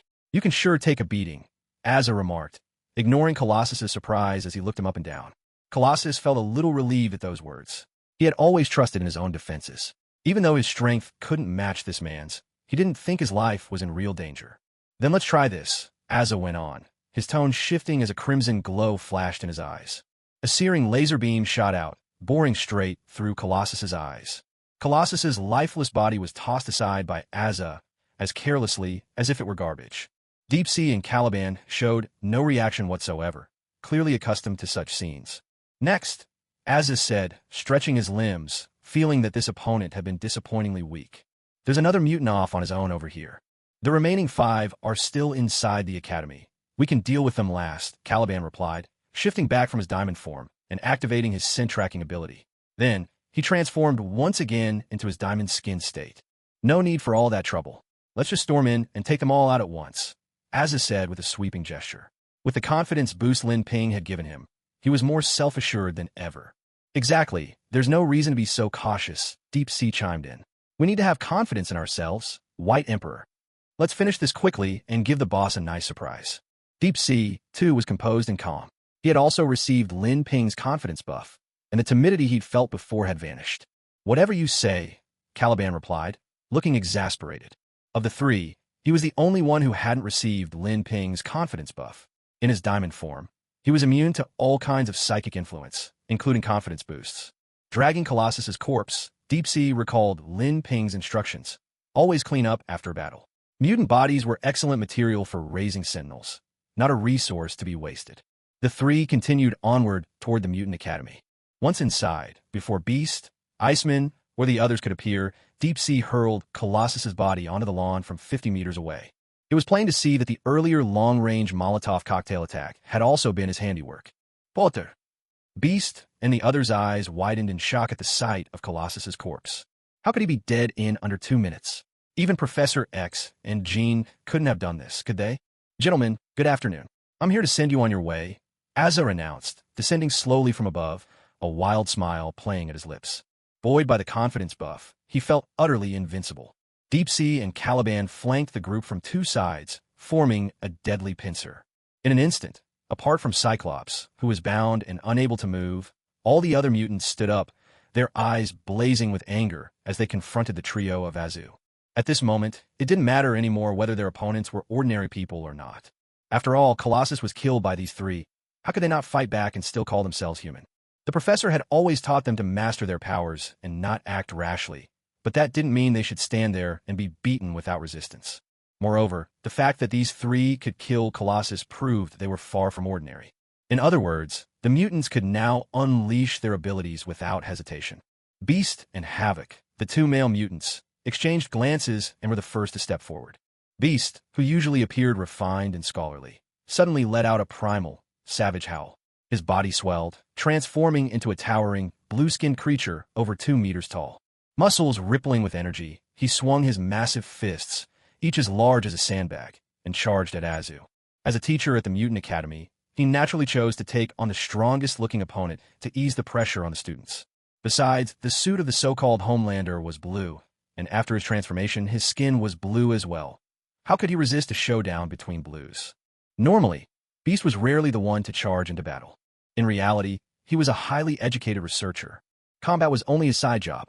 But now, with Colossus fallen, Cyclops imprisoned, Professor X and Jean absent, and Iceman nowhere to be found, Havoc's powers still needed time to charge, so it had to be him who stepped forward. Havoc stood his ground, brow furrowed in concentration, swaying his body to gather energy. His ability allowed him to absorb radiation energy from the environment and release it from any part of his body. However, his control over his powers was not yet perfect. Only by rocking his body could he build up enough energy to fire. Perhaps it would take some kind of trigger for him to overcome his fear of his own powers and gain full control. Azu paid no mind to Havoc, who was swaying back and forth, but instead looked with disdain at the bespectacled blue beast charging at him. Clearly a product of mutation. Was such an opponent even worth his full strength? Azu's eyes sparkled with electricity, and he casually unleashed a trial blast of Cyclops laser vision. Beast, charging forward, saw this, and his eyelids twitched, alarm bells ringing in his mind. He twisted midair just in time to narrowly dodge the blast. Fortunately, after his transformation, his agility surpassed even the nimblest of apes. Otherwise, that attack might have put him out of commission on the spot. Having witnessed Azu's laser vision, even the once bold Beast now hesitated. He worried that if he got entangled with this opponent, he'd end up taking a devastating blast. Although the transformed body offered a certain degree of resistance to physical attacks, under the power of the laser eye, all flesh was treated equally. Laser eye. The mutants all voiced their confusion in unison when they witnessed this scene, then turned to glance suspiciously at Cyclops, who was shackled by Iceman's icy chains, as well as at Havoc, who stood nearby, gathering energy for his blast. Could it be that this person had some connection to Cyclops and Havoc? Though the stranger's laser beam appeared much shorter and its intensity seemed weaker than that of the two brothers, it was unmistakably a laser shot from the eyes, causing wild speculation to ripple through the group. Were there actually 2 traitors among us? Why are you all looking at me? Cyclops, his hands and feet bound, could only look on in despair as everyone's gaze fell upon him. Surely, they couldn't be blaming him for this as well? He couldn't even move a muscle, let alone press his visor to activate his powers. Mutant abilities were innate, not something you could just learn by imitation. Although the stranger's laser eyes bore some resemblance to his own, Cyclops was certain there was no relation between them. Azu gave a cold snort, pulling everyone's thoughts back to the present. Who would have thought that this seemingly unremarkable beast would possess such sharp reflexes? It seemed that, beyond just looking like a beast, his body had also inherited a beast's danger sense and agile strength. Azu's eyes flashed coldly as he swept his gaze across the assembled mutants, realizing he had underestimated them. He decided it was time to get serious. In a blur, he appeared before Beast, the first one to attack him. He believed it was best to take out the boldest opponent first. Beast was startled by Azu's sudden appearance, instinctively stepping back half a pace, but Azu's hand clamped down on his shoulder before he could escape. No matter how hard Beast struggled, he couldn't break free. And this was Beast in his transformed state, capable of lifting a car with a single hand, boasting a full ton of strength. What kind of freak was this opponent to leave him utterly powerless? Beast's heart pounded with anxiety. "You're not bad, little ant," Azu said coolly, his voice dripping with disdain. "But that's all you amount to." His hands tightened, preparing to tear the mutant apart with his bare hands. Scarlet Witch, Shadowcat, and the others could no longer sit back. They rushed to Beast's aid. Scarlet Witch conjured a surge of crimson energy, which enveloped Azu's hands and momentarily halted his movements. At this point, her power was far from its future peak, when her words alone could warp reality. Shadowcat, the beautiful young woman, seized the opportunity. Grabbing hold of Beast, she activated her ability to phase through solid matter, pulling him right through Azu's arm and back to safety. If the physical strength of Shadowcat were sufficient, she could actually use this ability as an offensive weapon, phasing straight into an enemy's body and then forcing herself outward, tearing them apart from within. Unfortunately, most mutants have bodies no stronger than ordinary humans, and Shadowcat is no exception. A sharp stone or a single bullet could easily end her life, let alone trying to use such a method against Homelander. Homelander has been thoroughly enhanced by Compound V. He's not like the half-baked Invisible Man, whose only advantage is tough skin. Every organ in Homelander's body has been fortified to some degree, and he even possesses limited regenerative abilities. Shadowcat is completely out of her league here. Magic! Homelander looked at the red energy binding him and at the Scarlet Witch, who was casting her spell, a flicker of confusion in his eyes. He could feel the magic eating into his wrists, his skin breaking as fresh blood welled up. Ordinarily, this should have been excruciating, but with the confidence Lin Ping had bestowed upon him, Homelander felt nothing at all. At this moment, Homelander didn't quite understand how this power worked. This was a blind spot in his knowledge. Even Superman's resistance to magic isn't that great, let alone someone like Homelander. Still, it didn't matter. He had his laser vision. A beam of searing light burst from Homelander's eyes, lancing toward the Scarlet Witch. She immediately ceased her incantation, darting to the side to evade the attack. The bindings around Homelander's wrists vanished as well. Not a single mutant on the field was able to stop him, and there were still Deep and the White Emperor, Caliban, lurking nearby, watching him like hawks. An enemy like this, perhaps only Iceman, Jean, or the Professor could stand chance. The Beast, Scarlet Witch, and Shadowcat couldn't help but think this to themselves. At that moment, Havoc finally finished charging up his power. A blazing beam of energy erupted from his chest. At first, just a single blast. But suddenly, it multiplied, splitting into 3 streams aimed at Homelander, Deep, and White Emperor. Homelander's expression shifted slightly as a thought crossed his mind. Is that Cyclops' brother? The familiar energy blast from Havoc's chest instantly reminded Homelander of that legendary man. But almost at once, Homelander's composure returned, his face calm and collected. Had this happened before, he might have lost his nerve. But with Lin Ping's blessing of confidence, even if Soldier Boy himself appeared before him, Homelander wouldn't flinch. Because, with his godfather's protection, he was invincible. Homelander glanced down at his chest, where Havoc's energy beam was striking him. It felt like fire scorching his skin, uncomfortable but still within his limits. But after just 2 seconds, Homelander realized something was wrong. The mutant's attack was ramping up in intensity. He could plainly feel that the laser was now surpassing what his body could withstand. If he kept taking the hits, there was a real risk of injury or even death. He hadn't expected that among these mutants, whom he'd always looked down upon, there would be someone so powerful. Azul's brow furrowed slightly. He could feel that the energy this mutant before him unleashed was far stronger than his own laser vision, with an even higher potential ceiling. No wonder his adoptive father was determined to wipe out these people. Letting them run free truly was a dangerous thing. With that thought, Azul's resolve to kill only grew firmer. According to my adoptive father, these mutants are supposed to have frail bodies. Azul lifted off from the ground, soaring through the air at high speed to dodge the surging blasts of energy, all the while counterattacking with his own laser vision. The mutant unleashing the continuous shockwave was momentarily caught off guard, unable to dodge in time, and took the hit directly. Summers. Witnessing this, Beast, Scarlet Witch, and the restrained Cyclops cried out in horror, their eyes wide with fear. But the distance was too great, and they couldn't shield him in time. As fellow mutants, they knew all too well how vulnerable their bodies could be. If bullets could wound them, what hope did they have against this devastating laser vision? Azul sneered, baring his teeth in a cold grin, as if already picturing his opponent's body pierced through and lifeless. But in the very next moment, Shockwave stood there unharmed, only a flicker of surprise in his eyes. Was it possible he was immune to Azul's laser vision? In fact, he even felt as if he'd absorbed some of the laser energy into himself, ready to amplify his next attack. This took Shockwave completely by surprise. He'd never fully understood his own powers, only that he and his brother Cyclops were immune to each other's attacks. He hadn't expected to encounter someone else today, an adversary, no less, whose powers he could withstand. Did this mean his brother was also immune to Azul's laser vision? But could Azul, in turn, withstand his own energy blasts? The question sparked in Shockwave's mind. Judging by the way Azul had leapt into the air to evade, it seemed unlikely. Perhaps it had something to do with the intensity of their powers. Shockwave's gaze sharpened as he caught onto the crucial difference. Both Azul and the other mutants stared in astonishment at Shockwave, still standing safe and sound. What the hell? Azul was full of suspicion. Was his laser vision becoming less effective? Thank goodness, Summers is okay. Cyclops and the other mutants breathed a collective sigh of relief. Suddenly, shards of ice began to shimmer in the air, and the temperature plummeted. Iceman, his body transformed into living ice, skated into the fray atop a trail of frost. This master of elemental powers had finally returned to the battlefield. Can someone fill me in on what I missed while I was gone? The Iceman asked questions while simultaneously conjuring ice walls to shield his companions and spreading vast sheets of frost above the Mutant Academy, slowing Azza's movements. Naturally, he could see Colossus's corpse on the ground, as well as Azza and the other uninvited guests.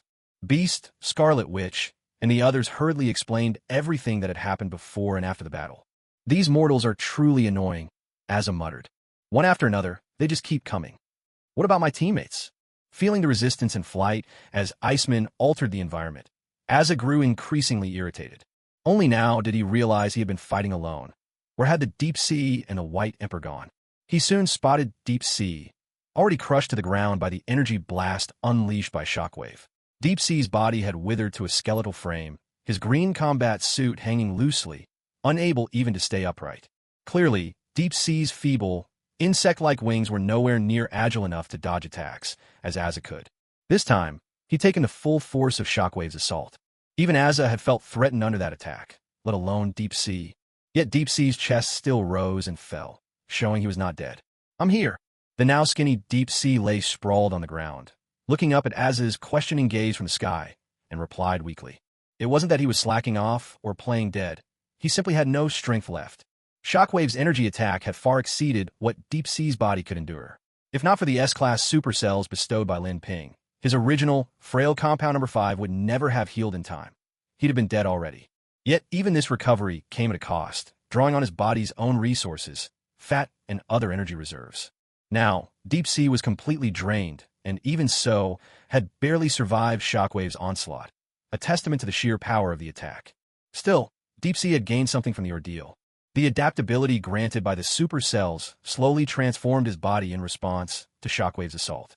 His skin underwent a strange change, improving both heat resistance and energy attack resistance. Should Shockwave attack Deep Sea again, it wouldn't grant full immunity, but might reduce the damage by about 15%. Seeing Deep Sea so utterly incapable of helping, Azza sighed, then turned to look for Caliban, the White Emperor. But no matter how hard he searched, he couldn't find him. Don't bother looking for the White Emperor. That guy died just now. As if guessing what Azza was thinking, Deep Sea sprawled on the ground in the shape of a starfish, speaking bluntly and with a look of resignation. Azza's face was full of confusion. But where was the body? He'd assumed the White Emperor, like the others, was a product of compound number 5. Surely, even if he couldn't withstand the attack, there would at least be something left of him? There, that pile of glass on the ground, that's him. Talk about rotten luck for the poor guy. His very first fight, after getting the diamondification ability, and he runs into an opponent like this, ends up baked into glass under that scorching heat. Of course, judging by the intensity of the energy just now, he might have been able to hold out a little longer in his diamond form. But the moment he changed back, he'd have died in a second. With great effort, Deep Sea lifted a finger and pointed to the large heap of shattered glass to his right, his heart full of regret for Caliban. After all, they'd once been cellmates, sharing a cell and good conversations, and Caliban had even shared his prized pinup posters. Later, they'd worked together under the boss. In fact, Caliban was the very first underling Deep Sea had recruited after joining Lin Ping. And now, just like that, he was gone, taken out of the picture. For a moment, Deep Sea couldn't help but feel a pang of guilt, along with a growing hatred for these mutants. Weren't we the ones planning to kill them in the first place? We can't really expect them not to fight back, can we? Thinking about Colossus, who'd also been killed by their hand, Deep Sea suddenly realized something. What's the point of overthinking it? If there's a problem, let the boss worry about it. Smart as ever, Deep Sea decided not to dwell on whether what they were doing was right or wrong. Hearing Deep Sea's words, Azu glanced at the pile of glass, which was still giving off a faint warmth, proof that Caliban's remains were barely cold. These mutants, Not only had they refused to submit to their fate, they'd actually dared to strike back. And to make matters worse, they'd killed one of his team right in front of him. How was he supposed to explain this to his godfather? You've definitely caught his attention now. Azu forced a grim smile, his heart burning with rage. The very next moment, his laser eyes fired again, sweeping indiscriminately across the mutants on the ground at even higher frequency. Sure, the shockwave could neutralize his laser eyes, but the death of Colossus made it clear not every mutant had that kind of power. He was curious to see just how long the rest of them could last. Blistering beams of laser tore through the mutant academy. Beasts, Shadowcat, Scarlet Witch, anyone whose defenses were weak, scattered in panic. But Shadowcat wasn't quick enough. As she tried to phase through the principal's statue to escape, Azu's laser eye caught her, slicing her clean in half at the waist. The lovely young woman perished with a look of indignation and sorrow frozen on her face. Beast and Iceman were devastated, their grief and anger overwhelming. What a waste. Should we take advantage of the moment? From afar, Deep Sea shook his head to himself. His tastes were rarely so conventional, but even so, there was something a little twisted about his reaction. Come on, keep going, you mongrels. Azu's face twisted into a vicious grin. Clearly, he wasn't nearly done yet. A single life was nowhere near enough to repay the debt. Azu began scanning for his next mutant target. High above the ground, he held complete control over the battlefield. From this vantage, he could take in the entire mutant academy at a glance. And at such a height, even the Scarlet Witch's magic couldn't reach him. The surviving mutants, shaken by the deaths of Colossus and Shadowcat, clearly realized the gravity of the situation and now braced themselves with utmost vigilance. Even Cyclops, who had been restrained at the start, was now freed by Iceman. In this moment of life and death, no one cared if his powers were out of control. The most urgent priority was to survive this ordeal. If they failed, they would all perish here. Of course, Cyclops still had his uses. He and Havoc were both immune to Homelander's laser vision, allowing them to stand at the front and shield the others from harm. And so, the battlefield took on a peculiar formation. Beast hid behind Havoc, and the Scarlet Witch took cover behind Cyclops. Each time Homelander unleashed his laser beams, these two stood firm and blocked the attack head-on. Even when he tried to change angles, the ice walls conjured by Iceman intercepted the blasts, preventing any damage. All around the five of them, Iceman raised broad walls of ice. These not only served as barriers against attacks, but also prevented Homelander from getting close to his teammates. Several small gaps were left in the ice walls, just wide enough for Havoc and Cyclops to fire their energy blasts through, keeping Homelander in check. It was reminiscent of a superhuman version of trench warfare. Even Deep, lying off to the side, could only shake his head at this fortress-like defense.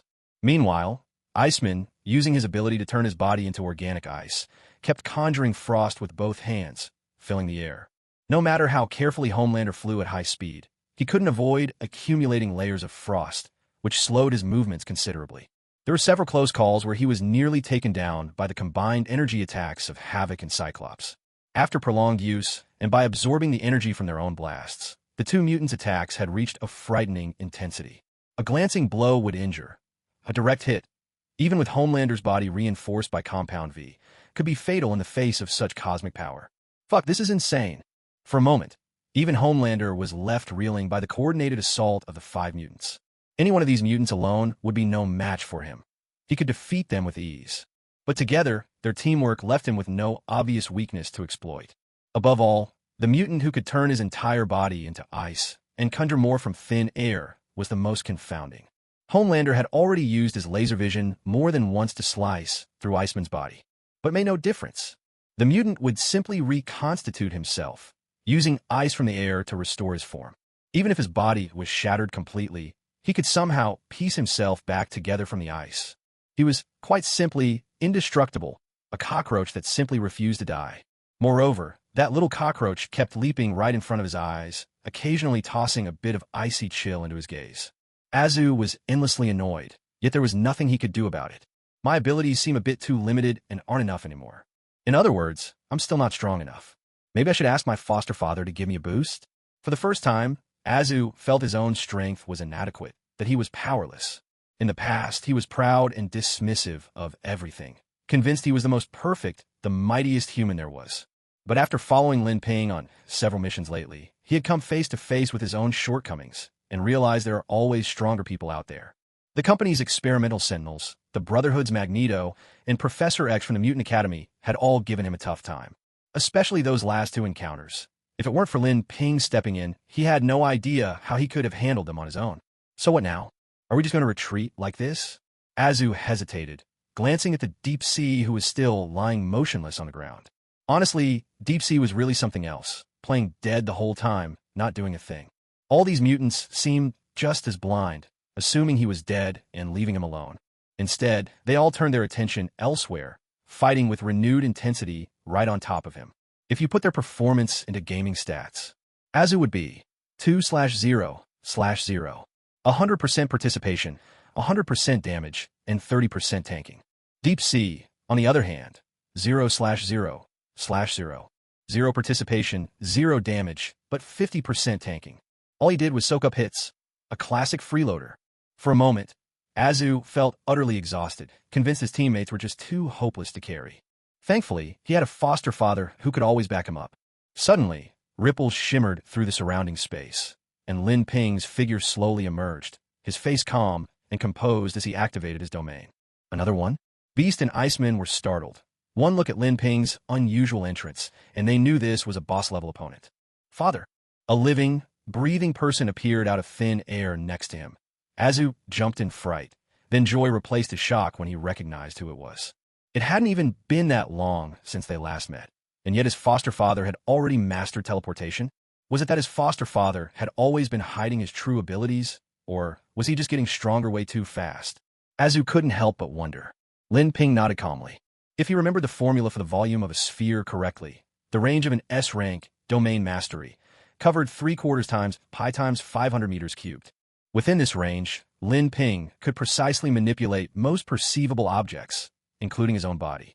So, he had developed teleportation within the boundaries of his domain. As long as his mental strength held up, Lin Ping could keep teleporting inside his domain at will. And that wasn't all. He could control other things, too. For instance, gravity. Looking down at the 5 mutants on the ground, Lin Ping didn't resort to mind control right away. Starting a fight like that would be much too dull. It would be far more interesting to use them to test out his various abilities.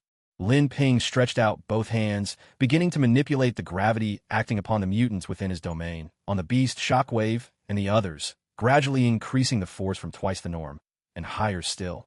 Shockwave and Cyclops, who had been standing firm and ready to attack, suddenly felt as if their bodies were filled with lead, their limbs growing unbearably heavy.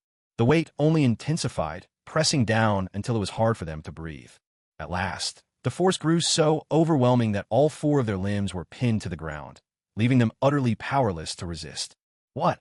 What kind of power is this? What is this monster? Crushed under the multiplied gravity, Shockwave, Cyclops, Scarlet Witch, and Beast pressed their faces awkwardly against the earth, their voices thick with disbelief. They hadn't even seen how their opponent had made a move, and yet here they were, flattened to the ground, like helpless children, without the slightest ability to fight back. No wonder he's our foster father, the boss. This power could rival the gods themselves. From the sidelines, Azu and Deep Sea watched with eyes full of awe and reverence. What the? Iceman stared at the scene in shock, his face displaying sheer incredulity. Thanks to his elemental body, he was barely affected by the gravity and could still move freely. Yet seeing his 4 teammates in such dire straits left him momentarily frozen, his next move forgotten. No wonder they say he's a future Omega-level mutant. Lin Ping had already noticed this one who'd slipped through the net. He concentrated on the ice within his domain, wrestling with Iceman for control over the very elements of his body. Feeling his form slipping from his command, Iceman's face turned grim. There was no doubt the man with Confident Boy tattooed boldly across his chest was behind this. Without hesitation, Iceman dissolved his current ice form, reassembling himself in another patch of ice nearby. Again and again, he repeated the process, until all Lin Ping could grasp was a pile of scattered ice. There was little he could do. Lin Ping's psychic power could only control objects he could sense within his domain. But Iceman conjured ice faster than Lin Ping could track, and the battlefield was littered with it. There was simply too much to sense and control at once. Even with a 3-dimensional map of the arena forming in his mind, Lin Ping couldn't seize it all. Perhaps, once his psychic strength grew, he would be able to manage it. This is getting interesting. A glimmer of amusement flashed in Lin Ping's eyes. He decided to finish off the other 4 mutants first. Leaving Iceman for last wouldn't make much difference. SSS-class spikes. His gaze sharpened. Adamantium spikes extended from his body. In the next instant, Those spikes rained down like a violent storm, pouring mercilessly upon the mutants below. Beast, Cyclops, Havoc, and Scarlet, which each had dozens of sharp spikes embedded in their bodies. They didn't even have time to feel the effects of the power-suppressing spikes. The mutants lost their lives from grievous injuries to vital organs and massive blood loss. Iceman's eyes instantly filled with red-hot fury, and he let out a heart-rending, anguished roar. In a flash, he appeared beside the four and froze their body solid. He intended to use the icy paths he'd created to transport these four ice statues through the hidden tunnels beneath the Mutant Academy. Unfortunately, his efforts were doomed from the very start. These ice sculptures were nothing like Iceman himself, who could shatter and reform at will. Lin Ping's psychic power held all four of them tightly in his grasp. "Shatter them, Azu," Lin Ping commanded, face unreadable, as he kept the four frozen figures hovering in the air. He always made sure to let his team join in, so they'd understand that no opponent was truly invincible. Still reeling from Lin Ping's overwhelming display of strength, Azu suddenly snapped back to reality. With a sweep of Cyclops' laser vision, he sliced through the sculptures. The four mutants were instantly reduced to scattered, frozen remains, with not a prayer for survival. Once the ice melted, what remained would be nothing but bloody, mangled corpses. Iceman watched it all unfold with a mixture of utter despair and seething rage. In that moment, he realized the tide had irreversibly turned against them. He was no match for Lin Ping. Even if Professor X himself arrived, there'd be no guarantee of victory. This enemy was on a completely different level from them. It used to take all of their combined efforts just to deal with one Homelander, and now there was another, someone even more formidable, who had wiped out his teammates in a single move. The only option left was to flee, and fast. Hatred didn't cloud Iceman's judgment. Instead, he was more clear-headed than ever. He shot Lin Ping a look filled with venom and burned the memory into his mind. Then, with a thunderous crack, his body dissolved, transforming into elemental form and fleeing into the distance. "Clean up the battlefield," Lin Ping ordered calmly. "It's time to welcome our final opponent." His eyes narrowed slightly, making no move to pursue Iceman. There was no sense in chasing. It would only waste energy for little gain. Superhumans with elemental abilities were always the trickiest to handle. If it had been Sandman, Lin Ping would have had some options. But Iceman was a different story. Unless he managed to drive a spike into Iceman's body before he could transform, suppressing his powers, there was little else that would work. Otherwise, ordinary methods would be almost useless. Lin Ping's gaze then fell on Deep Sea, who looked so thin and frail now that a flicker of surprise crossed his face. Was this really Deep Sea? How had he wasted away so much? Had Scarlet, which drained him dry? "Boss, White Emperor has fallen in battle," Deep Sea managed to say, his voice weak but regaining some strength. With Azu's help, he struggled to stand and address Lin Ping. He wasn't sure whether the boss would be saddened or enraged by the loss. After all, White Emperor had been his second in command, and there had to be some feelings attached. "All right, I understand. Where's the body?" To Shinhai's surprise, Lin Ping's expression didn't change at all. It was as if the White Emperor wasn't a person at all, but merely an object, a tool. Even asking about the body sounded like nothing more than a routine report. Was it that the boss's emotions were truly this steady? Or did he simply never care about the White Emperor in the first place? Am I the same way? A twinge of doubt crept into Shinhai's heart. Unless Lin Ping completely erased their consciousness, there was no way to block such thoughts from arising. Shinhai composed himself again, then pointed Lin Ping toward the shards of Caliban's glass-like remains. Lin Ping walked over and, sure enough, saw a power entry only he could perceive: diamondization. He quietly reclaimed it, saving it for someone else to use later. Meanwhile, the frozen remains of the four other mutants, Beast and the others, were collected by Azu to be sent to the laboratory as material for Sentinel research.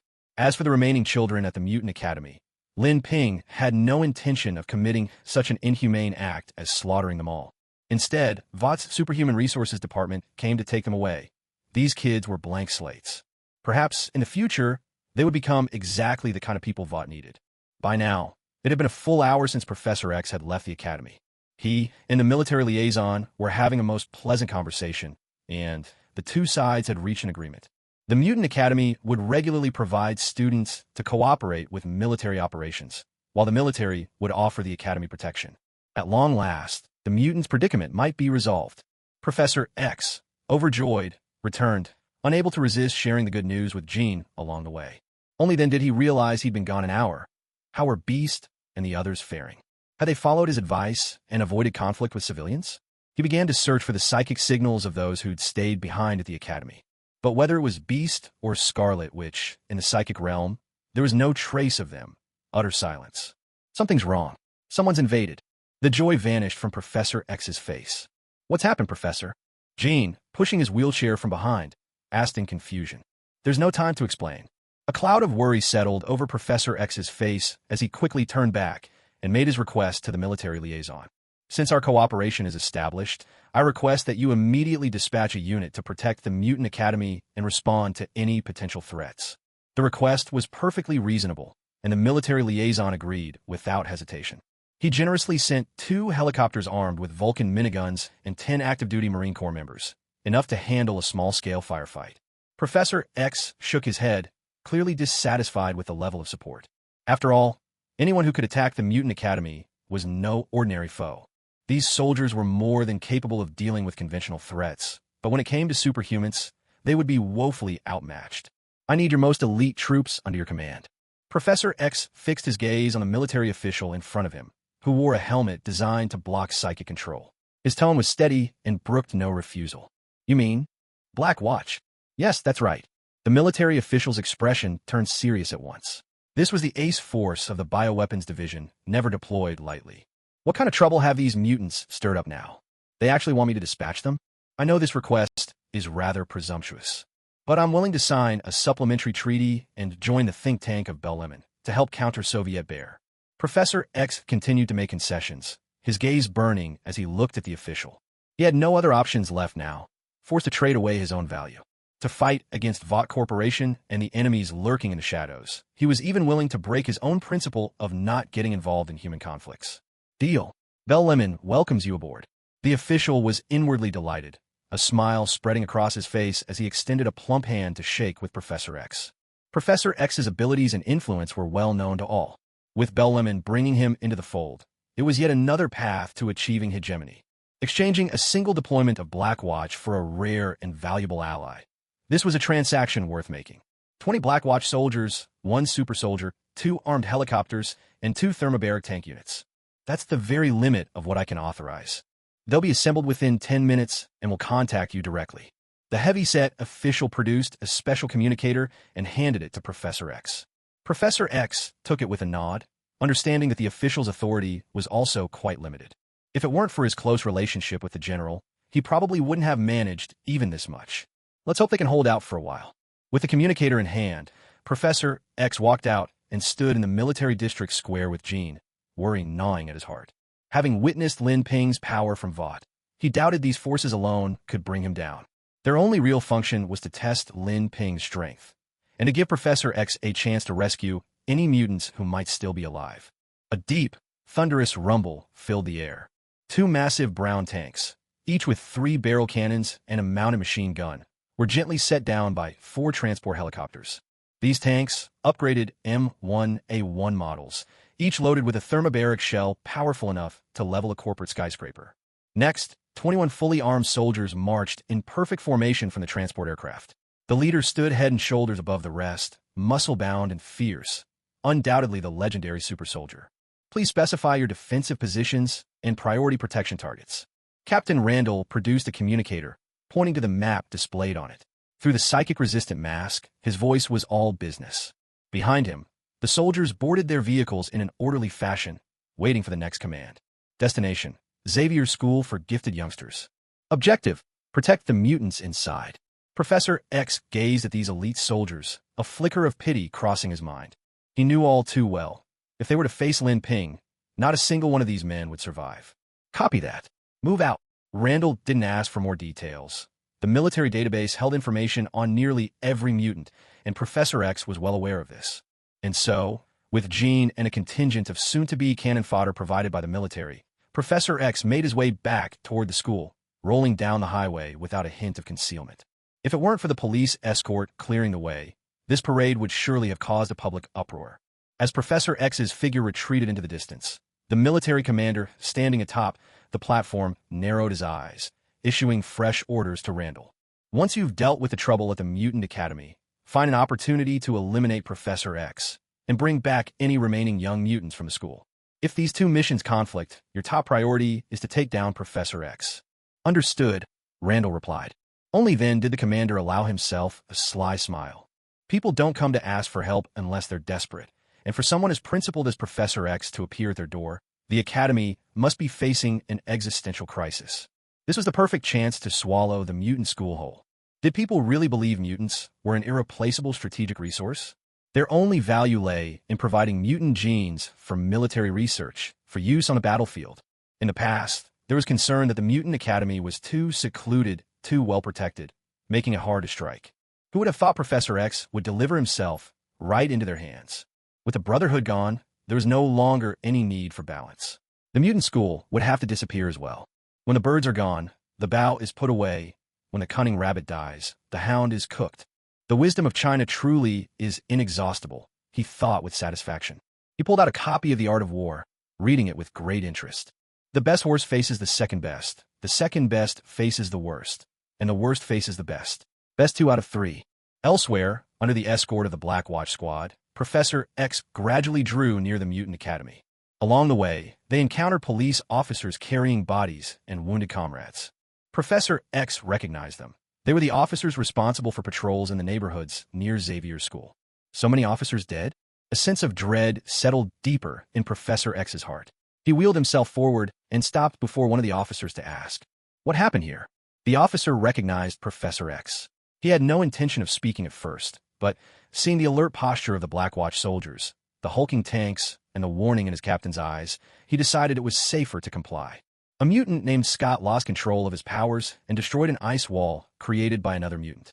At that moment, we were dispersing protesters beneath the ice wall, and then the tragedy happened. The officer shrugged, then ignored Professor X, leaving with clear disdain. Scott, als ik volkclouded Professor X meant. Under his personal guidance, hadn't Scott already mastered his abilities? Not to mention, he had even equipped him with a specially designed pair of glasses. Let's keep moving. Professor X glanced back at Jean, thinking to himself that if Lin Ping pushed them too far, he would rather die alongside him at the hands of a darkened Jean. At this moment, Professor X was still unaware that Jean's lover, Cyclops, had already died at Lin Ping's hands. In other words, there was no need to provoke her further.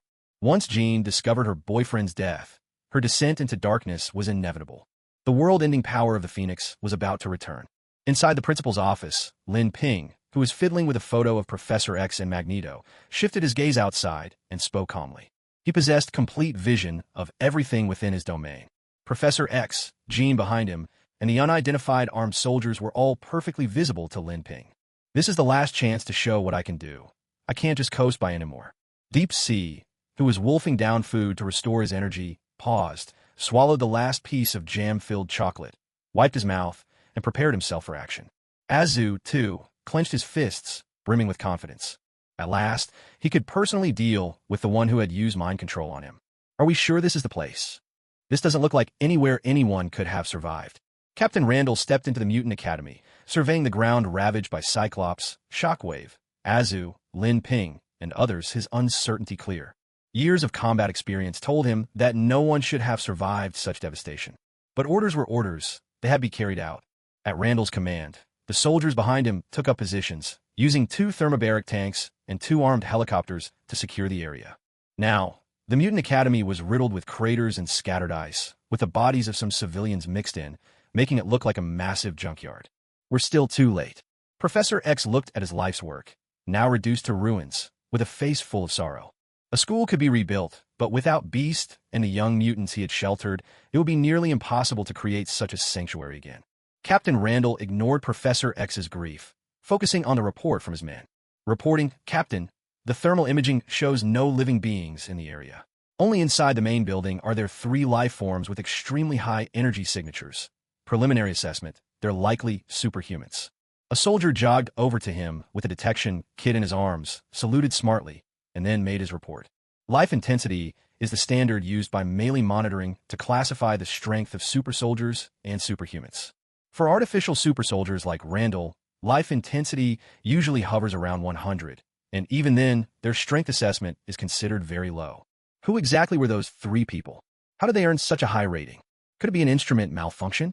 Randall's expression was grave. This mission was clearly no ordinary assignment. Still, he had faith in himself and in the soldiers under his command. Every member of Blackwatch was the elite of the elite. They were highly trained, marksmen with impeccable aim, and masters of close-quarters combat. If necessary, each soldier could call in air support to launch a saturation strike on the target. Use the thermobaric tank, level that building, and flush them out. Randall's gaze sharpened. When facing superhumans with unknown abilities and physical prowess far beyond the norm, small-scale infiltration was no longer a viable tactic. The best approach remained to force them into the open, leaving nowhere to hide, and then annihilate them with overwhelming firepower. The thermobaric tank was the ideal weapon for the job. It was just as effective against mutants. Randall's eyes lingered briefly, and almost imperceptibly, on Professor X, weighing the best moment to strike.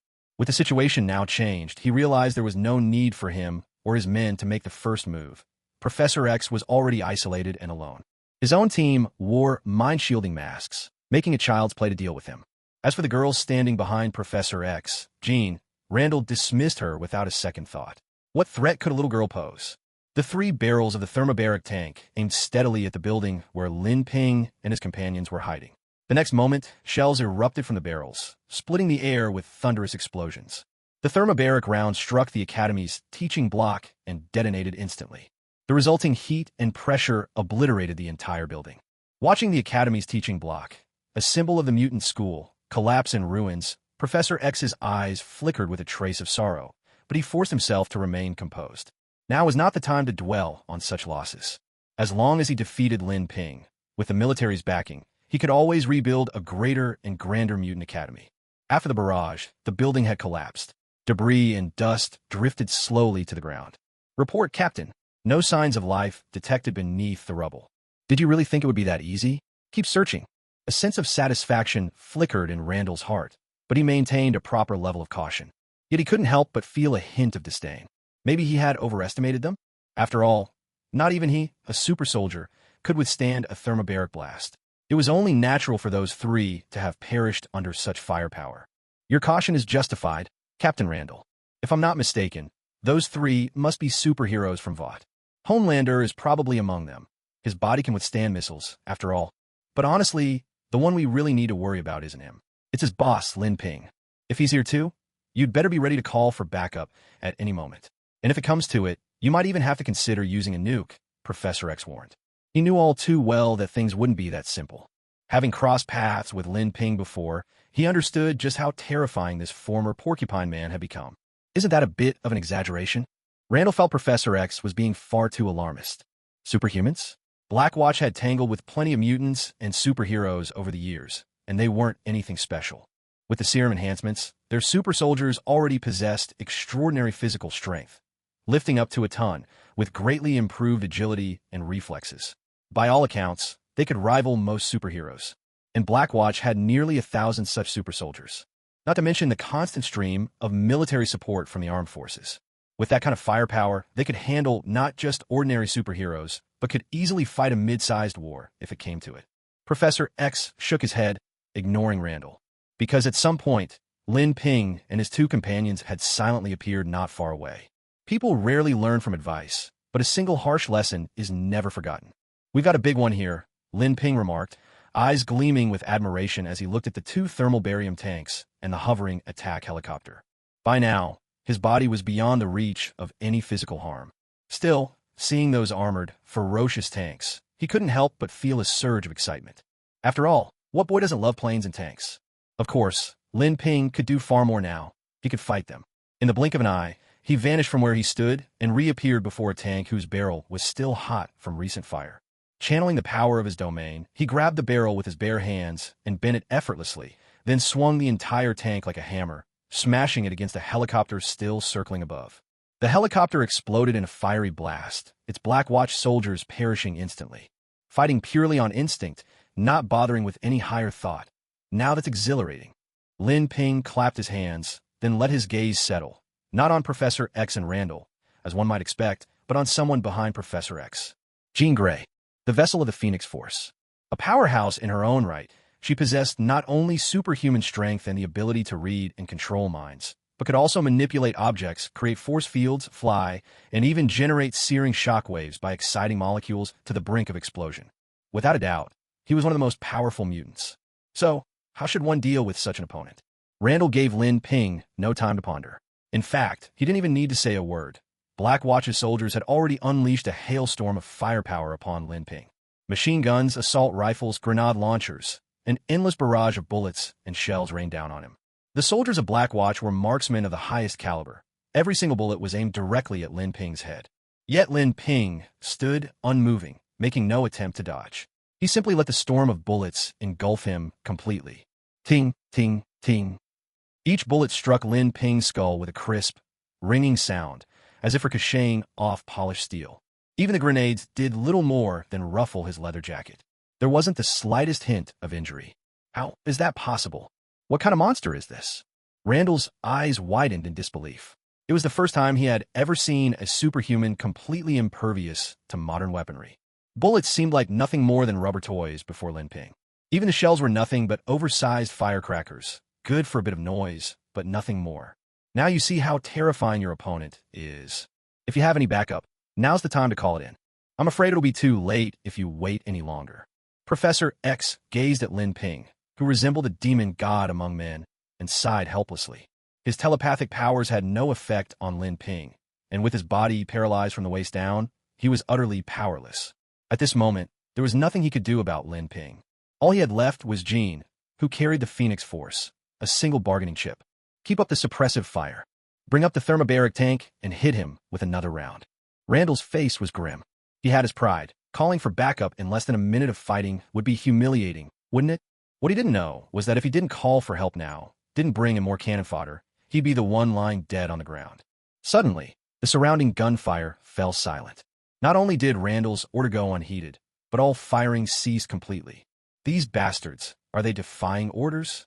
Randall wondered, bewildered. Blackwatch soldiers never stopped attacking as long as they could draw breath. And everyone here was equipped with comprehensive psychic shielding. How could they all stop at once? Could they all be dead? Randall turned around, only to see his deputy at his side, a bullet hole in his forehead, lying lifeless on the ground. He glanced around.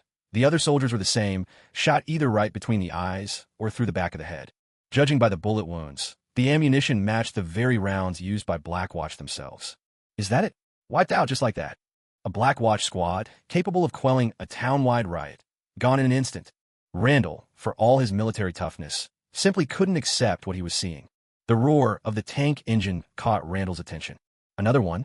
Captain Randall's face lit up upon hearing the sound, and he turned to look. The last surviving thermobaric tank had been spared because it hadn't attacked Lin Ping earlier. Yet now, its cannon was aimed squarely at Lin Ping. Randall immediately understood what was happening, his face turning pale with fear. Another thermobaric shell was about to be fired.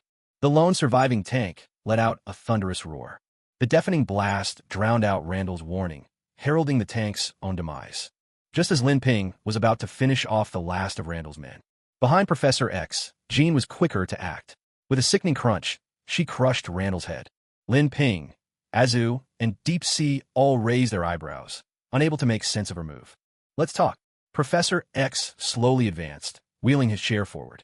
Jean's action was clearly by his design. What's there to talk about? Lin Ping arched an eyebrow, utterly baffled.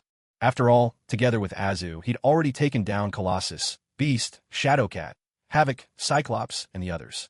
All the mutant children had been packed up and sent back to Vought for cultivation. With a blood feud like this, could Professor X really let it go? Was Lin Ping underestimating Professor X's moral standards? Even if Professor X could be that magnanimous, Lin Ping wasn't so sure he'd agree. After all, out of nowhere, they'd forced Azu to ambush him. Then, who knows where they'd summoned a Blackwatch squad, sending a thermobaric tank after him. Now, they wanted to fight now. They wanted peace. Did they really think Lin Ping was that easygoing? Of course, if Professor X could offer something truly compelling, reasons or benefits, he might reconsider. War, after all, was just a means to an end. Besides, up to now, Lin Ping hadn't suffered any real losses, had he? On the contrary, he'd gained a trove of mutant corpses for Sentinel research. Maybe, in less than 2 months, he'd unlock his 4th SSS level skill. You're powerful. So powerful I can't see any chance of victory. That's why we need to talk. What would it take for you to stop? Or rather, what would I have to offer to buy back my own life? Professor X met Lin Ping's gaze, his tone uncharacteristically direct. And who do you think you are? You think you're worthy of negotiating with my boss? Deep Sea was the first to step forward, scoffing with contempt. In his eyes, Professor X was just a cripple in a wheelchair. Was this kind of cripple really qualified to bargain with his boss, Lin Ping? Ridiculous. Old Baldy, I could end you right now. Azu's eyes blazed red as he took 2 steps forward, itching to kill Professor X, the bastard who'd once controlled him, on the spot. Jean stood quietly by Professor X's side, lending him her silent support. Questions lingered in her heart as well. Was Cyclops still alive? But now was not the time to interrupt, as the professor was in the midst of negotiations with their adversary. Stepping in at this moment would clearly be inappropriate. She decided to wait until the professor finished speaking. It wouldn't be too late to take action then. Jean trusted that Professor X would give her a reasonable explanation when the time came. Lin Ping reached out to restrain the 2 eager fighters beside him, not because he feared Jean Grey or the Phoenix Force within her. After all, who here didn't have some sort of healing ability or adamantium in their veins? If Wolverine could be killed, so could he. What Lin Ping was really pondering was what game Professor X was playing. This man didn't strike him as someone afraid of death. Why would he be willing to let his own people's deaths go unavenged just to save himself? Was he truly intimidated by Lin Ping's strength? Lin Ping was confident in his own power, but he also had a measure of Professor X's character. While the professor wasn't as zealous about mutant supremacy as Magneto, he still cherished his mutant brethren. After all the mutants Lin Ping's group had killed, could such a deep-seated grudge really be resolved so easily? After mulling it over for a moment, Lin Ping made up his mind. He would leave no loose ends. But before that, he wanted to hear what terms this solitary Professor X could possibly offer. The professor was, after all, just a level 4 mutant at best. His most valuable allies were either dead by Lin Ping's hand or already bundled off to Vought Corporation. Only Jean, with her Phoenix Force, still caught Lin Ping's eye. But even she wouldn't blindly obey Professor X's commands or become one of Lin Ping's subordinates. And Lin Ping didn't like the Phoenix Force's uncontrollable nature. He could handle it, but what if it destroyed everything he'd worked so hard to build? That would be a disaster. Let's hear what you've got to offer. Lin Ping spoke with bored indifference, flicking some dust from his hand. Behind him, Azu and Deep Sea immediately understood. Lin Ping was signaling them to get ready. Before we go any further, may I ask what happened to Beast, Colossus, and Cyclops? Sensing Jean's growing agitation, Professor X asked the question directly. Lin Ping replied without hesitation. A shadow crossed Professor X's face, guilt filling his heart. It was his own actions that had dragged these young mutants into this mess. He felt like the greatest sinner of all. Yet, as he looked at Jean standing before him, a flicker of hope remained in his heart. If his plan succeeded, perhaps he would see them again one day. But Jean, who had still been clinging to a sliver of hope, felt a sharp pain stab through her. She covered her face and broke down in tears. No, that can't be. I won't believe it. Not unless I see Scott's body with my own eyes. With tears glistening at the corners of her eyes, Jean choked out her words, her voice trembling with grief. When I say they're dead, I mean they're dead. Do you want me to go into more detail? Their bodies were sliced in half. The Icemen tried to protect them, even going so far as to freeze them in ice. But it was all in vain. I shattered those ice sculptures all over again. As for Scott, he's nothing more than a corpse sample now, just like the rest of the people at Xavier's school. As if he hadn't provoked Jean Grey enough, Lin Ping continued to stoke the flames. This mutant called Cyclops, right before he died, was clutching a necklace in his hand. It looked like a token of love. Truly, he was a hopeless romantic. Oh, and I kept his head, by the way. Shanhai, bring it out and show her. Lin Ping beckoned with a hand. The still slight Shanhai rummaged through a sack stuffed with mutant body parts, picking through the grisly collection until he pulled out an animal head and asked, "Is this the one?" "It's the kid with the sunglasses," Lin Ping reminded him. Shanhai's eyes lit up in sudden understanding. He pulled out a head wearing customized sunglasses. Lin Ping nodded, and with that, Shanhai tossed the head carelessly to the ground, letting it roll and bump across the floor. Then Shanhai struck a pose, arrogant and self-satisfied, the perfect image of a villain. And it wasn't just appearances. His words and gestures were every bit the caricature of a mindless antagonist. Scott! Nearby, Jean Grey watched in horror as her beloved's head was discarded like trash. Her heart felt as if it were being torn apart, the pain beyond words. Her sweet, gentle boyfriend, was this really how he'd been chopped up by these monsters? Scott, so kind-hearted that he'd chosen to keep his eyes closed, living in darkness just to protect others from harm, only to be slaughtered by them in the end? Why do villains like this get a swagger through life, untouched and triumphant? Why did good people like Scott and the others have to die so senselessly at their hands? None of it was fair. Jean's mind reeled with memories of the day she'd shared with everyone, especially Cyclops. Meeting him for the first time, the promises they'd made, their dreams of a future together filled with children's laughter. And now, he was nothing but a cold corpse, his body desecrated and torn apart. Jean, you have to stay calm. Professor X, watching Jean mutter to herself and teeter on the edge of emotional collapse, reached out and gripped her hand. He knew all too well. If the Phoenix Force inside Jean went out of control now, both he and Lin Ping could die here.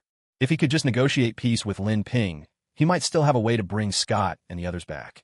But he couldn't let it all fall apart because of Jean. Yet, the worst still came to pass. The shock of Scott's death awakened the Phoenix Force within Jean, and her darker self seized control of her body. All of you deserve to die. The sound of the piano suddenly turned cold, then she flicked her wrist. Professor X was instantly disintegrated, vanishing from where he stood.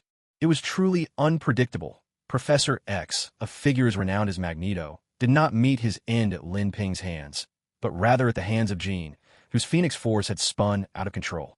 Yet, in a way, this fate aligned with what was always destined for Professor X. Lin Ping, watching this unfold from the sidelines, offered a commentary. Then, dragging his own body that was continuously being unraveled, he tossed Deep Sea, whose body had been reduced to nothing but a head, aside. Deep Sea's regenerative abilities were no match for the rampant destruction of the Phoenix Force. As for Azza, the moment he sensed any threat, he had already fled with superhuman speed. He didn't even try to take Lin Ping with him. Clearly, he had his own agenda. Lin Ping couldn't help but grumble inwardly. But he didn't need anyone's help. His SSS-level regeneration far surpassed even Wolverine's. The moment he was injured, his entire body was restored to its original state. There was no visible process of healing. His body simply snapped back to perfect health in an instant. The destructive power of the Phoenix Force didn't put even the slightest pressure on Lin Ping. It was like watching a series of animated frames. 1 second Lin Ping's body was obliterated, and in the next, he was as good as new. Those with slower reactions might not even realize he'd been hurt at all. Though it might seem a bit unethical, I think it's worth a try. With a smile, Lin Ping activated his transformation ability. In the blink of an eye, he took on the form of Cyclops, holding 2 adamantium spikes in his hands. Dealing with her personally, using these very weapons, was both Lin Ping's dark amusement and his way of marking the occasion. Scott, is that you? The murderous rage in Jean's eyes faded away at the sight, her remaining shred of kindness shoving aside the darkness within her. Her world-destroying power came to a halt. She reached out gently with her right hand, wanting to touch that familiar face. Her answer came in the form of 2 adamantium spikes piercing her chest. You'll be able to see him very soon. Lin Ping's voice was calm as he drove the spikes straight through Jean. A soft gasp escaped her lips as her eyes fluttered shut, the corners of her mouth relaxing. Reuniting with Cyclops like this wasn't so bad. At least no one would disturb them again. As Lin Ping pulled the adamantium spikes from within the Phoenix, her body lost all support and collapsed to the ground. A surge of intense, chaotic red energy separated from her corpse, drifting toward Lin Ping. He narrowed his eyes, knowing at once that this was the legendary Phoenix Force. With Jean, the former host, dead, the Force had left her body and was now seeking a new host, perhaps another mutant. As the closest mutant in the area, it was only natural that Lin Ping became its next target. The domineering power of the Phoenix enveloped Lin Ping completely, its boundless aura of destruction threatening to seize control over every fiber of his being. At the same time, seductive whispers echoed in Lin Ping's mind, luring him with temptation. Isn't it power that you crave? I can grant you the strength to command both the rebirth and annihilation of the universe.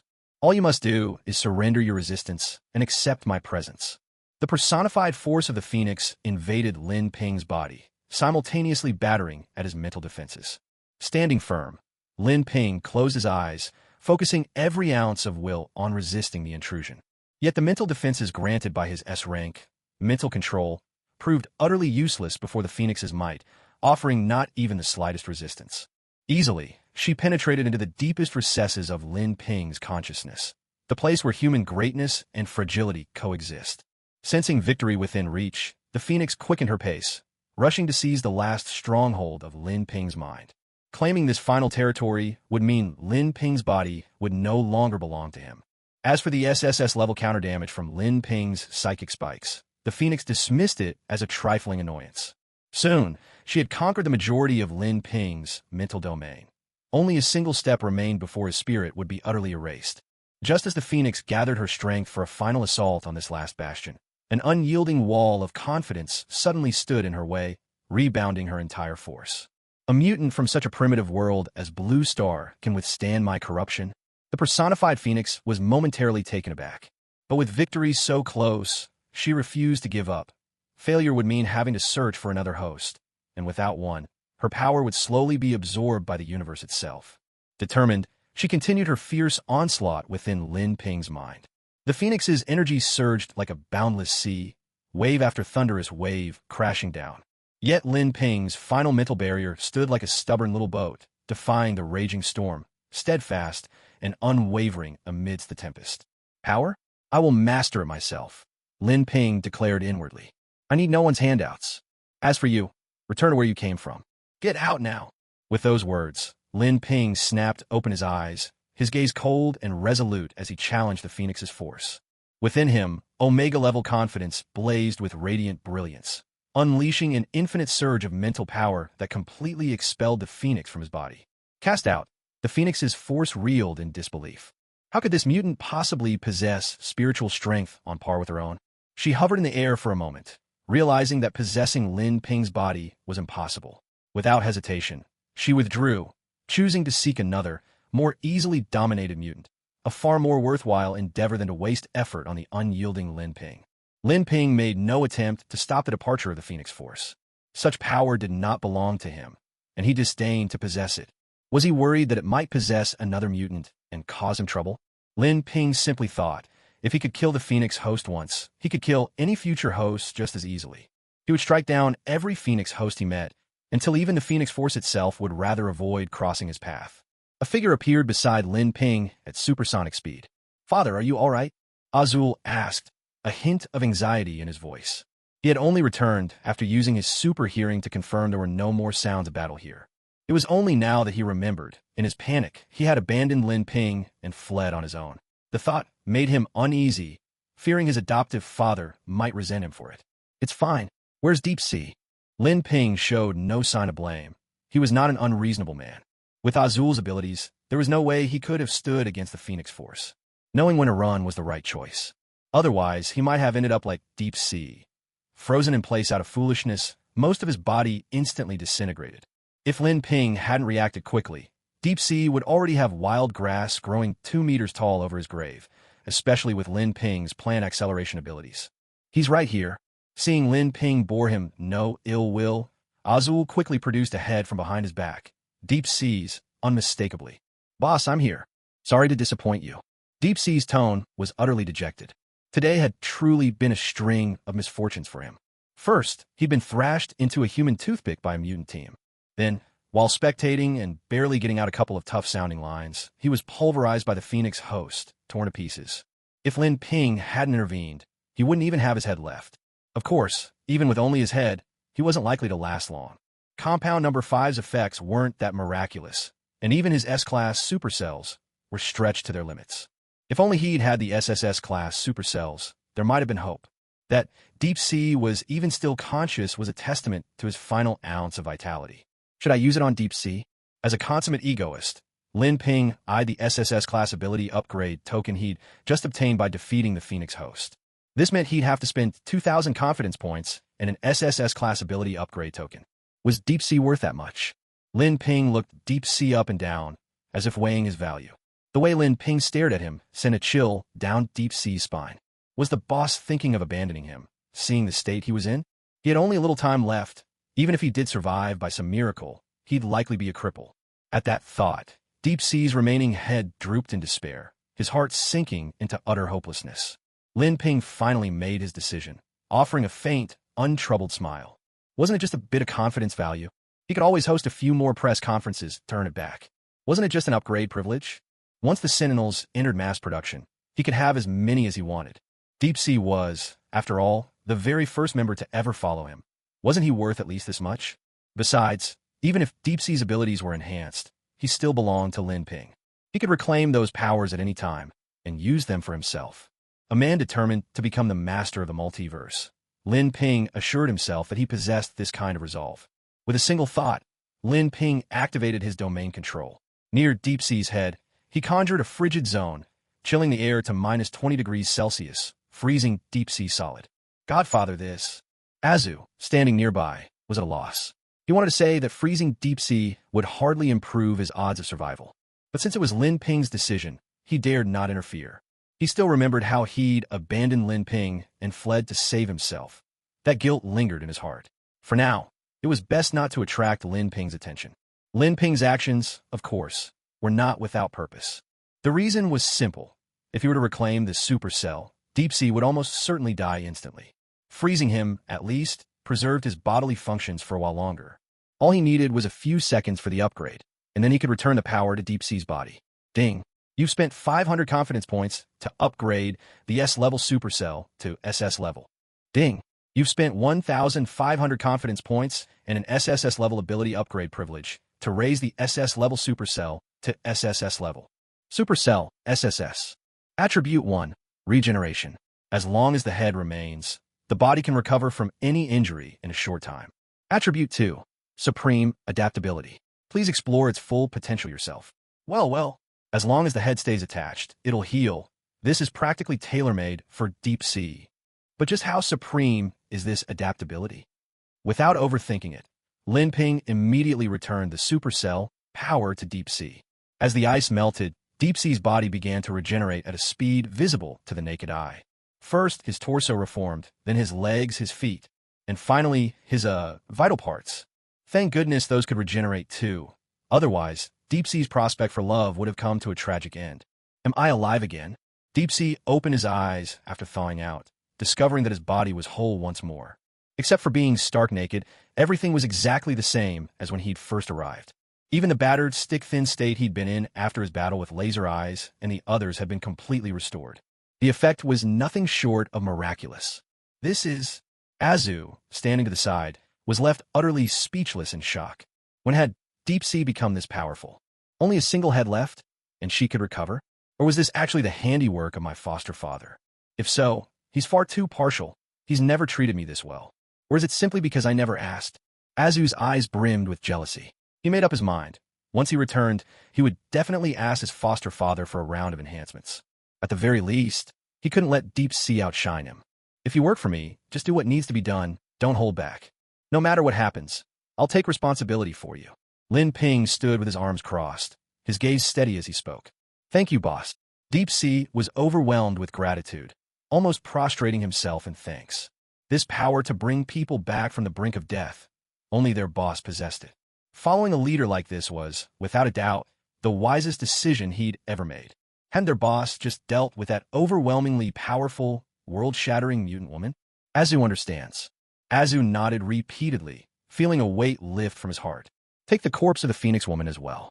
Guard it carefully. Her research value is far higher than any mutant we've dealt with before. Lin Ping nudged Jean's body with his foot, issuing orders to Deep Sea.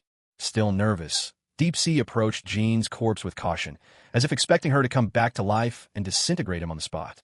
That feeling of utter helplessness, being dissolved without a chance to fight back, had been the most despairing experience of his life. But with Lin Ping backing him up, he finally mustered the courage to step forward and hoist the body onto his back. What a pity about Professor X, Lin Ping murmured, gazing in the direction where Professor X had been disintegrated. That's our boss for you. Even as the victor, he feels regret for his fallen opponent. So this is what they call mutual respect between heroes. Deep Sea, standing nearby, filled in the story in his own mind, his admiration for Lin Ping's broad-mindedness growing ever stronger. But Lin Ping's next words shattered his illusions completely. Shame, there's no body left. Such excellent research material, wasted. At that, Deep Sea realized he'd been overthinking things. Their boss was still the same as ever. Meanwhile, 10 kilometers away from the Mutant Academy, the Phoenix Force, driven away by Lin Ping, finally found a new host, the surviving Iceman.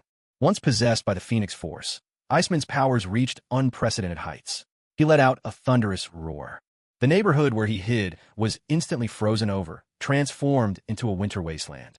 Hundreds of families, over 1,000 people, were caught in the freeze, turned to lifelike ice sculptures. Slowly, their life force began to ebb away. I will have my revenge. Reignited by the fire of vengeance, Iceman clenched his fist. All the ice sculptures shattered at that very moment. When Lin Ping and his group returned to the Vought Company headquarters, night had already fallen. Though today's operation seemed to have taken a long time, in truth, it had only lasted a single day. Go back and get some rest. While you're at it, let everyone know that tomorrow morning I'll be holding a new meeting in the Heroes Conference Room to announce the company's new business direction. Standing at the office doorway, Lin Ping gave instructions to Azu and his companion. He needed time now to assess the spoils from this operation. The rewards for Azu and Deep Sea would have to wait until he had finished dealing with these matters and could spare the energy to prepare them. Azu and Deep Sea both nodded. They exchanged a glance, then went their separate ways. After these two battles, Azu, who had once looked down on Deep Sea, had come to see him in a new light. A bond of camaraderie had begun to form between the two. Edgar. Watching the pair disappear from sight, Lin Ping rang the bell inside his office. I'm here, sir. What do you need me to do? Edgar, waiting outside, entered at once, his face the picture of obedience. Take me to see the young mutants we brought in from the Mutant Academy. Yes, young master. Edgar nodded and opened a hidden door in the office. Behind it were two elevators. One led to the temporary shelter for mutant children. All the young mutants from this operation were housed there. The other elevator went to Vought Company's biological laboratory, where projects like superconductive adamantium transformation and sentinel experiments took place. As for Compound V, due to ongoing investigations by the American oversight government and various authorities, Vought had all but halted production, maintaining only a minimal reserve stock. Standing in the elevator headed for the shelter, Lin Ping stared at the pitch-black walls, deep in thought. Aside from the corpses and samples of Colossus and the others, the most valuable acquisition from this mission was undoubtedly the young mutants recruited from the Academy. These mutant children were no older than 7 or 8. With a bit of guidance and training, they could become assets for Vought and for himself. Their abilities were all unique. There might even be surprises waiting among them. The elevator slowly came to a halt at sublevel 18. When the door slid open, Lin Ping stepped out, following Edgar's lead. This area was originally used to hold rebels exposed to Compound V. Its security measures are more than sufficient. The destructive power of these young mutants is limited, so with a few modifications, the facility is perfectly suitable. As they walked, Edgar explained the arrangements to Lin Ping, finally stopping at the security checkpoint. You're the only one in the company with clearance to enter. Everyone else, myself included, has zero contact with these mutants. Edgar reminded him. Lin Ping nodded, presenting his face to the scanner. With a quiet chime, the door unlocked, and he stepped inside. Even after passing the checkpoint, the shelter couldn't be accessed directly. 3 more barriers had to be crossed: a steel gate, a diamond gate, and a laser gate. These 3 doors were designed to prevent any escape attempts using mutant abilities. Lin Ping didn't have any mutant gene inhibitors on hand at the moment, so he could only resort to this rather inefficient method. After passing through 3 heavy doors, the space suddenly opened up before him. 13 young mutants came into Lin Ping's view, their small figures huddled together. Seeing this unfamiliar face step into the room, the little mutants all shrank back, hiding behind the tallest child among them. That tallest child, acting like an older brother, shielded the others behind him, watching Lin Ping warily with a guarded gaze. Lin Ping's interest was instantly piqued. Was this boy really such a natural leader? What's your name? Lin Ping asked with genuine curiosity. For some reason, he chose not to use his abilities to probe these children's memories. The boy only glared at him in silence, refusing to answer. This kid never speaks, but we've given him the code name Nightcrawler, Edgar explained patiently. His ability so far is to teleport instantly to any place within his line of sight. It hardly tires him, but he can't take anyone with him. In other words, this boy could have escaped easily at the start, but he chose to stay behind to protect the younger ones. As for the others, Edgar added frankly, their abilities as of now don't show any real value. Incredible. Truly moving. Hearing about the boy's actions, Lin Ping's eyes filled with admiration. If it were up to this child, he would surely grow into a true hero of justice someday. But now that fate had placed him in Lin Ping's hands, that path of growth might look very different. You're impressive. Work for me, and I'll guarantee their safety. How about it? Lin Ping began his recruitment. The boy remained unmoved, already convinced in his heart that Lin Ping was the villain who had destroyed their home. There was no way he'd bargain with Lin Ping. At this age, children already have a clear sense of right and wrong, and he knew very well who stood for justice, Lin Ping or Professor X. Pass down the order. Everyone's food rations here will be cut in half, Lin Ping said without the slightest surprise. Life is rarely smooth sailing. Wait, I agree. But you have to promise their health and well-being. Their powers haven't fully awakened yet. At the very least, you must let them grow up healthy until they're 18. The The boy known as Nightcrawler clenched his fists, but ultimately compromised. Still, he didn't forget to lay out his own conditions for Lin Ping. To protect his companions, he was even willing to pretend to see things from Lin Ping's perspective. Lin Ping waved it off. There was no need for these negotiations. This was his intention all along. From today on, your name is Lin. Come, eat this candy. From now on, you're one of us. Lin Ping proceeded to give him a new name, while handing him a hard candy he'd casually grabbed from Professor X's office.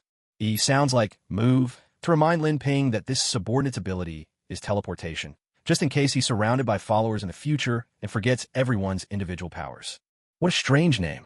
Lin E was deeply puzzled, but for the sake of his fellow mutants, he endured it in silence. He also accepted the hard candy from Lin Ping and put it in his mouth. From today, you have 2 missions. First, follow me and carry out the tasks I assign. Second, become the leader of these young mutants and relay my instructions to them regularly. I'll guarantee their basic needs, but any extra benefits will depend on the value you prove and what you can win for them. Lin Ping looked into Lin Yi's young but stubborn eyes and spoke. I understand. Humiliation was written all over Lin Yi's face. He had already steeled himself to assassinate any enemy for Lin Ping, to become the sharpest blade in his hand. After all, this was how the stories in American legends always went. A crime boss takes in a street kid, and that child grows up to eliminate all enemies for him, even when the boss dies, to avenge him. Yet, at the same time, rebellious thoughts were already swirling in Lin Yi's mind. He was plotting to resist Lin Ping. Once they got outside, he would look for a chance to contact other powerful mutants. Surely, one of them would be able to take Lin Ping down. But how could Lin Ping not see through the thoughts of this 8-year-old child? The psychic bomb had already been quietly planted. When this child finally tries to reach out for help from other mutants, everything will unfold just as Lin Ping, the villain, planned. Treasure the time with your companions. Tomorrow at this hour, I'll come for you. With that, Lin Ping left, taking Edgar with him. As Lin Ping's figure disappeared, the children of the Mutant Academy all turned to look at Lin E, their eyes full of different emotions. Kurt, are you really going to work for that villain? Yeah, Kurt, I saw with my own eyes how Beast and the others were killed by his henchmen. Kurt, are you leaving us? One question after another bombarded Lin E, throwing his mind into turmoil. His real name was actually Kurt. Compared to the name Lin Ping had given him, he much preferred his own. But that name now carried too much, the hopes and hatred of his fellow mutants. These children were only 5 or 6 years old. They couldn't understand the burden he bore. Quiet. I am Linny now, the name given by our new master. I'm your leader, not Kurt anymore. From now on, you all answer to me, understand? The school and the teachers are things of the past now. You'd best forget them, or the days ahead will be even harder for you. Linny put on a fierce expression, forcing himself to look tough. He had to put on an act, pretending to be utterly loyal to Lin Ping. Only then could he secure his own position and look after these companions. Yet he couldn't let them in on the truth in private, because he knew this sinister, unknown force must have filled their surroundings with surveillance devices. No movement, however slight, would escape their watchful eyes. The children were startled by Kurt's sudden change of demeanor, their eyes filled with fear, too frightened to make sound. Still, they couldn't help but wonder in their hearts why Kurt had changed so drastically. Was the candy from that villain really so sweet? Sweet enough for him to forget about the Mutant Academy, the professors, and all the teachers? Outside the shelter, Lin Ping and Edgar watched the scene unfold through the monitors, exchanging knowing smiles. This little fellow may be young, but he sure can put on a convincing act. Let's see how far he can take it. Now it was time to check on the mutant corpse samples they had brought back and review the progress on the Sentinel project. President, you're here. As soon as Lin Ping entered the laboratory, old John, the research supervisor, hurried over, clearly having been waiting for some time. After all, this was a golden opportunity to make a good impression on Lin Ping. How could he not show a little extra enthusiasm? Especially since the Sentinel project he oversaw had just made a breakthrough. The third Sentinel had already been completed and was ready for deployment. The original production target was 2 months, but he had finished it in less than a week. He wondered just how pleased the president would be, and, in his delight, what sort of reward might be in store for him. If only it could be a small share in VOD International. Old John mused, even though he was getting on in years and didn't have many days left. At least he could leave something substantial to his descendants. Anyone with eyes could see that, under Lin Ping's leadership, VOD's future was limitless. It would be wise to tie his fate to this rising star as soon as possible. The benefits would be immense. Have all the mutant gene samples been preserved?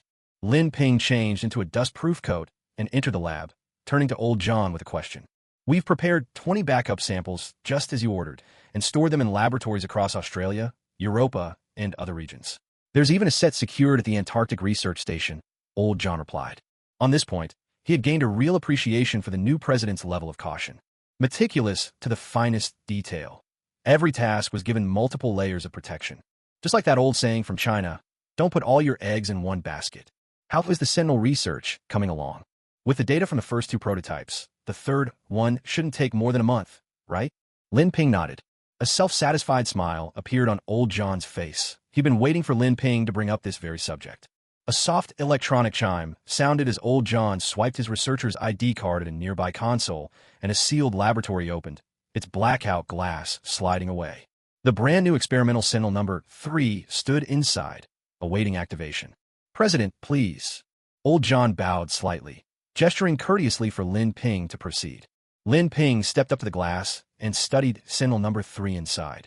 Compared to the previous two models, this Sentinel had clearly undergone significant exterior improvements. The exposed, mutated organs and a number of 5 compound containers were now perfectly concealed. At Lin Ping's suggestion, the overall design of this model had gradually become more streamlined. However, due to material limitations, it still couldn't quite match the ultimate Sentinel in form. Allow me to give a formal introduction to Sentinel number 3. His abilities are primarily derived from the mutant genes of Nightcrawler, Blink, Storm, Magneto, and, of course, the company's proprietary number 5 compound. While maintaining extraordinary physical strength, he can wield about 70% of these mutants' powers. For construction, we boldly use the company's newly produced secondary adamantium alloy. Tests show it can withstand most forms of attack, including, but not limited to, electric shocks, extreme heat, and standard missiles. Most importantly, its endurance has reached a breakthrough, an astonishing 72 hours of continuous operation. Such a weapon of war is the perfect choice, whether to forge a new corporate superhero or to supply high-end military clients. Old John moved to stand before Sentinel number 3, gently running his hands over its metallic skin, his face alight with pride and excitement at having created such a masterpiece. Is this the finished product? Lin Ping stepped forward and patted the Sentinel's body, as if testing its solidity. Yes, it's complete. You can give him orders at any time. I'm certain he'll become your most reliable right-hand ally. Reluctantly, Old John tore himself away from the Sentinel, a smile on his face as he activated the machine, eager to see his president's reaction to his handcrafted humanoid weapon. A crisp metallic snap echoed through the room.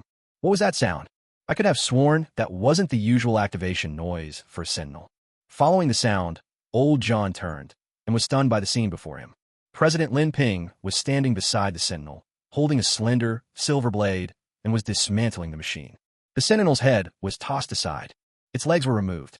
In no time at all, the pristine Sentinel number 3 was reduced to a hollow shell. All the stored mutant flesh inside had been sliced to pieces. Even after absorbing all of the number 5 compound to reinforce its own defenses, it still couldn't withstand Lin Ping's onslaught.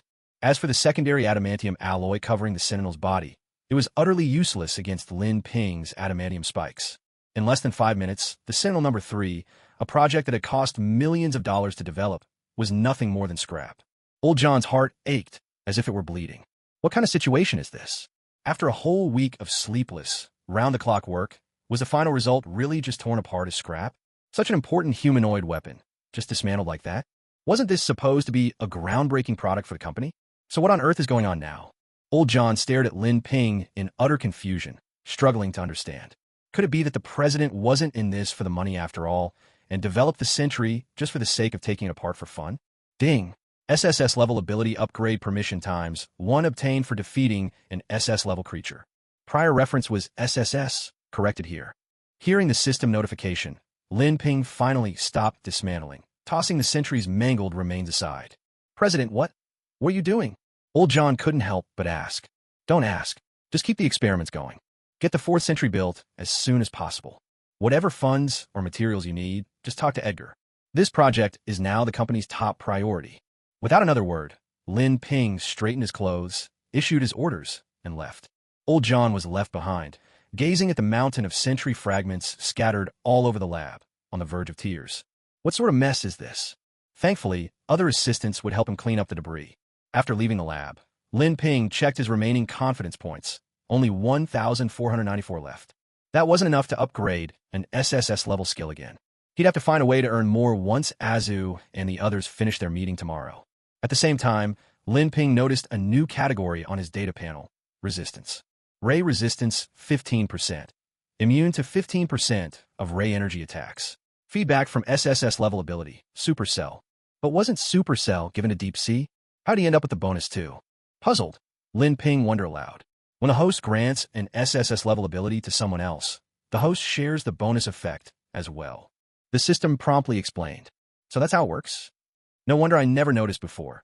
Turns out you need an SSS level ability for this effect. Lin Ping couldn't help but smirk. It was better than nothing, though hardly game-changing. All things considered, it was still more efficient to keep the abilities for himself than to hand them out. Right now, he was stretched thin and needed Deep Sea and the others' help, but once he was stronger, he could always reclaim the abilities later. There's one more thing, he mused. This operation exposed Azu's weaknesses, namely, his lack of mental resistance and insufficient physical recovery. Avik min glading. If Lin Ping hadn't been present, Azu would have struggled to counter a psychic controller. Physical recovery ability.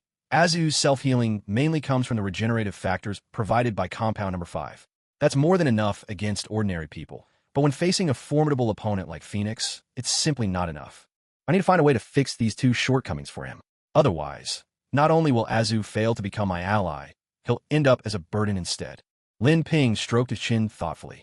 He still had 1,494 confidence points left. Should he save them for upgrading his own SSS ability, or should he use them to draw new abilities for Azu? It was truly a tough decision. After all, he had already put off helping Azu twice. As his most capable subordinate, the one who contributed the most, he couldn't help but feel a little guilty for stringing Azu along for so long, even as his boss. Since there was no immediate crisis, he decided to try his luck with the lottery. Lin Ping opened the system panel and started the draw without hesitation. He went for 2 advanced draws, leaving 494 confidence points as backup. Ding! You spent 500 confidence points on an advanced draw and acquired the SSS level ability, Green Lantern Energy. Ding! You spent 500 confidence points on an advanced draw and acquired an A-level ability, Tide Force. Green Lantern Energy, SSS. You can create anything you imagine, provided you possess strong enough willpower. Tide Force. You can summon powerful water elementals in aquatic environments. These are magical creatures. Wow, a golden legend. Lin Ping's eyes sparkled with excitement. As soon as the Green Lantern Energy ability was successfully drawn, a vibrant, green orb suffused with life surged into Lin Ping's body. Thankfully, it didn't land on his head. Lin Ping was amazed by the entire experience. The ability to create objects and weapons with his imagination. Wasn't this the power of the Green Lantern? If you remember correctly, this power could grant incredible abilities based on the user's willpower, such as immense strength, flight, and more. Did the system leave out that part in its description? The potential of this ability was immense, but as far as he recalled, the Green Lantern hadn't been particularly impressive in the movies of his previous life. Just an average superhero. What could he do with Green Lantern Energy? The water droplet from the 3-body problem? A 2-dimensional foil? The Infinity Gauntlet with all 6 Infinity Stones assembled? A Supreme Emperor's weapon from the world of Shrouding the Heavens? Spirit grasses and herbs from fantasy novels? A torrent of ideas flashed through Lin Ping's mind in an instant. He wondered if he could actually manifest any of these things. Lin Ping activated the pondering power of Green Lantern Energy, focusing all his imagination on recreating the water droplet from the 3-body problem. Sleek and droplet-shaped, with a rounded head and a sharply tapered tail. Its surface perfectly smooth. A surge of vibrant green light radiated from Lin Ping's body, flooding across the empty ground beside him. A transparent object, shaped like a droplet of water, materialized before his eyes, glistening with a lively sheen. Does this thing really have the power of a water droplet? Lin Ping stared at the object he had conjured with Green Lantern Energy, rubbing his chin thoughtfully. After all, water droplets ranked among the top 5 weapons in the 3-body universe. Their density was unimaginably high, their surfaces perfectly smooth, their temperatures at absolute 0, and their strength exceeded the toughest materials in the solar system by more than 100-fold. Don't be fooled by its seemingly primitive attack method, mere collision. Sweeping through thousands of space warships was child's play for such a weapon. Without hesitation, Lin Ping produced an adamantium alloy spike and struck it against the water droplet, determined to see whether this was simply an imitation or a true water droplet. Upon impact, a crack appeared right down the middle of the adamantium spike, which then split cleanly into 2 pieces along the fissure. It even snapped adamantium alloy. Even if it isn't the exact water droplet from 3 body, its strength must be pretty close. Gazing at the broken spike in his hands, then at the water droplet suspended in midair by his field control, Lin Ping's eyes shone with excitement. I can't believe it actually manifested. Could the power of imagination, or should I say, Green Lantern energy, really be this formidable? Lin Ping was taken aback. Back in his previous life, the Green Lantern's feats in the movies had been rather underwhelming. The most memorable thing was probably conjuring a gravitational sun with the ring. Now, it seemed his, or rather, the screenwriter's, imagination had been the real limitation all along. For a moment, Lin Ping couldn't take his eyes off the water droplet in his palm, his curiosity growing stronger by the second. He could hardly wait to test its full potential. Without further ado, he strode back to the laboratory. "You're back." John, the supervisor, had just finished helping his team clear away the remains of the sentry and looked up in surprise at Lin Ping's return. What new scheme did the boss have up his sleeve this time? Dismantling the sentry clearly hadn't satisfied him. Surely he wasn't planning to dismantle himself next? "Here, run a full analysis on this object," Lin Ping said, wasting no time as he used his field control to place the water droplet into a specialized testing device. A diamond shaped like a water droplet? John hooked up the device, peering at the object inside with growing curiosity. Did the boss accidentally buy a fake diamond and want it appraised? But Vought didn't have the credentials for gemstone appraisal. If word got out, people would laugh. That said, it really is beautiful, John muttered as he activated the optical profilometer, capable of detecting roughness down to 0.01 nanometers, utterly captivated by the droplet's flawless form. Its surface was so smooth, so seamless. Which jewelry house could have crafted such a masterpiece? John couldn't help but admire his boss's discerning taste. Soon, the results came in. John leaned over the profilometer, beaming, and began to read the data. How is that possible? Damn it, the machine must be malfunctioning. $5 million for this equipment, and it's broken in less than 10 years. Those crooks. John began to check the final results. The moment he saw the first line of data, showing 0 roughness, he couldn't help but curse out loud, clenching his fists and slamming them heavily onto the profilometer. What's wrong? How did it turn out?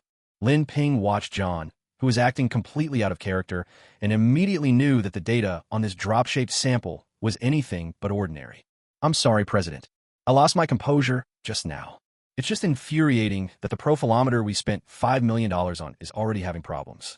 It's supposed to be the latest model, capable of measuring roughness down to 0.01 nanometers.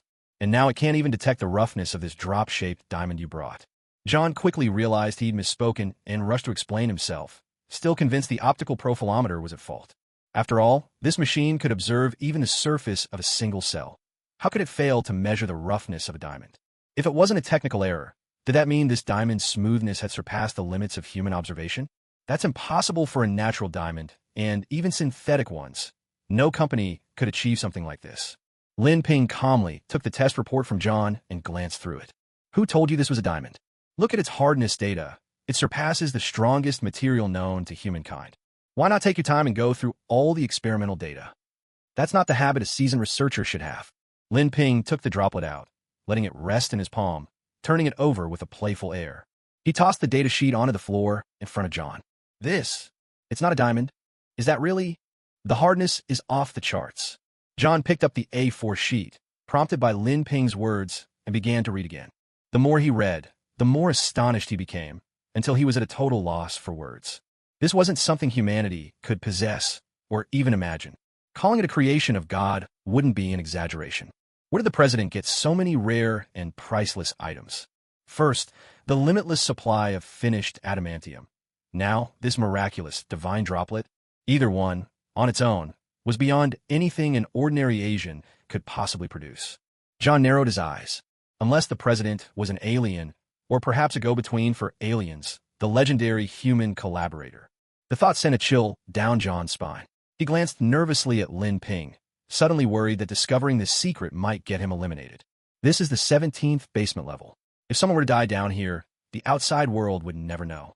Even the stench wouldn't make its way out. John, who had worked at Vought for decades, had witnessed his fair share of dark secrets, and his hands, if only indirectly, had been stained with the blood of Compound V test subjects. He was highly sensitive to things like this. Lin Ping's psychic senses picked up on John's wave of fear and shot him a puzzled glance. John quickly lowered his head. "Oh no, Is he really going to do something to me? He had parents to support, children to raise, and he was still hoping to get a share of the pie from Vought. He couldn't afford to die like this. Looking back, the moon over my hometown still lingers. Lin Ping's phone rang, the melody breaking the tension. We got trouble, young master. The military has surrounded the company, and all our bank accounts, worth hundreds of millions, are frozen. They say they suspect us in connection with a missing squad of soldiers. Edgar's voice was heavy with concern. Missing soldiers? Could it be those people that Professor X hired? Lin Ping narrowed his eyes, grabbed the droplet, activated his domain control, and vanished from where he stood. He hadn't even gone after them, yet they turned around and accused him first? He was determined to see what kind of trick they were trying to pull. In a flash, Lin Ping appeared at the company entrance. Dozens of heavily armed soldiers had surrounded Vought, sealing off every possible exit. Edgar was in the midst of negotiating with a well-dressed, portly middle-aged man who stood at the head of the group.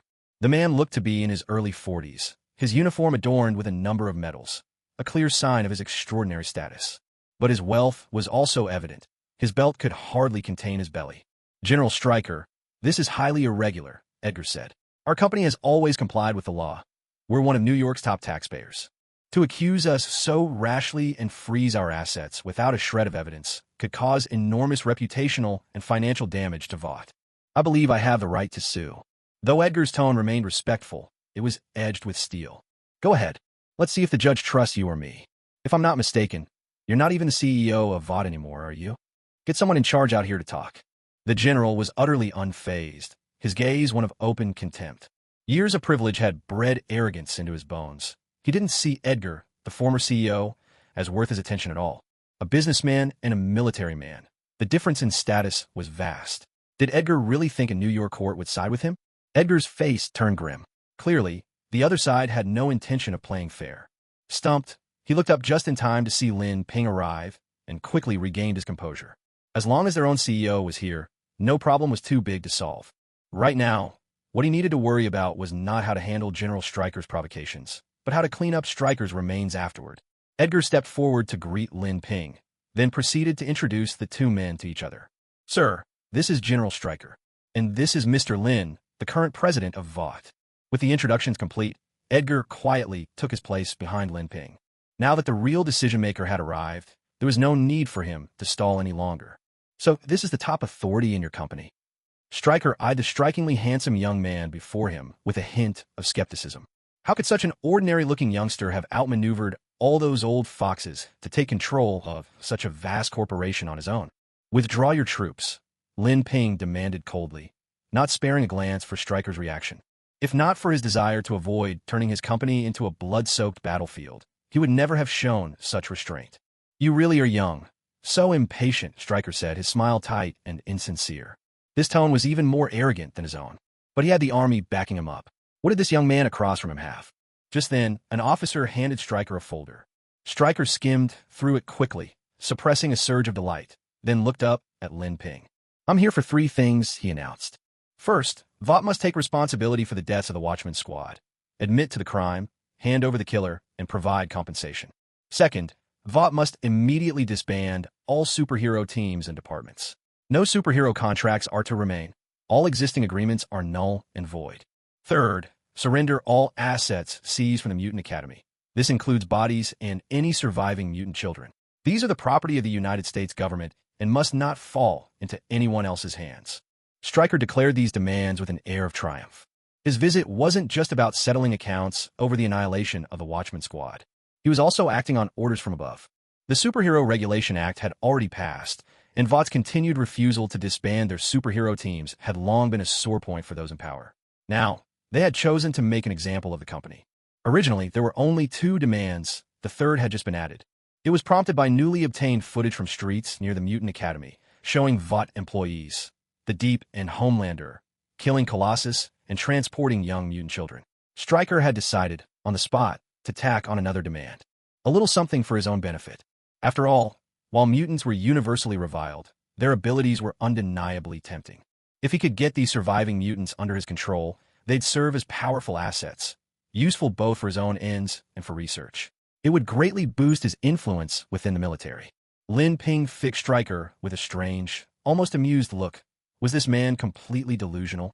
Did he really have no idea just how dangerous Lin Ping could be? Lose the fight and you die. Win the fight and you still have to pay compensation? What kind of twisted logic is that? Disband the entire superhero team? All superhero contracts void? No exceptions? All those millions spent on contracts gone down the drain? And the last demand, hand over everything from the Mutant Academy, including mutant corpses and even the mutant children. Huh, they must be dreaming. Lin Ping suddenly found himself intrigued. Could this fat general really have Omega-level confidence? Otherwise, how could he be so bold? But Stryker, mistaking the young man's silence for fear, forced a sanctimonious smile and continued. Of course, I understand your predicament. Managing such a large company, there are bound to be some oversights. As long as you cooperate, hand over the people, pay up, disband what needs disbanding, I won't make things too difficult for you. You'll still be the company's CEO, with luxury cars and beautiful women at your beck and call. You'll also enjoy my protection, helping your business grow and flourish. Of course, that doesn't come for free.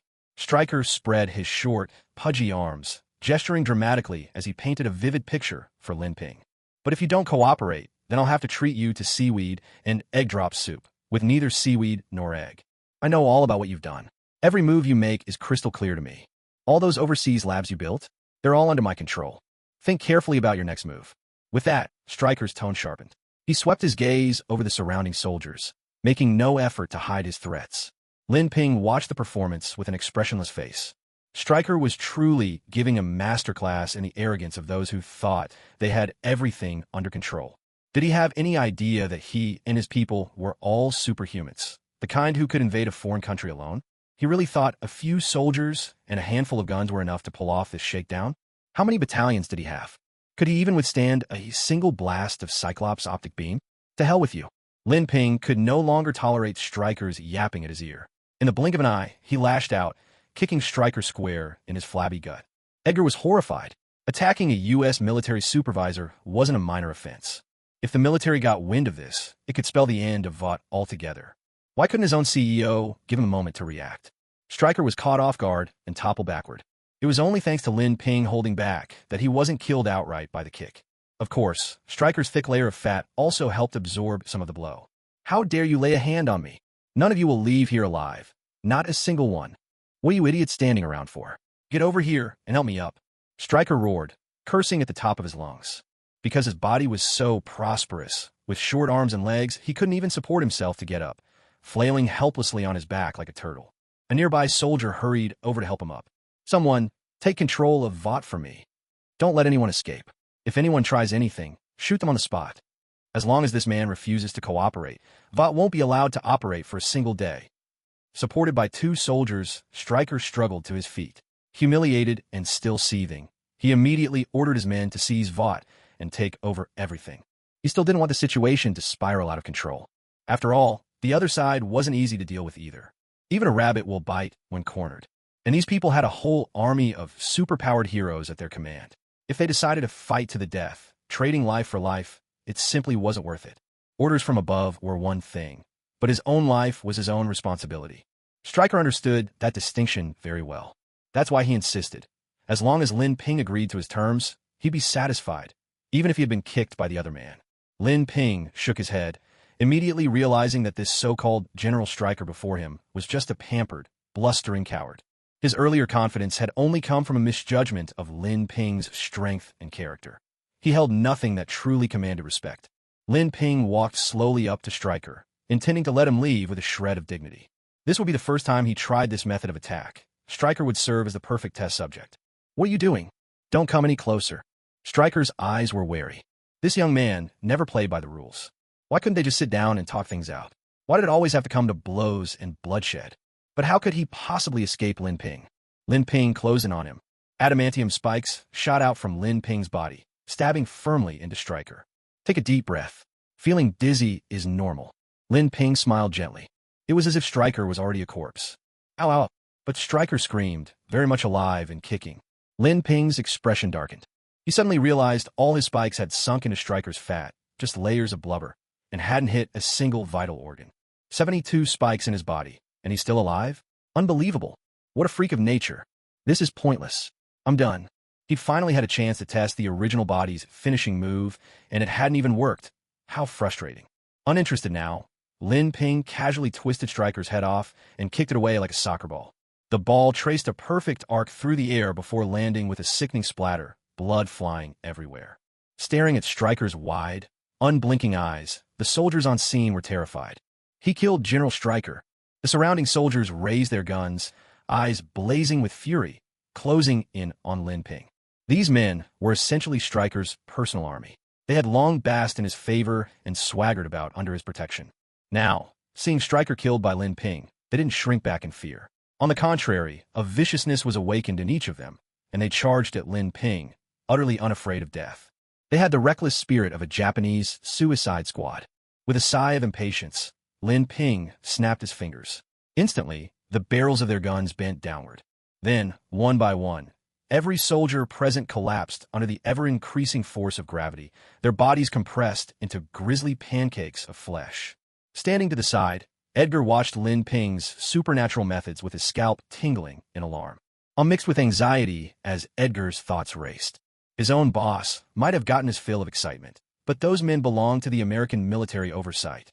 This was nothing less than declaring war on an entire nation. It was a disaster of the highest order. Vought had only just begun to recover. Could the company possibly survive such a catastrophe? If the government sent in the army to surround them, what hope would the boss or himself have to escape alive? Oh, what were they supposed to do now? Edgar did have a few government contacts, but this was far beyond anything influence could solve. He feared it would all be useless.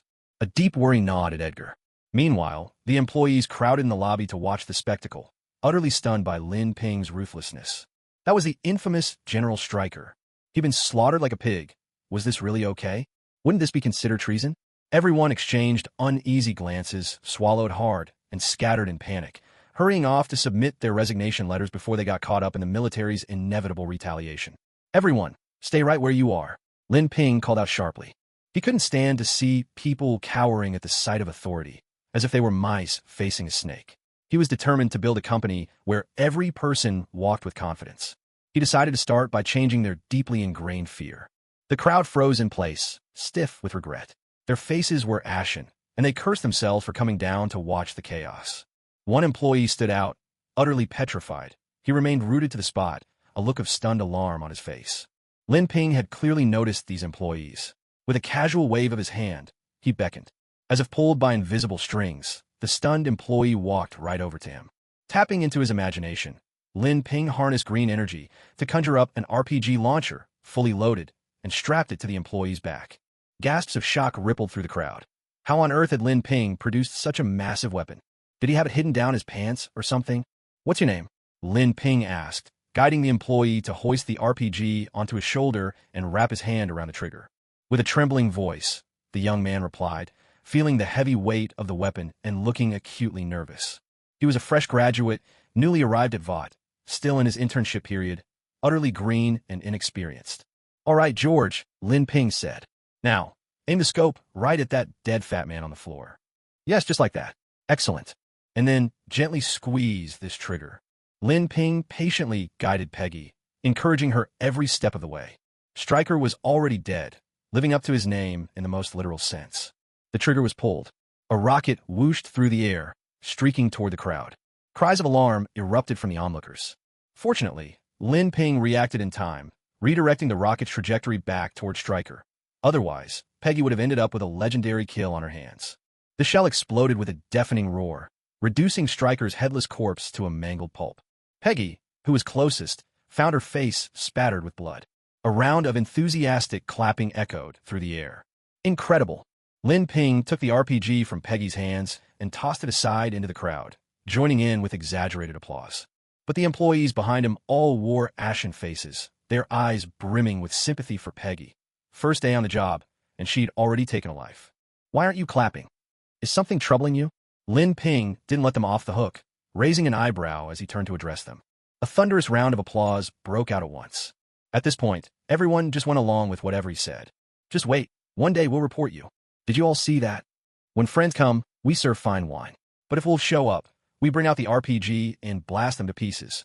From now on, if anyone dares mess with our company again, just give them a taste of our firepower. Oblivious to the crowd's unease, Lin Ping pointed at Stryker's remains and declared with righteous conviction. Yes, absolutely.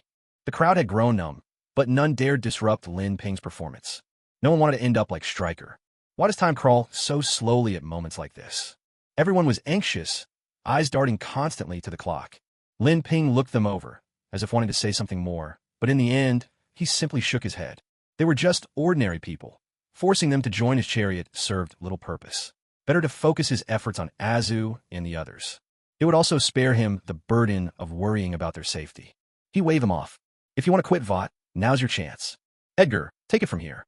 Lin Ping, now washing his hands of the affair, turned away without a backward glance and began summoning the 7. Superheroes assemble. Lin Ping extended his mental reach, sending his message directly into the minds of Azu, the Deep, Starlight, the Train, Queen Maeve, and the rest. Yes, boss. The Deep sprang up from beside his bound dolphin girlfriend, quickly pulling himself together and hurrying to get dressed.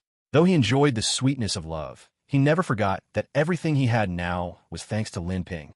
Out on the lawn, Azu's expression shifted as he kept company with little Zhu and Butcher's wife. He said his goodbyes and flew off in a flash, vanishing from sight. Lin Ping rarely called them together, so a midnight summons could only mean something big was about to happen. In order not to be outdone by Deep Sea, Azu decided to be the first to reach his adoptive father. President Lin? Could something have happened to him? Starlight's heart tightened at the thought of Lin Ping, for whom she harbored a certain fondness. With a flash in her eyes, she absorbed the electric glow from the nearby street lamps, and in the blink of an eye shot into the sky, vanishing like a supersonic jet. Oh, damn it. Maeve, who was at the hospital with her girlfriend, cursed under her breath. Reluctantly, she kissed her lover goodbye and, with obvious unwillingness, set off for Vought Tower. The locomotive, who handled Vought's courier business, also dropped what he was doing, abandoning a pure adamantium delivery order, and rushed toward Lin Ping. He'd been delivering packages for a week and thought the company had forgotten about him. He never expected there would come a day when he'd be summoned again. As for Black Noir, when he received the notice, a strange glimmer flashed in his eyes. He'd dialed a mysterious number before finally setting off at his own unhurried pace. That evening, Lin Ping met with the 6 of them in the hero conference room. He brought with him an explosive piece of news. Vought Corporation has attacked and killed multiple mutants in a blatant attempt to ignite war. In the face of military pursuit, the main perpetrator, Lin Ping, has shown extreme cruelty and committed monstrous crimes. He is a cancer to our peaceful society. As president, I, Trump, hereby order, arrest Vought CEO Lin Ping and all affiliated superheroes for treason. If they resist, use lethal force on the spot. When Lin Ping played this announcement on the conference room screen for Maeve, Starlight, and the others, there was only one thought in their minds. The sky is falling. Who could ever understand what we're going through? We just showed up for work, and now we're being charged with treason. Is this supposed to be some kind of joke? Maeve and Starlight exchanged glances, both seeing shock in the other's eyes. The gravity of the situation was overwhelming. Neither of them could process it at once. One moment, they were enjoying hot pot and singing songs, and by nightfall their citizenship had been revoked. Who were they supposed to turn to for justice? At that moment, both their phones started ringing simultaneously. Starlight answered first. On the other end was her mother. Xiaowan, what's going on? I saw on TV that you're wanted. Did you do something illegal? Starlight's mother sounded worried. Mom, don't worry. It's probably most likely just a fake news thing, a company prank or something like that. Starlight had no idea how to explain, since she herself barely understood what was happening. All she could do was try to comfort her mother, so she wouldn't be too anxious. I see. Xiaowan, you mustn't do anything illegal. You hear me? If you really did something wrong, you'd better turn yourself in, so you don't drag your old mother down with you. Starlight hung up the phone the moment she heard the last sentence. She had thought the call was out of concern for her, but it turned out the real worry was about getting dragged down with her troubles. She was at a loss for words. After finishing with Starlight's situation, Queen Maeve had a premonition about her own call because it was from her girlfriend. Why did you keep something so serious from me? How could you be charged with treason? I told you a long time ago that Vought was no good. I beg you to leave, but you... Her girlfriend's voice shot out from the other end, sharp with accusation. I only found out today myself. Maeve didn't know how to respond. After all, she had been away from the company and had no idea just how much trouble Lin Ping, Deep Sea, Azu, and the others had stirred up during her absence. There was a brief pause on the other end. Then her girlfriend spoke, her voice soft but resolute. I think we need to reconsider our relationship. You know me, I hate getting mixed up in messes. Wait, Maeve pleaded, desperation in her voice. But all she got in return was the cold, repetitive beep of a disconnected line. In the vast conference room, The sound of two people quietly sobbing echoed faintly. Deep Sea glanced at the two women, at a loss for what to do, unsure how to handle the situation. Azu frowned slightly, not out of sympathy, but irritated that the crying was spoiling the atmosphere. Being wanted by the authorities? Was that really so frightening? What was there to fear when following their godfather? Short-sighted, the lot of them. Lin Ping watched them quietly, giving the two women time to collect themselves. Soon, Starlight and Queen Maeve wiped their tears, red-eyed, and looked at Lin Ping. What exactly is going on? What happened while I was away from the company? First the military, then mutants. Now we're wanted by the whole of Americon? Starlight's voice was filled with confusion and anger. Despite her fury and bewilderment, her trust in Lin Ping made her want to hear his explanation. Damn it. What the hell did you people do? How did it come to this? I wasn't even at the company, and suddenly I'm being slapped with treason. Are you kidding me? Maeve, however, had no such reservations. She exploded, cursing outright, barely stopping short of jabbing a finger in Lin Ping's face. Treason was no joke. With that charge, even if she wasn't arrested, she could forget about living a normal life in Americon. Worse yet, it had cost her her relationship, a loss Maeve absolutely could not accept. When it came to her girlfriend, she would even go toe-to-toe with Azu, let alone Lin Ping. Watch your words and your tone, Ms. Maeve. Azu narrowed his eyes and stepped forward to defend Lin Ping. He was clearly displeased with Maeve's accusatory outburst. The authority of my foster father was beyond question. Don't be like this, Homelander. It's really not a big deal. Lin Ping, quite satisfied with Homelander's behavior, reached over and patted him on the shoulder. But this wasn't the time for wielding power within the group or throwing weight around. It was about unifying our thoughts, rallying together against a common enemy, and facing the challenges that lay ahead. Our VOT company has been developing at a remarkable pace lately, especially with the production of secondary adamantium alloy. That's brought in hundreds of millions of dollars and sparked a lot of envy. Some interest groups, wanting to stifle our growth, even called in the military. I responded to their aggression with equal force and took them down. That's what led to this escalation. Even so, VOT will face every challenge head-on. With his hands braced on the conference table, Lin Ping spoke as if it were nothing out of the ordinary. He deliberately left out the details of what he, Homelander, and the others had actually done. After all, Starlight and Maeve hadn't been involved, so there was no need for them to know about it. There was no point wasting time explaining it to them, either. In a way, he was also protecting them. If the two women ever fell into the hands of the American government, their lack of involvement might just spare them.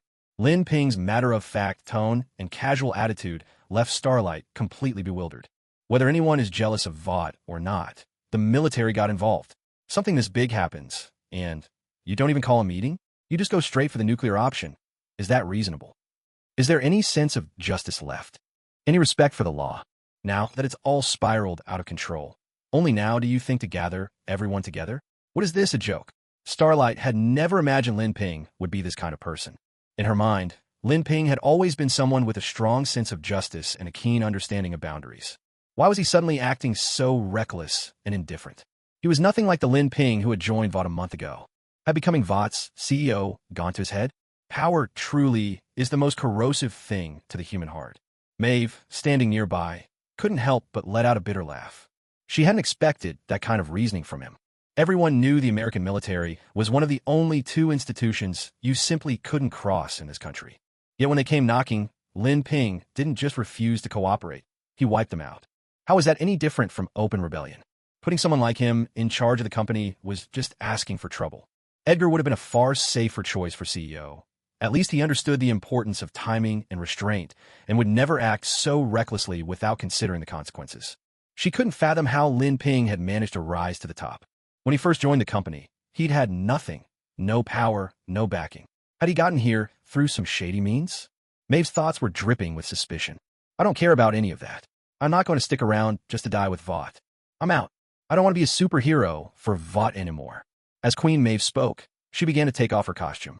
She simply couldn't take it any longer. Being a superhero was just a job, and now she was being branded a traitor because of it. On top of that, her girlfriend wanted to break up with her over this mess. How can anyone stand it? She needed to get out while the military still hadn't bombed everything to the ground. Time to find a way to escape. Better to switch sides in time, to leave the darkness for the light. Wait too long, and it might be too late. What? Still trying to keep me here? Maeve frowned.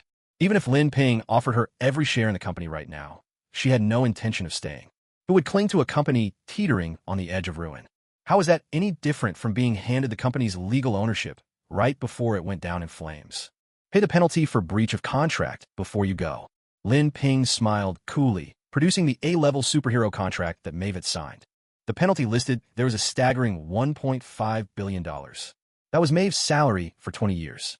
What Maeve hadn't expected was that Lin Ping had no intention of convincing her to stay. Instead, he seemed eager to squeeze as much money out of her as possible. Penalty for breach of contract? For a moment, Maeve couldn't believe what she was hearing. At a time like this, Lin Ping still had the nerve to demand a penalty from her. She hadn't even held him accountable for dragging her into this mess, yet he dared to ask her for compensation. How could there be someone so heartless in the world? Back when Lin Ping first joined VOT, she never realized he was such a penny pincher. Maeve bit her lip and stopped in her tracks. Of course, she couldn't pay that penalty. $1.5 billion.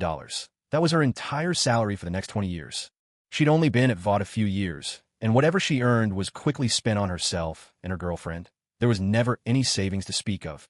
But Maeve quickly thought of a solution. Not long ago, the Superhero Regulation Act had passed, a law clearly stating that no private enterprise could form teams consisting of superhumans, and all existing contracts were null and void. Of course, most people just ignored that behind the scenes. After all, being a superhero was highly lucrative, and as long as nobody reported them, everyone just kept working as usual, free of guilt. Maeve had been one of those people, but not anymore. Now, she could use this law against Lin Ping. As far as I know, when the Superhero Regulation Act was passed, it was stipulated that all existing superhero contracts within the United States were null and void. Are you saying VOT's rules are greater than the country's constitution? Maeve turned around, meeting Lin Ping's eyes head-on, not backing down an inch. That's just a puppet government's law. I don't recognize it. Lin Ping smiled faintly, revealing his pearly white teeth, and uttered words that left Xinguang and everyone present utterly stunned. He's just a minor company president. How could he dare to call the most powerful nation, the United States, a fake regime? Is Lin Ping planning to found his own country? Azu, Xinguang, and the others were left speechless, as if struck by lightning. And for good reason. What Lin Ping said was not only outrageous but completely unrealistic. The real problem now was that the entire military force of America was about to descend to suppress them. Even if someone wanted to establish a nation, they'd first need to pick a location, secure funding, and find supporters. But above all, they'd have to deal with the immediate crisis. Maeve and Xinguang exchanged glances, both convinced that Lin Ping was a total madman. His actions were wild, and his words even wilder. Following someone like him could truly drive a person insane. I'll pay back the penalty fee, Maeve pleaded, on the verge of tears. Just let me go, please. How had she ended up tangled with a lunatic like Lin Ping? This isn't right. VOT has no right to restrict our personal freedom, Xinguang said seriously. In her heart, she still held out hope that Lin Ping wouldn't be so heartless as to force them together. Enough talk. If you can't come up with the penalty fee, then work honestly for me, Lin Ping replied. Once your shift ends, you're free to do as you please. It's now 11:45 p.m. Technically, you should be off work, but since it's an emergency, consider this overtime. There's no need to look so downcast, as if our company won't survive this crisis. Have some confidence in yourselves. You're the most promising group of superheroes we've ever had. Come on, you guys are the best. And, of course, the most important thing is to keep your faith in me, Lin Ping added, glancing shamelessly at his phone for the time. The moment he finished, not only did Maeve and Xinguang's expressions change, but even Azu and Deep Sea looked uncomfortable. To stand against the entirety of the United States, they themselves had no confidence in that. This wasn't just a gang on the street, nor some mafia, nor even one city. It was an entire nation. Hundreds of thousands of soldiers across land, sea, and air, hundreds of aircraft carriers, countless unnamed teams and scientists. They could even draft all sorts of superpowered individuals from the population. None of them believed they could fight an enemy of that scale. They might be superhuman, but they were still human. They could get tired, and they needed rest. If nothing else, just the sheer number of people, tens of millions, would be enough to overwhelm the six of them with sheer force. And even if, by some absurd miracle, they managed to shatter the United States with some unknown power, what good would that do in the end? Lin Ping might not care, but what about them? Would humanity ever accept these six freaks? Take Deep Sea, for example. He still has Mary and his harem of marine creatures to protect. As for A-Train, he has both little Zoo and his butcher wife to look after. Starlight still has her family. Maeve has her girlfriend. Train also has a brother. Schwanza, on the other hand, well, he has nothing at all. Except for Schwanza, Most of the members of the Seven have their own vulnerabilities. So, while A-Train, Deep Sea, and the others appear to follow Lin Ping on the surface, they each harbor their own private concerns. This is, in fact, a consequence of Lin Ping choosing not to completely rewrite their minds. As a result, they retain their habits, their attachments, and their daily routines. Therefore, if Lin Ping wants to resolve this crisis without disrupting the larger game in America, he must act with swift and decisive force. He needs to strike the American government hard and fast, strike Trump where it hurts. They need to understand the cost of crossing him. He must show that he has the power to flip the table at any moment, much like Luo Ji in the three-body problem, holding the world in check through sheer deterrence. With this in mind, Lin Ping slowly drew out the droplet he had conjured using Green Lantern energy. This droplet, with its perfect, streamlined form, had now become his ultimate weapon to sweep away any enemy. Though he lacked a launcher, all he needed was to program its attack pattern and supply just a hint of momentum. It would then transform into a supersonic harbinger of war. At the current level of Earth's technology, unless someone like the Ancient One intervened, destroying the planet with a single droplet wouldn't be difficult at all. Lin Ping couldn't help but let out a cold, sardonic laugh. The others looked on, lines of worry etched across their faces. The enemy was at the gates, a storm of darkness looming overhead. Yet, instead of seeking a solution, Lin Ping simply fiddled with what looked like a crystal toy, occasionally breaking into strange chuckles. What was this? Was he planning to save them all with a mere trinket? At such a critical moment, the highest authority at Vought wasn't searching for answers, but seemed resigned to defeat. At this rate, Vought's days are numbered, someone muttered. Maeve and Starlight exchanged glances. Both could see the helplessness in each other's eyes. It seemed they were about to follow this madman to their doom. There was no time to run now. All they could do was wait for the fight to break out and hope for a slim chance to escape. Boss, or Godfather, time is running out. Shouldn't we come up with a plan? If nothing else, maybe it's best to cut our losses and flee. We can all fly. After all, there's a whole world out there to hide in. If America won't have us, there are always other places. A-Train and Deep Sea urged him. Staying here and holding the fort alone was hardly wise. Starlight and Maeve, overhearing this, immediately became wary. What? Were they planning to run? That couldn't happen. If they made a break for it, wouldn't the rest of them be branded traitors for life? They still had loved ones, family, a girlfriend, waiting for them at home. Although they had been a disappointment, it wouldn't be fair to drag them into this mess because of it, would it? The American government couldn't catch him, so they would surely take it out on his companions. He had to find a way to stop them, but with just the two of them, their strength was limited and their voices carried little weight. It would be hard to sway the others. All he could hope for was that Lin Ping, that madman, would keep up his madness and stand his ground against the American authorities. And Lin Ping didn't let them down. Run away? How could we do that? Wouldn't that mean we're afraid of them? If you ask me, there's no reason to be so nervous. It's them who should be worried, not us. See this little toy in my hand? In its presence, every enemy has to kneel and admit defeat. Lin Ping refused without a second thought.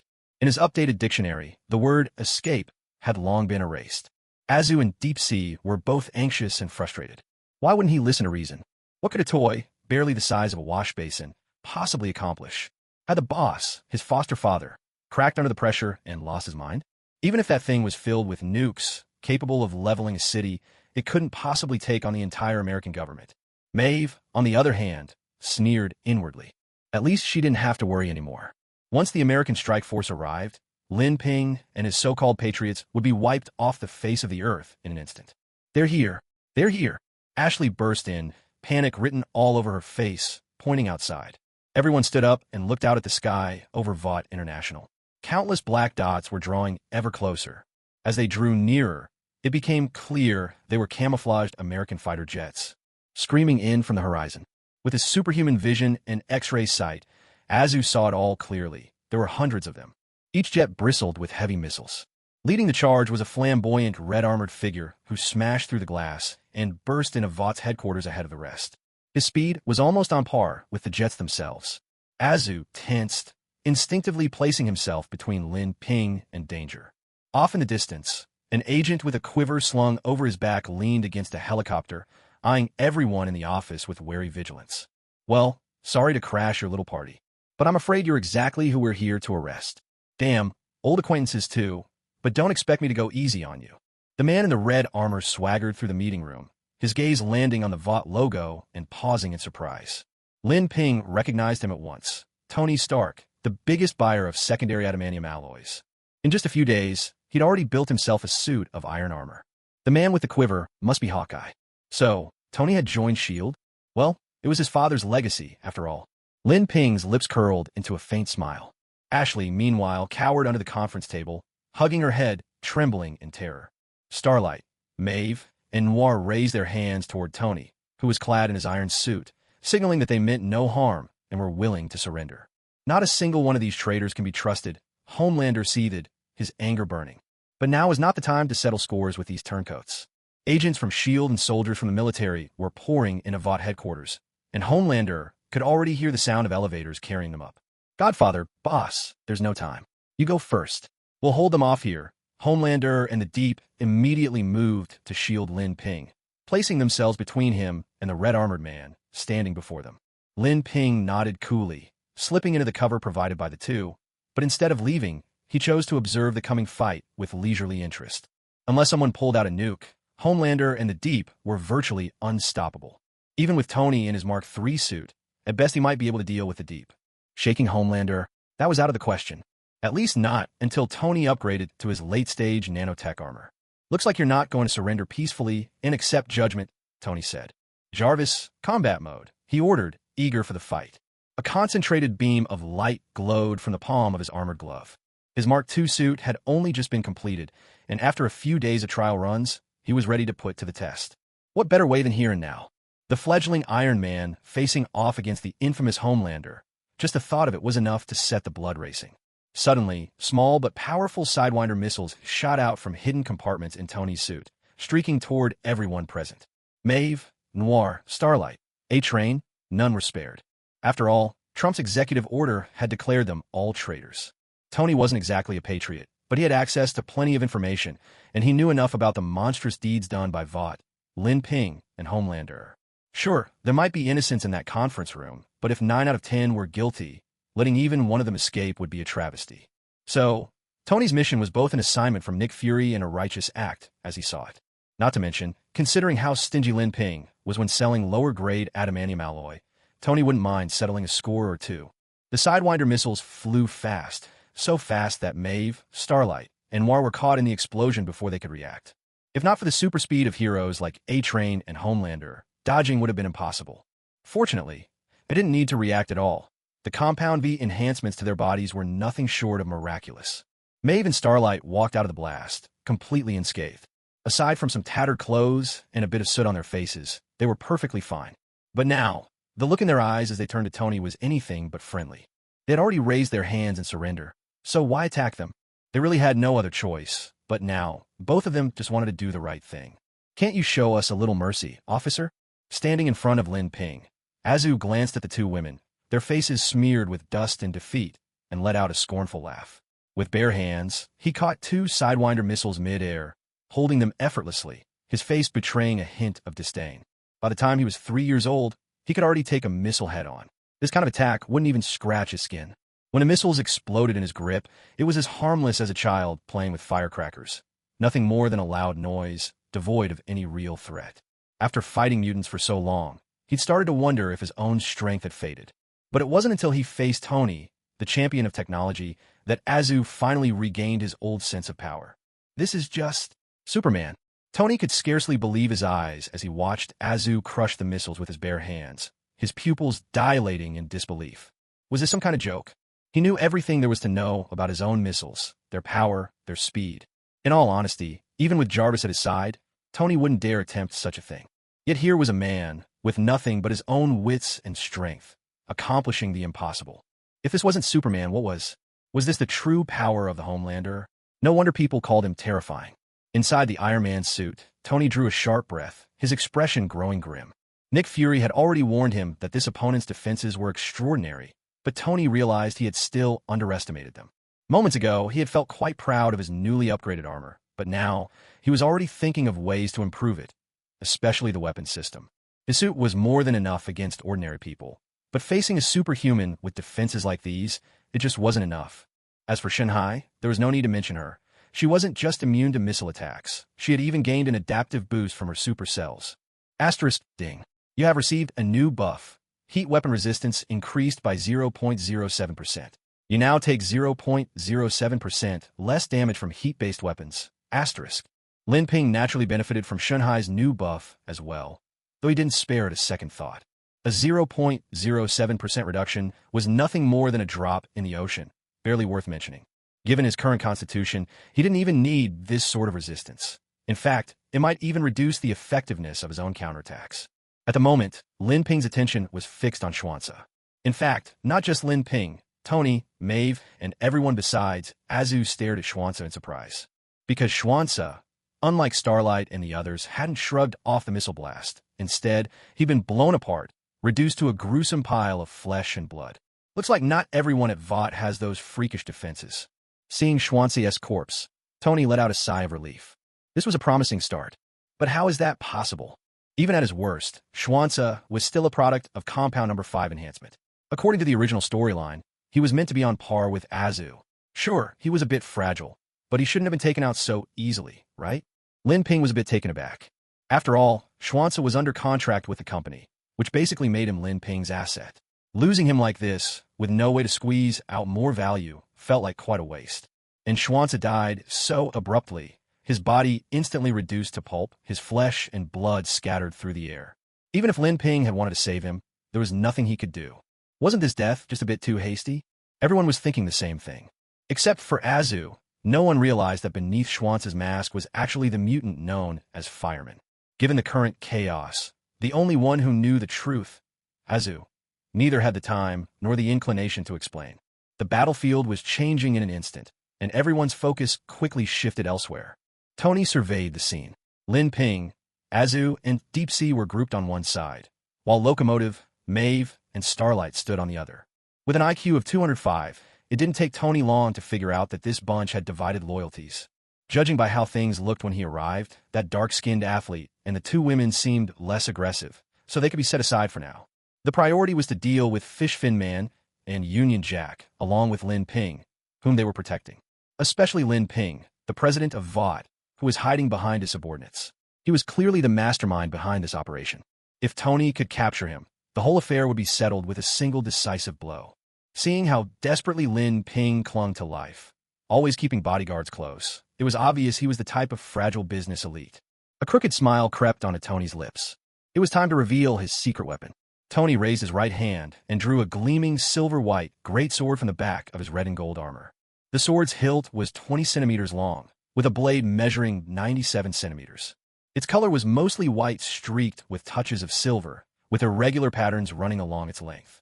This was clearly a metal just below adamantium in grade, blended with quite a few other alloys. Without hesitation, Tony swung the sword at Deep Sea. Unfamiliar with his opponent's weapon, Deep Sea tried to take the blow head-on. His defenses were instantly breached. The greatsword sank a third of the way into his shoulder, nearly severing his entire arm. Sweat beaded on Deep Sea's forehead, and soon his back was drenched in cold perspiration. A sudden laser blast from Laser Eyes forced Tony to dodge, pulling Deep Sea out of immediate danger. The wound wasn't fatal, and thanks to Deep Sea's healing factor and his supercells, he'd be back to normal in a few minutes. Tony held the greatsword defensively in front of him, blocking the metallic rays shooting from Azu's eyes. Adamantium could withstand temperatures up to 500,000 degrees, and even this diluted, secondary-grade alloy wasn't far behind. Note: previous adamantium strength figures were incorrect. Refer to this updated information. That's a greatsword forged from titanium alloy with 30% substandard grade, sharp enough to slice through steel like butter. And it's a product of VOD Industries. To die by a weapon sold by your own company, well, at least you could say he deserved his fate. Nicely done, Jarvis. Tony laughed heartily as he advanced, brandishing the massive sword step by step. Lin Ping watched Tony, utterly baffled. He could sense what was going through Tony's mind. But what he couldn't figure out was subgrade adamantium alloy really all that precious? Why was Tony so thrilled over a greatsword made from leftover scraps? He himself was practically covered in adamantium alloy, but did he ever go around showing off? Ah, the impetuousness of youth. They just can't hide their excitement. Suppressing his laughter, Lin Ping stomped on a specially made floor tile beneath his feet. In an instant, the entire hero conference room transformed. Not only the load-bearing walls and ceiling, but even the floor had been replaced with subgrade adamantium alloy. Otherwise, how could it have survived the onslaught of several devastating Sidewinder missiles? He pushed aside the bookshelf behind him, revealing an entire arsenal of cold weapons made from pure adamantium alloy. Xiao Hai, pick a few. Lin Ping gestured to Deep Sea beside him. Deep Sea stared back in utter confusion. That ironclad guy's weapon was already insane, but his boss had an entire room full of them. Blades, spears, swords, halberds, staffs. Every weapon imaginable was there. As for why Lin Ping didn't just make adamantium alloy bullets? Don't ask. When technology gets advanced enough, the real thrill is fighting up close, just like primitive warriors. Otherwise, if fleets of starships just blasted each other with planet-killer cannons, where's the fun in that? Lin Ping then picked up a circular shield forged from adamantium alloy, emblazoned with the flag of the United States. Yes, it was an exact replica of Captain America's shield, but now it belonged to Captain Homeland. Lin Ping hefted the shield and tossed it mid-battle to Azu. You're the chosen one, Captain Homeland. The round shield rolled across the conference room floor, ricocheted off the wall, changed direction, and landed right in Azu's grasp. As Azu caught the shield, a sense of familiarity washed over him, as if he'd been born to wield it. Captain Homeland? I like the sound of that. Meanwhile, Deep Sea had also picked out a weapon fitting his identity, a gleaming trident. Like Azu's striped round shield, it was forged entirely from pure adamantium alloy. Clad in a green battlesuit and gripping a 1.8-meter silver-white trident, Deep Sea, already handsome, looked even more impressive, exuding an aura several notches higher. If Deep Sea ever appeared in the ocean wielding that trident, anyone who saw him would have no doubts. He was truly the king of the sea. He couldn't stop swinging it in his hands, utterly enamored. He wondered to himself why he hadn't thought of forging such an impressive and stylish weapon sooner. Still, it was just like the boss to be so thoughtful. The grip and look of this thing were simply unrivaled, and he was sure the materials used were top-notch as well. Azu gripped the adamantium alloy shield in his hand and looked at Tony with open provocation. Though he usually disdained relying on external tools, since this shield was a gift from his godfather, he had no choice but to accept it. Besides, he quite liked this piece of equipment. Perhaps, in time, it might even become a symbol of his identity. Tony, facing Deep Sea with his harpoon and Azu with his round shield, suddenly felt a sense of foreboding. Could it be that both of these weapons were made from secondary adamantium alloy? Or perhaps something even stronger?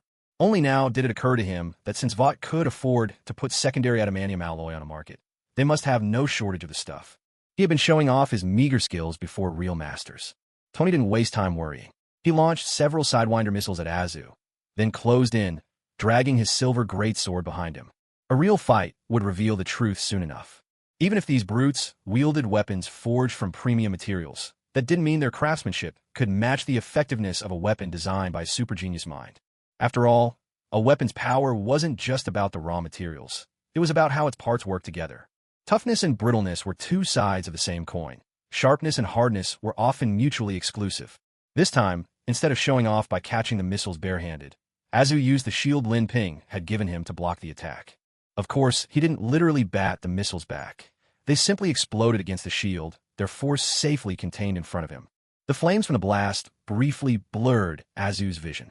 Just then, a silver great sword, reflecting the firelight, lunged at him from straight ahead.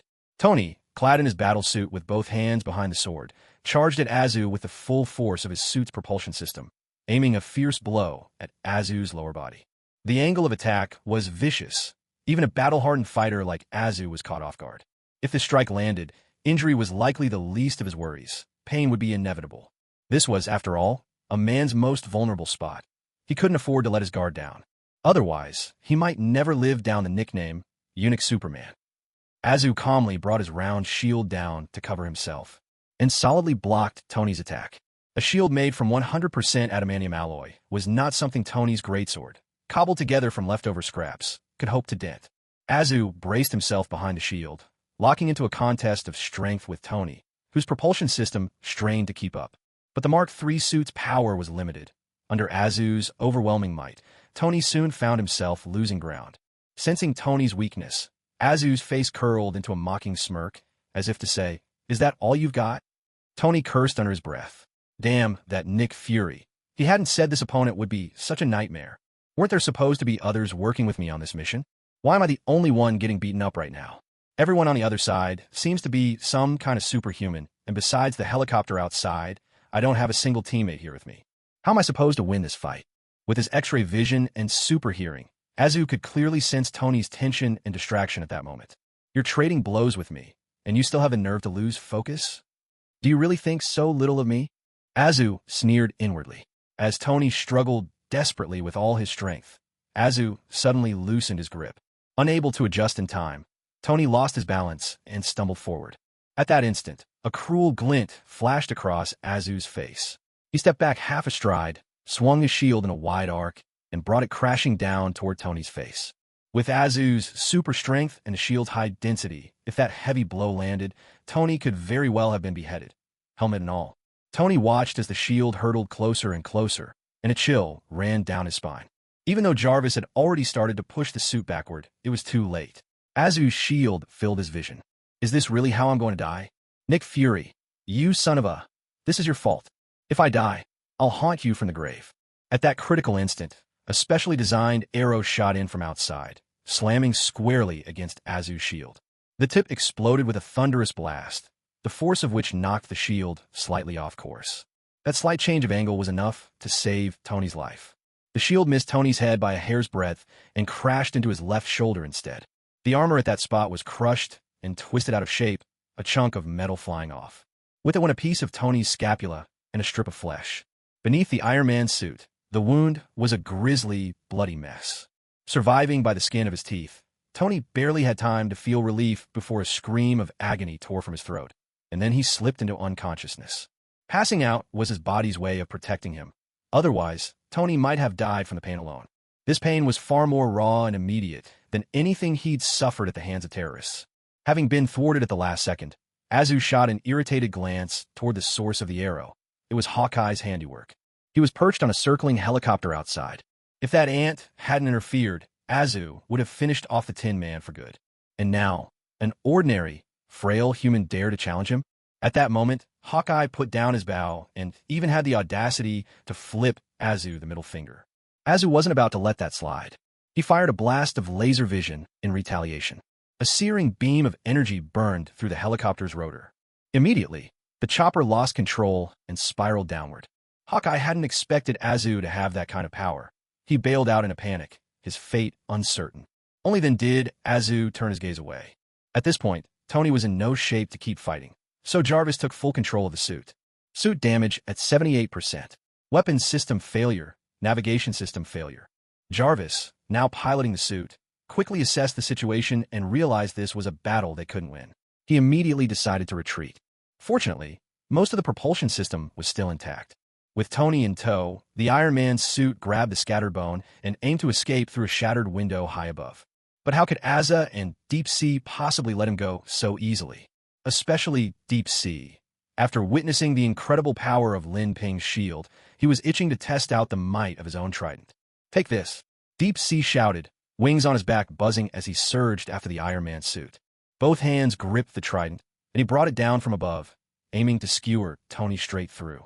Jarvis reacted just in time, diverting some energy to manipulate a makeshift silver greatsword, using it to block the blow. But against a trident forged from pure adamantium, the silver sword was as fragile as plastic. Pierced without resistance, it didn't slow the attack at all. Even with the Iron Man suit running at full power, there was no escaping Tony's grim fate. The trident shot straight for Tony's heart. Not many people have their hearts in unusual places, after all. If he took that hit, without the extremist virus to strengthen him, Tony would likely be finished on the spot. Take him alive. Lin Ping spoke calmly. Deep Sea didn't understand, but since Lin Ping had given the order, he reluctantly adjusted his aim. In the end, the trident only pierced Tony's ribs, like a dinner fork stabbing into a tiny lobster. It looked terrifying, but the actual injury wasn't too severe. Elsewhere, in a military command center, Nick Fury, the man overseeing the operation, slammed his hand down on the table. This is your shield plan? This is nothing but sending people to their deaths. You knew full well the enemy were ruthless traitors, and still you naively hoped to win them over. You must be out of your mind. General Ross, standing nearby, couldn't hide his schadenfreude as he chimed in. He and Nick had always been at odds, especially after Nick convinced everyone to let S.H.I.E.L.D. take the lead. Inside the tent, commanders at every level turned their eyes on Nick Fury, whispering among themselves, their words full of blame and derision. Nick Fury stood silent, his face clouded. Luckily for him, his skin was already dark. No one could see just how bad his mood was. To deal with traitors like these, you need overwhelming firepower. Alert Fighter Squadrons 9 and 11. They're cleared to strike this area. Without hesitation, Ross seized command. Nick's plan had failed. Now, it was his turn to take the stage. Fighter Squadrons? What are you trying to do? There are still our people in there. There are enhanced Marine soldiers, SHIELD agents, and even Tony Stark, the owner of Stark Industries. Hearing Ross's words, Nick Fury, who had been sitting in gloom, suddenly stood up and demanded an explanation. Of course, he wasn't truly concerned about the lives of the soldiers. What mattered to him were his own agents and Tony Stark. Training agents was no small feat, and finding skilled operatives was even harder. As for Tony, that went without saying. With his connection to Howard Stark, Tony's father, Fury could never stand by and let Tony die by the hands of his own people. There's an old saying in China, mercy has no place in command. In war, how can there be no sacrifice? These soldiers are the proud warriors of America. I believe that if they knew their lives could be exchanged for the deaths of a few superhuman traitors, they would gladly make that choice. Even God would approve, welcoming them into heaven after their sacrifice. General Ross stubbed out his cigar with a calm indifference. Nick Fury and the other commanders standing by were left utterly astonished. How could a man be so shameless? With a few casual words, he dismissed the fate of hundreds of soldiers, and this in a time of peace. If they dared to give such an order in front of the troops, the soldiers would have turned their guns on them in the next second, barrels in their mouths, bullets at the ready. Was it really worth such a heavy price just to deal with a handful of troublesome traitors? Aren't these casualties a bit too much? It will be hard to give an account to the higher-ups and to the public as well. Maybe we could pull our troops back and attack again later? Don't you think so? One of the commanders offered tentatively. Ross let out a short, cold laugh and shook his head. He strode over to the tactical map and, without hesitation, plucked away a small flag representing a 100-man unit. There are two more sayings from China. A long delay means more trouble, and strike while the iron is hot. You all know full well the powers of that traitor they call the Patriot. His destructive force is terrifying, and his speed is far beyond the speed of sound. Do you realize what that means? In just a few minutes, he could be out of New York, on the run to another city, or even another country. His existence threatens not only the lives of the people, but also the well-being of property owners like you and me. According to incomplete statistics, he has hundreds of lives on his hands. With someone so dangerous, you're not thinking about eliminating him immediately, but waiting for a better opportunity to act. That's pure foolishness. Ross shed his earlier, more easygoing demeanor and grew stern in an instant. Everyone present fell silent at once, some even starting to agree with him. It wasn't so much out of fear that the native citizens would escape and cause destruction, but rather out of concern for their own lives. To trade the lives of a few expendable soldiers for their own safety and a chance at military merit. Well, that seemed like a deal worth making. What about Tony Stark? Don't forget his father, Howard Stark, did a lot for the government. He even contributed to the victory in World War II. Are we just going to stand by and watch his only son die? Even Nick Fury fell silent for a moment before speaking in a measured tone. Ross scoffed inwardly. His old man's been dead for years. What's the point of going on about his achievements? Everyone knows what you're really after, Nick Fury. It's not about honor. It's about the funding from Stark Industries and the cachet of having Iron Man on your roster of superheroes. Besides, he's not one of mine. If he dies, so be it. Let Iron Man and those soldiers suffer a little more. I'll take the blame for it. Though he felt nothing but contempt, Ross still put on a show of concern. General Ross thumped his chest, putting on an air of self-sacrifice for the greater good. Nick and the other commanders. Meanwhile, in the Vought conference room, Starlight, Queen Maeve, and A-Train exchanged uneasy glances as they looked at the battered Iron Man, captured by the deep. They thought this guy, traveling alone across hostile territory, would be a force to reckon with. Instead, he'd been taken down in a matter of moments. All their anticipation had been for nothing. At this point, the three of them, who had surrendered so eagerly at the start, felt downright ridiculous. They'd thrown themselves at the mercy of the first opponent they met, only for their would-be savior to prove utterly disappointing. Fortunately, Lin Ping, Azu, the Deep, and the others had their attention fixed elsewhere, bracing for whatever attack might come next. "Boss, this one's out cold," the Deep reported, holding his trident in one hand and the unconscious, severely injured Tony in the other. "He's hurt pretty bad, but he'll live." Lin Ping let his gaze linger on Tony's armor for a moment. In his previous life, he'd been fascinated by Iron Man's suit, often spending hours watching DIY videos of homemade armor online. Now, he could actually lay hands on the real thing. But times had changed. With all the powers he'd accumulated, Lin Ping no longer found the suit all that interesting. At best, it was a collectible toy. The reason he'd ordered the Deep to spare Tony's life had nothing to do with the armor. How valuable could a single suit really be? Could it stand up to his own adamantium spikes? No, it was Tony himself he was interested in. Don't get the wrong idea. Lin Ping harbored no unusual preferences. He simply admired Tony's scientific genius. In the Marvel storyline, most of the Avengers gear was Tony's handiwork, and that was exactly the kind of expertise Lin Ping's lab needed.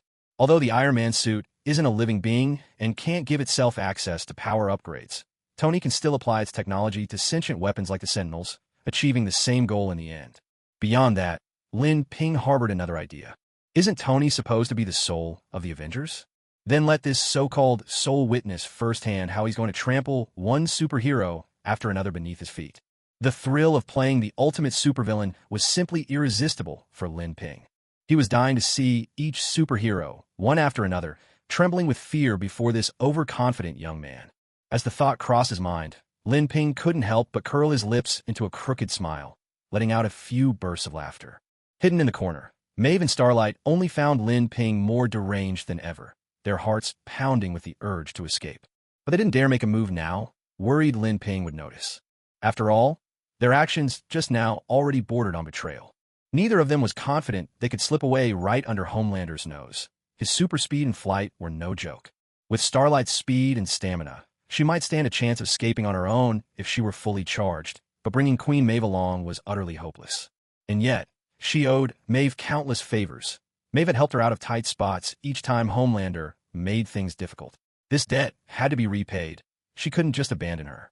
So unless something could distract Lin Ping and his companions, the two women had only the slimmest chance to make a run for it. That opportunity arrived faster than they'd hoped. Suddenly, the hallway outside the conference room was filled with the faint shuffle of footsteps and the soft rustling of uniforms. Everyone in the room, except Lin Ping, had been enhanced with Compound V, making them far more sensitive to such subtle noises than ordinary people. Especially Homelander. To his ears, the commotion outside sounded as loud as thunder. It was as if the soldiers outside were announcing, "We're coming in to get you."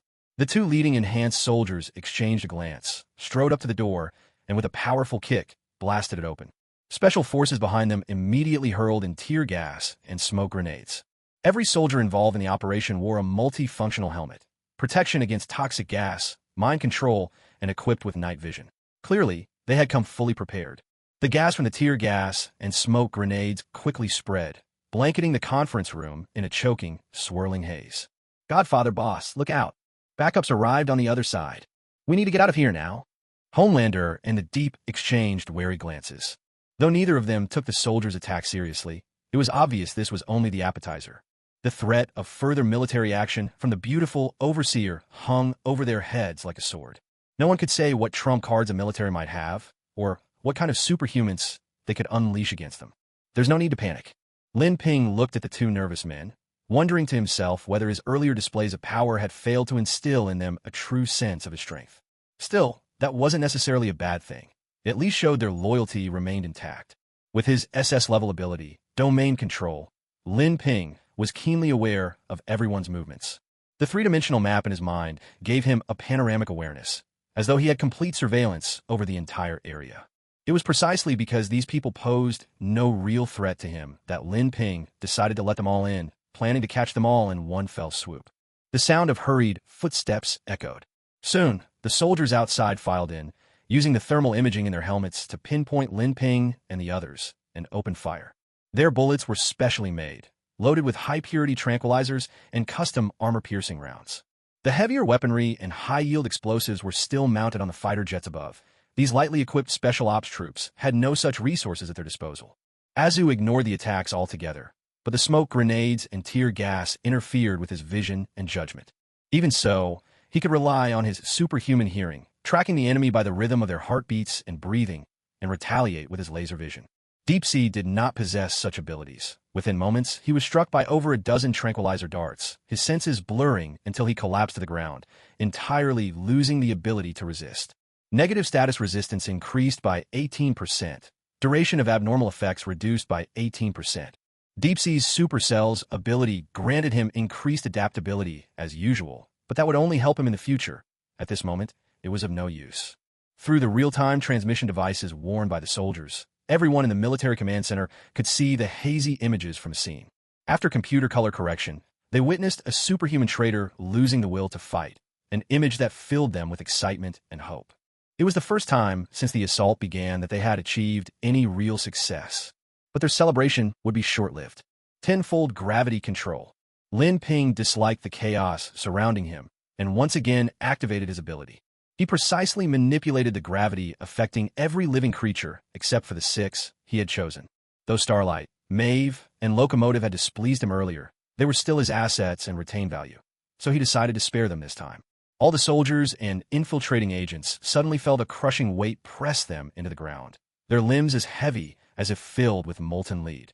The pressure quickly became unbearable. Their heads were the first to give way, bursting open under the extreme gravity, sending red and white matter splattering everywhere. Locomotive, who happened to be nearby, was caught in the bloody spray. Hiding under the conference table, eyes squeezed shut in terror, Ashley suddenly felt something wet and sticky splash across her face. She opened her eyes with a trembling gasp, only to see the floor awash in brain matter, and immediately retched uncontrollably. With that, the entire infiltration squad was wiped out, and Nick Fury's plan ended in total failure. A shadow of gloom fell over everyone in the military command center. Lin Ping had already demonstrated his ability to manipulate gravity more than once. When Stryker was killed, they had learned of Lin Ping's power through satellite footage. Still, they hadn't expected it to be so terrifying. It now seemed that a close-range strike against Lin Ping was nearly impossible. Saturation attacks or nuclear weapons might be the only viable solutions left. All eyes now turned to Fighter Squadrons 9 and 11. Both squadrons were in position, fully prepared. Thanks to the time bought by Tony and the enhanced soldiers, the crowds near the Vought headquarters had been almost completely evacuated. Everything was in their favor. Perfect timing, perfect coordination, and perfect conditions. Suddenly, the lights in the conference room dimmed. A brilliant flash lit up the space, and after absorbing energy, Starlight soared outside with Maeve in tow, throwing caution to the wind. This was their last chance to escape. "Godfather, let's go too," Azu said, watching the 2 women's fleeing figures. He could, of course, capture them easily, but doing so would waste his precious time, and the military's jets were already overhead. Though there were only a few dozen, who could say whether any of them carried nuclear warheads? The long pause in attacks probably meant they'd been evacuating civilians in order to unleash a truly devastating strike. "No need. They're already here," Lin Ping replied, eyes narrowing as he gazed at the skies. Above, a swarm of fighter jets blocked out the sun. Starlight and Maeve, having just made their escape, barely had time to react before becoming the perfect targets. Hundreds of tracking missiles launched simultaneously, exploding around the 2 women and painting a dazzling display of fireworks across the sky. The 2 plummeted from the air, swiftly captured by soldiers rushing to the scene. "They're really going all out," Azu muttered, his expression darkening. He couldn't help but complain in his heart. How many times had he urged his godfather to retreat? Yet he never listened. Now, surrounded on all sides, weren't they done for? "Come on, baby," Lin Ping said with a relaxed air. "Let them see what you can do." He pulled out a silvery gray droplet, a slight, contemptuous smile on his lips. It wasn't a weapon, merely a cosmic edge probe. He only hoped that the beautiful surveillance system could withstand this little one's attack. Azu, Deep Sea, and Locomotive all looked at Lin Ping, completely bewildered. That droplet-shaped toy again? At a moment like this, Lin Ping still wasn't taking things seriously. Didn't he realize their enemies were determined to kill them all? This was no child's play. What could that tiny toy, not even the size of a palm, possibly do? Judging by how their leader had just handled the invading soldiers, he didn't seem out of his mind. So why was he acting so foolishly now? Ignoring their puzzled stares, Lin Ping released the droplet into the air. Even without his hand to support it, the droplet hovered effortlessly in midair. This suggests that the internal artificial intelligence computer, strong interaction force generator, and engine have already begun operating. Azu and Deep Sea, standing nearby, both looked on with astonishment. They had originally assumed it was just a cheap toy. Never did they imagine that this object, less than 10 centimeters long, would possess such formidable power. What puzzled them even more was how such a tiny device could possibly house so many components and an energy source. And just how did it achieve flight? Azu and the others didn't think too deeply about it. As impressive as it seemed, at most, they figured it was some sort of communication gadget. Maybe their leader had powerful connections, and this thing could be used to call for backup. Deep Sea especially was convinced of this. After all, ever since Lin Ping had taken him in as a follower on the very first day, he had repeatedly emphasized the mysterious heaven and earth society. So much time had passed, yet not a single other member had appeared. How enigmatic. He couldn't help but imagine the society was filled with warriors as powerful as Lin Ping. If only a few more could arrive, getting through their current crisis would be a breeze. At this moment, the droplet-shaped device, under everyone's watchful gaze, had already shot toward the massive, sky-darkening formation of American fighter jets. A brilliant blue halo flashed at the tip of its tail, the color gradually shifting to yellow, then red. The brightness faded with each cycle, repeating again and again. Azu and the others couldn't make sense of it. Was it sending Morse code? But Lin Ping understood perfectly. This was the visual indicator of the engine's temperature after startup. When the engine first ignited, its tail would reach searing temperatures, rivaling the core of the sun. As the engine continuously propelled the droplet forward, the energy in the blue halo was consumed, the temperature dropped, and the light eventually vanished. Thus, the colors transitioned from blue to yellow to red. Once the halo disappeared, a new one would form. Even with Lin Ping's limited knowledge, he couldn't guess the limits of this device. It was practically a perpetual motion machine. Meanwhile, from the military's perspective, the sky-blackening squadrons of fighter jets were approaching the What Corporation in a wedge formation. Each jet was armed with 12 missiles of varying types. There were standard missiles, bunker busters, and even suffocating poison gas warheads. They could strike targets underground or create vacuum zones on the surface, devoid of oxygen. The goal was simple: leave Lin Ping and his band of superhuman traitors with nowhere to run, neither above nor below ground. Almost every fighter's radar picked up a rapidly approaching object. It was no larger than a soccer ball, irregular in shape, and though it was flying in from the direction of their target, it didn't look anything like a missile. What is that? Is it a bird? But how is it moving even faster than our jets? General Ross was filled with doubt upon receiving the pilot's reports. Could this be some secret weapon from Vought International? How dangerous could such a tiny thing really be? He couldn't help but wonder if its entire structure was just built to carry an engine. Ross shook his head quickly, dismissing his own speculation. Like Azu, he believed the droplet was more likely some kind of communication device. But why would a communication device approach a fighter jet instead of being deployed elsewhere? Ross leaned toward the explanation that these traitors, pressured by the overwhelming might of the American Air Force, had completely lost their wits and were making desperate, irrational moves. Isn't there a saying in China about treating a dead horse as if it's still alive, hoping for a miracle? Maybe that was exactly what these traitors were banking on. Shoot it down, Ross ordered. In truth, his command was almost redundant. On a battlefield where situations change in a heartbeat, the seasoned pilots already had their own contingency plans in mind. Without hesitation, they launched a volley of missiles at the suspicious, high-speed target.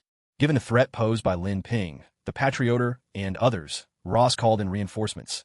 8 more squadrons, bringing the total to a staggering 2,000 fighter jets, determined to settle the matter in one decisive strike. That meant 2,000 missiles in a single salvo. 2,000 Hellfire missiles crisscrossed the sky, sealing off every possible route for the droplet, leaving it not a shred of room to dodge. But the droplet had no need to evade.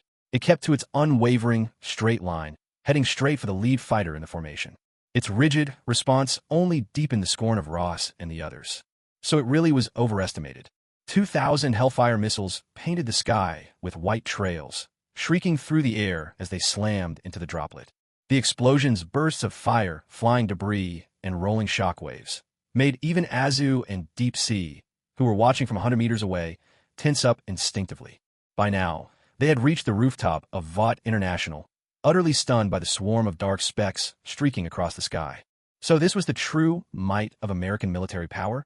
2,000 missiles in one barrage. Each Hellfire costs about $70,000, but even if you peg it at $50,000 apiece, this single salvo would cost $100 million. That's about 2 or 3 years' worth of salary for Azu and Deep Sea combined. Oof. Put that way, their salaries suddenly felt a lot more robust. The two couldn't help but think so, then shook their heads to clear away such irrelevant thoughts. Godfather, let's go. I'll stay here and hold them off for a while longer. I still have a son and a wife. I hope you can look after them for me. Azu gripped his round shield tightly and spoke to Lin Ping with solemn resolve. With the enemy so powerful, he decided to buy Lin Ping some time with his own life. You want me to take care of your wife? The old phrase popped into Lin Ping's head, but seeing Azu's earnest face, he felt a pang of guilt. Azu is so loyal, Yet all I can think about is his wife. Honestly, Azu, I could just cry. It's not that serious, really. This bit of trouble? I don't even see it as a problem. And besides, if anyone should stay behind, it ought to be Deep Sea. He's all alone in the world, without a single care. Lin Ping patted Azu's shoulder, offering him comfort. Off to the side, Deep Sea looked as if he were on the verge of tears. What do you mean, all alone in the world? What do you mean, not a care in the world? I have Mary. Don't dolphins have feelings and rights too? Boss, that's way too cold. How could you just leave my Mary a widow? Despite his complaints, Deep Sea felt a wave of relief. Even without any super intellect, he was far sharper than Azu. He knew that if Lin Ping was still in the mood for jokes, it could only mean he was truly confident about their odds. And what was that confidence based on? Was it the droplet from before? Deep Sea found himself glancing outside. But Azu, beside him, grew anxious. Why wouldn't Lin Ping listen to reason? If he weren't so worried about Lin Ping's safety, he'd have soared away to freedom a long time ago. As Azu was about to urge Lin Ping once more, Deep Sea's voice suddenly rang out. Oh my goodness, can this be real? Am I seeing this right? Deep Sea pointed in the direction of the droplet, his eyes wide with astonishment. Azu followed his gaze. The droplet, which had been bombarded by 2,000 Hellfire missiles, emerged unscathed from the sea of explosions, surging toward the fighter squadron at undiminished speed. How could this be possible? Were those missiles duds? Azu and Deep Sea were dumbfounded. What kind of advanced tech was this? With that many missiles, even the two of them wouldn't stand a chance if they took a direct hit. How could a mere communication device be this tough? Good heavens! Is this for real? Inside the military command center, the officers at every level were in utter shock. General Ross's face had turned a deep purple, his hands clenched so tightly his nails dug into his palms. Those were 2,000 Hellfire missiles.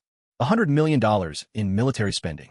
And yet, they couldn't even destroy a single communication device less than 10 centimeters wide. What on earth was happening to this world? What in the world was that thing made of? Could a tiny Volt corporation really surpass the entire technological might of America? Even the military didn't have materials capable of withstanding 2,000 Hellfire missiles. Civilian tech is usually 2 generations behind military tech. So how had things turned upside down? Right now, their own technology seemed like a primitive club compared to that droplet-shaped object. It was like they'd fallen behind by an entire age. The droplet accelerated through the sky, heading straight for the flying V formation of the fighter squadron. A brilliant blue trail stretched behind it, the afterimage of the glowing blue ring at its tail, slicing through the air as it sped ahead. General, its acceleration has already exceeded 700 meters per second squared. The assistant, monitoring the satellite data, cried out in astonishment. Everyone in the command room, including General Ross, fell silent once again as they watched the blue streak trailing across the live feed. They all understood exactly what this speed meant. At such acceleration, this droplet-shaped object would need to travel less than 300 kilometers to easily reach escape velocity, the third cosmic speed, freeing itself from the sun's gravitational pull and venturing toward other star systems. In other words, the object before them, barely 10 centimeters in size, already possessed the ability for interstellar travel. Meanwhile, Earth's current technology was only just managing tentative steps to neighboring stars. True interstellar travel was still a distant dream. Could this really be technology within humanity's grasp? A question rose in the hearts of General Ross and every officer present in the command center. Even Nick Fury was caught up in the spectacle, momentarily forgetting to worry about Tony's safety. Whatever it takes, we must capture it. In that instant, both Ross and Fury shared the exact same thought. Such a revolutionary creation had to be firmly held in American hands. Only by grasping technology of this caliber could America maintain its long-standing dominance and continue to lead the world. The greater the storm, the greater the prize. Compared to the prospect of stepping beyond Earth to claim the riches of the cosmos, any military expenditure seemed trivial. Never mind $1 billion. Even 100 billion or 1 trillion would be well worth it. With this in hand, even just a fragment of its technology would be enough to ensure they lived in luxury for the rest of their days. Mobilize every scientist in America immediately. In 3 days, I want a viable plan for retrieving that droplet on my desk. With a decisive wave, Ross sent the order down the line.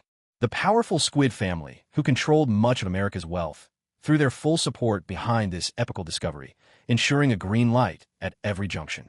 Within moments, every scientist of any repute was forcibly recruited. The list included Bolivar Trask, Nathaniel Essex, Bruce Banner, Hank Pym, Ivan Vanko, Aldrich Killian. But that's a story for another time. While Ross and the others fantasized about seizing the droplet, and spreading their dominance across the stars. The object had already made contact with the fighter squadron. Having witnessed the droplet's unparalleled defenses firsthand, not even the ace pilots dared to take it lightly. They pushed their aircraft to the limits, desperately dodging out of its path. None of them believed their planes could withstand the impact of 2,000 Hellfire missiles. At last, the droplet locked onto the lead jet and, with unassuming precision, collided head-on. A thunderous explosion echoed across the sky, a clean, decisive first strike. The pilots in the surrounding jets felt a chill race down their spines. I've never seen an attack like this before. Just ramming in so brutally, and a fighter jet explodes? Are we sure we're not filming a sci-fi movie here? Even Star Wars wouldn't dare to go this far, would it? At the very least, there should be some lightsabers or spaceships, something to help us believe these are aliens. The droplet locked onto its next target. The surrounding fighter jets instantly fell into chaos, abandoning their formations as each pilot scrambled to escape. Some pulled up sharply, diving into the clouds, hoping to use the cover to evade the droplet's sight and survive. Others dove downward, searching for open ground, intending to ditch their jets and hide, clinging to any hope of survival. But in the face of the droplet's terrifying acceleration, all their efforts were ultimately in vain. Against the droplet at full power, only reaching the speed of light could offer any chance of survival. Though the droplet's flight distance was still short and nowhere near its limit, it was already far beyond anything these pilots could react to. Not to mention, there were still 2,000 fighter jets lingering in the sky. Some even panicked into colliding with their own allies, leading to even more crashes. For a moment, the sky was filled with the bursts of aerial fireworks. Azu and Deep Sea were both stunned speechless. Is this really how the story's unfolding? Shouldn't it have been the enemy jets unleashing wave after wave of firepower, turning them into dust? How did things end up with everyone being chased around by the boss's communication device? Ross, at the military command post, slammed the table as he watched the jets scatter like headless flies and barked out orders. Hold your positions. Continue with the bombing orders. We have 2,000 jets. Let that little thing ram all at once. It'd take dozens of minutes to clear us out. In that time, we can turn the entire What Corporations land into a living hell. Once the mission is complete, no pilot is to leave the battlefield. Keep the droplet busy. Hold out until the Academy comes up with a plan. Your wives, children, and families. The government will take care of them. Ross put on a look of unwavering resolve. The pilots hesitated for a moment, then gritted their teeth and aimed their missiles once more at Lin Ping and the other's position. A few pilots, however, refused to accept this fate. They simply switched off their communications and flew straight toward Huagua on the other side of the ocean. If the officials above didn't care for their lives, they might as well defect, maybe get Huagua red card and live out their days in comfort. Tell my father, I, Kirby, am no coward. One pilot clutched his medals in his hand, steering his jet for a suicide run at the bombing zone. Given the droplet's terrifying kill rate, Kirby doubted he'd survive its assault even after dropping all 12 missiles. So he might as well go out fighting. Maybe even earn himself the title of Brave Warrior of America. Under Kirby's command, over 1,000 fighter jets quickly began their bombing runs toward the predetermined targets. Nearly 15,000 missiles of various types rained down in less than a minute, saturating the skies. Watching as the countless missiles darkened the sky for several kilometers around, Deep Sea couldn't help but twitch at the corner of his mouth, wishing he could take back his words. Just as I feared, whatever you dread most is what comes for you. If only I hadn't mentioned it, maybe the enemy wouldn't have thought of it either. Oh fuck. Locomotive's face was filled with despair. He was just a courier, not someone who'd committed some unforgivable crime. Did it really warrant such an overwhelming show of force? They'd completely sealed off the entire area for miles in every direction. Even if he moved at bullet speed, he would still be caught in the barrage. Don't be afraid, kids, Lin Ping said, standing with his back to the missile storm, smiling calmly. 15,000 missiles descended like a brilliant display of fireworks, painting a dazzling arc across the New York sky. The spectacle drew crowds of residents, those who hadn't yet evacuated, to stop and stare.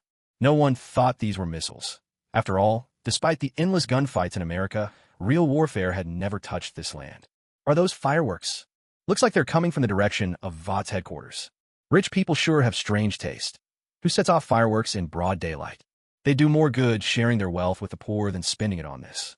Swinging between skyscrapers, Spider-Man, Peter Parker, clung to the glass of a high-rise, gazing at the fireworks on the horizon and muttering his own critique. He found a good angle and snapped a couple more photos of himself. To keep my job, I even have to sell my own body, he quipped.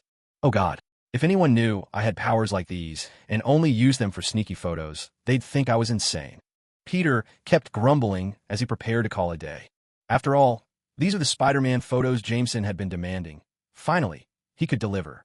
Suddenly, Peter clutched his head, the web line slipping from his hand as he lost his grip and tumbled from the glass wall. Luckily, the pain lasted only a moment. He quickly shot another web from his wrist, swinging to a nearby air conditioning unit and regaining his balance. Still shaken, Peter gasped for breath, replaying the warning his spider sense had just delivered. Tens of thousands of missiles raining down on the city, every building and pedestrian obliterated in explosions. Damn it, that's no fireworks display at all. That's missiles. What's the Department of Defense doing? How could so many missiles be launched on home soil without even a single air raid siren? Is America really about to fall? Peter stared in disbelief at the countless black dots trailing white tails in the distance. The thought that this could be friendly fire never even crossed his mind. He didn't bother picking up his camera. Peter hurried home, worry etched across his face. Only then did he remember that Aunt May was still at home. Hurry, get out of here. There's danger here. Peter looked at the crowd, still admiring the fireworks in the street, and shouted a warning. At first, people didn't take him seriously, but once they recognized the iconic suit and webs, they quickly realized it was their friendly neighborhood Spider-Man. Even so, they didn't really believe there was any real danger. Left with no choice, Peter shot webs and yanked open all the fire hydrants along the street, making a show of large-scale destruction. Help! Spider-Man's gone mad. The onlookers scattered in a flash, leaving the street deserted. After all, most of their cars were still on loan, and if they got caught in a clash between superheroes and supervillains, the insurance might not even cover it. Let's hope things don't turn out as badly as I fear. Peter sighed in relief, turned, and swung away on his web. As he rounded another block, he found even more people and cars packed together. A heaviness settled in his heart. He realized that the people he'd managed to evacuate were just a drop in the ocean, a mere token effort. Is the end of the world really coming? Right now, all Peter wanted was to find his Aunt May. After losing Uncle Ben, he couldn't bear to lose another loved one. Under the watchful eyes of Azu and the deep, Lin Ping slowly rose into the air, facing a sky filled with incoming missiles all on his own. The frigid wind at high altitude made every hair on his body stand on end. Beneath his feet, the lights of Vought International and all of New York glittered. Lin Ping couldn't help but recall scenes from the tokusatsu series, Nexus, and the memory made him chuckle. Who would have thought there'd come a day he'd play the savior of New York? And wasn't he supposed to be a villain by choice? Well then, let's begin. Can't let my opponent underestimate me, thinking I'm just borrowing the water drop's power. A glint flashed in Lin Ping's eyes as his SSS-level ability, Spikes, activated. This time, he'd settle things with spikes. Adamantium spikes covered his whole body, gleaming silver as the sunlight danced across them. What dazzling light! Lying on the rooftop, Tony stirred from unconsciousness. The first thing he saw was Lin Ping's dazzling armor of spikes. If his left shoulder weren't still aching, he might have thought he'd ascended straight to heaven. What was he seeing? Lin Ping, the so-called traitor, standing alone against a sky full of missiles? He had to be dreaming. You have to win. Deep clenched a fist in one hand, gripping his trident tightly in the other. You can do it. Azu set his adamantium shield behind him, his gaze fixed on Lin Ping's figure in the sky. In all his memories, Lin Ping, his godfather, had never failed at anything. The Sentry, Magneto, Professor X, Storm, how many impossible trials had he already overcome? Though the challenge this time was far greater than any before, he believed that Lin Ping could still work a miracle. Why do I suddenly feel so full of energy? Suspended in midair, Lin Ping let out a soft murmur, surprised to sense a surge in his mental strength. Forget it, whatever the reason. Lin Ping glanced down at the swarm of missiles less than 300 meters from the ground and stretched out his arms with the grace of a dancer. What's he doing? In the military command center, Ross and the others watched Lin Ping's strange gesture, completely baffled. Could this be some kind of ritual of martyrdom? Did he realize there was no hope of survival, so he chose to display his poise in this final moment? Just like the Red Dragon in Hannibal? Could it be that move? Deep Sea's eyes narrowed slightly. Ever since he'd first witnessed Lin Ping's abilities at the Vought Company's Hero Conference Room, a question had lingered in his mind. Could Lin Ping's spikes actually be launched as projectiles? That question was answered later, in the battle at the Mutant Academy. The answer was yes. If he used those flying spikes to detonate the missiles in advance, it would surely reduce their destructive power significantly.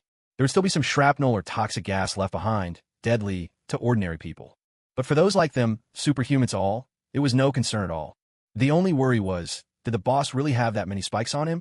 With the density of those missiles, there had to be at least 10,000. Wouldn't that leave the boss plucked bare? Deep Sea couldn't help but grumble inwardly. And things unfolded just as he expected. Lin Ping assumed a pose reminiscent of Storm from the X-Men, softly muttering an incantation. Spike Tornado! With that, Lin Ping spun through the sky like a high-speed top, dancing among the clouds. The adamantium spikes covering his body shot out in every direction, swift and forceful as thunderbolts. A torrential rain of spikes collided with a missile storm, setting off a chain of violent explosions. It was like a cascade of detonations, a thunderous symphony in the sky. Each spike, propelled by the shockwaves, veered off course, taking out several missiles before being flung aside. Their strength was more than enough for the task. This is the Porcupine man. We all forgot the very first mutant ability he registered.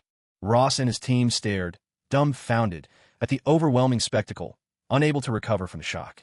Not even a saturation attack could threaten this traitor. Was there anything at all that could stop this man? Were they really going to let America's pride and authority be trampled by this boy? The Brotherhood and the Mutant Academy had both fallen. They'd assumed mutants would be crushed for good. But now, it seemed, another giant had risen among them. Perhaps it was time to restart the checks and balances on mutants. One after another, fireballs bloomed in the sky. After the explosion, countless smaller missile fragments rained down from the sky, scattering in every direction like blossoming petals. Lin Ping stood atop the wind, hands clasped behind his back, exuding an air of effortless composure. He unleashed his mastery over the domain, and in his mind, a fully illuminated three-dimensional map sprang to life, each detail glowing with clarity. He extracted all the air from a space 20 to 50 meters above the headquarters of the Vought Corporation, reducing the gravity there to just 1/320th of Earth's pull, and thus crafted a vacuum-sealed barrier. Whenever a missile fragment entered this zone, its descent slowed abruptly, leaving it to drift as harmless debris. As for the missile wreckage raining down over other parts of New York, Lin Ping couldn't be bothered. If the American military didn't care for the lives of their own people, why should he? He had already done enough by intercepting these missiles. Hadn't that, in a way, saved countless lives? With the creation of the vacuum barrier, 15,000 missiles simply fell, drawing the curtain on their threat, not even stirring the slightest ripple. Well, at least for Lin Ping and his companions. Ordinary citizens in New York weren't nearly so fortunate. Getting struck or injured by falling missiles seemed almost trivial by comparison. Some unlucky souls were hit by unexploded missiles that soared into the air, only to come crashing down. Someone's backside stuck in a tree, their head on the ground. Relax. Lin Ping, having ceased the spike tornado, descended gently onto the rooftop. Meeting the astonished stares of Azu and Deep Sea, he offered a breezy reassurance. It was his first time using this ability, and by all accounts, it worked beautifully. Boss, that was just unreal. Deep Sea exclaimed, tongue-tied. Missiles worth decades of his own military salary had been effortlessly neutralized by Lin Ping. It was simply terrifying. How could he ever hope to match up? The gap between them was just too vast. This is basically Superman stuff, Tony, now awake, thought to himself, squinting with a mixture of awe and exasperation. His armored mask had already been removed by Lin Ping's bare hands, so now Tony could only feign unconsciousness. Now, let's sit back and enjoy the carnage wrought by the droplet, Lin Ping said. Soon enough, they'll come begging for negotiations. With a snap of his fingers, constructs of green light materialized. 3 lounge chairs and ice-cold sodas appeared right before them. What the? Azu and Deep Sea stared in bewilderment. This was even more unbelievable than pulling something out of your trousers. Lin Ping beckoned the baffled duo to recline and take their seats. On the horizon, the battle between the droplet and the fighter jet squadrons had reached a fever pitch. Having failed to stop Lin Ping and his group, Ross and his team now turned their attention to this skybound battlefield. Above, the fight was completely one-sided. With technology a full century ahead of Earth's, the droplet rendered all the fighter jets' attacks utterly futile. Its powerful internal force fields aside, even the dense outer shell was more than enough to render all the military's weapons nothing more than scrap metal. Its speed had now reached an unbelievable level. After destroying one fighter jet, it could appear before the next in the blink of an eye. Logically, based on the pilot's reactions, such a situation shouldn't have occurred. But the sheer number of jets, their dense formation, and the minimal distance between them, combined with the ever-increasing speed of the droplet, had together created this dire scenario. Faced with a life-or-death crisis, the American pilots racked their brains for ways to survive and complete their orders. pushing their skills to the limit. After losing nearly 1,000 comrades, many pilots began to discern the droplet's pattern of attack. It prioritized targets based on proximity, always striking the closest first. From this, a bold idea emerged. If two jets kept exactly the same distance from the droplet, would it at least force the weapon to spend more time calculating before attacking? With no solution forthcoming from the military command's think tank, these pilots could only risk everything, gambling their lives on this desperate tactic. At last, apart from those who had defected, the remaining 911 pilots decided to go all in, charging at the droplet once more. But this time, their goal wasn't to destroy it. They wanted to test the intelligence behind the weapon and to buy precious time. By sheer luck, like a blind cat stumbling upon a dead rat, 3 jets actually managed to keep the exact same distance from the droplet. After destroying the closer targets ahead, the droplet paused for 0.01 seconds to compute, then resumed its deadly work. It made a difference, but not much. With the help of high-speed cameras, the command center staff compared the droplet's behavior before and after, noticing the minuscule pause. But the delay was almost negligible. From here on, it would all depend on the pilot's skill and reflexes. Even if it meant sacrificing lives, they were determined to seize control of this thing for America. Yet, the droplet-shaped weapon wasn't behaving as anyone had expected. It seemed that its operating system and artificial intelligence far surpassed everyone's imagination. If only Tony were here, his mind's perfect for tackling things like this. I remember he also has an AI butler, Jarvis. Nick Fury sighed inwardly, regretting having sent such a valuable scientist away. If not for S.H.I.E.L.D. being in its infancy and desperately short on talent, he would never have let Tony go. Still, perhaps there was a glimmer of hope now. The military's missile saturation plan had failed, which meant Tony was probably still alive. Back to the sky. The droplet, trailing a streak of blue in its wake, had become the scythe of the Grim Reaper, reaping the lives of one hopeful pilot after another. Its speed was like a mower cutting through grass. First to fall were the 3 jets that had managed to match its distance.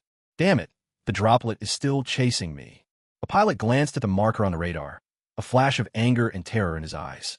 Why, when all 3 were at the same distance and flying the same type of jet, was he the first to become the target of attack? Watch me, just watch my moves. I was the last year's king of the skies, damn it. He shouted in fury, and just as the droplet was about to collide with him, he cut the jet's engine. Deprived of power, the aircraft plummeted rapidly under gravity's pull. The cockpit and engine barely scraped past the incoming droplet, with only the wings sustaining damage, but the engines still functioned normally.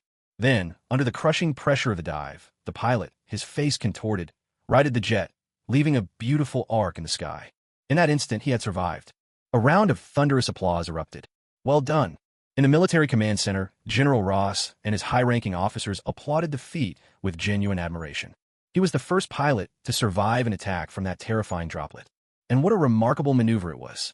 Cutting the engine mid-air, dropping unexpectedly to dodge the assault, then reigniting the power. This demanded not just skill, but also immense mental resilience and physical endurance. The crushing force of such a freefall is far beyond what most people could bear. That the pilot could keep a clear head throughout was truly extraordinary. I know him, he's Bruce, last year's king of the skies. His cockpit and engine are offset to the left, quite an unusual design. I once asked him why. He said it was so that, if anyone ever picked up his jet on the battlefield, they wouldn't be able to fly it right away. Huh, I would have thought that quirk would come in handy today. General Ross, whose face had been tense all along, finally managed a stiff, awkward smile. So far, they had gained almost nothing from this battle. With every passing moment, his own confidence wavered, and with no achievements to show, he felt he had little ground to rally support or mobilize more troops. And, as if that weren't enough, morale was faltering. The terror of the droplet had convinced many soldiers that it was invincible. If their futures and families weren't in military hands, several would have already fled like the defecting pilots. Now, at last, a warrior had emerged who had defeated the monstrous droplet. Even if he had only survived by sheer luck, Ross could elevate him into a heroic figure, a champion in the fight against those traitors allied with the aliens. Just as the Americans once created Captain America, he could now inspire patriotic young men to enlist with the legend of this hero. With such a morale-boosting example, he would also have more confidence when facing his superiors. Exactly. In the face of alien weaponry, the battle hero Bruce stood undaunted. He used his combat instincts to break the enemy's momentum, showcasing the true spirit of a Milligan soldier. I propose we immediately publicize Bruce's glorious deeds to the entire military and the public, and award him the highest Medal of Honor. We desperately need a victory, gentlemen. Even if it's just a victory in the headlines. General Ross's aide declared passionately. I agree completely. So do I. Same here. Commanders at every level chimed in one after another. In this battle, the two aviation brigades had lost all their planes and pilots. All of New York had been ravaged, with the minimum estimate for economic losses running into the billions. But that wasn't even the worst of it. What mattered more was the terrible message it sent to the world. Milligan was no longer safe. When missiles can strike downtown, the homeland of Milligan is no longer untouched by war. Conflict could break out at any moment. Even though Ross and the others knew this was the work of just a handful of superhuman traitors. But the world didn't know that, and the resulting flight of capital and top talent was inevitable. If they couldn't produce some good news soon, they'd likely find themselves hauled before a military tribunal, and then staring down a firing squad. With unanimous approval, General Ross immediately gave the order to prepare a campaign to celebrate Bruce. After all, their jobs depended on it. They had to get this right. I don't think that'll be necessary. What we should be preparing for Bruce now is a wreath and a gravesite. Nick Fury cut in, throwing cold water on their plans. While everyone else was basking in Bruce's supposed glory, Fury's eyes never left the battlefield. Everyone in the room frowned in unison. Who was this killjoy, cursing their battle hero in public? Was he looking to catch a bullet? While you were all waxing poetic, Bruce was already taken out by the redirected droplet. Clearly, Lady Luck wasn't watching over him forever. Nick Fury gestured at the live feed of the battlefield. A wrecked fighter jet, billowing smoke, came crashing down to Earth. You could just make out that both the cockpit and the engine were skewed to the left. It was obviously Bruce's plane. The command center fell into an unprecedented silence. No one's expression looked good. Was this the legendary case of glory for 3 seconds? They were just about to put Bruce on a pedestal, and now he was a corpse. How were they supposed to celebrate him now? Should they try honoring him in heaven? And Fury, must he always be so blunt? Couldn't he have waited a little longer? Let everyone be happy for just a moment more. Now no one was happy. Was he satisfied? Suddenly, everyone realized that Nick Fury truly wasn't one of them. He was only serving as director of S.H.I.E.L.D., here as a military advisor and to deal with superpower criminals. None of their earlier worries had come true. Having learned their lesson, everyone grew much more restrained in their emotions and began reviewing the battle replay. They tried to glean more information from Bruce's death. The more they understood, the greater their chances of finding a way to break through. Once the assembled scientists arrived, it would be time for these traitors to witness the might of America's divine power and be reduced to dust. How is that possible? This completely defies the laws of physics. To turn at such a high speed without losing any velocity, are you telling me this world isn't just some hyper-realistic physics simulation? After watching Bruce's final moments, everyone in the military command center was stunned. They saw that, after Bruce fell, the droplet made a hairpin turn without slowing in the slightest and instantly caught up to Bruce, whose engine had just roared to life. Is it really that smooth? People couldn't help but mutter in disbelief. A maneuver like that, turning on a dime without losing any speed, wasn't that just absurdly overpowered? Bruce, who had just survived by the skin of his teeth, had no time to react before the droplet struck him with a chilling finality. A gaping hole burst open in his chest, his organs and flesh fused with the wreckage of his fighter. A death as final as could be. A heavy silence settled over the room. Their entire worldview had once again been upended. The droplet's maneuver violated not only all known principles of spaceflight dynamics, but also the laws of conservation of momentum and angular momentum. This technology, was a direct challenge to everything they thought they knew. Against a weapon that could turn at such high speeds without losing the slightest bit of velocity, a pilot's skills and experience were nothing but a cruel joke. Unless one could outspeed it, the outcome was inevitable: death. And judging by the ever-increasing speed displayed by the droplet, even breaking the sound barrier wasn't enough to escape. It would take reaching the speed of light to stand a chance. Yet the speed of light was clearly far beyond what humanity could currently achieve. Even some speed-type superheroes would struggle to pull it off. Even though they were now safe in the command center, they could vividly imagine just how desperate the pilots must have felt in that moment. With the replay cut, the live battlefield feed was almost too much for the audience to bear. Under the droplet's relentless pursuit, the battle was hopelessly one-sided. Every 2 seconds, another fighter jet fell from the sky. The heavens themselves seemed to be raining down burning wreckage, the air thick with the flames of falling jets. Against the raw impact of the droplet, over half of the remaining 900 fighters were obliterated in an instant. Entire squadrons were wiped out in the blink of an eye. 2,000 fighter jets, like 2,000 strings of firecrackers, erupted in a furious, staccato burst, and then were gone. That's it. It's over just like that. Ross, witnessing the scene, felt his knees buckle, nearly collapsing on the spot. Fortunately, his assistant caught him in time. Even so, Ross still felt a wave of dizziness and vertigo wash over him. On that day, the Americans finally remembered the terror brought by the water drop. How are we supposed to fight this? There's just no hope at all. Ross and the others looked utterly defeated, their hearts shrouded by dark clouds. The loss of 2,000 fighter jets and 2,000 frontline pilots was a blow that could cripple America's military strength.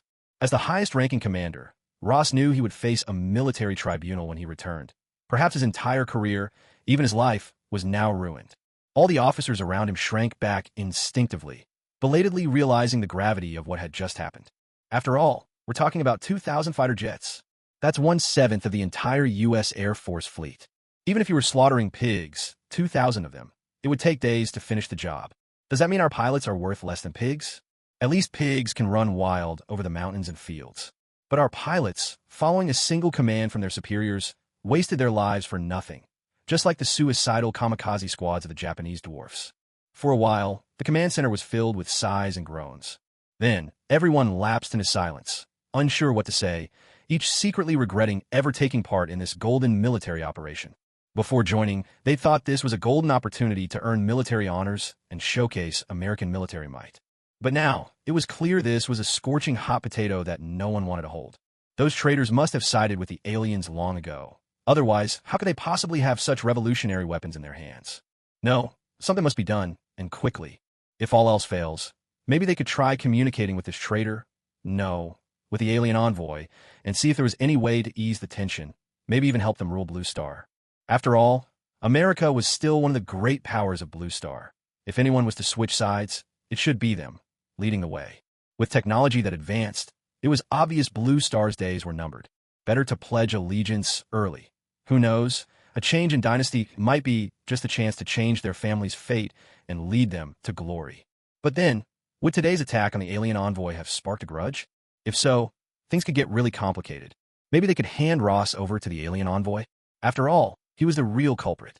And there was Nick, the bald one. S.H.I.E.L.D. hadn't exactly held back, either. A few officers wavered, torn by doubt. After all, the consequences were dire, and the potential benefits far from certain. They didn't even know what kind of people Lin Ping and the others were. If the aliens refused to play along, they'd end up out in the cold, betrayed by both sides. If the plan to defect failed and they were turned on by their own people, it would be the end. So what do we do now? Any ideas? Looks like we can't count on the think tank or those scientists we brought in. As everyone sat in confusion and despair, Ross slumped into a chair, speaking in a voice drained of all energy. Although the battle was nerve-wracking, it lasted barely an hour. The orders to recruit scientists had just been issued. There wasn't even a plan in place for personnel or equipment. It was truly a case of distant water not quenching a nearby fire. The officers exchanged uncertain glances, each thinking, we might have a solution, though we doubt you'll accept it. I've heard that the alien envoy named Lin Ping is of Asian descent, so he must be deeply influenced by Chinese culture. General, why not follow the example of the ancient Chinese General Yin Pa? Carry thorn branches on your back and go to him in person to ask for forgiveness. I believe that for the sake of peace between Blue Star and the aliens, both President Trump and the public would not blame you. As long as you're willing to let go of your pride and humble yourself. One American officer, known among his peers as a military mastermind, dared to offer this suggestion. Is that even something you can say out loud? Upon hearing this, Ross's face flushed with anger, his mood shifting rapidly. He was both furious and indignant. He considered ideas like this before, but after all, he was a high-ranking officer in the U.S. military. How could he discuss surrender and making amends so openly? He still cared about his dignity. Let me think about it. Seeing the silent stares of those around him, Ross suddenly realized these troublemakers probably had similar ideas themselves. In the end, he chose not to lash out. After all, it was just a suggestion. He could simply ignore it, rather than dampen everyone's morale. The others blinked in surprise, marveling at how open-minded General Ross seemed to be. Was he really willing to sacrifice his pride for the greater good? Would he truly go so far? Even the officer who made the suggestion found it hard to believe. Did he really have such persuasive power, enough to convince General Ross to switch sides? Could he be the legendary genius of Chinese folklore he'd never known himself to be? But if there's already a sleeping dragon, where could a young phoenix be missing? Or maybe we should just surrender, General. We really can't win this one. We could cede territory and pay reparations, sign a treaty, and do everything in our power to earn the favor of the alien envoy. Wouldn't that be wonderful? The young Phoenix officer adjusted his bifocals and, with a cross-eyed gaze, addressed the wall beside him. Clearly, his eyesight was more than a little questionable. Everyone was stunned. Was this really something you could suggest? Good grief. Cede territory, pay reparations, sign a treaty. He really dared to say it. Wasn't this going to make Ross a historical traitor, forever unable to hold his head high? And why did he sound so practiced at it? Hahaha, what a marvelous idea. Ross almost laughed from sheer exasperation, a sudden ache shooting through his teeth. The young Phoenix officer dared to say it. Ross himself barely dared to listen. Cede territory? What kind of authority did he, a general, have to give away land? Reparations? Was he supposed to conjure up gold and silver from thin air? Sign a treaty? Damn, who let this guy into the army in the first place? With officers like these, how could defeat not be inevitable? Someone, take him out and reward him with 2 pounds of bullets. Ross's next words shattered everyone's fantasies. The armed guards at the door immediately dragged the Fengshu officer away and executed him in a secluded, open space. Censor officials must not be killed, General. The Fengshu officer shouted as he was hauled away by the guards. A volley of gunfire erupted, harsh and relentless. The shots rang out in succession, nearly 2 full minutes before the gunfire finally ceased. Inside the command post, everyone held their breath, hardly daring to move. Was it possible that so few normal people remained in the army? Compared to these men, they began to wonder if they themselves weren't the real elites. They paused for a silent moment of mourning for the fallen Fengshu officer. Is there anyone else with an idea? Doesn't the great America have a single capable person? Ross shouted, his voice booming with authority. The crowd recoiled, not daring to make a sound. After all, the last person who voiced an opinion was rewarded with 2 pounds of bullets. Who would dare speak up now? A flicker of disappointment crossed Ross's eyes. Did his subordinates only know how to ride the coattails of victory? Meanwhile, Nick Fury considered whether the power of the cosmic cube might be used to counter the droplet. Though S.H.I.E.L.D.'s research on the cube had made little progress, their old adversary Hydra had, back in World War II, developed methods for using it to produce energy weapons. But this artifact was America's top secret, highly susceptible to theft. Using it against a few traitors seemed hardly worth the risk. Perhaps it would be wiser to win those traitors over and put them to work for S.H.I.E.L.D., even if it meant only a loose alliance. Alien or not, even gods would be welcome. Nick was never one to turn away useful talent. I have a plan.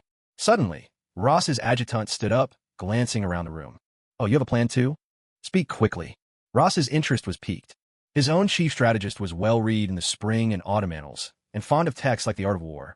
He was, at the very least, learned. Certainly a cut above the 2 so-called masterminds just executed. Nick and the other officers turned to look, curious to hear what Ross's strategist would propose. My plan has 3 parts, a superior, a moderate, and an inferior strategy. The inferior plan, fight. Throw everything we have, manpower, resources, and funds, at these superhuman traitors and the weapons they hold. If we win, all is well, but the odds are slim. Neither Trump nor the people's president are likely to support escalating the conflict, especially after the ruins of New York serve as a stark warning. The adjutant began his explanation. Ross, Nick, and the others nodded in agreement. None of them wanted to fight, nor did they have the strength left for it. After all, why else would they be here debating? They'd likely be stripped of their positions after this. What use was there in talking about fighting now? The middle option, submission, or you could call it negotiation. Based on the past behavior of Lin Ping, the people from the homeland, and others, they're open to communication. Besides, this conflict escalated mainly because that Stryker guy was greedy for Vought's mutant samples and the power of their superheroes, trying to split Vought and forcing them to resist. There's absolutely room for us to resolve this through dialogue and compromise. After all, isn't that what politicians are best at? The aide paused briefly before continuing. Everyone now realized it was all Stryker's fault. That damn troublemaker. If he weren't already dead, everyone would have liked to give him a piece of their mind, and maybe a knife too. Why do you have to mess with them in the first place? So, what's the top option? Ross nodded. This aide of his really did have some skill. Far more reliable than those who only knew how to curry favor with the brass or act like backroom schemers. If the middle option was already this good, how much better could the top one be? The top option, stall for time. Keep these people calm, delay things until the military think tanks and scientists come up with a complete solution, and then we strike. Victory would still be ours. But relying on stalling alone isn't likely to succeed. After all, these people, and any potential alien forces behind them, aren't fools. Ideally, we'd pair this with a negotiation approach. Somehow, the aide had produced a goosefeather fan, waving it gently in his hand with the air of a scholar, though it looked decidedly out of place paired with his military uniform. So, in the end, we're still talking about surrender and negotiation, huh? There was a hint of disappointment among the group, but they understood this was really the best option available. It's not like they could use nuclear weapons, right? Using nukes on American soil, that would be utter madness. No enemy would even be necessary. The American public alone would overthrow them with spit and bullets. So be it, then. I'll request approval from higher up. Ross had no energy left for bickering. After all, his military career was as good as over. Whatever happens, happens. Soon, a directive from Trump arrived on reassuring the alien envoy. It seemed that the widespread impact of the large-scale military action in New York was giving him quite a headache as well. Do your utmost to satisfy all reasonable demands of the alien envoy. You may allocate a portion of New York to Lin Ping, the alien envoy, as a gesture of goodwill between both parties. Compensate the alien envoy for all losses suffered in the battle, including reparations, property damage, and compensation for psychological distress, as long as the expenses are reasonable. Sign the New York Treaty. With these instructions in hand, the official American negotiating team, carrying the documents, boarded a helicopter flying a white flag and slowly descended onto the rooftop of Vought Tower. This time, the negotiation team was a mixed group, including New York Mayor Gordon, SHIELD Director Nick Fury, Diplomat Lopez, Ross's aide, and other support staff. It's easy to understand why Gordon made the list. He's the mayor of New York City and has crossed paths with Lin Ping more than once, so the higher-ups figured negotiating through him at least wouldn't antagonize the alien envoy. As for Nick Fury, he volunteered for the mission himself. In his own words, he wanted first-hand contact with his so-called alien envoy. Who knows, maybe he could win the envoy over to his side. This bald-headed fellow has always had a knack for recruiting superheroes, regardless of whether they're human, divine, or anything else. Lopez, meanwhile, was there as the official representative of the American government. She's a master negotiator, perfectly suited to handle delicate talks with the alien envoy. Lieutenant Ross came at the strong recommendation of General Ross. Of course, Ross's endorsement didn't carry much weight since he was already awaiting court-martial at the time. Still, after some review, the higher-ups decided this lieutenant had some potential, so they gave him a shot. This was a negotiation, plain and simple. A truce, really, because they'd been beaten and had no choice but to seek peace. It wasn't anything to brag about, which is why most people wanted nothing to do with it. That's how the young man got his chance. You officials are really something, always insisting on rooftop meetings. Lounging on a deck chair, Lin Ping squinted at them, an amused edge in his voice. Across from him were two familiar faces, Gordon and Nick. Seeing Gordon instantly brought Newman to mind. If it weren't for the military's interference, Lin Ping and Newman would probably be enjoying some alone time right now. Behind Lin Ping, Asa, Deep Sea, Locomotive, and Ashley stood in neat formation, their hearts stirred with emotion. They hadn't expected things to unfold just as Lin Ping predicted. Even the American government had to come to the table. Turns out, the one with the bigger fist truly makes the rules.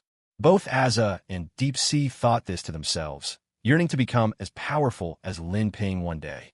Sorry to trouble you, Mr. Press, CEO. We're here to discuss cooperation. This is a conflict none of us wanted. The culprit behind it has been prosecuted, and now it's time to talk about coexistence and peace.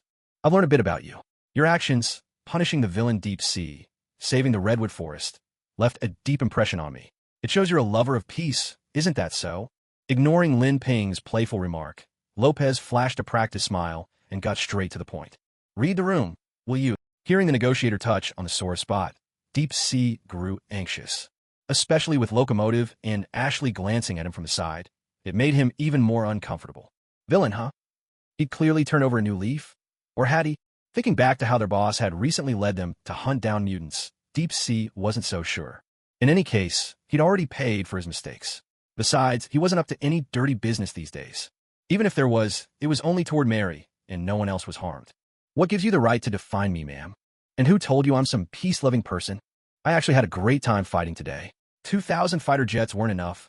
I wouldn't mind even more. We'll see whose people end up dying then. I've heard there were quite a few civilians in New York who died under the wreckage of those missiles today. Lin Ping beckoned with a crooked finger, his tone full of swagger. Gordon, seeing Lin Ping's attitude, instantly felt his anger surge. He clenched his fists tightly. As a mayor of New York, how could he not know the casualty figures today? Just the numbers reported to his office had already reached 29,873. No one among the people cared to look for answers elsewhere.